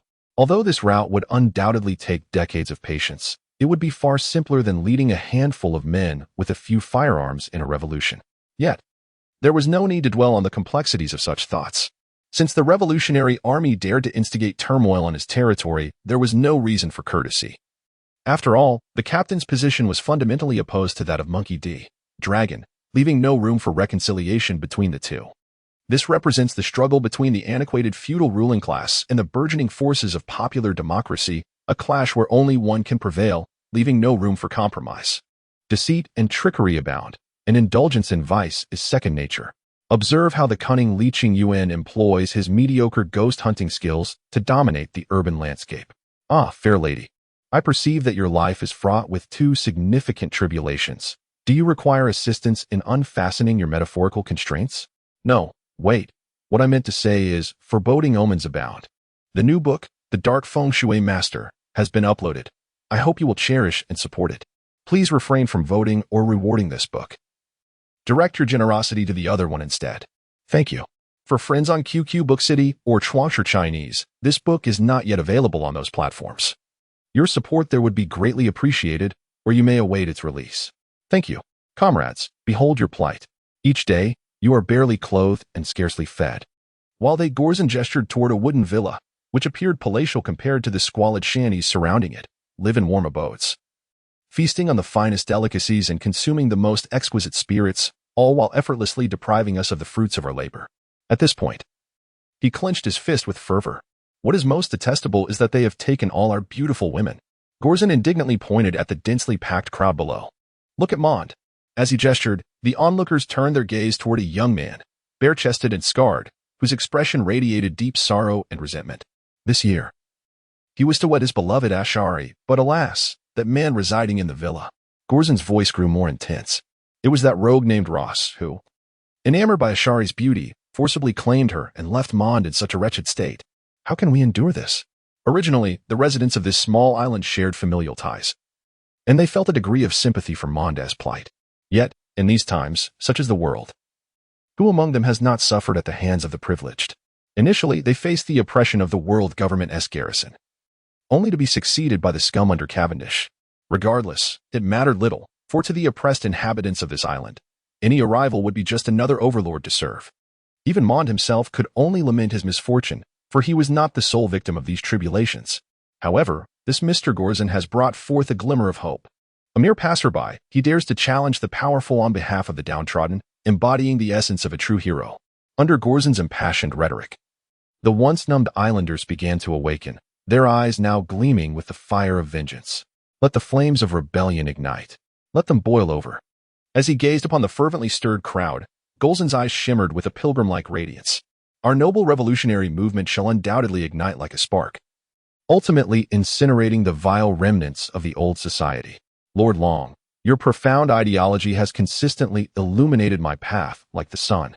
Happy birthday, Lord Ross.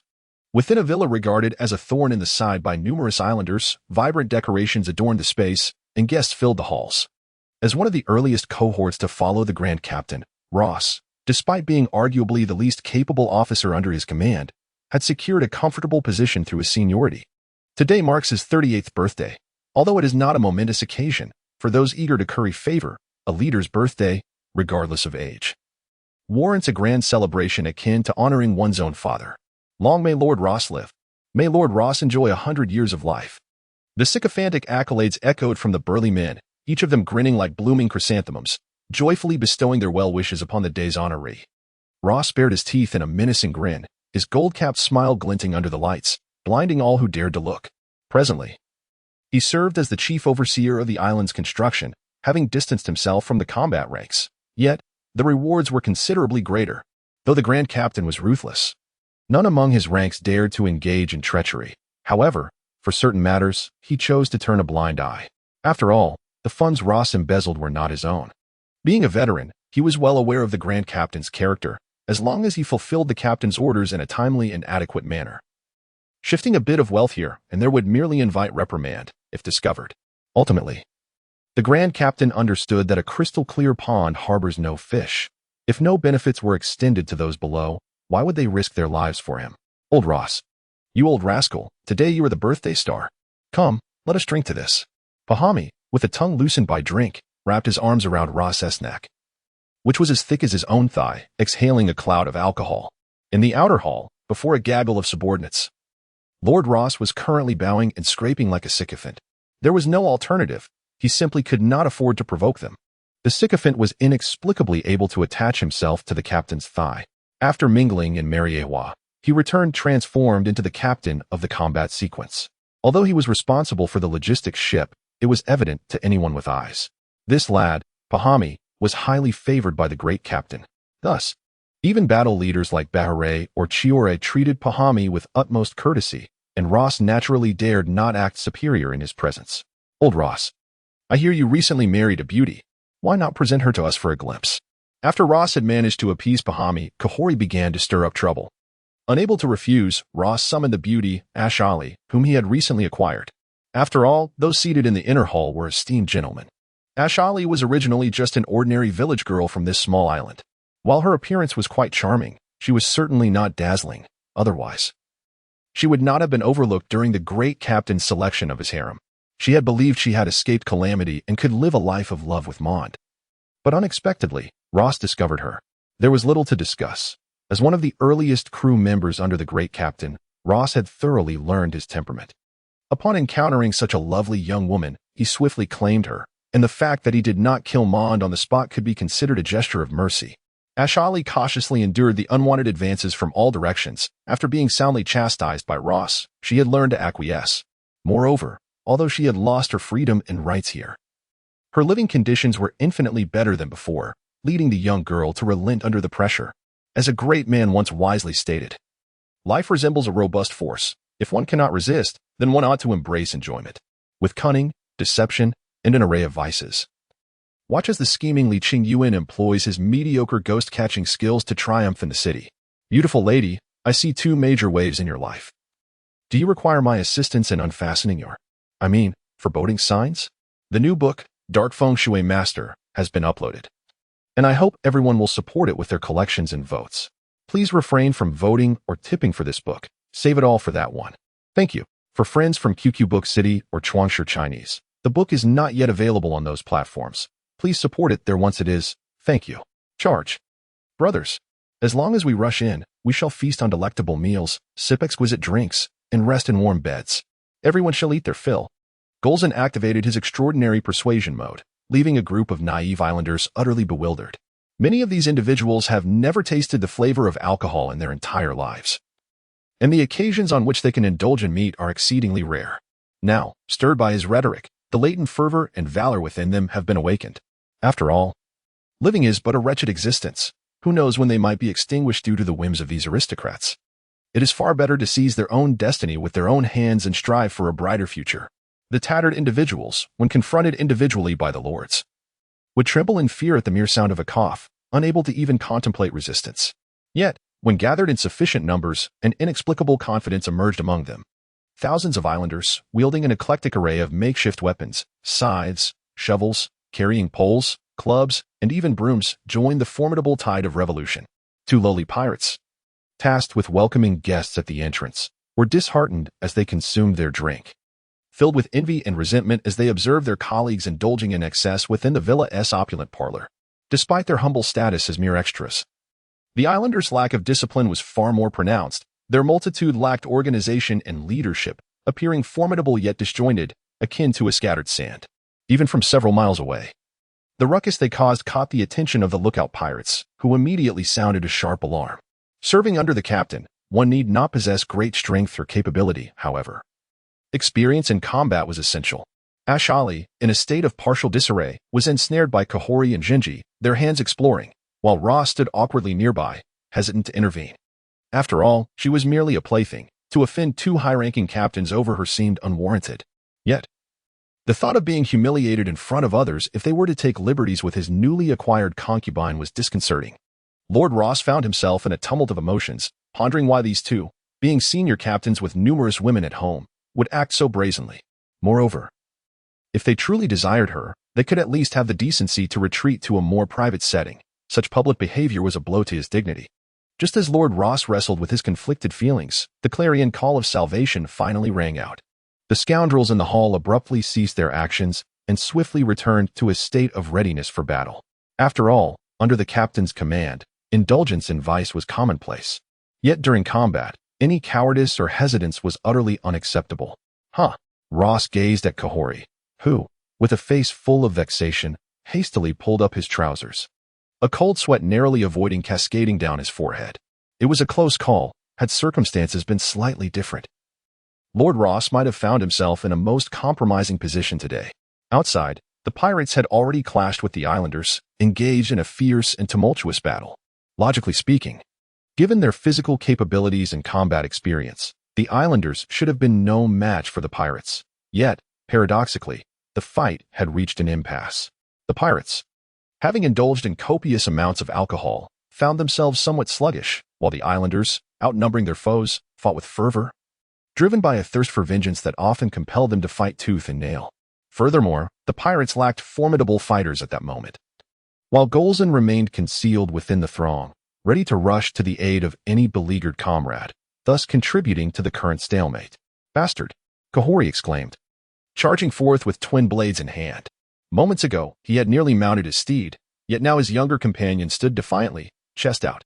When a man's endeavors are interrupted, his fury reaches its zenith. He dashed from the villa, transforming midair into his desired form, the raptor form of the dinosaur fruit. Renowned for his swift swordsmanship, Kahori had now acquired the ability of one of the swiftest predatory dinosaurs, augmenting his speed by at least threefold, rendering even Rapid-esque skills obsolete. In a flash, a silver glimmer streaked through the air, littering the ground with shattered corpses amidst a torrential downpour of blood, leaving the enraged islanders in a state of shock. Kahori, in his raptor form, wielded his twin blades with ferocity, creating a maelstrom of carnage wherever he went, leaving no corpse intact. His wrathful blades danced like phantoms among the crowd, instilling terror in the hearts of the islanders, significantly dampening their morale. Just as Kahori prepared to plunge into the fray and unleash his wrath, an unexpected white figure erupted from the snow, lunging directly at him. Golzan, wielding his sword with precision, was the possessor of the lizard fruit, chameleon form. Thanks to this ability, he excelled in stealth and ambush tactics. As soon as Kahori emerged, Golzan activated his power, blending seamlessly with the snowy landscape, and now, as Kahori appeared before him, he struck with lightning speed. Kahori attempted to retreat, yet Golzan's determined strike was not destined to miss. A chilling, inhuman shriek echoed as Kahori was propelled backward, leaving a trail of blood in his wake. In the pristine snow, A massive dinosaur tail lay sprawled, as Golzen's earlier thrust aimed to cleave Kahori in two. But the latter's swift reflexes forced Golzen to adjust his strike, merely diverting the force. All who witnessed this scene, be they pirate or islander, instinctively tightened their legs and felt a chill run down their spines. This maneuver is indeed terrifying in its sheer audacity. Deception and cunning know no bounds. Indulgence in vice is second nature.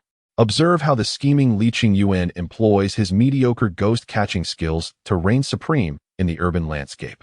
My dear lady, I perceive two significant challenges in your life. Would you require my assistance in unfastening your, pardon me, I meant to say, deciphering the ominous signs?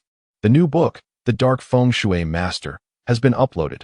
I hope you will consider saving it to your collection and casting your vote. Please refrain from voting or tipping for this book. Save all your support for that other title. Thank you. For friends on QQ Book City or Chuangshi Chinese. This book has yet to be listed on those platforms. I kindly ask for your support, or perhaps wait until it is available there to offer your backing. Thank you. The irate captain, much like the officers in every crime drama, always arrives fashionably late. After all, by the time the situation is relayed to Lafayette, and he seeks out the captain to report, the two must then travel from the central island to this location.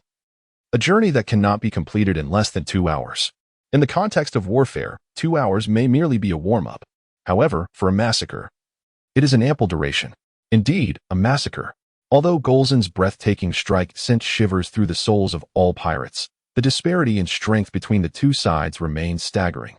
This uprising was merely a spur-of-the-moment decision by Golzen, who had not anticipated the need to assess the enemy's strength. He had believed he was the sole presence from Ross, only to discover a multitude of officials gathered here. His fruitability, while astonishing in evasion and ambush, does not measure up to the direct combat prowess of Kahori, who has consumed the raptor fruit. Thus, when several officials beset him simultaneously, Golzen immediately embraced the noble spirit of revolutionary predecessors. Comrades, hold the line. I shall retreat first. As a user of the chameleon fruit, few in this world could hope to ensnare him if he chose to flee. At that moment, no one could have possibly captured him. As a mentor in life's journey and a guiding light, Golzen's retreat swiftly shattered the morale of the entire revolutionary faction. They had followed his rhetoric to engage in revolt, only to witness him abandon ship. Thus, the defeat was as swift as an avalanche, compounded by the fact that several liberated officials felt the need to spill blood to quell their own agitation. Consequently, what began as a grand revolutionary event devolved into a brutal and bloody massacre. By the time Captain and Lafitte arrived, this remote island, with Rose's opulent mansion at its center, had transformed the surrounding white snow into a crimson tapestry. Thousands of weary pirates, exhausted from their murderous spree, sat atop the corpses, panting heavily, for killing, after all, requires considerable exertion. Upon the leader's arrival, all stood up with a mix of fear and trepidation, their hearts racing. Rose, in particular, trembled uncontrollably, drenched in cold sweat despite the frigid temperatures. He had just learned from a few survivors that the catalyst for the islanders' insurrection was none other than the woman he had recently seized. How utterly absurd. He, Rose, had toiled diligently alongside the captain for the past 2 years, dutifully fulfilling his role without complaint. Although he had occasionally leveraged the captain's renown to acquire women and pilfer goods, he had never truly committed a grievous offense. Why then were these ungrateful wretches targeting him? If the captain were to discover that today's turmoil stemmed from his actions, he would surely face dire consequences. What on earth is happening? Cavendish landed with a cold gaze that swept across the crowd. Those who met his eyes quaked in fear, their knees buckling as they fell prostrate to the ground. Rose, in a state of sheer panic, scrambled forth. At such a moment, extending one's neck might result in a swift execution, while retreating could lead to a far grimmer fate. He rapidly articulated the chain of events with a trembling yet unwavering voice. For those who understood the captain's temperament knew that shirking responsibility would only lead to a more ignoble demise. The captain listened coldly until Rose concluded, then narrowed his eyes. So, these ruffians intend to foment revolution on my territory? Upon hearing the captain's tone, one that did not implicate him, Rose felt a surge of relief, realizing that perhaps his head would remain intact after all. Indeed, I just saw that leading fellow. He is undoubtedly one of the revolutionaries. As the captain, en route from the heavens, had already issued orders for a state of emergency across the island, he also dispatched personnel to fortify the palace's defenses, assigning Dong Li and Biloki to guard duty. An urgent command was given to summon Enyo and Caesar back to the central island, prepared to relinquish the territory if necessary. After all, based on the original narrative, the strength of the Revolutionary Army was not to be underestimated, led by the Supreme Commander, Dragon. His prowess is legendary, undoubtedly one of the finest of this era, even if he may not surpass Whitebeard. Furthermore, Vice Chief of Staff Sabo, the second of the main trio, possesses formidable connections with both the Child of Destiny and the Child of the World, indicating a destiny that is remarkably robust. As for the various formidable subordinates, including the likes of the King of the Mermen and the Master of Fishman Karate, their numbers are indeed countless. It is no wonder that they have become the most significant menace to the world government in 8 centuries, their threat level rivaling that of the legendary Roger. Confronting such formidable adversaries, the captain felt an unsettling uncertainty. After all, the unknown is the most fearsome of foes. One could only wonder what hidden cards Dragon might hold. However, fortune smiled upon him, for it turned out that Dragon had not come at all. Merely a subordinate was here stirring up trouble. Relieved yet irate, the captain seethed at the audacity of a mere officer to incite rebellion among the islanders, dismissing his authority with such impunity. Bahalidi. With this thought, the captain's tone turned menacing. Subordinate, report.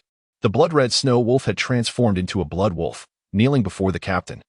Select a few individuals to capture that damned revolutionary officer for me, and remember, I want him alive. The captain's temper flared. Wishing to unleash the full extent of his wrath upon him, the blood wolf accepted the command, swiftly choosing several officers to set forth. His sense of smell was far more acute than that of a dog. Even if that Golzan could deceive his sight, he could never elude his nose. Meanwhile, the captain pressed his shoe harshly onto Ross's left hand, which was sprawled on the ground. Now, I entrust you with the task. Should you fail, we shall settle both old and new scores. Though the pain was excruciating, Ross felt an overwhelming sense of relief. He had managed to preserve his life. Lead the army and eliminate every inhabitant on this island, leaving no trace behind.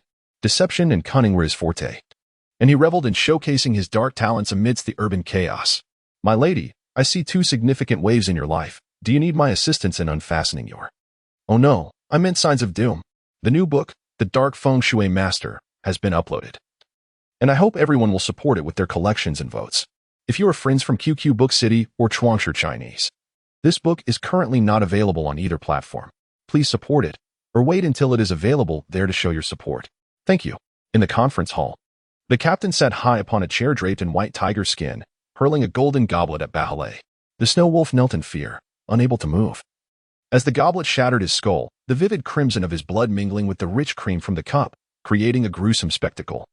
He had led a group of officials in pursuit of Golzan, but who could have anticipated that the old rascal possessed such formidable counter-tracking abilities? They had been led in circles for a day or two, suffering losses amongst several officials. Eventually, they managed to corner the target near the beach, believing it would be an easy capture. However, the adversary, with a calm demeanor, summoned a blue-haired merman using a telephone worm and simply dove into the depths to escape. In that instant, Bahalay dispatched dozens of agile pirates to retrieve that scoundrel, yet they were swiftly dispatched by the merman's prowess. Cavendish paid no heed to the terrified Bahalay kneeling below. His anger was beginning to boil over. Drago was truly overstepping his bounds. Initially, he thought it was merely the actions of a rogue official, but now even Haku of the 100 Fishmen had appeared, indicating that the Revolutionary Army had long been eyeing his territory with ill intent. Regrettably, he had not paid close attention while reading the manga, which left him in the dark about the exact location of the Revolutionary Army's headquarters, only knowing it resided in the New World. However, though the precise location eluded him, he vaguely recalled that Bosch's had somehow boarded Sabo's ship after Dressrosa and had quietly trailed back to the headquarters. Thus, it seemed plausible that the headquarters was not far from Dressrosa. Moses.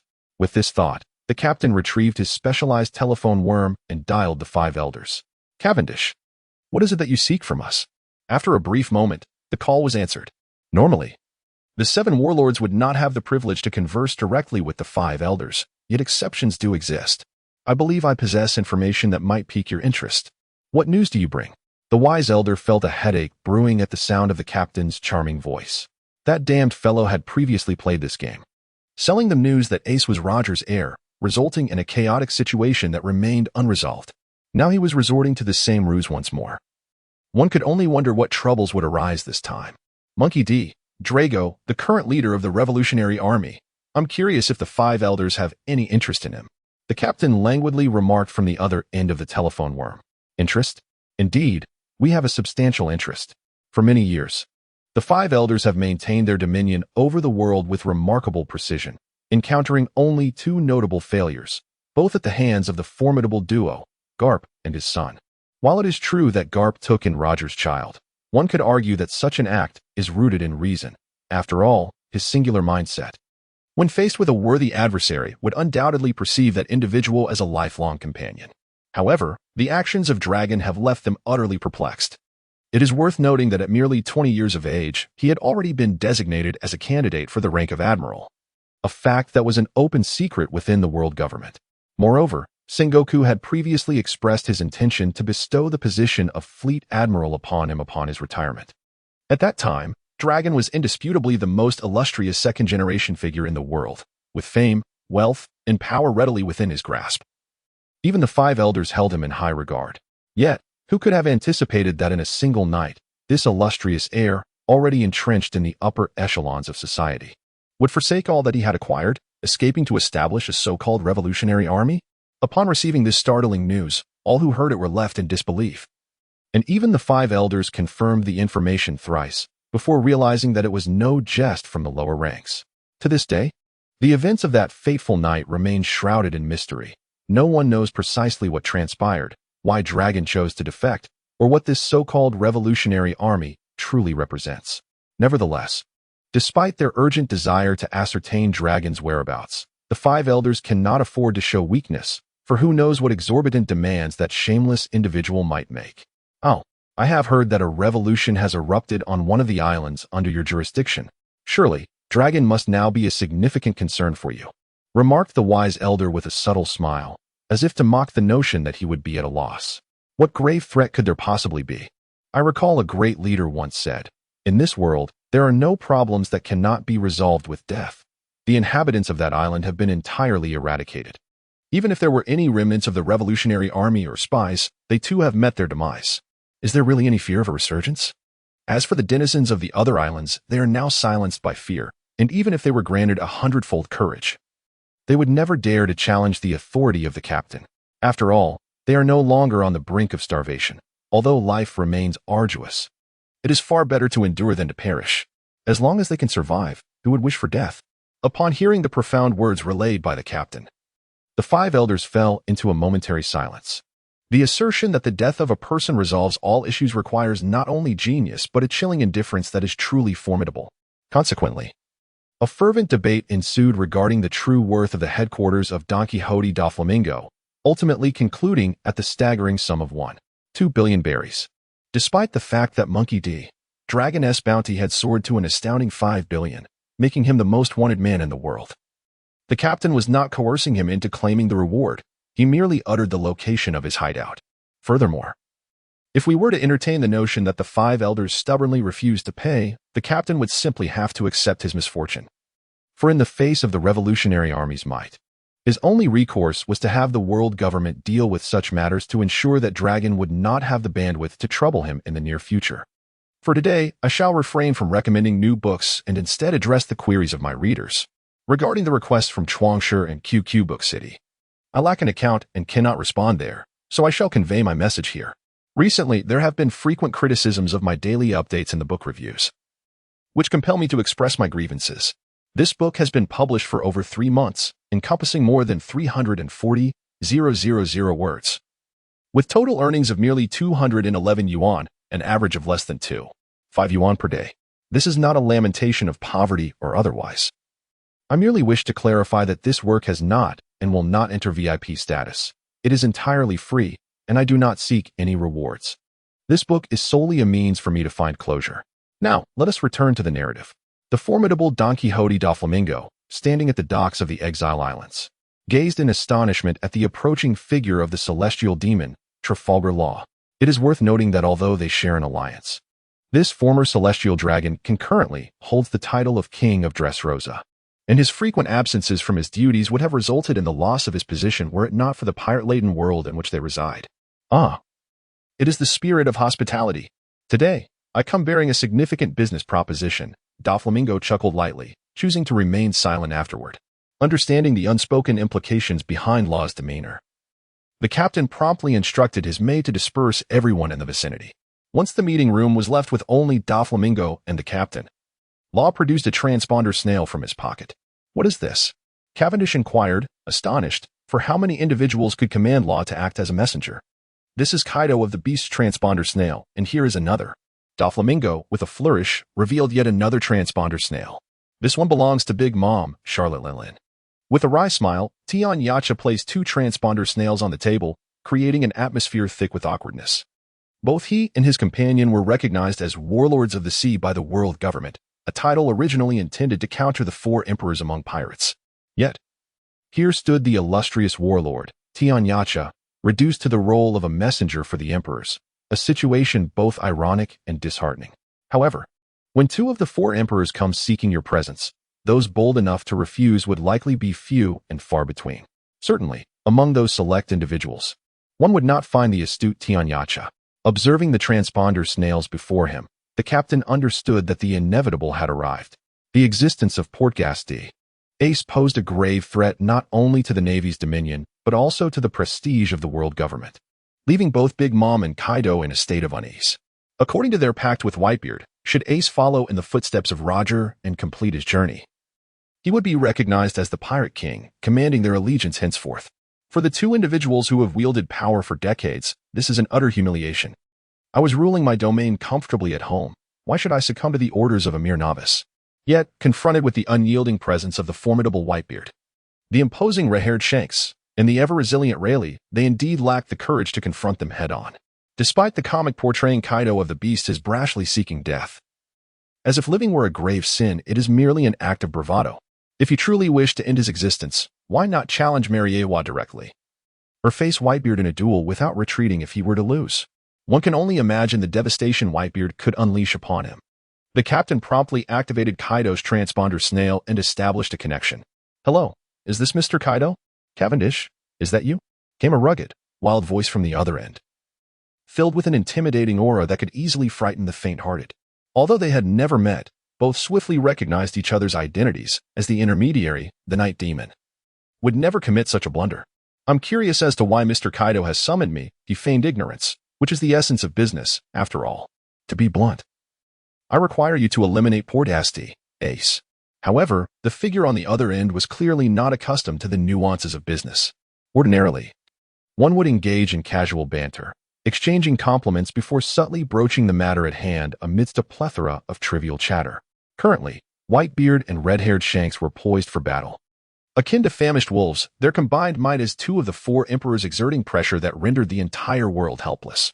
After all, Port Asti Ace had already reached the level of a formidable commander, bolstered by his loyal crew, forming a significant power.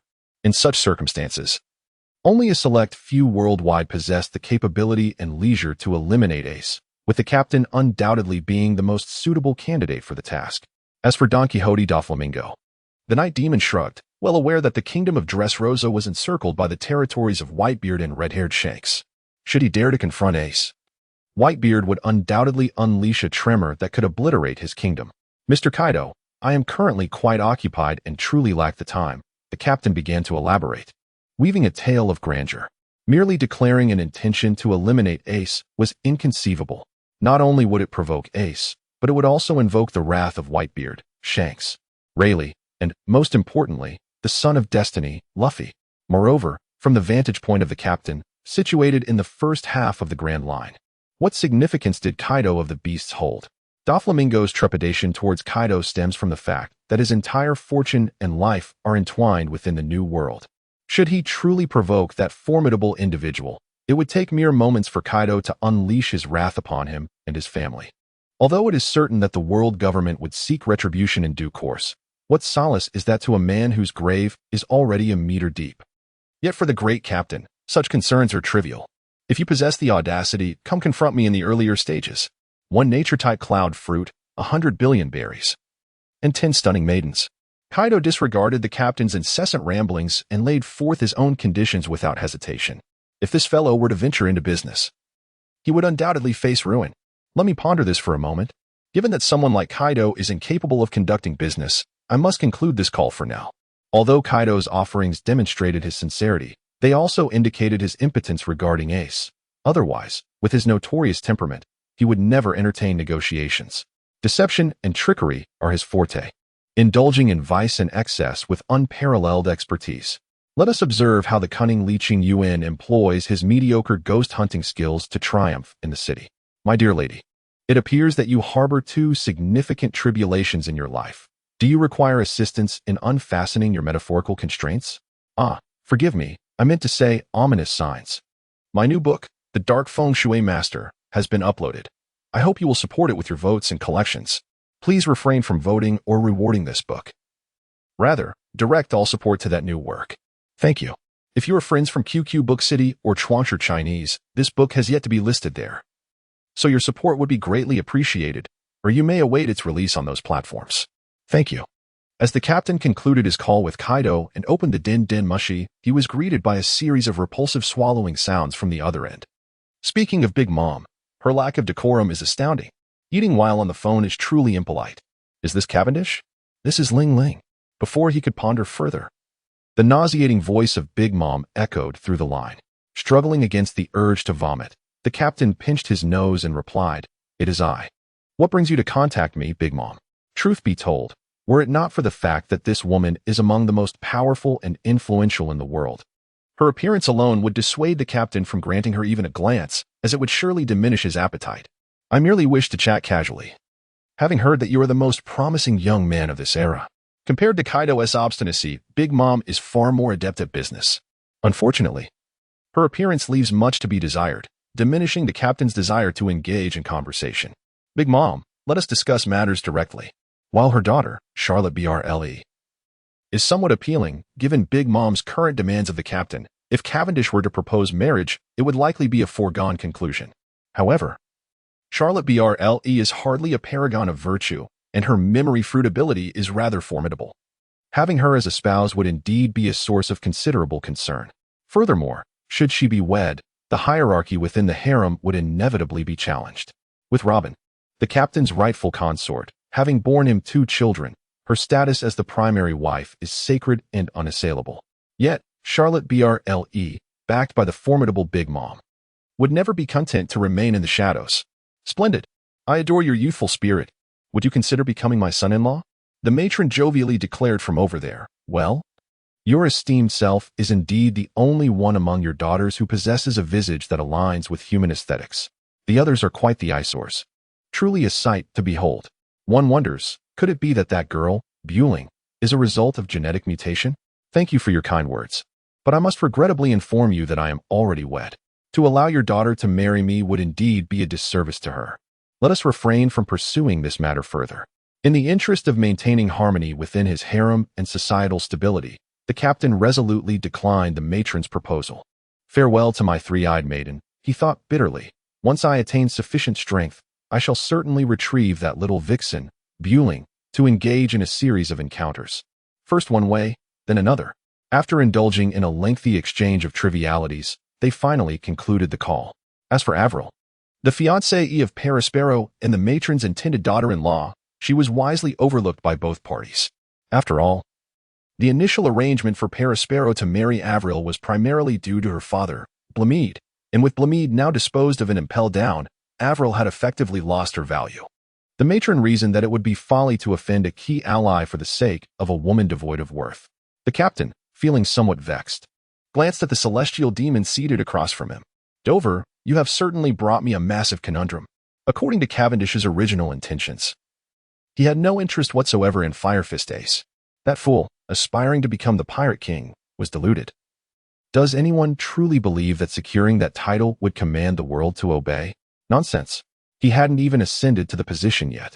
And already countless individuals were gunning for his head.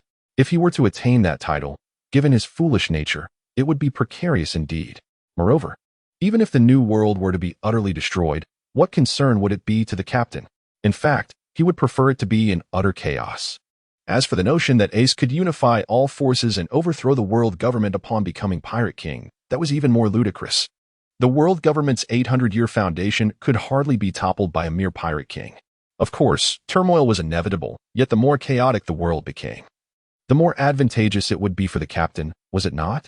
Regrettably, His desire to observe the chaos unfold now seemed unfeasible. Kaido, Big Mom, Sengoku the Gorosei.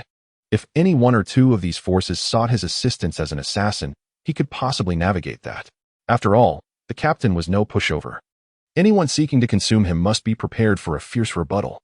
However, when all four factions simultaneously demanded that he eliminate Ace, even the captain had no choice but to concede. Yet, he mused, one must not neglect to extract every ounce of benefit from them. How could I betray my own conscience otherwise? Ace is now approaching Sabaody, isn't he? Whitebeard sat in his chair, heartily gulping from his gourd. According to the information relayed by the phone bug, his ship is expected to reach Sabaody in approximately half a month. Marco nodded in agreement. Once we pass Sabaody and reach Fishman Island, it will be our territory. Vista stroked his prominent mustache and remarked, Jinbei has already sent word that he will be waiting for Ace at Fishman Island. As long as he can make it through Sabaody, everything should proceed smoothly. What worries me is that Sabaody has become a veritable den of danger. Rayleigh adjusted his glasses, a hint of concern in his voice. After all, Roger had only one son. If he doesn't worry, who will? Young eagles must weather storms to grow, Rayleigh. You cannot oversee him for his entire life. We have done all we can, and now it is up to him. Whitebeard said with a hint of nostalgia. Redhaired is currently leading his pirate crew, controlling the vital passageways of Kaido and Big Mom's crews, rendering them immobile, while he and Rayleigh remain at the Navy's New World base, compelling the Navy to refrain from arbitrarily reallocating their forces. Ace, there is only so much we can do for you. Whitebeard gazed silently at the towering red line. Apologies. Everyone, I have been unable to update due to some personal matters these past few days. The new book has been deleted, and I want to elaborate further. As long as this account remains unbanned, this story will not be abandoned. Attila, look at that cloud. What does it resemble? Ace lay on the deck, pointing at a cloud in the sky. Captain, I can't quite tell. Attila squinted at the drifting white cloud, responding helplessly. Fool. Bonnie smacked Attila on the head with a chicken leg. Idiot. Can't you see that cloud looks just like a roasted bone? The gluttonous woman scolded him in exasperation. This young lad, aside from his remarkable culinary skills, is utterly devoid of any utility. His capabilities, physical strength, emotional intelligence, and intellect are all lacking. Were it not for his culinary talents, one would never consider bringing such a burdensome companion aboard. Nevertheless, on a pirate ship graced by the insatiable appetites of Ace and Bonnie, a chef is indeed a prized asset that warrants utmost protection. Dancing War observed the frolicking captain, chef, and navigator with a sense of exasperation. Speaking of which, they were soon to arrive at Sabaody. If the Navy had devised any lethal plans, they must be on the verge of execution. With deep concern, he pondered this. As a former Rear Admiral of the Navy, he understood all too well the tremendous upheaval Ace would bring to the world government should he ascend to the throne of Pirate King. If the Navy had yet to prepare for their capture, it was nearly inconceivable. Having sustained grave injuries from Isaac's punch, he had only escaped thanks to Garp's timely intervention. However, as the primary target, Garp's esteemed reputation deterred the world government from executing him, while they harbored no such reservations regarding Dancing War. Presently, he was a notorious pirate with a bounty of 130 million. Let them come. He would slay them all. Bloodhawk silently wiped his formidable blade. It had been far too long since it had tasted blood. Dancing War lamented that his presence aboard the ship was a grave error. Even though the captain was the adopted grandson of Vice Admiral Garp, one could hardly call anyone aboard reliable. The captain, foolishly preoccupied with eating contests and flirtations with the navigator, the chef plagued by self-doubt and infatuation with the navigator, the swordsman whose mind was solely fixated on decapitation, and the ship's doctor, who could do little more than sleep. What a motley crew. Dancing War felt as though his life had plunged into utter darkness. Is this truly a pirate crew, or merely a refuge for the weak and infirm, a haven for the intellectually challenged? He suddenly felt the weight of responsibility upon his shoulders was overwhelming. Leading such an unreliable bunch in the pursuit of becoming the Pirate King was indeed a daunting task. How exceedingly arduous this mission is. The Fox realized he required a moment of calm, for given the current circumstances, it was evident that he would need to take charge. Just as he prepared to retreat to the cabin in search of a tranquil space to collect his thoughts, he noticed Bloodhawk abruptly rise, drawing forth his blade. Falling Cherry, what is happening? Wardance inquired, somewhat perplexed. Unfortunately, Bloodhawk exhibited no interest in answering his question, silently positioning the formidable sword across his chest. his eyes glinting with menace as he stared ahead. Meanwhile, Ace, who was occupied with drafting a lunch menu for the unfortunate cook, Attila, squinted his eyes and nimbly sprang up from the deck, flames igniting fiercely around his arms. In his earlier days, Ace would have required a blow to his person to react, but following the lessons learned in Sabaody and the rigorous training under Rayleigh, he was no longer the naive fool he once was. Ah, so this is how Fire Fist Ace greets an old friend. In the gaze of Ward Dance and Bonnie, a figure on horseback suddenly descended from the sky. Cavendish rode upon Ferroloo, soaring through the air. Though Ferroloo, a mythical steed, possessed considerable strength, it paled in comparison to the captain's current prowess and the battles he faced. Thus, for some time, it had been pampered in the stable, enjoying dedicated care. However, following the mass production of devil fruits, the captain had also considered the enhancement of his loyal steed's abilities. Therefore, as his most faithful mount, Ferroloo naturally consumed an ancient-type pterodactyl fruit. After all, although the captain himself could fly, such exertion drained his stamina, and his speed was far inferior to that of the devil fruit-enhanced Ferroloo. With excitement, Ferroloo flapped its newly grown wings in the air, exhaling fiery flames from its mouth and nostrils. Cavendish, a fellow countryman meets another, let us share a blade. Ace encountered him, grinding his teeth in rage. After all, the notorious captain had ambushed him without a second thought. Had it not been for Rayleigh's timely intervention, the fiery fist would have been listed among the deceased long ago. Even to this day, the scar upon his waist remains a testament to that encounter. The entire crew was on high alert. Despite having dispatched numerous reckless pirates and naval forces over their lengthy journey, they had yet to face an adversary of the caliber of this heavenly demon king. While Blackbeard could now be regarded as one of the world's elite, his notoriety had yet to reach the heights that garnered him widespread recognition, including from his former captain Whitebeard and old friend Ace. Moreover, the captain's track record was undeniably formidable. He had emerged victorious against every foe he had encountered, prompting even the four emperors to tread carefully in his presence, let alone them. The captain sat atop Ferroloo, surveying Ace's crew. The captain, Fire Fist Ace, commanded a bounty of 900 million, a user of the Nomi, and a master of conqueror's hockey with the prowess akin to that of an admiral. The navigator, Gourmet Girl Bonnie, bore a bounty of 140 million, possessing the powers of the Nomi, and her relationship with Ace was rumored to be rather intimate. The swordsman, Trio Slasher Bloodhawk, had a bounty of 210 million. Hailing from unknown origins and wielding the formidable blade-falling cherry, a pinnacle of swordsmanship, the sharpshooter, Firefox Shanwu, a former rear admiral of the Navy who had since defected, held a bounty of 130 million. As for the ship's cook Attila and the ship's Dr. Harry, although they each had bounties in the 30 to 50 million range, they were largely considered mere embellishments to the crew's strength. Of course, the term mere embellishments only applies when considering the caliber of the captain, as any pirate with a bounty in the millions could command respect as a local overlord. Cavendish, your arrival here surely isn't merely for idle chit-chat. Ace's arms had fully transformed into elemental flames, his entire being ablaze with intensity. Young man, harboring such rage can be quite detrimental. The captain, perched upon Ferroloo, cast a mocking gaze towards the enraged Ace below. However, his attention was largely captivated by Bonnie, who stood behind Ace. In reading the original work, Bonnie's appearance had seemed rather unconventional. The heart-shaped lipstick mark above her lips did not align with the captain's aesthetic sensibilities. Yet, from this elevated perspective, she appeared rather appealing. Bonnie was often seen in her white tank top, and from a frontal view, one could only perceive her prominently curvaceous figure. Although she could be considered a typical voluptuous beauty, she still paled in comparison to Nami. As for the pirate Queen Boa Hancock, whom the captain had recently discovered, she was indeed a formidable presence. In the present moment, Robin could only engage with her on equal terms to a certain extent. The Empress, with her physique, has surpassed the limits of human capability, rendering any comparison to an ordinary individual utterly futile.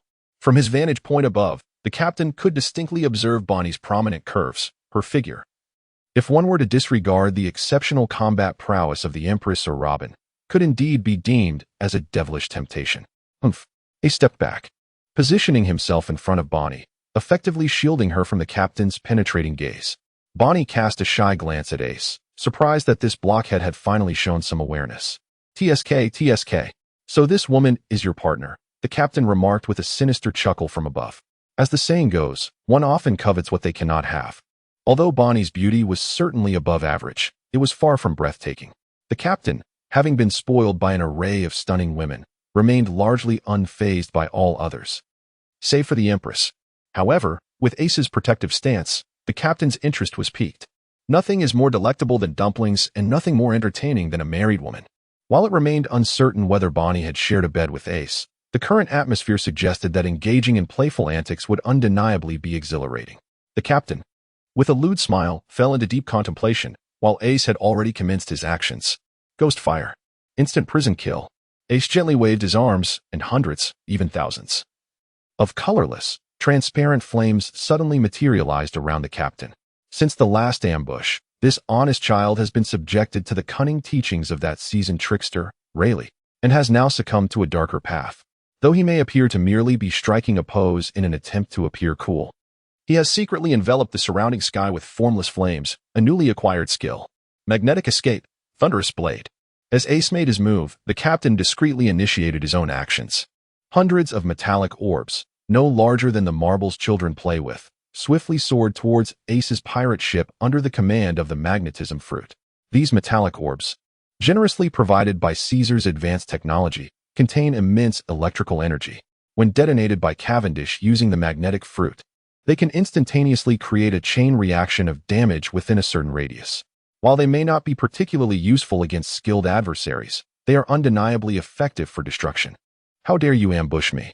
both individuals exclaimed in unison. The captain swiftly drew Durandal, adopting a nighttime combat stance, and cleanly dispatched the ghostly flames that Ace had summoned nearby. He then yanked on Ferralu's reins, hastily vacating the area laden with floating explosives. However, Ace was not so fortunate. Despite successfully intercepting many of the metallic orbs, several still slipped through and landed on the deck. Bang! Bang! The relentless explosions echoed across the deck, prompting Attila and Jean-Wu to scurry about, clutching repair materials as they sought to mend the vessel. "Damn it!" Ace bellowed in frustration. "If you have the guts, face me one-on-one." The captain, perched high on Ferralu, hovered above Ace's ship, having no intention of engaging in a direct confrontation with that deranged individual. Indeed, given Cavendish's current strength and influence, a full-scale battle would likely result in Ace's crew prevailing. Alternatively, they could deploy a few electromagnetic cannons from a distance, and even if Ace survived, the others aboard his ship would certainly not. However, what benefit would such a confrontation yield for the captain? After all, inflicting 1,000 casualties on the enemy while suffering 800 losses himself would hardly garner gratitude from figures like Sengoku, Kaido, or Big Mom. If they weren't opportunistically seeking to exploit the captain's weakened crew, he would be willing to write his name backward. As for the electromagnetic cannons, they were best reserved as a deterrent weapon. Should excessive use draw the attention of the Navy, revealing the captain's initial posturing to the world government and the Gorisei, it would undoubtedly lead to dire consequences. Thus, although compelled to confront Ace, the captain aimed to employ the simplest and most effective method to eliminate the Fire Fist. Having been trained by Rayleigh and Shanks, Ace had become a formidable opponent, and in a fair one-on-one duel, Cavendish could not confidently claim victory. Moreover, he was accompanied by a band of seasoned warriors, each battle-hardened in their own right. To engage in a direct face-off against an entire crew would be sheer folly. Nevertheless, the captain stretched atop Ferralu, reflecting, "When have I ever fought head-on? Damn it!" Jean-Wu slammed his fist against the ship's railing, expressing his indignation. "Enough destruction. Hurry and help." Attila shouted, fatigue evident in his voice. "Isn't it chaotic enough already?" The pirate ship, chasing the wind, although crafted from the finest timber and designed as a formidable war vessel, finds itself at a loss when confronted with the stealthy ambush of a master swordsman. Ace and Bloodhawk stand at the stern, their expressions grave as they observe Cavendish suspended behind their ship. If glances could slay, they would surely have vanquished each other by now. In the mere span of 5 hours since morning, their opponent has launched 13 audacious assaults, displaying an utter lack of shame and decorum. It is worth noting that the Demon King is currently acknowledged as the foremost among the 7 warlords of the sea. A renowned swordsman of unparalleled skill, such underhanded tactics are unbecoming of one of his stature. After all, true masters possess a sense of honor. "Boney, how much longer until we reach the next island?" Ace inquires darkly of the navigator poring over the sea charts behind him. In a fair one-on-one duel, Ace would confidently assert that aside from the formidable Whitebeard, he fears no one, not even Shanks. with whom he has had many evenly matched encounters during their later training sessions.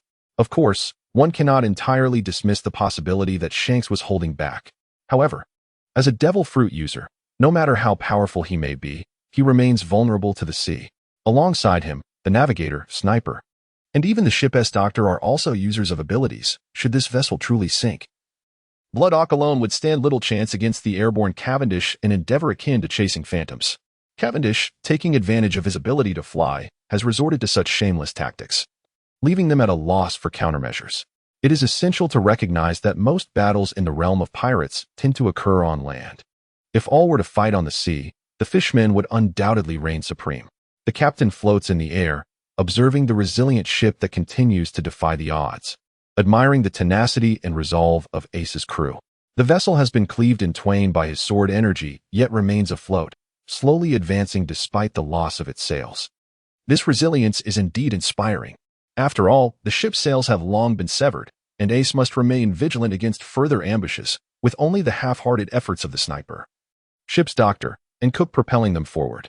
One cannot help but marvel at their determination. But what relevance does this hold for him? The captain of the ship was somewhat irked, contemplating that as a formidable swordsman, it was beneath his dignity to resort to a stealthy ambush. Even now, F.A. Lulu was so fatigued that he could barely move, yet that wretched vessel refused to sink. It truly was an affront to his stature. Of course, the reason the wind and waves had yet to succumb to the depths was twofold. Firstly, the ship's craftsmanship was undeniably exceptional. After all, Ace, aspiring to be the future pirate king, took great care in this regard. Secondly, the captain was reluctant to unleash his full might, as he valued his reputation. Each of his attacks was merely a fleeting caress. With his strength, he could cleave mountains, let alone a mere ship. He would only seize moments to strike at the vessel while engaged with Ace and Bloodcrow, and then promptly retreat. Thus, despite the prolonged standoff, the encounters could be counted on one hand. In the expanse of the 17 seas, there should lie an uninhabited island. Bonnie had been poring over the nautical charts for quite some time, and finally, with exhilaration, she exclaimed, 17 seas. Ace exchanged glances with Bloodcrow. This distance was one that, under normal circumstances, could be traversed in a mere hour with a burst of speed. However, given the current predicament, their safe arrival at the island remained uncertain. Has the bomb been prepared? Just ahead of Ace and the captain, on a desolate island, Caesar was directing the pirates under his command to install the latest explosives. Almost done, almost done. T-Beard responded eagerly. Why is it taking so long? Caesar expressed his dissatisfaction. The news he had received indicated that the ship would arrive in approximately an hour. If the installation was not completed within 5 minutes, they would all become subjects of his new experiments. Yes, yes. T-Beard, upon receiving the command from Caesar, took a deep breath and shouted. The master commands that the bombs must be installed within 5 minutes. Any group that dares to delay shall be taken as subjects for the master's new experiments. A wave of trepidation swept over the crew, for Caesar's reputation as a tyrant was second only to that of the captain within Cavendish's pirate crew. While Caesar lacked the captain's flair for devising gruesome punishments reminiscent of the most notorious tortures, his malicious curiosity was no less troubling. His greatest delight lay in employing living subjects for experiments with various new weapons and toxins. Although the captain had informed him that toxins would soon be obsolete, he remained enamored with the study of poisons. This island. Something is amiss. After a harrowing 2-hour escape, Ace and his crew finally caught sight of the distant island just as the last piece of wood beneath them was on the verge of sinking. The Mary Go had succumbed to the depths an hour prior, leaving the 6 of them cramped upon a mere 3-square-foot plank. Meanwhile, their captain languidly hung back, stifling a yawn. Truly, what an exasperating predicament. Although Caesar had already been instructed to bury sufficient explosives on the island to obliterate it, it would have been fortuitous if Ace and his crew had been dispatched to the depths along the way. After all, he could soar. He was capricious. While Ace's flame fruit form allowed for brief flight, it could never exceed 3 minutes. In the vast ocean, should that lad plummet into the water, it would grant him the freedom to perish at will. Infuriating. Bonnie glanced at the ominous island ahead and then at the plank beneath their feet, cursing in indignation. Even with her intellect, she recognized that this island was undoubtedly suspect. No matter how desolate, an island could not be devoid of life. Yet this one emanated a foreboding silence, devoid of even a single bird's call. What to do? Dan slipped towards Ace, who stood at the rear of the plank. What else could they do? Land. Ace waved his hand decisively. Now, setting foot on the shore likely meant confronting a meticulously laid trap by their enemies. But if they did not disembark, had they not seen the flamboyant Cavendish still soaring behind them? The Air Force against the ground troops, such a tragedy. As Ace and his companions finally forsook the plank beneath them and set foot on the island, the captain felt a weight lift from his heart. These individuals are truly insufferable, having fought from dawn until dusk, with the sun nearly setting and my hunger growing. Yet, they persist in their stubborn resistance, showing no signs of dwindling numbers. It is utterly despicable. Certainly, the members of the Ace Pirates have demonstrated a spirit of unity and camaraderie in the face of such mortal peril, a sentiment that could easily fill the pages of a passionate manga or anime, one that could evoke tears from countless naive onlookers. This, indeed, exemplifies the essence of perseverance. But, for heaven's sake, the captain exclaims, I did not come here to witness a sentimental saga. What is the point of all this melodrama? I have two objectives for today. First, capture that gluttonous woman. The pink-clad vixen is quite appealing. Second, damn, what was the second objective again? What was my purpose here? Throughout the day of shameless ambushes and focused attention, Bonnie's attire has been severely torn, leaving her bosom partially exposed, swaying with each movement, nearly distracting him from his primary mission. Ah, yes. I was commissioned by the world government, the Navy, Kaido, and Big Mom to eliminate Ace. I almost lost sight of the task at hand. The captain glanced at Bonnie, who was disembarking, this wretched temptress, so brazenly tearing her garments before so many men. I shall embody the moon and vanquish you all. As Ace and his crew finally set foot on the island, Caesar descended slowly from the horizon, observing Caesar floating in the air. The captain was suddenly inspired to form an aerial fleet. It is worth noting that even the Navy headquarters has but one capable of aerial combat, the Yellow Monkey. Yet, among my crew, both Caesar and Lafitte possess the ability to fly, and with the addition of Fervor the horse, they could effortlessly eliminate our foes while they remain at sea. After all, the rules of this world restrict the advancement of aviation. Those who soar must rely on their own prowess. Of course, these considerations are for another time. The pressing matter at hand is to devise a strategy for dealing with the few ants that have taken refuge on the island. Boom, boom, boom. Captain, as per your command, the bombs have been planted. Here is the controller. Caesar flew to Cavendish's side, producing an exquisite box from within his cloak. Well done, Caesar. The captain responded, taking the controller. Now, let these fools witness the might of technology. In this battle, the goal is not only to achieve a resounding victory, but also to preserve one's own strength. After contemplating for quite some time, he devised a plan, and now, it was time to bring it to fruition. The captain gently pressed the button on the box, and an explosive cacophony erupted around the island. My goodness, Caesar, how much dynamite have you buried? Witnessing the sheer force that nearly overturned the entire island, even the captain, with his unwavering composure, felt a twinge of discomfort. Zing, zing, zing. I had instructed them to bury 30 tons of the latest explosives on the island, alongside a plethora of experimental gas bombs, smoke bombs, flash bombs, hypnosis bombs, pepper bombs, and seductive bombs, among others, all carefully concealed. Caesar grinned with pride. Did I just hear something ominous? Shaking his head, the captain cast a disapproving glance at the ostentatious Caesar, wishing he could deliver a couple of slaps. Damn it, do you think burying so much dynamite is free? You're a spendthrift. Moreover, the captain observed the island, which was engulfed in flames and continuously collapsing and exploding. Fire Fist Ace might be able to survive under such explosions due to his elemental transformation, but the physique of the female monster, Tora, would likely not withstand it. What a waste of a perfectly good barbecue. What? Sengoku's eyes bulged out, wider than a cow's, as he sprayed coffee all over the messenger's face. Despite being hit with the hot coffee from the admiral, the messenger maintained a stoic expression. After all, every drop of rain and dew is a favor from the sovereign. If he dared to wipe the coffee off his face, wouldn't he that imply he disdained the admiral's saliva? Yes, sir. His Majesty, the Demon King Cavendish, last night captured the notorious criminal Fire Fist Porgus Ace at a location 300 nautical miles from the Sabaody archipelago, and has already handed over the felon to the nearby patrolling Navy warship. Currently, Major Link is hastily escorting the ship carrying Fire Fist Ace toward Marineford, expected to arrive in 2 hours. Damn it! Sengoku, filled with rage, slammed his palm onto the table, shattering the specially crafted admiral's desk into pieces. As he connected the transponder snail, a thunderous roar erupted from the other end, nearly shattering the communication device.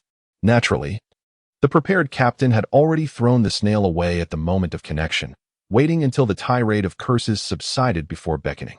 The cow crawled over to the transponder snail, extending its tongue to wrap around it, then wiggled its large backside to the captain's feet, lifting the snail with its tongue while tilting its head. Admiral Sengoku, at your age, you ought to pay attention to your health. If you get so worked up that you suffer a stroke or something, that would be quite unfortunate, wouldn't it? The captain leisurely reclined in his chair and spoke with a lightness in his tone. You scoundrel. You promised me that you would eliminate Fire Fist Ace directly. Yet here you are, hurling such a monumental headache into Marineford. What do you mean by that? However, the admiral across from him was clearly oblivious to his goodwill. Still seething with anger. How can you speak in such a manner? As a member of the 7 warlords of the sea under the world government, I have apprehended a notorious pirate with a bounty of 900 million, upholding the world's peace and societal stability. Not only did I refrain from shielding him in secret, but I also delivered him to your Navy headquarters. From any perspective, this is entirely reasonable and lawful. Upon concluding his statement, the captain suddenly recalled something.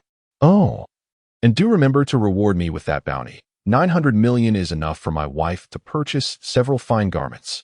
Last year, he had bought a watch. And Sengoku nearly wished to leap through the transponder snail to strangle the man across from him. 900 million for a few pieces of clothing? What kind of attire are you speaking of? He was about to grumble further when he abruptly came to his senses. He was clearly the one seeking to settle the score. It must be remembered that the scoundrel Cavendish had accepted a substantial bounty to eliminate Fire Fist Ace. And now he had tossed a live, scalding hot potato into the captain's hands. What did this mean? In the past, the execution of Roger had ignited the great pirate era, leaving the world government scrambling and the Navy headquarters in disarray. Not to mention losing a significant portion of territory in the New World. Now, the prospect of executing Ace loomed ominously. Sengoku could hardly fathom the consequences that would ensue should Ace truly meet his end. Whitebeard, Rayleigh, Shanks, and even Garp's potential reaction had to be considered. A single misstep could see Marineford's Navy headquarters relegated to mere history. After all, a single Golden Lion had once thrown the world into chaos. And now there were at least 3 Golden Lions to contend with. Thus, although the conditions proposed by the captain had initially pained him greatly, he gritted his teeth and accepted them because he required a scapegoat. At that time, Cavendish appeared to be the most suitable candidate for such a role in the eyes of Sengoku, the Gorosei, and even Kaido and Big Mom. No one dared to disregard the colossal power behind Ace. The political capital that Gold Roger had bequeathed to his son was shrouded in mystery. Consequently, despite many regarding him as a thorn in their side, no fool was willing to take matters into their own hands.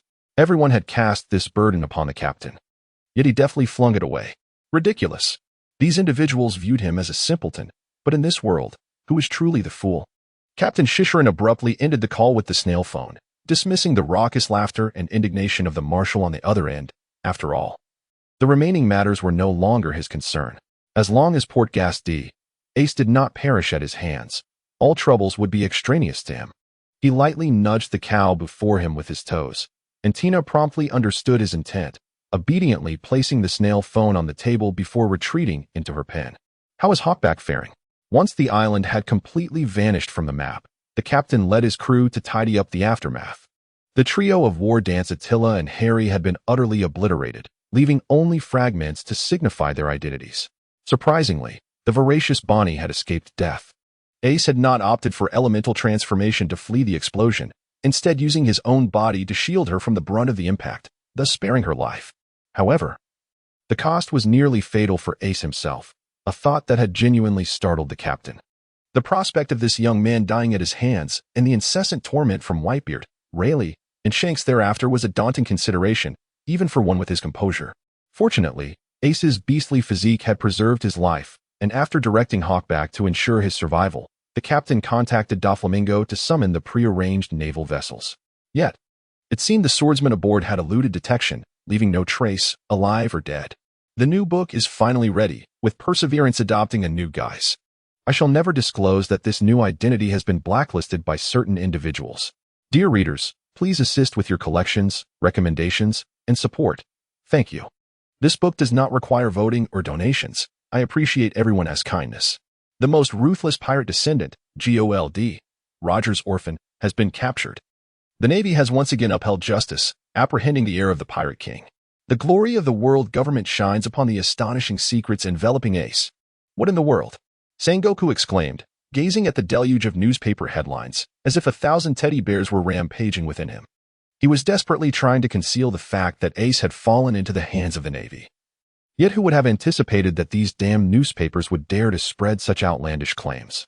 Struggling to contain his fury, Sengoku bellowed, "Summon someone." Instantly, a messenger appeared before him. Everyone knew that the marshal had been in a foul mood lately, and no one dared to provoke him at that moment. Immediately issue a command for these media outlets to silence themselves, or I shall take direct action to ensure they are silenced forever.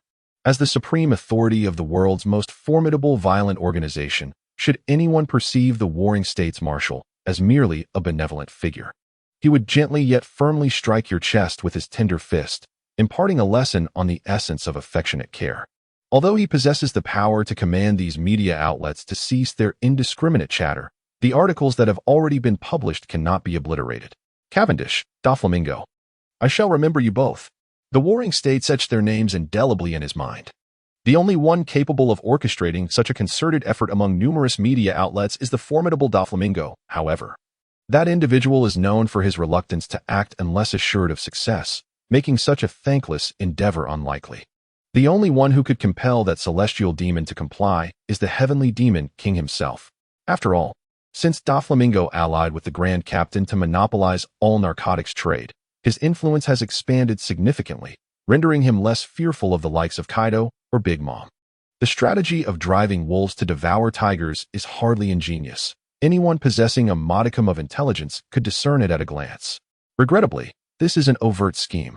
The warring states rubbed his aching forehead in frustration, acutely aware that he was about to leap into a pit he could not avoid, a truly vexing predicament. He had initially contemplated quietly executing Ace, knowing full well that Whitebeard and Red-Haired would seek vengeance afterward. However, avenging a deceased individual pales in comparison to seizing a living one. It is worth noting that in the original narrative, the warring states had nearly exhausted all viable options merely to confront Whitebeard. Now, with the added challenges of Red-Haired and Rayleigh, should he attempt any ploys akin to catching a turtle in a jar, he might find himself swallowed whole along with the bait. If one were to categorize the world according to strength, the world government would command approximately 60%, the four emperors around 20%. And the combined forces of revolutionaries and the 7 warlords would account for about 10%, with the remaining factions, large and small, comprising the last 10%. Many might wonder why, despite the overwhelming power of the world government, the warring states would still fear the alliance of 2 emperors.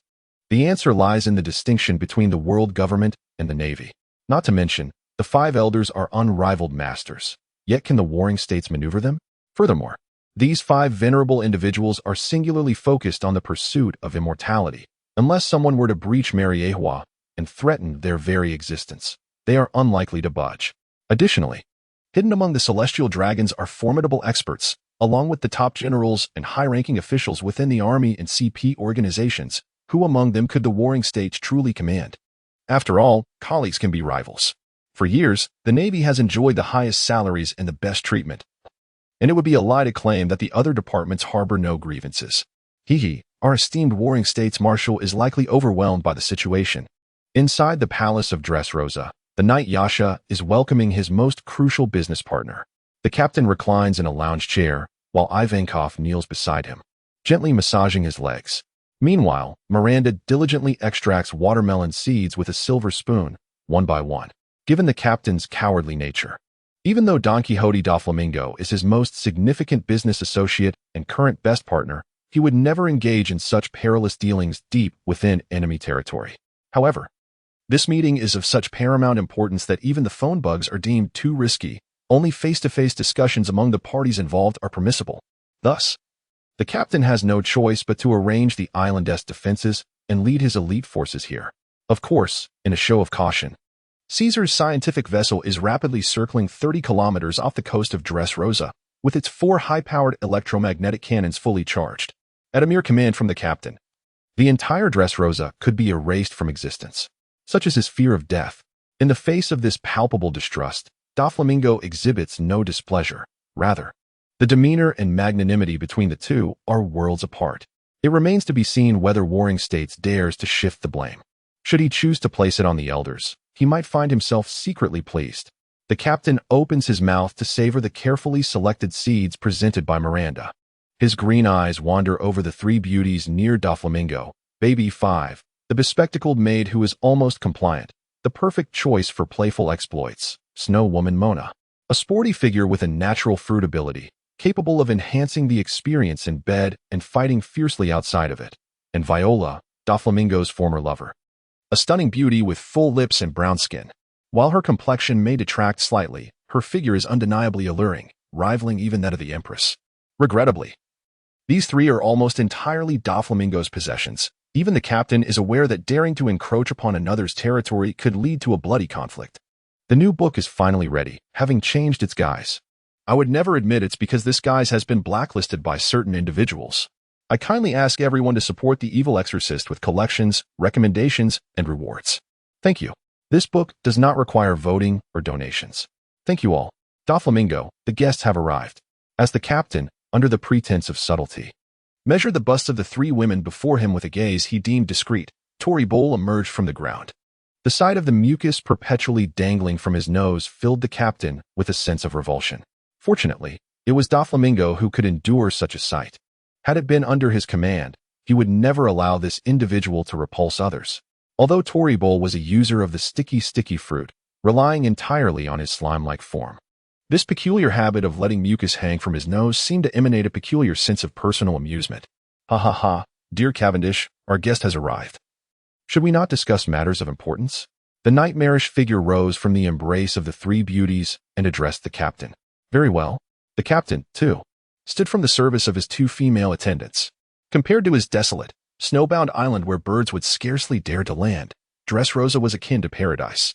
With its abundant resources, warm and humid air, and fervent populace, it was no wonder that the nightmarish figure had sought to reclaim this land for his ancestors. Alas, this was not a place to linger. No matter how splendid, it ultimately belonged to others. However, as the captain followed Doflamingo into the concealed chamber of the royal palace, he pondered privately, if this negotiation were to succeed, what splendid locales might not be within his grasp in the future. Ace has been captured, even with Rayleigh's composure. Hearing this news was astonishing. He knew his pupil well. Ace's strength was unparalleled among the younger generation. Even if Sengoku himself intervened, Ace should have been able to escape. How could he have been so easily ensnared? Indeed, it was said that the hand behind this was none other than the demon King Cavendish. The red-haired messenger, bearing a grave expression, conveyed the message. Even as one of the four emperors, he had ordered his subordinates to conduct an investigation on the newcomer pirate who had shot to fame like a comet last year. After all, among the four emperors, only Whitebeard possessed such unmatched might and a disdainful attitude towards all. Damnable youth. Rayleigh's impression of the captain was one of deep disdain. For a group of men yearning to soar freely across the blue skies and oceans, their greatest aversion was towards those who were duplicitous, cunning, and utterly base, and Cavendish embodied all these traits. The last time, in order to tend to Ace's injuries, the Dark King had to make a strategic retreat, unknowingly sowing the seeds of future calamity. I remember his strength. He should not have been a match for Ace. Rayleigh frowned, a hint of confusion etched upon his brow. Although their encounter in Chambord last year transpired in the blink of an eye, one must not underestimate the prowess of the Dark King. With his extensive experience, if he had been unable to discern the strength of his opponent during that brief confrontation, he might as well have returned to till the fields rather than venture across the vast seas. At that moment, he distinctly sensed that Cavendish's power peaked merely at the threshold of a quasi-admiral, leaving a considerable chasm separating him from true admiral-level strength. One should not assume that Ace could effortlessly surmount that divide within a year. It is imperative to recognize that Ace's breakthrough came only after the meticulous guidance provided by both himself and red-haired Shanks. This scenario resembles two students preparing for a crucial examination, where one benefits from the comprehensive mentorship of two esteemed academicians, while the other relies solely on self-study. Could it be possible for these two students to achieve identical results? The specifics elude me. All I am aware of is that Ace's pirate crew met with utter annihilation, leaving him as the sole survivor. Shanks wore a displeased expression. It is common knowledge among those with might across the globe what Ace truly represents. And surely Cavendish is cognizant of this fact. Nevertheless, despite this understanding, he dared to act so ruthlessly, which is quite disrespectful. One must remember that Shanks is a user of the red-haired fruit, and those who dare to slight him invariably meet with dire consequences. Come, let us pay a visit to Old White. Without further ado, the King of Hell turned and strode towards Whitebeard's residence. Even if the heavens were to crumble and the earth to quake, he was resolute in preserving Roger's bloodline at all costs. Even if it meant sacrificing his own frail body. Shanks gazed at the silhouette of the King of Hell, feeling a twinge of melancholy. He understood that under the current circumstances, if he accompanied Rayleigh to meet Whitebeard, it could only lead to one outcome, an all-out war with the world government. Even though he is hailed as one of the four emperors, and Captain Roger was revered as the Pirate King, ultimately, this world remains under the dominion of the world government. Officials are officials, and pirates are pirates. This is an immutable truth. Had this matter not spiraled into a cacophony of rumors, perhaps with his cunning, he might have been able to establish communication with the Wano country or the elders of the Five Stars, discreetly offering a certain price to retrieve Ace.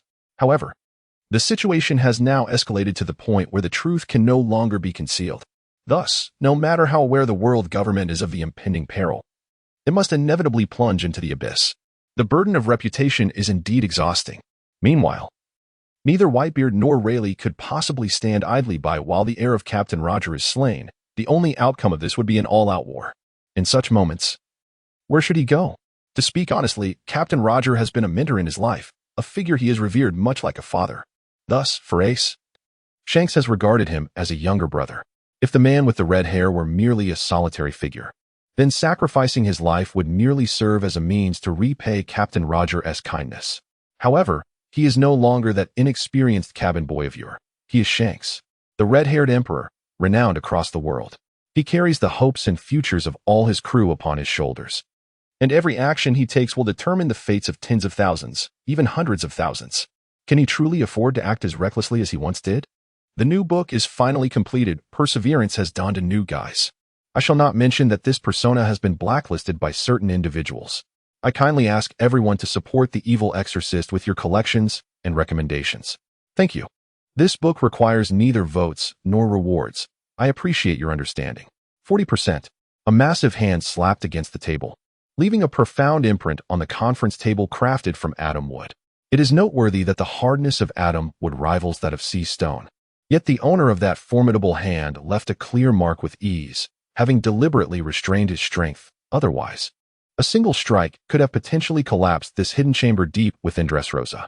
While Edward Newgate, known as Whitebeard, is hailed as the strongest man in the world, the individual before him is not significantly inferior.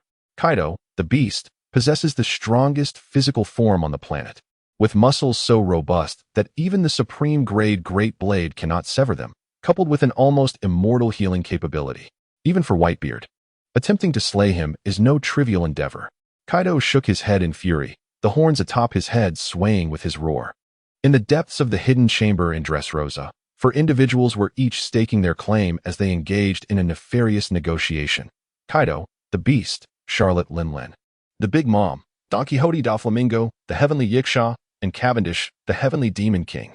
In terms of strength and influence, although the Great Captain and the Heavenly Yiksha have been bolstered through various clandestine means, they still fall short when compared to the four emperors. At the negotiating table, there exists no fairness. Even if one can speak eloquently, without strength to back it up, one's words are but a mere fart that goes unnoticed. Presently, Kaido possesses both the might and the confidence to command respect. The clandestine meeting was convened by four nefarious underground operatives to deliberate on the allocation of post-war spoils. It is evident to any discerning observer that both Whitebeard and the world government have been cornered. Conflict between the two is now inevitable. Should war erupt, it would undoubtedly disrupt the global equilibrium. And the focus of today's discourse among the four attendees is how to swiftly seize the fruits of victory once the dust settles. This war will yield no victors. Whether Whitebeard successfully rescues Ace or meets his demise at Marineford, his era is unequivocally at an end. With Whitebeard no longer reigning over these waters, Kaido smirks, declaring that once that old fool is gone, no one will stand as a worthy adversary. In a one-on-one confrontation, Kaido fears only Whitebeard. Once he is vanquished, Kaido will rightfully claim the title of the world's strongest. His willingness to concede 40% of the spoils to the two adversaries seated across from him is already an act of considerable generosity. Don Quixote da Flamingo, seated silently, despite his brash and erratic nature, feels somewhat outmatched in the presence of the four emperors. It is worth noting that in the original narrative, the Night Demon harbored a profound fear of Kaido. Thus, his current position at the negotiating table represents significant progress. This won't do. If we are to receive only 40%, then there is no need for further discussion. The captain lamented with a deep sigh, speaking at a measured pace. Then let us not discuss it. Granting you 40% is merely a reflection of my good mood. Otherwise, you would receive nothing at all. What can you do about it? Kaido arrogantly leaned back in his chair, shaking his head dismissively. Though he finds himself on foreign turf, the formidable Kaido remains brazenly defiant. Showing little regard for the illustrious captain and the preeminent underworld merchant, Da Flamingo. His audacity is backed by his formidable prowess. Charlotte Linlin, seated in her chair, remains silent. As the most powerful woman in the world, she adheres to the principle of remaining a mute participant in such settings. Besides, there is no need for her to offend both of the capable and ambitious warlords when the fool on that side suffices. TSK, TSK, TSK. It seems these matters can only be entrusted to Whitebeard. The captain quietly retrieved a document from his bosom and spoke in a calm tone. Despite being merely a fleeting glimpse, those present, all of exceptional prowess, clearly discerned the bold letters emblazoned on the cover, the secret detention plan for Port Gas d'Ace. Kaido extended his enormous hand, akin to a grinding wheel, lunging for the document. Uncertain of its authenticity, he decided to seize it regardless. The clash of sword against flesh produced a disconcerting screech, yet Durandale's razor-sharp blade, empowered by Cavendish's sword aura, failed to pierce Kaido's skin, illustrating the astonishing strength of the beast's defense. "You insolent brat, you court death," Kaido bellowed, his eyes glaring fiercely, emanating an aura of primal ferocity. The creatures of Dressrosa's surface scattered in a frenzy, as if the world were on the brink of annihilation. "Kaido, be mindful, we mustn't draw attention," Big Mom interjected, stepping forth as Kaido teetered on the edge of rage. After all, the war between Whitebeard and the world government had yet to commence. And should they clash over post-war interests, it would preclude them from reaping any benefits. Humph. Kaido snorted 2 plumes of white smoke from his nostrils before begrudgingly resuming his seat.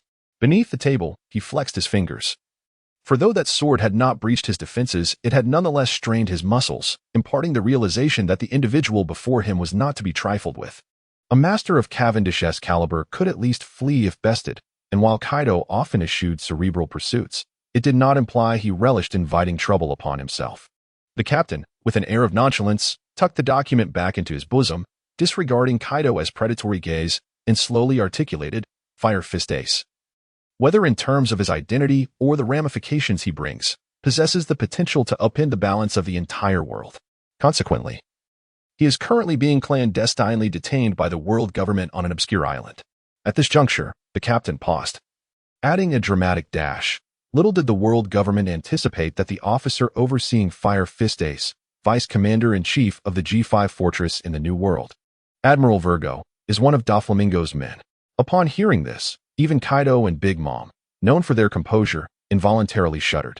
Engaging in subterfuge within the world government was a notion they too had contemplated.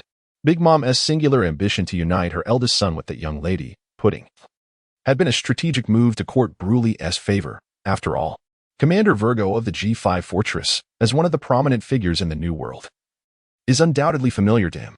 That frostbitten square face, even with the extensive experience of Kaido and Big Mom, cannot escape the acknowledgement of his excellence as a naval officer. Yet, who could have anticipated that even they could be so misled? The Night Demon felt a surge of dread. For it is essential to understand that Virgo is a contingency left behind by the Don Quixote family. After all, how could that mere fledgling, who had yet to sprout his first feathers, possibly command the allegiance of the 4 elite officers? Such matters, even within the confines of the Don Quixote family, are shrouded in secrecy. How Cavendish came to possess this knowledge is perplexing. Fortunately, Doflamingo, a formidable figure in his own right, despite an inexplicable sense of alarm, maintained an expression of serene indifference, neither sorrowful nor gleeful. "What do you wish to achieve?" Doflamingo's demeanor, coupled with Kaido's recollections of Virgo, compelled Kaido to question the authenticity of the so-called plan in the captain's possession. "It is quite simple. If I were to hand this plan over to Whitebeard, Do you truly believe you could remain seated here, reaping the benefits? The captain smiled knowingly, exuding an air of assured victory. You little brat. Kaido seethed at the cheeky scoundrel before him, wishing to deliver a crushing blow that would send his head into his belly. However, after trembling with rage for a considerable time, the unfortunate beast master reluctantly relinquished this tantalizing thought. The brief skirmish had illuminated the fact that, while the impudent youth was inferior in strength, he was by no means an ordinary adversary. Capturing him would prove quite challenging. If Ace were to be rescued, it would signify that old coot, Whitebeard, would continue to wield his influence, a prospect utterly intolerable for Kaido, who was on the verge of claiming the title of the world's strongest. Speak. What conditions do you seek? Kaido, simmering with frustration, inquired in a subdued tone. It was truly infuriating for a formidable leader of the demon race, the mightiest weapon on land, to bow to this insolent child. 8 parts, I shall take 8 parts. The captain raised a finger and gestured lightly. Go to hell. Kaido slammed his palm onto the table, shattering the specially crafted meeting table made of atoms tree into splinters. Doflamingo's lips twitched. The raw materials for this table alone were valued at 200 million, not accounting for additional costs. Though he was the head of a vast enterprise, such extravagance was not sustainable. 8 parts? I might as well return to Wano. What a farce. Kaido rose from his specially designed chair, preparing to depart. Business is business. It thrives on negotiations and settlements. Surely, Mr. Kaido, you ought to reconsider. As Kaido made to leave, the captain felt an unusual pang of frustration. What on earth is going on in that man's head? Is it merely muscle? If it were not for the inadequacy of his and Doflamingo's strength to consume the grand feast before them, he would never deign to entertain such a fool, as it undeniably drags down the average intellect. Negotiating with such a brash individual is the most mentally taxing endeavor. For despite Kaido's moniker as the Beast of the Four Emperors, his actions are primarily driven by whimsy. Moreover, this clandestine negotiation was hindered by the absence of his advisor, Plague Johnny, leading the captain to exhaust countless brain cells in persuading this aged problem child to agree to the contract. This meeting would later be chronicled as the Alliance Agreement, symbolizing a significant decline in the influence of the world government, which had dominated the entire planet. According to the Accord, following the assaults on the world government by Whitebeard and red-haired Shanks, Kaido and Big Mom would swiftly seize territories during the power vacuum in the New World. Meanwhile, the captain and Doflamingo would participate in the world government's execution of Fire Fist Ace as warlords of the sea, aiming to ensure the deaths of Whitebeard and Shanks on the spot. Of course, considering that if the two emperors truly wished to depart, none could impede them. The agreement stipulated that at least one emperor's death must be assured for the pact to be deemed valid. Should Cavendish and Doflamingo succeed in slaying an emperor on the battlefield and incapacitating at least 30% of Whitebeard and Shanks's forces, then, upon the conclusion of the conflict, the territories occupied by Kaido and Big Mom would allocate 19% to the Sky Demon, 33% to the captain, with the remaining 48% divided equally between Big Mom and Kaido. The captain, content with a third of the spoils, was pleased. For according to the grand design of the universe, Whitebeard was destined to perish, rendering it almost effortless for him to profit while remaining at home. This territory represented a third of the remaining lands in the New World, translating to hundreds of islands and millions of inhabitants, a domain comparable in size to France or Germany in the former Earth. Although Kaido and Big Mom did not achieve their anticipated outcomes, they begrudgingly accepted a quarter each. Kaido's temperament nearly caused the negotiations to collapse multiple times, forcing a reluctant Doflamingo to concede and accept the smallest share. Alas, the Sky Demon remained in a state of confusion, as the document held by the captain was, without a doubt, a forgery. By the way, over these past few days, my steadfast heart has been afflicted with a cough that feels as though my lungs might escape. How disheartening. At long last, my new book is complete, and I have adopted a new persona. To the wicked exorcist, I kindly ask for your support through collections, recommendations, and rewards. Thank you. This book does not require votes or rewards. Thank you all. Only after the silhouettes of Kaido and Big Mom completely vanished into the night did Don Quixote Doflamingo's legs weaken, causing him to slump into his chair. The captain, blissfully ignorant of the terrifying might wielded by these two emperors, dared to bargain with them, while the knight Yasha was nearly paralyzed with fear. Of course, the most critical factor was that this was Doflamingo's stronghold, not Cavendish's exile islands. Should negotiations fail, he could always flee, as the captain was capable of flight. Cavendish, Could you kindly inform me beforehand next time you plan such a grand operation? The tremor in the Knight Yasha's voice betrayed his anxiety, as he genuinely feared a confrontation between Cavendish and Kaido could erupt, which would certainly spell doom for Dressrosa.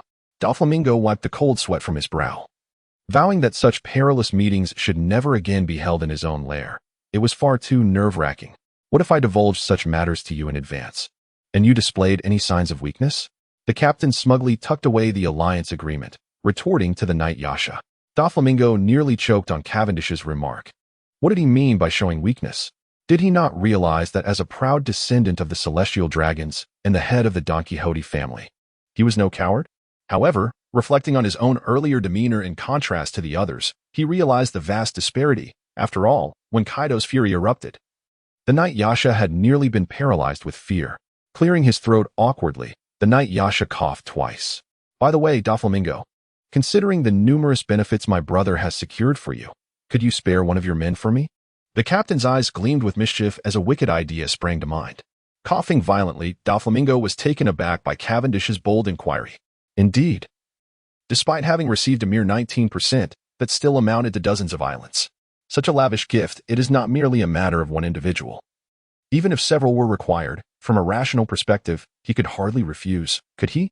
Yet, he was well aware of the nature of the person opposite him.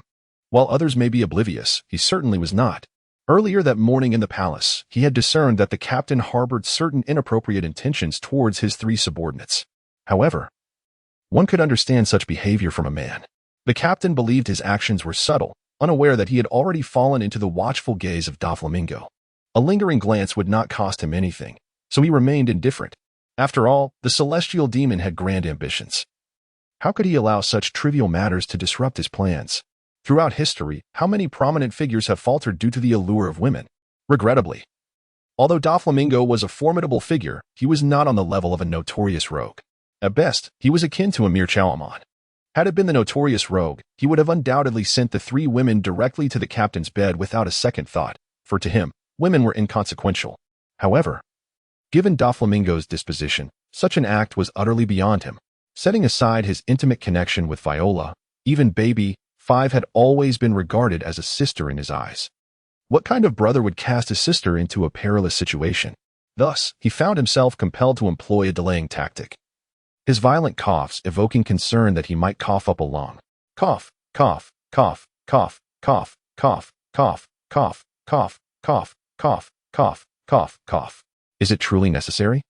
The captain observed Doflamingo, who was desperately coughing, pondering whether this old fellow had become so timid that he had been frightened into such a state. Yet, whether Doflamingo was suffering from a lung ailment was of no consequence to him. After all, he had yet to receive his due reward. Doflamingo, I hear you have a princess at your disposal, yes? The captain inquired with a congenial demeanor, entirely unconcerned with Doflamingo's apparent distress. By the heavens! Doflamingo's mind ignited with a torrent of curses. Although Viola was originally the princess of Dressrosa, she now held another significant role in his life. She was his woman. The celestial demon, though bloodthirsty and ruthless, had a code of honor toward his own. However, should he refuse this scoundrel among scoundrels, would he not find himself embroiled in unnecessary trouble? What a vexation! Doflamingo felt as though the pain of his existence was culminating in this very day. Could someone please enlighten him on the proper course of action? Lord Kaido. The colossal figure of the beast emerged from the sea, and his subordinates immediately presented a towel large enough to serve as a bedsheet, allowing him to dry his hair. Kaido carelessly rubbed the seawater from his head before indignantly seating himself upon his specially crafted throne. My lord, is there something troubling you? Johnny, Kaido's most trusted aide, inquired with a hint of confusion. Humph, this is infuriating. Although compelled to sign that accursed agreement, Kaido still felt a simmering indignation each time he reflected on it. His crew members remained hushed, yet their curiosity was palpable. After all, who was Lord Kaido? He was the embodiment of action over words. And now he bore an expression of frustration tinged with helplessness, evoking endless speculation. Observing their boss in such a state, even Johnny refrained from provoking him at this moment. Why invite trouble upon oneself? Far away, 40 nautical miles southwest of Dressrosa, aboard a submarine, Charlotte Smoothie and Charlotte Cracker awaited the return of Big Mom, Charlotte Limlin. Unlike Kaido, who was a relentless warrior, Big Mom, despite her title as one of the 4 emperors, would surely concede if she found herself submerged in the sea. Contentedly seated at the dining table, she devoured over half a ton of delectable sweets before gently patting her belly and contemplating her next move. She was not a fool like Kaido. As a woman occupying a seat among the four emperors, her remarkable strength was not the sole reason for her ascendance. More importantly, she was the only one among the emperors willing to employ her intellect. The so-called documents regarding Ace's imprisonment that Cavendish presented had initially startled her, but upon further reflection, they were utterly absurd. The location of Fire Fist Ace's confinement could only be impelled down Marineford, or perhaps Mariowa. There was no possibility of a fourth. Only a fool like Sengoku would consider placing such a dangerous individual elsewhere. It would be akin to tossing meat into a den of wolves. Nonetheless, Big Mom reclined on her specially designed soft bed, digesting her feast. What concern is it of mine? Apologies for the lack of updates yesterday. I had been suffering from a cold for 6 or 7 days, leaving me without the energy to write. I sincerely apologize. Furthermore, I shamelessly recommend my new book, Evil Exorcist, now available for your consideration. Although Charlotte Linlin is hailed as one of the four emperors, commanding an army of hundreds of offspring and wielding the powers of the soul fruit, in the eyes of many, she remains the weakest among them. Such is the nature of this world. Even the supernovas, 2 years hence, set their sights on Kaido and Shanks, but none would ever target her, for the simple reason that she is deemed unworthy of their regard. Certainly, she is renowned far and wide, her name synonymous with infamy, having laid waste to nations and cities alike. Yet, to this day, there are but a handful of true masters who hold her in high regard. Indeed, many of her husbands constantly contemplate betrayal. The undeniable truth remains that she is a woman, a fact that cannot be altered. While she can effortlessly eliminate those who disdain her, she cannot compel their admiration. Among the four emperors, only her subordinates possess high combat prowess. And they are her own offspring, not Charlotte Linlin. The latter is reluctant to recruit formidable subordinates, as powerful experts are often unwilling to submit to a woman. Cavendish and Don Quixote da Flamingo, these two names linger silently on her lips.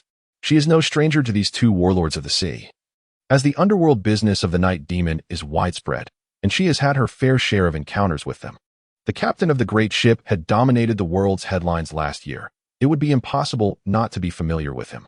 Had she questioned the authenticity of the documents in Cavendish's possession at the negotiation table, with Kaido's intellect, it would surely have led to a disastrous conclusion.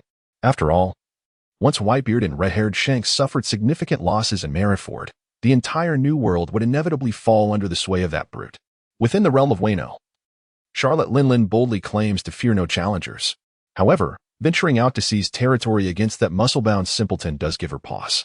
The notion that Beast Kaido is somewhat mentally compromised is no secret in elite circles. Should he attain dominion over the New World, who knows what calamities he might unleash? Given her current circumstances, Charlotte Linlin is quite content, for as a woman, unless she possesses overwhelming power that can suppress the entire world, it is impossible for her to vie for supremacy. Since global domination seems unattainable, it is her best choice to safeguard her own territory and reign as a local sovereign. Thus, despite her awareness that Cavendish and Doflamingo are deceiving the dim-witted Kaido, she chooses not to expose their ruse. After the inevitable fall of Whitebeard and red-haired Shanks, there will certainly be a need for two individuals to assume their positions. Bringing in unfamiliar faces would be less favorable than appointing those she is acquainted with. At least there would be some familial ties. Stussy, send word to Bruley to prepare herself.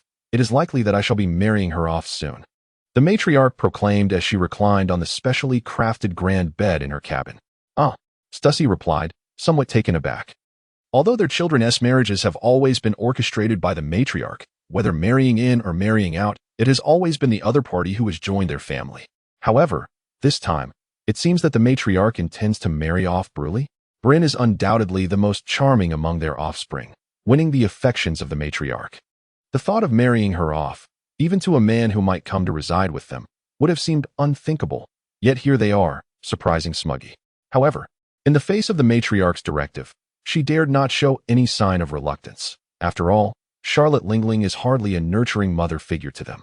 Besides, it is Bryn, that little vixen, who is marrying, so why concern themselves with the details? Aboard the Moby Dick, the atmosphere was heavy with despair. Whitebeard sat lost in thought, cradling a jug of liquor, while Rayleigh stood opposite him, his expression impassive.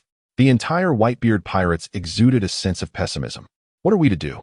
Are we truly considering an assault on the world government? Vista nudged Marco with his elbow, whispering his concerns. To be honest, while Ace generally maintained good relations with everyone, and the crew held great affection for their father, the world government was no trivial adversary. Despite their unwavering belief in the invincibility of the Whitebeard pirates, the prospect of confronting the world government head-on left even Vista feeling uncertain. Moreover, to claim that there was no resentment within the crew would be utterly disingenuous. Whether it be Marco, Jozu, Vista, or the deceased Sachi, each had risked their lives within the crew for over a decade. Even disregarding their merits, their toil far surpassed that of Ace. Yet, it was solely because he is the son of Roger that their father chose him as the heir and designated him as the future pirate king. While others may have varied opinions, Vista could not shake off a lingering discomfort. Of course, such minor grievances were buried deep within, never to be voiced or displayed. Everything is at the behest of our father. Marco's deadpan expression revealed nothing of his inner turmoil, leaving Vista unable to discern his thoughts. The Navy will execute Ace in 3 months at Marineford, Rayleigh stated, relaying the latest news delivered by Shucky. I understand, Whitebeard replied, sitting in his chair, appearing as if he had aged a decade. What will you do, Newgate? The Dark King stepped forward, approaching Whitebeard. If it were possible, Rayleigh would have preferred to rescue Ace on his own, yet he knew that the Navy, daring to act in such a manner, had undoubtedly laid a comprehensive trap. With his frail body, he would merely be a sacrificial pawn. What else can be done? The Navy dares to execute my son. It is a path to their own destruction. Even without Rayleigh, Whitebeard would never permit the Navy to eliminate Ace, especially not now. His earlier melancholy was merely a reflection of his subordinates' recent behavior. Although they believed they were acting normally, to someone as astute as Whitebeard, the signs were painfully evident. The new book is undoubtedly captivating, with the steadfast captain's character serving as a guarantee. Yet, one must ponder, does the captain truly possess such character? Ah, what a waste this fellow Doflamingo is. The captain, stroking his chin, gazed at the young girl kneeling before him, trembling in her vulnerable state. Though merely 14 years old, Rebecca had developed quite well. She was endowed where it mattered, and had one not been aware of her true age, one could easily believe she was 18. Alas, the girl appeared somewhat frail, her countenance lacking vitality, clearly indicative of long-term malnutrition. In Doflamingo's eyes, Rebecca's identity was nothing more than a trifling matter. Initially, he intended to eliminate the girl, adhering to the Night Demon's ruthless philosophy of eradicating threats. However, after Doflamingo took to bed with Viola and acquiesced to the demands of that striking beauty, he chose to turn a blind eye to the royal family of the Force Library. Nevertheless, the girl had been raised in the gladiatorial camp, where she had been fortunate enough to receive covert protection from Cyrus, preventing her from falling prey to the nefarious individuals within. Yet, given Cyrus's own precarious situation, merely ensuring her survival had proven to be a considerable challenge, leaving little room for her comfort. The captain withdrew his right leg from Miranda's embrace and gently lifted Rebecca's chin with his toe, raising her delicate face to meet his gaze. This is a visage that embodies both fragility and resilience, with the youthful cheeks adorned by faint tracks of tears. This morning, she was diligently following the soldier, honing her swordsmanship, when unexpectedly, 2 senior officials from the Doflamingo family appeared, escorting her away. Along the way, they informed her that she had been bestowed as a gift by the King of Dressrosa to another. Rebecca naturally abhorred the practice of treating living beings as mere gifts. However, the circumstances were beyond her control. With her limited skills, she found herself utterly inadequate in the presence of Torpole. The arena of war slaves was notorious, and although the chances of survival were nearly non-existent, new arrivals provided a steady stream of information from the outside world. Upon her arrival, she immediately recognized the identity of the strikingly handsome man before her, the demon King Cavendish. He was reputed to be a merciless killer, a figure of sheer brutality.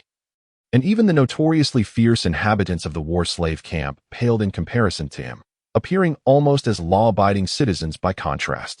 He was not unappealing. The captain, with a playful flick of his toe, prodded Rebecca's cheek, relieved that she did not possess the thick lips characteristic of Viola. While such features might appeal to some, the captain had no particular fondness for them. Open your mouth. He nudged his toe near her delicate lips, signaling the fallen princess to take into her mouth the foot that had just enjoyed a milk bath in Miranda's embrace. Ugh! Though years of harsh reality had dulled her temperament, she could not acquiesce to such a degrading act that transcended the limits of personal insult. In a sudden, defiant move, she executed a backbend, arching her body at a perfect 90-degree angle, causing her ample bosom to ripple like waves. Both Miranda and Avril inwardly cursed. Damn you, vile creature. There is no help for it. Both of them belong to the delicate type, and even this 14-year-old girl can outshine them effortlessly.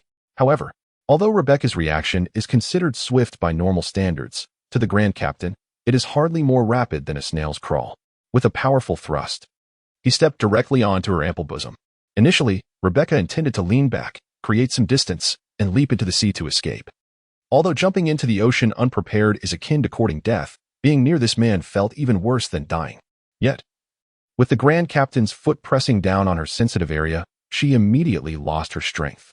This was not due to any masochistic tendencies on the part of the exiled princess. Rather, she was entirely overpowered. Cavendish, now one of the world's foremost experts, could easily crush a normal human with a single step, requiring at least the combat prowess of a Navy rear admiral to withstand such force.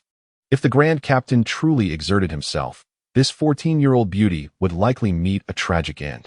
His foot nearly flattened her voluptuous curves, and the suffocating sensation made the exiled princess's face flush crimson, her body pinned beneath his foot in a supine position.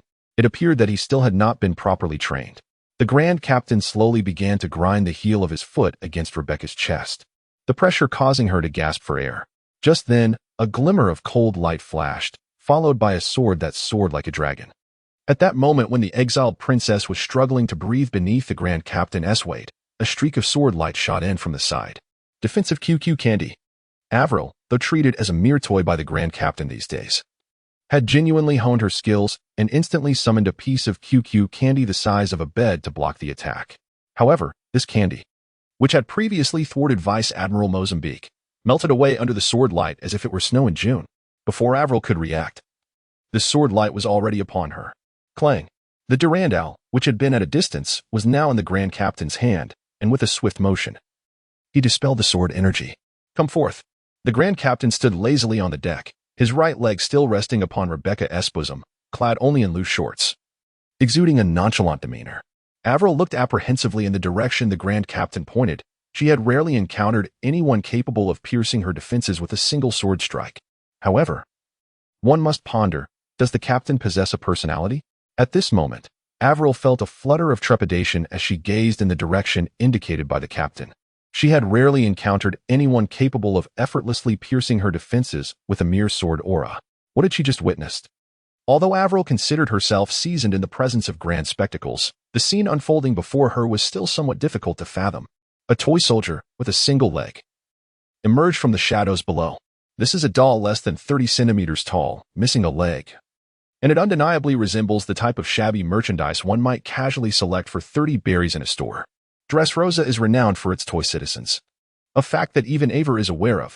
However, she never anticipated that a mere toy could possess such formidable power. Soldier, run. Despite being nearly crushed beneath a foot, Rebecca mustered all her strength to scream. Having lost her parents at a young age, she regarded the soldier, albeit merely a toy, as both her mentor and father. While the soldier is indeed remarkable, facing a master like Cavendish, who is famed across the world, is an insurmountable challenge. Finally willing to show yourself. The captain, fully aware of the toy soldier's identity, remained unfazed, smiling brightly. Cyrus, the undefeated gladiator with 3,000 victories, the unrivaled swordsman. Although this claim of invincibility may be nothing more than arrogance and self-imposed isolation, in his prime, Cyrus possessed the prowess of a top-tier swordsman. If he were indeed in his prime, even the captain would need to muster every ounce of concentration to face him. However, this current version, missing a leg and transformed into a toy by sugar, could barely unleash even 10% of his former abilities. He might be able to bully novices, but against the captain, it would only spell disaster. As a seasoned gladiator, Cyrus understands the vast disparity in strength between them. Nevertheless, regardless of the odds, the figure currently beneath the captain's foot is his only beloved daughter. Thus, even though he knows he stands no chance, he feels compelled to take a risk. You are among the world's elite, yet to trouble a young girl in such a manner is truly unbecoming of your stature. Cyrus raised the toy sword in his hand and pointed it at Cavendish.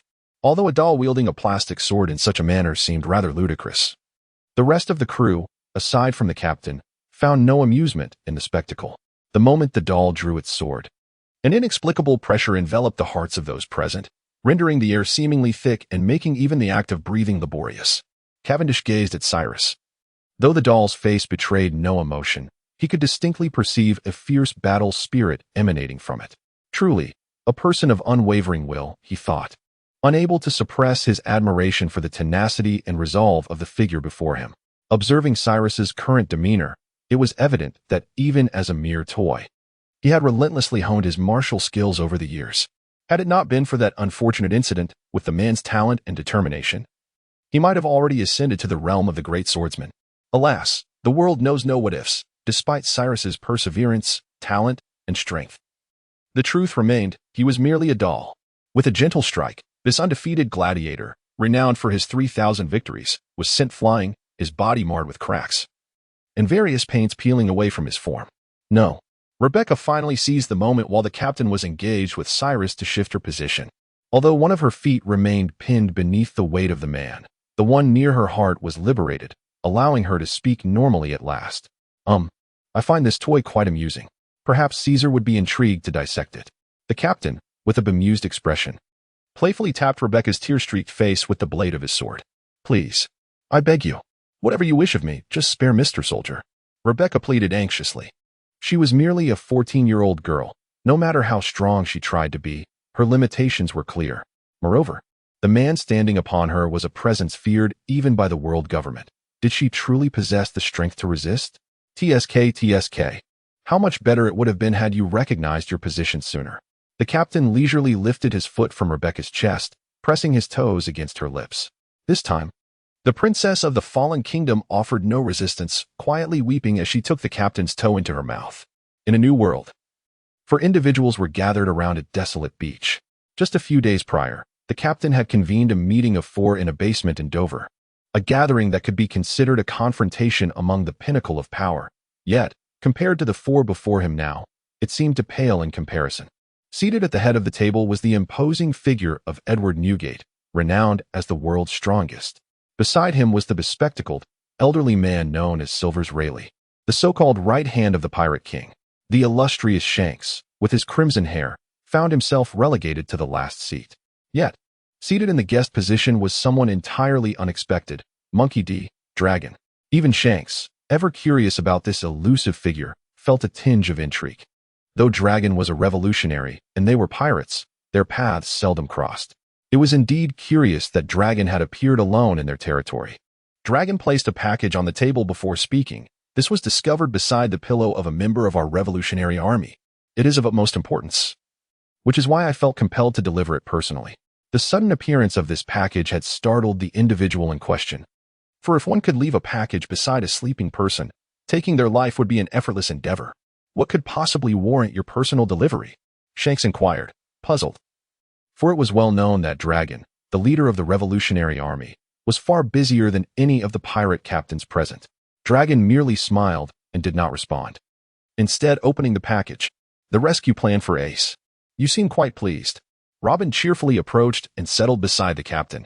My dear, your figure has certainly become more voluptuous, the captain remarked, feeling Robin's ample form resting on his thigh. Is this not to your liking, you rascal? Robin retorted, well aware of the captain's audacious nature after years of acquaintance. If one's moral standards fell below his, achieving any success would be a near impossibility. Wrapping his arm around Robin's slender waist, the captain could not help but admire. My wife is truly remarkable. Who else could give birth just 2 months ago and not only enhance her bosom and rear but also trim her waist? Cavendish playfully nudged Rebecca, who was kneeling at his feet. Return to your stable. The fallen princess, in a posture of submission, crawled out towards the palace entrance, her bare form and graceful curves quivering with each movement. In the brief span of just over 10 days, her very essence had been nearly obliterated. A fate not solely attributed to the captain's merciless oppression, but also to the influence of various substances. Most significantly, during her confinement in the captain's dark dungeon, she bore witness to the grim fate of women who defied his orders. Now, whenever Rebecca closed her eyes, she could feel the haunting gaze of that doomed woman surrounding her, the dread of the captain penetrating deep into her soul. Whatever he commanded, she would execute with utmost diligence. Ah, you've broken another young girl, the elegant lady remarked mockingly as she observed Rebecca's crawl. How can you say that? Besides, She was merely livestock, hardly a human. The captain retorted with an air of righteous indignation. You're just like those depraved celestial dragons, the lady chided, tapping the captain's forehead in mild irritation. While she disapproved of the captain's ruthless disregard for human life, she was even more opposed to his treatment of people as mere chattel. Nevertheless, he was her husband and the father of her children.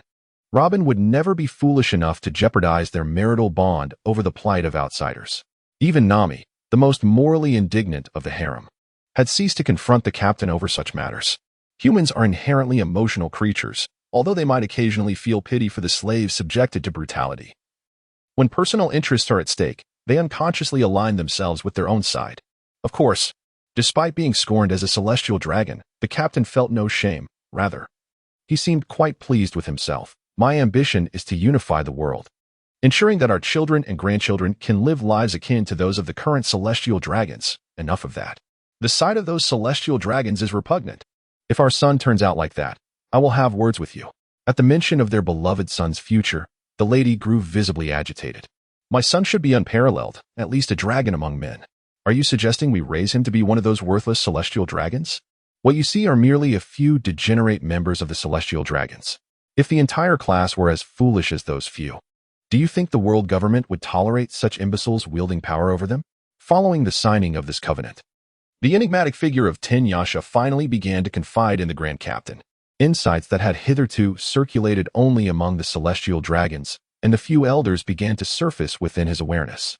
However, the most pivotal secrets remained tightly guarded by Don Quixote da Flamingo, who resolutely kept his lips sealed, as these revelations constituted the very foundation of Ten Yasha's resurgence, too precious even to share with his wife and child. The wise lady contemplated this and recognized the validity of the Grand Captain's words. After all, if the celestial dragons truly resembled the swine that the world perceived them to be, the first to eliminate them would undoubtedly be the elders themselves. Putting aside thoughts of those fools, she inquired, are Chris and Hitler asleep? The Grand Captain, with a tender affection, cradled Robin in his arms as he posed the question. They should be awake. When I arrived, the two little ones were clamoring for nourishment.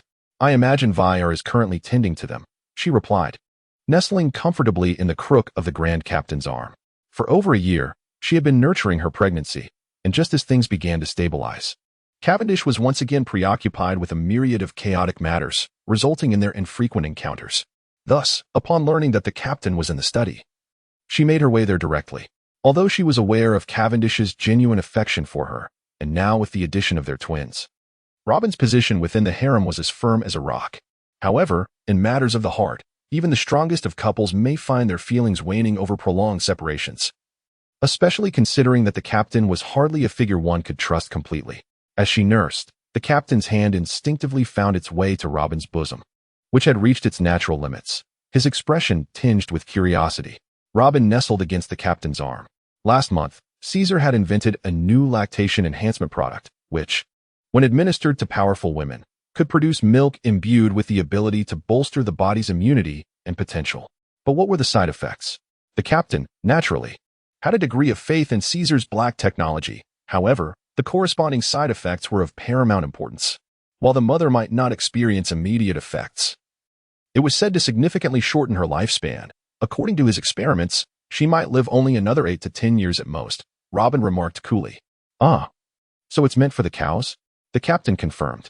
Among the distributed islands, if one were to consider the strongest woman, it would likely be between Aver and Tina.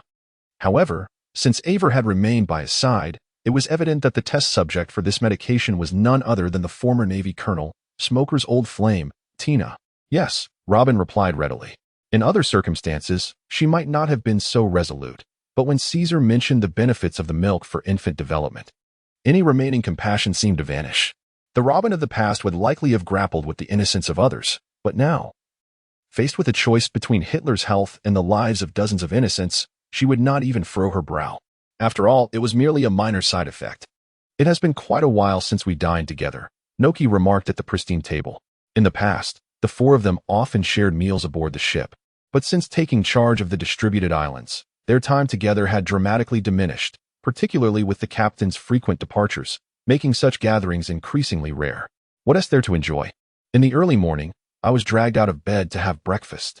Perona, with her significant panda-like dark circles, yawned while holding a hot dog, expressing her mild grievance. After all, she was a creature of the night and detested breakfast, especially since that man could have returned without affecting her at all. Do not presume that I, the illustrious ghost princess, am akin to an ordinary woman. My relationship with the captain is merely one of mutual benefit. She required the captain to provide abundant resources and a comfortable environment, while her compensation was her own body. To date, if Robin is the captain's legitimate partner and Noki and Nami are his concubines, then Perona could be likened to a well-known mistress, albeit one whose status was openly acknowledged. Naka's culinary skills have indeed improved. The captain sliced the bacon before him, revealing a succulent egg yolk that oozed enticingly from the edges, making it incredibly appetizing. Oh no, it's merely average. Noki quickly downplayed the captain's compliment. Indeed, it's only when certain individuals are absent that I practice my culinary skills late into the night, Nami remarked, engrossed in her seafood fried noodles without looking up. The captain, amused by Naka's flustered reaction after being inadvertently exposed by her sister, reached out and caught Noki, who was about to leave. Tonight, I will come to your place. Despite being an old married couple, Noki felt a flutter of shyness at the captain's words in front of so many people, and she quickly scurried away. However, it was evident to all that her spirits were high as she ran. After the family enjoyed a harmonious breakfast, Robin went to check on the children while also working out. Nami headed to the training room to study the recently acquired cloud fruit. Perona returned to her castle for some much-needed sleep, and Noki hummed a tune as she began researching the lunch menu. After a long absence, the captain finally returned to his base, intending to meticulously organize the available forces in the conference room. Currently, he had 4 vice admiral-level subordinates: Dongli, Brokey, Lafitte, and Aniu. If Dongli and Brokey unleashed their fruit abilities, they could even be estimated to possess the strength of low-ranking quasi-admirals. Among the scattered ranks of roughly 10 or so, he had several major generals, including Drake, Kondo Mick, Bahare, and Chiola, whose combat abilities were somewhat uneven but could still be considered to possess a certain degree of fighting prowess. Below them were over 20,000 lower-tier fighters and a freshly trained contingent of 15,000 soldiers, totaling around 40,000 troops. Such prowess might suffice for the expansion and occupation of 3 or 5 islands. However, the mere contemplation of the New World, with its multitude of hundreds of islands, brings a wave of trepidation to the great captain. The New World comprises approximately 400 islands, of which the 4 emperors currently dominate 3/5. The remaining islands, with the exception of Wano country, are predominantly under the control of the world government. Should this battle indeed commence, the great captain calculates that even if Whitebeard and Red-Haired do not perish, they will be rendered incapable of contending for supremacy in the latter half of their lives. Furthermore, the world government will undeniably lack the surplus forces necessary to launch an expedition into the New World in the foreseeable future. This implies that the entire New World, comprising over 400 islands, will descend into a state of lawlessness, despite having signed a division agreement with Kaido and Big Mom. However, should that time truly arrive, it is uncertain how many will adhere to this accord. The power dynamics under the Grand Captain differ entirely from those of Don Quixote da Flamingo. The Knight Yasha is a businessman of considerable renown, and if the situation becomes dire, he could simply resort to contracting or hiring a cadre of enforcers to maintain order, which might slightly diminish his profits. Yet, the Grand Captain's predicament is far more precarious. In the vast realm of piracy, the number of factions that harbor goodwill towards him is negligible. Were it not for his prior knowledge that the prevailing circumstances would compel the world government to reach a compromise with him, he would have already faced repeated assaults from coordinated groups. Furthermore, given the Grand Captain's insatiable desire for control, he cannot tolerate subordinates who might exceed his authority. It appears that he must devise a means to assemble a formidable cadre of followers. The Grand Captain silently marked a spot on the map, his finger resting upon the location known as the most impregnable maritime fortress in the world, Impel Down. Within the depths of Impel Down's 6th level, known as the Infinite Hell, lie hundreds of the most vicious criminals, many of whom are estimated to possess combat prowess equivalent to a Navy Vice Admiral. Should he manage to recruit these individuals, the Grand Captain's strength would ascend to a level that even Whitebeard and Kaido would regard with awe. After all, the destructive capabilities of the World Destroyers, Wald and the solitary Redfield, could easily neutralize a significant portion of global powers. Naturally, even in the original narrative, Blackbeard was unable to recruit these two. For once one reaches their echelon, it is utterly impossible to accept subservience. Thus, this notion could merely remain a fanciful thought. Otherwise, would Blackbeard be so foolish as to await a near annihilation among the inmates of infinite hell before considering their release? That would only invite unnecessary suffering upon himself. Setting aside the matter, the few remaining individuals in the 6th level are predominantly martial artists, with no fruit users among them. After all, Blackbeard would not grant fruit users an exemption from the Sea Prism Stone's restrictions merely to allow them to compete, would he? However, a martial artist constrained by the Sea Prism Stone, when pitted against a martial expert, would certainly be vanquished, regardless of their extraordinary capabilities. Blackbeard is not a fool. He is well aware of this reality. Yet, if he were to refrain from such measures, what alternative does he have? To release them all? Preposterous. How many virtuous individuals can one find among those imprisoned in infinite hell? If they were all released, who among the seasoned veterans would pay any heed to Blackbeard? A mere upstart? Continuing to recommend the new book Evil Exorcist, which is slow-burning, wicked, and dark, with no suffering inflicted upon the protagonist. I hope everyone takes a moment to read it.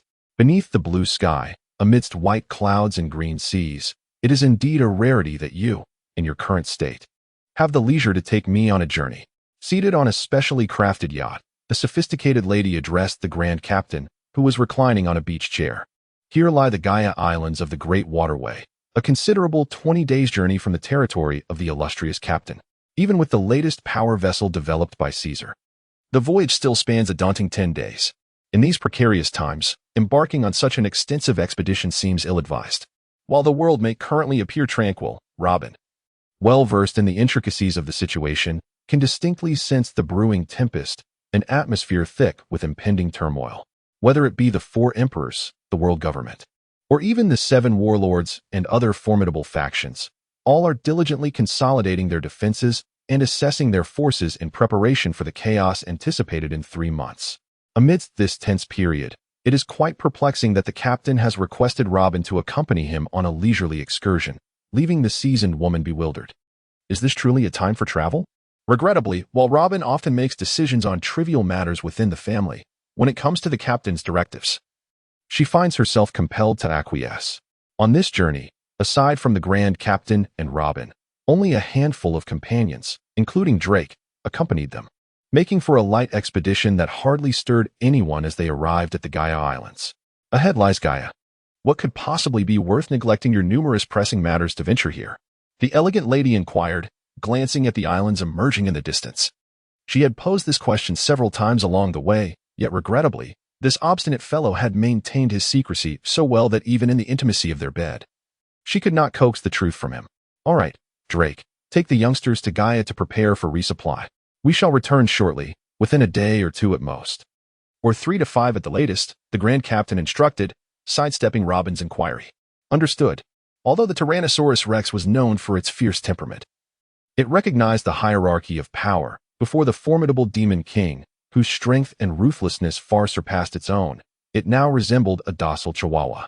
Upon receiving the captain's summons, Ferroloo burst forth from the stables with a whinny, affectionately nuzzling Cavendish with its large head. My dear, come. I shall show you something marvelous. The captain extended his hand, drawing Robin beside Ferroloo, and together they soared through the skies on the white steed. As they witnessed the captain and his lady depart, Drake finally exhaled in relief. Previously, he had felt indifferent, but ever since their last mission together, capturing that island-devouring goldfish, he sensed an unspoken tension, a lingering taboo that he could not quite grasp. Where exactly are we headed? Though being cradled in the captain's embrace while flying through the air left the elegant lady somewhat flustered, she nonetheless remembered her identity. She was not merely his wife, but also the mother of their 2 children. Having not seen those lively treasures for over 10 days, she found herself missing them dearly. The Sky Island. My dear, the captain exclaimed with excitement. Had it not been for the information relayed by his subordinates, revealing that the Straw Hat crew had already arrived at Gaia, he would have never recalled the existence of a bug-level adversary that persisted in the first half of the Grand Line. God Enel, the user of the Rumble fruit, wielded an overwhelming mastery of observation hockey, nearly rivaling the arrogance of the Pirate King, Roger, in his prime. Enel was notoriously violent and arrogant, yet he possessed the undeniable prowess to back it up. The Thunder fruit, whether aligned horizontally or vertically, is regarded as one of the most formidable fruits in existence. Remarkably, it does not discriminate.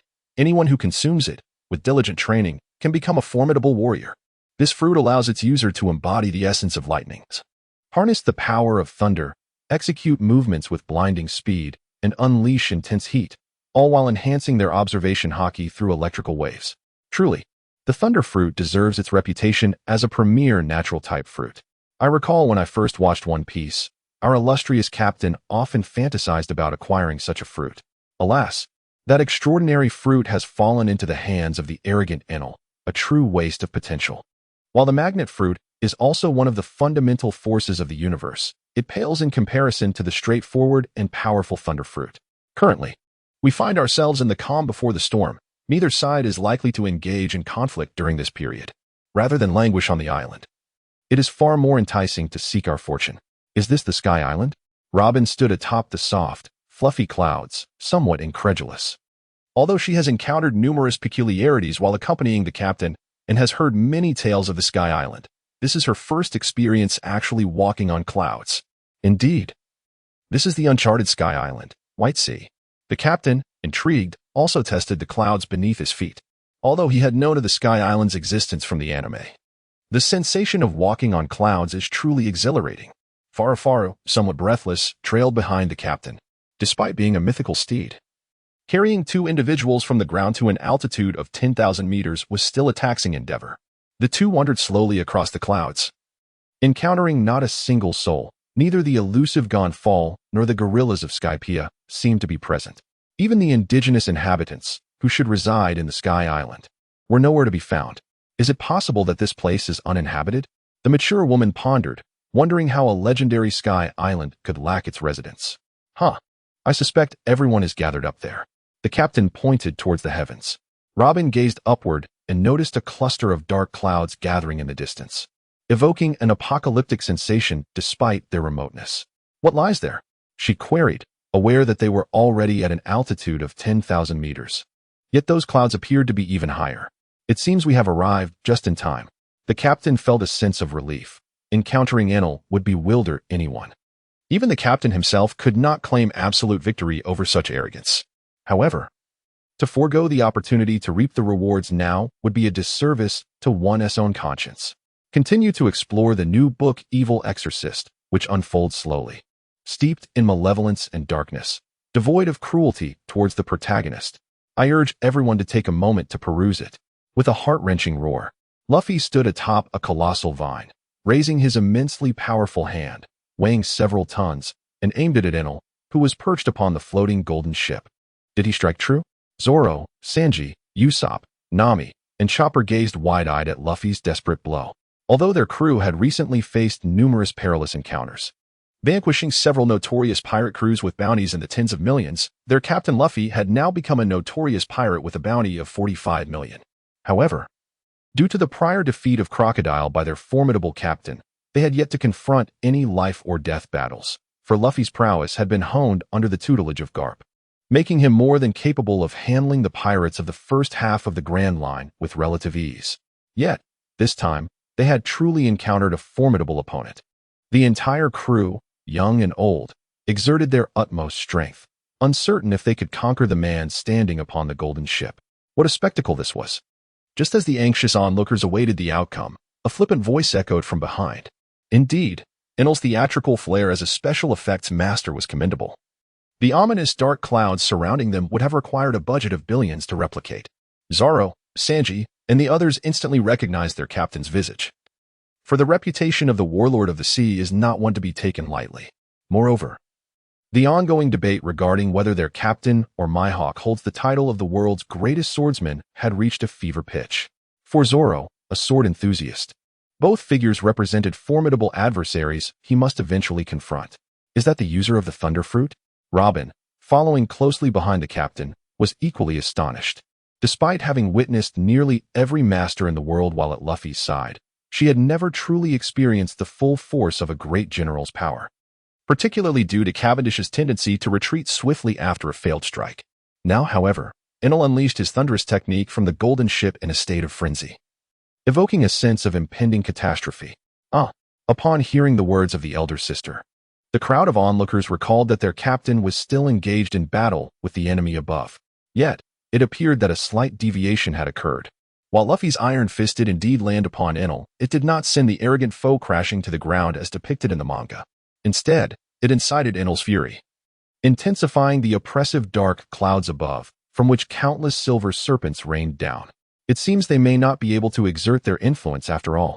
The captain, feeling a sense of helplessness, had initially intended to simply pluck the fruits of victory, but upon witnessing the current scene, it seemed that Luffy's absurd antics had indeed run out of steam.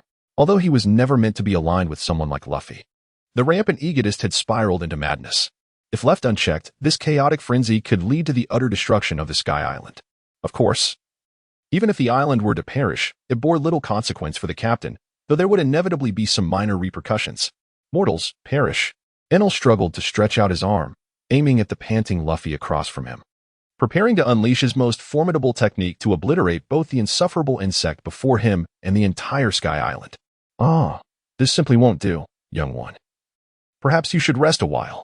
Just as Enel was poised to conclude the battle, a foreign voice interrupted from behind him. "Who?" A surge of alarm coursed through him. Since acquiring the power of lightning, Enel had regarded himself as a deity, believing that no subtle movement within several dozen miles could escape his notice. Although his range had considerably diminished due to the ongoing battle, it was still unfathomable that someone could approach him unawares. Enel swiftly turned to discern the identity of this intruder, but alas, facing an ambush from a captain whose strength had reached its zenith, even in his prime, there would have been little hope. Cavendish elegantly delivered a precise chop to Enel's neck, causing the self-proclaimed thunder god to roll to the ground, his eyes rolling back in defeat. Gasp! Both Luffy, who seemed utterly exhausted, and the onlookers below were nearly rendered speechless with shock. The individual who had consolidated the entire strength of both the Sky Island and the residents of Skypiea, and had even bested the entire Straw Hat Pirates crew, was effortlessly felled by a mere slap. Is this the prowess of a warlord of the sea? Sanji gazed in disbelief at the captain, who held Enel as if he were a lifeless puppet, completely disregarding Robin, who stood beside him. Yet, none paid him any heed. The captain dragged Enel before Robin, extending his arm. The graceful lady nestled comfortably against him, and together they ascended slowly along the massive vine, vanishing from the sight of the crowd. They just left like that? Realizing that the figures of the trio had completely disappeared, Usopp finally reacted. "What? Are you not going to stay and offer them a meal?" Sakura, with her chubby little hands, declared that regardless of the intentions of the 7 warlords, it scarcely pertained to them. Now that the one who claimed to be a god had been captured, and the more terrifying Demon King had departed, the remaining concern was merely for everyone to recover. Although Zoro and Luffy felt quite disgruntled by Cavendish's sudden appearance to seize the peach, they were both grievously injured, lying in a state that was scarcely better than death. The remaining crew members were certainly not foolish enough to venture to the top of the vine to confront the captain. "This is it." The captain tossed Enel aside like a lifeless dog and pointed at the enormous golden bell, addressing Robin.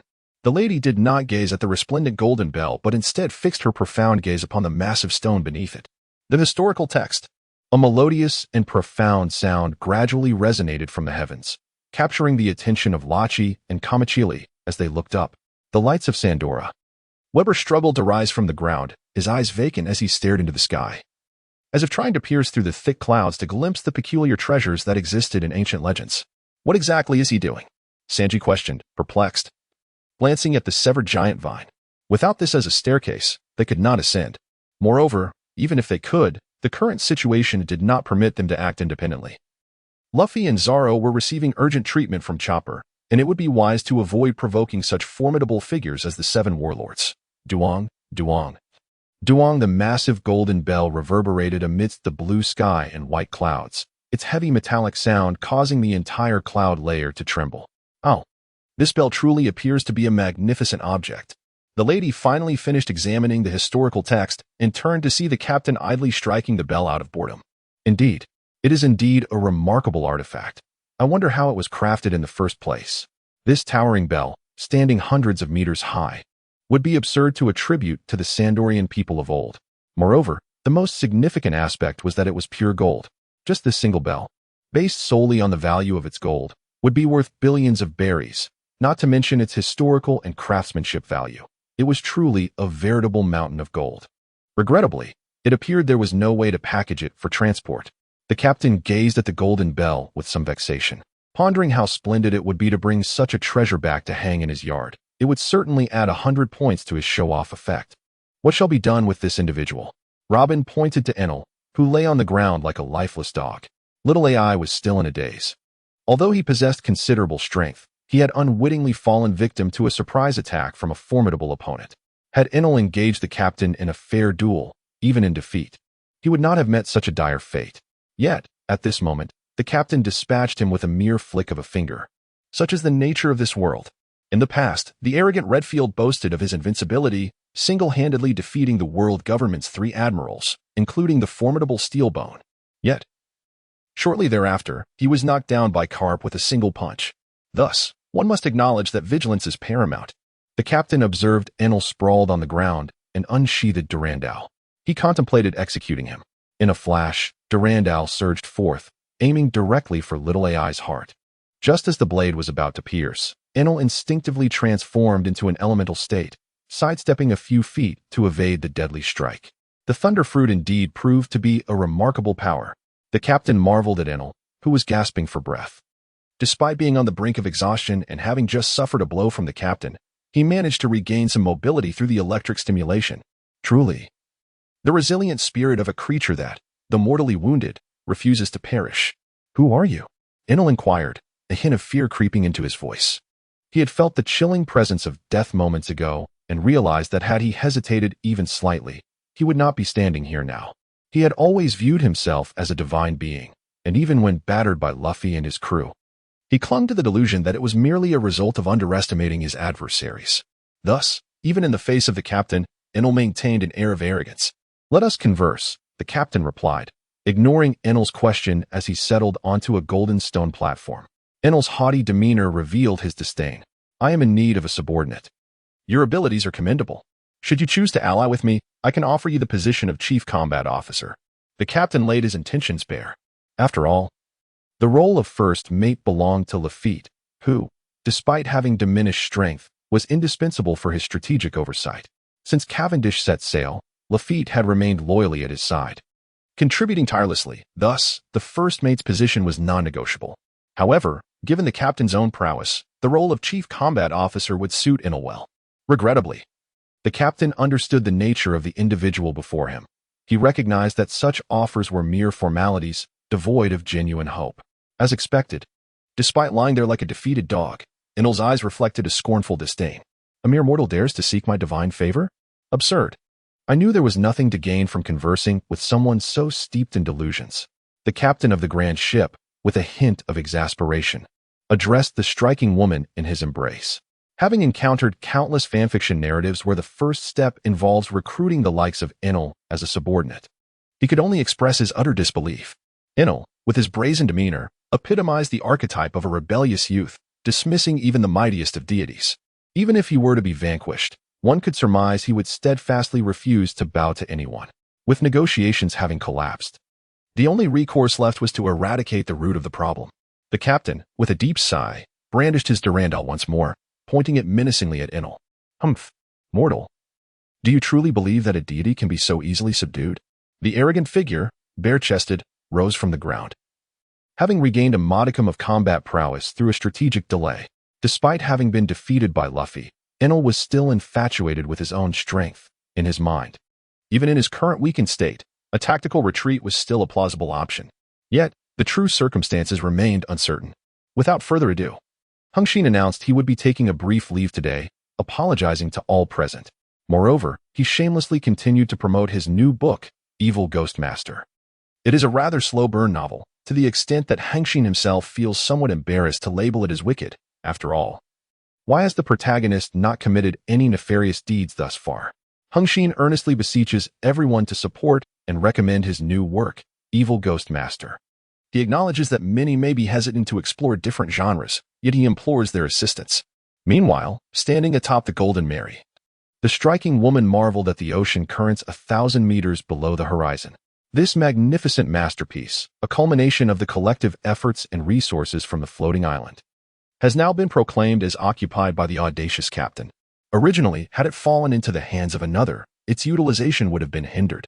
However, for the formidable king of demons, who has adeptly harnessed the powers of the magnet fruit, the conversion of magnetic energy into electrical energy presents some challenges. Yet it does not impede the vessel's normal navigation. My dear, from now on, this ship shall serve as our yacht. What do you think? Cavendish declared, standing proudly at the bow, exuding an air of invincibility. His spirits were undoubtedly high today. Robin quietly positioned herself beside him, savoring the caress of the breeze. Look at this, the captain exclaimed, tossing an object in his hand. This is the most potent thunder fruit of the natural type, whether viewed from any angle. It undoubtedly ranks among the top 5 treasures in the world. A blue, grapefruit-shaped devil fruit crackled in the air, and any discerning eye could recognize its extraordinary nature. A mere 30% chance, and yet it succeeded in one attempt. The captain felt exceptionally fortunate today. The latest artificial devil fruit, crafted by Caesar, is said to possess a neutral attribute. It is rumored that at the moment of slaying a devil fruit user, placing this artificial fruit upon their forehead grants a chance to absorb their abilities. However, the odds are rather slim. Initially, the captain approached the arrogant individual with a calm demeanor, intending to engage in a cordial discussion. To his dismay, he was met with utter disdain, as the individual believed himself to be the very best, unwilling to exchange more than a few words. But our captain is not one to easily dismiss such challenges. Consequently, this future god of thunder met with a rather unfortunate fate. Although he attempted to escape through elemental transformation, he found himself tragically outmatched by Cavendish, whose magnetic powers were fully unleashed. After all, electricity generates magnetism, and magnetism in turn produces electricity. In that moment, escape was utterly impossible. A severely wounded individual encountering our captain. What could the outcome be? What shall we do with this fruit? The elegant lady inquired, her gaze fixed on the thunder fruit in the captain's hand, a glimmer of intrigue illuminating her eyes. I have no idea. It's quite a headache for me as well. This is the thunder fruit. Consuming it would undoubtedly elevate one to the extraordinary status of a high-ranking admiral. It is worth noting that even the illustrious quake fruit, renowned as the mightiest in the world, could merely elevate its user to the pinnacle of a vice-admiral, unless wielded by an exceptional individual like Whitebeard. Achieving invincibility on a global scale is immensely challenging. However, the nature of Logia fruits is entirely different. Once one possesses such a fruit, their strength is essentially predetermined. The Grand Captain currently holds not just a fruit in his hands, but an embodiment of a true admiral. Yet, how should this matter be addressed? The most favorable course of action would undoubtedly be for the Grand Captain to consume it himself. In that case, with the fusion of electromagnetic forces, he would become invincible, vanquishing gods and demons alike. There would be no need for elaborate schemes or alliances. A single shot from the celestial cannon would suffice to obliterate the world. Such a vision is not mere fantasy. However, this reckless notion was fleetingly discarded by the Grand Captain. What a joke! Despite the apparent acquisition of dual fruit powers by Blackbeard in the manga, even Oda himself has left a gaping plot hole regarding how that wretched individual could consume 2 fruits. Various theories have circulated online, yet none have provided a convincing rationale. The Grand Captain, possessing wealth, property, and a multitude of women, enough to indulge in variety for an entire year, would never risk his life for an unfounded possibility. But the idea of bestowing this fruit upon another? Now that is truly laughable. This is indeed the Admiral Fruit, an extraordinary power capable of single-handedly toppling nations. Who can be entrusted with such a formidable gift? Perhaps we should let Hitler have a try. Noticing that the captain had yet to finalize the distribution of the fruit, Robin spoke up. Such a nation-destroying devil fruit raises concerns for anyone, and it is only wise to entrust it to one's own son. Of course, the lady would never admit to her selfishness. The captain found himself at a loss for words. It is evident that once one becomes a mother, their thoughts are invariably consumed by their child. It seems that, in the lady's eyes, the captain's standing has been relegated to a secondary position, if not a tertiary one. After all, little Hitler is still quite young. If he were to consume such a fruit, he would likely be unable to control himself. No matter how remarkable, it is inconsequential for her son to partake. However, considering that Hitler is merely a few months old, it would be rather reckless. Perhaps it would be prudent to save it for when he is more mature. Without waiting for the captain to respond, the lady reached out and seized the thunder fruit. My dear, this may not be appropriate. The captain, bemused, watched as Robin swiftly tucked the fruit away. What is inappropriate about it? I am merely setting aside some resources for our son. Who knows when you, devoid of conscience, might bring home a horde of siblings for him. As a mother, I must take some initiative. Can I truly rely on you? Upon mentioning their son, the lady immediately shifted into a mode of critique. Let us talk about you. You say our son is already over 6 months old, yet how many times have you held him? You only seem to squander your days with those wild women outside. All right, I concede. Is that not enough? Faced with Robin's imminent wrath, the captain could only raise his hands and surrender. He could not help but associate the name Hitler with that little mustache, which resulted in his lack of attentiveness towards their son's upbringing. At least the lady acknowledged that one cannot change their inherent nature, and besides, she would not want the captain to dote on their son daily. The objective had been achieved. She had secured what could be considered the most formidable of the natural-type fruits for their son. The remaining details were of little consequence. That pirate, Luffy was it? To divert the conversation, Robin pointed towards the Golden Mary, anchored beneath the clouds. Indeed, he is the captain from the original story, alongside Nami. Yet now he is merely a passerby. You seem quite concerned about him, the lady remarked, making a motion across her throat. Originally, she lacked such a ruthless demeanor. But after spending so long alongside the captain, she had begun to adopt a more callous disposition. Forget it. The captain shook his head, decisively rejecting Robin's enticing proposal. Monkey D. Luffy, the son of the world of the Pirate King, despite the considerable diminishing of his aura since his arrival in this realm, remained an unpredictable variable. Should any unforeseen events arise while he contemplated eliminating Luffy, it would indeed be comical. Moreover, the young man's lineage is not to be underestimated. He is the grandson of a naval hero, the son of a revolutionary leader, and a member of the enigmatic D clan. To take his life here could incite untold complications.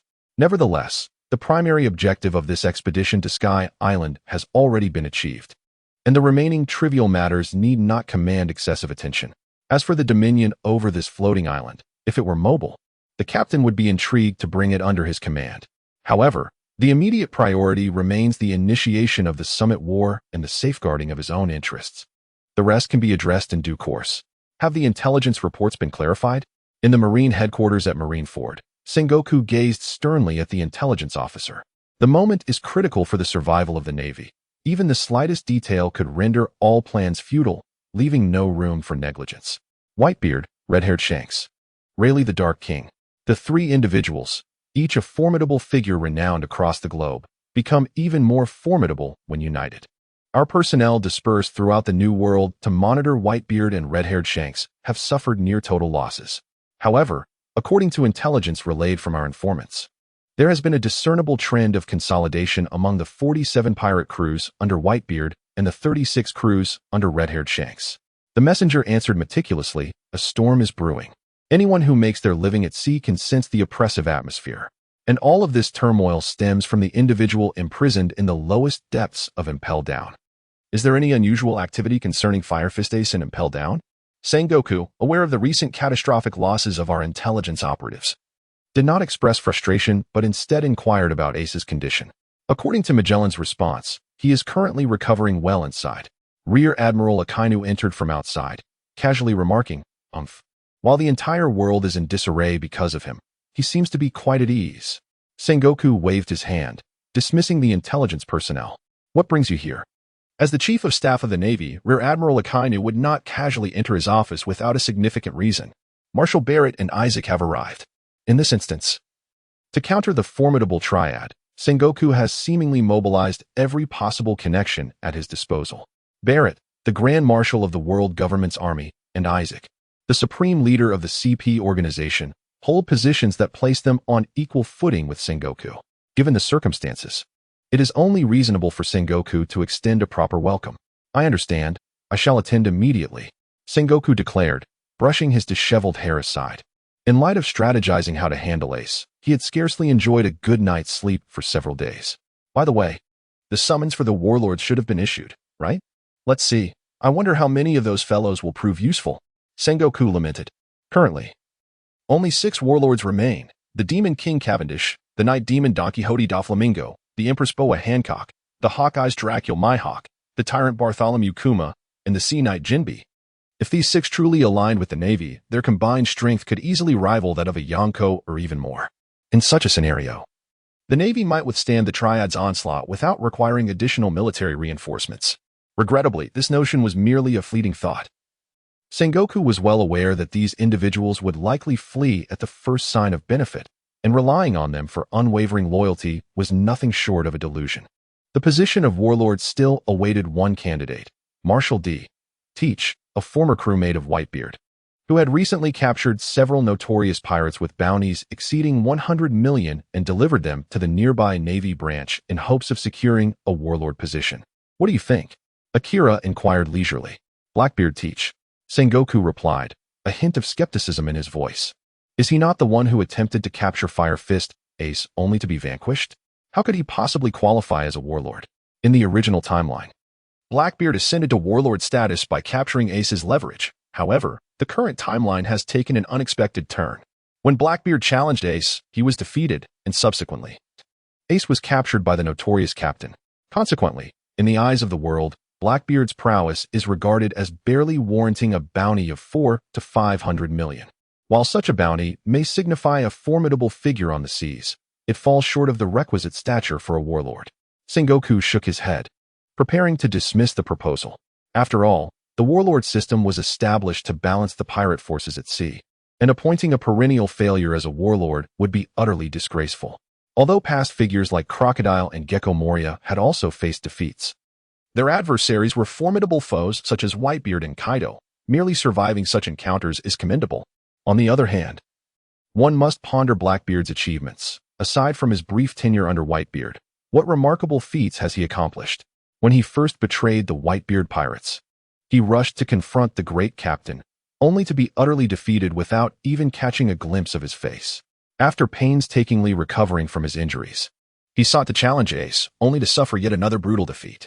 Such a person, aspiring to become a warlord of the sea, must be deluding himself. Upon witnessing Sengoku's steadfast refusal to accept Blackbeard as a warlord, I did not press the matter further. Although she had met Teach once and perceived him as a formidable figure, such matters cannot be forced. As always, she recommended her new book, Evil Exorcist. Furthermore, I recently discovered that my novel requires payment on other platforms. Thus, I would like to clarify that this book is entirely free. If any payment is requested, you may find it for free elsewhere. That is all. Captain, the Navy has rejected our application to become warlords, Fanoka stated, receiving the report from the messenger bird with a tinge of exasperation. The Blackbeard pirates had submitted their application multiple times. Yet each request was met with rejection from the Navy headquarters, causing considerable frustration among the crew. After all, both Basis and Fanoka held themselves in high regard. Had it not been for Blackbeard's ideals and strength that swayed them, they would never have settled for the ranks of a mere pirate crew. Sengoku likely deems us too weak. Despite yet another rejection from the warlords, there was no sign of despondency on Teach's face. He is a visionary, a leader with grand aspirations. If a mere string of refusals could dampen his spirit, he would hardly be worthy of steering the tides of the world. Cough, cough. Poison Q repeatedly coughed to assert his presence. Although we recently vanquished 5 pirates with bounties exceeding 100 million, our achievements cannot compare to those of other warlords.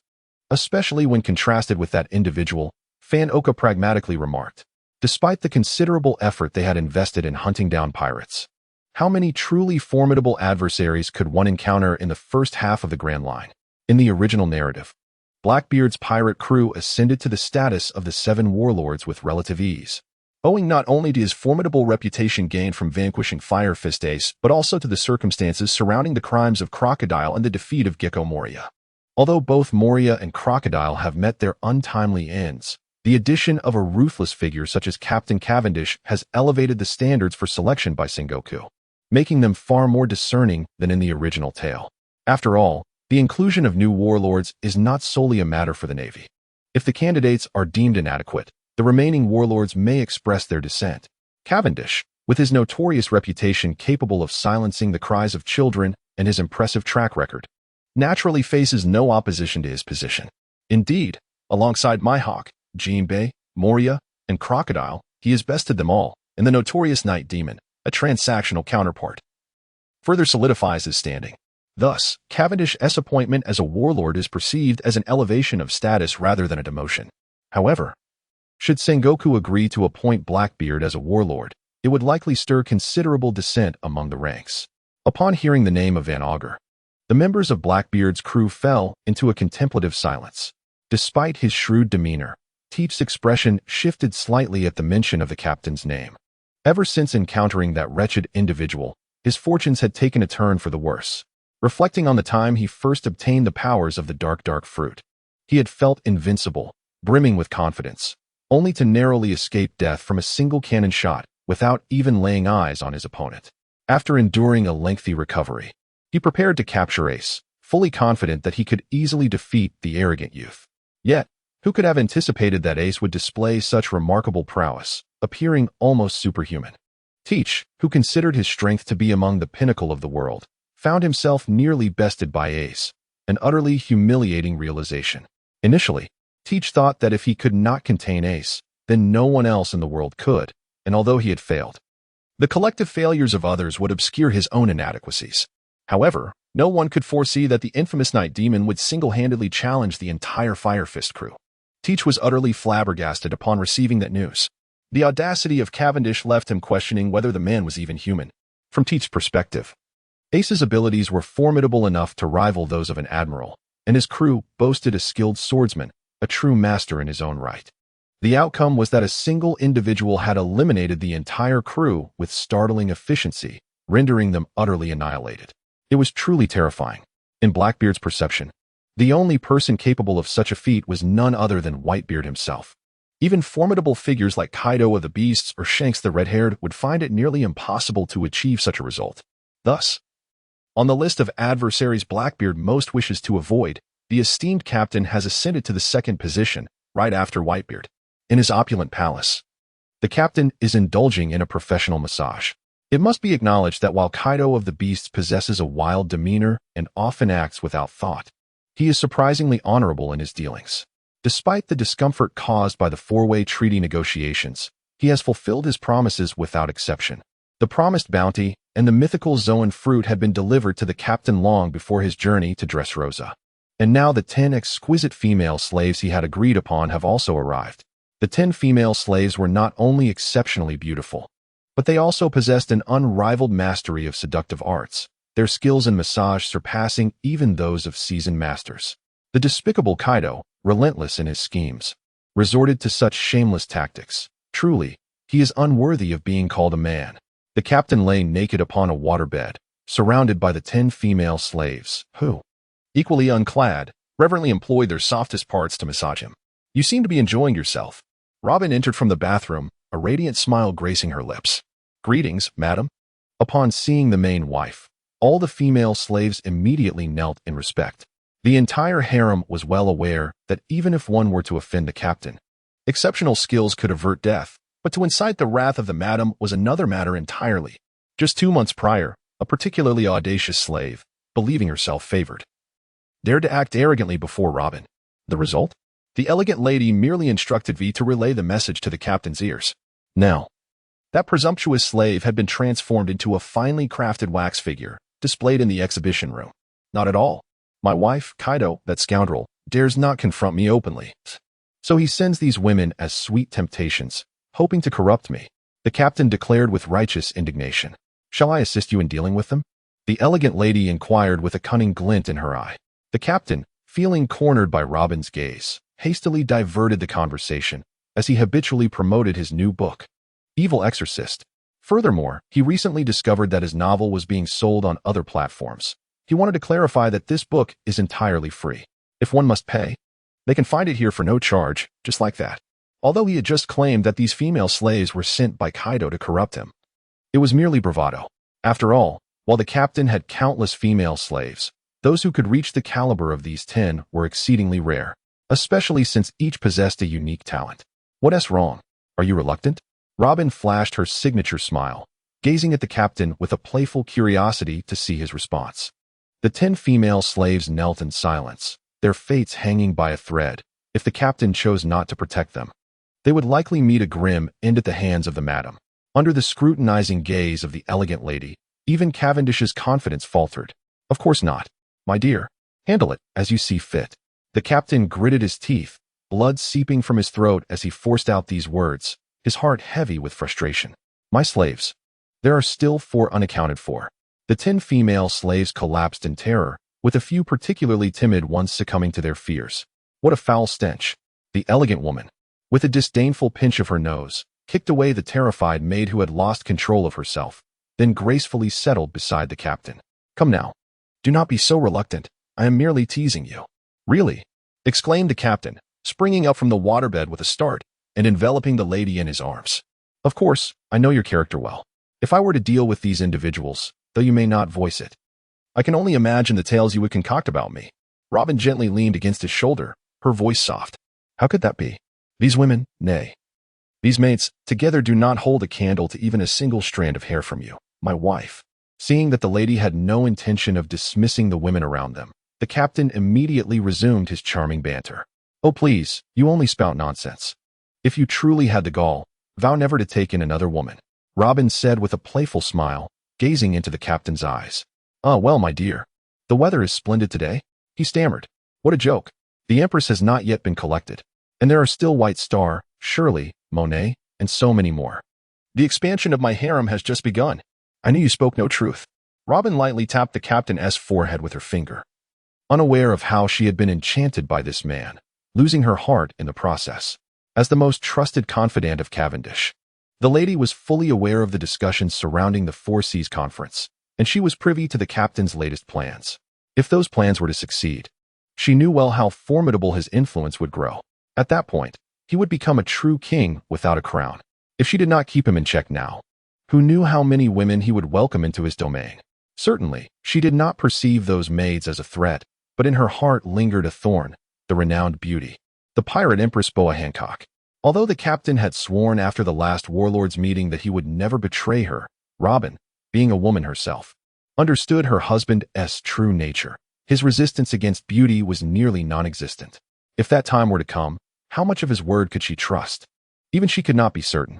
In the past, when he was a solitary man, Robin would not have minded how many women the captain entertained, but now, with a child to consider, she had to think for her son. At least, in the lady's current perspective, all of the captain's territories would eventually belong to Hitler. How could she not keep a watchful eye? My wife.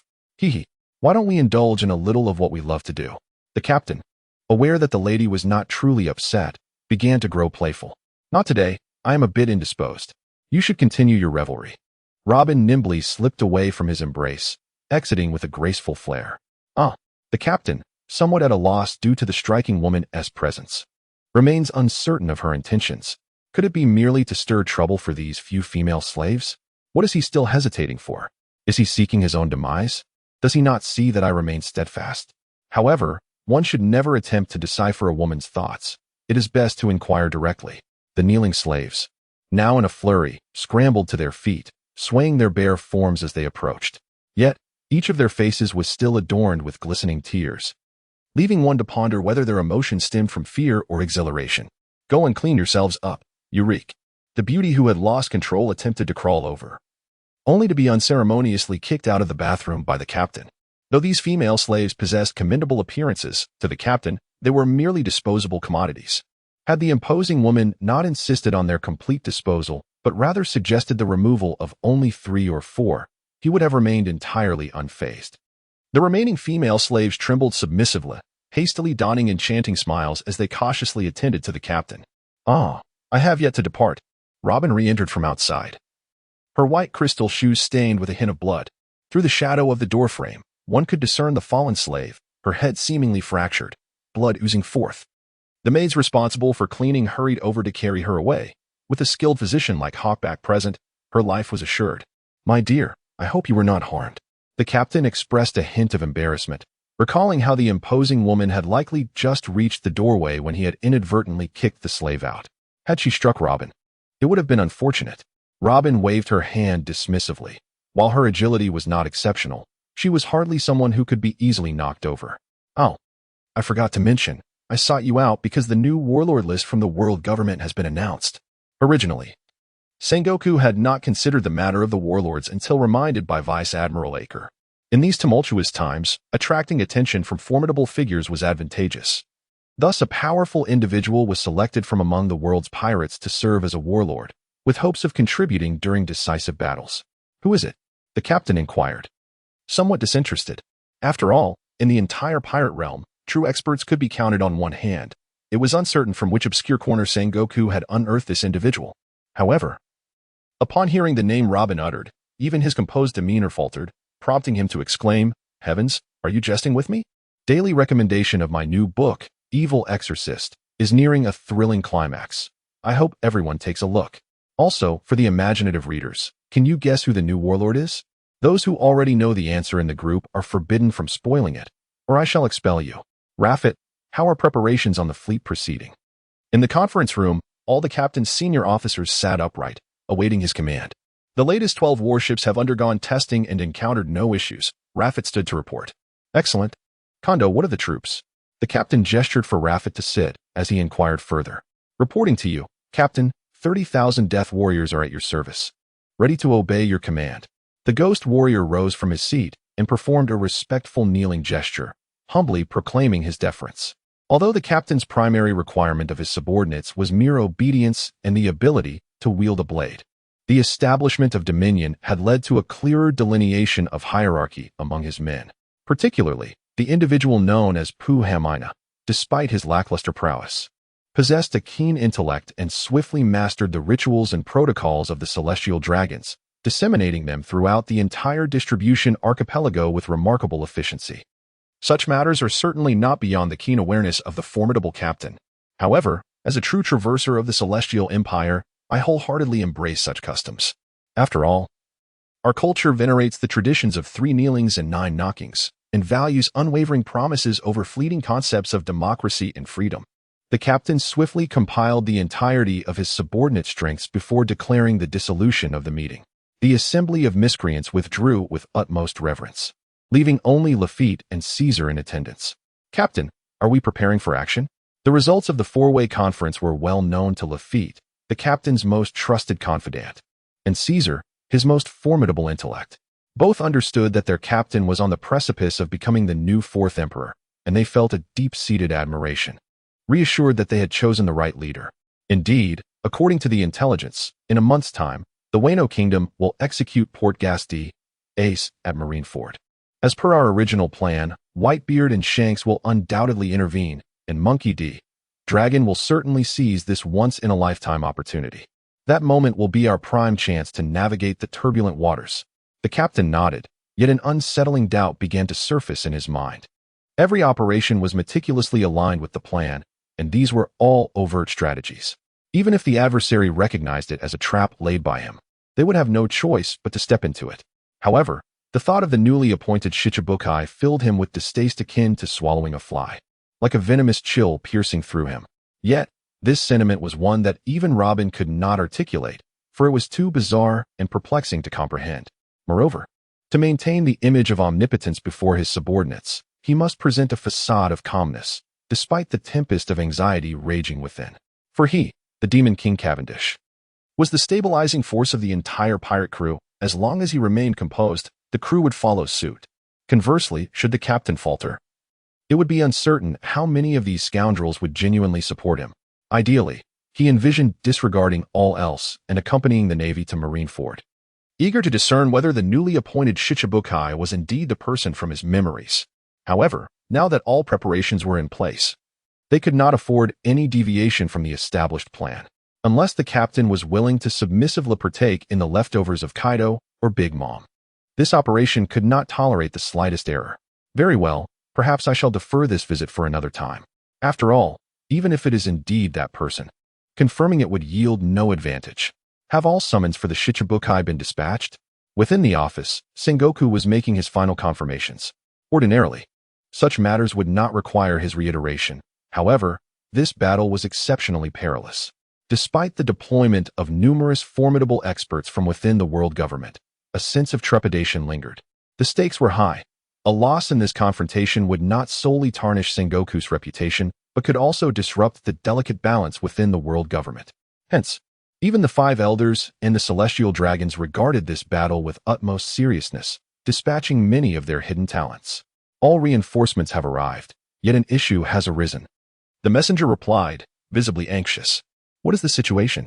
Sengoku's heart raced, as he could not bear to hear any unfavorable news.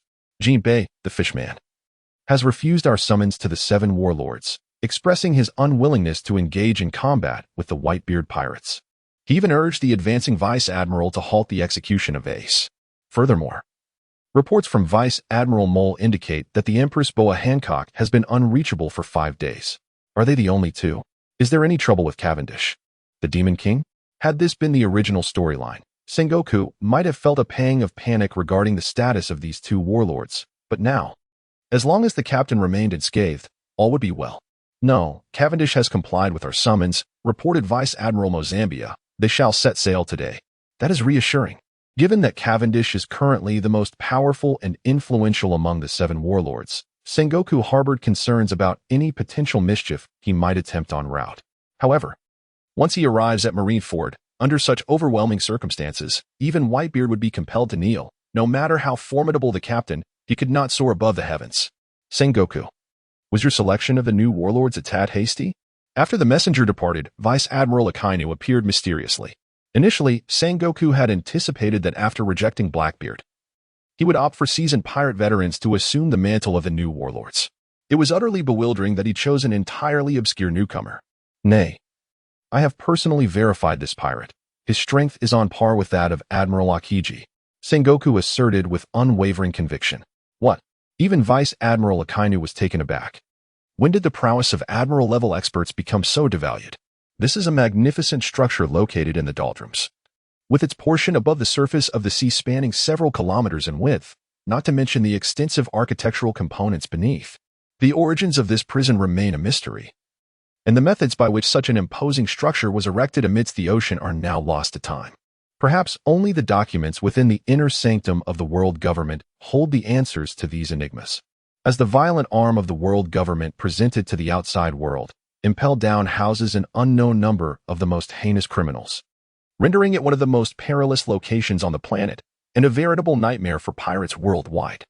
One must not be deceived into thinking that the world government exhibits mercy by sparing lives. Its nature is far from benevolent. After all, those deemed worthy of confinement within Impel Down hardly possess the moral standing to declare themselves virtuous. The reason behind the imprisonment of tens of thousands of these malevolent beings, without executing them, lies solely in their treasures and abilities. For instance, even a single pirate apprehended from the first level of this prison likely harbors private wealth amounting to several tens of millions of berries. If their secrets can be extracted, it would undoubtedly open a lucrative avenue, not to mention the rare and exotic treasures that pirates delight in plundering. However, those confined beyond the 4th or 5th levels possess wealth that pales in comparison to their prowess. What the world government truly seeks is their loyalty. Regrettably, those who manage to reach the 4th or 5th levels are resolute individuals, and the chances of compelling them to serve their masters like dogs for the remainder of their lives are exceedingly slim. Typically, aside from the naval vessels transporting prisoners, this place is devoid of any human presence. Yet now, in the vicinity of Impel Down, a clandestine small boat lies in quiet ambush. Learning from the shortcomings of their previous makeshift raft, which offered no shelter from the elements, the Blackbeard pirates have unanimously concluded that a vessel with a cabin is essential for their endeavors. Thus, they have opted for this highly concealable warship. Captain, can you hold on? Basis inquired with concern. I'm fine. I can still endure, Blackbeard replied, his hands pressed against the ship's lower hold, from which billowing black smoke emanated. After all, this was not a naval warship reinforced with sea prism stone to withstand the relentless onslaught of sea creatures in the calm belt. He must rely on his devil fruit abilities to protect the vessel's underbelly. While this approach may have deterred the Sea Kings from attacking them, it also led to a swift decline in Blackbeard's stamina. After all, such exertion is exceedingly exhausting. Captain, hold on a little longer. I see the Navy's ships are setting sail, and we shall soon depart, Van Oka remarked as he lowered his telescope and addressed Blackbeard. Ah, that is indeed reassuring. Even with Blackbeard's formidable physique, sustaining the powers of the devil fruit for such an extended period is quite taxing. Above them, at an altitude of 4,000 meters, a pristine white cloud loomed. Captain, how much longer must we wait? Caesar inquired impatiently from within the golden ship. As a scientist second only to Vegapunk in this realm, he had made slight modifications to the propulsion system, allowing the vessel to operate independently of Cavendish's abilities, relying instead on energy. Regrettably, this ship could not be mass-produced. thwarting the Grand Captain's aspirations of establishing an aerial fleet. Let us await the movement of that vessel below. The Grand Captain gazed at the ship that appeared no larger than a pinhead from his vantage point. Were it not for his extraordinary vision as a master swordsman, such a distance would render it invisible to ordinary eyes. Who aboard that ship could it be? Caesar pondered, his curiosity piqued. Only his unique status permitted such audacity. Others, including Drake, adhered strictly to orders, fearing to voice any doubts. Though the Grand Captain had yet to ascend to the rank of emperor, his aura vastly surpassed that of figures like Whitebeard and Shanks. Many may perceive the environment and atmosphere surrounding such illustrious pirates as the quintessential essence of being the pirate king, yet for the Grand Captain, it is all mere nonsense. The empire I have tirelessly forged is for my own enjoyment and that of my descendants. Why should I share the fruits of my labor with those who advocate for democracy and human rights? Those who hold such foolish notions deserve to be eradicated. A bunch of imbeciles. The Grand Captain's gaze fixed upon Blackbeard's ship as if he were observing a corpse. In times devoid of heroes, it is the petty who gain notoriety. Although Blackbeard is cunning and possesses a blend of roughness and subtlety, a quintessential rogue, his numerous flaws are glaringly apparent. To speak of the Marineford War alone, had Whitebeard not been at the end of his fate, this notorious villain might have been cleaved in twain. To put it in more precise terms, he has an excessive penchant for ostentation, and that without regard for the occasion or appropriateness. The transport vessel, escorted by the Admirals Akiji and Akaino, gradually vanished beyond the horizon, embarking on a journey that would inevitably alter the annals of the Pirate King's history. On board, the pirate Empress Boa Hancock fixed her reddened gaze upon the receding silhouette of the great prison. Whether it was the insidious inertia of the dimension or some other force at play, Monkey D. Luffy, that imbecile, had caused a ruckus at the Sabaody auction house 7 days prior, reminiscent of the original narrative. Although lacking Rayleigh's assistance, Bartholomew Kuma was left to clean up the mess. Particularly given that he was the only son of his superior, the captain could have easily circumvented this predicament. However, under the relentless charm offensive of the alluring lady, he recognized that the current triangular alliance within his harem had become too solidified to allow for any outside interference. After all, to him, the Empress was merely an object of desire, her physical allure overshadowing her abominable temperament, which he preferred to keep at arm's length. Since he was unwilling to invest any emotional energy in that woman, he deemed it unnecessary to exert effort on her behalf.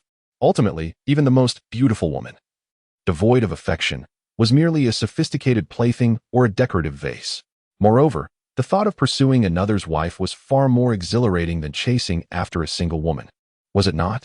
At long last, the confrontation at the summit was about to commence, and he felt utterly exhausted from the anticipation. He continued to promote his new book, Evil Exorcist, seeking collections and recommendations. Asserting that this pirate tale required no votes, he kindly requested support for his new work instead. For the numerous guards of Impel Down, today was nothing short of a day shrouded in despair. The fortress, reputed as the strongest bastion of the world government and the legendary impenetrable hell for pirates, had astonishingly fallen under the assault of 2 waves of pirates. Blackbeard and his crew appeared at the gates of the great prison, seizing the moment while Luffy, that fool, created a diversion within Impel Down. Aside from the solitary escape of a golden lion all those years ago, there had been no incidents whatsoever during this lengthy span of time. Thus, when the Blackbeard pirates materialized at the entrance, many of the guards were caught utterly unawares. This situation is akin to a thief daring to enter a police station. Who would ever believe it? In that fleeting moment of distraction, Blackbeard and his companions breached the defenses of the Grand Gate and surged forward with unbridled audacity. How infuriating! I must staunchly guard this gate, ensuring that those arrogant pirates are condemned to languish in eternal hell. Only then will I secure the position of warden, Hannibal proclaimed, raising his trident with exuberance, a self-satisfied smile adorning his face. No one comprehended Magellan's prowess better than he. Within the confines of this formidable prison, Magellan was virtually invincible. Although the pirates who had just stormed the gate were exceptionally formidable, they could never hope to rival the prison warden. However, even if Magellan were to vanquish those pirates, he would inevitably face the charge of negligence, paving the way for Hannibal's promotion. My sincerest apologies. By the way, could you assist me by handing over the power key for this gate? Just as Hannibal reveled in his daydreams of advancement, an unfamiliar voice echoed in his ear. Who dares? Surely, someone who has ascended to the position of deputy warden of Impel Down cannot truly be a fool. In an instant, his trident was thrust forward like a tempest, aimed directly at the source of the voice. This strike embodies decades of his arduous cultivation. Moving with the ferocity of thunder and striking with the swiftness of the wind, the tip of the halberd subtly resonating with the sounds of tempestuous storms. Should one well-versed in Hannibal's prowess witness this, they would undoubtedly believe their eyes deceived them. This is no longer the indecorous deputy warden. He is truly a master swordsman. A sensation akin to a piercing thrust coursed through Hannibal's hand, prompting him to turn with wild laughter. Fool, did you truly believe that I, Hannibal, the warden, was merely jesting? His trident was now embedded in the body of a guard, behind whom loomed a visage capable of eliciting screams from women and nightmares for men. It was none other than the Demon King, Cavendish. Hannibal shrieked like a young girl, swiftly leaping backward. The captain was somewhat taken aback. Having previously perceived this individual as merely a comedic figure in anime, he had never anticipated such remarkable skill. In a moment of desperation, he had resorted to using a guard as a shield, for otherwise, he might indeed have met his downfall. Aren't you supposed to be obeying the Navy's summons? Currently stationed in Eschew? Hannibal inquired with confusion. Alas, the captain had no intention of kindly elucidating his query. Drake, immediately secure the entrance. No one is permitted to pass without my command.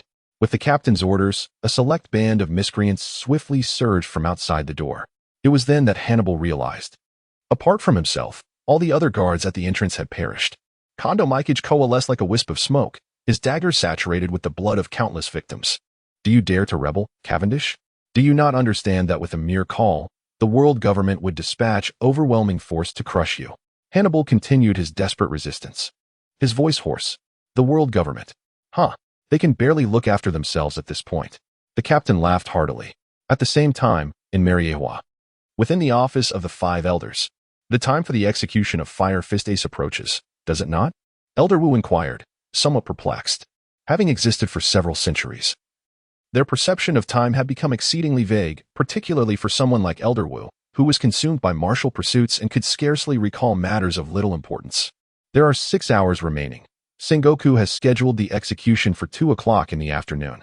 That particular time frame coincides with the shadowed period in Eschew. Once the battle exceeds 2 hours, those pirates will find themselves facing the sun, Elder Ji calmly analyzed. In this decisive moment, with the intent to utterly dismantle the white-beard and red-haired pirate crews, Sengoku has meticulously prepared, even considering the influence of sunlight, striving for an impeccable execution. Ah, that is splendid. Should they succeed in obliterating both the white-beard and red-haired pirate factions, tranquility would descend upon the seas. The old man, with a quiver of his beard, expressed his excitement, for the national treasure was nearing fruition. They were on the brink of acquiring true immortality, and if they could further solidify their reign before that, it would indeed ensure an everlasting dominion. With a thunderous roar, an overwhelming force descended from the heavens, accompanied by an infinite pressure, causing Eschew to tremble violently. Reminiscent of the recent attack by the great captain. What is occurring? Countless questions echoed in the hearts of all present. At the base of the red line, Whitebeard laughed maniacally, throwing punches towards the direction of Eschew. How exhilarating! I have long wished to do this. Edward Newgate's heart swelled with fervor. Even though he had been warned by Dragon during his last visit that the plan was likely a ruse intended to provoke him, the red-haired, and the Revolutionary Army into a direct confrontation with the world government, the allure of the potential rewards was irresistible. Even a man as proud as Whitebeard recognized that Sengoku, having publicly executed Ace, must have laid an elaborate trap. Yet, with his audacity, he would dare to confront Eschew alone, for Edward Newgate has never known fear. However, understanding that a safer, more successful approach existed, yet choosing a path towards certain demise would not befit Whitebeard, it would be sheer folly.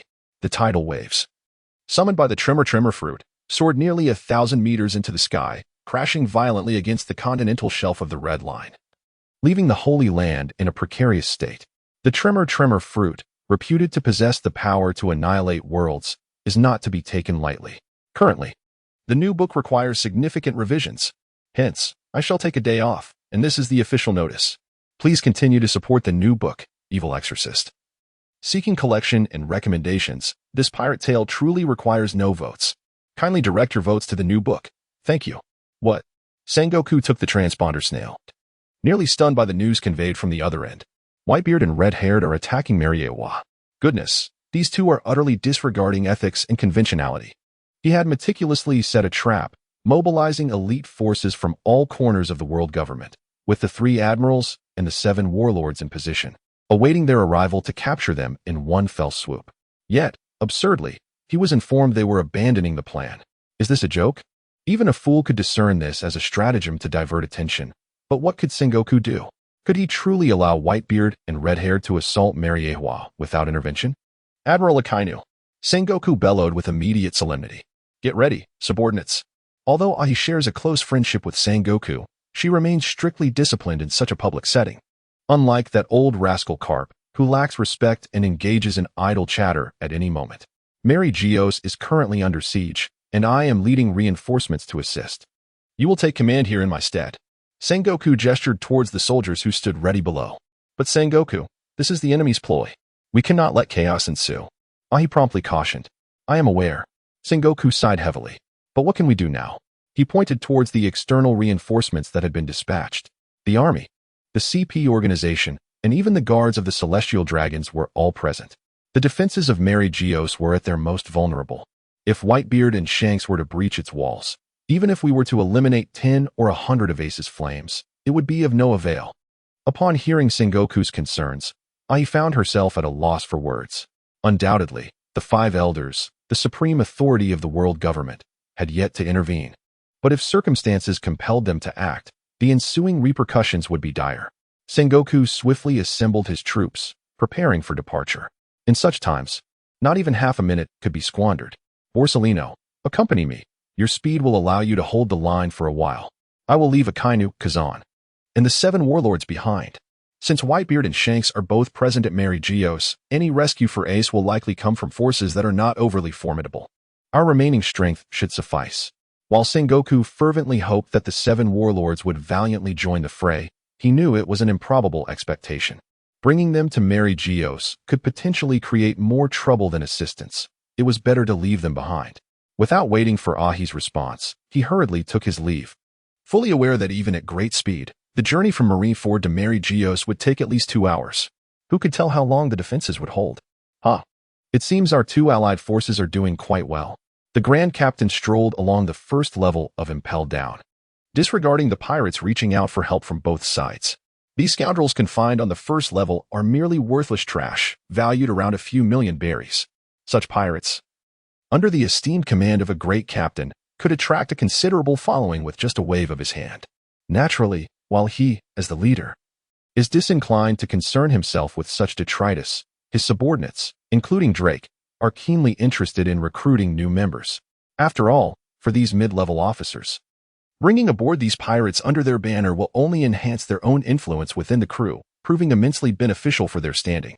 The infernal Impel Down, remarkably, has yet to be shut down. As a once unfortunate soul who resided on the 6th level for several months, Caesar harbors no fondness for this place. After today, its continued existence seems improbable. The captain surveyed the surrounding cells, but found no trace of a certain fruit user. It appears he has already made his escape. That elusive clown Buggy, known for his transformation abilities, remains a mystery. Even in the original manga and anime, his appearances are second only to the protagonist, Luffy, significantly outnumbering those of others. Initially, the captain intended to discern whether this individual was genuinely a pig or merely masquerading as one. However, it seems that opportunity has slipped away. The entire Impel Down resounds with alarming bells. Under normal circumstances, such an incident would prompt the Navy headquarters to dispatch formidable reinforcements within an hour. In the confined spaces of this prison, Magellan's powers render him nearly invincible. Even formidable adversaries of the Yonko caliber would struggle to overcome him in a short span. Yet, the beleaguered world government is currently too preoccupied to attend to this crisis. In the corridors of the 4th underground level, Magellan gazed helplessly at the blaring alarms, seething with rage. That accursed straw hat-wearing brat disrupted the order, emerging from some crevice. And he had swiftly dispatched him with a single strike, sending him to the 5th level to be fed to the wolves. Just as the beleaguered warden had managed to alleviate his discomfort, he encountered the approaching Blackbeard and his crew. These fellows are far more formidable than that straw-hatted boy from earlier. Even with his combat prowess, it took considerable effort to subdue the entire Blackbeard pirates. As a result of overexertion, his stomach began to protest once more. Yet, before he could reach the restroom, the alarm blared again. Truly infuriating. After serving as warden for over a decade, the alarm had only sounded once during the Gold Lion incident. But today it has rung 3 times in less than 3 hours. Enraged, Magellan hastily adjusted his trousers and headed upstairs, resolved to teach whoever was responsible a severe lesson. How reckless to disturb Lord Magellan during his moment of relief. Meanwhile, the new book Evil Exorcist is being pushed, and I implore you to support it with your collections and recommendations. This pirate tale does not require votes anymore. Please direct your votes to the new book. Thank you. Captain, this is a sacred place. Could you please exercise some caution? Lucky Roo exclaimed, biting into the chicken leg he held, feeling somewhat helpless as he addressed Shanks, who was still indulging in his drink. Do you even have the right to speak? Perhaps you should first put down that chicken leg, Beckman remarked, looking exasperatedly at his captain and the senior officers. What sins did I commit in my past life to warrant the responsibility of caring for this bunch of miscreants? The cataclysmic tsunami triggered by Whitebeard had depleted the remaining defensive forces of Mariewa, redirecting them all to confront him. The red-haired pirates encountered little to no resistance and surged forward without hindrance. Even Shanks himself was taken aback by how effortlessly they had breached the defenses, leaving him momentarily stunned. This is indeed a sacred land, the administrative epicenter of the world, the so-called impregnable Mary Geos, which has been so effortlessly breached. Now, according to our plan, what should our next course of action be? Shanks belched and scratched his head. As per the strategy, the Whitebeard pirates were to draw the majority of the enemy's forces, allowing our crew to split into smaller units and launch assaults from various directions, facilitating someone to infiltrate. Beckman shrugged in resignation. At the time of devising the plan, no one anticipated that the defenses of Mary Geos would be so lax, resulting in their current predicament. Originally, our objective was to compel the forces at Marineford to return for defense, enabling Dracula's revolutionary army to rescue Ace with ease. Beckman adjusted the brim of his hat. However, given the current circumstances, we ought to reconsider our approach. Do you have any ideas? The look in Shanks' eyes swiftly transformed from a state of drunken stupor to one of clarity. After all, despite the unpredictable nature of the red-haired pirates, they are formidable enough to have risen to the rank of an emperor. In moments of critical importance, they can be relied upon. We should launch an assault here. Beckman pointed towards a row of opulent buildings. That is the residence of the Celestial Dragons? Shanks inquired with a furrowed brow. Indeed, the residence of the Celestial Dragons.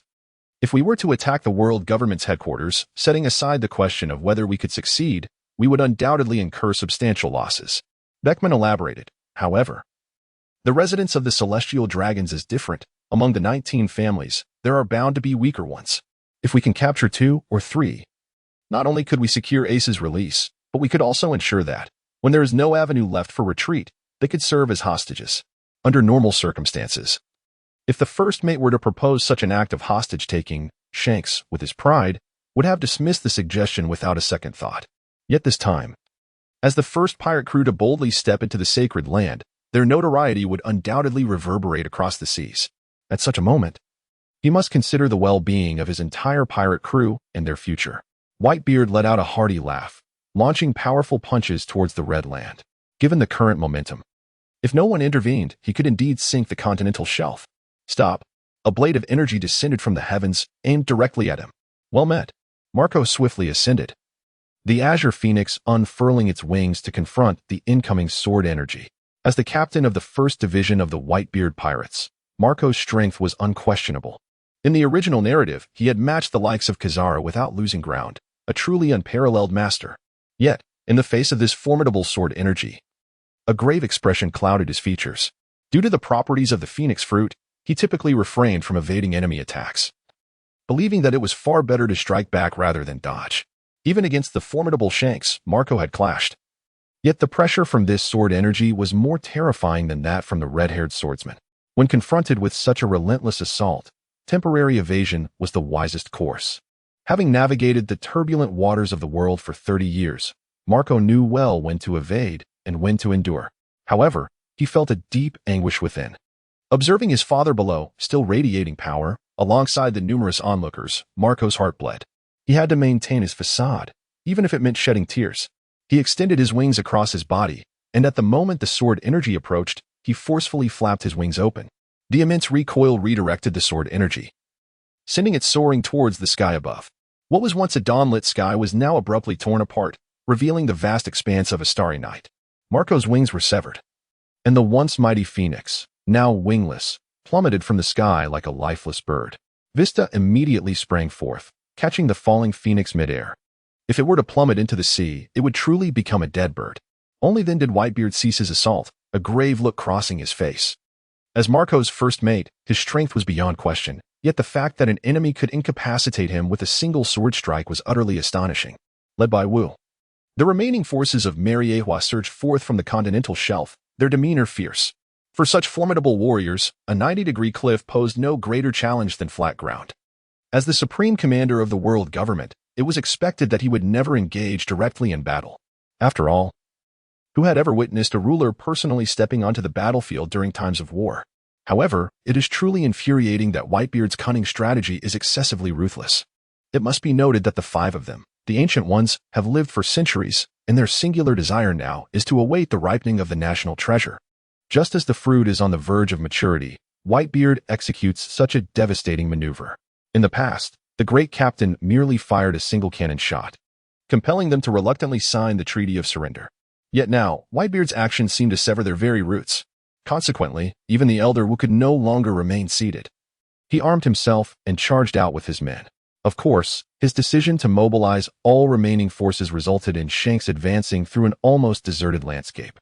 Furthermore, I implore you to support my new book, Evil Exorcist, with your recommendations and collections. This pirate tale requires no votes. Additionally, the recently updated Chapter 191 was unfortunately blocked just half an hour after its release, and I am powerless in this situation. Have the actions commenced over there? On board the Beast King battleship, Kaido addressed his companion, Plague Johnny. Initially, in the original narrative, he had intended to seize the opportunity while the Whitebeard pirates attacked Marineford, only to be thwarted by the red-haired pirates, thus preventing his ambitions from materializing. Now, however, with both Whitebeard and red-haired pirates engaged at Marineford, there is no one left in the New World to impede his progress. Arabella and Jack have already dispatched their forces. The latest news indicates that the offensive is proceeding smoothly, Johnny reported back to his captain. Under normal circumstances, at such a critical juncture, as the foremost force of the Whitebeard pirates, he should have been leading troops to seize territory. Yet, Lord Kaido's debilitating headaches have recurred. In his past, as a member of the Oni clan, Kaido sought supreme power by practicing the forbidden and deadly techniques of his ancestry, the notorious Devil Fruit Scripture. It remains uncertain whether Kaido is indeed the fabled protagonist of legend, but he has somehow mastered that perilous tome, which has claimed the lives of countless practitioners. Although he gained an almost invincible physique through this scripture, it appears that his mind has suffered some degree of impairment. It is often said that he has rendered himself foolish through his training. In his afflicted state, Kaido frequently engages in reckless behavior, such as challenging Whitebeard alone or assaulting the Navy headquarters, embracing self-destructive tendencies. Under ordinary circumstances, such madness might be tolerable. After all, it is not an uncommon occurrence. And with Kaido's formidable physical prowess, he could always retreat if he found himself outmatched. However, at this moment, such indulgence is utterly untenable. Red-haired and Whitebeard are assaulting Marineford. If Kaido were to lose his composure and rush onto the battlefield, it would spell disaster. Confronted by two emperors and the world government, it matters not if Kaido has mastered the demonic scriptures. Even if he were to wield the power of the devil, he would be reduced to nothingness. Thus, as the sole individual capable of somewhat restraining Kaido during his frenzied episodes, Johnny must remain steadfastly by his side. The last thing he desires is to return after a fierce battle, only to find his captain has perished. 5 elders. Whitebeard observed the sword-wielding Wu Lao before him, his expression one of unsurprising recognition.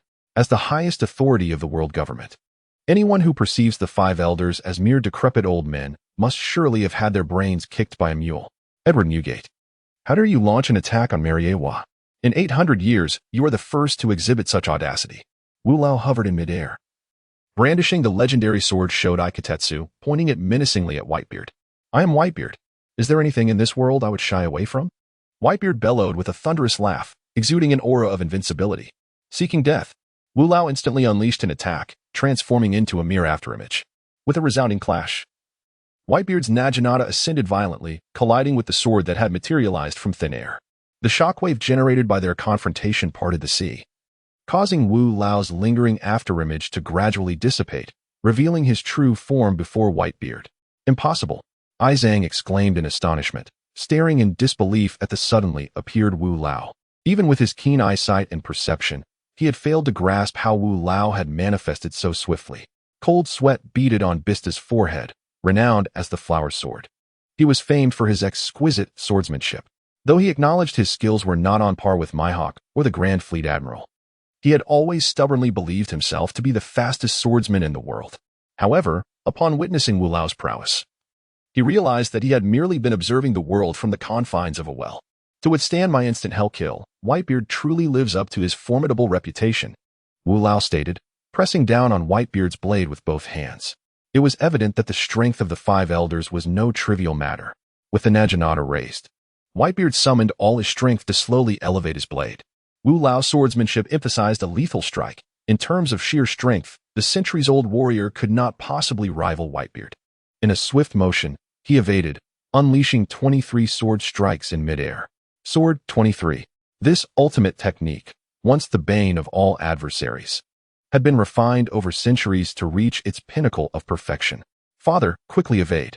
Diamond Jaws, with arms outstretched, prepared to charge forward, for he was the epitome of defense. No one was permitted to disrupt the battle of the five elders. However, before he could make a move, an immense force of suction emanated from the side, rendering him immobile. The wielder of the barrier fruit could conjure a transparent enclosure nearby, ensnaring both themselves and their adversaries. "You fool, you are courting death," roared the formidable Diamond Jaws as he lunged towards the figure clad in black. Simultaneously, the subordinates brought by Old Wu clashed with the captains of Whitebeard Eschew. As the last trump card of the world government, the strength of Old Wu's entourage was undoubtedly formidable. Yet, as members of the world's most formidable pirate crew, the Whitebeard pirates, the captains and lieutenants were no ordinary foes, leading to a fierce stalemate between the two sides. Facing the onslaught of 23 sword energies, Whitebeard chuckled derisively.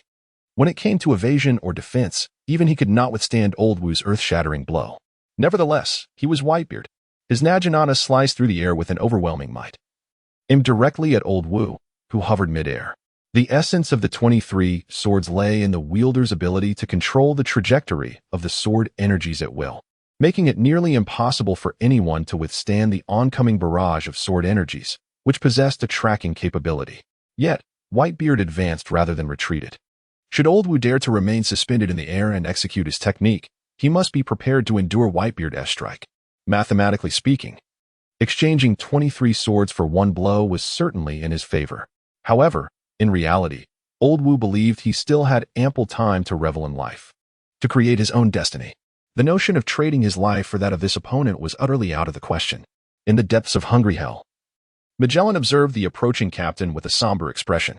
Naturally, being a man of poison, his visage was perpetually tinged with hues of purple and blue, rendering any notion of unattractiveness moot. Cavendish, as a warlord of the sea, this is not a place for you. Though he was aware that the arrival of the other party at such a critical juncture was far from benign, he nonetheless wished to make one final effort. Luffy, that foolish lad, was not someone he deemed worthy of concern considering his current prowess. However, the Blackbeard pirates, whom he had just encountered, were indeed formidable adversaries. Without resorting to his full strength, he would find it challenging to overcome them. Presently, despite Magellan's confidence in his abilities, the man before him was not easily trifled with. The formidable Cavendish, known as the Demon King, had remained undefeated since his debut and was universally acknowledged as the foremost among the 7 warlords of the sea. There was no need to recount his terrifying achievements. Faced with such an opponent, even he had to muster every ounce of his spirit. If he could dissuade the foe without engaging in combat, it would be most advantageous. After all, Magellan was merely a warden, and overseeing these inmates was his primary responsibility. However, the current captain was already poised to strike. It was not merely Magellan he had to contend with, but even if the 3 admirals were present, he would have no choice but to plunge forward. Since his arrival in this world, the entire narrative of One Piece had unraveled. The so-called prophets had become utterly irrelevant. The most immediate consequence was the impending Marineford War, which, according to the original storyline, was merely a conflict between the Navy and the Whitebeard pirates. While it could still be considered an epic clash, it paled in comparison to the current situation. According to the plan he had presented to Dragon, Whitebeard and Shanks were currently assaulting Mary Geos. With the capabilities of these 2 emperors, they would undoubtedly penetrate the city before Sangoku could react. Yet, Despite Whitebeard and Shanks being hailed as the two greatest emperors, the captain had never held a favorable view of their fate. After all, they faced a top-tier power structure that had dominated the world for 8 centuries. If they were to be vanquished by 2 pirate leaders, then there would be no point in continuing to exist. Of course, given the natures of Whitebeard and Shanks, even in death, they would likely take a few with them. As a result, the world government would find itself preoccupied with internal matters for the foreseeable future. Meanwhile, at Marineford, Rayleigh would undoubtedly accompany Dragon's forces to raid the execution site. The Navy headquarters, currently fortified under Sengoku's command, was becoming increasingly vulnerable with the mobilization of numerous elite fighters. Without delving into specifics, even among the 7 warlords, many were decidedly unreliable. Jinbe was imprisoned, while a counterfeit had taken his place in the captain's crew. Bartholomew Kuma was actually one of Dragon's subordinates, and Hancock was an undercover agent for Luffy. Doflamingo had long since signed a non-aggression pact, essentially serving as a slacker. With such a disreputable ensemble of allies, if Dragon could not secure victory, he might as well take his own life and relinquish the title of revolutionary leader. In this context, it appears that Shanks and Whitebeard have a substantial likelihood of perishing in Mariewa, while Ace may very well escape, supported by his identity and Rayleigh, potentially rallying the remnants of Shanks and Whitebeard's forces to swiftly ascend to a power capable of rivaling the 4 emperors. Meanwhile, the revolutionary army led by Dracul Mihawk could become a significant threat to the world government due to their successful assault on Marine headquarters. After all, the concept of revolution instills far greater fear in rulers than a mere handful of pirates vying for territory like petty tyrants. Thus, this conflict at the summit will directly reshape the world's political landscape, leading to a future where the New World is contested by 5 pirate factions, while the world government exerts every effort to eradicate the revolutionary army. In such a grand environment, aspiring to emerge as the ultimate victor necessitates an aggressive expansion of one's own power. On a personal note, the Grand Captain has now ascended to the pinnacle of the world, yet in comparison to the 4 emperors, his strength still appears somewhat lacking. However, the 4 emperors are not solely reliant on their individual prowess, without subordinates or influence. They would merely be the second prideful Red. In the depths of Impel Down's 6th level, Infinite Hell, lie hundreds of the most notorious and heinous pirates, serving as a lethal temptation for any ambitious contender for supremacy, with Blackbeard preceding him and the Grand Captain following.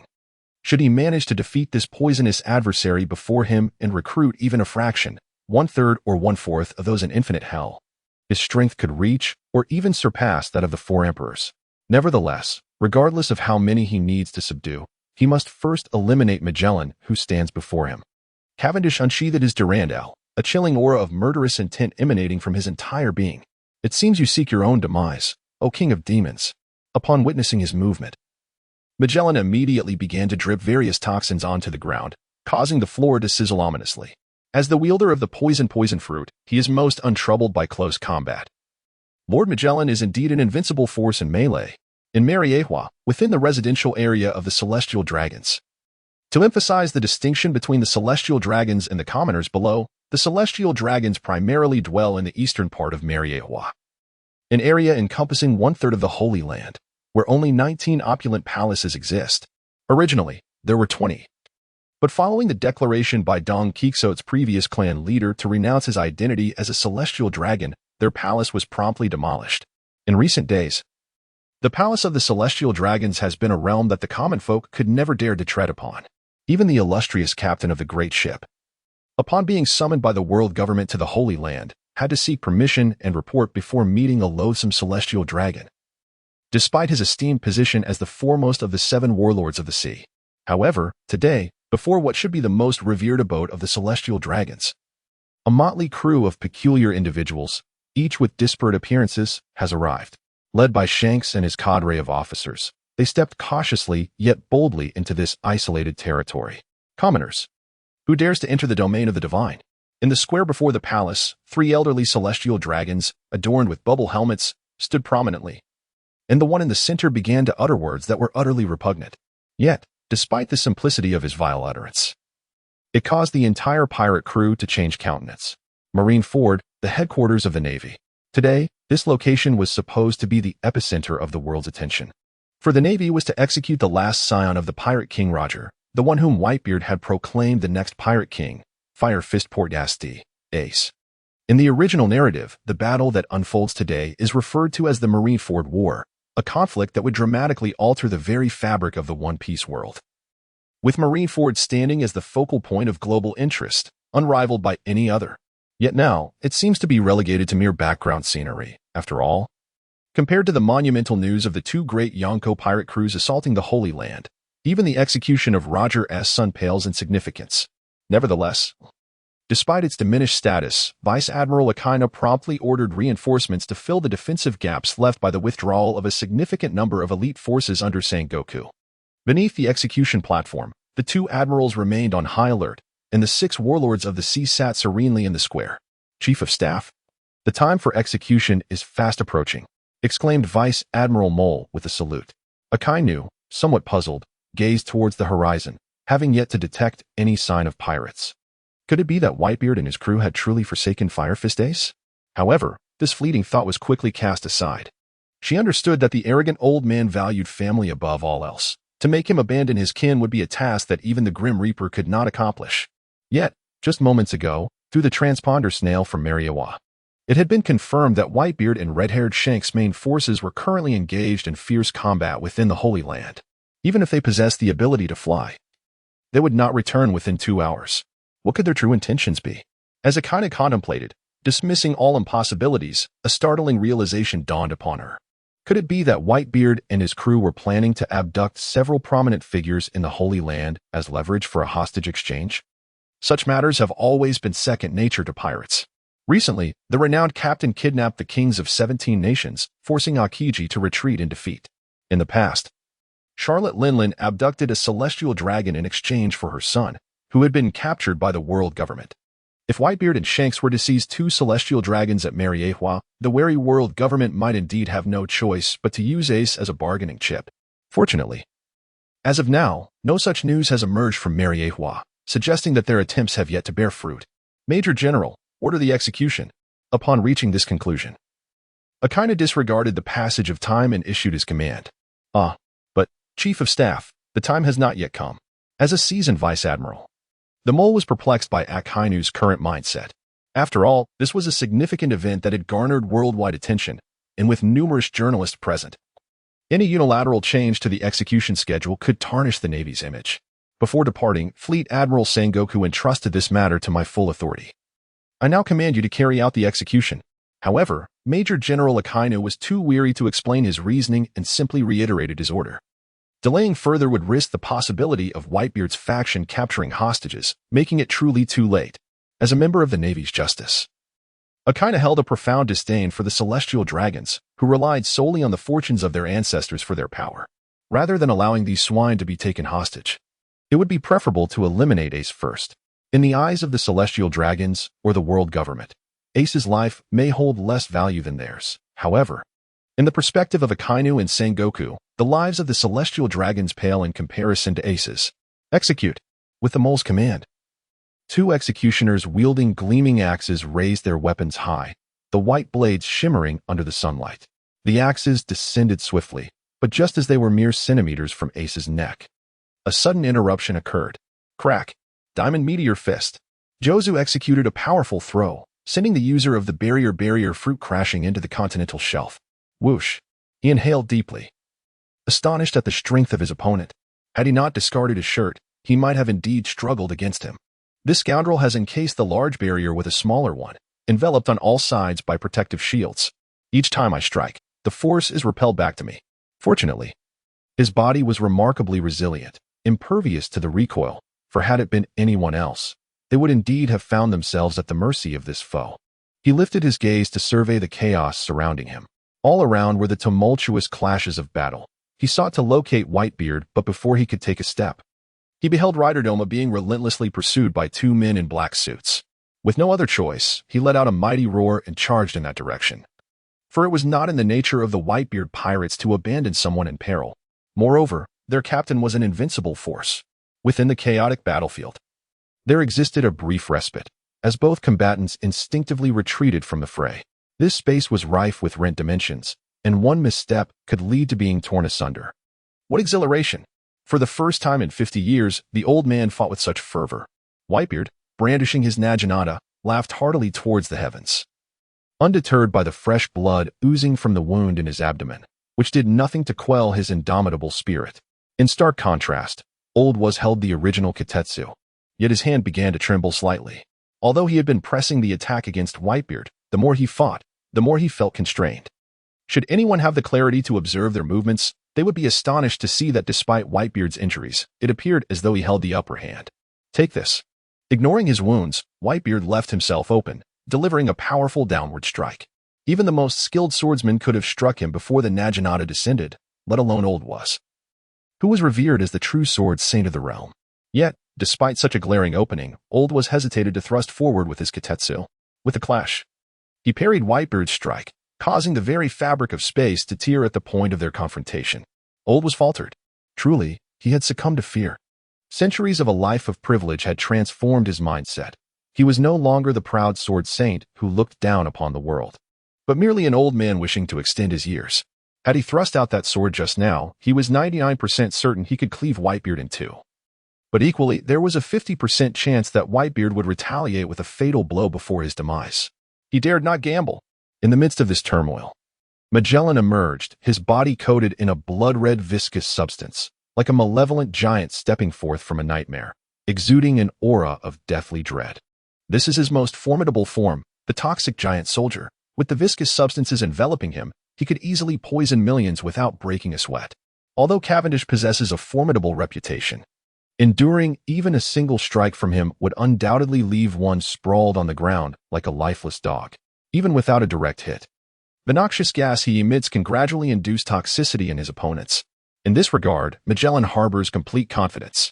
After all, the notorious pirates within the 6th level of Impelled Down, each renowned in their own right, would not dare to stir trouble in the presence of Magellan, whose power transcends mere terror. Should his abilities be unleashed in an open expanse, there might be vulnerabilities, considering he is merely a paramecia user. If someone were to cleverly maneuver from a distance, he may indeed find himself at a disadvantage. However, within the semi-enclosed environment of Impelled Down, he is invincible.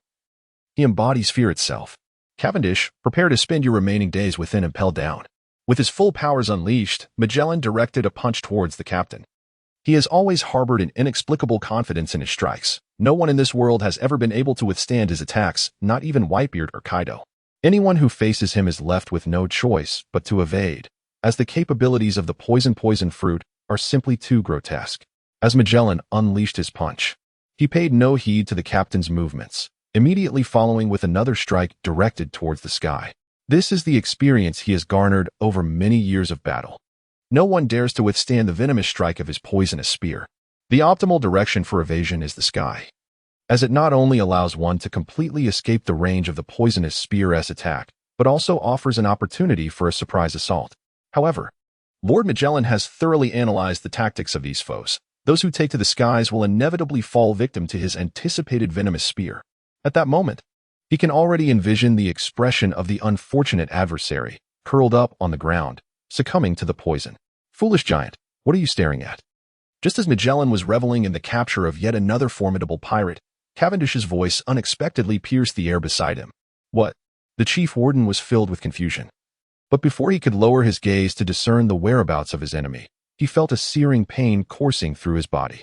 The captain was no mere innocent. It was best to swiftly eliminate an impediment like Magellan. Consequently, after absorbing that venomous strike, he instantly flashed to Magellan's side, unleashing a blade of energy aimed at his abdomen. Although the toxic aura enveloping Magellan mitigated much of the sword's force, the remaining energy still pierced through his lower abdomen with brutal intensity. You scoundrel! Hell of poison! The wounded chief warden unleashed his most potent technique. The hell of poison releases the venom coursing through his veins, creating a toxic cloud approximately the size of 3 prison tiers. The effect? After this technique, the entire 3rd tier will undoubtedly be devoid of any living creature. Not even a den mushy would survive the onslaught.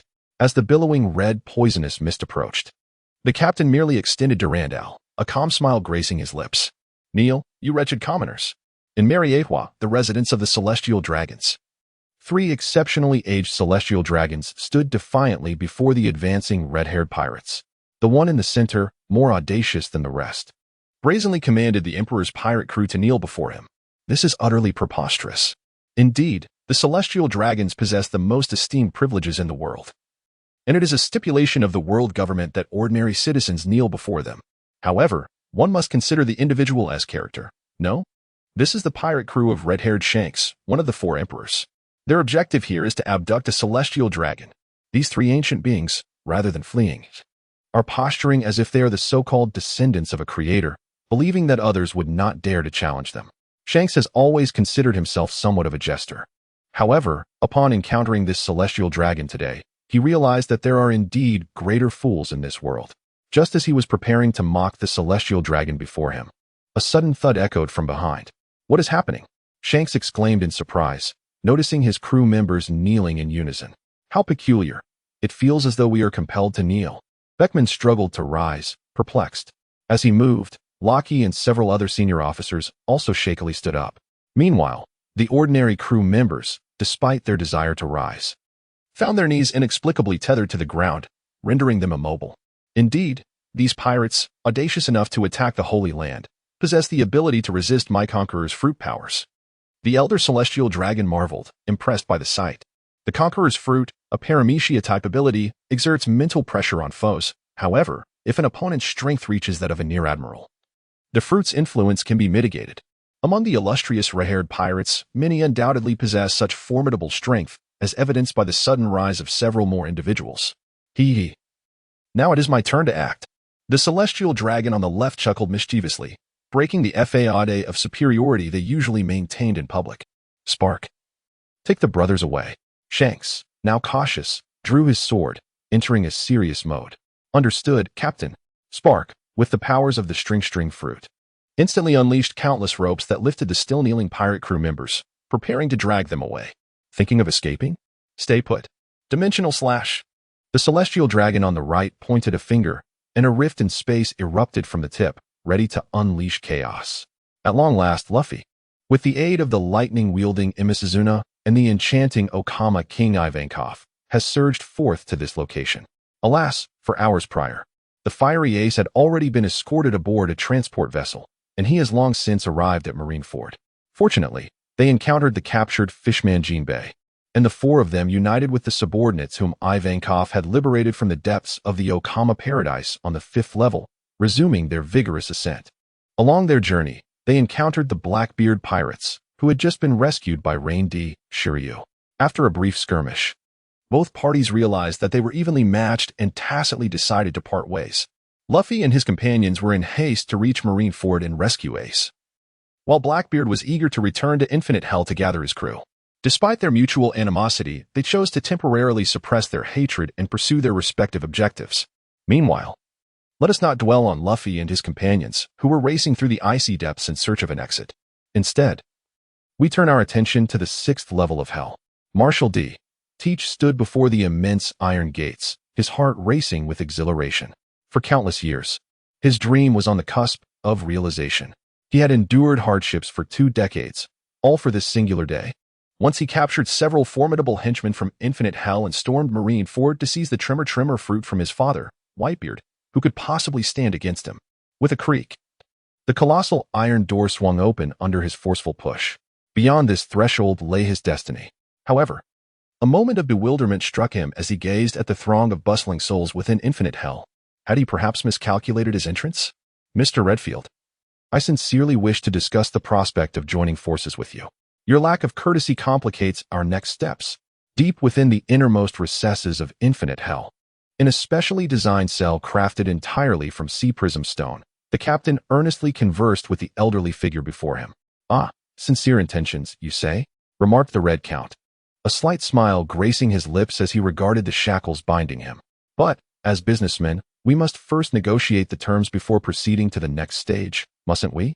Were it not for the fact that this old fellow had been pierced through the peep of bone, with his legs adorned with instruments of torture and additional tarsal nails affixed to his lumbar vertebrae, even the esteemed captain would hesitate to engage in light banter at such close quarters. It is worth noting that the aloof Red, a figure audacious enough to confront the Navy headquarters, possesses a prowess that, while perhaps slightly inferior to that of Whitebeard, undoubtedly stands above both Shanks and Kaido. Just moments ago, the captain was traversing each chamber, seeking conversation and aspirations, and to his surprise, A significant portion of the pirates sincerely acknowledged the errors of their ways, expressing a willingness to join his ranks and dedicate their lives henceforth to the cause of world peace and stability. As for those unrepentant souls, the benevolent captain did not recommend sending them off to their demise either. Thus, under his dual approach of carrot and stick, many wavering individuals found themselves easily swayed. Though there were those who foolishly contemplated resistance, the sight of the enormous head held by Eschew extinguished the resolve of nearly all to oppose. Poison Man Magellan, the warden of Impel Down, wielded the power of the poison fruit, rendering him virtually invincible in such an environment. After all, while the infinite hell may house notorious pirates with bounties exceeding 100 million, true contenders for the rank of vice admiral remain exceedingly rare, barely amounting to a handful. The majority are merely elite rear admirals. Of course, even these elite rear admirals possess sufficient strength to command respect in the outside world. Consider how Luffy, after 2 years of training with Rayleigh, only marginally surpassed the likes of the Mole. When these individuals were first escorted here, they exuded an air of defiance and arrogance. Yet, under Magellan's command, they nearly transformed from fierce wolves into docile huskies. Undoubtedly, they harbored a deep-seated animosity towards Magellan, but they could not deny his prowess. He was formidable enough to take them all on single-handedly. However, the once terrifying figure of Pendleton has now been reduced to merely a severed head, leaving those with ulterior motives little choice but to deliberate cautiously. Thus, whether they harbored treacherous intentions or were genuinely inclined to submit, they shared a common goal: to escape this cursed place. Once free, should they choose to sever ties with him, they could simply dust themselves off and make their exit. For the world is vast, and with their skills, they need not fear a lack of opportunities. Yet, attempting to flee from the ship of the formidable captain may prove far more challenging than they envision. Bondi Vardo sat alone on the ground. For one who had long ceased to care, the notion of threat was inconsequential, yet for the captain, well acquainted with his capabilities, the situation was far more precarious. This individual is truly a remarkable talent. The moniker of World Destroyer is not merely an empty title, should Caesar provide him with a formidable cannon. This man could single-handedly serve as a strategic weapon. Regrettably, the electromagnetic cannon utilizes sea prism stone projectiles, rendering the capabilities of the Momo fruit ineffective. Otherwise, a barrage of electromagnetic fire, unleashed at 100-fold strength by Momo, could potentially devastate the continental shelf.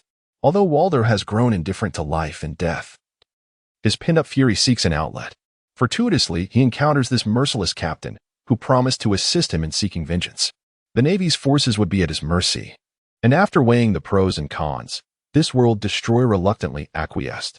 After all, it would be impossible for him to exact revenge alone. Moreover, he harbored no doubt that this smiling individual would swiftly plunge a knife into his throat if he declined. Mr. Riderfield, I believe our time is truly limited. Perhaps you should reconsider. The wretched old bat, if it weren't for your formidable prowess, I would have long since ended your life with a single strike. The captain seethed inwardly, yet he found himself somewhat reluctant to eliminate this detestable man. This is indeed a powerhouse of the 4 Emperors caliber, incomparable to those weaklings of the vice admiral rank. Although vice admirals may be regarded as formidable figures in their own right across the globe, one could easily find 300 without breaking a sweat. Whether one more or one less truly matters little. However, the elite of the 4 Emperors, even considering the hidden forces, would scarcely exceed 10 in total, each one occupying a unique niche. Moreover, within Cavendish's pirate crew, he remains the sole powerhouse of admiral strength. Thus, the addition of such a formidable ally of the 4 Emperors level is of paramount importance to him. Edward Newgate, with a fierce strike, cleaved the sword-wielding old warlord directly into the mountainside. After several hours of vicious combat, with a comprehensive advantage in strength, Whitebeard ultimately delivered a decisive blow, rendering old warlord incapacitated and on the brink of death. Upon witnessing their superior defeated, the black-suited subordinates descended into despair, their morale plummeting by 80%, transforming their earlier parity into a rapid retreat. Especially after that Phoenix Marco had finally recovered from the injury inflicted by old warlord, their collapse became even more pronounced. Whitebeard's blade lingered in the air for a moment, as his formidable physique naturally sealed the wound on his abdomen. In terms of physical strength, even among the non-human monstrosities, Whitebeard would undoubtedly rank among the top 5 in the world. After merely a few minutes of recovery, he regained nearly 90% of his strength. Meanwhile, Old Warlord struggled to crawl from the rock face, his entire body trembling. He had always perceived himself as the strongest in the world, feeling superior to anyone he faced, even against the other four elders. But now his undefeated myth had been shattered. For the first time in 800 years, someone had managed to defeat him head-on. Gazing at the so-called elite forces he had brought, which were now scurrying in disarray from Whitebeard's pirate crew, Old Warlord realized he had been vanquished. He had never imagined that the ultimate force of the world government, a military organization capable of subduing the entire world, could be bested by a mere pirate. This sense of frustration nearly led him to question the very essence of life itself. However, it was evident that Whitebeard had no intention of granting him the luxury of such existential doubt. In a swift motion, he unleashed 3 formidable strikes, one aimed at decapitation, another to cleave mountains, and the last to rend the heavens. Each blow exuded greater ferocity and dominance than the last. Whitebeard had entirely forsaken defense, channeling his spirit into a sheer force of will. There was no room for hesitation. It was time to engage in battle. With the winds of the east at their backs and the drums of war resounding, who would dare to retreat? With a clang, Wu Lao initially intercepted Whitebeard's first strike with his sword, swiftly transitioning to block the second. Yet, the third blow was utterly insurmountable. Whitebeard's momentum had reached its zenith through the heat of combat. Although the third strike was merely a straightforward horizontal slash, it was imbued with the regal aura of one who commands the world and devours mountains and rivers. Wu Lao, with blood seeping from his hands, laboriously positioned his initial sword, the ghost slash, before him, yet deep down, he remained uncertain whether he could withstand this impending assault. With a resounding clash, Shank's sword suddenly unsheathed, striking directly at the spatial rift. Logically, his blade and swordsmanship were of the material realm, while a spatial rift belonged to the domain of loss. Typically, in such a scenario, either Shank's sword would be engulfed or it would simply split in two. Alas, this was the world of One Piece, where logic often falters in the face of the extraordinary.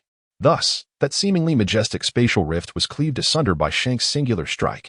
Indeed, it was severed. The very fabric of space was rent by his mere sword. This pirate was no ordinary foe. Witnessing such a domineering display, even the 3 celestial dragons could not help but furrow their brows in concern. The natural space fruit, a pinnacle among supernatural fruits, was so potent that its description was absent from the devil fruit encyclopedia.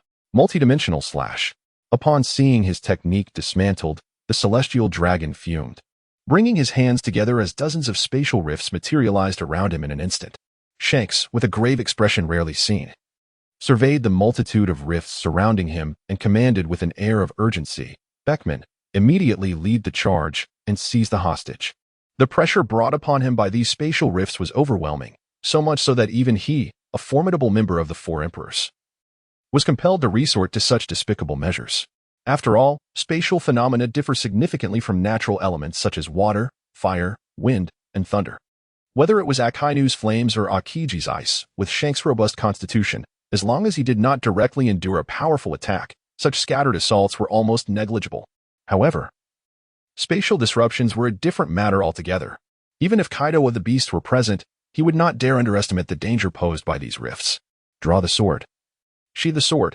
Though neither combatant moved an inch, the peril between them made every onlooker's heart race with trepidation. Had Shanks reacted even a moment slower, or if the hockey enveloping his sword had been insufficient to cleave through the spatial rifts, he would have met a fate of being effortlessly sliced in twain. Conversely, if the user of the spatial fruit could not keep Shanks at a safe distance, then with his unparalleled swordsmanship and mastery of hockey, should Shanks close the gap, the inevitable outcome for his opponent would be a grim one, marked by dismemberment. Beckman, leading a dozen or so high-ranking officers, hurriedly prepared to disperse in search of the isolated celestial dragons. For these individuals, all of whom possessed the strength of quasi-admirals, the 3 elderly adversaries before them might present a challenge, yet dealing with those who merely wielded authority was exceedingly simple. How audacious to disregard us! Such insolence is utterly lawless. St. Garfield, St. Isner, be wary, I shall make my move. The leftmost celestial dragon, who had been grinning without taking action, finally spoke up. St. MacDonald, hold on, I'm retreating. The middle figure, Garfield, a user of the kingly fruit, hastily retreated upon hearing his ally's intent to unleash a powerful strike. His practiced demeanor indicating he had likely been a source of trouble for his teammate on numerous occasions. The spatial fruit user, Isner, engaged with Shanks, swiftly blinked and reappeared at the courtyard. In an instant, the plaza was left with only the so-called MacDonald and the red-haired pirates, who exchanged bewildered glances. Just as the executioner was about to strike Ace's neck, Dragon descended from above, forcefully knocking the two executioners from the platform. Ordinarily, one would expect Admiral Sengoku to be present at the execution platform, and with the yellow monkey renowned for his speed among the three admirals, it would have been impossible for anyone to approach unnoticed. However, Sengoku had departed with the yellow monkey to aid Mary Geos, and while Marineford was still brimming with talent, it seemed that only the captain could fly. Yet, would the captain be inclined to assist in intercepting Dragon? It was a notion that was nearly inconceivable. Dragon, what brings you here? As the Chief of Staff of the Navy, Admiral Ake is no stranger to tumultuous seas. However, upon witnessing the man standing on the execution platform, he could not help but feel a twinge of astonishment. After all, Monkey D. Dragon was, in every sense, a figure completely detached from the likes of Fire Fist Ace. And the audacity he displayed in risking so much to rescue another was truly unexpected. Of course, he was here to save someone. And Ake. In the presence of this elder who had watched him grow since childhood, Dragon found himself lost in contemplation. Was his course of action right or wrong? Was it truly worth forsaking the allure of wealth and power for an ethereal dream of a better world? Yet, as a man of unwavering resolve, this fleeting thought was swiftly cast aside. He was the leader of the Revolutionary Army, the savior in the eyes of the world's oppressed. And for the noble dream of a society where all could coexist harmoniously, any regrets seemed utterly trivial. Dragon extended his left hand toward the heavens. But where one would expect a human arm, azure scales emerged, transforming his palm into that of a claw. Stop him, it commanded immediately. However, it was unnecessary for her to issue such a command. Akainu had already dashed toward the execution platform, harboring a long-standing grudge against Dragon. Akainu demanded perfection in all endeavors. Yet during their time at the Naval Academy, this damned Dragon consistently surpassed him in every endeavor, a fact that wounded Akainu's pride deeply. Unfortunately, at that time, they were merely colleagues, and Dragon, being the son of a naval hero, always garnered special attention from both instructors and superiors. Had Akainu dared to trouble Dragon back then, it was likely that the instructors would have gently reminded him to behave. Thus, this matter became a thorn in Akainu's side, and now, the opportunity to confront that scoundrel had finally arrived. As Dragon made his presence known, Akainu charged forward. Volcanic eruption. As Dragon maintained his upward-facing left hand, Akainu sprang from beneath the execution platform, unleashing a punch aimed squarely at his chest. Yo, Sakazuki. Long time no see, Dragon greeted, hastily extending his right hand to meet Akainu's furious blow, uttering a warm salutation to an old friend. Indeed, ever since your defection, I've missed you day and night. Akainu's molten fist collided with Dragon's fully beastified arm. It is worth noting that Dragon had defected just the night before his promotion to Admiral, and it was due to the sudden vacancies that both he and Akiji were elevated to the rank of Admiral. Had it not been for Dragon's own choice to abandon his post, it would have been uncertain whether Sakazuki could have attained such a rank at all. The realization that one's status is merely a product of another's charity is an immense disgrace for someone like Akainu. Today, the only way to eradicate this humiliation is to eliminate the one who inflicted it, cleansing his shame with the adversary's blood. A most agreeable collaboration, Mr. Latefield. As a flash of sword light cut through the air, the bindings that had imprisoned the Red Count were severed. Latefield, stretching limbs that had been shackled for over 20 years, glanced at the shattered sea prism devices. Mr. Cavendish's swordsmanship is indeed unparalleled. It is worth noting that these shackles had adorned him for more than 2 decades, with the sea prism chains, having pierced his bones, now rusted with time. Yet, with a single stroke, Cavendish had cleaved through dozens of chains as if they were mere flesh. Such skill and perception are commendable, even to a man of Ladefield's caliber. Mr. Latefield, you are far too modest. My humble abilities pale in comparison to your prowess. In the presence of this esteemed guest expert, even the great captain found it necessary to temper his demeanor. After all, in this world, strength commands respect. At this current juncture, regardless of all his resources, the great captain could hardly claim victory over the venerable elder before him, so a touch of courtesy would not be amiss. Moreover, the advantages of aligning with such a formidable figure far outweigh trivial details. Mr. Cavendish, according to our earlier agreement, I shall not acknowledge your captaincy until you procure the items you promised me. The Red Count twisted his neck, feeling his strength gradually returning, before speaking. Although he had always harbored pride in his abilities, he had no desire to provoke the young man before him. After all, he was aged and had languished in this accursed prison for over 2 decades. Even the sturdiest of men would feel the toll of such confinement. Indeed, I am a man of my word. The great captain smiled faintly, producing an exquisite wooden box from within his garments. This is the devil fruit of the phantom beast type, the bat fruit in its vampiric form, capable of restoring youth. It is now yours. As the box opened, a dark crimson fruit emitted a mesmerizing glow. Truly, Mr. Cavendish has proven to be as astute as the legends suggest. Henceforth, my frail old bones shall be entrusted to your stewardship. Upon witnessing the phantom beast devil fruit within the box, even Laidfield could not deny that the man before him was indeed the most capable individual he had encountered thus far. In truth, among the formidable figures of the current era, the Red Count could be deemed the most fearful of death. Certainly, this fear of death does not imply that he would cling to life in battle like Wu Lao. Laidfield's Achilles' heel lies in his disdain for his own frail appearance, succumbing to the ravages of time. After all, the decline of a hero and the graying of a beauty are the most terrifying assassins. For a formidable and unparalleled figure who gazes down upon the world, dying on the battlefield could sometimes be a form of liberation. As Tian Tsung Yunjin loomed, it seemed that Wu Lao, the supreme leader of the world government, was on the verge of meeting his demise at the hands of Whitebeard's devastating strike. Suddenly, a yellow figure appeared between them, wielding a lightsaber to confront Whitebeard's Naginata head-on. Palusolino felt acutely that fortune had turned against him. Why was he running so fast? Slowing down would have been far preferable.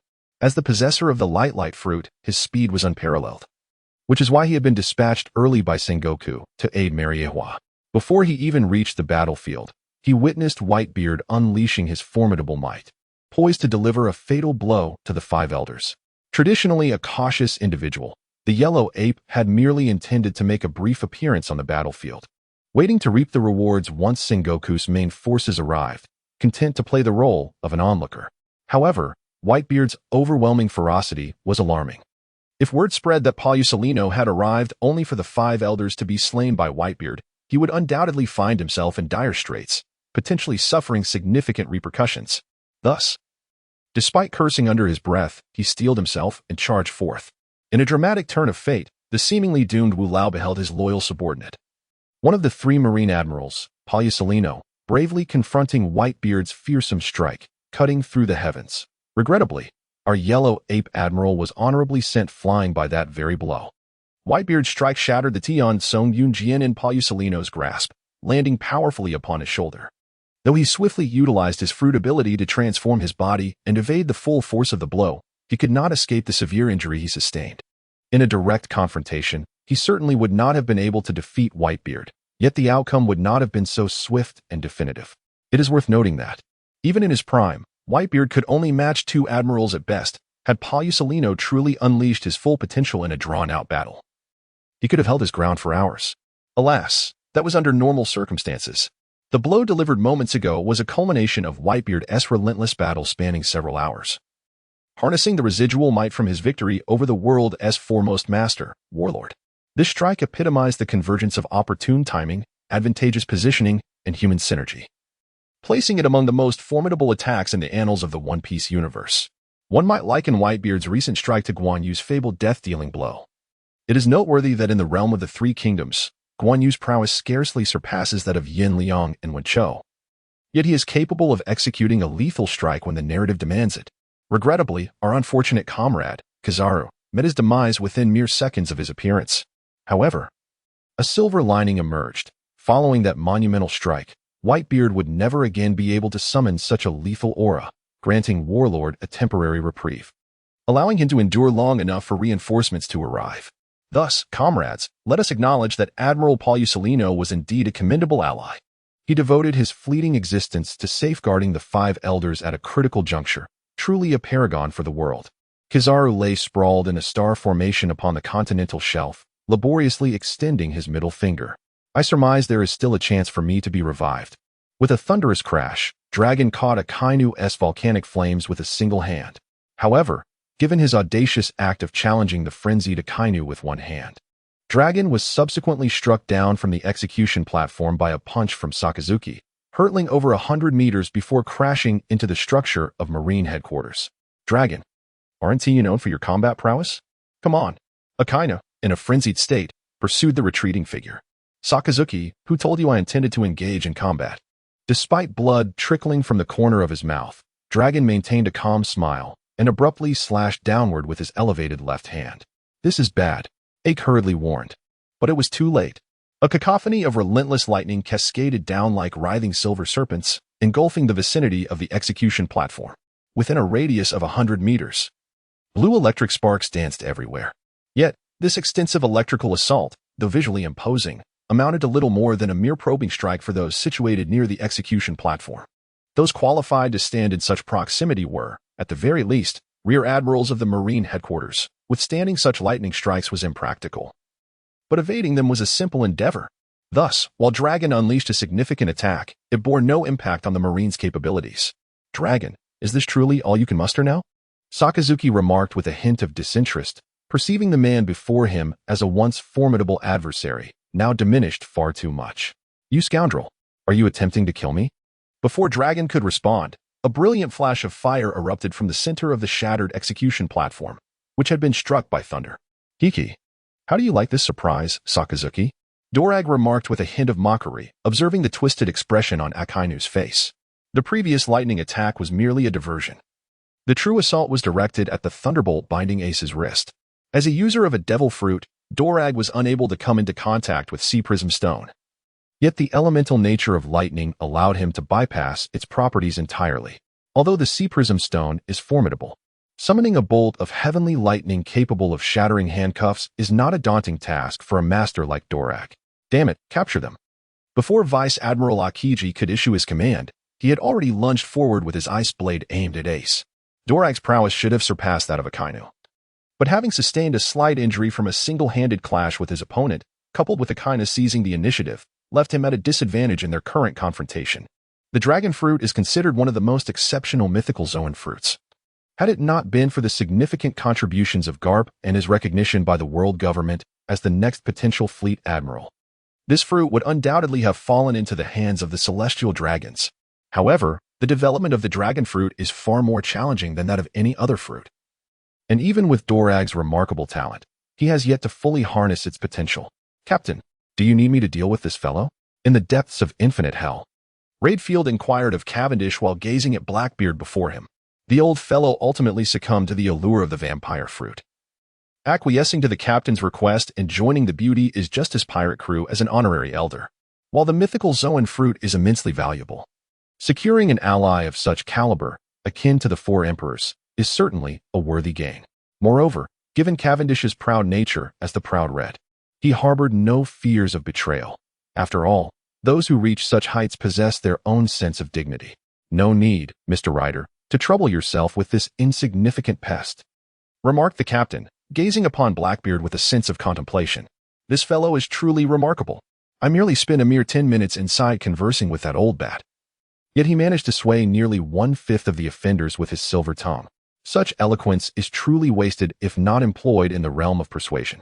Indeed, just moments ago, Marshal D. Teach, upon opening the gates of the infinite hell, was astonished to discover that the notorious pirates, who were meant to be confined within their cells, had all emerged. Upon learning that Cavendish had arrived before him and had slain the warden, Magellan, a fleeting thought of escape crossed his mind. Yet, he swiftly extinguished this notion. He had no retreat left. While fleeing now might spare his life, with his abilities, he could easily settle somewhere as a local tyrant, living in comfort. However, was this the life he desired? Having set sail at the tender age of 15 and fought alongside Whitebeard for over 20 years, if he merely wished to be a petty lord, he could have done so long ago. Marshal D. Teach aspired to surpass Joel D. Roger and Edward Newgate, if he were to flee at the first sign of adversity. What right would he have to claim dominion over the world? Thus, while the captain was inside attempting to recruit Redfield, Blackbeard embraced his innate charisma and began to sway the prisoners. The infinite hell housed the most infamous scoundrels known to the world. The captain had merely silenced them temporarily through a mixture of intimidation and incentives. However, with the arrival of an ambitious figure like Blackbeard, the restless individuals among them could hardly contain themselves. After all, few of those confined here were of good character, and though the captain's reputation had soared in recent years, the seasoned inmates felt that had fate not dealt them a harsh hand, they might well be faring better than him.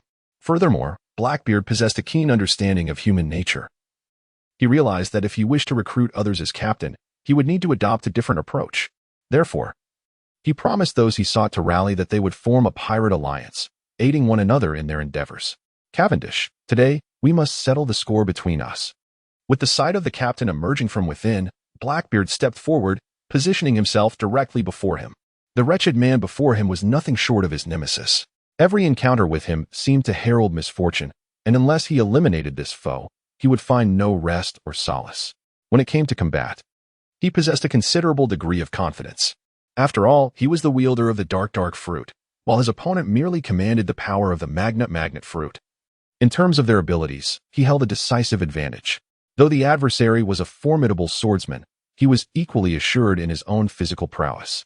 Yet, the most pressing matter was that he had no retreat left. Defeating the man before him would allow him to quell the remnants of this battle and truly bring the pirates in this vicinity under his command. With such a vast power at his disposal, he could finally lay claim to the title of King of the Seas. The captain cast a sidelong glance at the imposing figure of Blackbeard, who stood brimming with confidence, and found it somewhat amusing. Just an hour prior, he would have thought it a monumental challenge to best this man. But now, it was clear that fate had dealt Blackbeard a cruel hand. Damn it! Let me show you the true power of my dark fruit. Blackbeard seethed with rage as he noticed his opponent's utter disdain. In an instant, a thick, dark mist erupted from his body, radiating a formidable aura that sent the surrounding pirates scurrying for cover. Such overwhelming presence. Even with Rayleigh's prowess, he had to concede that this stout figure before him was far from what he had anticipated. Should he engage now? He suspected it would require a flurry of blows, perhaps 300 to 500, to subdue this man. A mere jester, easily vanquished. Yet, faced with Blackbeard's formidable might, the captain silently drew his Durandal and elegantly sliced through the air towards him. You scoundrel! Seeing such flippancy directed at him nearly drove Blackbeard to the brink of fury. I am a seasoned admiral, not some insignificant street thug. He brandished his dark shield, ready to absorb Cavendish's strike, planning to wear down his opponent with the unique properties of his fruit. However, amidst the glimmer of the sword, a flash of blood surged forth. He hasn't even touched me yet. How can there be blood? Blackbeard pondered in bewilderment, but the urgency of the moment left him no time for contemplation. A sweet, fragrant essence suddenly descended, a scent he felt he had encountered before. With a thud, Marshal D. Teach's massive frame crumpled to the ground, his limbs twitching involuntarily. He was not alone in his downfall. The pirates who had stood behind him, eager to carve out their own dominion, collapsed en masse. Rain Shirita struggled to kneel, trembling as he reached for the antidote within his pocket. Poison hell. Magellan's most formidable attack unleashed a venom so potent that it could eradicate an entire nation as populace. Even those who interacted with Magellan daily found themselves unable to withstand its effects. The remaining pirates stood in stunned silence, their jaws agape, while only the applause of Raidfield resonated softly throughout the infinite abyss. Captain, the enemy is over there. Beckman, drenched in cold sweat, narrowly evaded a strike from Shanks, his heart racing wildly. I know. I'm quite clever. Shanks swayed as though intoxicated, raising his sword to strike at Lucky. The entire red-haired pirate's crew, apart from Beckman who retained some semblance of normalcy, appeared utterly bewildered, either spinning aimlessly or engaging in chaotic attacks against one another. The scene was one of utter disarray. A troop of misguided allies unleashed their grand moves, yet all aimed at their own comrades, while the celestial dragon, standing amidst the throng, remained untouched. Beckman forced himself to concentrate, lifting his six-barreled pistol and aiming at the celestial dragon's head. Bang! As one of the top 3 marksmen in the world, he had never anticipated making such an error. At the moment the bullet was discharged, inexplicably, he altered the angle of his gun. A brilliant splash of crimson erupted on one of the red-haired pirate's officers. With the first injury incurred, it was not long before more casualties began to surface. Watching his crew fall one by one, Shanks nearly succumbed to madness, raising his sword to strike at the steadfast MacDonald positioned in the center. Unfortunately, the sword's energy veered away, slicing through the air a good 10 meters from the celestial dragon, demolishing a large segment of the architecture and inadvertently delivering a fatal blow to an injured pirate officer. Captain, cease your attacks. Everyone, stand down. Beckman shouted frantically. The abilities of this celestial dragon are truly bizarre, unfathomable in nature. The entire crew of the 4 emperors besieged him for an extended period. Yet not a single scratch was inflicted upon him. Instead, they ended up wounding their own comrades. It is a tale so incredible that none would believe it. All combatants ceased their futile assaults, standing scattered across the plaza, the atmosphere thick with silence. What's wrong, you lowly peasants? Have you finally recognized the chasm that separates you from the illustrious descendants of the Creator? MacDonald proclaimed arrogantly from the center of the square. A furious officer was on the verge of retaliating, only to be swiftly admonished by Beckman. Do not engage. He is intentionally provoking us. Everyone, now, formulate a perimeter around this celestial dragon. His powers must have limitations. As the strategist of the red-haired pirates, Beckman promptly began orchestrating their movements. Although the specifics of this celestial dragon's abilities remained unclear, one truth was evident. The more formidable the fruit, the greater its potential drawbacks. Beckman harbored little faith that this individual's powers could encompass all of Mariewa. Do you truly believe that the magnificent Saint MacDonald could be vanquished by your foolish intellect? The arrogant celestial dragon, upon noticing Beckman's insight into his fruit's flaws, erupted in laughter rather than fury. Come, attack, dance, you imbeciles. With that, he began dancing to his own absurd melody, The Vast Horizon Is My Love. You are my little apple, twirling left and right, twisting his neck and shaking his rear. Amidst the chaos of flames and bloodshed engulfing Mariewa, within the celestial dragon's plaza, the senior officers of the red-haired pirates found themselves inexplicably swaying to MacDonald's ludicrously comical tune, performing a dance they would rather forget. In the harbor of Marineford, a towering wave surged forth unexpectedly. Haku sprang from the water, catching the nearby Navy guards off guard. Dragon form.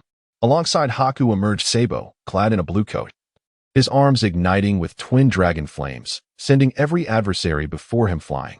While the attention of all was drawn to the execution platform where Dragon and the unbound Ace had appeared, Haku and Sabo swiftly dealt with the shoreline sentinels. Moments later, several gleaming vessels emerged from the depths, a throng of zealots misled by Dragon, descending in a chaotic rush. Damn it! What do these revolutionaries think this place is? Vice Admiral Ake was visibly irate. Does Ace's execution concern you in any way? How dare you swarm here to cause trouble? Believing the Navy to be soft and easily intimidated? The 7 warlords of the sea, in my capacity as the appointed commander, I hereby demand that you adhere to the summons of the world government and quell this insurrection. Despite my ire, the old woman possesses keen insight. Akainu and Akiji are presently engaged by Dragon and Ace, and even should they emerge victorious, it would not be an immediate triumph. Among the ranks of the Revolutionary Army, there are indeed formidable individuals. With my aged frame and the assistance of the moles, any victory would come at a grievous cost, incurring the sacrifice of numerous valiant naval soldiers. Thus, the 6 ostensibly inconsequential experts may prove to be of some utility. That adversary is mine. My hawk cast a glance at Sabo, who was sweeping through the crowd as if traversing an uninhabited realm, and spoke in a measured tone. He had anticipated an encounter with Whitebeard today, but to his surprise, it was Dragon who had arrived. While Dragon could certainly be regarded as a worthy opponent, Sakazuki had already charged ahead, and Mihawk's pride would not permit him to engage in a 2-on-1 confrontation. Naturally, Mihawk cast a sidelong glance at the distant captain. At present, the individual he yearned to confront most was this scoundrel. For the sake of justice, I shall not falter. The recently appointed warlord, Fujitora, stepped forth, his wooden sandals echoing softly. Hey, it seems the situation has deviated from our plans. What should we do? Doflamingo whispered to Cavendish, who stood beside him. He. Alas, the one standing here is merely an impostor portrayed by Von Cray. He knows nothing. I believe it would be prudent to send them on a journey. The tyrant Kuma positioned himself before Admiral Akainu. Oh, then please, everyone, take action swiftly, Admiral Akainu urged, for with each passing second, dozens of distinguished naval soldiers fell, and she was averse to the Navy suffering significant losses. As you wish. Kuma raised his hand, adorned with fleshy pads, and struck down with the swiftness of thunder. The captain's prowess is indeed profound.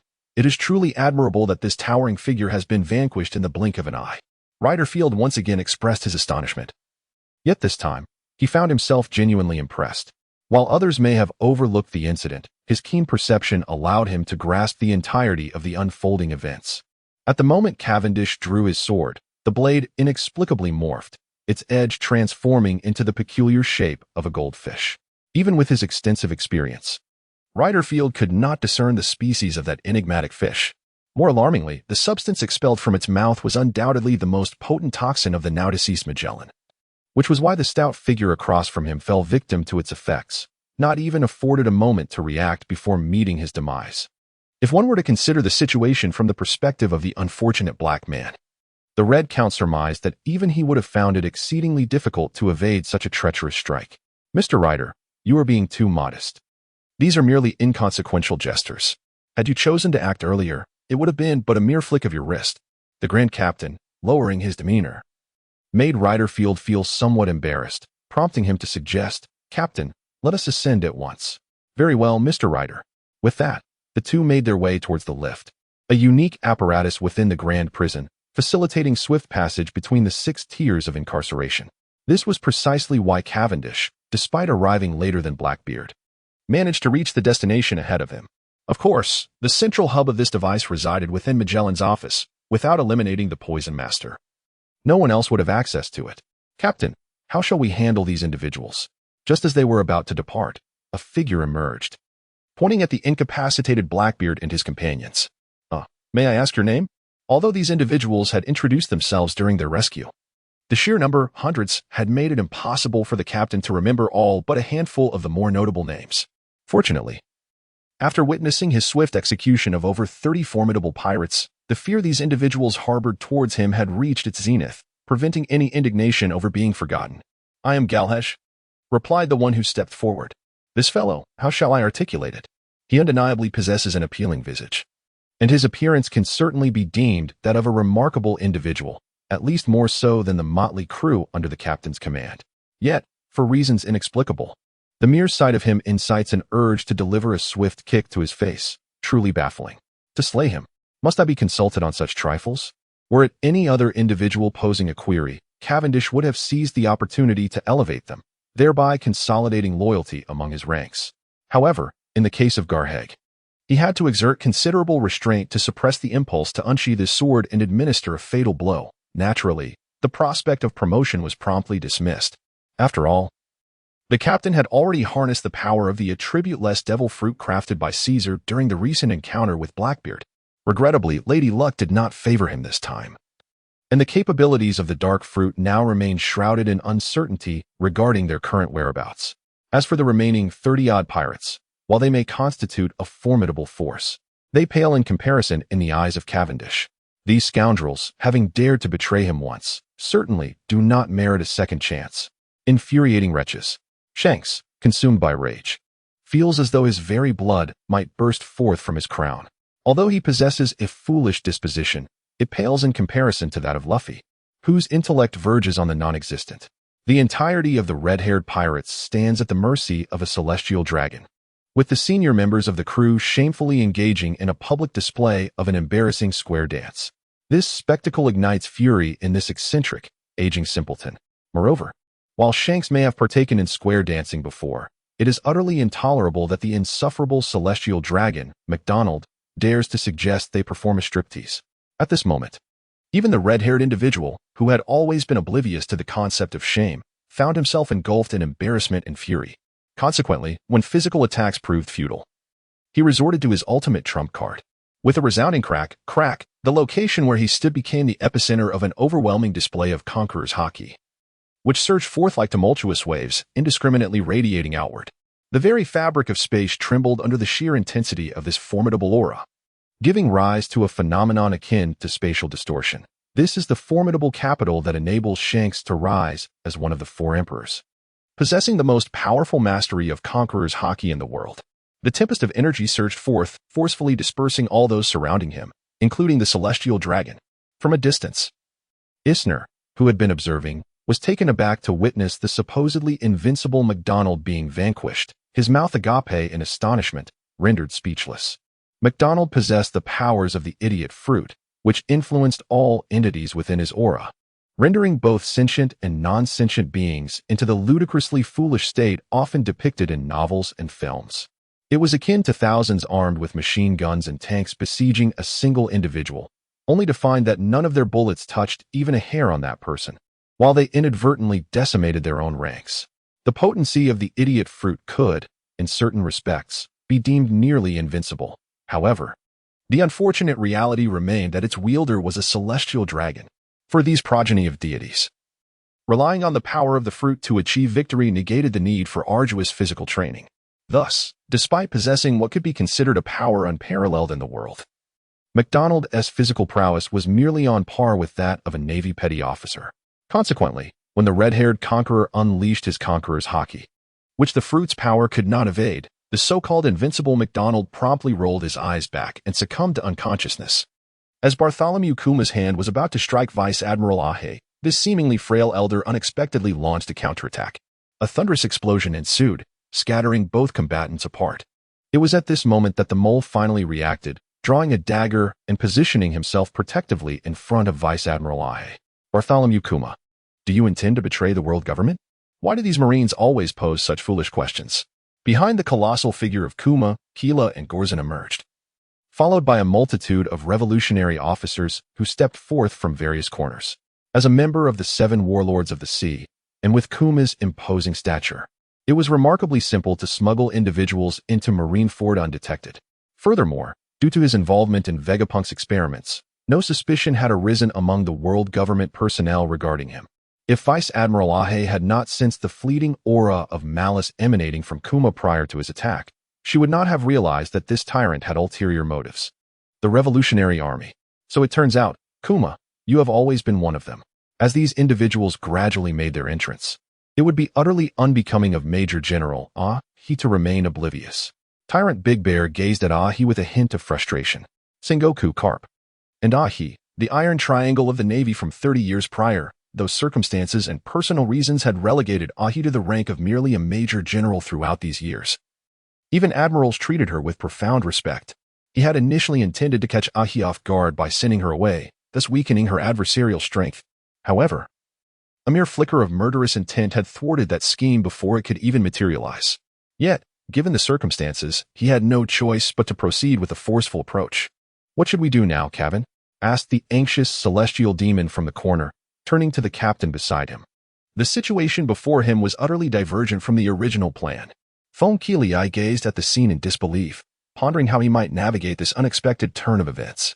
Meanwhile, Doflamingo observed the cold sweat trickling down Cavendish's forehead. His curiosity piqued. Who are you? I am indeed Cavendish, he retorted, bewildered. What a farce. Where on earth has the real Cavendish vanished to?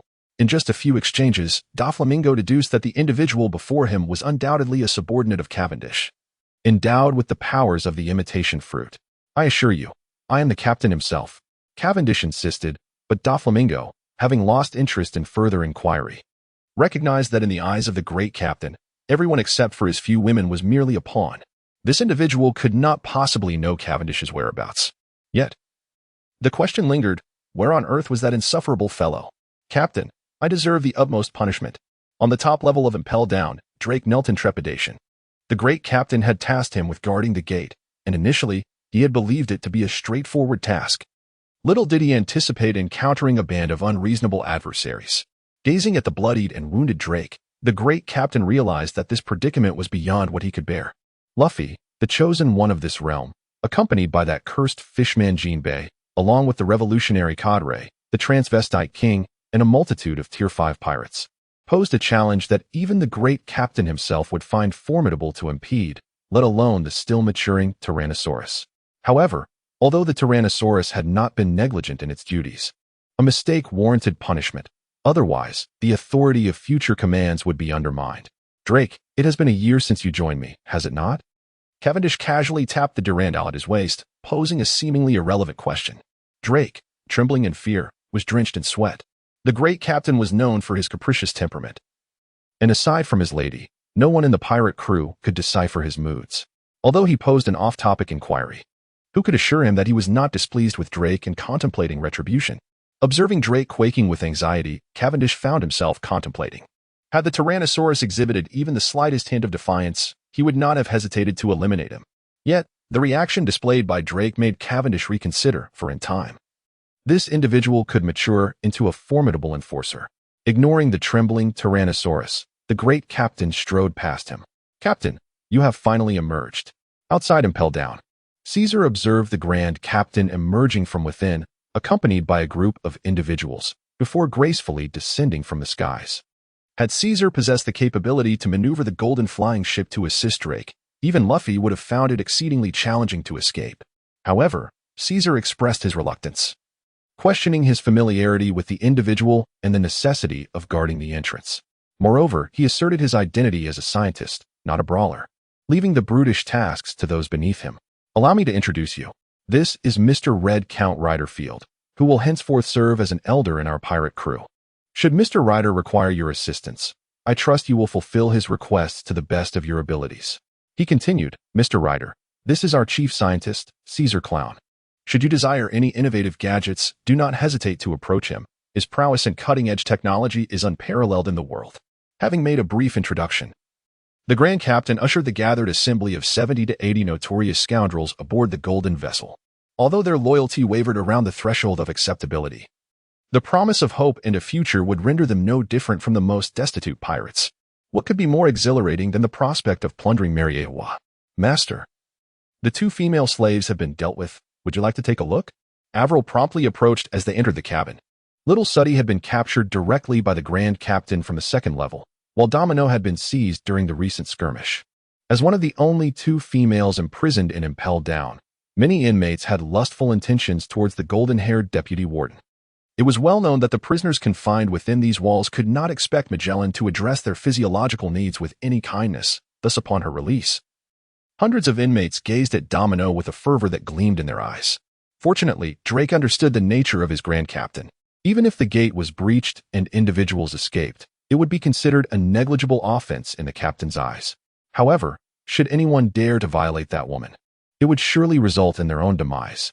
Consequently, the Tyrannosaurus swiftly eliminated several fools manipulated by the small-headed individuals, thereby securing the golden-haired deputy warden and delivering her into Avril's care. Avril, at that moment, among the scoundrels summoned by the Grand Captain, a burly figure trembled as he called out. Avril, taken aback, looked up to behold the most familiar of faces. Father. The imposing figure before her was none other than her father, the former commander of the naval branch, the venerable Vice Admiral Eugene Berard. He had been apprehended by a group led by the Mole due to a myriad of convoluted issues and subsequently cast into an infinite abyss, a fate that had now lingered for nearly a year. Over the past year, the tumultuous events of the outside world have become utterly irrelevant to Admiral Bleried.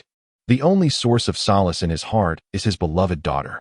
At last, he has the opportunity to see his obedient daughter again. Yet he is taken aback to discover that the little princess he once cherished has become the slave of a demon king.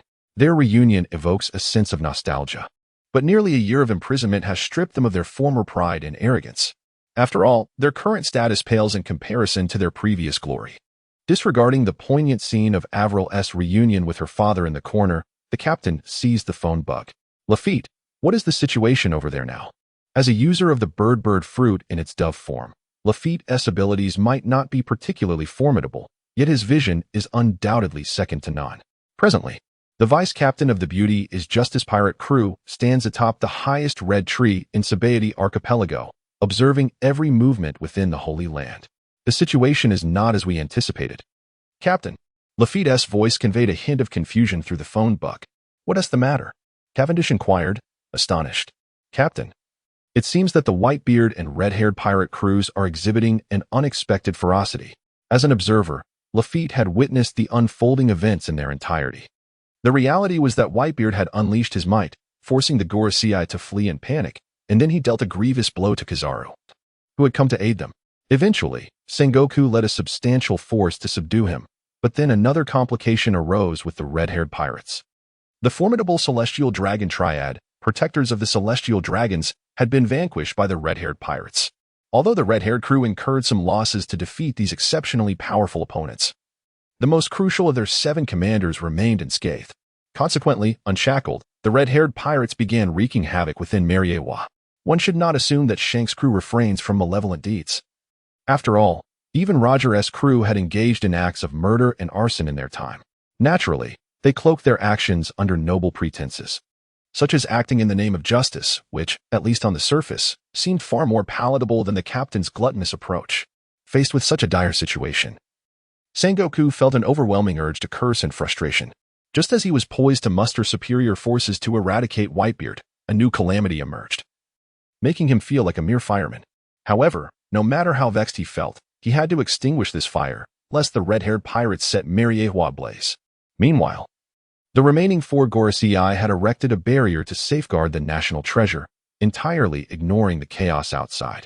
After all, this artifact was the very foundation of their existence. The destruction of the outside world mattered little to them. Originally, Sengoku commanded the majority of the world government's military forces and nearly half of the Navy's might, complemented by the formidable prowess of the CP organization and the remaining strength of the veteran warriors under Warlord's command. This overwhelming advantage rendered the Whitebeard pirates powerless, striking them with a force so severe that their collapse seemed imminent. Had it not been for Whitebeard's fearsome aura of invincibility, the entire crew would have crumbled.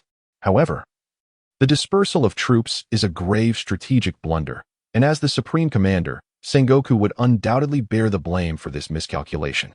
Taking a breath, the Whitebeard pirates, under the inspiring leadership of their captain, managed to rally their remaining forces and deliver a stunning counterattack.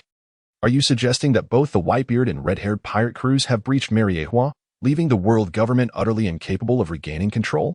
If it weren't for the knowledge that Lafitte would not jest in such dire circumstances, one might think today was April Fool's Day. Whatever happened to the promised legacy of 800 years? What of the supposed formidable might of the 5 elders? Are you mocking me? Indeed, Captain. Whitebeard and red-haired have united at Mariewa. Although Sengoku is attempting to fortify his defenses, it seems that the fall of the Holy Land is merely a matter of time. Lafitte added that many individuals have already fled the Holy Land in small boats, and he even spotted some celestial dragons among them. The very thought that even the celestial dragons are fleeing raises the alarming possibility that this world is on the brink of chaos. In the battlefield of Marineford, a particular area appeared strikingly bizarre. While fierce battles raged elsewhere, with even the Empress Boa Hancock feigning engagement among the masses, 2 figures stood leisurely in a corner, engaged in conversation. After all, the Demon King Cavendish and the heavenly Azura Don Quixote Doflamingo chose to observe rather than participate. And the Revolutionary Army's officers and soldiers were not foolish enough to seek death by provoking them. My dear brother Cavendish, have you finally remembered me? Doflamingo inquired, producing a transponder snail from his pocket. Well, Doflamingo, we both know our true natures. This time, my brother has a lucrative deal he wishes to keep to himself, which is only natural. Don't pretend you wouldn't do the same if faced with such an opportunity. The captain anticipated that the heavenly Azura would certainly be calculating. Yet what could be done? I currently command a formidable array of warriors and strategists. The 80 or so new recruits at my disposal would suffice to create a stir at Mariewa. Should that little brat Doflamingo dare to be uncooperative, he should know I can easily raise Dressrosa and capture his 3 ladies for my own amusement. Cavendish, you didn't call me at this juncture merely to reminisce, did you? Although Doflamingo was filled with rage at this fellow for abandoning him, a cunning individual must always assess the situation astutely. Cavendish, preferring to forsake the alliance with Kaido of the Beast and Charlotte Linlin, undoubtedly anticipated that the benefits of this endeavor far outweighed the repercussions of severing ties with the 2 emperors. Doflamingo, let us dispense with trivialities. The Holy Land of Mariewa has now been breached by Whitebeard and Shanks, and you must comprehend the implications of this. What? Are those old fools imbeciles? In such dire circumstances, how can they still hesitate to initiate the revelation? On the other end of the line, Doflamingo was utterly bewildered upon hearing this news. Revelation? What is that? Although the Night Fiend spoke rapidly, the captain promptly discerned the crux of his words. No. A mistake. Doflamingo quickly realized he had let something slip and hastily denied it. Doflamingo, you must understand that in today's battle, regardless of what cards those celestial dragons hold, the world government will suffer a severe blow to its vitality and dignity. The world will truly become an arena of great conflict in such a tumultuous era. If we can join forces, it would be far more advantageous than fighting alone. The captain began to coax the Night Fiend gently, for if he could not extract the world government's secrets from him, he would feel uneasy. Moreover, Doflamingo, even if you remain silent, I estimate that those celestial dragons cannot hold out much longer, at most half a day's time. If they do not wish to take that secret to their graves, they must act. Do you believe clinging to that secret serves any purpose now? However, dear Cavendish, do you think I can continue to trust you as I once did? Doflamingo remarked with a smile. Doflamingo, there are no everlasting friends in this world, only everlasting interests. You should know that even if you do not disclose it to me. I will, at most, learn the true secret of how those celestial dragons have reigned with impunity for 800 years within half a day. With Whitebeard and Shanks as my shields, my strength will not diminish in the slightest. The choice of whether to be my friend or foe should not be difficult. Should it? You have one. Cavendish, there are few in this world as despicable and shameless as you, seizing the moment for your gain. The Night Fiend pondered for a moment before speaking. Thank you for the compliment. Doflamingo, the captain replied with a smile, as if receiving praise. Meanwhile, deep within Mariewa, in the subterranean depths, those pirates are surprisingly formidable. Lord Kuro, sitting on a chair made entirely of jade, remarked. Surrounding him were the sages, Ji, Li, and Hui, each positioned in 4 directions, maintaining a curious posture, intently observing the massive plant encircled by them. This is a colossal plant, spirally twisted in layers as it grows. To call it a tree would be somewhat misleading, for it bears a resemblance to a flower. Yet, to designate it solely as a flower would also be inaccurate, as it undeniably possesses the essence of a tree. It is, in essence, a perplexing amalgamation of both. At the pinnacle of this magnificent plant, a vibrant red fruit dangles, though only a minuscule portion of it remains green. The national treasure will not reach maturity for another decade. If we were to ascend and confront those pirates now, what if something were to happen to the national treasure? Li, in a state of trepidation, voiced his concerns. Though the 4 of them may not possess the prowess of Wu, their abilities are comparable. Should these 4 formidable individuals join the fray, Whitebeard and Shanks would undoubtedly find themselves outmatched. In truth, had the world government not employed the most foolish strategy of gradually depleting their own forces, but instead confronted the situation head-on from the outset, defeat would have been far from inevitable. Regrettably, there exists no remedy for regret in this world. Moreover, the phrase preserving one's own safety epitomizes the quintessence of the 5 elders. Initially, they believed that a mere band of pirates would be easily subdued. Yet witnessing the weary and listless Wu at their side, the remaining 4 elders are resolutely unwilling to engage, even in defense of the national treasure. For heaven's sake, our lives are of immense value. If we were to recklessly confront those pirates, what if we were caught in a precarious situation? That Edward Newgate is extraordinarily formidable. He nearly claimed Wu's life. What if he were to take one of us down with him in his final moments? That would be an irreplaceable loss. As for the notion that those 2 pirates could annihilate the world government, how absurd. The celestial dragons would undoubtedly resort to their most drastic measures. Quan pondered aloud. Indeed, unless that group of fools has a death wish. With MacDonald already defeated, what other recourse did the celestial dragons possess apart from invoking the apocalypse? Are they truly prepared to wait for those pirates to eradicate them all? Ji replied without hesitation. Hengxin, feeling sore from yesterday's exertions, had no strength left to continue writing about pirates after completing the new chapters of his book. Thus he requested a brief leave. Furthermore, I assure you, the discomfort in my posterior is due to a fire blister, not the result of readers' impatience with slow updates. Absolutely. I humbly recommend my new book, Evil Exorcist, and seek your support and recommendations. This book truly requires no further endorsement. Please consider it for your votes. Thank you. Damn it. At the Sabaody archipelago, the newly arrived captain, having just joined forces with Lafitte, stood in astonishment, gazing at the colossal entity floating above Mariewa. Although he had already been informed of its existence by Doflamingo, witnessing its physical form instilled in him a sense of surreal disbelief. Is this truly the world of One Piece? Could it be that I have inadvertently wandered into the realm of StarCraft? That enormous streamlined battleship resembles nothing less than the Terran battlecruiser from my past gaming experiences. Could this truly be something that mere mortals can contend with? Is this the legendary apocalypse? Raidfield gazed in astonishment at the enormous battleship hovering in the sky, a flicker of fear crossing his face for the first time. Even with the unwavering confidence of the proud Scarlet, he recognized that this colossal entity before him was beyond the capabilities of a single individual. The human battleship in the sky loomed like a behemoth, rendering the golden vessel beneath the captain's feet a mere jest in comparison. Director, I must protest. This is blatant cheating. These individuals are using hacks, and I strongly demand their accounts be suspended, the captain remarked with a hint of exasperation. Standing beside him, Avril looked puzzled, wondering what her master was referring to.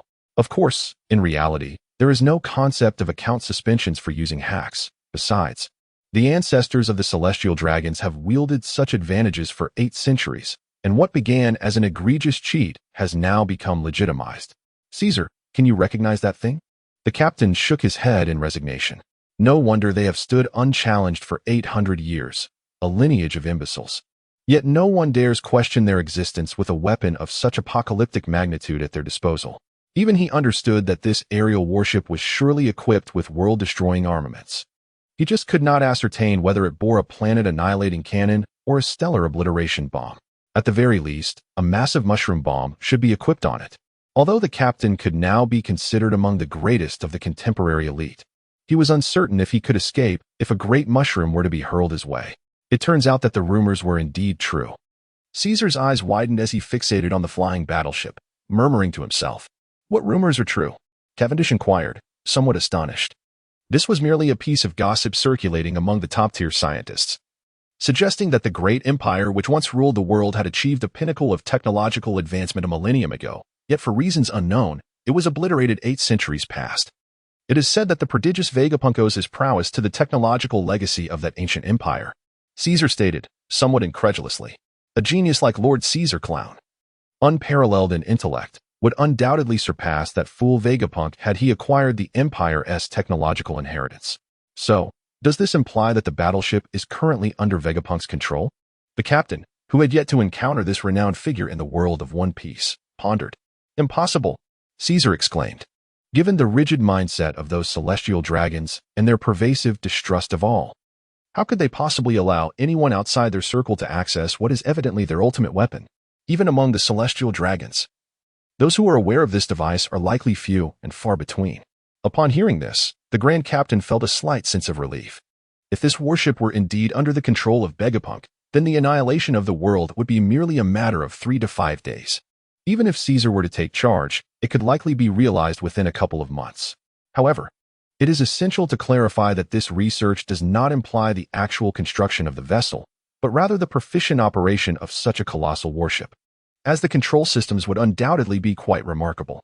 Yet, considering the intellect of those celestial dragons, even if they possess the operational methods bequeathed by their ancestors, this warship would merely serve as a menacing weapon in their hands.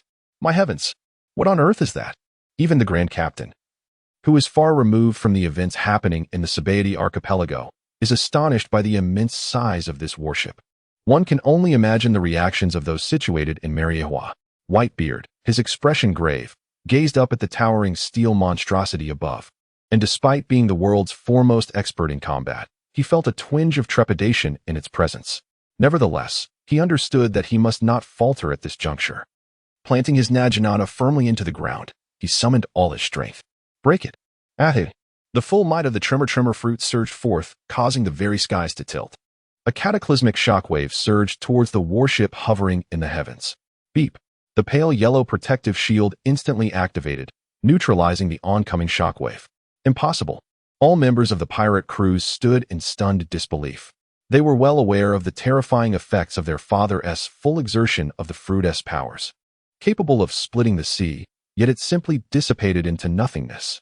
Surely this cannot be a jest? These ignorant wretches believed they could contend with the might of the divine. It was utterly preposterous. St. Garfield sat at the controls of the warship, observing the reactions of the pirates below through the screens, and erupted into laughter. What is that red thing? Asked St. Isner, pointing at a red energy bar displayed in the lower right corner of the screen. How would I know? The apocalypse is something I've only heard my grandfather speak of, replied St. Garfield, a tad exasperated. This device was the final trump card of the celestial dragon hierarchy, with operational methods passed down orally through generations. If it weren't for the dire circumstances at hand, who would think to activate it? All right. Which button is the attack for the apocalypse? A middle-aged celestial dragon stared blankly at the thousands of control systems before him, confronted by a wall of colorful buttons. Wait a moment. St. Isner quickly pulled out a small notebook. First, press the 8th button in the 3rd row, then the 12th button in the 9th row, while simultaneously twisting the 4th joystick in a clockwise direction. After locking onto the target, spin around 3 times. Then slap your own cheeks once while shouting, "You've eaten shit." And finally press the 6th button in the 11th row. The middle-aged celestial dragon looked utterly bewildered. Is this really the correct method of attack? Behold my actions. These methods are inherited from our ancestors. Surely, there can be no error in such time-honored practices. Spare me the superfluous chatter and simply follow my lead. Although the cunning Von Cray, masquerading as the Grand Captain, and the devilish Don Quixote da Flamingo continue to linger in the background, the revolutionary forces are gradually being subdued. Despite Dracula Mihawk's unmatched prowess, the formidable Monkey D. Dragon finds himself at a stalemate against Sakazuki as their duel shows no signs of resolution anytime soon. Meanwhile, Fire Fist Ace is relentlessly pressured by Akiji. Having endured tremendous trials during his time in Impel Down, his survival thus far is nothing short of remarkable. Simultaneously, Sabo, with the assistance of Koala, barely manages to evade the lethal strikes of Mihawk, who appears to be holding back his full power. Under the weight of Fujitora's gravity waves, the revolutionary cadre finds themselves outmatched. Even with Haku's racial advantages in aquatic combat, his situation is precarious. As for the tyrant Bartholomew Kuma, the situation is even more dire. Vice Admiral Akainu is still orchestrating the broader strategy and has yet to engage, yet even without his direct involvement, the likes of the moles are already on the verge of utterly dismantling Kuma. Do you truly believe that the seasoned elite vice admirals of the Navy are mere soft fruits? Ha ha ha, Cabin. Those decrepit fools have finally decided to unleash their revelations. Observing the Navy's seemingly inevitable victory, Doflamingo resumes his communications with Cavendish. Although Admiral Sengoku and Admiral Kizaru have been dispatched to Mariewa, the Navy has bolstered its ranks with the inclusion of Mihawk and Fujitora from the Shichibukai, thereby maintaining its formidable strength. In contrast, the revolutionary forces, despite the considerable threat they pose due to the world government's deep-seated animosity, fundamentally lack the hard power necessary for true dominance. If Dragon could indeed lead his subordinates to overthrow the Navy headquarters, why would he need to conceal himself at all? The four emperors each possess their territories and strongholds. Yet the revolutionaries lack a central base, constantly evading pursuit. This is partly due to the world government's relentless hostility and, on the other hand, their own inadequacies and strength. Dragon, it appears your followers are faltering. Sakazuki delivers another crushing blow to Dragon's claws, and the battleground within 100 meters has transformed into a blazing inferno. Is that so, Sakazuki? You remain as obstinate as ever. Yet, with mere verbal jabs, you cannot hope to bring down a master of deception like Dragon. You have a long way to go. You, a formidable villainous overlord, instead of simply leveraging your numerical superiority to launch an overwhelming assault, have opted to engage in verbal sparring like a protagonist. Has your mind become befuddled? With a resounding clash, the two combatants once again collided, their fiery molten arms and beastly dragon claws meeting with tremendous force. Are you merely waiting for that old fellow, king of the underworld, Riley? Yet, even if he were to arrive, what of it? Vice Admiral Ahi has yet to make a move. No wonder it is apparent that he could effortlessly capture my subordinates with a mere gesture, yet she has remained inactive until now. This is indeed exasperating, Dragos remarked with a smile, his words seemingly laced with urgency, yet betraying no hint of anxiety in his demeanor. Damn it, it is precisely this insufferable, smug expression that Akainu detests the most in his life. Mariewa. Although the celestial dragons aboard the warship displayed a laughable collapse in their attacking postures, the ship Apocalypse nevertheless demonstrated why it serves as the cornerstone of the celestial dragon's dominion over the world. A colossal beam of light, several meters in diameter, abruptly erupted from the warship's laser cannon, targeting the still-standing Whitebeard below. Father, be careful. Diamond Jozu lunged forward, unknowing of the effects of that blinding light. But as the primary shield, he felt compelled to charge to the front lines. The enormous laser swept past Jozu, and before anyone could react, a resounding thud echoed. Diamond Jozu, captain of the Whitebeard Pirates' 3rd Division, a peerless master capable of withstanding the strikes of the mightiest swordsman, had transformed into mere char, scattering across the ground. Jozu. The members of the Whitebeard Pirates felt their hearts shatter. This beloved comrade had always been the most reliable presence among them. In any crew, a teammate who bravely charges into battle while protecting others is the one who inspires the deepest trust and reassurance. Reality, however, does not permit the indulgence of nostalgic tributes. A mere memory cannot span dozens of episodes. Although the crew mourned Jozu's demise, instinctively, they began to evade under the cataclysmic beam of light. Nonetheless, if the Apocalypse's particle laser annihilation cannon could be so easily evaded, it would not be hailed as the celestial dragon's national treasure. In an instant, chaos erupted, accompanied by anguished cries. These wretched commoners have now come to understand the might of their creator. Garfield exclaimed with excitement as he watched the members of the Whitebeard pirates scatter in panic on the screen. This warship has been passed down from our ancestors, and no one knows how such a massive vessel could remain concealed in this location. However, according to the legends that have endured, the mere existence of this ship, the revelation, renders any ancient weapon insignificant. It appears that our ancestors have not deceived me. Look at that aged figure, darting before the beam like a frantic wild dog. Is that not the very Whitebeard who just defeated the 5 Elder Stars, hailed as the world's foremost expert? When confronted with our warship, whether one is Whitebeard or Blackbeard, they are no different from a lifeless dog. Garfield, what is that crimson object? It seems to be descending. Isner gazed anxiously at the energy gauge on the display screen, which was steadily dropping. How should I know?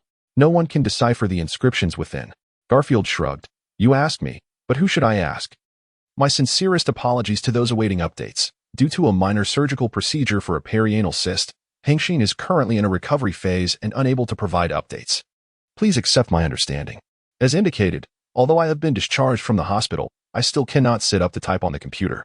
I can only manage to type while lying on my bed.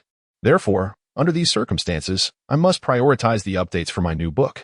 This chapter of One Piece shall only be pinned when I am able to sit up. As for those who relish hurling insults in the review section, I simply wish to utter one thing. If you do not wish to read, then kindly take your leave. I write this tale of piracy without seeking a single cent in profit. After enduring illness and surgery, lying in a hospital bed for a few days, I am still subjected to your scorn. Am I truly that idle? Captain, I believe we should seize the opportunity to claim territory now. General Brawlard emerged from the ranks of his newly recruited scoundrels and addressed the captain. His prowess, even in the depths of infinite hell, ranks among the highest tiers. Although he may not compare to Raidfield, he certainly does not pale in comparison to the 7 warlords. Furthermore, his daughter is now the captain's favored companion. Thus, Brawlard naturally assumes a representative role among these ruffians. Now, to abandon this venture? Cavendish felt a twinge of dissatisfaction. After all, it was he who orchestrated this monumental battle, yet he could not shake the feeling of being a mere bystander. Indeed, Captain, regardless of the outcome, our involvement in the Holy Land conflict will yield no advantage to us. Regardless of who emerges victorious, they shall remain our adversaries. Brawlard, ever the ambitious man reminiscent of a former admiral, immediately began to analyze. Moreover, the advantage held by the Celestial Dragons is indisputable. The Whitebeard and red-haired pirate crews will soon become mere relics of history. Should we swiftly seize their territories, we would possess the leverage to negotiate with the world government. In the face of a war machine as cataclysmic as the apocalypse, individual strength, unless it reaches the formidable level of a super scion, is largely rendered ineffective. Therefore, even if the one being hunted is the so-called invincible Whitebeard, few believe he can survive much longer. Damn. What kind of science fiction are you trying to introduce into this splendid two-dimensional world? Is this not a recipe for disaster? The captain felt a pang of frustration. If even Whitebeard is struggling to keep pace, what hope remains for others should those celestial dragons consume too many of their lunatic concoctions and summon Vegapunk to devise methods of control? Crackle. The red and yellow flashes flickered momentarily, yet for the captain, who was perpetually observing the battlefield, this fleeting brilliance was akin to divine providence. It was a signal of energy alert. As a nocturnal creature often playing on his phone until it shuts down, he was all too familiar with such scenarios. Give me Whitebeard's snail phone, quickly, the captain bellowed. Bree bree bree, bree bree bree. The phone snail nestled in Marco's grip buzzed frantically. As the immortal bird nearly cursed aloud, that scoundrel is calling at a time like this. Does he seek to endanger lives? Despite the formidable prowess of his fruitability, he felt no confidence in intercepting the overwhelming beam of light that surged towards him. Even the strongest tank of the entire pirate crew, Jaws, was vanquished in a single strike. He would likely meet the same fate should he attempt to intervene. Marco was not inclined to test whether his Phoenix ability would allow for rebirth. Who is it? Marco answered the din-din mushy briskly. Lacking the time to ascertain the caller's identity, his voice rising in urgency. After all, that laser beam was trailing closely behind him. Ah, the Phoenix, is it? Your current predicament is rather dire, came the languid voice of the captain from the other end. After all, it was not he who was being pursued by the laser. So why should he be concerned? Cavendish, speak quickly. If we meet our demise, do you truly believe the Celestial Dragons and the world government will let you off the hook? Initially, Marco was unaware of the purpose behind the call from the Demon King, But as the strategic mind of the Whitebeard pirates, he was no fool. He was well aware of Dracula's plans.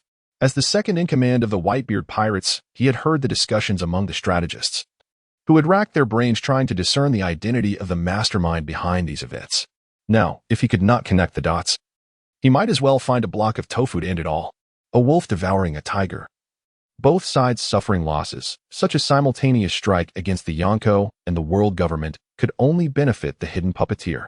And now, should this puppet master be named? If the Whitebeard and red-haired pirate crews were to suffer devastating losses here, it would be indisputable that the demon King Cavendish could effortlessly seize their territories. However, that scoundrel likely never anticipated that the celestial dragons possessed such a lethal weapon. If both pirate crews were annihilated without depleting the world government's strength, then when the dust settled, Cavendish would surely escape unscathed. Conversing with an intelligent individual was a pleasure. The energy field of that warship appeared unstable. If a master were to attack its energy chamber, it likely would not withstand many strikes.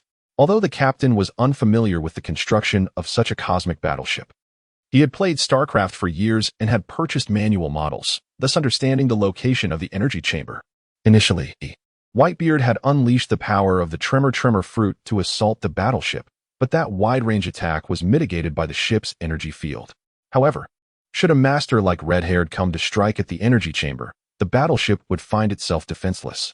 After all, the protective field of a cosmic warship was primarily designed against large-scale weaponry, which is why in space battles, masters often preferred close-quarters combat with battleships. Of course, only a truly unparalleled expert could achieve this. Otherwise, even the thick alloys, measuring several meters, would render ordinary swordsmen futile in their attempts to breach such defenses. After listening to the captain's grand scheme, Marco could not help but curse. "You mean for me to take Shanks into peril, while you intend for our father to serve as bait? With a mere word from the celestial dragon, we are forced into a corner, truly formidable. You may choose to disregard my counsel. Yet even if you manage to escape, how long can the other members of your crew endure?" The captain replied leisurely. He was untroubled by Marco's potential refusal to fight, for even if this immortal bird wished to flee, Whitebeard and Shanks were not the type to abandon their comrades. While it may sound simple, relying solely on human strength to destroy such an apocalyptic weapon is an impossible feat without casualties. Furthermore, even if this warship were to be annihilated, Sengoku and Steelbone would still be waiting below. At that juncture, yet another fierce battle would ensue. However, the captain currently commanded hundreds of elite scoundrels, matching any of the four emperors in a test of strength. As long as they could obliterate this world-ending weapon of the celestial dragons, in terms of raw power, who would fear whom? Synopsis: to be a true pirate. Seize what you lack: money, women, rejecting fervor and hypocrisy. To be a pirate and refrain from arson, murder, and plunder, what difference is there from being a mere fish out of water?